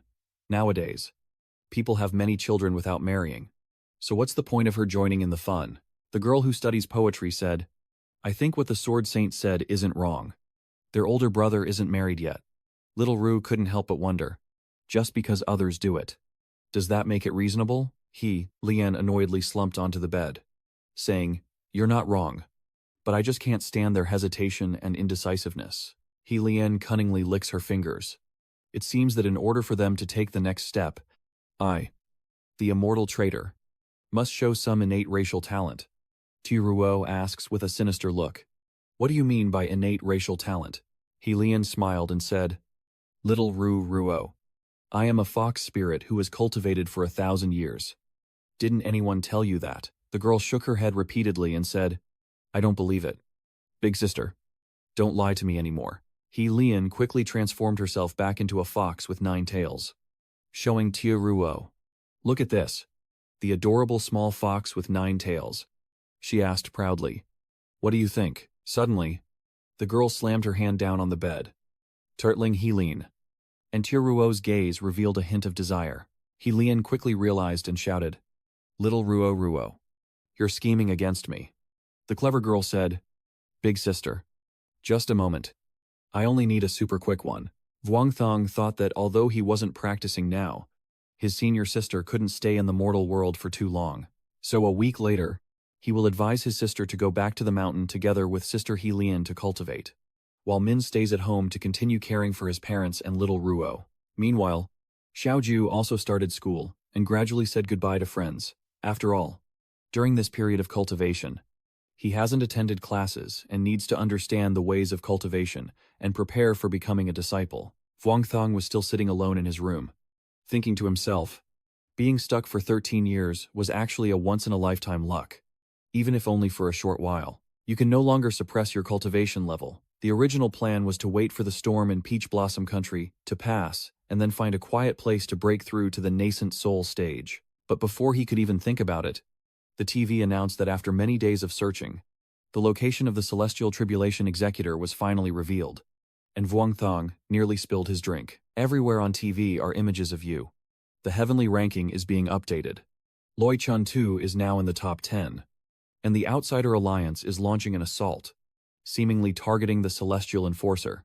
Vuong Thong couldn't help but feel helpless. It's been 2 months, and you're still not at ease. Little Duo patted his shoulder. "He's your older brother," he told himself. Looking back, it was quite ironic that he had considered the heavenly tribulation model as a boring skill, but now it has become an important part of gradually threatening the outside world of Great Harmony Kingdom. Senza wants to be humble and needs more time. Even though the chaos outside still continues, he still decides to leave and retreat for cultivation. This time, Xiao Diu will also leave with me. And of course, Mother will have her concerns. But with so many uncertainties ahead, we should decide quickly on the day to depart. The 2 siblings quickly soared into the sky on their swords, heading into the mortal world this time. Not yet becoming immortals, but already seeing hope, along with a few other reasons. The power of Dai Hoa has increased, so for now nothing will affect my cultivation. But there's only one thing left that worries me. Looking at the little sister behind him, he couldn't help but feel troubled, wondering who he should find as a master for Xiao Diu. Right now, he also has some influence, and in their eyes, little Diu is considered a potential immortal seed. They definitely hope to take little Diu as a disciple, master, or senior sister. But since you currently have no sect or Dao lineage willing to accept her, there's a chance they might accept you and the other 2 as well. And whichever they choose must show the master which Dao lineage they belong to. And this is something you can't just let go. Vuong Thang considered that the martial world and senior martial uncles are already quite capable.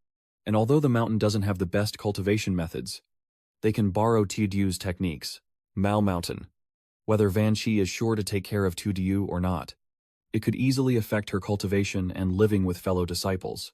As for Longho Mountain, the Fire Room, the Thief Room, and Thien Truong, they are all abandoned. Vuong Thang continued to think, if there's no other way, he'll have to take little Diu to cultivate pure yang. Isn't her senior sister also a seasoned cultivator after all? And she's not going to become a female hero anyway. He secretly made up his mind that if it was just about cultivation techniques, he also had a few yang immortal methods that could be used for his sister's cultivation. So, Vuong Thang and his sister continued flying on their swords across the mountain. Suddenly he asked in a whisper, "Zhao Van, do you want to take an apprentice?" She glanced and asked back, "Why? Wouldn't I be happy to be your sister's master?" Vuong Thang's girl chuckled happily. "How could I not be happy? I just didn't expect you to have that thought. I'm so pleased I can hardly contain myself." Zhao Van explained that she also needed to find 2 disciples for herself, and with her current appearance, she didn't know when she would disappear, so passing on her knowledge to future generations was also a good thing. Vuong Thang thought to himself that Zhao Van, being an unspiritual sword with spiritual energy, might not be able to escape anytime soon, and in such a situation, it was inevitable that he would consider passing on his knowledge to future generations. "You happily said, then at the villa, I will officially have little Ruwu apprentice under you. Is there anything I should pay special attention to?" Zhao Van said, "Don't be too fancy. Just keep it simple." Vuong Thang was very happy. "All right, but do I need to prepare a few things? Like what little Ruwu should wear? And do I need to decorate or set up anything for the apprenticeship?" She irritably replied, "Isn't it supposed to be simple?" Zhao Van suggested finding a quiet place for me to appear and give the girl a few strokes. And Vuong Thang couldn't help but think, in this era, they probably don't care about etiquette anymore. So why don't I just be straightforward? Do you know that after that night, the number of times I held hands with my senior sister also decreased? Thinking of that, he quickly calmed down and focused on the main matter, setting aside other things. Soon after, a small drink was placed into a health check machine. "Doctor, your sister's talent isn't bad, but she is missing 2 things. Her affinity for primordial energy is 90 points, but she understands her affinity for primordial energy. Mr. Lich listed only metal, fire, and earth as meeting the requirements, while water and wood scored only 20 to 30 points. Wang Shang interrupted. "Master Ma, can you give me the chart?" He happily said, "Of course you can. After paying the fee later, I will give you the report. Because when choosing cultivation methods, you also need to refer to this." Vuong Thang quickly took out something from his bag, and the scholar saw. He couldn't help but be surprised. Wasn't this the spiritual tool he studied over 10 years ago? And now he realized that your current understanding is like this. As the representative of the celestial tribulation, a divine beast protecting the nation, a divine sword, and carrying this fool's storage bag. Vuong Thang was so amazed that he couldn't help but be stunned. "Huh. This is pretty convenient too." The doctor quickly turned around and said, "Isn't this like embarrassing the country? Go. Go. Go. I'll take you to make a proper magic tool pouch. Also, your battle preparations with your senior sister and younger sister are all ready. Remember to bring them later." Vuong Thang lowered his head, so he should thank Uncle Ma. After putting it on, he couldn't help but secretly evaluate that the material of the outfit was quite similar to his old one. But the technology was much more advanced. Not only can it block spells from hitting, but it can also enhance the speed at which I absorb primordial energy, reducing the impact of kinetic shocks. Vuong Thang considered himself, and since his body had been tempered by his own heavenly tribulation, using Hoai Kim's technique, he proudly praised himself for being quite powerful now. The doctor handed over an item and continued. "Now the status of your messenger must be said to be not as good as before. Even the headquarters has ordered that you be given the best treatment, so I won't introduce anything else. This is the most special thing today." He opened it for you to see, and then introduced it. "This is the sword sheath specially made for the Void Spirit sword, costing enough to equip a series of advanced items. They told us not to worry about the budget and to use the best materials to craft the sword sheath for the Void Spirit sword." At this point, the doctor couldn't help but frown. "Kid, You managed to pull off something so highly regarded up there. And Vuong Thong could only laugh out loud. He was testing the sword sheath while thinking, and yet he still gave this order to Ma Shu. It seems that those above already know about the transfer of the cloud pattern to become the spiritless sword's spirit. Wang Sheng drew his sword. But he didn't ask me about this. It just stemmed from some thoughts or considerations. You look at the sword in your hand and can't help but marvel. Truly powerful now. The treatment is indeed very good. You look at the sword hilt and marvel. They really care. Using so much Hao Yue spirit jade. It's more comfortable than using a sword box. Vuong Thang immediately put his sword back on his back. His aura noticeably different. At this moment, little Ruo was also dressed in a brand new outfit and quickly stepped out. Doctor, lead the way. He continued. Finu, are you really not going to choose any more? Your necklace and Tiru's earrings are the latest products from our researchers, capable of holding up to 7 cubic meters. Vuong Thang interrupted. That's enough. Mathuk. Thank you. The girl spoke up. I don't need it either.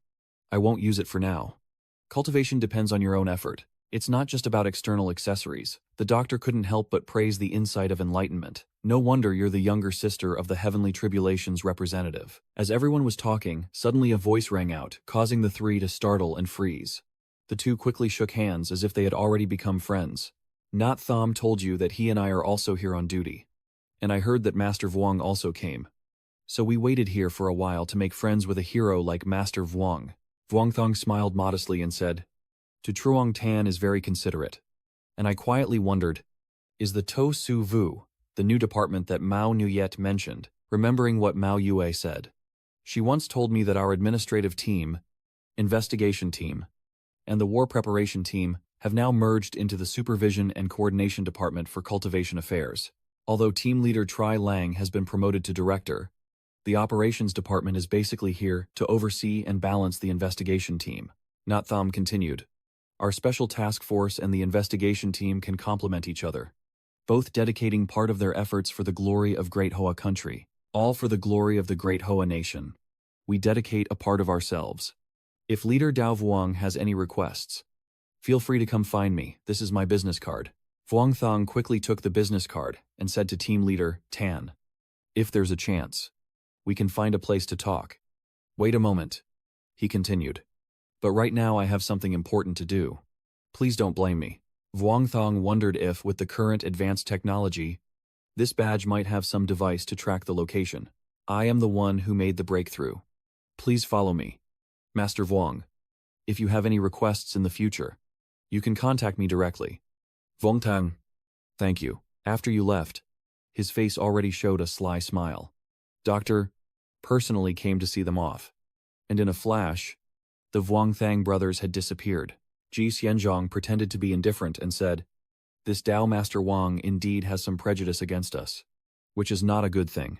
The girl behind him said, Team leader, this Taoist priest Vuong is quite close to Captain Mao Yue of the investigation team. Actually, we don't need to waste much effort on him.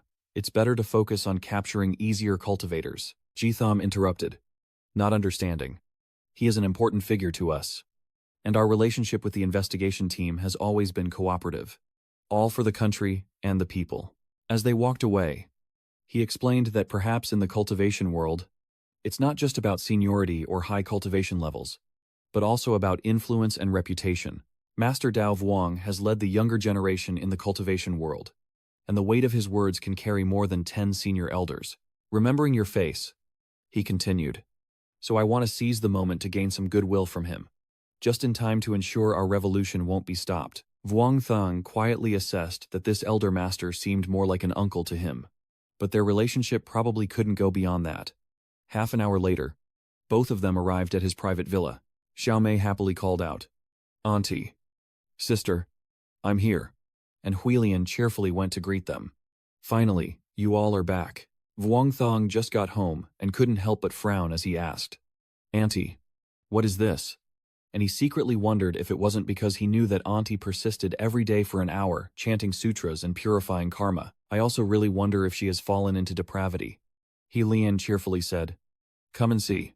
Come and see. Come see the treasure of our big aunt these past few years.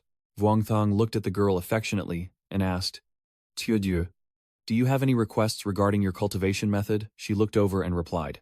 Just keep it simple. Vuong Thong whistled a few times, then handed over a piece of paper. Practicing cultivation is a very serious matter. He read the paper and then evaluated. You are not suitable for the water and wood elemental energies, but the fire and metal attributes suit you quite well. At this point, Trat Vuong looked over at the girl, and Dieu Dieu sat there dejectedly rambling. Fire and metal. Could it be that I can only follow the path of a tomboy? Vuong Thong quickly explained, no, it's fine. Only some spells might have slightly reduced effects. From now on, the girl tearfully agreed. All right, from now on I will also follow the path of metal refining and elegant metal techniques. You're joking. Is that it? Are you planning something? Jiao Van already wanted to take Xiao Diu as a disciple. I can't send her to the Kim sect again. Jiao Van quickly spoke up. I'll just teach her the Kim terminology directly. If the people from the Kim sect criticize us, at this point, Jiao Van suddenly burst out loudly. So I went to ask their grandmaster if it was possible to cultivate, and I couldn't help but feel a bitter smile inside, Your Highness. You're being a bit too enthusiastic, Wang Sheng helplessly thought. She went to reason with Master Thon Fong. But could he really answer back, or not? If he were still alive, he could personally teach Xiao Diu. Right. Vuong Thong affectionately pats his sister's head. All right. I'll teach you rune magic. But you must take it step by step. Besides, I will find someone extremely talented to be your master. You have to study hard, the girl said excitedly. Big brother is the coolest, Vuong Thong asked He Lian. Big sister. To kindly take Dieu Dieu to wash up and change clothes. And first of all, we will all have her become a disciple, He Lian happily asked. So I become your master if I become your teacher. Then she immediately burst out laughing. I want to take disciples too. At the same time, Jiao Van's sword kept emanating a fierce aura, startling He Lian, who looked frightened and angry. Realizing that this senior had just been trying to make her happy, she sadly took Dieu Dieu's hand and said, Go. Dieu Dieu. Little sister, let me take you to wash and make you smell nice and fresh. Immediately after, your sword was placed proudly on a red pedestal, with Vuong Thong standing beside it looking very majestic. Quan Huyen called Ngantu to join the ceremony, and a look of happiness appeared on Ngantu's face as he silently observed from beginning to end. At this moment, Xiao Di kneels down, lifts a cup towards the sword, and with utmost sincerity, cups her hands and bows her head. Then the cup is placed under the tip of the sword, which quickly begins to glow. And finally Dao Yun also appears. She looked kindly at Xiao Die and said, Today I want to accept Xiao Die as my disciple and pass on the mysterious everlasting technique according to my order. Thank you all for witnessing. If someone asks about my disciple's background someday, don't let them go unheard or untrusted. Source Z has spoken. Senior, you can rest assured. But if outsiders ask, who is Xiao Die's master? How should we respond? Dao Van explained that I am originally the daughter of the Heavenly Emperor, attained enlightenment in the Jade Lotus at Jiaoqi, and have practiced for over 100,000 years, enjoying the fruit of eternal life. If Xiao Di has taken me as her master, she must understand 3 things. These 3 things are very important. Today I tell you this, so you know what path you will take in the future. The girl nods obediently. Yes, I understand, Dao Yun continued. First, I am currently only a spiritual body, able to teach you cultivation, but unable to pass on your cultivation level. So your future path of cultivation will face many difficulties. Second, currently the Heavenly Court is facing a great crisis. Once you leave this world, everyone will be an enemy. And if you become my disciple, there may be even fewer options to retreat in the future. Third, if you become my disciple and one day can return to heaven, make restoring heaven your mission. Do you agree? Little Duo, the disciple nods and says, I will obey. Dao Yun is satisfied and agrees. If that's the case, today I will accept you as my personal disciple. She placed her hand on Xiao Diao's head and continued. From now on, you must understand the importance of respecting your master and the teachings. Honor heaven and earth. Respect your parents. Honor the 3 pure ones. And revere all the gods and immortals of the heavenly court. Do not be unfilial to your master. Do not argue with elders. Do not bully the weak. And do not slaughter indiscriminately. You must understand kindness and righteousness, loyalty and filial piety. and realize that all spirits and creatures are not easily born. You must know the great law of indifference for all beings. The source of death silently witnesses. And Quan Huyen can't help but feel happy too. Dao Van continues. If one day you can pick the fruit of eternal life, it will truly honor my efforts. Vuong Thang looked on and thought to himself, is this the Dharma peak in Buddhism? Jiao Van might be giving something to Tudya to help her advance her spiritual level. He was pleased and thought to himself, I have to admit, the methods of the immortal are truly unimaginable. Then, Jiao Van's hand quickly retracted. She instructed everyone to rest for a few days and to take care of Xiao Diao. As soon as she finished speaking, Jiao Van's soul re-entered the sword. Vuong Thang and the others bowed their heads respectfully. Understood. Then silently gestured for everyone to follow him outside. Vuong Thang quickly went outside. Yuan Zi spoke up, saying that we used to worry that little Ling's talent wasn't outstanding. But it turns out her talent can also level up. However, Fairy Jiaovan must have paid a heavy price. Vuong Thang said, don't worry. I have prepared 10 supreme world-defying swords. Once the spirit-absorbing sword finishes absorbing, I can quickly help Jiao Van recover her strength. He couldn't help but praise him. That kid really has learned to sweet talk.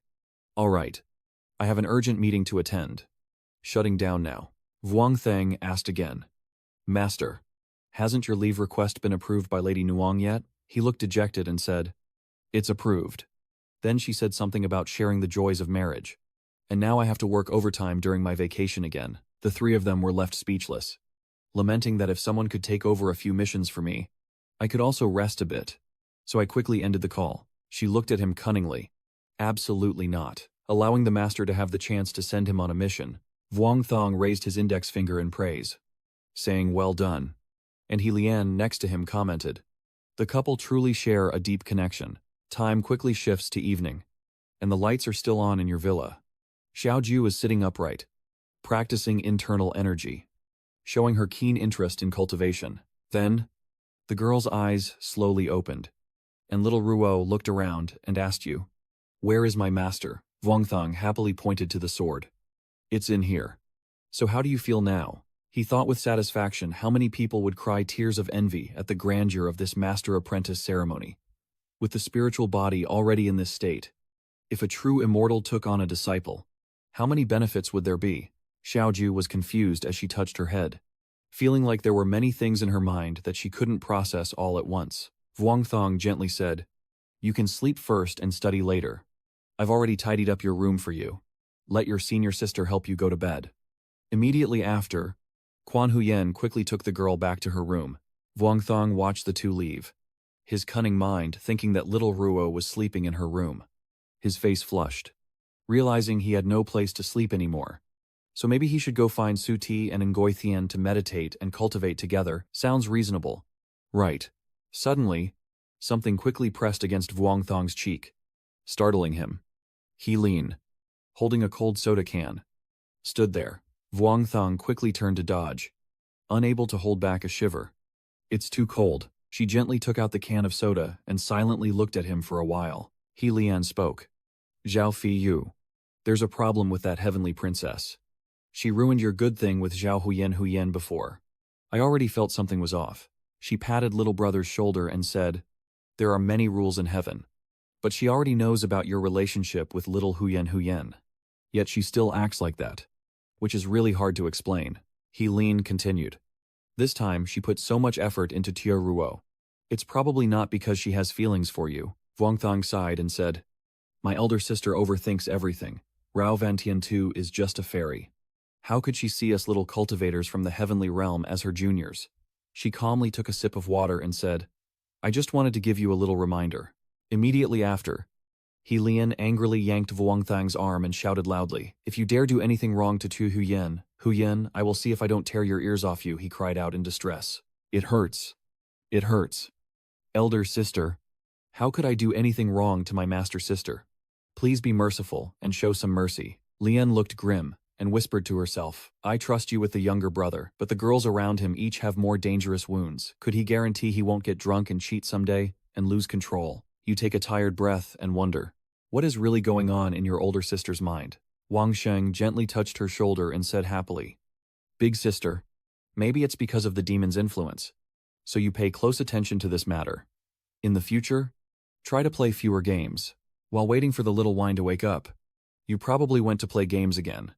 Right. Research shows that staying too long in your room can hinder mental development. Helian didn't care at all and turned her face away.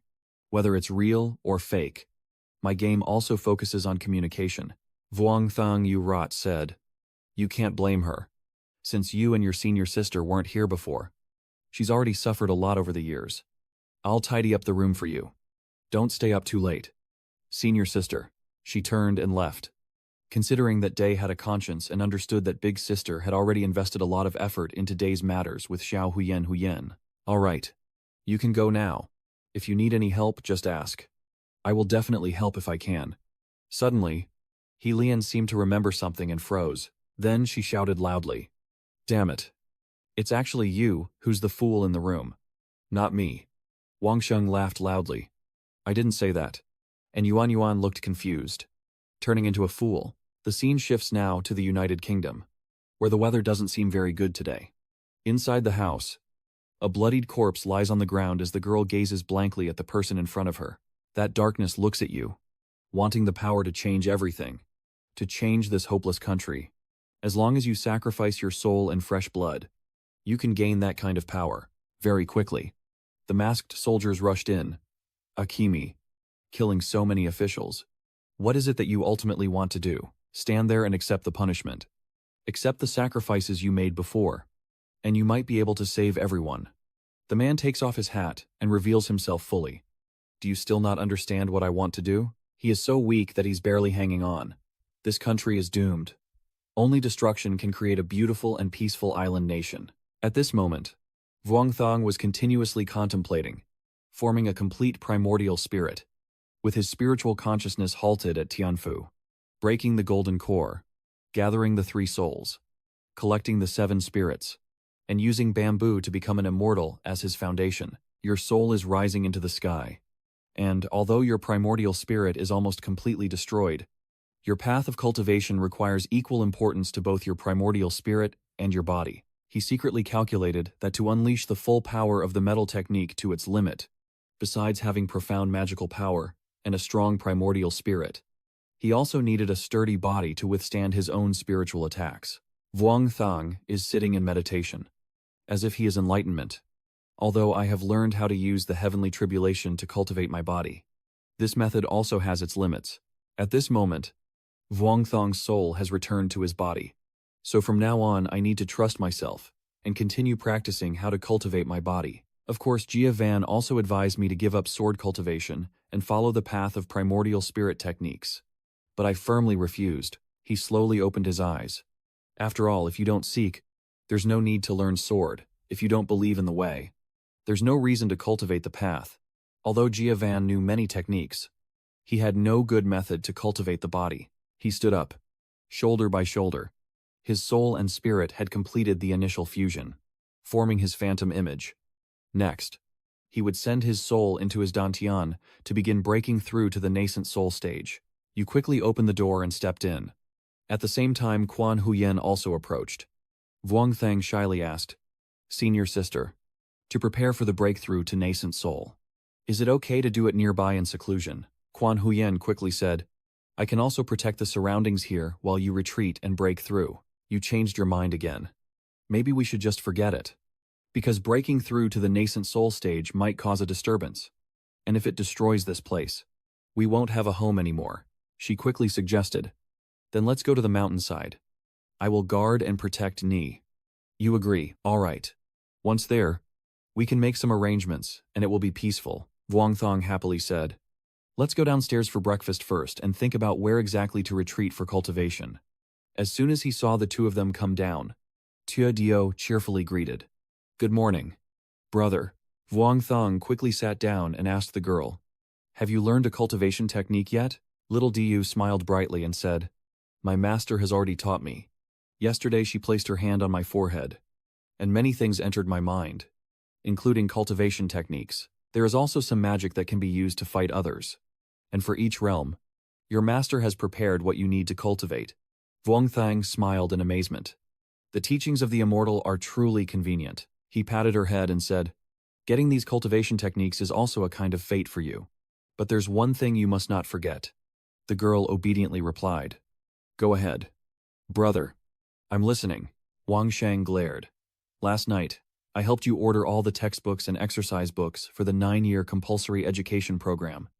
And you need to study at least 4 hours every day. Little Diu couldn't help but be startled and panic, feeling like a thunderbolt struck her. Mom. Big brother. You're so cruel. He Lian walks in at that moment, smiling broadly. Guess what?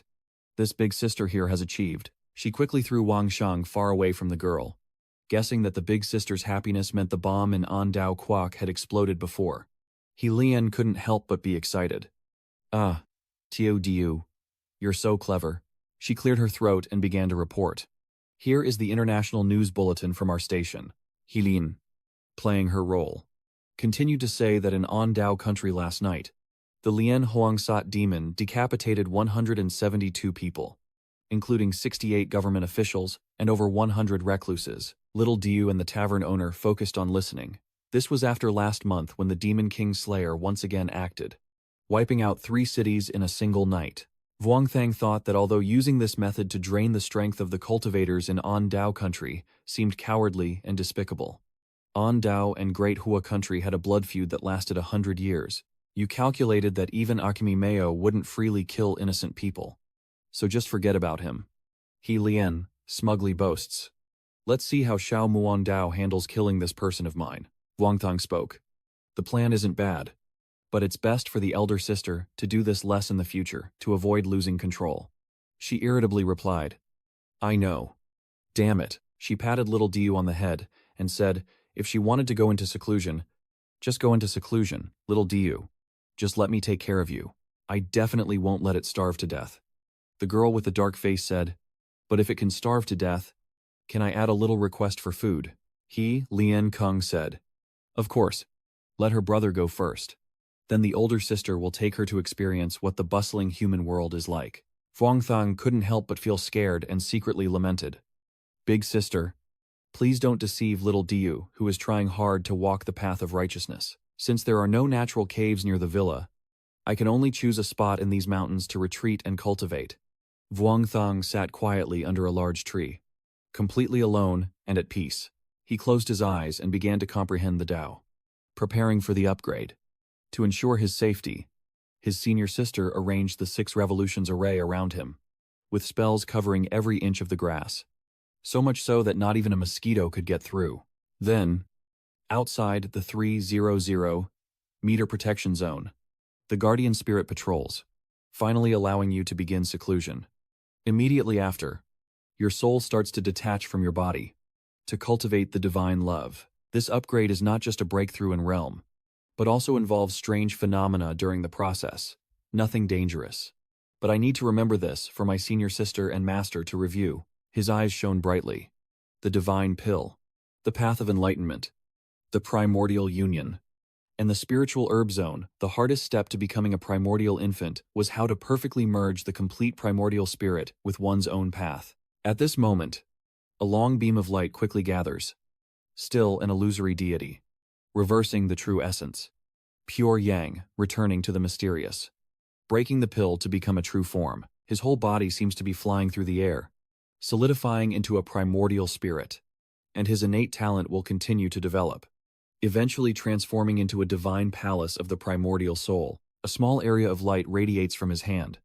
And from then on, his path of cultivation will take another step forward. At the top of the mountain, a strange phenomenon appeared because of the boy's power. And Wang Shang thought to himself, I wish to pick the fruit of immortality, not to return forever. Little Ru looked up at the sky and couldn't help but be surprised. Big sister, it seems that the spiritual energy has been flowing toward my brother's closed-door cultivation recently. He's been in seclusion for half a month now. Nothing bad should happen. Right. He Lian calmly played her game and said, Who cares? Little Ruo, don't worry anymore. Big sister is someone who has been through it. Breaking through the primordial infant stage can easily leave you crippled. But my brother's breakthrough has already happened. The girl still worries. But cultivating the way is full of dangers and uncertainties. He Lian retorted. What dangers are there anyway? My brother is still lucky. Don't worry. He jumped out of the spiritual realm's forbidden zone and didn't get hung up. In the future, even if he wants to die, it will be difficult. She sat down easily and said, "The so-called great disaster, not killing, is not necessarily a blessing. Is not something to be said lightly." Yinyang smiled brightly at the girl. "Just sit here and relax. If you don't want to cultivate, just watch movies with your senior sister. This kind of worry is basically unnecessary." Xiaosui quickly cheered up and said she wanted to watch One Piece, her legendary story that just set sail. And Yinyang happily agreed, saying, "Okay, let's go." The scene shifts now to Mao Mountain, where a giant statue holding a sword basks in the sunlight. Van Ji stands outside holding something, still too afraid to go in. His attitude was very respectful as he said, "Master, this is the original golden core pill I refined for you." The door inside quickly opened, but no one was seen yet. "Oh, sorry to bother you all." Still no sign of him. A surge of inner strength carrying the box flies in.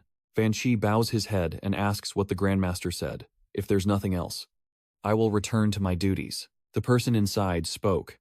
"Fan Ji, when I was cultivating before, my passion surged and I entered the void."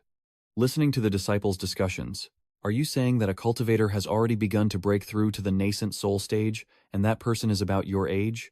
Is that true?" Van Shi spoke up. "Yes.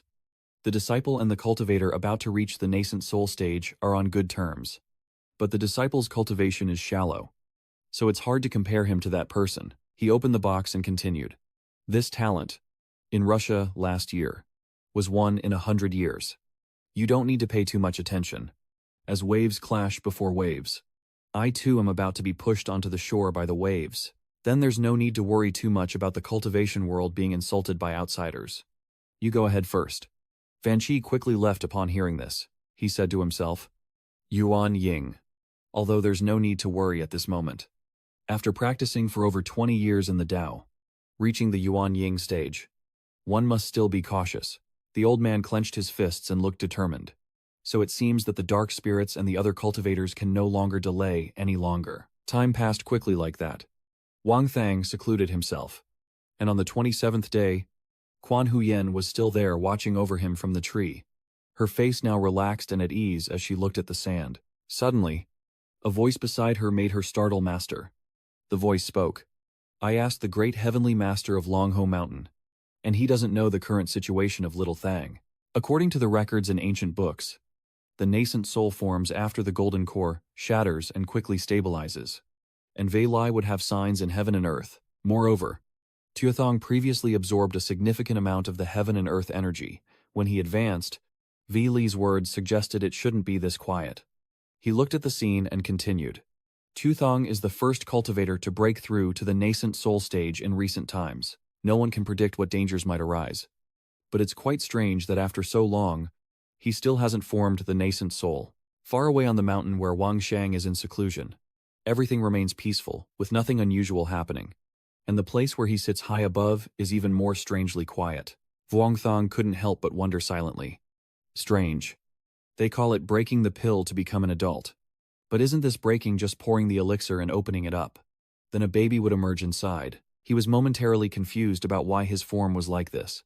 But the streams of power were still surging into his body, and Vuong Thong could feel them clearly. He couldn't help but continue to wonder if his golden core could directly transform into a child. You raise your hands to support yourself, not understanding what's happening. But this little core baby will help me advance my primordial spirit. It seems this method of breaking the core into a baby is much better and more accurate for the primordial spirit. The light begins to appear where you are sitting, and so far, nothing has happened, proving that this method is completely fine. So just go with the flow and continue to focus on your enlightenment. After more time passed, Wang Shang was still closed off. On the 36th day, Yanzi and Guan Yuan were still watching him from afar, with Xiao Diu and He Lian also present below. At this moment, He Lian also felt a bit worried. Maybe we should go over and check it out.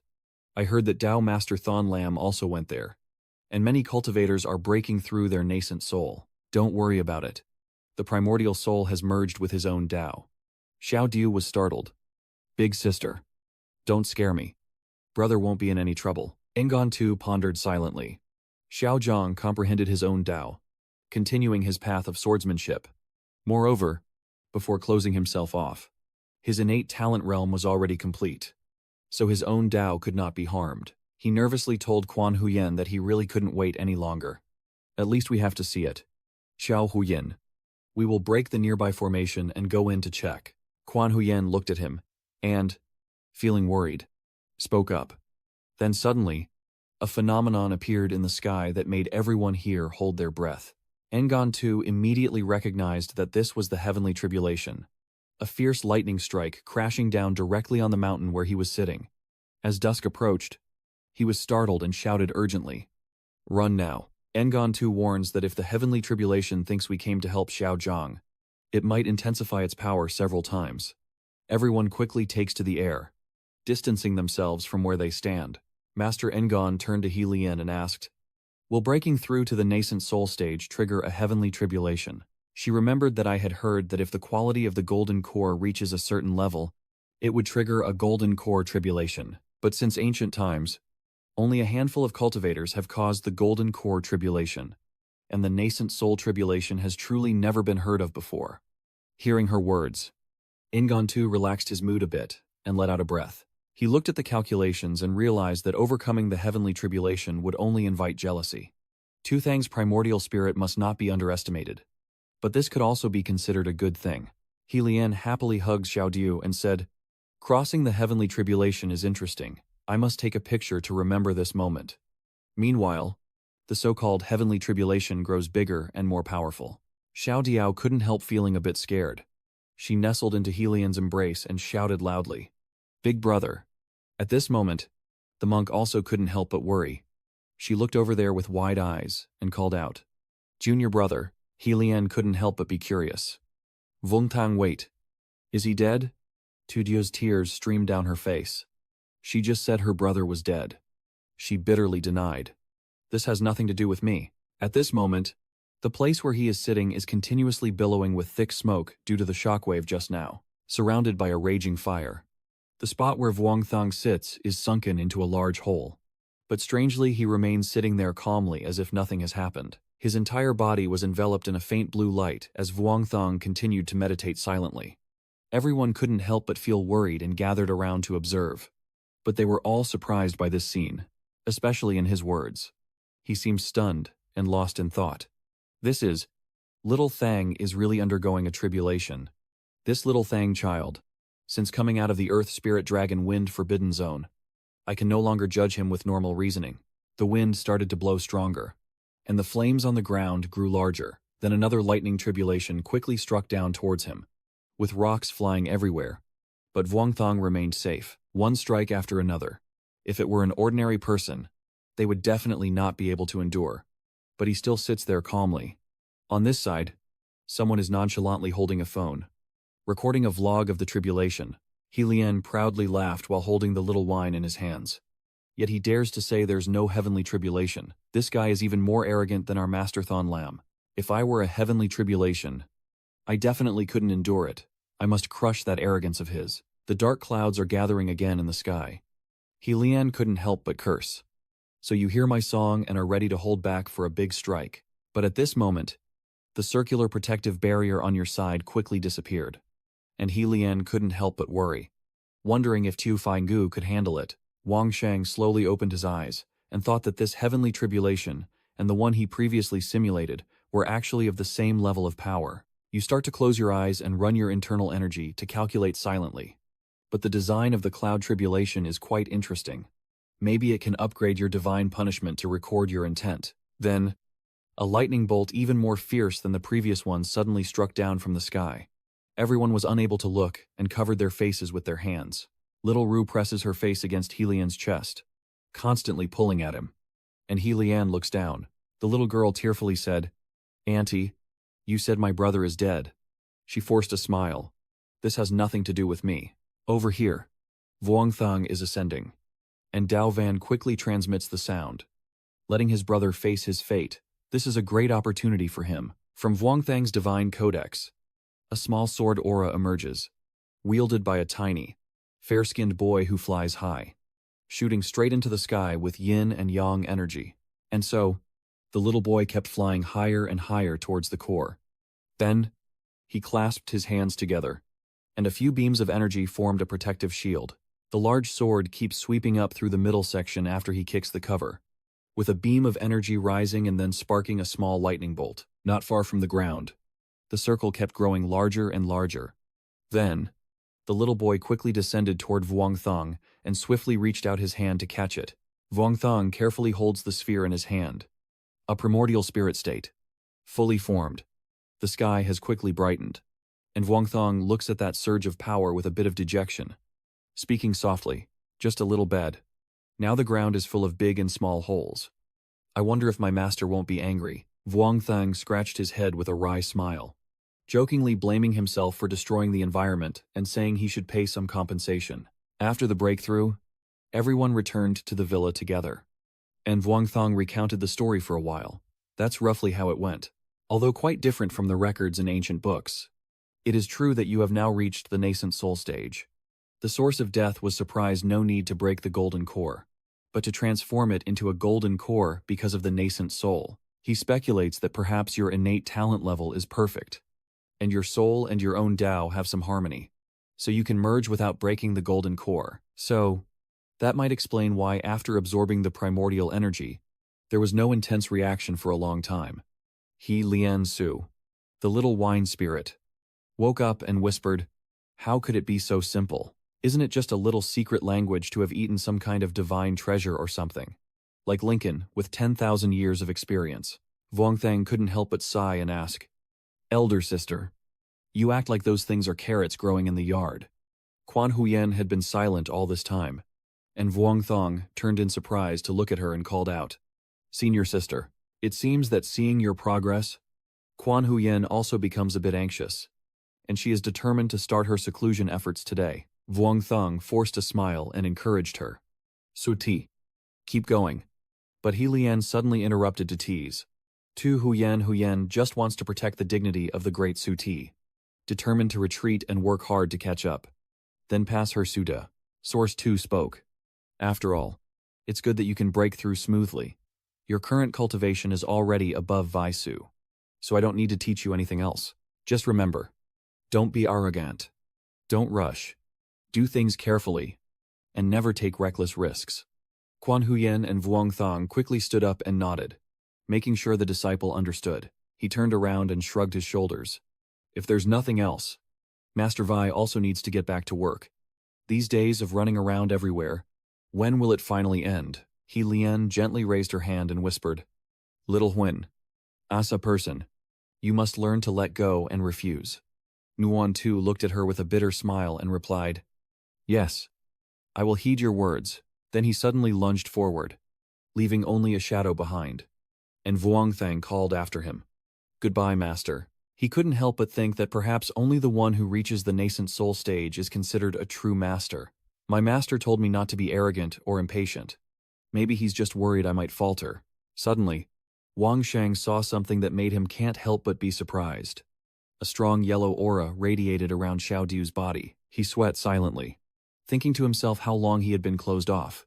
Xiao Diao went from no foundation to spirit gathering stage. At this rate, he's probably done for.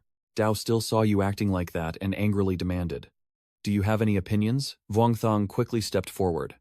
This kid. Xiao Jiao. She slowly opened her eyes, rubbed her eyes in confusion, and asked him what was wrong. Vuong Thong didn't say anything, only smiled brightly and told her to rest assured. Don't get impatient. In the evening, Vuong Thong suddenly remembered. That's right. I need to inform them. He quickly called to inform his sect that he had broken through the barrier. Don't worry. Continue your seclusion. Everyone is delighted and congratulates you. Vuong Thong continued. Yuan Ying has been achieved. The heavy stone in his heart can finally be let go, and he can continue his journey, sitting together with her, practicing, meditating. Just the two of them. It's just that you really didn't expect it. While you were secluded here, someone was already planning to promote you without any hesitation. Everyone gathered in the chat group again tonight, the close friends of Phi Nuke and his harem. But Vuong Thong didn't reply. They discussed spreading rumors that Vuong Thong reached the Thien On stage to have everyone praise him. Thien Trung excitedly typed. My Thang truly is my idol. I must help him promote well. Van Chi also quickly commented. Hoai Kin sitting at the gaming shop typing. Aji Buddha. Great Hoa has produced the first nascent soul. Worthy of celebration everywhere. Meng Yue also spoke up, saying this time it has to be made a big fuss. The next morning, the headquarters was in chaos. Has Princess Yu already broken through successfully?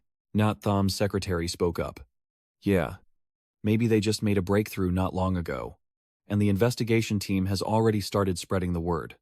Should we do something about it? He sat silently, deep in thought, as if contemplating something. Then Not Tham quickly ordered to vigorously promote Vuong Dao Truong.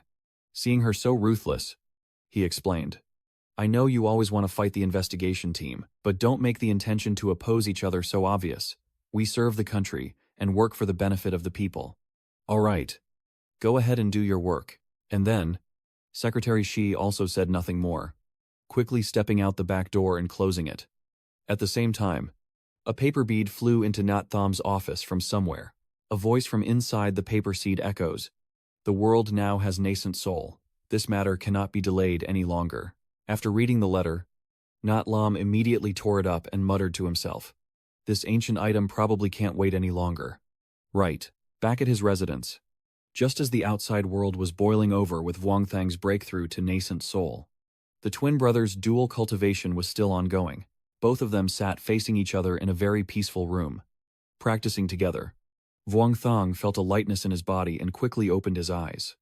Then couldn't help but wonder, I am at the nascent soul stage, entering the void realm. Then, I saw a familiar figure and quickly glanced over. Vuong Thang thought to himself. It's Xiao Diao sitting in the middle of the lake, channeling her inner strength. He couldn't help but startle inwardly. Oh my God. Xiao Diao is in the stage of breaking through the divine gathering realm. I can't believe my eyes anymore. It's only been a short while since I secluded myself. That's not right. Tuju's cultivation speed is just too terrifying. Why is this cloud transportation technique so unreasonable? I quickly fly over there. I was practicing in the Earth Spirit Wind Seal too fast. At first I was worried it would leave hidden dangers. Wang Shang stood with his hands on his hips, observing the girl. After Xiao Diao accepted her master, her foundation became strong, no need to mention that, and it also made her spiritual body almost free of impurities. You carefully observe your younger sister and speculate that, at this rate, in another 1 or 2 months, she will be able to break through to the pregnancy stage. Honestly, Xiao Jiao's talent is excellent. Her looks are adorable, and in 2 years she will definitely become a great beauty. You can't help but worry, especially since most cultivators nowadays no longer abide by the rules of chastity. So there will definitely be many pursuing her. In case she encounters some scoundrel, now that the stupid brother's control over his sister is awakening, Wang Shang temporarily suppresses his resolve. When the time comes, anyone who dares to touch my sister, even if handsome, will be castrated. Suddenly, a familiar feeling washed over him, and Vuong Than was startled, thinking this must be his senior sister's ascension. While Quan Huyen gradually looked exhausted, his tiny soul quickly slipped through the window, happily laughing and loudly saying, Senior sister, junior brother. At that moment, Vuong Thang saw Quan Huyen blushing and gently kissing his body. Her small, sweet rain gently approaches his face, and Vuong Thang can't help but blush, his breath becoming a bit hurried. She quickly turned her face away, and he regretfully thought, Sister, can't you sneak a little longer? Just a few more seconds, so I can at least feel something. At this moment, he quickly gathered his energy and prepared to exit the portal. Vuong Thang slowly opened his eyes, still retaining the memories from before. He looked at Quan Huyen shyly and thought to himself, with this expression of his senior sister, it seems she knows more about what lovers do, but he doesn't know how much she understands about what comes next. The boy thought slyly to himself. Well then, let's try a little. Wang Shang smiled brightly at Quan Huyen and said, What if she ends up pregnant? What should I do? Her face couldn't help but flush red as Quan Huyen kept nervously touching her belly. He couldn't help but feel helpless, sure enough. It was just like in the movies. Only kissing and getting pregnant. Afterwards, everyone had dinner together. And Helian couldn't help but tease him, this kid is quite something. I didn't expect that after just one closed-door cultivation, they stayed in seclusion for half a year. Wang Shang continued. Since he just advanced to nascent soul stage, he still needs to strengthen his cultivation, so it took a bit more time. You set the table with a feast and asked, "Have there been any new developments in Dai Hoa Kingdom lately?" Helian quickly replied, "Yes, and everything is related to Dai.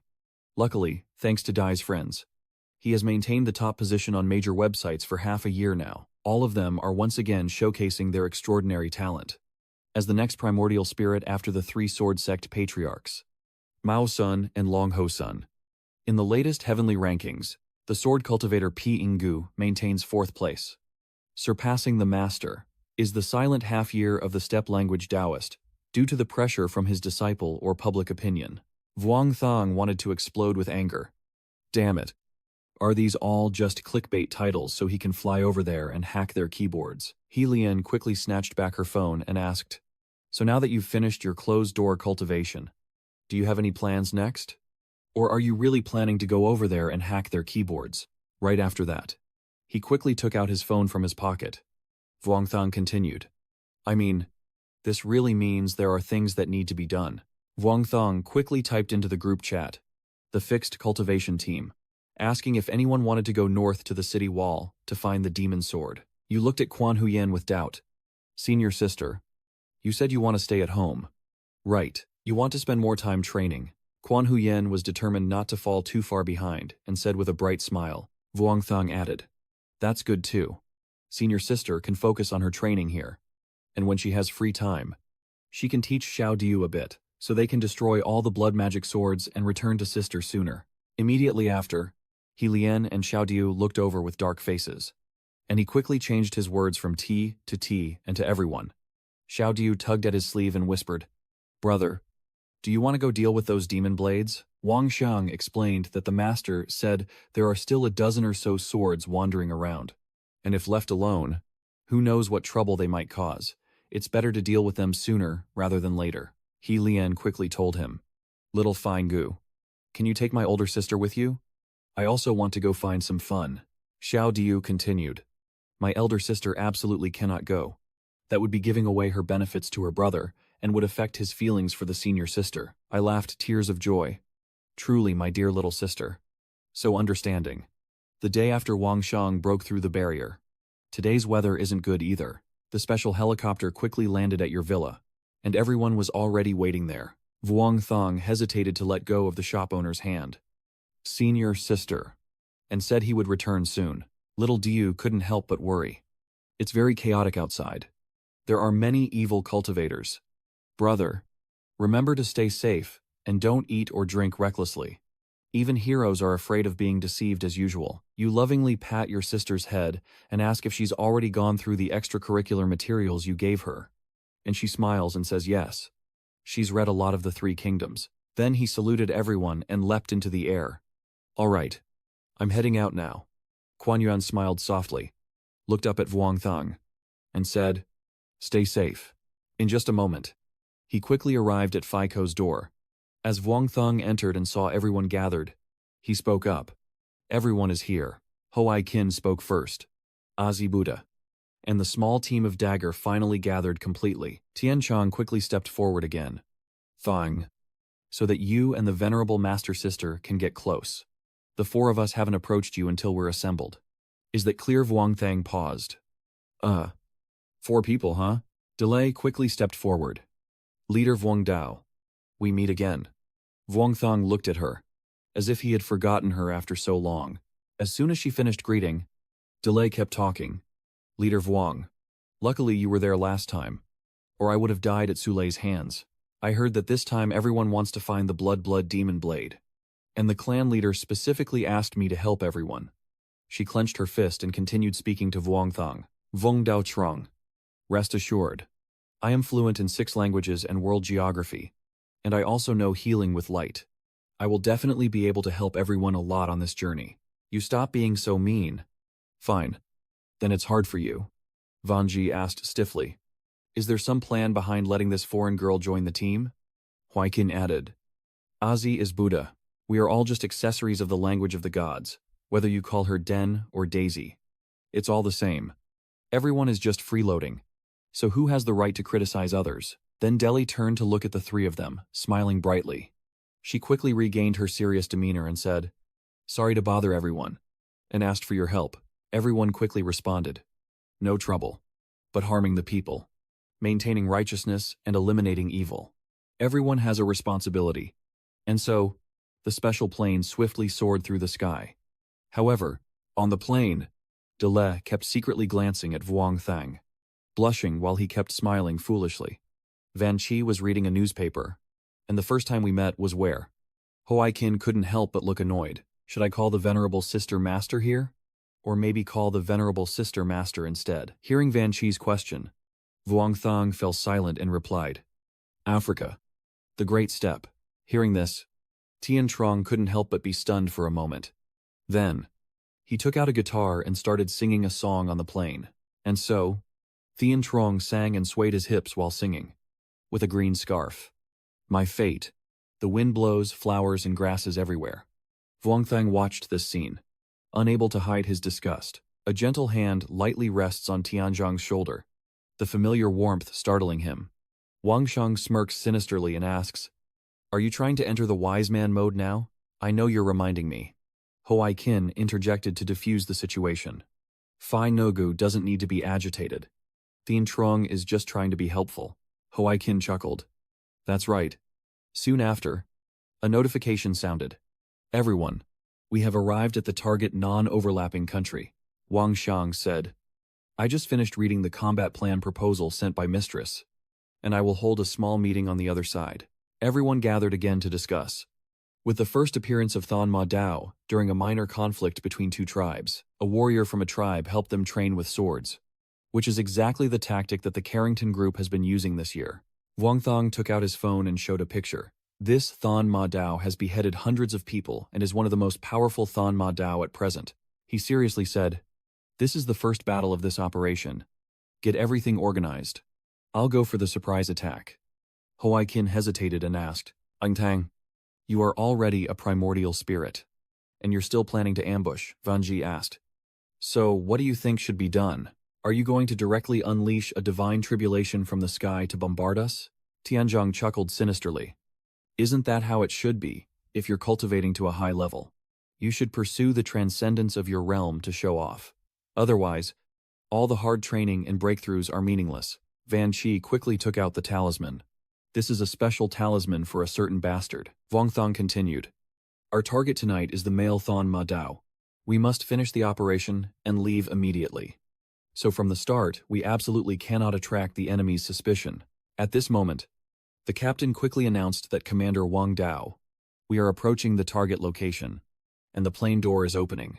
Vuong Thong then continued, still using all his strength to ensure this operation goes smoothly, "Let me handle the final blow."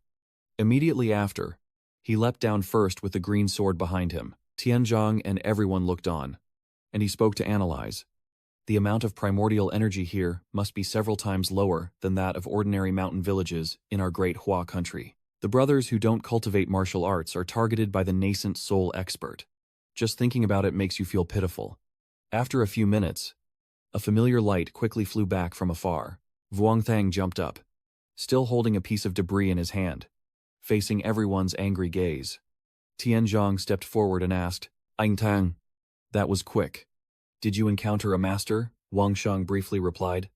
Moving on to the next target, he threw the fragment of the demon blade towards Tianzhang and held it tightly, unable to hide his anger. "That was quick.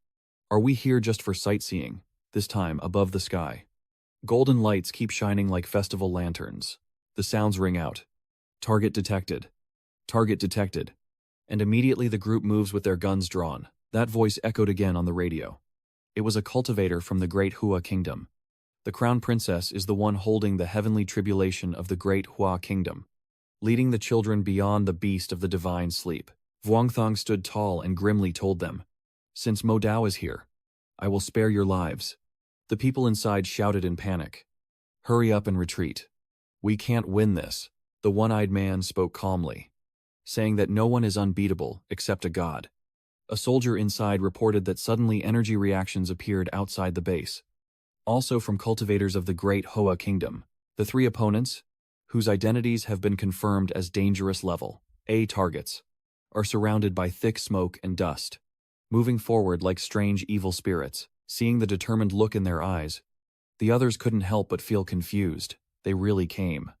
We need orders. We need the next command. Hurry up and give the demon blade to the chief. He's still stubborn. Entrust our honor and the pride of the empire. Don't you need it anymore? That person shouted. This kind of inhumane research can never represent the honor of the empire. We must think of the young people at the base and the over 1,000 lives here. The commander shouted. Is it possible that we don't even have the courage to go to war with the enemy? As he finished speaking, an explosion shook the room, and a quick report came in saying the target was descending here at high speed. It is Vung Tang, who quickly drew his sword before doing anything. The other person, frightened, raised his gun, but his strength cut through the gun. Vuong Thang stands amidst the dust, looking like a demon.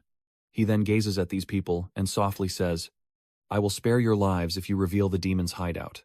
The other person was terrified of dying, but what was being said here was that the captain was also about to cry.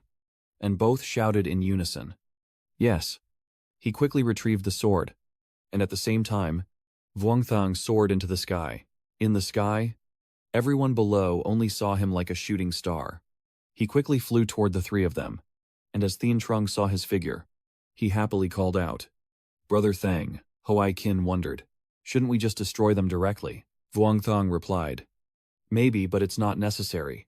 I just warned them, and then returned to the plane. Next, we will have to cross the Mediterranean Sea, so we can't fly low. Looking at the sky now, the planes are circling over central China, but no longer dare to attack. Tianzhong couldn't help but wonder, how did Thang warn them? Just tell them that our goal is to destroy the demon sword, not just to kill people. Van Qi spoke up, daring to directly threaten the great imperial beauty and even achieve extraordinary results, which is truly beyond common sense. Vuong Thang said that the situation here seems simple, but it will likely become more complicated and require more effort from us to handle. At the same time, Dela also woke up groggily, yawned and asked where she was, why she was here, and if the action had already started. Lord Vuong Dao. Vuong Thang looked at her and said, We have left Africa and are now in the territory of the Brightness Battalion. Dela stiffly asked, Am I not helping at all? Hoai Kin interrupted. No. You've already helped a lot. At least you haven't added more burden to us. And the two others nodded in agreement. Delay looked like she was about to cry, asking if not being a burden was really helping. Vuong Thang looked at her and said, Next. We need her support, and sister, Anne, from the 5th location is a bit unstable, making it easy to hide our weapons. We lack enough foreign manpower, so we want to rely on the power of the Brightness Battalion. Dela quickly responded, No problem, which city is it then? He smiled happily at her. The capital of crime, Bigalen. Delay quickly accepted the task, was touched by Bigalen, then took out her phone and kept pressing. At this point, Dela looked confused, unable to believe this was already the 5th touch. Delay's tears fell, as Vuong Dao Trong had already dealt with 4 demon blades in just a blink. It turns out, being a spiritual creature doesn't matter much either way. The 3 others looked grim. Dongten said, We're the same. In the morning, a loud voice echoed from the headquarters of the Special Investigation Team. Where is the Phi Guild now? The secretary of Jiling spoke. Upon arriving at Bigalen, 2 demon swords had already been identified there, and the forces of the Bright Army had also responded to our call, coordinating with the Vuong Dao Truong Society. She asked further if the Dark Army had any reaction. The girl beside her said they received a message from the Carrington Group that they are currently gathering experts. As they walked, the girl continued, Currently, a large number of Dark Army experts are heading towards Target 7, which is also the Campi Principality where the explosion is happening. In the previous civil war, the enemy invested a lot of effort to create conflicts here, which then led to the internal war. Now, to attract attention, the leader of the Holy Kingdom even gathered 3 demon swords there. The 2 quickly arrived at the door, and Trilang continued, urging the Campi Principality to do their best so that Feiyu could complete her actions in their civil war. The secretary wondered, but should our director wait until their civil war breaks out so that the venerable King of the Way can take advantage of the chaos to act? Trilang agrees, but her thinking isn't bad. However, she doesn't consider the bigger picture. What the Dark Battle Formation and the Carrington Group really want is to create chaos to expand their power. Her eyes were dazed with thoughts that only by causing chaos and destroying one side could they prevent the enemy from remaining. As soon as he entered the room, Trilang continued speaking, gathering information and reporting immediately if he found any of the Crown Prince's men. Although this period is only enough for us to communicate briefly, we must ensure the information reaches the diplomatic meeting immediately. The secretary quickly obeyed. Yes. The scene shifts back to the villa, where early in the morning, a lively singing voice can be heard. And the person singing is none other than He Lian. Quan Huyen and Tu Dieu couldn't help but cover their ears. And the girl asked curiously, "So next time your brother will only return after half a year?" Right. She couldn't help but worry that outside, people's hearts are treacherous. But her brother isn't the kind of cunning person who easily gets hurt. Helene glanced and said, "My brother is not the kind of cunning person whose heart is full of tricks. None of you know how intense that person's heart truly is. He appears honest only because he has a thick skin." She confidently said, "I am risking my life to pay the price. I can feel his thoughts at any time." Little Lian couldn't help but envy. Can the eldest sister really sense her brother's thoughts from his heart? He must truly care for the senior sister. Has he ever had thoughts of cheating before? He Lian continued. Up to now, there hasn't been any. After all, my little beauty is unbeatable, so she wouldn't be insincere. Quan Huyen heard this and couldn't help but be a bit surprised. Lian covered her face and coughed a few times. She looked seriously at He Lian as she handed over her phone and asked if the two of them were in love. After a pause, Quan Huyen continued, asking what exactly should be done. And both of them froze upon hearing the question. Little Lian covered her mouth, coughing a few times from laughing. Then, Lian happily said, "It depends on what age you're at." Then the girl whispered to Quan Huyen, and a moral was suddenly revealed. He Lian naturally heard everything, and she couldn't help but give Xiao Lian a gentle tap on the head, amazed at how much she understood at such a young age. Little Lu girl shyly said, "We've been immersed in this kind of social media information since we were young, so we've definitely been exposed to it a lot." The teacher also said that it must be received properly, not just listened to casually or ignored and not cared about. Quan Huyen gently pinched Xiao Liao's cheek. Quan Huyen's cheeks are also flushed now. She asks again, "What is a negative number?" Shy first girl Xiao Lo says, "I don't really understand that either." He Lian also hesitated. "So did I." Hai Lian scolded the heavens and cursed the earth. This little brat. When she needed her to explain, she wasn't here. The scene shifts. And at the same time on the other side of the globe. The scenery here is not much different from Earth. Wang Sheng once again cuts the Tasha sword with his own sword. He quickly drew his sword again and left, having finished his task. The other four couldn't help but look grim and expressionless. Ho Ai Kin wondered which number sword it was. Tien Truong looked angry and didn't want to know. Van Tri couldn't bear to find out. And Delhi was too afraid to know. Transitioning to the 6th target location somewhere in the Kemi Principality, Wang Sheng spoke. "I have received information from the investigation team that the next target is hiding 3 demon swords." Tien Truong suddenly shouted loudly, "What's so special about this place? Only a few million people or so. And the 3 demonic swords of the Carrington group want to spill blood here." Van Tri took out a talisman and said, "Just listening is enough. Why bother spouting nonsense?" The talisman was pressed onto his forehead, and Tien Truong immediately fell silent and stood motionless. Dela Sahid, and said, "Master Tien Truong must be overreacting." She quickly took out her phone and said, "Right now we are in the Kemi Principality because the old corrupt regime is on the brink of chaos. People everywhere are protesting non-stop. It seems that the government and the people here are at odds." Delhi continued, "The dark forces have overthrown another government here, through public opinion inciting the majority of the people. The old regime of the Kemi Principality had previously applied for protection from the Bright Parliament, and we also sent support. But the support troops we sent overnight were all slaughtered." At this point, Delhi couldn't help but sigh. The power of the Black Bloc is too great, and we have completely lost our leadership. Hawaii was surprised and said, "Aji Buddha. Evil has never been able to suppress righteousness since ancient times. Venchi is monitoring. And the Kembi Duchy currently has gathered many dark powerhouses from the Black Chain Gang." "Right." Vuongthang raised his glass to his lips and continued. "According to intelligence, the powerful members of the Dark Blocking Guild here are still active. But our current movements have been exposed. We might be ambushed again on the road. These 3 demon swords are probably bait. And we can expect a fierce battle. Huai Qin pondered silently. It seems that the stealthy attack methods used before are no longer effective. Delhi stopped being cruel. So are we going to hold Vuong Dao's leg? Or not going? Huai Qin replied. We've been chasing for so long. Wouldn't it be a pity if we don't go now? Tian Zhuang quickly whispered. If it really comes to that, I will protect everyone else. Leave the others to the messenger. Van Ji pondered. Then what is the point of us going over there? Delhi spoke up. The filming crew's subordinate. Huai Qin continued. When the need for verbal combat arises, the main force can't be the one fighting on the front lines. Right, the main force you mentioned here. No one else but Thien Trong. Vuong Thong checked his sword and said, All right. Since the target and plan are set, let's get ready to depart. Delhi asked back curiously. What kind of challenge are we completing? Like finishing the mission within 24 hours?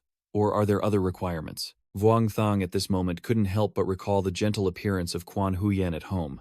He said, This is a small matter. Handle it quickly, so I can return home and focus on cultivation. Van Chi still gathered his inner strength, and replied.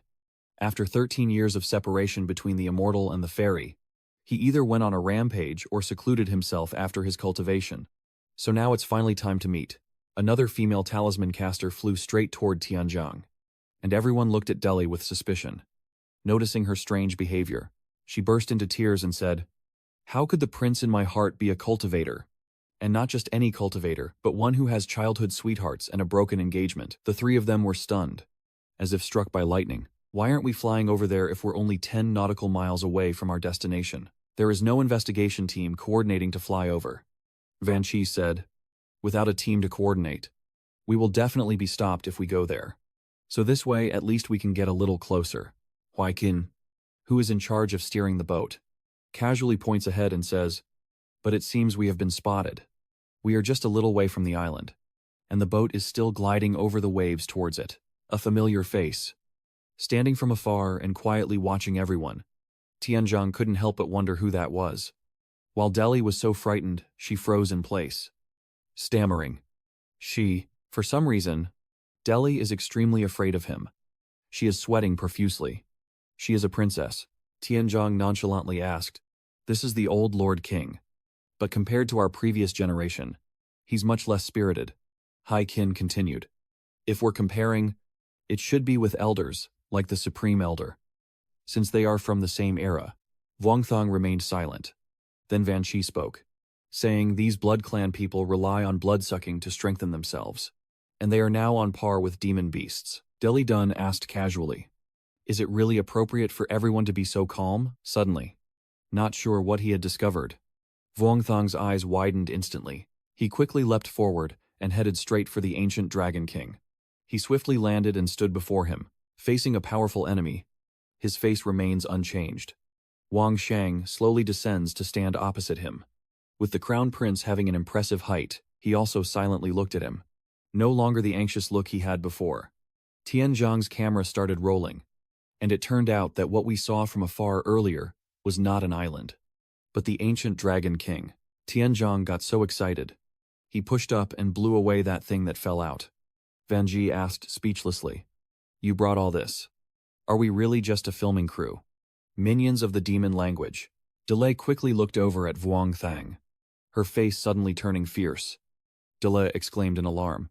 It's not good. There's also a prince nearby who is often attacked by the Duke. All 3 of them seem to have ambushed us earlier. Their look was extremely cunning. Delay immediately realized that their target was us. They must want to capture us to threaten Vuong Dao Trong. Huai Qin channels his internal energy, clasping his hands and saying Azi Dafat.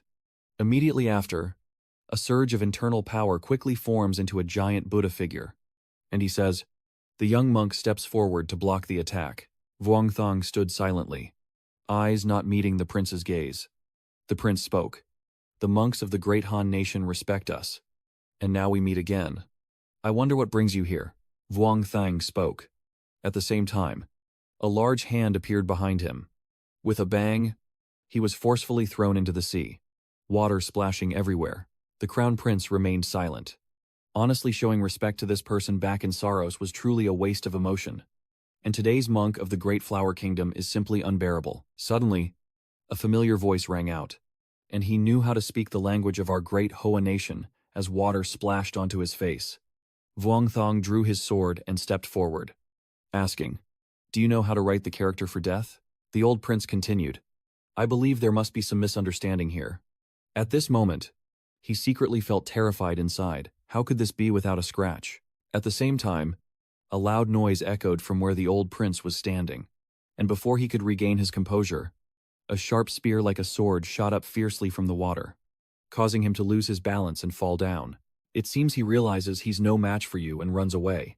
Wang Sheng raises his sword, and you silently watch the cunning old man shout loudly.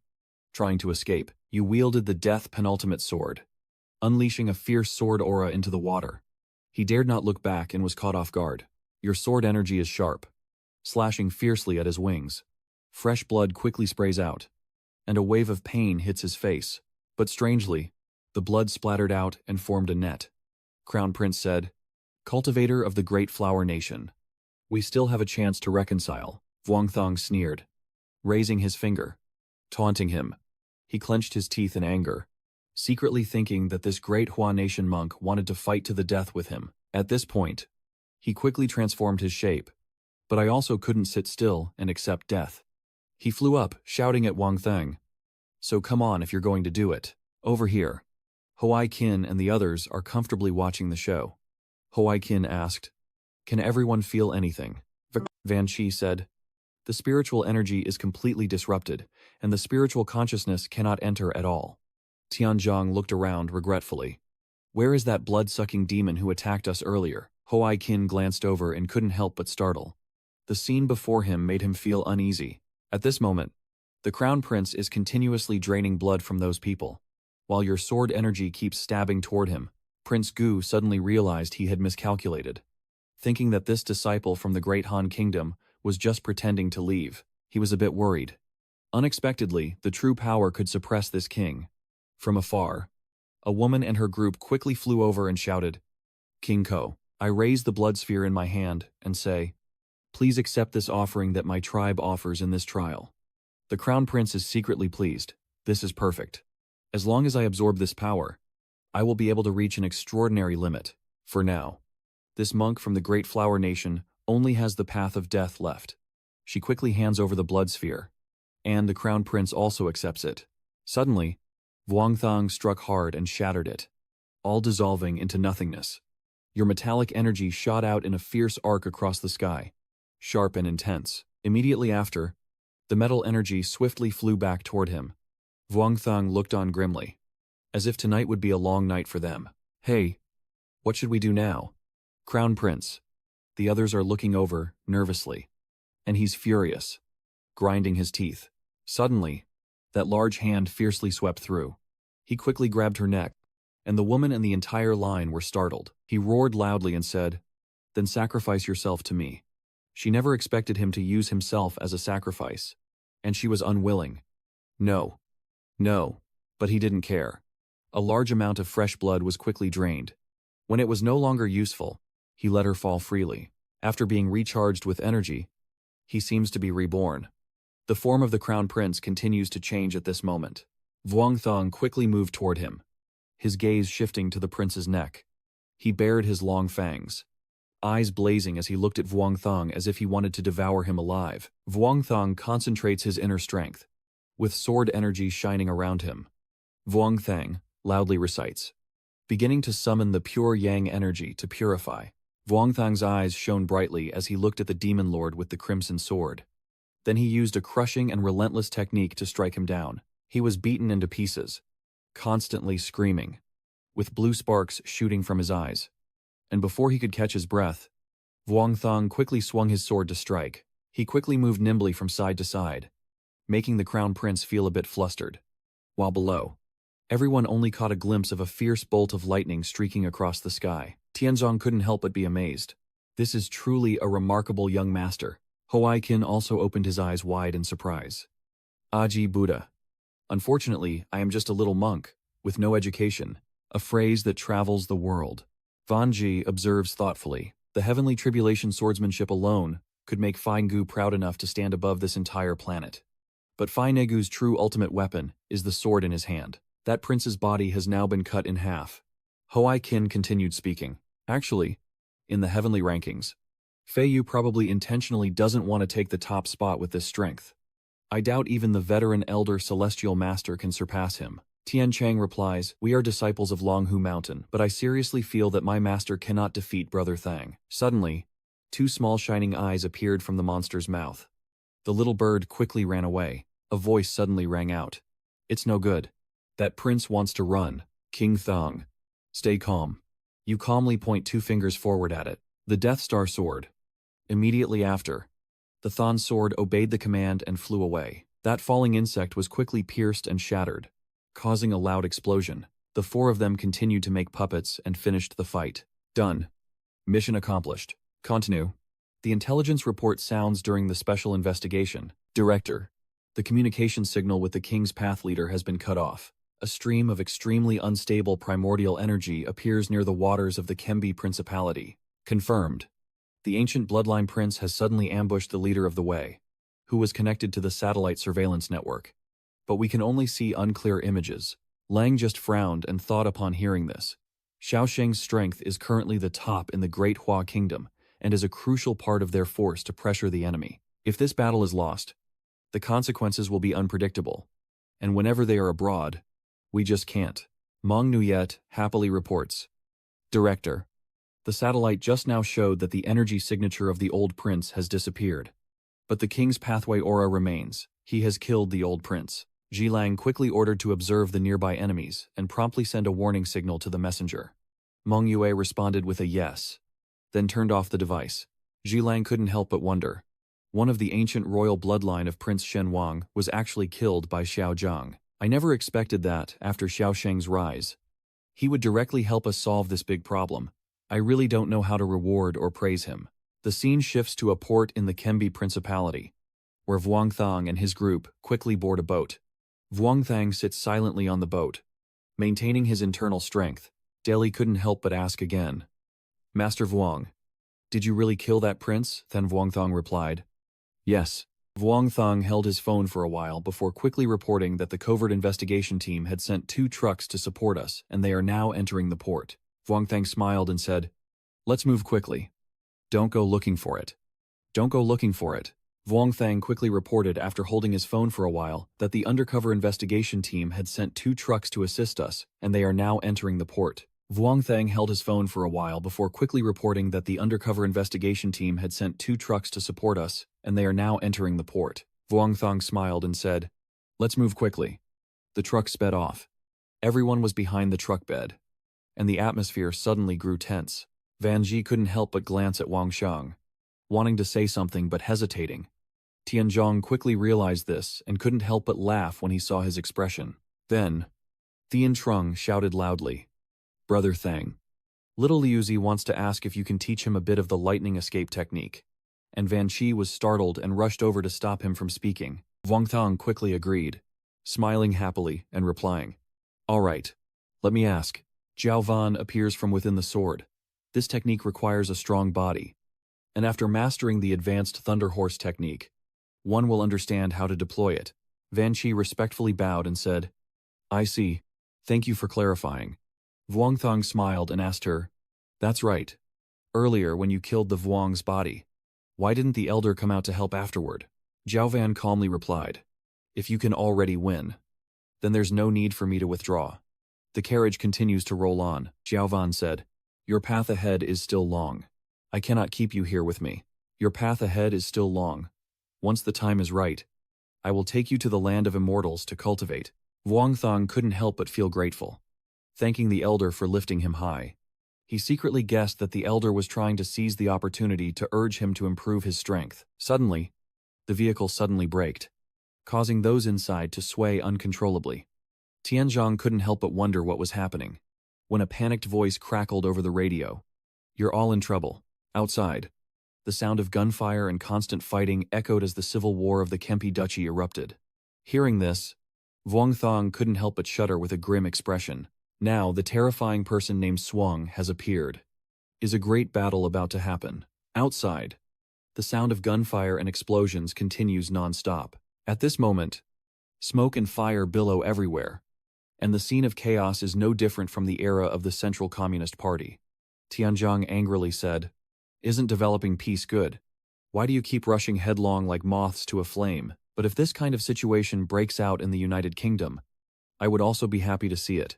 Wang Sheng rides his sword into the sky to observe the situation, and he replies that currently the United Kingdom is in quite a state of chaos. It seems the martial world has split into two factions and is also experiencing internal chaos. I have secured the location of the 6th Demon Blade. Huaikin, Thien Trong, and Kwai Tak. Vuong Thong instructed. We strike head-on, and I aim from above. Thien Trong quickly takes out a talisman, ready to speak. All right. Huaikin also swiftly draws his weapon. Vuong Thong said, Wenzi and Miss Dele go to rescue the civilians caught in the flames of war. The civilians are just sacrifices for the Dark Army and those with malicious intent. We can only save as many as we can, Vuong Thong said before leaving. You don't need to go deep inside. There are still many experts of the Dark Battalion within this city. Our goal is the Demon Sword. After dealing with it, we will move to the next target. The fallen bird saw you and shouted that he is the one holding the heavenly tribulation array. You quickly formed the seal, eyes firm as you looked past them. The falling ones flew by, and a storm rose, illuminating the entire sky. Huaikin and Thien Trong also rushed forward. This dark battle formation is really disappointing. These little ones dare to confront Thang A, Huaikin said.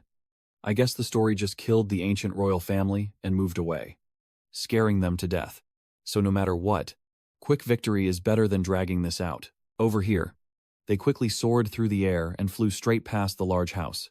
You used incredible speed to wield your sword energy and rushed inside, shattering the glass window. When the two guards realized he was there, sharp sword energy shot past their necks. He coldly watched the two bodies fall, the power of his attack causing long cracks to appear on the house's foundation, and from that wound, a surge of energy emanated, causing the cracks on the building to spread and multiply. From above, a skeleton warrior with a sword strikes down, and Vuong Thong quickly realizes it. He frowns and stands still for a moment. He swiftly draws his sword, and as it leaves the sheath, its power is unleashed. Vuong Thong quickly swung his sword upward, aiming straight at the skeleton. It was no match for him, and the terrifying face was swiftly split in two. Actually, it wasn't a match for you. And soon that skeleton was shattered into pieces. Jiaovan appeared at the same time and coldly said, I didn't expect them to have refined the blood god Pain to this level. Immediately after, a surge of energy was transmitted into the sword. Jiaovan continued, If you are going to act, then eliminate the weak points and eradicate the entire blood spirit Pain. She continued, You can't keep wasting time on these trivial matters. Living as an immortal is the true path. Wang Sheng stepped forward into the chaos and reassured her. Don't worry. I won't keep you waiting for long. After completing the mission, everyone quickly got into the car to continue. At this moment, Meng Nuyet reported the situation. Master Vuong, we have now destroyed 8 demon swords, and the mission has been more than accomplished. The remaining 4 are hidden across Europe and have started moving towards the designated location. You're calculating. It seems the Carrington group is willing to risk everything for one fan, which is good. At least it saves us some time. At the same time, Meng Nuyet continued. Our leader Vuong Dao and I received news that the Carrington Corporation has deployed 2 large heat missile heads. E is trying to lead everyone into a trap, no matter how high the cost. To eliminate everyone, Huaikin replied. It's unbelievable that the Carrington armed forces have such weapons. And, Van Tri sighed. Currently, the urgent task is to think of a way, although the pursuit of wealth amidst poverty is inevitable. This situation also makes danger unavoidable. Tianzhong couldn't help but wonder, Brother Thang, can you handle a nuclear bomb? Or do you have some plan? Vuong Thang smiled softly and said, I don't have a plan, but I do have a few ideas. I heard the scenery here is quite beautiful, so maybe we should go relax for a bit. Time quickly passed, and it was now the second day at a tourist area by Aiton Beach. Vuong Thang's group was relaxing in the sun, looking very comfortable. Van Tri glanced at you and asked quietly, Does this setup here make sense? Vuong Thang calmly replied, If the enemy wants to set a trap, we have to stand at the edge of the pit. All the magic blades are under the surveillance of the investigation team. They won't get away. Hoai kin tiep loi. Kung zung. Chung dagap chaigi. Ko ertai, hei kong kung kong fai. Jo chung ta kwet jin. Tien chuang noi theo. Everyone is wondering if Carrington and the Black Shadow group know we're at the sunny beach like this. Do you think they'll make a move? Van Try also chimed in. Not to that extent. But there's a chance they might drop some electronic equipment. Dela is relaxing in a bikini now, showing off her slender figure, attracting countless envious glances. Tianzhong sat up and asked, Brother Thang, what do you want to do tonight? You lie there with your eyes closed. Practicing. Enlightenment. Sword training. Tian Trong couldn't help but frown and ask again. Thang Ka, weren't you talking about relaxing? Then find a quiet place and get a good sleep. Tianzhong and the other two looked puzzled, thinking that Shangka's life outside cultivation and his senior sister was truly boring. The scene shifts to a dark room where three indistinct figures sit around a round table. One of them speaks. Now, we should consider whether the Dark Army is truly necessary to exist. What does that woman usually mean when she says that? Is this Viking king afraid because of that letter from the Great Hua Kingdom? Hearing her say that, the other person angrily slammed his hand down on the table. He angrily shouted that the Viking king has never feared a strong enemy. He just hates those who stand still and do nothing but talk. Just because a letter from the Great Han Dynasty insulted and humiliated us, and yet you all don't even know how to fight back. Is such an alliance really necessary? A sharp, bony hand quickly raised, signaling him to stay calm. That person spoke. And the truth is, none of us can defeat the monks of the Great Hoa country. Our blood clan has suffered heavy losses. And this is a lesson. Suddenly, a voice from outside the door asked, Do you all want to hear how to handle this? In front of the familiar mask, he continued, Don't you all want to know the weakness of these monks from the Great Han? This man, none other than the young Sect, leader of the Yinyang sect. The scene shifts tonight at a tall, brightly lit hotel, where Wang Xiang stands on the balcony checking his phone, suddenly startled by something he sees. He silently thought that his parents, Xiao Diu, and his senior sister all responded to his messages, while his master was in seclusion due to a breakthrough. Everyone seems normal. But what exactly is causing this vague feeling of discomfort? Jiao Van appeared at that moment and asked, What are you worried about? Are those barbarian guys still struggling over dividing the borders? Wang Xiang recounts that over 100 years ago, the barbarian tribes she mentioned constantly talked about the decline of the central dynasty. And after many years of struggle, only then did the current prosperity emerge. They are all civilizations on Earth, just temporary guidance, and cannot be equated with all other countries, just as I was speaking. Qi Lang called. You quickly answer the call, not understanding why she's calling at this hour. Qi Lang asks curiously, Is something wrong? Wang Xianggao said casually that it wasn't anything urgent, just that he felt a vague sense of worry earlier and wanted to ask if there was any issue on that side. Qi Lang was reviewing the files and said everything is currently normal. All matters related to you are normal. Wait a moment. I will gather more intelligence and then call you back. He kept thinking, and suddenly felt uneasy and worried, as if something had clearly happened. This can't be ignored. But this time it probably isn't a bad sign because it doesn't involve my parents, master, or senior sisters. Suddenly, Qi Lang's phone rang at the same time. She quickly answered the phone, just opening her mouth to say hello. But I couldn't hear what was said on the other end. Only saw her look so anxious that she stood up. Qi Lang quickly shouted, making him break out in sweat. Something serious has really happened. He hurriedly yelled, anxious and urgent. Who? Where? What is going on? Qi Lang announced in the silent midnight. Xiaozhang and I just received news that the Dark Camp has begun slaughtering civilians. They killed many of the people of the Great Hoa Nation, launching 68 massacres in just a few hours, and taking over 600 hostages. In addition, over 3,000 people have died and 16,000 are injured. Qi Lang is urgent. This matter is too serious. I have mobilized all late-stage core formation cultivators to assist. Everyone should act accordingly. And if it becomes too dangerous, do not act impulsively. Wait for our main forces to arrive before making any decisions.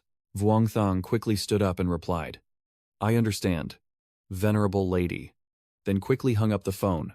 Just after the conversation ended, Thien Trung shouted loudly. I swear. Are these guys trying to threaten us? Hao Jing said. It seems the other side is deliberately provoking us, trying to force us into a fight and ambush us. Van Ji couldn't help but worry and asked you, Pai Yu, what are your plans for this? Vuong Thong calculated that their actions could first provoke the countries on this land. I will first influence the government agencies of Great Hua, and if necessary, I will go and hold them back to buy more time. He clenched his fists and first moved to the scene of the incident. This might be the final battle between our cultivation world and the dark forces. The helicopter quickly took everyone to a mountain. Now it was late at night. At Kuai Mountain, one of Calenton Corporation's secret locations. Just as Qi Lang said, many hostages have been captured and are still being moved down. One of them spoke quietly. Are you sure that doing this won't anger the cultivators of Great Hua? The young master spoke. Rest assured that the cultivators of Great Han are managed by the government of Great Han, with officials all coming from the ministry, so their interests must be carefully considered. The other person continued. They surely know we have very special weapons. How could they let such a valuable fighting force go to their death? Han couldn't help but sigh. It's truly a pity that they are enemies of people. At this moment, everyone on your side has quickly set out. Hoping Yue reports. Vung Dao Trung. We just received a negotiation video from the Dark Camp, one of which involves you. I will forward the video to everyone now. The young master said, we had no choice but to take such measures, as cultivators have become a major threat to world peace. The great Hoa nation has a saying that those of different races with strange minds are all the same. In their eyes, there is no distinction between light and darkness. We are all one race. Savage demons. Everyone gathered to listen to Han. If we let them continue to do as they please, we will definitely become slaves again. So, those who belong to the light faction, can't you consider standing with us? I hope everyone can be more honest. At this point, Han began to threaten. Otherwise, we will continue to do what evil cultivators are supposed to do. Right now, the only way to save these hostages is for Wang Shang to voluntarily relinquish his cultivation and come here to negotiate with us. If he does, we will release the innocent people of Dahua. Han continued. Of course, you can also choose to send the strongest cultivators to attack. But you must believe what I say. Just step outside the barrier. We will directly kill these hostages and detonate the secret weapons. Dear people of Daihoa, the lives of thousands of civilians are at stake, so you better think carefully. This time, their excessive pressure has forced the Dark Sect to unite. Wang Sheng, I believe you can watch this video. These people are about to die for you.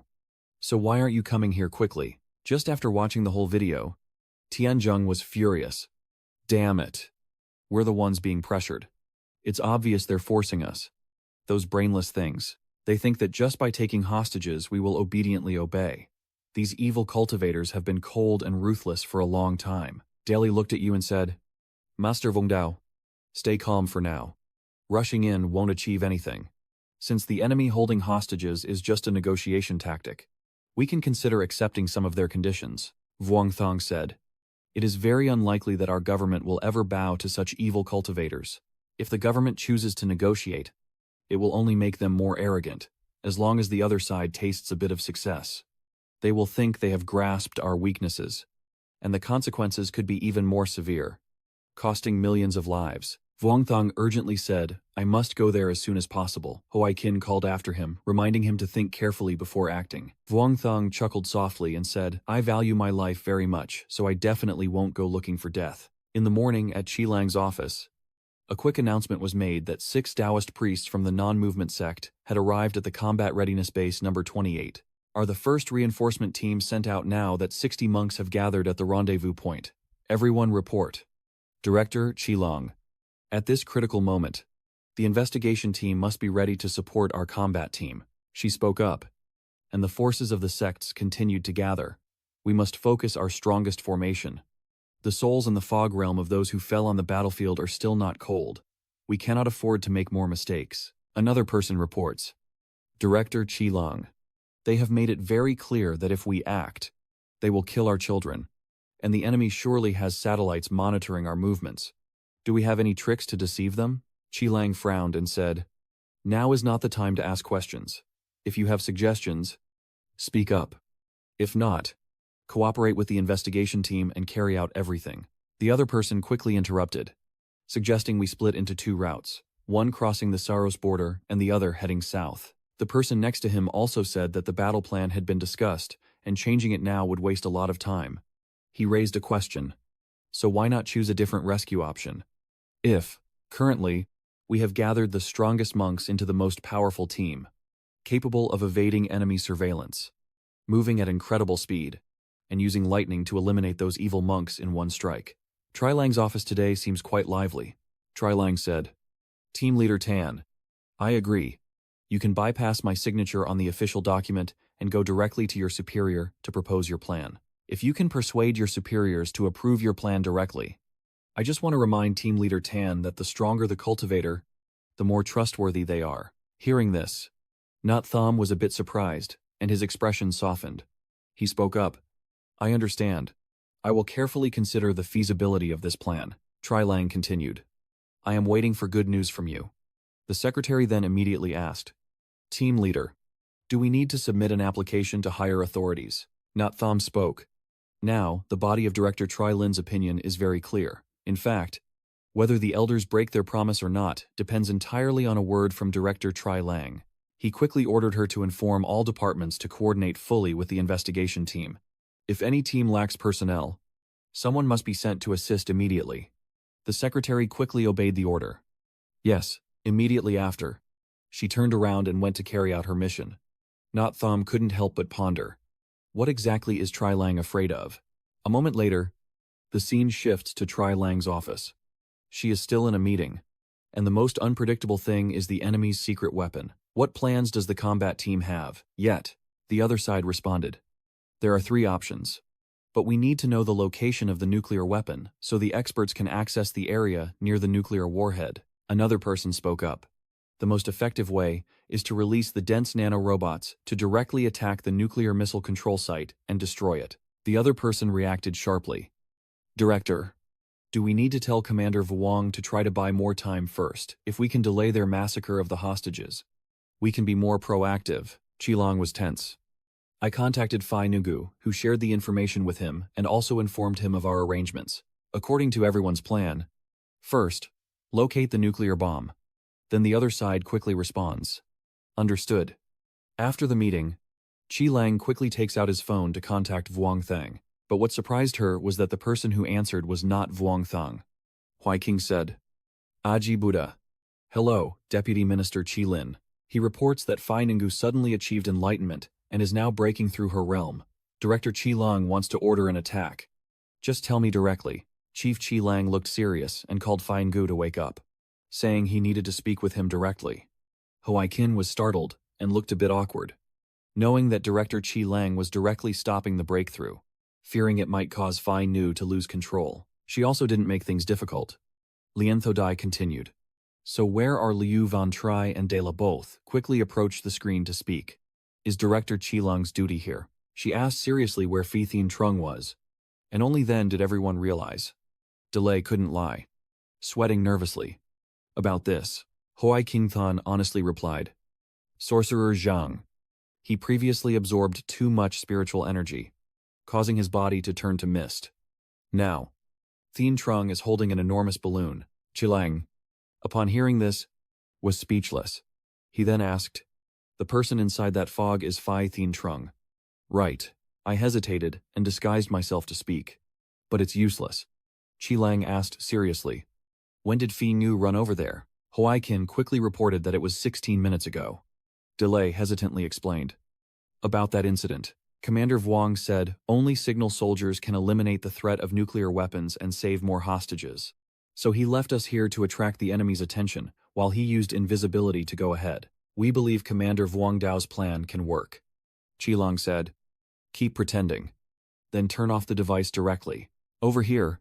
She kept nervously tapping her hand on the table.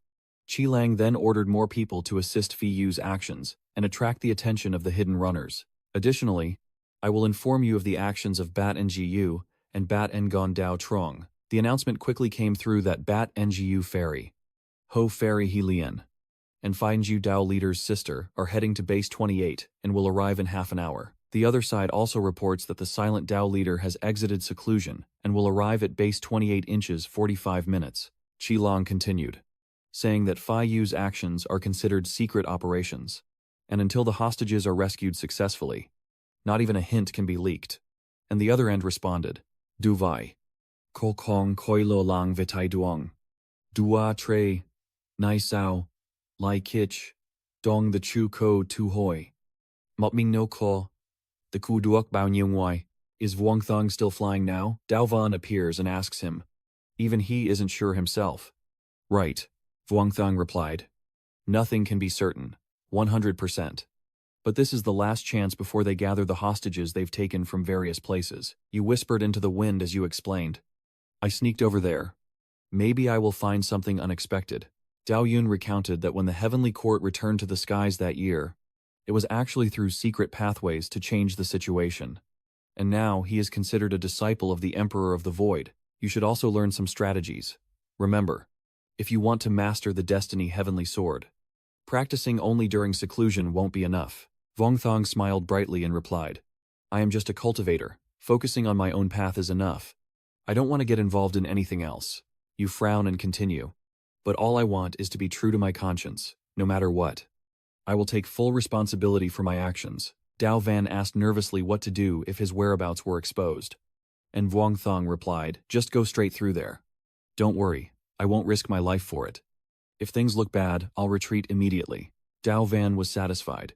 So it's not considered arrogance. She guides him, veering slightly to the west. The enemy is still moving people around.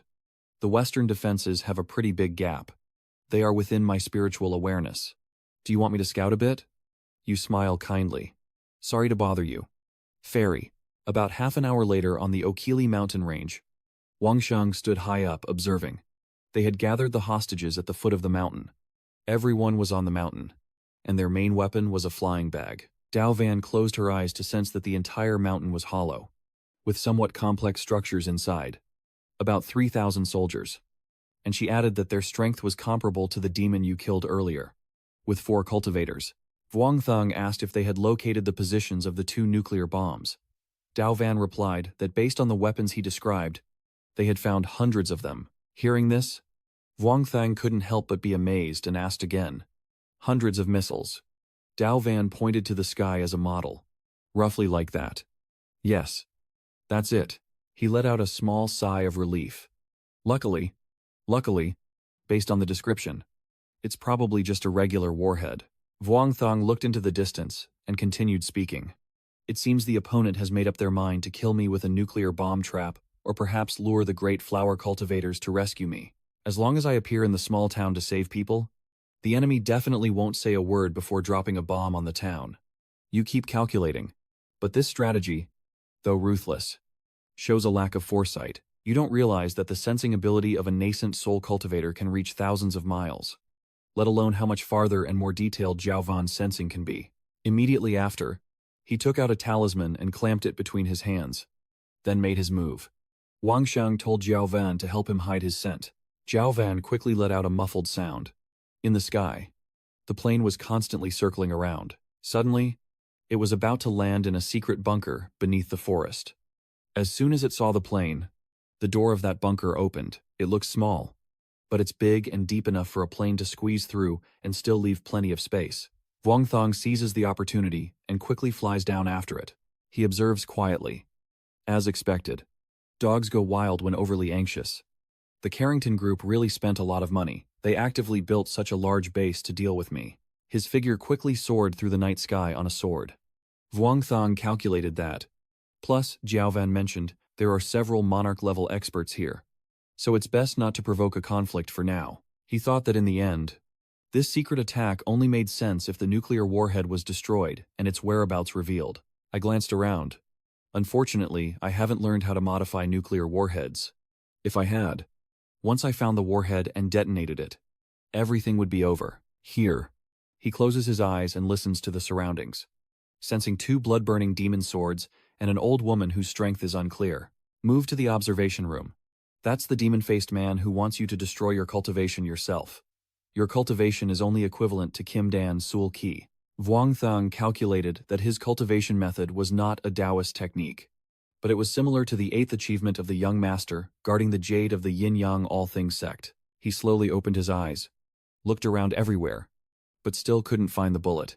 He had to think of a way. Vuongthang gradually pondered that delaying any longer would increase the chance of being exposed, and his secret infiltration here would eventually lose its meaning. Then, you said behind you. Zhao Ven. Try to look around and see if there's an area where mortals gather, preferably a resting place. Jiao Van points out that there is indeed a resting area for mortals not far ahead, and all the rooms are occupied. He figures that since it's midnight outside and they're sleeping, it's normal. He keeps searching, knowing that older people are more likely to be treated specially in single rooms, which means they have higher status. Jiao Van closed her eyes, focusing intensely on her surroundings. Finally, her gaze fell on a small room, and she excitedly exclaimed, "I found it." Immediately after, you follow her instructions. The sharp sword slowly cuts a large hole in the ceiling. Wang Shang gently descends, still sleeping soundly inside. Zhao Vangidis, placing the Volin sword between his eyebrows, so I can probe his memories and resonate with his memories alongside him. Vuongthang closes his eyes and follows Jiao Van's instructions, relying on her. The old man is still sleeping soundly on the bed, probably because of his old age. Jiao Van curiously asks if any useful information has been found. You said he was one of the people who initiated the human experiment on the island. It seems this time he's caught a big fish. Vuongthang looked at the other person. Although he only knew the location of one of the nuclear warheads, I have figured out their entire plan basically. They plan to lure me in and then destroy me with a nuclear bomb. You calculated that if you fail, the dark forces behind the scenes will try to eliminate me at the foot of the mountain. Then they will continue to lie in ambush, using the second nuclear warhead to harm the Great Peace cultivators. Wait for the battle to end, and then blame everything on the Great Peace, falsely accusing us of using special weapons. You still look down on your inner strength. These guys really think all monks are fools. Jiao Van asked in surprise. Aren't you going to kill him? Vuongthang said that he must have a device on him to check his condition. Since he can't kill him now, he leaves a pure yang spiritual energy in his body, so he can take his life at any time in the future. Immediately after, he threw a circular object onto the old man's forehead. Vuongthang stepped outside, now knowing the location of a nuclear warhead. So there was no more time to delay.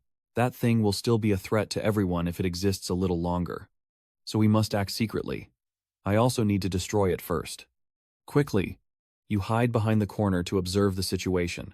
At the same time, Vuongthang unexpectedly encounters an acquaintance and can't help but feel surprised inside. It's him. The young master asked, "Have you received any news about the target's appearance? Also, has the Great Flower Sect's disciple there taken any action?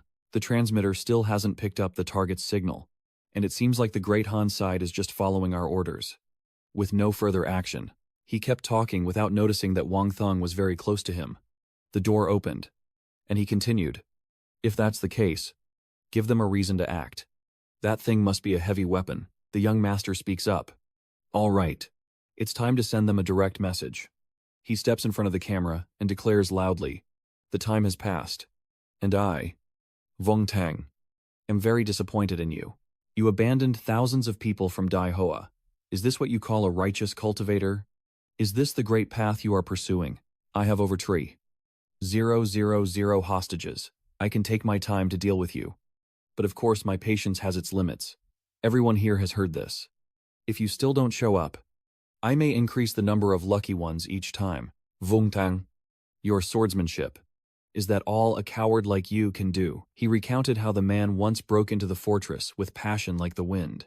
But now that spirit is gone, and the current version of you truly makes me look down on you. At the same time, he ordered the drone squad to randomly kill 10 people, making sure to record clear image data to send back and later outside.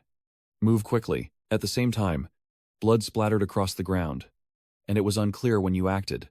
Vuongthang just landed, and his sword immediately pierced straight into his chest. Fresh blood splattered, making him look cruel and cold. Vuongthang. The henchman saw him stabbed and retreated. The young master shouted, "Well done." In no time, your sword flew towards the weapon, now resembling a pen, continuously drawing a sharp sword arc around it. And in the end, the weapon couldn't withstand the sharpness of the sword and shattered. At the same time, The two giants quickly attacked Vuongthang, but he leapt away to dodge. He quickly gathers his sword aura, then fiercely charges at the two of them. Hundreds of fierce spears stabbing toward them.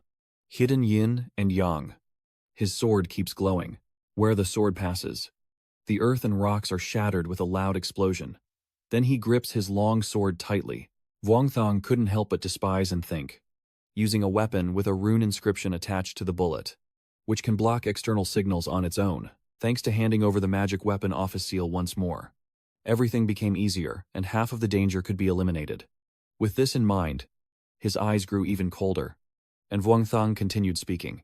Next, he looked at the young master kneeling on the ground and said, "It's time to settle the score." Vuongthang coldly replied, "The young master of the Yinyang 10,000 Things Sect, whose surname is Duong Nin, is the only son of the Sect master." That man from the Yinyang 10,000 Things Sect collapsed, leading his subordinates to escape to England and flee to the dark faction in the west. Vuongthang looked coldly at him, collapsing, and said, "The only thing you can do is kill once." And at this moment, Vuongthang also exposes his demon mask. The young master of the Yin-Yang sect screams in fear. "Don't kill me. You must not kill me." He screamed for his life.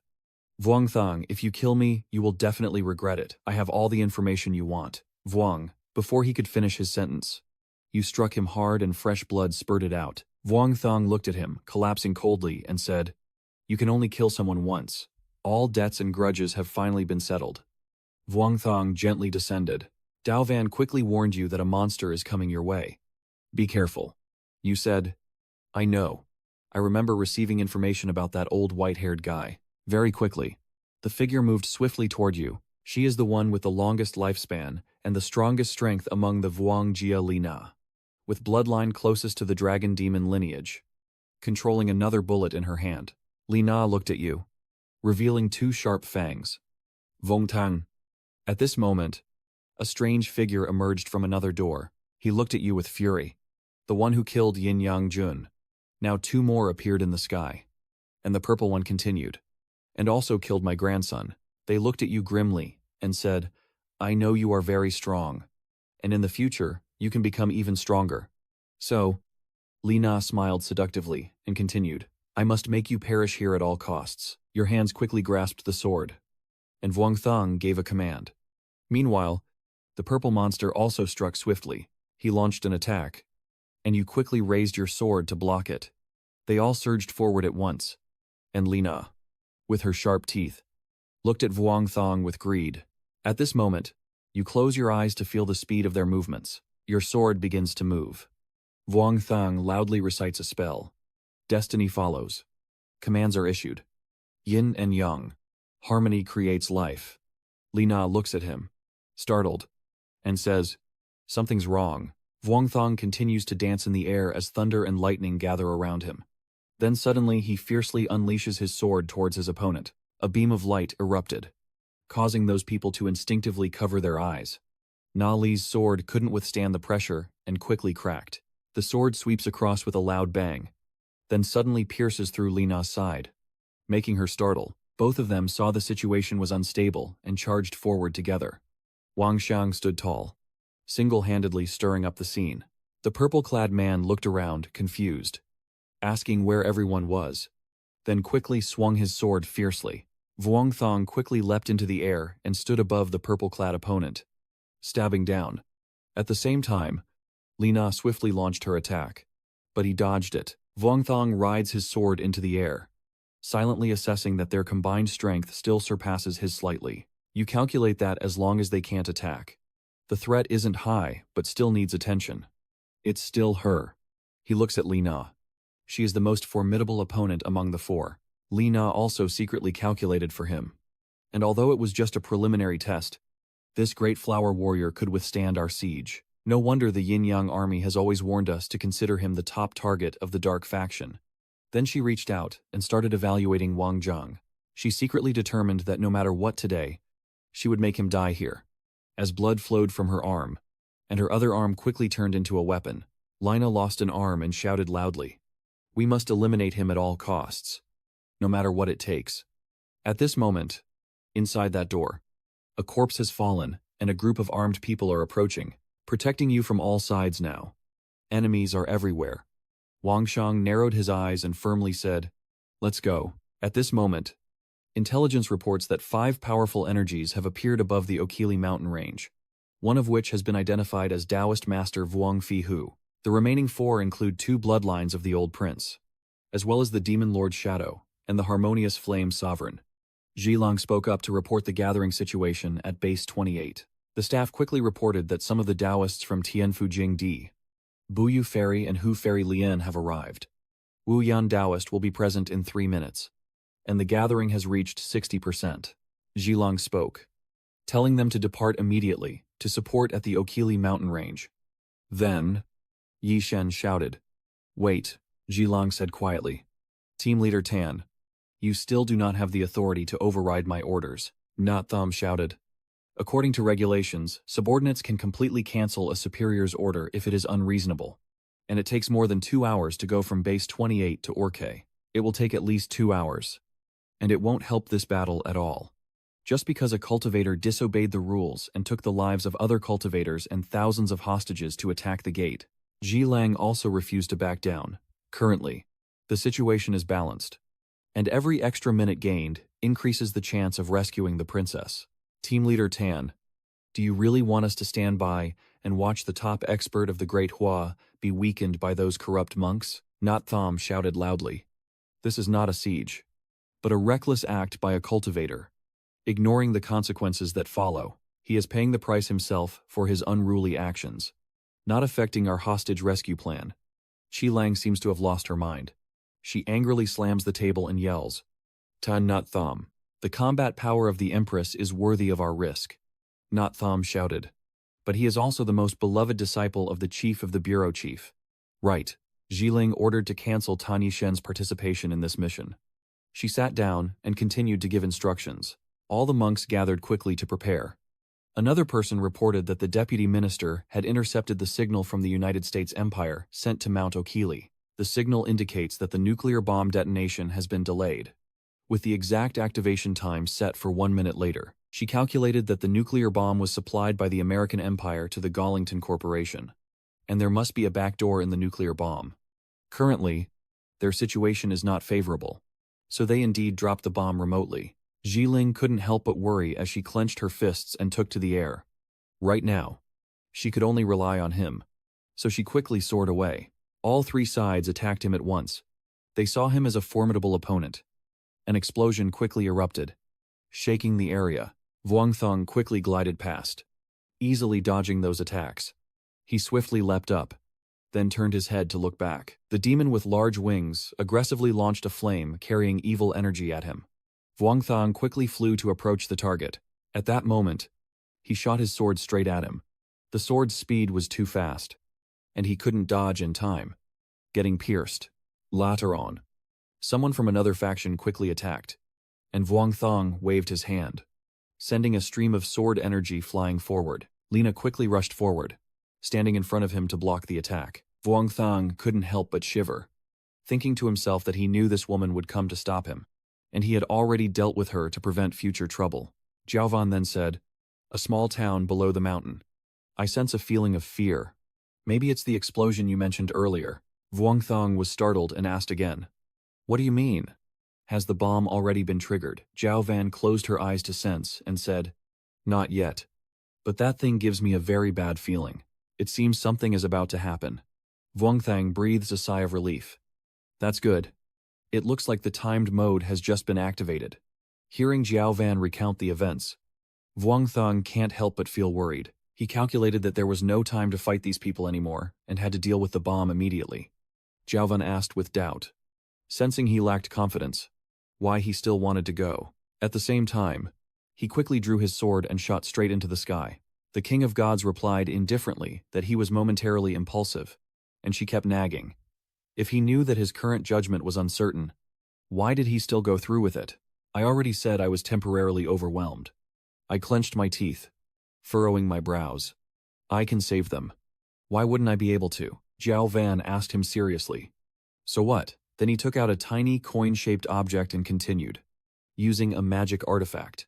The 4 of them quickly chased after him, but in front of them he was nowhere to be seen. Lina ordered. Pursue him. Do not let him escape.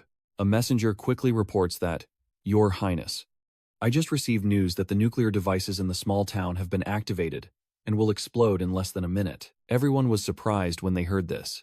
What? Lina calculates that the explosion is still in my hands. But the bomb has actually been triggered to go off on its own, set to explode in less than a minute. So someone must have secretly sneaked inside the bag and made a move. If that young man can die here, pushing us and the great Hua cultivators into a cycle of revenge, it would actually be beneficial for us. The scene shifts to Wangshang. Jiaovan observes that the talisman on the transmission cord looks a bit unstable. Probably won't be very effective. Humans live a vague and uncertain life. But you have the chance to seek the Tao and become an immortal, which is more important. Vuongthong replied. They are just innocent people, only accidentally made into pawns to deal with me. If I could save them, why wouldn't I? Did Jiaovan find where that truck was? She closed her eyes. I'll try. Everything around now feels like a slow-motion film in her mind. Jiaovan saw a large container and pointed to Vuongthang over there. He quickly looked at the sweat pouring down. It's not good. There's no more time. 5 seconds left before the timer starts. Jiaovan said, with only 5 seconds remaining.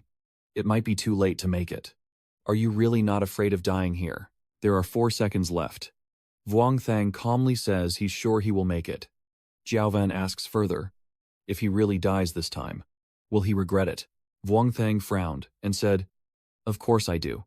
But I won't turn back because I'm afraid of death. Why are you asking such questions? TT can't. Can't you just stay positive and optimistic? There are only 3 seconds left. At the second, Lina and the others panic and run away. Nuclear bomb. We will all be blown up.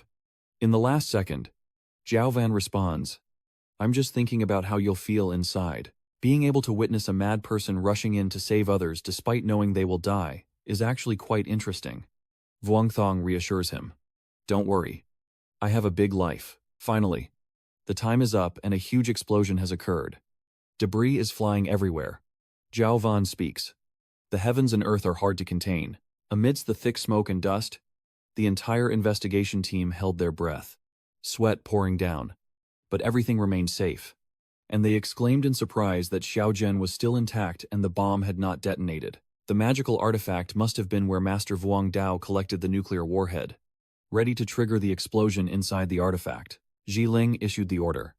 The combat team prepared to act according to the original plan. The Taoist priests immediately headed to Mount Okili for support, and Yilin quickly responded. Yes. The order has been sent. She breathes a sigh of relief. Only a few seconds of thought. Able to deduce the position of the missile, relying solely on this guess. The next move can go smoothly. The young master really knows how to surprise others. Ling remained silent. But the danger still remained. Wangshang couldn't help but breathe a sigh of relief. As the situation had improved significantly, Jiaovan is now telling you, you can rest assured now. Right. Vuongthong smiled and said to me, thank you, Your Highness, for lending me the magic tool with the inscription.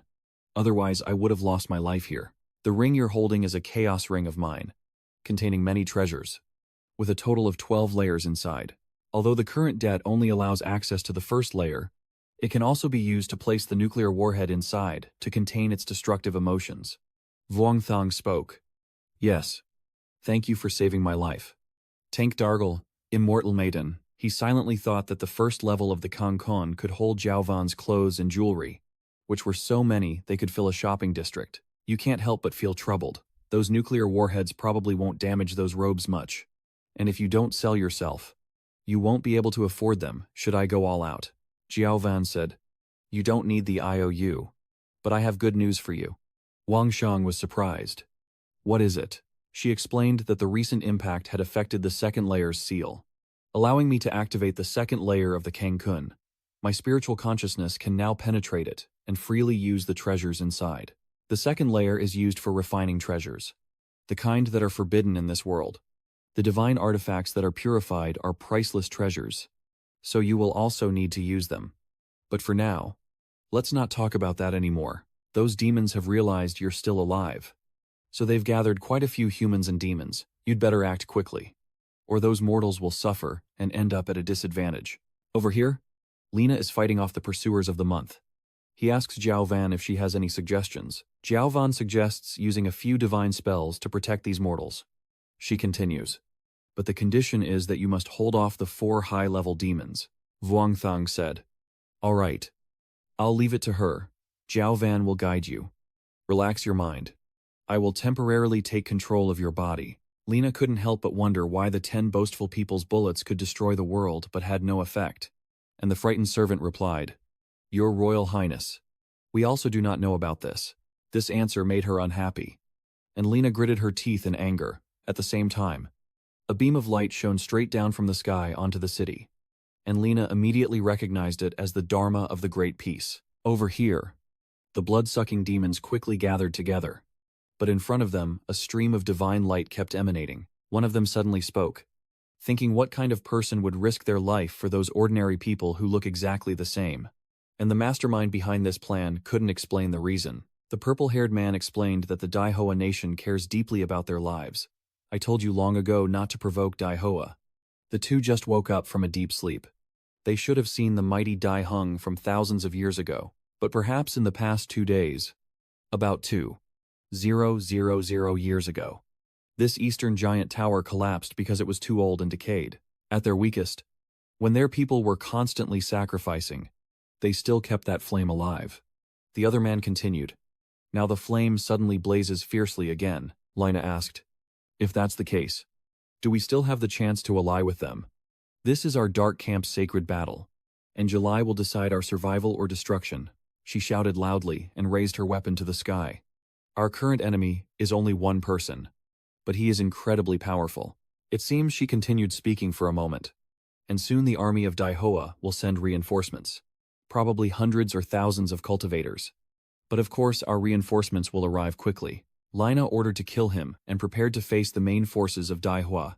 First, defeat the monks who have fled from Daihoa, then launch a major assault on the cultivation world.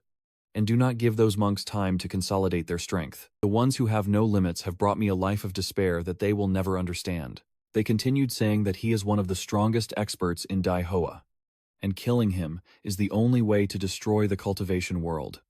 This world does not need any third force outside of light and darkness. Vuong Thang is now wearing a necklace given by Jiao Van.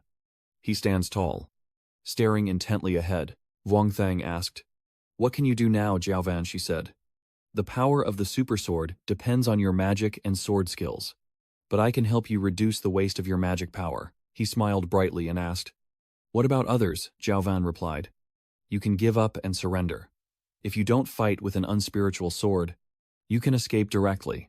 If your soul is injured or you fall into a coma from severe wounds, I can directly take over your body. Vuong Thang couldn't help but be pleased. That doesn't sound bad. You remember that demons and knights do not pose a great threat to me. I still need to eliminate the opponent's ancient body king first. You consider that they haven't unified into one clan yet, which makes them even harder to deal with. Jiao Van warned, You must remember not to let those 4 demons attack the Great Formation, or it will quickly collapse if it's made from divine spirit-grade materials. Wang Sheng replied, Understood. Jiao Van may not know, but I have admired the knights in wuxia novels since I was young. You just said that. Not expecting that now you've become a cultivator and can experience what it's like to be a knight. Jiao Van spoke. Since rebuilding the demonic wind forbidden land, I have experienced all of your memories, so guess whether I know or not. With the abilities of a cultivator, he can do anything that's considered a true immortal hero. The corpses lie scattered on the ground, and Vuong Thang speaks.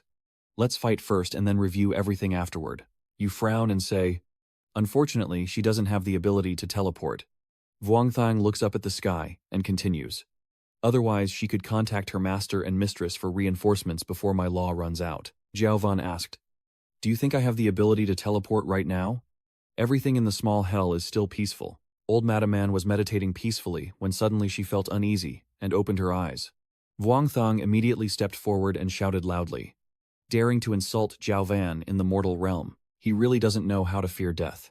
Over here, Vuong Thang keeps fighting and slashing at the demonic cultivators in front of him. You can't help but think that after such a long fight, the 4 big fish should have appeared by now. Then, Vuong Thang raised his sword and shot it straight into the sky. And at the same time, a powerful explosion erupted, causing the earth and rocks to shatter. Li Na was stunned. Using such a large attack and still unharmed. The legendary sword truly lives up to its reputation. Vuong Thong smiled contentedly, indeed believing he had exhausted much of his magic power, which is why he appeared to take his own head. She looked at him fiercely and said, "But today, you must die here." On Qilang's side, a quick report came in, Director. The Dark Faction is launching a major attack on Vuong Dao Trung. The main force is those 4 monsters, while others are attacking the formation. Qilang couldn't help but feel a headache. They wanted to attack the core of the messenger to distract her, so they could regain the hostage and take control, or force her to submit. She asked again, "Where is the remaining bomb?" Another staff member reported the energy fluctuations coming from the enemy's base. That missile has probably been placed inside Vuong Dao Trung's space magic tool. It must be that Vuong Dao Trung took the missile, which is why his whereabouts were exposed. Another girl reports, "Director, the transport plane has departed and is expected to arrive at the battlefield in 72 minutes. International routes have been opened, and escort formations for the plane have also taken off." Another person replied, "Vuong Dao Trung is now being attacked by more than 10 top experts. How can he wait another 72 minutes? Is there no way for the cultivators to directly cross over there?"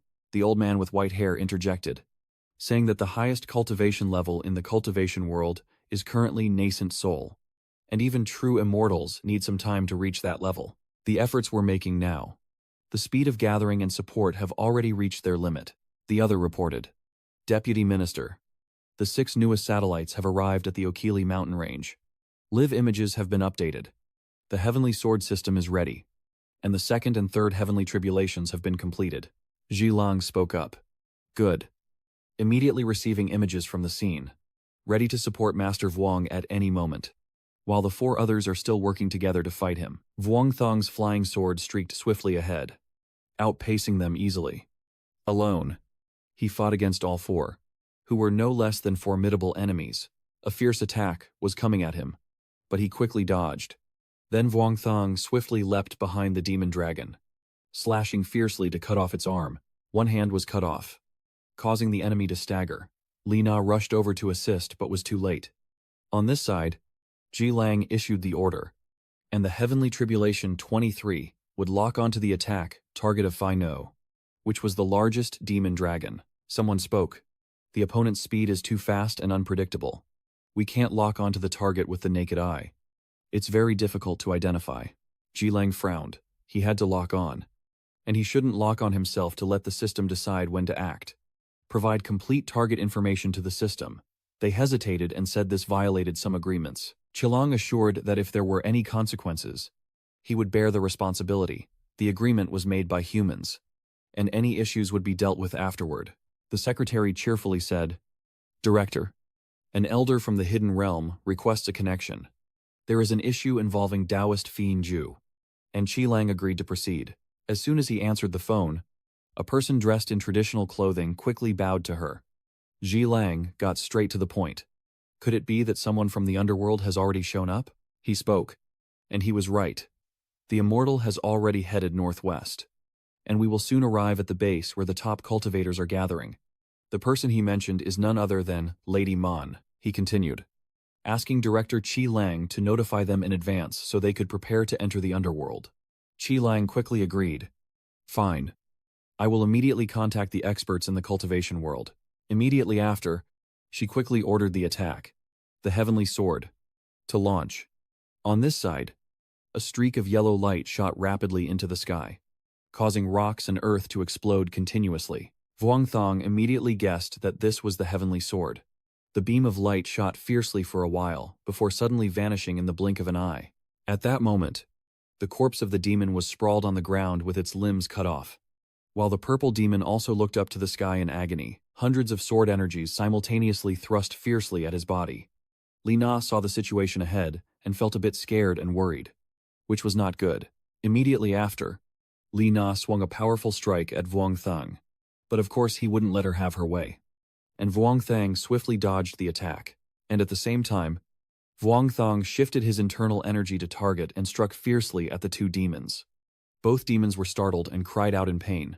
Vuong Thang's mighty sword strike slammed down fiercely, causing the ground to shake violently. The demon immediately couldn't withstand it. blood splattering everywhere, and he raised his hands to the sky, crying out for help. Li Na, save me. Vuong Thang looked at the scene before him and couldn't help but smile faintly in satisfaction. Triumphant. Surprisingly, a sharp red spear pierced through Vuong Thang's heart from behind. Startling him, Vuong Thang quickly reacted, turning and dodging to keep his distance from Li Na. But at this moment, a wave of pain from the news made Vuong Thang grit his teeth tightly. Vuong Thang fell from the sky at an extremely fast speed, causing a strong impact on the ground. The demon Dak Y, the heavenly sword user, is injured now. Go and kill him. The crowd shouted loudly, charging forward with determined momentum, obeying the order. At the same time, hundreds of sword energy blades suddenly shot out from nowhere. They were caught off guard, and most of them were hit. The two demon pain men quickly gather their inner strength, forming a protective circle around themselves. Vuong Thang struggled to stand up, silently thinking that luckily he had the Zhurong armor prepared for him. Otherwise, no matter how strong his body was, that last hit would have seriously wounded him. Vuong Thang frowned at Li Na, who ordered in a cold voice, "I only have 2 friends, and you killed them," she said, as she held up that purple arm. Lina's eyes, filled with deadly intent, looked at Vuong Thang and said, "I want you to avenge them." As soon as she finished speaking, she opened her mouth to reveal her sharp teeth, a disgusting scene. She bit her friend's arm hard, causing fresh blood to flow. Vuong Thang remained silent, looking at her before focusing his internal energy on the wound in his chest. In no time, the wound had cooled as if nothing had happened, and the blood disappeared. Vuong Thang's face now grew serious. Vuong Thang slowly stepped forward, still standing on the bloodstains, as a hideous face appeared from Li Na's wings. The area around her is now blood red. Li Na fiercely raises her weapon. Her eyes are blazing red. Full of rage, red veins bulge from Li Na's eyes as she clenches her teeth, staring at you in a life and death battle. Vuong Thang stands below, constantly watching her movements. Vuong Thang watched for a moment, then said to Jiao Van, "Finally, it's here. The strongest power of the dragon demon." She replied, "I will use my spiritual energy to support you." In the sky, Li Na looked like a death god, wielding her weapon, waiting to take your life.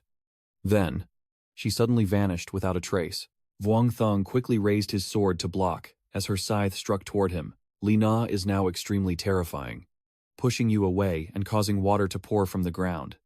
Li Na looks at Vuong Thang, shouting loudly, "I want to avenge my friend." Vuong Thang also charged forward and shouted, "Evil spirits and demons, death is not a pity." Immediately after, 2 figures rushed at each other, with only 2 streaks of light from internal energy seen in the sky. The purple demon orders everyone to leave this place quickly to avoid being affected. The green demon is stunned. His strength is so great that even we cannot interfere in their fight. I have long heard about Li Na's ancient power, but I never expected that the young cultivator from Great Hua, his existence, would make me tremble even more. On this side, Wang secretly calculated that since this royal body only knew how to cut, even though she didn't gain an advantage from her techniques, in terms of strength, she could completely overpower me. You still rely on your inner strength to keep thinking. But at this moment, your sword technique cannot be effective. The heavenly fear only disrupts the rhythm of your movements. If that's the case, then abandon those methods. At the same time, without giving you time to think, Li Na quickly strikes a powerful blow. Vuong Thang secretly thought, the sword's intent splits into 3 clouds. The heaven's sword intent, using the power of the earth as a technique, and the earth's sword intent, using the sword as the only weapon. A person will never retreat in the face of a strong enemy, and the more difficult the challenge, the more they will move forward. The sword in your hand is only a manifestation of yourself. What truly fights is your heart, spirit, and soul. Only confidence and resilience can keep you standing firm in this world, unafraid of thunder, teen wind, or rain.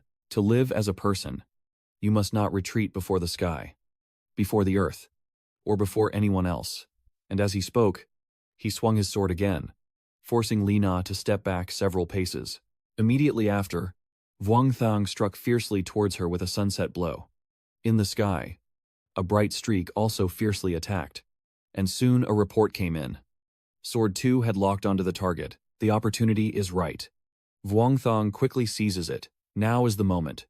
Suddenly, a sharp aura rushes forward, causing Vuongthong to startle. You watch the missile's direction and can't help but wonder if the darkness is truly dropping a bomb on the small town. A loud explosion quickly erupts in the sky, shaking the entire area. Vuongthong was startled. I had overestimated the protective power of the formation. I never thought it would end like this. Today's weapons can generate such a powerful impact. If there had been another attack like that just now, I'm afraid the Great Formation wouldn't be able to withstand it. Jiao Van spoke. Don't worry. You've already done your best to protect them. But your cultivation is still too weak. You've reached your limit now. Vuongthong still stubbornly believed that limits are meant to be broken. At this moment, Liana slowly got up from the explosion. Her wings almost burned away.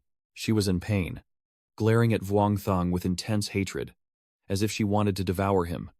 Vuongthong began to hesitate, fearing that even his remaining strength would be exhausted. Jiao Van continued. So what? You still gather your inner strength, with more than 10 sword energies swirling around. Vuongthong continued. If I really fall, then take me away. The purple demon roared, blocking the celestial sword-wielding monk. Don't let him escape the queen's trap. As she finished speaking, the two of them charged at him together, and Vuongthong struggled to block their attack, while Lia Na seemed to have gone berserk, shouting loudly and tearing her clothes apart. A stream of dark red internal energy rapidly appeared, growing stronger and stronger. Lia Na fiercely surged forward to push back the golden light. Meanwhile, Vuongthong is still fighting against the two demons. He glances at her, silently wondering what she is trying to do. Suddenly, as if he had figured something out, his mind kept shouting that it was not good. Up in the sky, the celestial sword was once again descending, and Vuongthong guessed that she wanted to destroy the celestial sword. You quickly retreat and secretly calculate. You can't let her destroy the heavenly sword, or you'll soon be caught in another 3-on-1 fight. By then, not only will protecting everyone be impossible, even I will barely survive. Lina is gradually pushing back that golden light, and she fiercely rises with a fierce momentum. Jiao Van told you that those missiles are coming again. Vuongthong was startled, his face darkening. It seems they have realized that my weakness is not in myself, but in those over 2,000 hostages. According to your guess, they will keep bothering me, continuously draining my spiritual power, and eventually trap me here. Once the formation is broken, the hostages will be in danger again. At that point, they will regain control of the hostages to influence my moral integrity. But no matter what, that is the best way to control me. Thinking of this, he still gathered his inner strength, as Vuongthong seemed to be using all his might. At the same time, a huge explosion erupted in the sky, shaking the entire area. From the flames, 2 streams of purple light quickly shot out. Vuongthong still gathered his internal strength, creating a barrier that seemed useless. In the end, you couldn't withstand that fierce attack, and blood quickly spurted out. I wiped the blood and told Jiao Van that luckily the dark camp guys saw the missile coming here and were afraid of exploding, so they ran away. Otherwise, we'd be trapped like before. I also have no way to stop that bullet. Jiao Van continued. But they will be back here very soon. What do you plan to do? The villagers shouted loudly. Go quickly. We are just ordinary people. There are many of us in the country. Staying here will only be a loss for the Great Flower. Go now. Dao Trong, thank you very much. Vong Dao Trong, please go now. You've done so much for us. These evil cultivators are really hateful. I have to go out and risk it with them. In the midst of the commotion in the town, Vuongthong loudly said, Everyone stay calm. Jiao Van also advised him. Let's go. Staying here won't help, she said. Wait until you shed your mortal form and pass through the heavenly tribulation to come back here and avenge them. She looked at Lila Na and couldn't help but ask, even if you manage to block this attack, what will you use to protect the formation behind? That huge thing in the sky is descending rapidly. Vuongthong observed and then said, Jiao Van, use my body to protect them. I want to try. She really couldn't understand his stubbornness, so she temporarily became harsh and scolded him. In the end, she stopped advising and just warned him to leave, remembering to leave himself a way out. Immediately after, he focused his energy and used his internal power. A powerful and swift surge of energy protected Wang Shang. That demon observes the situation and can't help but wonder. Strange. Why is there wind suddenly? Then he suddenly realizes, no. This is the primordial energy of that Great Han cultivator. That Great Han cultivator is absorbing primordial energy from all around within 100 zhang radius. Vuong Thang then reached out his hand, unleashing his power in a blazing surge. Behind him, another Vuong Thang appears on his body. This time a more powerful version, an illusionary body of his true spirit. Vuong Thang's soul leaves his body and soars into the sky. Zhao Van. Everything from now on depends on you. His massive energy now aims straight at Li Na. This power took her by surprise, and Li Na clenched her teeth, trying to hold on. Over here, that demon keeps growing bigger and bigger, taking the chance while the Blood Queen is holding the Great Han cultivators back to kill the Great Han people in the city. On this side, Zhao Van quickly merges with his aura, and she slowly opens her eyes, seeing the scene before her.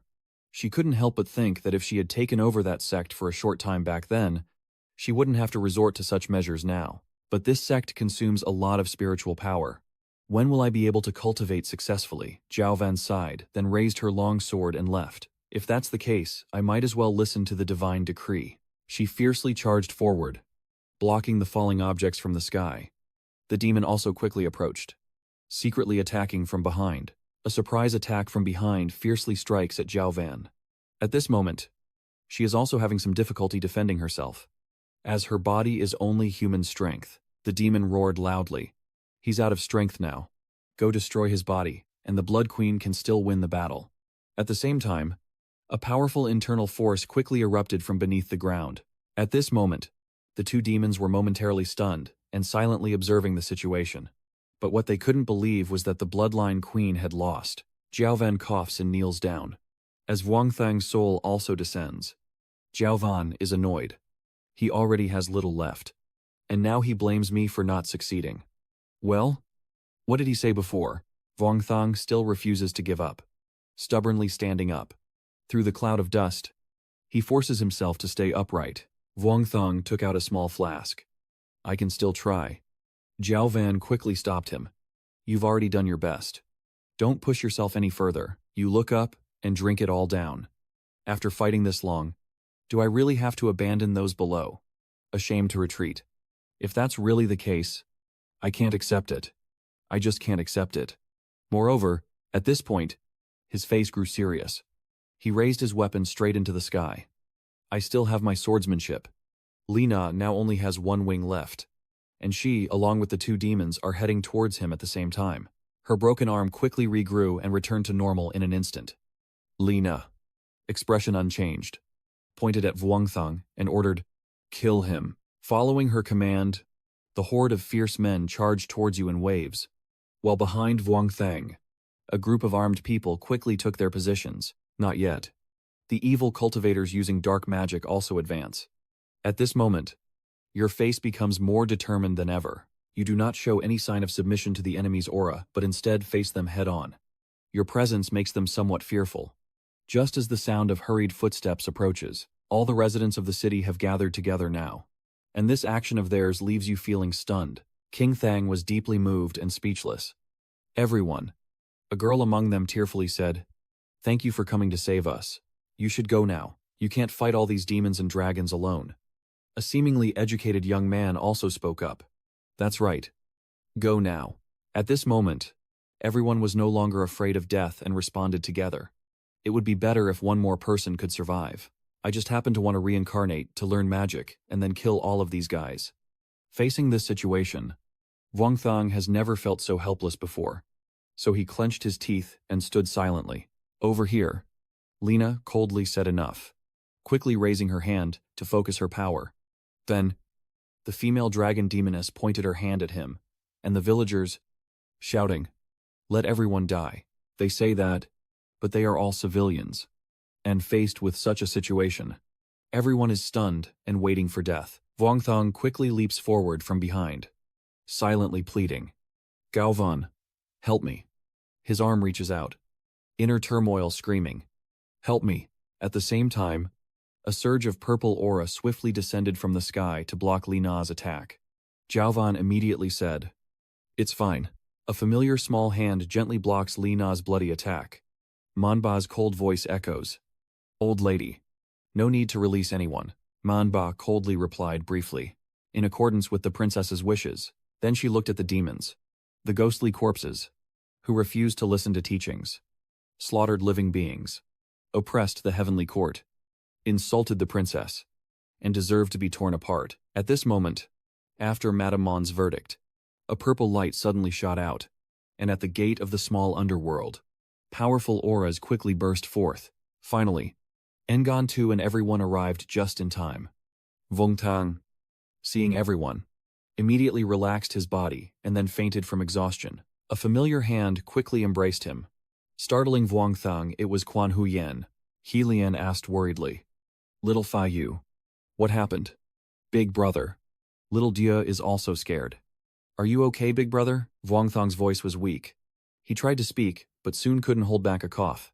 Quan Huyen saw how pale he looked, and couldn't help but be angry as she glared at those people. Quan Huyen stood up and simply said, Xiao Di. I trust you. These words made the girl feel pressured. He Lian also rolled up his sleeves and stepped forward.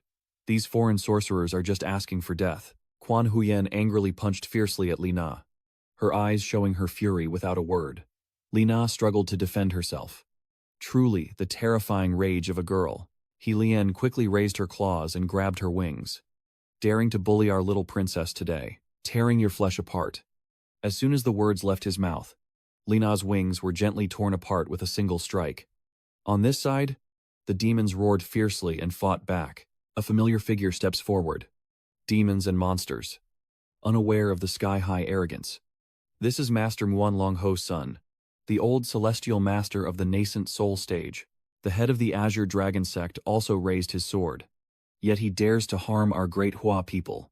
He is the head of the Thousand Sword Sect, the Azure Dragon Sect leader, and an Essence Core cultivator. Over here, the former head of the Demon Clan and the Monster Catcher fly over with their weapons in hand, glaring fiercely at the demons. As if to say, is our great Han so easy to bully? This is Head Demon Vu Duong Tien Vien Phoc Tran Nan. Nascent Soul Stage. Those guys are chasing me everywhere. What kind of magic is this?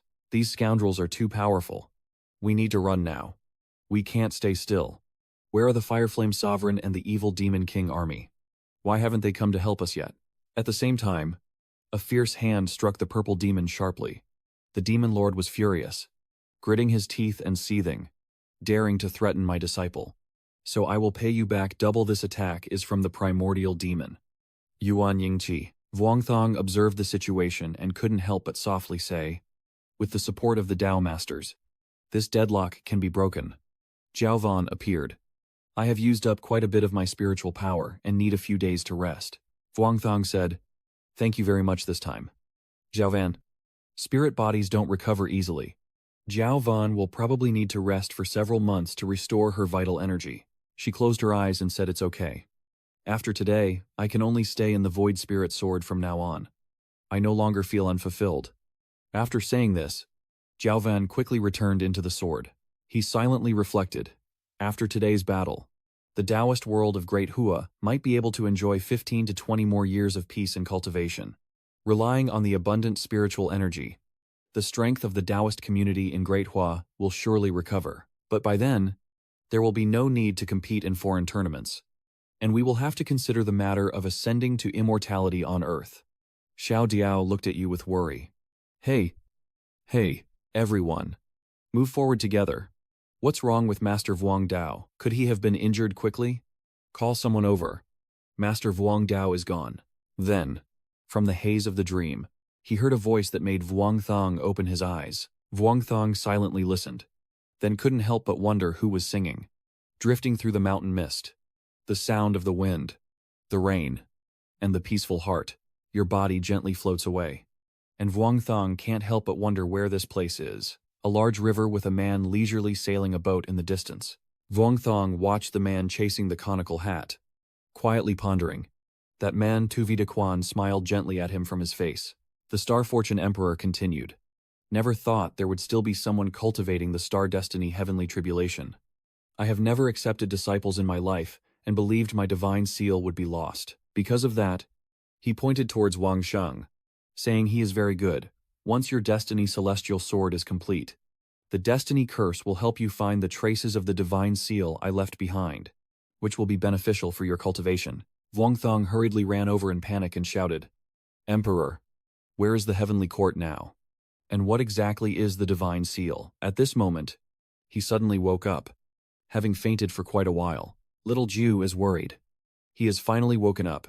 How does he feel now? Wang Thong quickly forced himself to stand up and ask the girl, so a gentle hand quickly touched Wang Thang's face. Startling him, she pressed her face close to his. And Wang Thang, startled, asked if the senior sister was okay and if she had recovered somewhat. Quan Huyen remained silent, her face still pressed against him, not moving. Wang Thong quickly touched his forehead to think, saying to himself that he had a fever earlier, but showing concern doesn't necessarily mean he needs to feel his temperature or use other body language. For example, Wang Thong quickly thought about that pillow of yours, wishing he could bury his head in your lap and relax. Thinking of this, a wave of happiness washed over him, making Wang Thong smile softly. At that moment, Yuan Zi saw the blushing scene and couldn't help but fake a cough, followed by the elders also coughing one after another, causing the young couple to quickly turn away in embarrassment. Wang Thong quickly composed himself and approached to pay respects to his master and the elders. Nguyen Tu spoke up, saying there's no need for formalities. Let's go talk over there. The old celestial master then asked worriedly, Is Fai Nu's injury okay? Wang Shang said, There's nothing to worry about. I was just exhausted earlier. Thank you for your concern. Senior, he chuckled happily, watching him, his beard growing, more talented than his master, protecting thousands of mortals alone before those demons truly admirable. Nguyen Tu glanced over and said, Senior, there's no need to praise him. He continued, Young people with unstable minds are easily prone to arrogance. Wang Thong stepped forward, bowed his head, as his master had taught him, not knowing what the current situation was. The head of the sect spoke up, saying that the battle had lasted over 4 hours, and the elders were still here waiting for you to wake up. The demonic cultivators of the dark faction have all been wiped out, so you can rest assured. Nguyen Tu helplessly recounted that Crown Prince Li Na managed to break through a few of our techniques, but He Lin Sr. left behind a fragment of her soul. You can't help but wonder why the elder left that behind. Isn't it better to just kill them all? He continued. If we're going to kill, we should do it properly. As He Lin Sr. said, we are the victors in this battle and can't hold back. Guan Tu Tho Dai. Hinjoko. Da Hong. Chi Tu Tap Tot Lun. Hon Fach Da Tu Makong Mang. Teo Modoi. Di Fo Vet. Noidinde Ang Homotting Chuan Tang. Chuyenra Sambat. Uyetok. Nunguan Tu Arrange. Xiao Thang and I plan to divide into 3 teams to sweep out the external evil cultivators. This time, the Western Dark faction has suffered heavy losses. Do the elders think we should take this opportunity to completely eliminate them? Everyone said, Let's see what you want to do. Nguyen Tu hurriedly replied, Master, this matter can be decided by you and the elders. But I have one more thing to report. Nguyen Tu looked at you with a gentle, satisfied smile and said, Just tell the truth. Wang Thong frowned. Before the incident, Ko Delay had requested aid from Phi Quang Min multiple times, but they showed no response. This time, when the ants target the dark side, we shouldn't overlook the light side either. Master Thon Long added, The light side clearly intends to wait and reap the benefits, with other ulterior motives. Qianfan replied, But anyway, they hold a significant position. If we act recklessly, it will greatly damage the international reputation of the Great Flower Nation. Old Master Tian smiled broadly. I will soon share my concealed aura and create an illusionary scene for you all. Publicly doing it is of course not allowed. We just need to make some discreet adjustments. Hearing this, the juniors couldn't help but be startled. The 4 elders quickly whispered among themselves. The Heavenly Master's words make sense. But it's better to eliminate the most heinous criminals sooner rather than later. No need to be too formal. Pressuring them like that is actually protecting us from those with malicious intent who would die without atoning. In fact, eliminating them would be fine, and we wouldn't harbor any evil thoughts. This suggestion faces evil with indifference. What use is your cultivation? Wang Sheng thought helplessly. Can the elders stop discussing bad things in front of me? Don't you care about your reputation? After the elders finished their discussion, they quickly contacted the investigation team to start mobilizing people. The participating cultivators divided into 3 groups, each group sweeping out the remnants of the dark faction.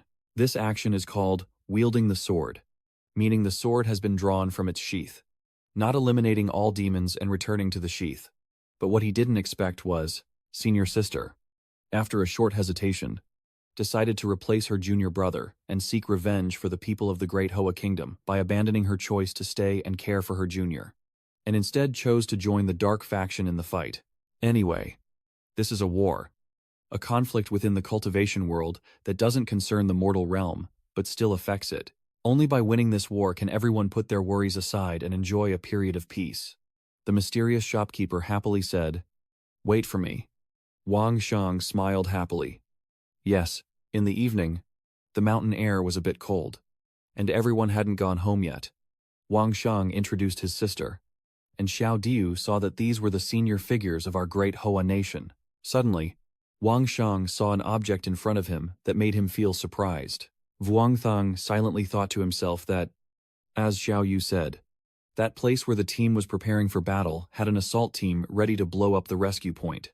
And earlier there had been a few Taoist masters arguing over this matter. Tudu said it seems that during the explosion, some documents were moved from the base, so the scientists without cultivation stayed inside and were also blown up. I asked Tudu, "What do you think about this?" Tudu said she thinks the explosion was great. Evil monks are evil. But those researchers are no different from evil monks. Immediately after, a page of Tudu's theory began, making Vuong Thang startled.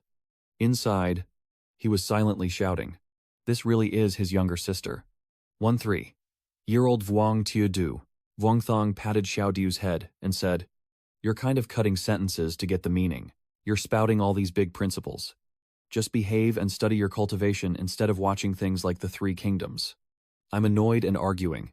Brother, I've been studying military strategy lately, not watching the 3 Kingdoms." Her bright eyes continued, saying that one day, the 2 of us would leave this planet, then the galaxy, to restore the glory of the divine realm. I've already thought of a name for our team. Brothers Hulong. What do you think? At this point, Wang Thang couldn't help but poke Tudu's forehead. Immediately after, Vuong Thang often gently patted his sister's head and advised her, passing on the spiritual path. He said, "No matter what you want to do in the future, your cultivation is the foundation. Only with cultivation can you persuade others. Compared to spending the whole day studying military strategies and tactics, it's better to spend some time strengthening your foundation and honing your own path." Suddenly, just as he was saying this, a loud shout from below called out, "Brother Thang." Tianzheng sat on the roof, waving his hand non-stop. "Thang, we're here to pick you up." Vuong Thang quickly jumped down, and seeing Leah crying loudly, "Thang," Hui Qin calmly said. Fai Nu also said she was injured and not worth worrying about. "Why are you crying?" Tien Trung covered his face and cried. He just doesn't understand. He followed Thang from the southern hemisphere to the northern hemisphere, and after such a long journey, the biggest chance to pretend was missed.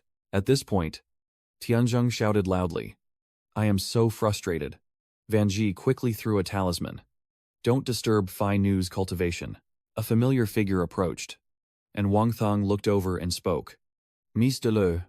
Deleu was very apologetic, saying, "I tried my best, but the leaders of the righteous faction did not accept my opinion." Vuong Thang smiled brightly. "You don't need to feel guilty. Overall, the result is still good. But from now on, I'm afraid the righteous faction will face some confusion." You quickly asked Xiao Diao. "That's right. The sect masters are acting now. Have those demon swords been dealt with yet?" The girl said that it had been destroyed by the Green Dragon Master, and now there's only one left in the entire world. In the On Dao Kingdom, Vuong Thang remembered the person he saw in his dream and said, "If that's the case, then temporarily keep it so that On Dao country can continue to be in chaos. Wait until the monks of the British Way see the sword as their hope for strength. Then we will go destroy it." While he was thinking, a voice suddenly rang out, saying that our director Vuong Dao has sent a message requesting to contact you for an important matter. Hearing this, Vuong Thang suddenly became a bit worried, which also surprised Deli. He quickly replied, "Let's get on the car and talk." Immediately after, Wang Shang quickly went inside to meet Qilang privately. Qilang couldn't help but praise him. Xiaosheng, you did quite well this time. Luckily, with you, we didn't suffer too much damage. Vuongthang smiled happily and replied, Lady, you're too kind. She continued, this time I called mainly to ask for your opinion, since you are one of the direct parties involved. The explosion of that nuclear warhead is related to the military. What do you think about the Empire secretly involved in this? Hearing this, Vuongthang couldn't help but ponder for a while. About this matter, he thought. Yes. After the big battle earlier, he also considered that he might have been killed by a nuclear bomb explosion. Suddenly, Vuongthang couldn't help but be startled and wide-eyed. A nuclear bomb. What a shock. He then realized, how could I forget? There's also a big cannon here. Inside the military vehicle, there was no one around suitable for a private conversation at this moment. Seeing Vuongthang deep in thought, Qilang asked, do you have any opinions? Feingu suddenly looked surprised and confused.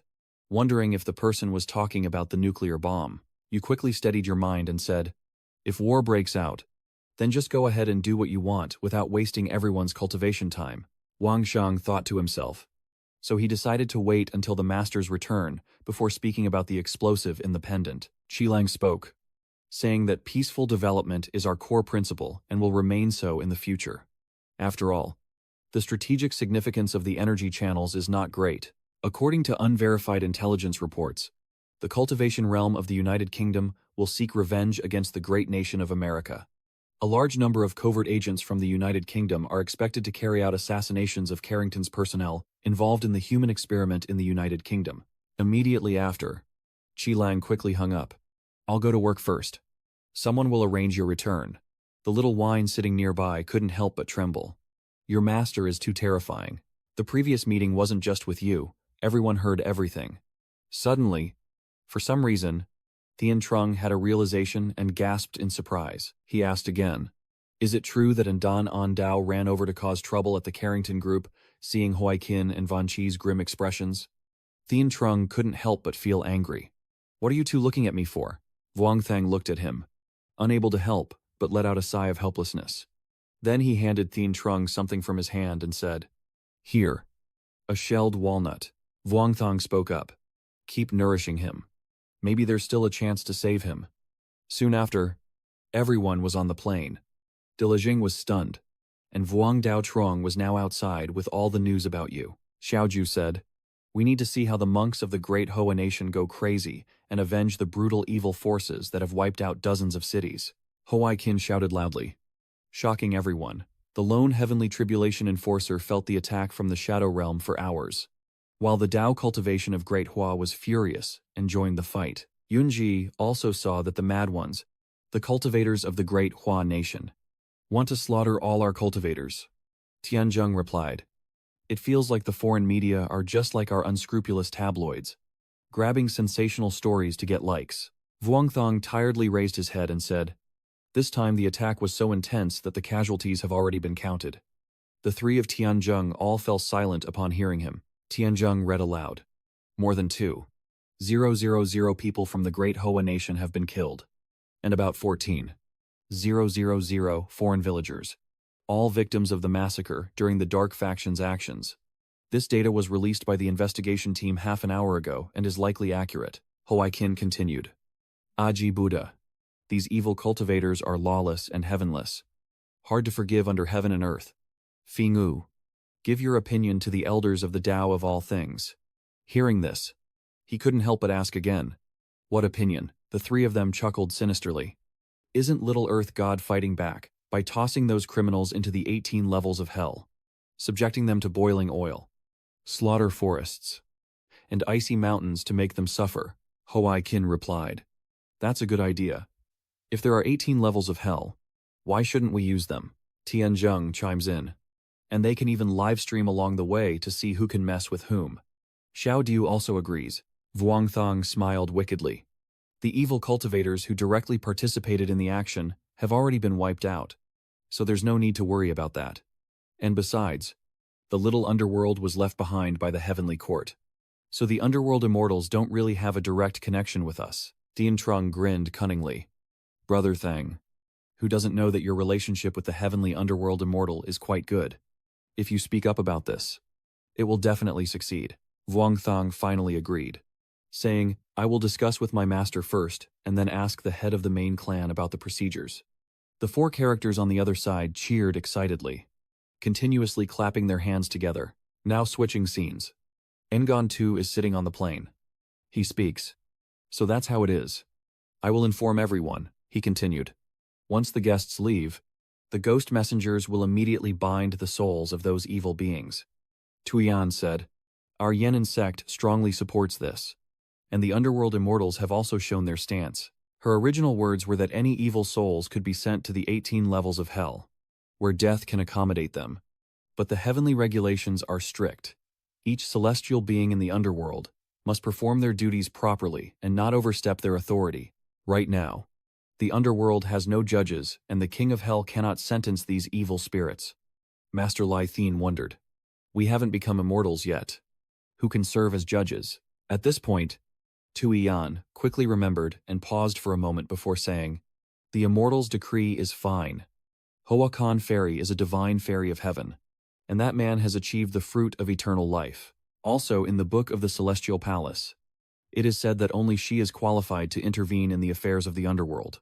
Vuong Thang was startled when he heard this, thinking, my senior sister is going to be a judge. Vuong Thang couldn't help but feel headache when Tu Yan spoke.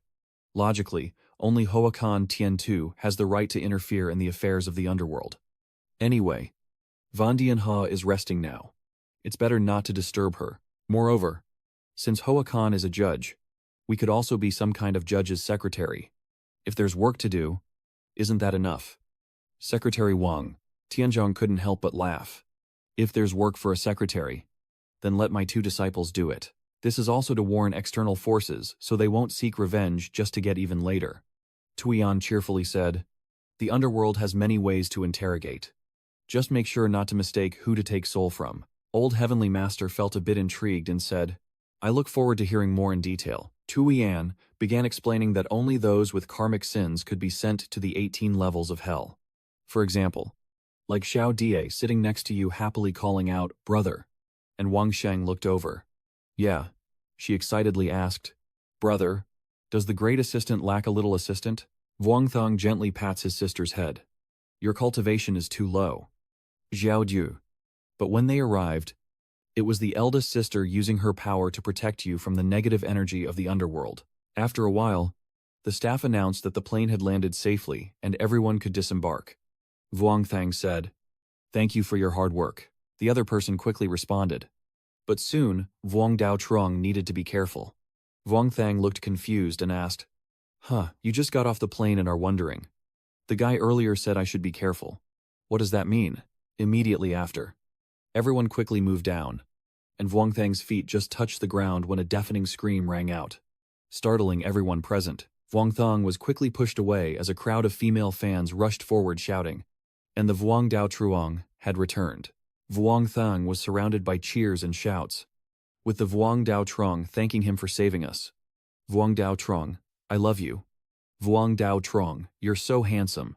You're my idol. You were swaying so much I felt dizzy. Everyone, calm down. Suddenly, a girl stepped forward and kissed your cheek. Vuong Thang was stunned, and the crowd fell silent in surprise. Soon after, the other girls also rushed forward. Come on. If I can't kiss her, it's too unfair. Tianzhong was startled. Oh my god. Are all female fans like this now? Hoai Kin continued. Aji Buddha. We can't be cautious and let them get close again. Feeling ashamed. Van Tri broke out in sweat. No one dares to act recklessly. Xiao Di then quickly turned around and around. Where is Sister Dela at this moment? Delay also transformed into a female fan and ran over shouting. I also want to kiss Master Vuong. It's about time I did. The 4 of them couldn't help but fall silent, not understanding what was happening. Xiao Diao looked at the senior brothers and then said, Don't take pictures or sister will see and get upset. Hoai Kin couldn't help but praise. Xiao Diao is really considerate. Having such a younger sister is worth it.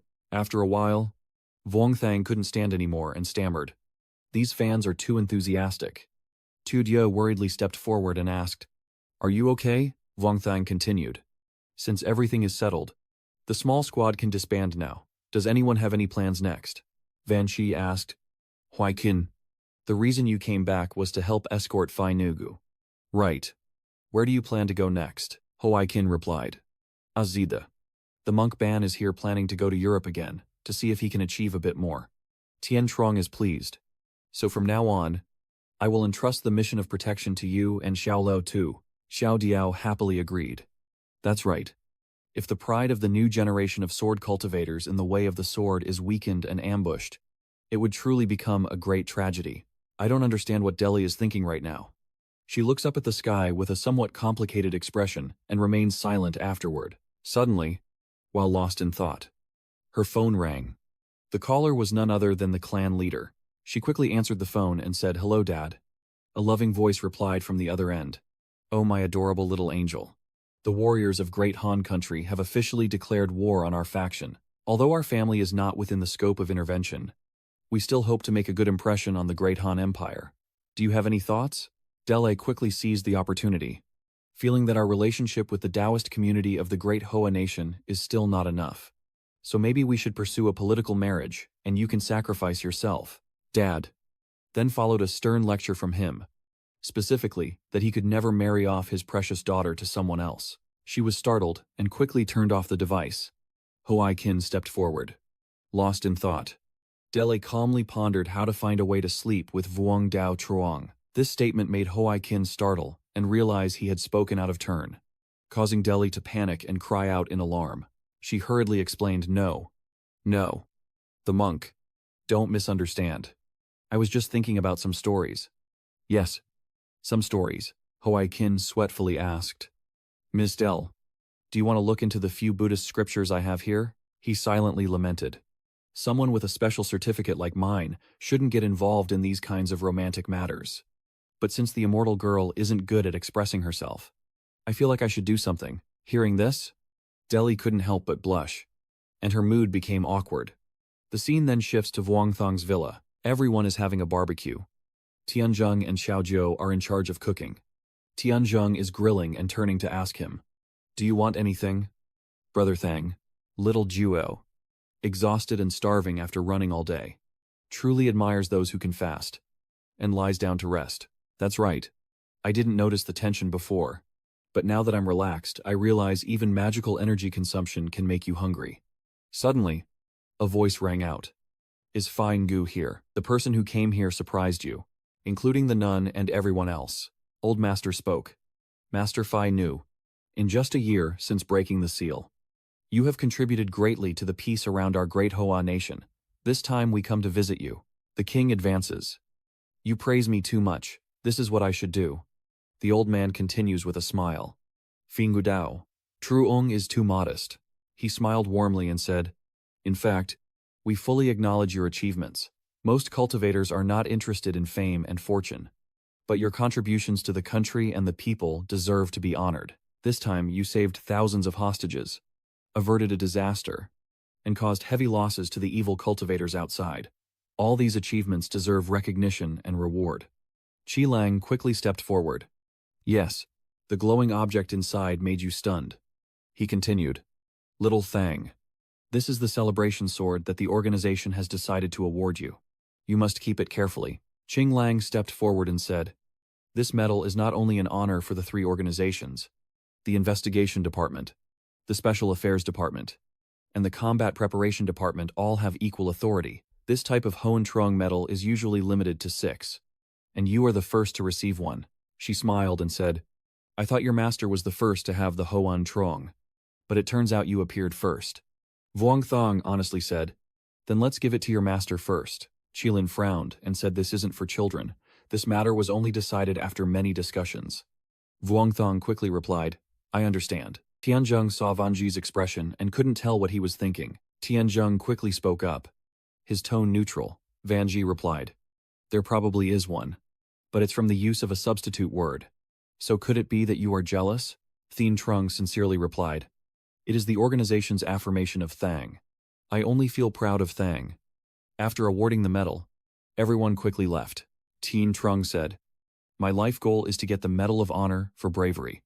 Fan Chi added, if you sacrifice heroically in some event, then you can be awarded the Martyr's Medal. Tian Trung was so annoyed. Can you please respect me a little? At this moment, Xiaoju is sweeping the house, and Dele is cooking in the kitchen. The scene is very joyful and warm. Tian Trung grinned widely.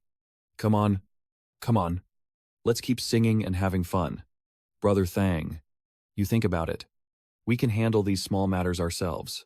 Vuong Thang spoke up, causing everyone trouble. He thought to himself, I didn't expect the Medal of Honor to also grant me access to the secret central database of the investigation team. Immediately afterward, he didn't hesitate to check it out. At the same time, Vuong Thang smirked with satisfaction, as there were some documents he had wanted to see for a long time. The scene shifts back to my villa. Now, in the morning, you are looking at the list of cultivators from the Great Transformation Nation. Secret information. And Wang Sheng secretly thought, I didn't expect the number of cultivators in the Great Transformation to have reached 620. 000. This is only the number of people in the spirit gathering realm. It turns out that the cultivation world is being openly promoted and standardized, and these monks are now quite similar to ordinary people practicing common cultivation techniques. But the truly cared-for cultivators now number only about 60. Ling. But many of them are senior experts. If the Vi Emperor knew that there are now hundreds of thousands of cultivators, there might really be hope for a counterattack. Before he could finish his thoughts, the door to his room was quickly opened. He Lian happily shouted, the treasure chest has arrived. Little Phi Nagu and little Ruo, come here quickly. The big sister brought back many treasures for you too. The girl quickly responded, come here. He Lian happily hugged Xiao Ruo and said, let's go upstairs and enjoy it slowly. Vuong Thang couldn't help but wonder what treasure Sister Heilian brought back. Heilian smiled cunningly and said that the little princess should handle the guest behind first. Hearing this, he couldn't help but wonder what kind of guest it was. At the same time, a gentle hand reached out to stroke his head. Wang Sheng was puzzled, realizing it was a gesture of comfort, and asked, Senior sister, is this?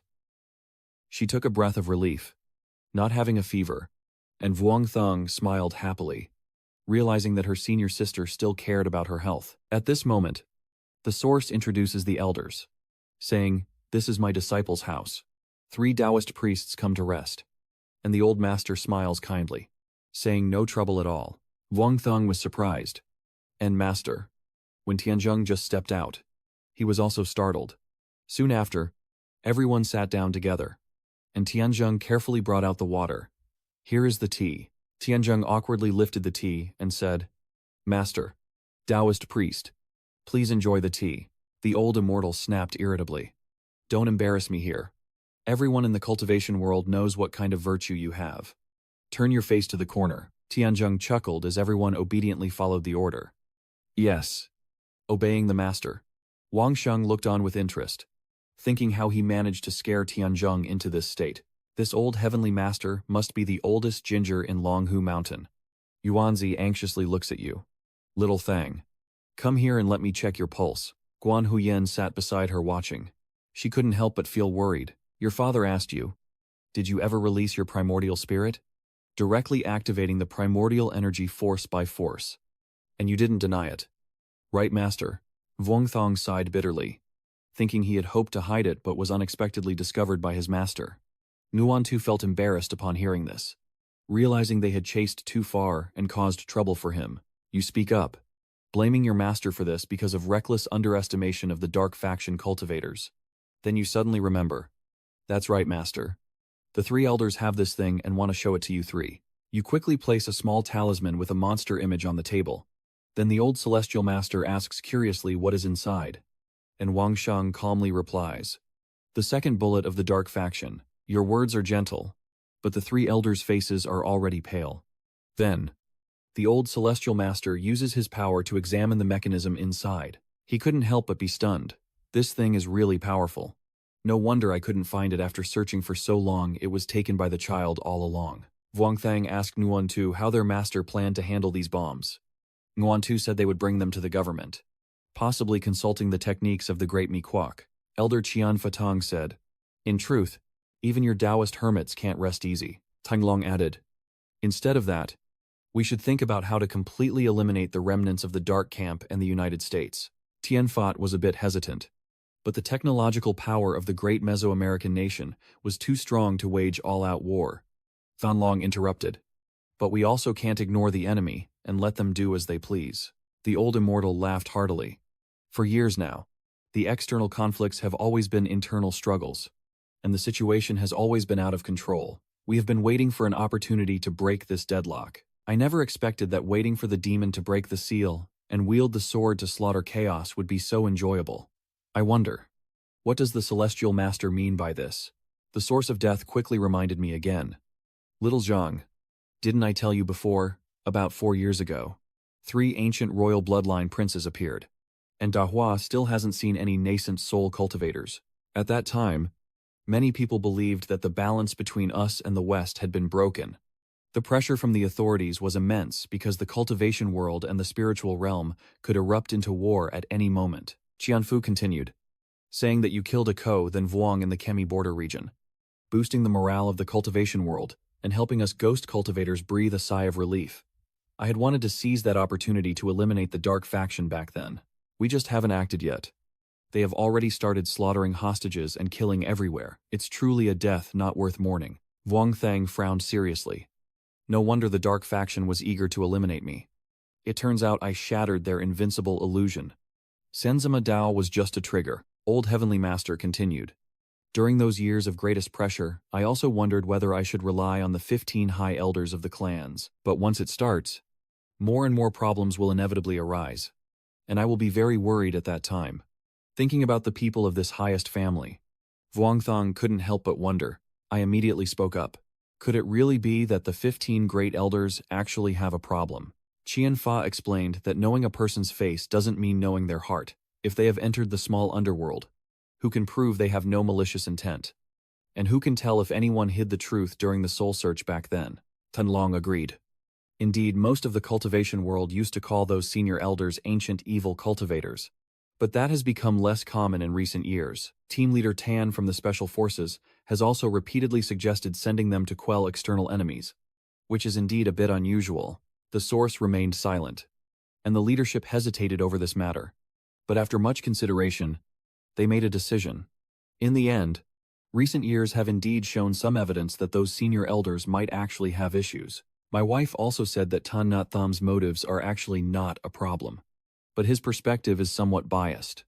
Like this time when I arrived at the base and received the news, Tan Nhat Tham had already opposed our attempt to rescue Faingu and also clashed with me over the matter. Hearing this, you felt a bit angry.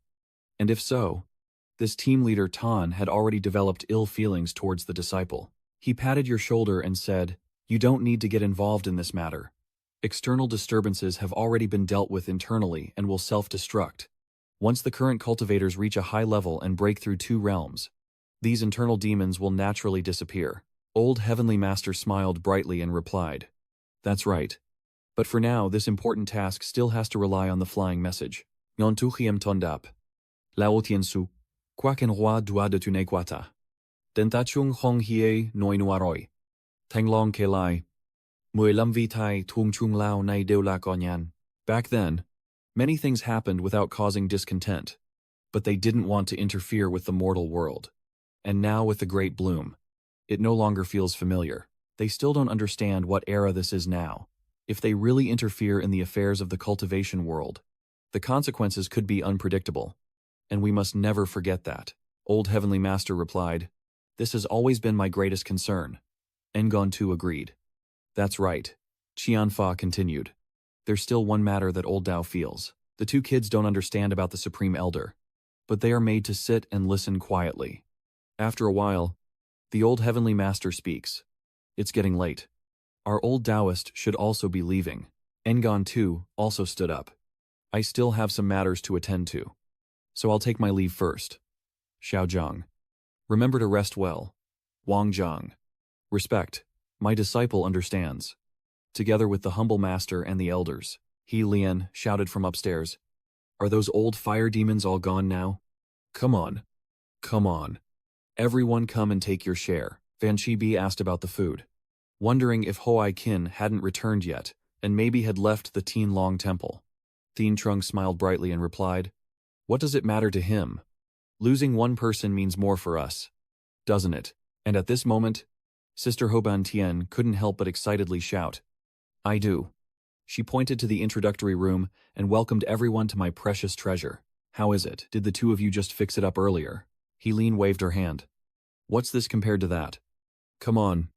Elder sister will take you to broaden your horizons." Everyone happily raised their glasses and headed to the third floor. "I've also redecorated the room." Wang Sheng and everyone followed. And he helplessly said, "Let's go up and take a look." As soon as they arrived, the three couldn't help but stare greedily. Especially Trung, who was drooling over it. This is a guest house room, neatly decorated in a vintage style. And next is Vuong Teodieu's room, decorated in a European style. And this is the sigh of a poor person. He Lian quickly threw over 2 large bags. "Keep them for those two." Vanchi and Thien Trung opened it, both unable to hide their greed. Thien Trung happily turned around and asked, "Tia, do you give everything inside to me?" He Lian snapped. "Don't pay me back." He quickly hugged the bag to his chest and replied, "I want to thank you, Miss." Quan Huyen stood in front of a room, and He Lian couldn't help but be startled as she looked over. She silently observed, her expression also somewhat sinister. In front of the room, there was a red sign with the words, Ling Hu Ku. Quan Huyen curiously opened it. He Lian was startled and shouted. And Tu Hien Huyen was walking on the street. The scene shifts to Hoai Kin, who is now focused on teaching. Exaluetsu. Form is not different from emptiness. Emptiness is not different from form. Form and consciousness are the same. Consciousness and form are the same. The 5 aggregates are like this. Exaloitsu is a phrase meaning non-generation and non-destruction. Neither impure nor pure. Neither increasing nor decreasing. Delay is currently studying a meditation course. Then he smiled brightly and asked, "Have you gained any insights?" Hoai Kin couldn't help but complain, reciting scriptures all day long, just to maintain their relationship without revealing it. Even the monk is pushing himself too hard. Suddenly, even though there was no wind outside, a cold aura made him unable to resist taking a deep breath. Hoai Kin looked outside and couldn't help but wonder what was going on, feeling like he had forgotten something all along. Switching back to Wang Thang's villa, he angrily slams his hand on the table. "Big sister, what is that pile of treasures in your room?" You stare at her and ask, "Did you go out and plan to steal all the treasures of Zhou?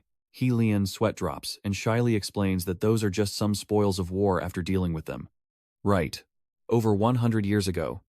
How those Western bastards treated me is how I treat them now. Besides, we helped the West deal with the dark factions.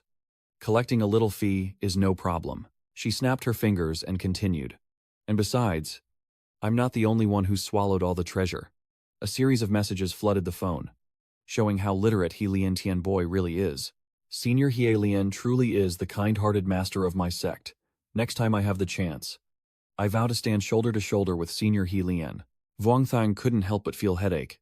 But why didn't Ti Len tell the others about secretly stealing the treasure? He Lian was just crying and whining again. "I know it's wrong to do that. I just don't want to share the good stuff with others. Can we keep them? With so many treasures, they could be useful when we leave the earth later." Vuong Thang sighed. "The secret song is not just about us destroying them. Those spoils must fundamentally be shared with the sects. Besides, stacking up all those treasures is useless. Maybe we should trade these valuables with other sects to get better magic tools." As he finished speaking, Lian placed his hand on He Lian's head as if comforting a little dog. Vuong Thang continued. "Lady Dai also knows that in the future, the Taoist sect will likely face various evil battles where magic treasures will enhance the strength of cultivators. This is a rare opportunity for the host. So she finally relents. Fine. Just follow him." Vuong Thang looked at Vanchi and Thien Trong, their eyes full of eager anticipation. Vuong Thang spoke. "The price negotiation is down 20% and can't go lower. We're not doing business easily either." Vuong Thang pretended to be helpless, with children and elders at home. "We also need to eat." He Lian quickly blurted out. That's right. That's right. There are children." "Yes." And at this moment, her face turned as black as a pot bottom. He Lian immediately got angry and kicked out. "Damn it. What do you mean having children and the elderly?" Tianzhang and Yanji said in unison. "What was it again? Flying words." singing praises. We still have things to do now. Their inner selves screaming. Hurry up and get out of here to avoid being wrongly accused. Over here. Guangthong is smiling brightly. I didn't say anything. Auntie. He Lian is furious. Stopping to let her aunt give him a beating. After a while, he lay sprawled on the sofa. Finally done, exhausted. He went to the small underworld 3 days later. Finally able to rest now. Vuongthang just lay down and quickly fell into a deep sleep. Xiao Diu couldn't help but worry. Sister, come quickly and check. Your brother's body is too hot. He Lian calmly eats an apple. It's okay. This is his original body recovering on its own. Since he practices a purely yang cultivation method, it's a normal phenomenon.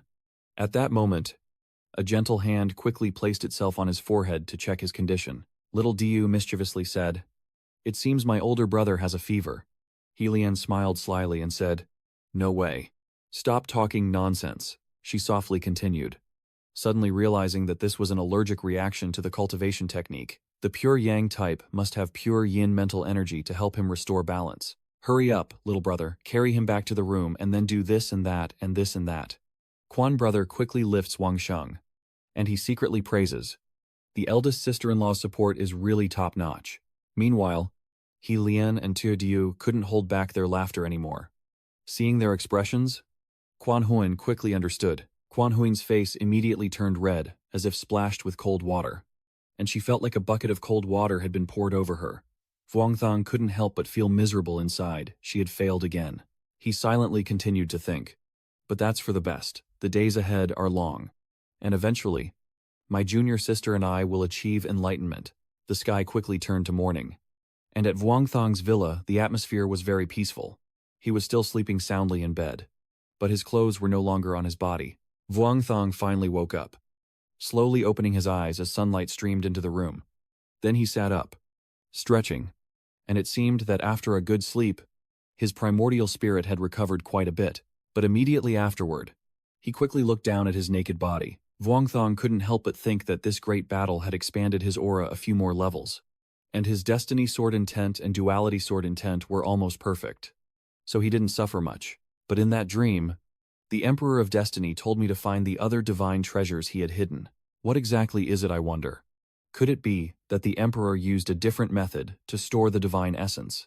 But my current level is too shallow to understand his tactics.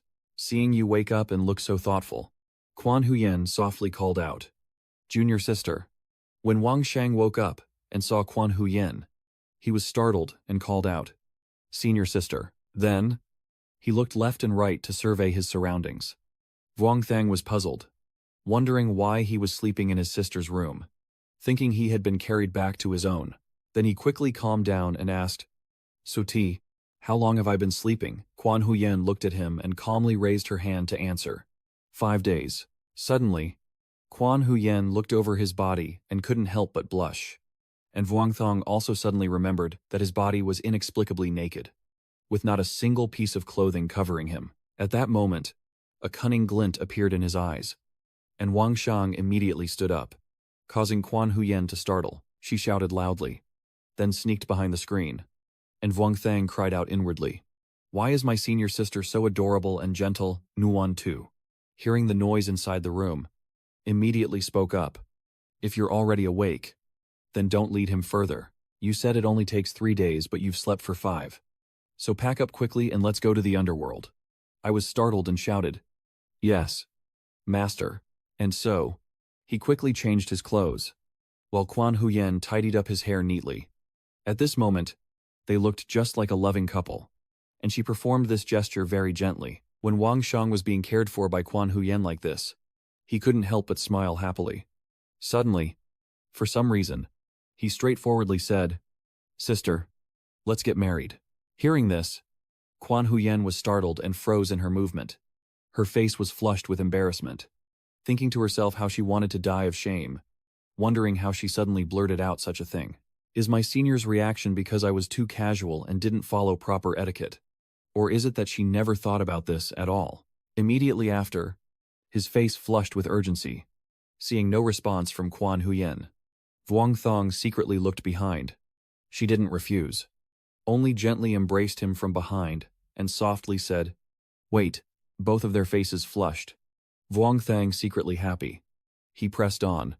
Sister. If you don't refuse, then you agree to go down. Quan Huyen then closed her eyes. What is she hoping for? At the same time, Vuong Thang turned around again, and their heads collided loudly.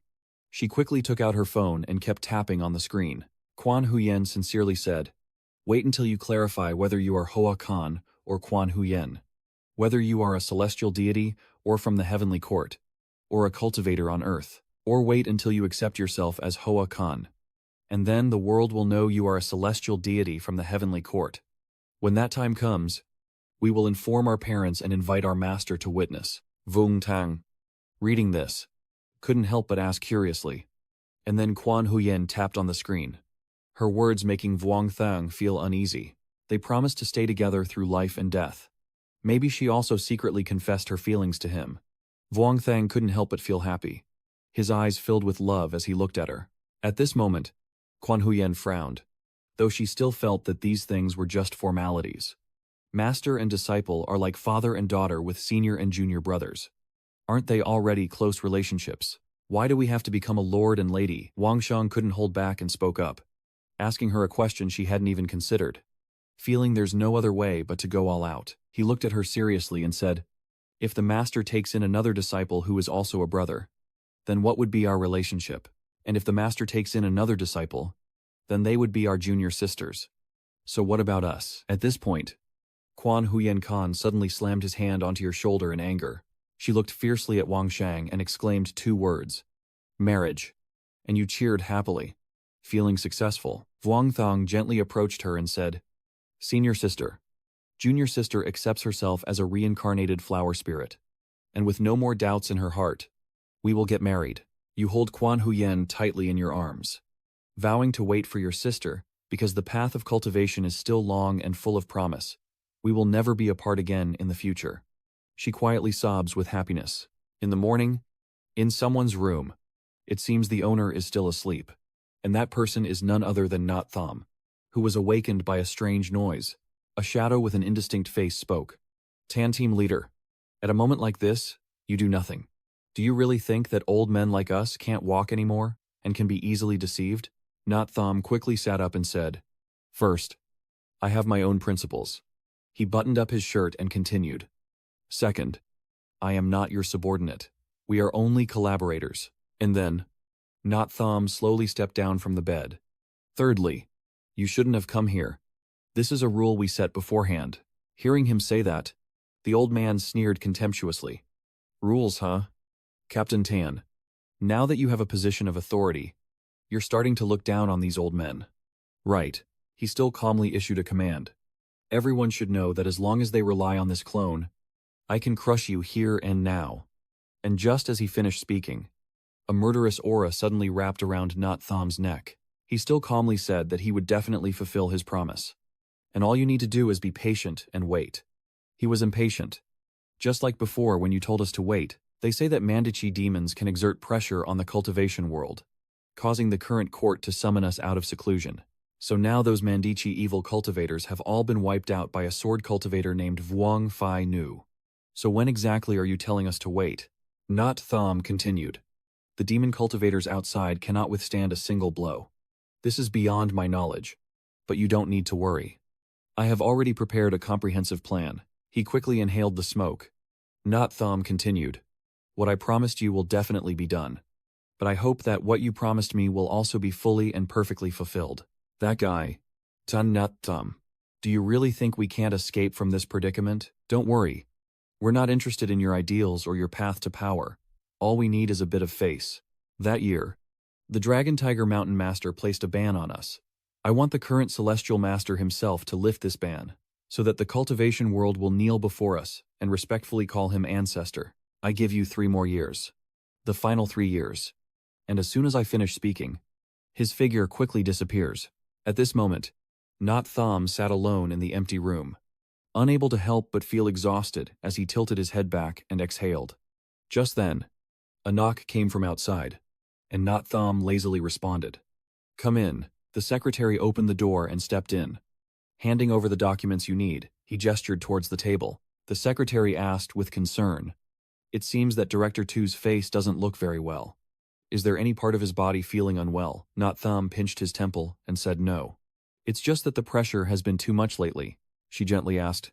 So do you need Nine Tails to help you relax a bit? His face at this moment couldn't help but show a cunning look as he looked at her. Immediately after, Secretary Thu quickly got to work as the bird outside kept chirping non-stop.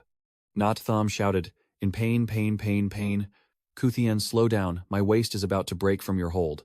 She reports that the investigation team leader is about to start a live broadcast at the small local government office, and it is said they want the captain of the flying speech and the silent fairy to temporarily act as judges. What should we do? Not Tom didn't care, as long as he gained the support of the Hidden Land Sect. Kuthien couldn't help but wonder. But the leader of the Earth Hidden Sect is very powerful and has already focused all his energy on him. So any effort would be futile. Not Thom explains that Thom Tui is a merchant who will come to you as long as there is enough benefit for himself. The Hidden Land Sect is a crucial part of the plan. Without their support, the difficulty of pushing the transformation will also increase. Then, he quickly changed the subject, asking Kuthien to go down there for a moment. And she asked, where is it? Not Thom replied. It's the place you usually go down to. Right, that's right. It's too much. At this moment, scenes shift to the small underworld, where familiar figures swiftly arrive. Over at the 5th level of the 10 hells, everyone quickly descends. Vuong Thang felt a bit nostalgic. Never expected to end up here. Now, in the court of the Yama Palace, the atmosphere is extremely gloomy. The chief director, Yanzi, announced that Fairy Hoa Khan has entered the system, while Tui An remained in position as a technical advisor. Vuong Thang quickly opened the door. Quan Huyen had already been waiting outside. At this moment, she was wearing a round-necked top that accentuated her figure, exuding a strong aura. Vuong Thang couldn't help but be enchanted. Still lost in thought. How could our senior sister be so beautiful? Ngon 2 keeps everything in check. If you don't follow. Are you really going to let Hoa Khan Tien 2's assistant come in again? I was startled. Yes, yes. I'll go in right away. As soon as she sat down, he spoke loudly again, saying that today Hoa Khan Fairy was representing the position of King of Hell, the chief of the writing officials. As soon as Ngonzi finished speaking, a purple light appeared from above. Guan Huyan raised his hand, and the pen appeared. Ngon 2 announced loudly that the chief judge had taken his position. The pen judge had arrived, and the underworld enforcers from the south should hurry to arrest the criminals. Below, 4 people quickly stepped forward and responded in unison. Yes. First is the head of the penalty department, who still channels internal energy into the vial in his hand. Immediately after, a dense purple aura of deadly energy burst out from the jar. And quickly, the demons collapsed onto the ground. Ngon 2 continued, explaining that the rules of the underworld involve questioning the soul during life. And after death, it becomes a restless spirit in the underworld, where the condemned are judged. Wang Shang thought. Uncle Shen said that as long as the senior sister holds the pen of the judge, she will quickly understand what to do next, but no one knew exactly how to handle it in the end. Seeing your worried look, Quan Huyen then glanced over with a confident wink. Immediately after, she skillfully picked up the pen of the judge and began to write. As her words fell, a powerful aura surrounded Quan Huyen. Vuong Thang sat silently beside, thinking to himself that it's good, his senior sister in charge of approving the writing, and his responsibility for judging and assigning this task is indeed very proper. Then he spoke up, accusing the demon, Mai Luke, of participating in the plundering of the common people of Great Hoa Kingdom, killing nearly 1,000 people, and being killed by Elder Fat Chan Nahan from the courtyard. Ngu Sin committed a great sin against heaven after his body was destroyed. He turned to dust, but to warn other evil cultivators before their souls vanish into smoke in hell. He endured 3 years of torture. Then, you glance at Quan Huyen and say, if you feel it is appropriate, please approve the punishment. Quan Huyen nods, then begins to write and circles the section on the form. My Luke was immediately dragged away and forever punished in the darkness. Below, fierce hands grabbed her and pulled her down, causing my Luke to cry out in pain. Immediately after, the executioner returned to lead the next criminal in. During the trial, both of them worked together seamlessly. Meanwhile, the ongoing judgment has pushed many fallen demons down. Quan Huyen, just approving the sentence, glances over at Vuong Thang with a hint of concern. The image of the talented young boy from years ago quickly appeared in her mind. At that time, Vuong Thong climbed the mountain to apprentice under a master, greeting his senior sister, whose name was Vuong Thang, and later asked for her guidance. When she cooks delicious food for him, he happily eats and never forgets to thank his senior sister. Remembering 13 years ago, Wang Sheng deliberately sacrificed himself to rush into danger for her, and his senior sister apologized. When he escaped from the small underworld, Quan Huyen still couldn't forget that image and happily said, "Senior sister, you're back." And, just recently, he sincerely proposed to her. "Let's get married." Suti. They looked at each other silently, exchanging glances. As the scent of love filled the air, everyone remained silent, but they could all see the sincerity in each other's eyes. Engon too covered her mouth and reminded him, "Can you be a bit more serious while working?" More than 10 hours later, Engon too begins to summon the prisoner into the bloodline court of the ancient Vuong Jalina, with Lina in tattered clothes, followed by 2 guards protecting her as she tries to escape. Vuong Thong loudly declared that Jalina, the leader of the blood race monsters, was responsible for plundering the people of the Great Han Empire, killing countless innocent lives with heinous crimes that could not be forgiven. Lina, with her hands tightly bound, shouted loudly, "Vuong Tang, you can kill me directly." Immediately after, she was forcefully pushed down by 2 guards on either side. Vuong Thang said that if he wanted to kill someone, he had to wait until after they were punished in the 18 levels of hell, where they would face a living hell. He looked at her coldly and said honestly, "Death might be a form of liberation for those who face it." Lina shouted, "Is this how you show respect to a strong person? After all, we used to be rivals, no matter good or bad. Even if I fail now, I deserve to die with dignity." Quan Huyen heard this and couldn't help but laugh out loud, breaking the serious atmosphere and drawing everyone's attention to her. She quickly sat up straight, calming her emotions and adopting a serious attitude. Wang Shang then asked her, "In the eyes of others, is the so-called strong man only like me and you? You are also someone who has lived since ancient times, so you must have sensed the aura of true experts before. I am currently just a nascent soul cultivator, and you still can't defeat me. Don't you feel ashamed and still call yourself a strong man? Moreover, we are not rivals but enemies, and I have never used any tricks to deal with my enemies. To warn the rebellious of the bloodline, you will endure 30 years of torture here, changing levels of hell each year, and after 30 years, you will be allowed to perish and scatter your soul." As you finished speaking, light from hell burst out and engulfed her. Lina screamed in fear. Unwilling Vuong Thong, "You have no right." Lina screamed wildly, "Let Satan judge me. I only accept the verdict of the devil, Satan or Hades." Her figure was quickly pulled into hell and disappeared in an instant. The court was silent now. Everyone was relieved with this outcome. Vuong Thang sat down and let out a breath. Finally, it was over. Engon too continued. "The initial 2-hour judgment has passed, and now it can be directly communicated to all countries, likely threatening those evil cultivators with malicious intentions against great peace. In the next period, we can also focus on cultivation without worry." Vuong Thang quickly stood up and said, "Master, if everything here is settled, I wish to go to the reincarnation realm to pay my respects to the venerable lady." Master Engon quickly allowed it. "Go ahead. This time your rescue was partly thanks to the power of the Elder Fairy, so you should thank her." Then, he swiftly soared out. I don't know what Vuong Thong was thinking. His face looked serious. Soon, Vuong Thong arrived at the reincarnation land, the place where the powerful lady resides. He didn't hesitate and flew straight inside, then quickly landed in front of the immortal stele. The water stain is still there. The pink hole is still there. Everything seems to have just happened yesterday. Only the person has changed. He looked up. The immortal stele was shining. Wang Shang called out loudly, "Senior sister." Jiao Van also quickly reveals her true face. Tam Thien Lam may gradually control the power of the immortal inheritance, but there will still be many hidden dangers. Maybe after she recovers, her personality will change drastically, or she might become the spirit of the small underworld. But no one will gain anything from this. Wang Shang painfully remembered that on that day, in a moment of crisis, the senior sister sacrificed herself to revive the powerful lady, allowing the small underworld to stabilize once more. She always wished to find an ordinary person to marry and live a simple, happy life.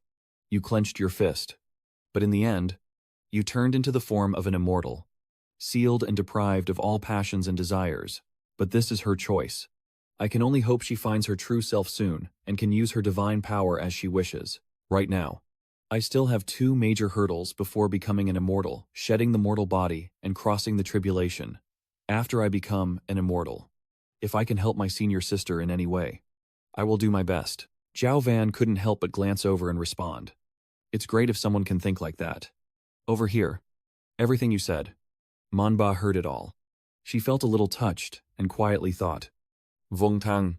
After finishing the meeting with Manba, the affairs at the small underworld were also completed, and Vuong Thang quickly left. He and Quan Huyen rode their swords, flying through the air. You turn to her and say, "Senior sister, let's fly slowly and enjoy the scenery." Quan Huyen looked at you and couldn't help but smile brightly. I feel happy thinking that from holding hands to hugging, my understanding of my senior sister is already very good. And although trying things that aren't suitable for children isn't necessary to rush, you look at Quan Huyen sincerely. Because right now, what I want is what my senior sister wants, not what I myself desire. Suddenly, you asked her when she would break through to the nascent soul stage. Quan Huyen was also surprised to hear this and looked at you saying she didn't know. Vuong Thong quickly guessed, and he asked immediately, "Is there a bottleneck?" Quan Huyen hummed softly, then wrote a sad word on his hand. In the past, I always forced myself to comprehend, but later my progress became very slow. I don't know if it's because my innate understanding isn't enough, or if my speed of cultivation is far behind. Vuong Thong quickly reassured her that if she hadn't cultivated for progress in the underworld for 30 years, she definitely wouldn't be able to compare to her senior sister. All right, after we return, let's discuss the Tao a bit and see if we can give some spiritual insights to you. Quan Huyen didn't quite understand his meaning at first and asked curiously, "How so?" Vuong Thong explained that it was just a simple way for them to understand each other's Tao, as his sister also has a solid foundation in pure Yang immortality. So perhaps two sword intents could help support each other. Quan Huyen quickly understood and happily nodded in agreement. When they returned to the villa, it was already morning, and the two figures rushed inside. Both of them descended to the second floor together, looking exhausted. Before he could rest, Quan Huyen quickly pulled him hard. Immediately afterward, the two entered the room and closed the door tightly. She quickly sat upright and began discussing the Tao, determined to protect the dignity of the grand senior sister, even if it meant risking everything. Vuong immediately reported Quan Huyen's situation to the fixed cultivation group afterward. Everyone was excitedly discussing how to help her break through to the immortal realm. And Tianzheng couldn't help but find it amusing that one day they would also have to think of ways to help this group of senior sisters make the strongest breakthrough. At this moment, after reading everyone's messages, Quan Huyen quickly responded with a few brief words, saying that the immersed disciples could not escape on their own. Then, she shyly retracted and corrected it to say that the immersed cultivators couldn't escape on their own. In fact, everyone had already seen the message before it was retracted. Vuong Thong helplessly smiled at her. Senior sister. Senior sister. Quan Huyen was now too shy to speak. At the same time, in another group, Thien Trung wondered about Delay's whereabouts. Hoai Kin recounts that after he enlightened her, Delay also achieved enlightenment and no longer disturbed Vuong Thang. Thien Trung teased, thinking that Hoai Kin had sacrificed himself since he wasn't there that day. Van Chi instructed him to check the items He Lien brought over, and Hoai Kin naturally didn't refuse. The scene shifts to Tianzheng's ancestral hall, where for some reason he is kneeling like that just after dawn, holding a gold token in his hand. He kept staring coldly at the object in his hand for a long time, lost in thought. Thien Trung clenched his teeth and thought, not long ago I was also a talented young figure in the cultivation world. Even if I couldn't catch up to Shang Ke and my senior sister, I shouldn't fall too far behind them. But since my master is about to retreat for seclusion, it's really hard to ask him for guidance. If I want to break through, I can only rely on the Sect master. Immediately after, the old heavenly master stepped out and interrupted his thoughts, asking, Thien Trung, is there something you want to see me about? Tianzheng was a bit confused, hesitating as he said, Master, my master has entered seclusion and I want to. Hearing this, the old master quickly understood and laughed loudly. Knowing that you have good relations with Fei Yu and Bi Yu, do you feel that you are too far apart from them? worried and distressed inside. Tianzheng was excited. You and Xiao Liu are not many friends. Just a few of them. And now you and Xiao Liu have fallen behind the three of them. I always compete with Xiao Luzi, and I keep feeling that just maintaining a respectful distance from him is enough. But when it was time for the ascension ceremony, I realized I was just a chicken who couldn't help with anything. Master, do you know, that day when we chased after Shang Ka, we actually could have arrived there 2 hours earlier, but no one knew how to face him. So they kept hiding in the car and didn't dare to fly over there. I asked the master to forgive my lack of cultivation. I don't wish to surpass him in the ascension, but at least when facing a strong enemy, I want Thang Ka to trust me to help him and carry him, not hiding behind like a coward. Upon hearing this, he quickly replied that if you have used the Heavenly Master command to make a request to the sect, everyone in the Hosan area will help you with all their might. For the past 3 years, you have secluded yourself beside me, and I will guide you in cultivation to help develop your potential. Immediately after, he grabbed and crushed the phone into pieces in an instant, which startled Tianzheng. And of course, he didn't expect this. Not to keep him waiting long, he dragged Tianzheng onto the ground and started practicing cultivation. The guy couldn't help but feel regretful and tearful. Over my 600 3D pig movies, the scene shifts to Vuong Thong's villa, where he is lying on the sofa, yawning softly. Immediately, Vuong Thong takes out his phone to play with. The immortal message from the fixed cultivation team. Hoai Kin couldn't help but wonder what that heavenly banner was doing since it hasn't shown up at all. Vuong Thang replied, "Didn't he say he was going into seclusion?" Hao Kin was surprised that he couldn't believe he had known him for so many years during his seclusion. And the longest seclusion he ever had was no more than 2 days. Van Chi also added that his normal life is very chaotic and his mind isn't pure, so he might be possessed or go mad. Vuong Thang was a bit worried and said he would ask Mong Nuyet to check. You quickly send a message asking if Mong Nuyet is available to help find out where the celestial banner is right now. She quickly replies, "Wait a moment, I will go ask." According to the information Vuong Thong gathered, there are currently 2 sources. One is that the divine sign leaked the pig film and was punished or taken away by the master to meditate in seclusion. Everyone felt that the second reason was the most reasonable after hearing it. Wang Shang couldn't help but feel happy for his friend, knowing that the old celestial master personally guiding the divine banner would definitely cause a stir across the 4 directions when it appeared next time. Hoai Kin replied, "He will become stronger and even cause trouble." Van Chi added, "If that's the case, I will also retreat to cultivate." Hoai Kin asked, "By the way, has the Bat New Fairy broken through her bottleneck yet?" At this point, he turned to look at her, and Quan Huyen was still focused intently.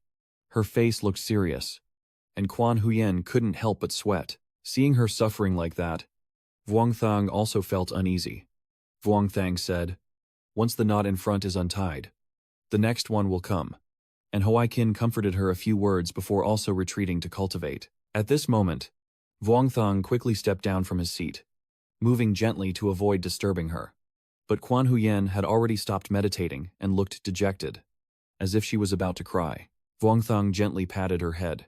"Senior sister, practicing the path of cultivation should be done gradually. There's no need to force yourself too quickly." Soon after, Quan Huyen happily regained her cheerfulness, taking an apple and biting into it happily. Hoai Kin let out a relieved sigh. "Adidafat. That was almost a slip of the tongue. You probably shouldn't think about anything." Huh. Suddenly, a voice from behind rang out, saying that finally the day has come to go out for a walk. Staying too much in the virtual world isn't good. He recounted that 2 young monks had run out to go online and were caught and scolded by their master. Then they asked why Brother Hoai Kin wasn't punished. "Amitabha, you should also consider the management of our temple when you're online in your room. Just say you're meditating," Huai King said. "It's a small matter. A small matter. But our venerable master is Fuang True. Don't call him that. Do him all the time. If others hear, they might think you're controlling Tianlong from behind." Fang Zhuo looked at Hoai Kin seriously and asked, "This time can be confirmed?" Hoai Kin replied, "Yes." His words and actions, no matter how big the difficulty he faces, will quietly develop in a way that benefits him. This is a sign of the good luck aura on him, and it's already in a strong state. So it's right to stick with him, my husband murmured. But sometimes great luck isn't necessarily a good thing. 10,000 years ago, the corrupt rebels in the Heavenly Court launched a rebellion, the Heavenly Court's counterattack. But somehow, due to misfortune, the final fate of the Heavenly Court was cast down into this world. Once Pai Engu leaves this forbidden area of the immortals, the luck of the Heavenly Court will emerge and intersect with him. And at that moment, he will only have two paths ahead: being struck by one's own gathered luck, falling into a death tribulation, or accepting the great destiny of the Heavenly Court and soaring straight into the sky. Hearing this, Hoaikin couldn't help but ponder deeply. Then Hoaikin calmly said, "If it's truly like that, then this day must come sooner." Hoaikin spoke. "Master, I'm just playing a game. You lead the top player to eat chicken." He panicked. No. Please pay attention to the influence." Hoaikin reluctantly said. "Fine. Then go back to your room and play." He was about to leave when suddenly a loud noise stopped the abbot in his tracks. Hoaikin exclaimed, "Wow. Why did it suddenly break through?" He looked on in confusion, wondering why he had foolishly taken in such a disciple back then. In the darkness, at Wang Shang's villa, the atmosphere was extremely quiet. You called the master to ask if he could help the senior sister who is currently in a bottleneck. He said there are only two ways for her to successfully break through to the nascent soul stage. First, advise her to suppress her cultivation level until she has accumulated enough to break through, using time to ensure safety. Wang Shang said that the master fears that the senior sister is forcing herself to cultivate in order to break through sooner. He continued, "So the only remaining option is for little Huyen to become immortal with expertise in the Yinyang balancing technique. So maybe I can give her a bit of spiritual power to help her quickly accumulate both enlightenment and energy." Vuongthang focused his internal energy as a tiny 8 trigrams compass with a sword appeared in his hand. Vuongthang smiled happily and asked, "Do you think I have what it takes?" "Master," Engantu asked, "what does it mean when someone has it?" "Someone doesn't. Someone might not have it. Someone hasn't had it yet but might still have it." Vuongthang listened with his head spinning. He sneered and let out a sigh. Engantu laughed loudly, saying, "Back then I told you to read more books. Did you really take my words to heart?" Vuongthang felt ashamed and said, "Master," Engantu continued, "after your senior sister finishes her seclusion and recovers, take her out to enjoy the beautiful autumn scenery of the northern mountains. Maybe experiencing the natural world firsthand will help in cultivating the way." Wang Shang quickly agreed. "Yes. Disciple understands." Engantu continued, "With a balance of yin and yang, martial arts must surely have experts in this field." After speaking with him, he quickly placed his sword on the ground and sat upright. He thought to himself that he had to seize the opportunity to break through in cultivation and make himself stronger. "I guarantee that if my senior sister faces any danger during her breakthrough to nascent soul, I will be there to support her." Suddenly, at that moment, a voice called out, "Xiao Piyu." He Lian leaned in and asked, "Why are you still here instead of sleeping?" Vuongthang blushed. "Just finished a video call with the master." "Did you cover your nose and turn to ask her, 'Big sister, have you thought of a solution yet?'" He Lin mischievously said. "What? You mean you enlightened little Huyen?" Vuongthang helplessly repeated. "It's about cultivating the nascent soul." He Lian glanced over. Is her junior worried that she might break her pill and succeed in forming the nascent soul?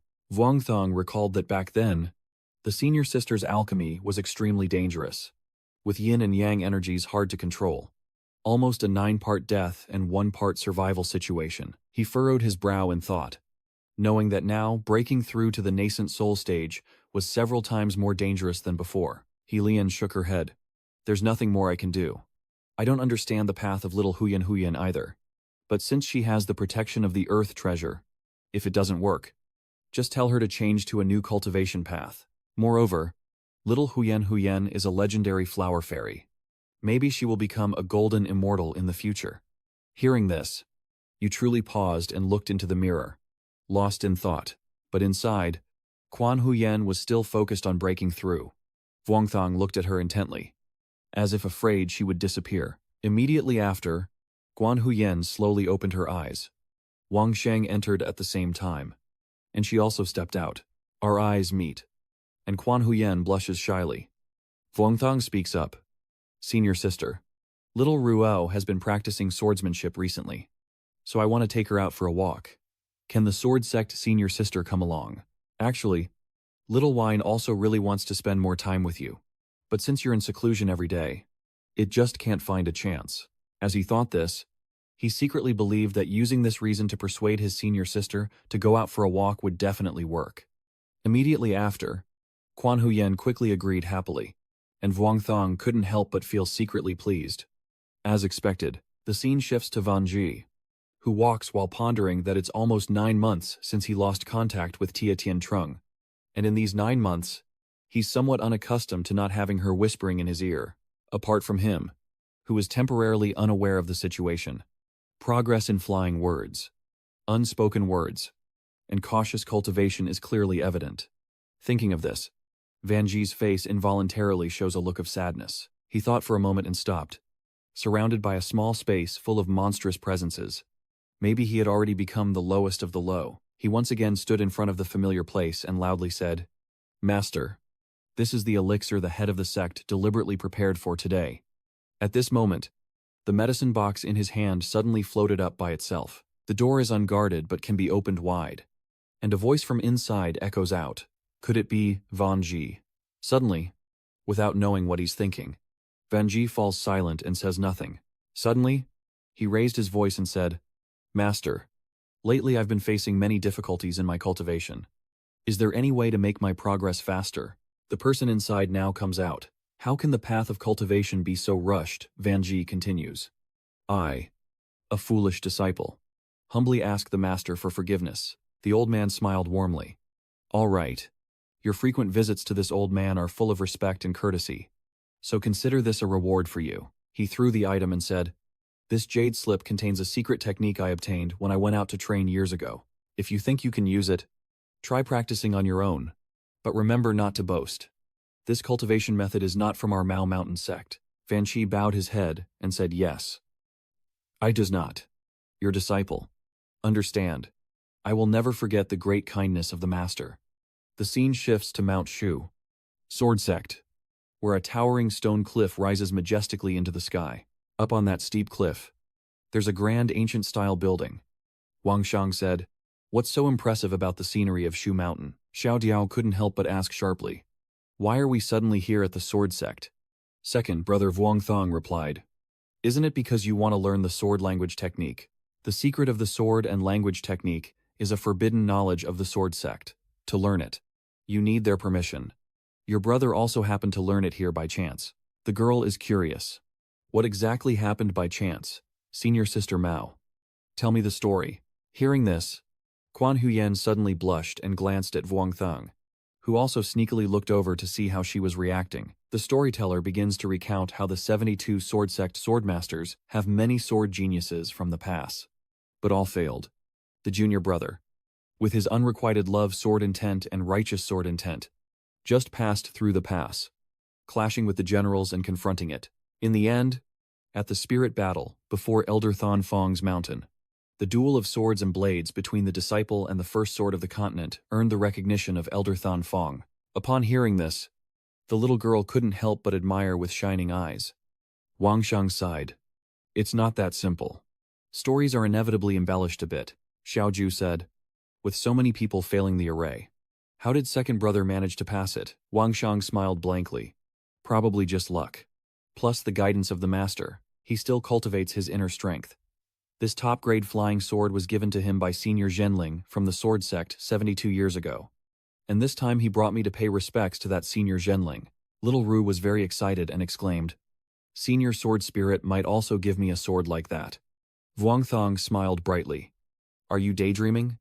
Little girl, she lost interest and brushed past. Vuong Thong heard a sound from afar, and since leveling up, his ears have become sharper. He warned the elders of the Sword Sect to be mindful of their demeanor as they approached. Immediately after, the elders descended, and Vuong Thong stepped forward respectfully to pay his respects to the elders. The elder of the Sword Sect cheerfully called out, Pu. Finally I see you." Vuong Thong then spoke again, bowing to the Taoist master Pai Luyen. Luan Tu ran over and whispered, "When will the memorial ceremony be held? Do you need the Sword Sect's help to organize it? You and the Fairy of Batngu are both models of the immortal realm, so this marriage can't be taken lightly in the future." Vuong Thang smiled and said, No.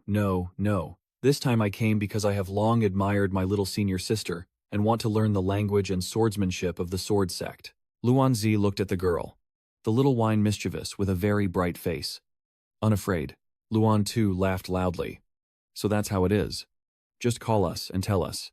There's no need to come here in person, Wang Shang said. Bring little Ru here to broaden your horizons and try the Tra Lin Hoang of Dai Kiem's son. Luan Tu happily laughed and said, Come on. Come on. Come on. Please come in. Inside. The disciples of the sword sect are practicing sword energy together. Everyone is focused. But the sword energy keeps soaring into the sky and twisting like a pig. As soon as they saw a guest arriving, everyone quickly lined up straight. Luan Tu excitedly. Fingu. As the elder returning home to his mother. Just clapped his hands. Come forward and give them some guidance. Vuongthong mumbled to himself as he pointed out that these disciples' cultivation levels weren't high. The Heavenly Fate sword test isn't easy to pass. And you can't just fake your skills with fancy swordsmanship before the sword sect. He paused for a moment to observe silently. Then Vuongthong glanced over. Immediately after, he handed the sword to the little girl to hold for him. The girl shyly. And Big Brother just pointed out the swordsmanship. Not using a sword himself, Vuongthong didn't step forward. Just watch and you'll see. Then he took a deep breath and said, dismissively. He continued to channel his inner strength. And a beautiful blue sword quickly appeared. Both Luan Tu and the sword sect were stunned, so it was indeed the Heavenly Tribulation sword intent. Vuongthong thought of an excuse that Xiaoju was learning swordsmanship to take his senior sister out for a walk and relax, playing around with little Ruo to make my senior sister happy. I performed sword techniques on purpose, using the Heavenly Tribulation sword intent, hoping to inspire her to break through in her cultivation. Immediately after, he leapt into the air and danced like a true performer. Luan Tu was excited, although it was just a basic sword move. The profound truth of the sword path hidden in each technique was truly amazing. Vuongthong at this moment tightly grips his sword, his internal energy forming a powerful seal. After finishing, everyone cheers excitedly. Well done. Well done. Elder Fai Njigu. Your swordsmanship truly is extraordinary. Luan Tu spoke. And the elders watching Feiyu's performance saw it full of emotion. If interested, everyone could go up to the stands to exchange opinions. Vuongthang thought to himself, recalling how the elders initially trained his sword intent with their own, allowing his unfulfilled sword intent to be perfected. Hearing this, his face darkened like a pot bottom. At the same time, a quick step moved toward him. Pu. Tanlong spoke. Let's exchange a little with you and me. He sighed inwardly. Master Thon Long is the senior immortal of my master. And if I refuse, he would also abandon his noble image to me. Vuongthong silently watched the commotion. But having his senior sister nearby to sense the primordial spirit realm was also good. Soon after, the two of them moved forward together to prepare. Thon Long quickly soared into the air, his face serious and focused. Vuongthong also drew his sword, swiftly dodging the attack. A massive explosion then erupted, lighting up the sky. The two experts faced each other. With Vuongthong wielding the 2v Tian Kiem, Thon Long strikes with a style that transforms wind, sun, moon, and stars. And although they fight each other, it feels like these two swords are perfectly in harmony, creating an incredibly beautiful scene. Luyan Tu and the sword sect disciples watched the fight in shock, both unable to believe their eyes. Little Ru Fan was excited, saying Brother Tu is so powerful. Master Yuan is very proud. His disciple's swordsmanship is much more elegant than meditation, and I didn't expect his disciple to have advanced to this level.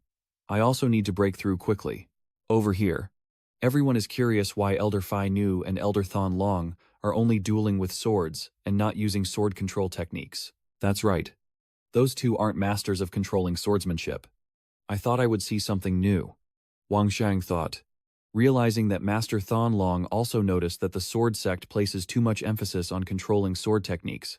Regarding other sword techniques, the sword controlling sect is somewhat neglectful because it is just a supporting cultivation method. If you want to truly understand the sword path, you must hold the sword tightly, master the sword control, and then integrate the Tao into your body. Thon Long couldn't help but praise how formidable it was within 3 years. No one in the world of sword cultivators could match Fine Ju's sword. Wang Shang quickly responded. The senior has already conceded to me. Thon Long happily announced that he would retreat for cultivation in the coming days. And unless something major happened, no one should disturb him. Then he quickly left. But his mind kept racing. Suddenly, Master Thon Long's Thon sword rang out. Seeing his broken Thon sword, Thon Long couldn't help but marvel Fingu still hasn't unleashed his full power. It's truly impressive. With your level, Fingu, I think you surpass Batangon Dao Truong. Vuong Thang here loudly said, Senior, I want to pass on the swordsmanship to my sister. Long Long replied. Transferring it was the right choice. Xiaoju is a disciple of an immortal who can cultivate the sword sect's techniques, which is also an acknowledgement from the immortal towards our sword sect. Then, he couldn't help but shout loudly. As evening quickly fell, Xiaoju hesitated and asked, This is, Lianzi explained. This is the Mu sword of the sword sect. Vuong Thong asked. Little Ruo, do you know who owns these swords? The girl replied. I don't know. You explained that 100 years ago, the Andao kingdom intended to invade Great China. And at that time, our world's vital energy had not yet recovered. So cultivation methods were just distant theories.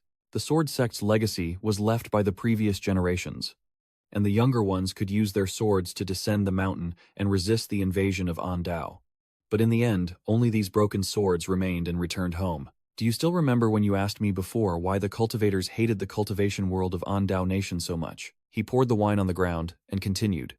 Because some grudges born in this world can never be erased. Now, revenge and retribution can no longer be spoken of, but it has partially returned to the oppression and humiliation of that year for the Holy Kingdom. Everyone couldn't help but feel sad and sigh. Vuong Thong continued. All I can do for the fallen seniors is this much. 4 figures stand on the mountain peak, each carrying their own thoughts. And Vuong Thong speaks. Let's go. He looks at the young man smiling. And I will lead everyone to meet Senior Tran Lin. A powerful aura burst out from the stone at the mountain's opening. And Shang Shen and everyone quickly arrived at the entrance. He explained that this is the 72 sword array. And at this moment, the sword behind you also reacted. Vuong Thang turned back and said, Zhao Van, you're awake.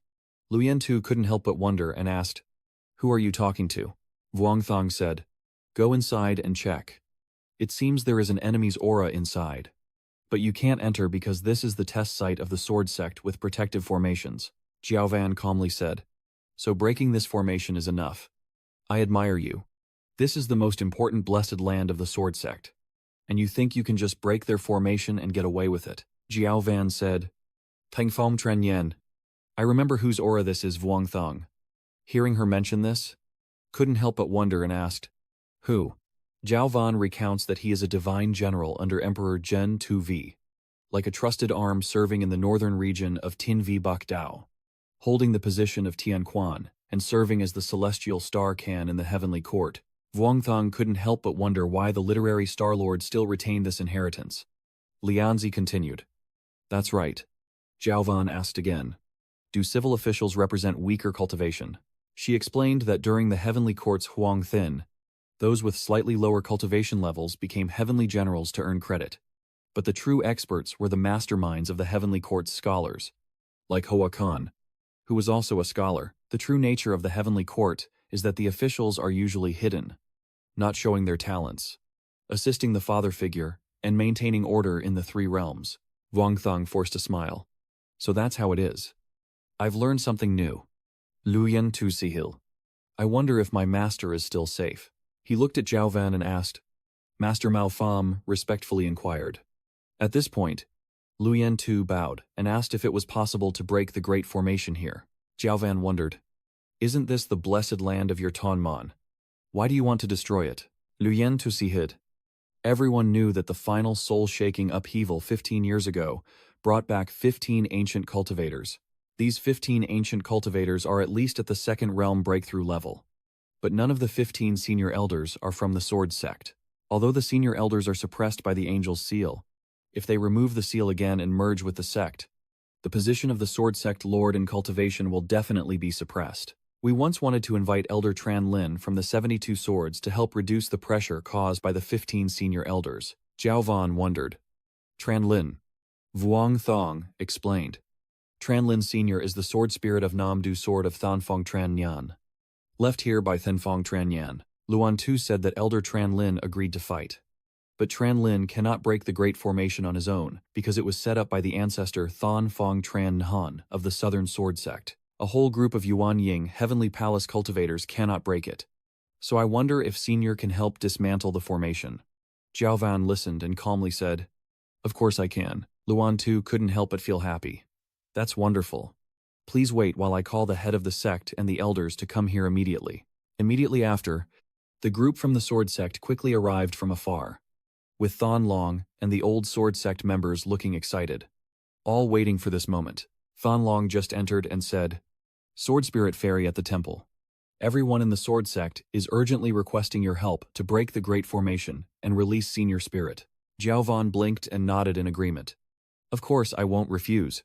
Yu worriedly asked, "Can the Senior really break the formation that way?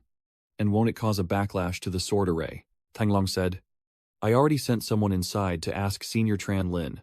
He will be inside to help us suppress the sword formation." Hearing this, Yu also felt more at ease, and Vuong Thong quickly soared into the air. In just a moment, he jumped high, and everyone below looked up in admiration. Then, he drew his long sword, preparing to act, and without delay, he swung the sword forcefully into the rock wall, causing a massive explosion. Not stopping there, he circulated his internal energy, and a blade of energy quickly shot out from his hand, striking the pink hole and creating a large crack. Jiao Van channels his sword energy into the cliff and then activates the Great Formation here using his strongest sword intent. Then just explode the internal energy of the sword. Vuong Thong was surprised. "Is it really that simple? It feels like blowing up a mountain." Jiao Van continues. "The key is to analyze the context, the situation, and the core nodes." He quickly brushed his hand over the sword's edge. "All right." Wang Shang obeys her without question. He thought, "I am a sword cultivator. Those who don't understand me shouldn't ask too many questions. Just do it." Immediately after, he quickly gathered his inner strength and performed a few movements in the air. No one saw what he did. But at this moment, a huge beam of light suddenly appeared, and the old sword sect couldn't help but marvel. The way of the sword is still so profound. No wonder Feingu could defeat the entire Western Dark Sect alone in the past. In just a moment, cracks quickly appeared on the mountain wall, and beams of light began to emerge. Luyan Tu couldn't help but be shocked. Silently observing the situation, Luyan Tu secretly thought that the sword formation sensed Finyu's sword intent and was starting to activate, relying on the previous senior's foundation. At the crack, a long sword emerged and stabbed straight toward Vuong Thang. He couldn't help but pray for luck as the light from the metal shone directly into Wang Sheng's face. Then he quickly used the Death Fortune 1 sword to counterattack. Your sword strikes fiercely forward, and the golden sword quickly shatters completely. The dragon couldn't help but be surprised. This level of swordsmanship and cultivation is truly astonishing. Meanwhile, Xiaoju and Guanyuan were also stunned as the crack on the mountain gradually widened, eventually forming a large network. The mountain quickly shattered. A stream of sword energy shot out from within. The sword sect's Zhan Lin finally was freed. He looked at you with a bright smile. "It's been a long time since we last met." Now, behind the sword sect mountain, the scene has become peaceful. The sword sect's Zhan Lin bows respectfully, thanking the prince for his help. "Old master, the matter of the young sword still requires your death to eliminate the young sword." Jiao Van replied, "It's fine." Everyone in the sword sect immediately bowed their heads in fear upon seeing him. And Wang Thang couldn't help but wonder if this senior was the Wen Ku Tin from that time when he was practicing in the mortal realm and created the sword spirit. Since he treated her with respect, Jiao Van calmly said, "Not everyone is like you, with no rules at all." The cheeky boy replied, "I'm not heavy-handed or reckless. I'm not that old." Jiao Van frowned.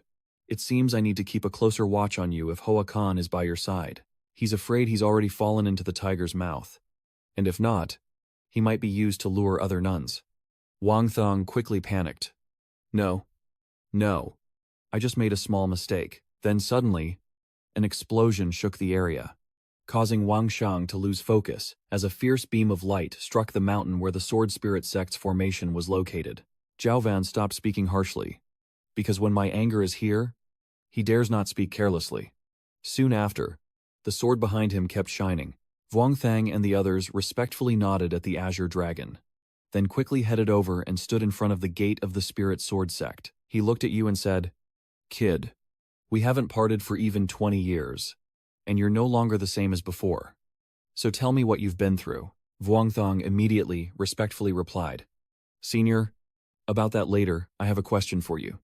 Do you have a deep understanding of the Yin-Yang way?" The elder was surprised and let out a sound. He continued, "Yin and Yang.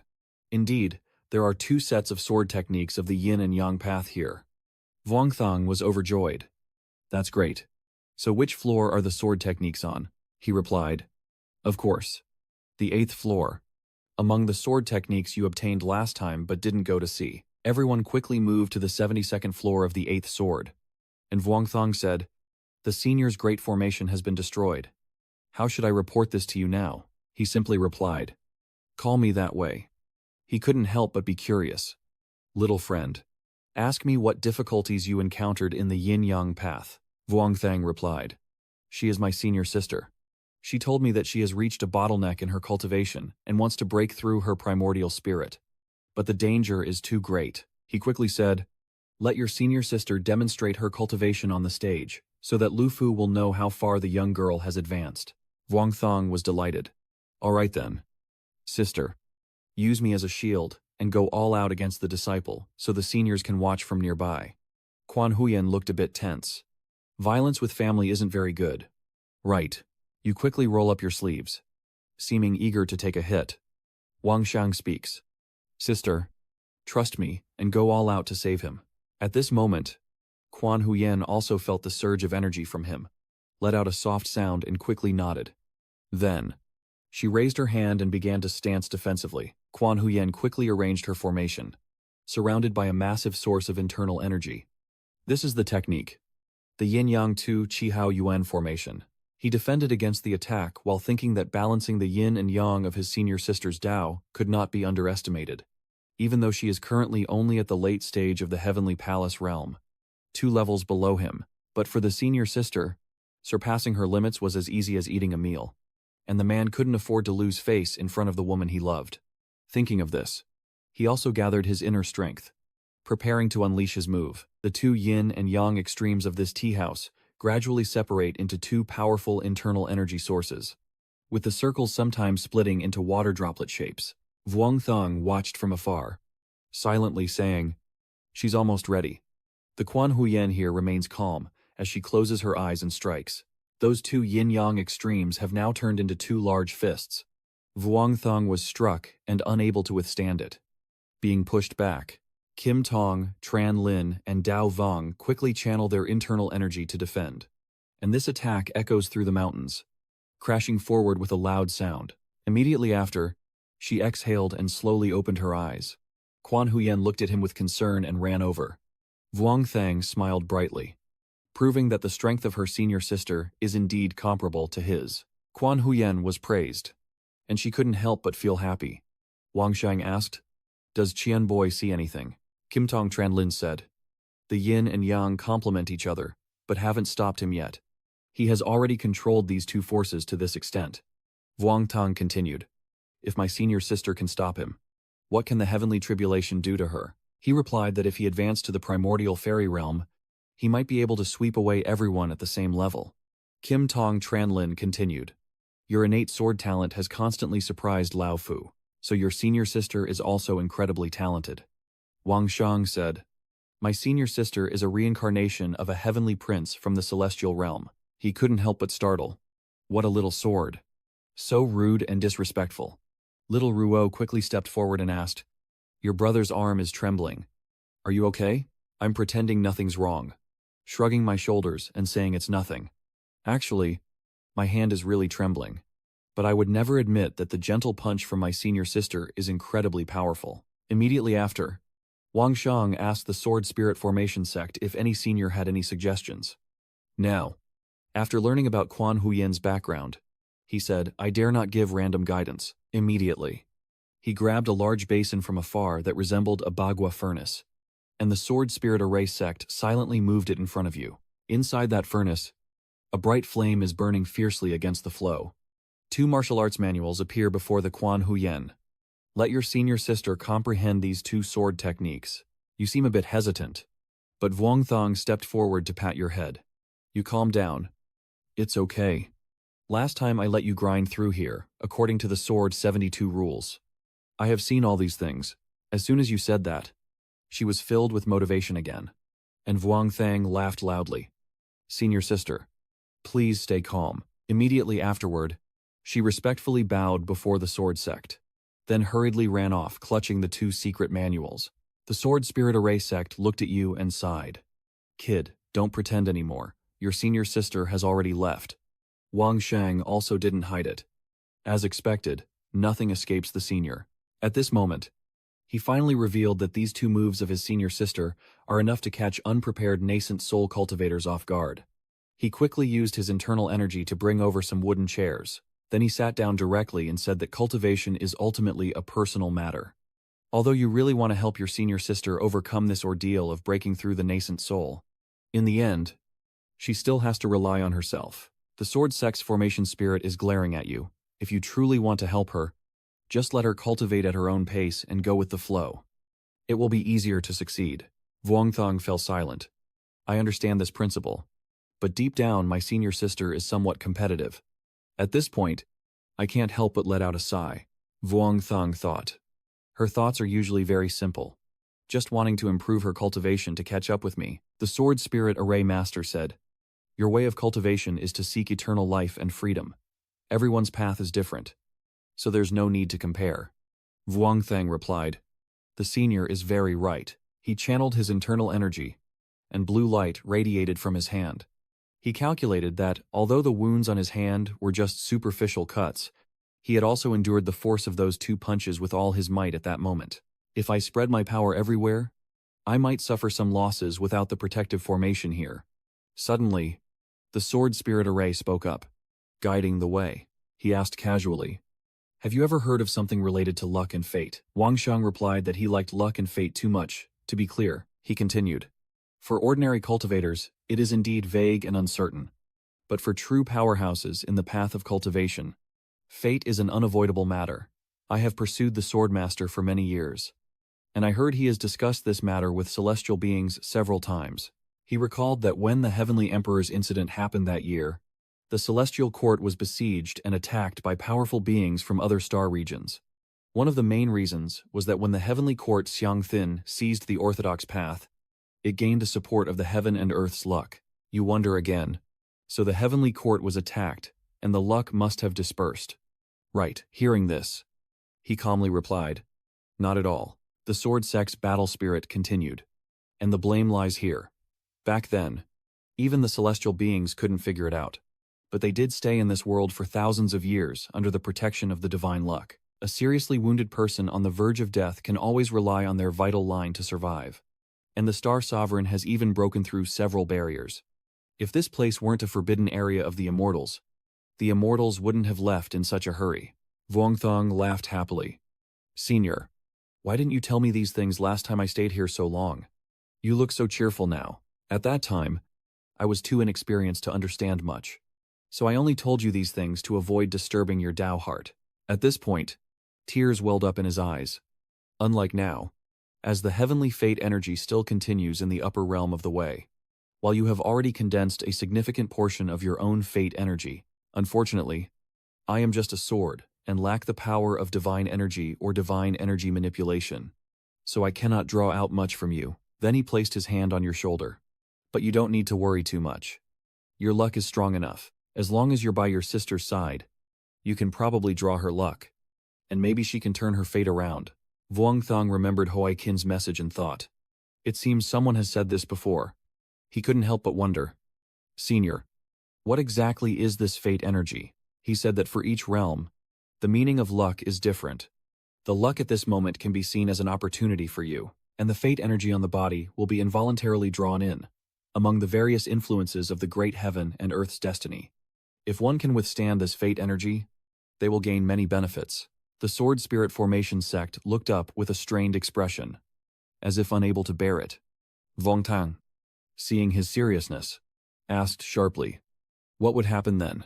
The Sword Spirit Formation Sect's face turned black as they stared intently at him. looking very tragic.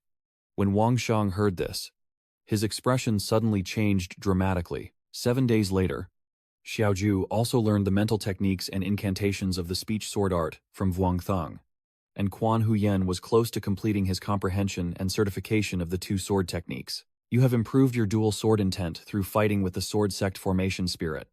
And now that you've finished your cultivation, the sword sect formation spirit is calmly sitting in the center of the cave.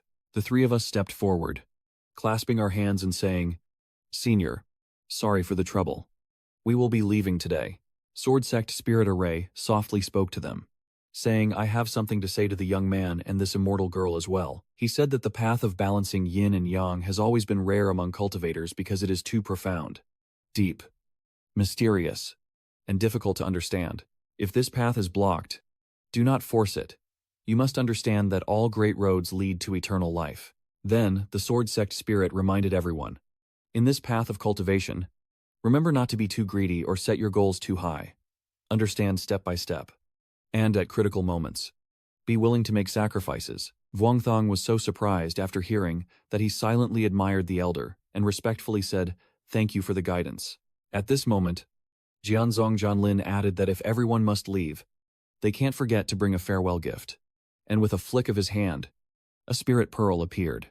Wang Shang stared blankly as the spirit pearl floated towards him. Duo immediately exclaimed upon seeing it, "Can I keep this?" Second brother, he remembered how excited she was when she saw the spirit sword in the mysterious shop just like now. Vuong Thang couldn't help but rub his forehead and say, "Take it. When elders give gifts, you can't refuse."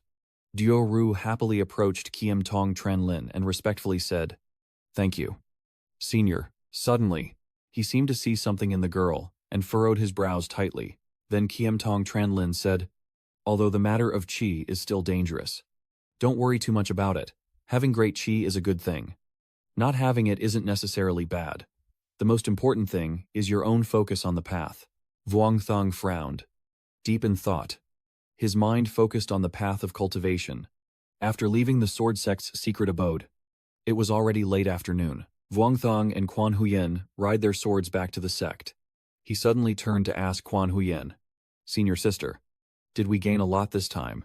She thought about how she had gained quite a lot from those two sword techniques and nodded with a smile. Vuong Thong said, "That's great. Staying cooped up at home isn't as good as going out for a walk. Let's head back to Mount Wudang next. My master has contacted several senior experts skilled in Tai Chi Chi Fa, and they agreed to exchange techniques with us."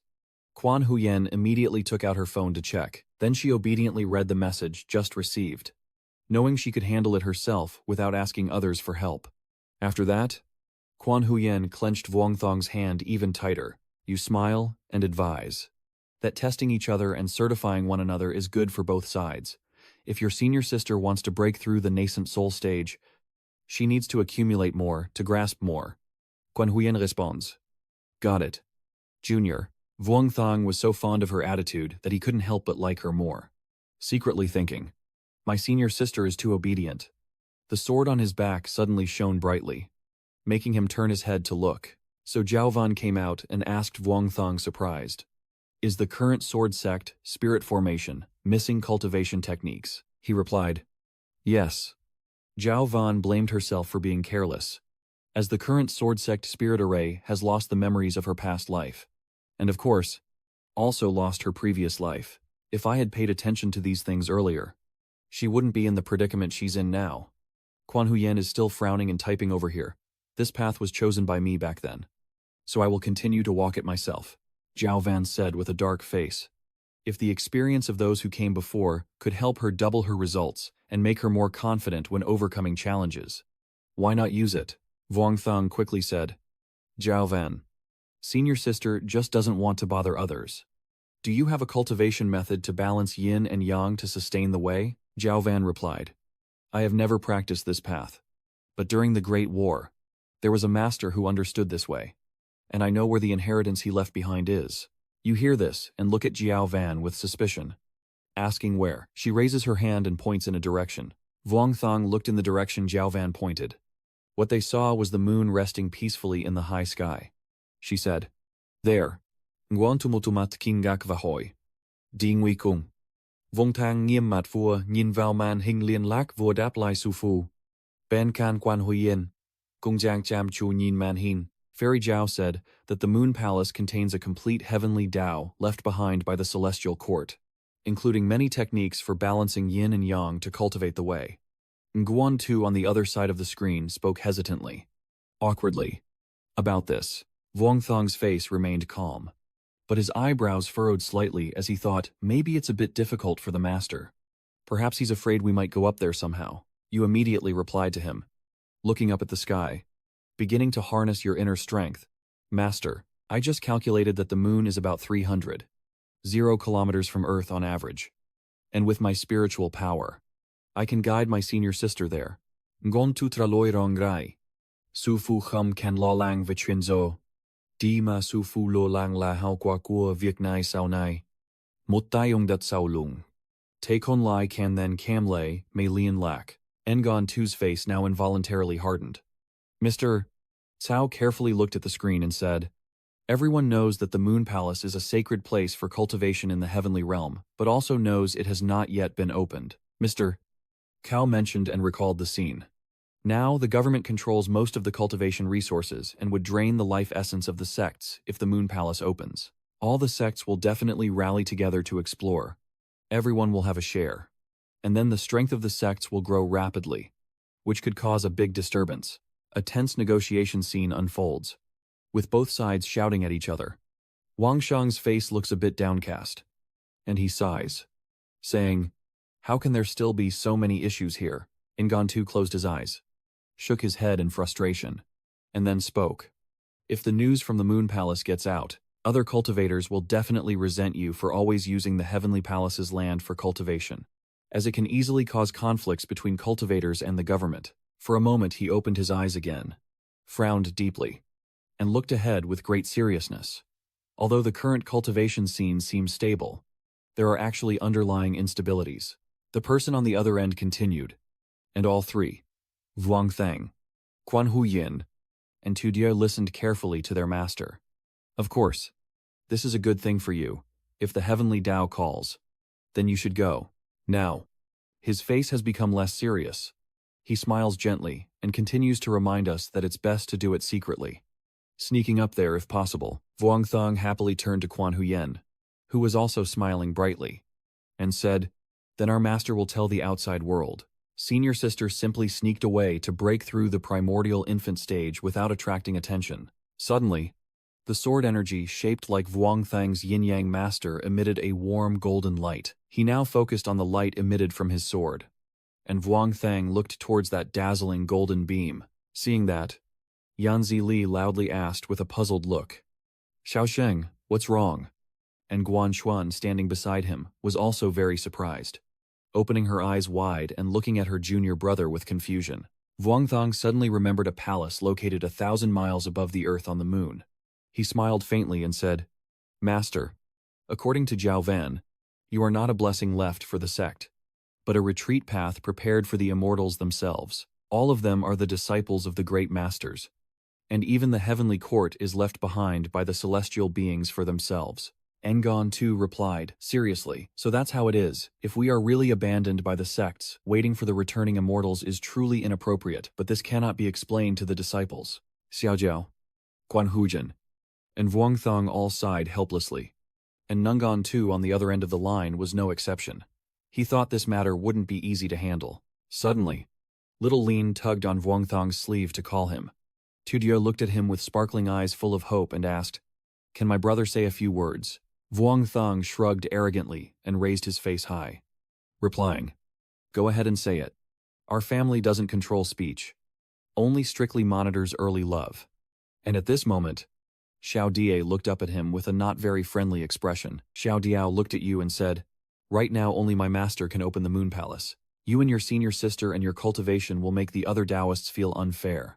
And Ngon Tu kept speaking without stopping, scolding the girl. Yes, Tu Dieu is indeed clever. Xiao Diao smiled gently and continued.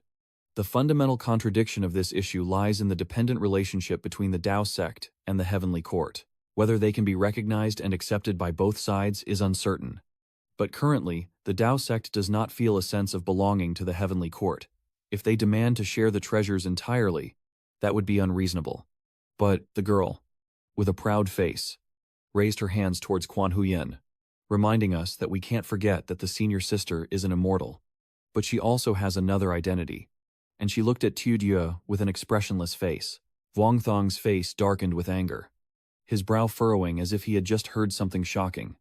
Ngon Tu also raised his eyebrows, his emerald eyes looking down with a deep and serious expression after hearing Xiao Diao's words. The image of Quan Huyen in a white and blue silk dress appears, looking incredibly beautiful and charming. But at this moment, Quan Huyen has a fierce expression, as if saying, "Who am I, and where is this?" Vuong Thong nodded in agreement. Indeed, another identity of the senior sister is truly very important at this moment. Ngon Tu also smiled and said, "Xiao Diao is indeed clever. It's a pity she has already become my disciple. Otherwise, I would definitely be both siblings and senior brothers and sisters." Xiao Diao blushed and replied, "I just thought of it." The master on the other side of the screen smiled gently. He said, "It's better not to let the people around us know about the Moon Palace. Just try your best not to touch the treasures left by the immortals, as long as it's not made public. It probably won't cause any immediate problems." Now Zhao Van suddenly spoke. "Why hide and sneak around when you can go openly to the Moon Palace? Those Taoist priests can't do anything about it."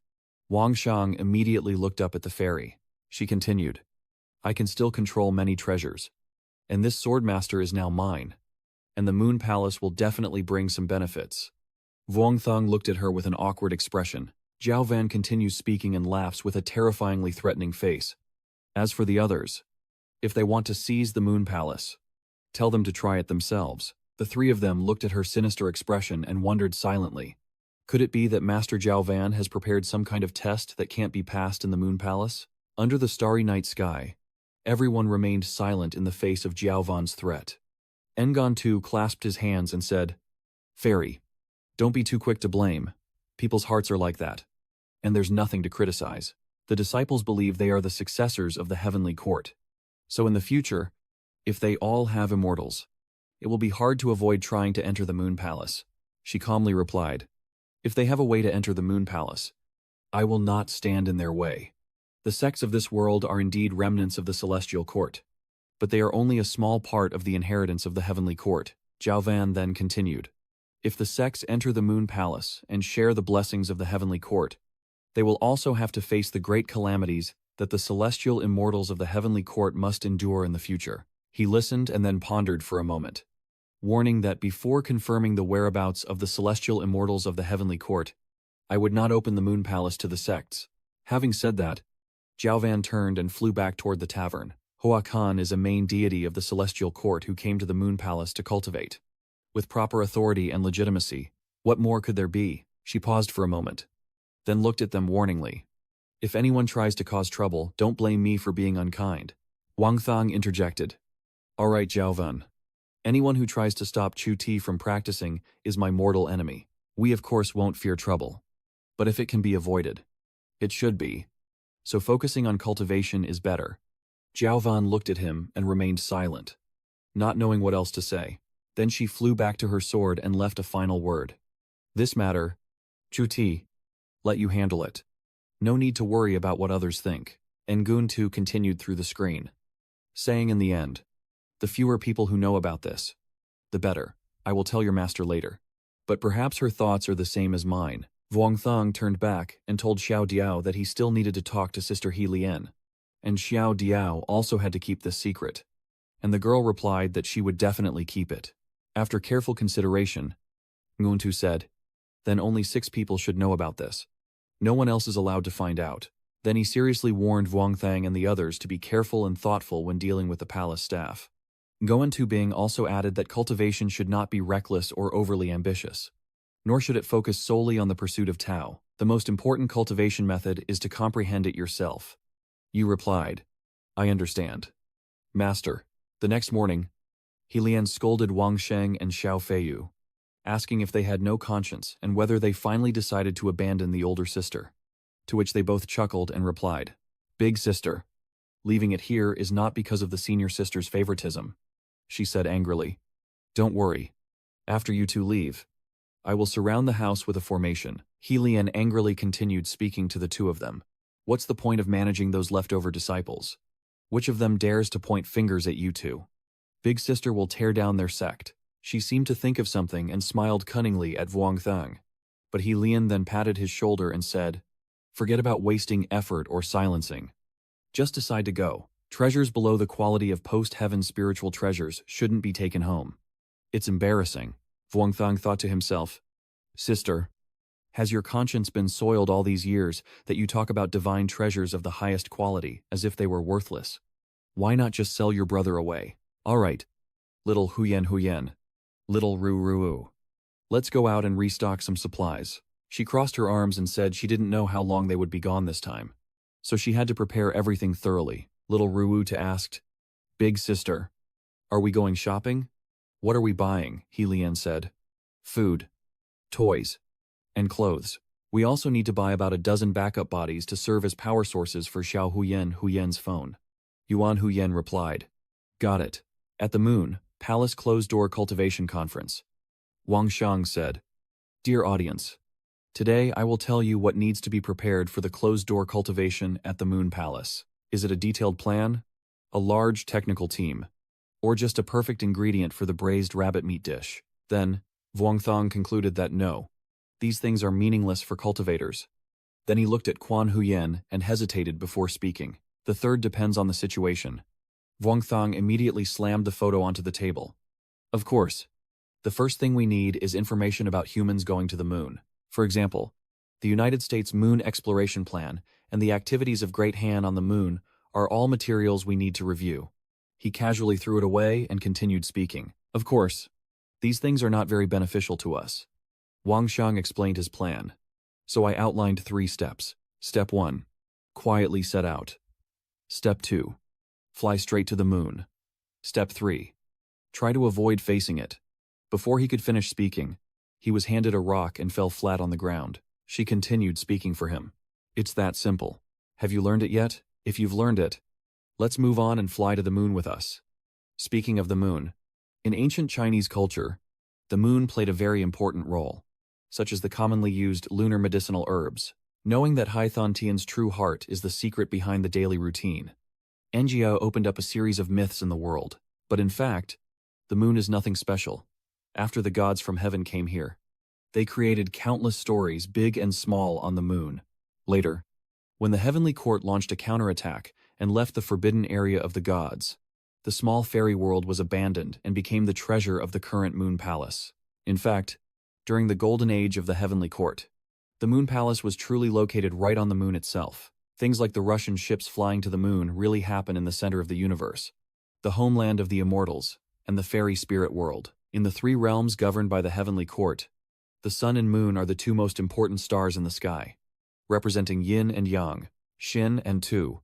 The god who governs the Tai Am star possess profound and unpredictable cultivation. She also has a stunning appearance and is called the number 1 beauty of the 3 worlds, embodying the yin aspect of yin and yang, with a status in heaven only second to the Queen Mother.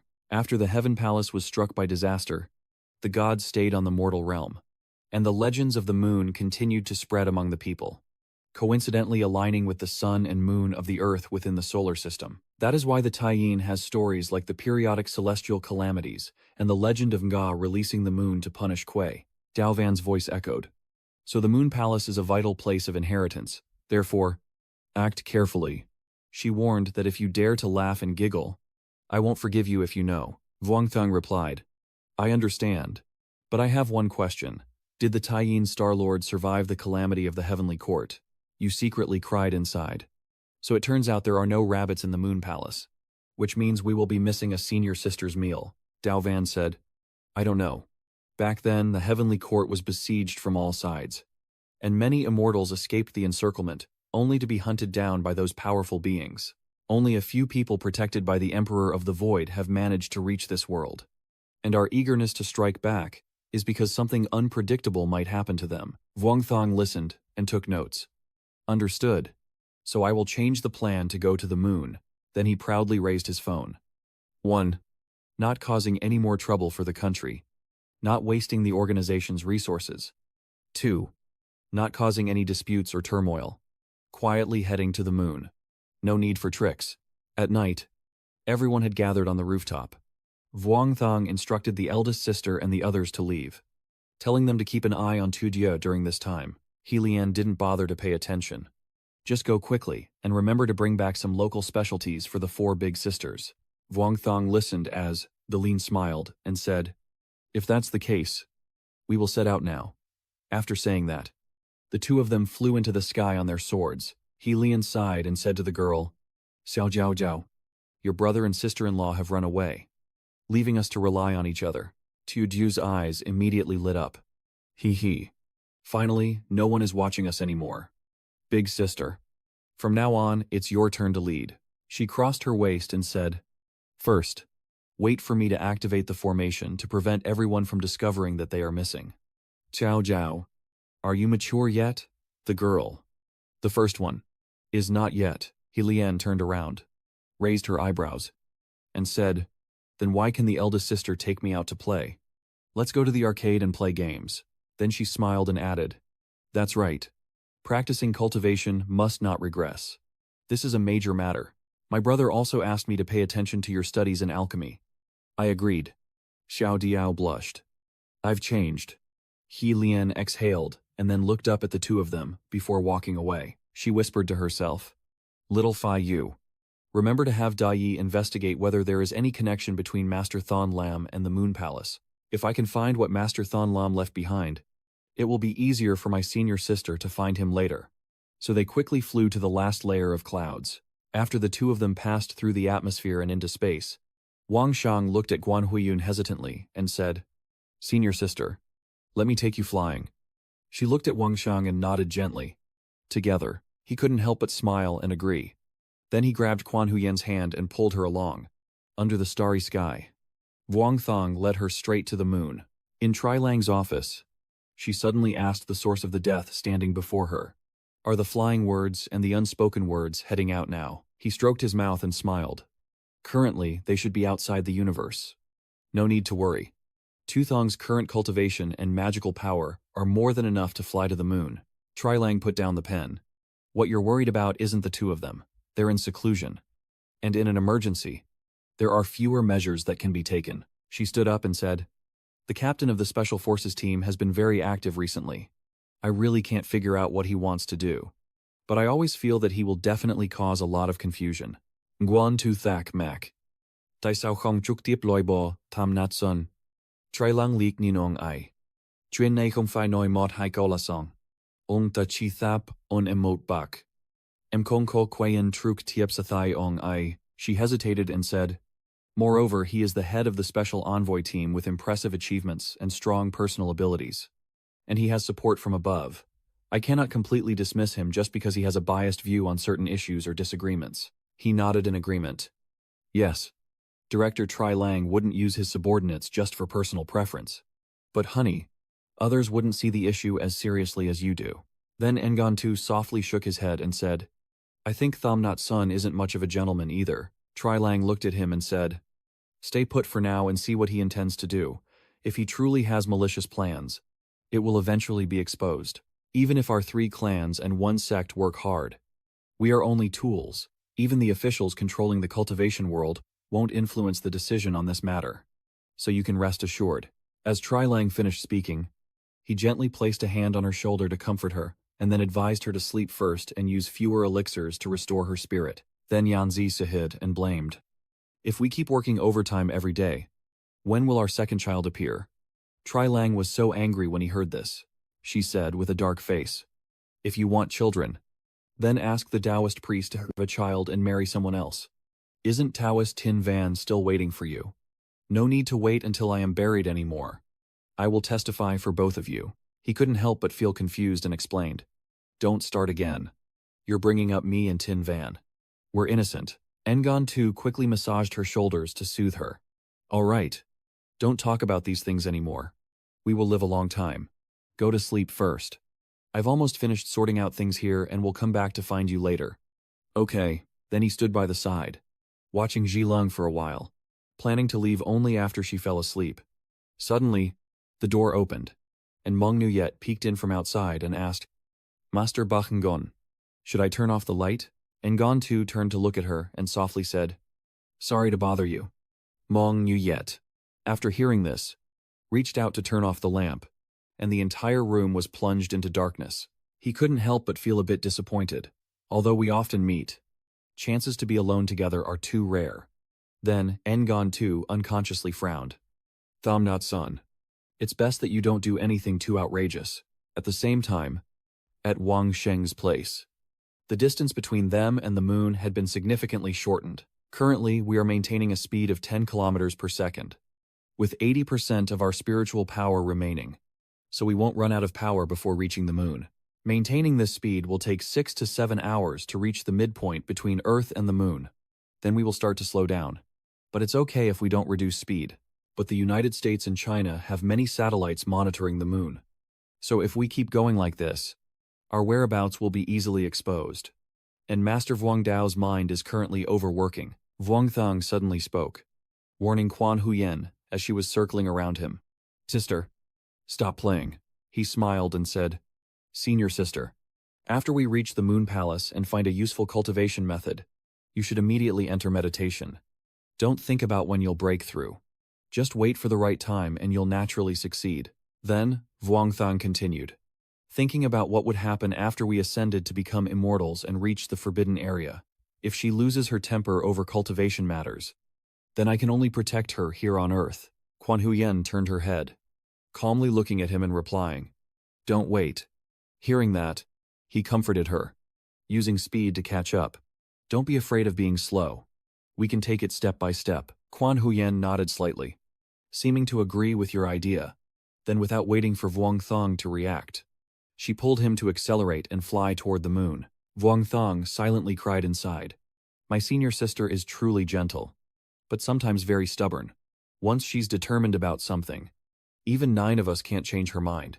Vuong Thang and Quan Huyen controlled their swords to fly closer to the moon, and he announced, Senior sister, we're almost at the moon. She responded with a, Then, the 2 of them guided their swords to circle around the moon and find a flat spot to land. Vuong Thang looked around with suspicion. Although they had reached the moon, the Volin sword remained still, and he had no idea where the entrance to the Moon Palace was. Suddenly, he stomped hard on the ground, as if trying to check something. A sudden sound and his strange actions drew Quan Huyen's attention, making her curious to watch. He ignored her and continued with his own thoughts, raising his hand to cast a spell. Using your current position as the center, extend your spiritual sense to investigate the surroundings. Quan Huyen still watched him intently with admiration and amazement. Truly worthy of being a junior brother, he is scouting around to see if there is any danger. Acting boldly but carefully, he has already learned how to do it. Ignoring the admiring gaze of his junior sister, Wang Sheng smirked and thought, there must be the national flag of the great United States nearby. There are a few cans of paint left in my magic treasure. Once the flagmaster arrives, I'll paint it all red. A long time later, after waiting so long that Quan Huyen dozing off with empty hands, Vuong Thang still felt proud. Even though he lacked the strength to reach the moon, yet heaven still hadn't given him a chance. Then, he decided to carry out the plan. Whatever.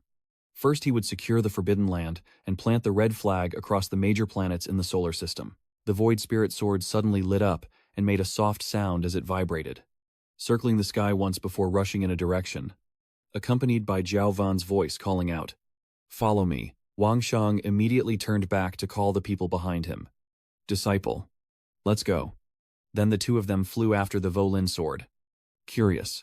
You controlled the sword while marveling that flying on a sword on the moon only consumes 1/10 of the spiritual power compared to on Earth. Moreover, the moon is also filled with primordial energy. But unfortunately, the legendary cinnamon tree cannot be seen. The 2 quickly flew across a vast, desolate land on the moon.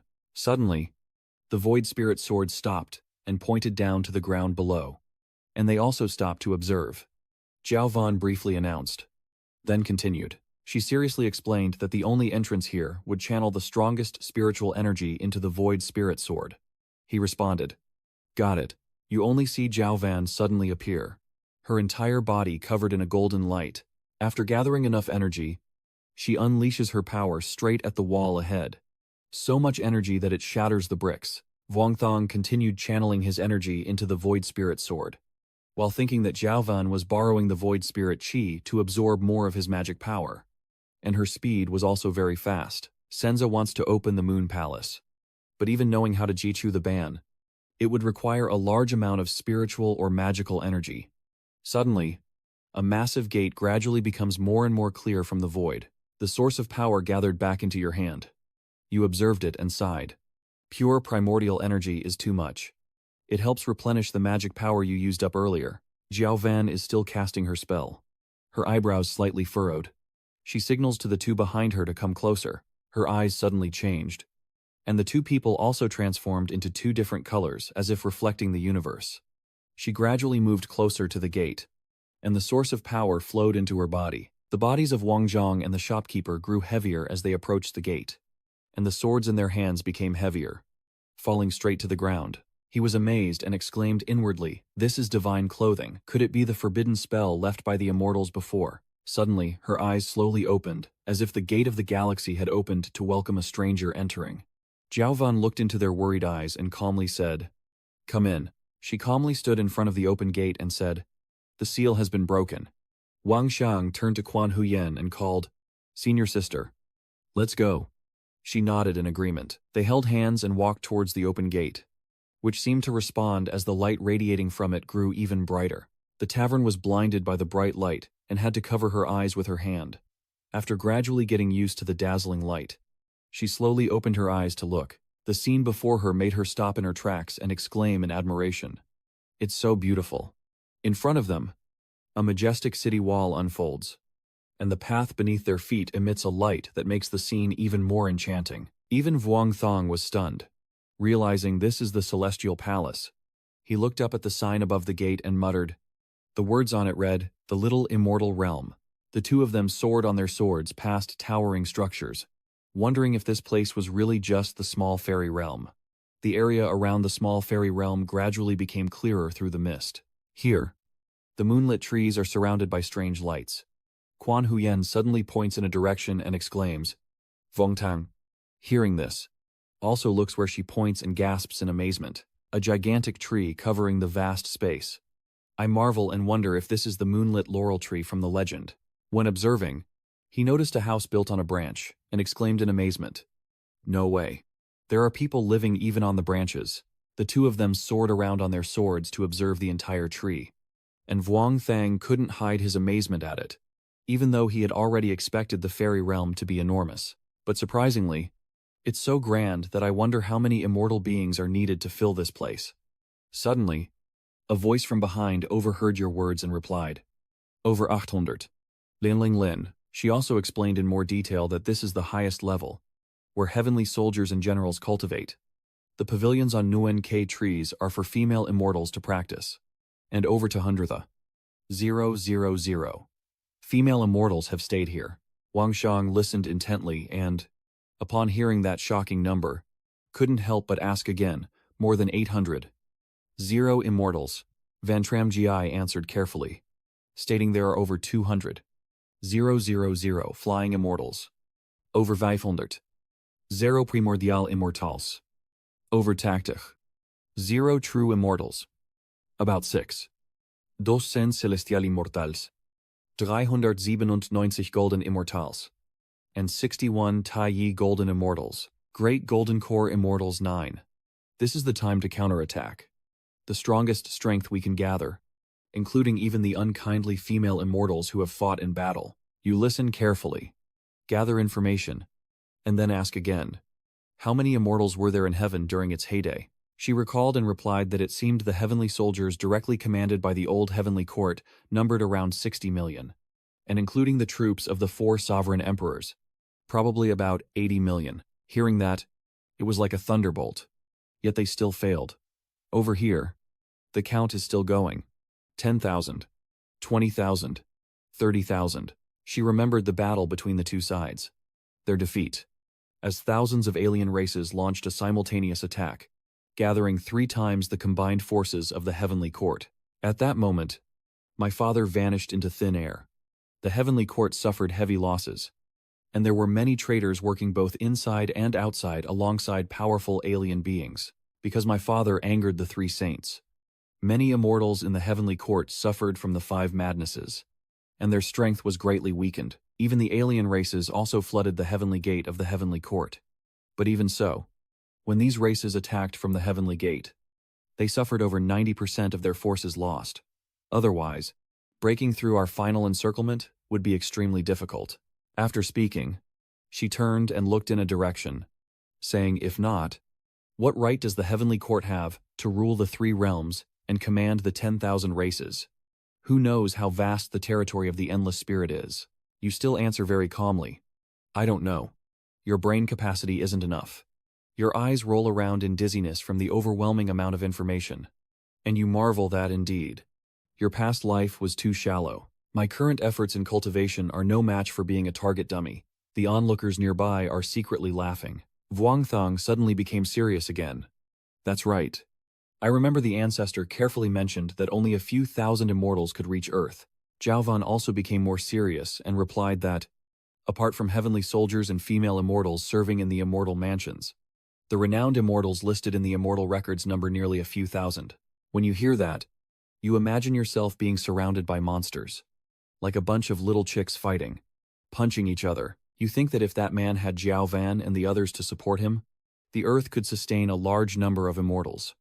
But if it were now, going out casually would just be asking to be killed. Quan Huyen kept shaking him, saying there are too many people. And Sheng Di. Vuongthong was shaken so much he woke up confused and asked Jiao what was wrong. Seeing Jiao Van silent, he turned to ask Jiao what was going on. She looked at the magnificent palace in front of her and then turned back to invite the two. Why not come to my palace and sit for a while? The two of them looked towards the palace at Jiao Van Princess's invitation. And as they got closer, the beauty of the palace grew more stunning.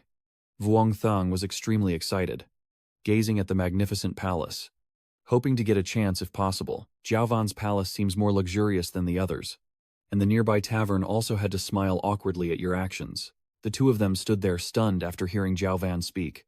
Then she and Hoa Khan searched for the technique of yin and yang. And I will go to Ho Fuk Lin to see if I can draw power for my cultivation. Seeing no response, she thought they didn't hear clearly, and repeated herself. Then she and Hoa Khan searched for the yin-yang cultivation method. And I will go to Fuk Lin Lake to see if I can draw power for my cultivation. After saying that without giving them a chance to react, she immediately flew away, leaving the two of them. And Vuongthang watched her figure with a bitter smile, thinking to himself, Jiao Van, she said, that just to tease me. Then the two of them chased after Jiao Van towards her palace, crossing a large river along the way. They stepped onto a bridge where a small boat was moored nearby, standing still despite the waves and wind. A voice guides Hoa Khan and Quan Huyen sitting on this small wooden boat. Seeing her hesitate without action, he encouraged her. Go on, senior sister. Encouraged by him, she bravely stepped carefully onto the small boat. Jiao Van beside her also spoke to remind her that her true path was now revealed. The technique that matches her path will appear on its own. Whether she can catch it depends on her fate. After hearing this, Quan Huyen nodded passionately and raised her hand in a determined gesture. Then she slowly sat down on the boat and relaxed her body, beginning to meditate. A yin-yang 8 trigrams formation appeared around the boat where she was sitting. Vuongthang on the shore watched intently, his face showing worry as he traveled through hundreds of thousands of realms, flying from Earth to the moon. If my senior sister doesn't possess the celestial technique related to yin and yang, a simple trip would be no problem. But it could seriously affect her state of mind. Thinking that, he immediately used spiritual sense magic to investigate and help her, hoping that this place could truly assist her in breaking through. But the move was immediately blocked, shocking him and causing his spiritual awareness to react defensively. Jiao Van next to him was a bit angry at his impulsiveness. This is the territory of the immortals. Who do you think you are to feel your spiritual awareness can reach that far?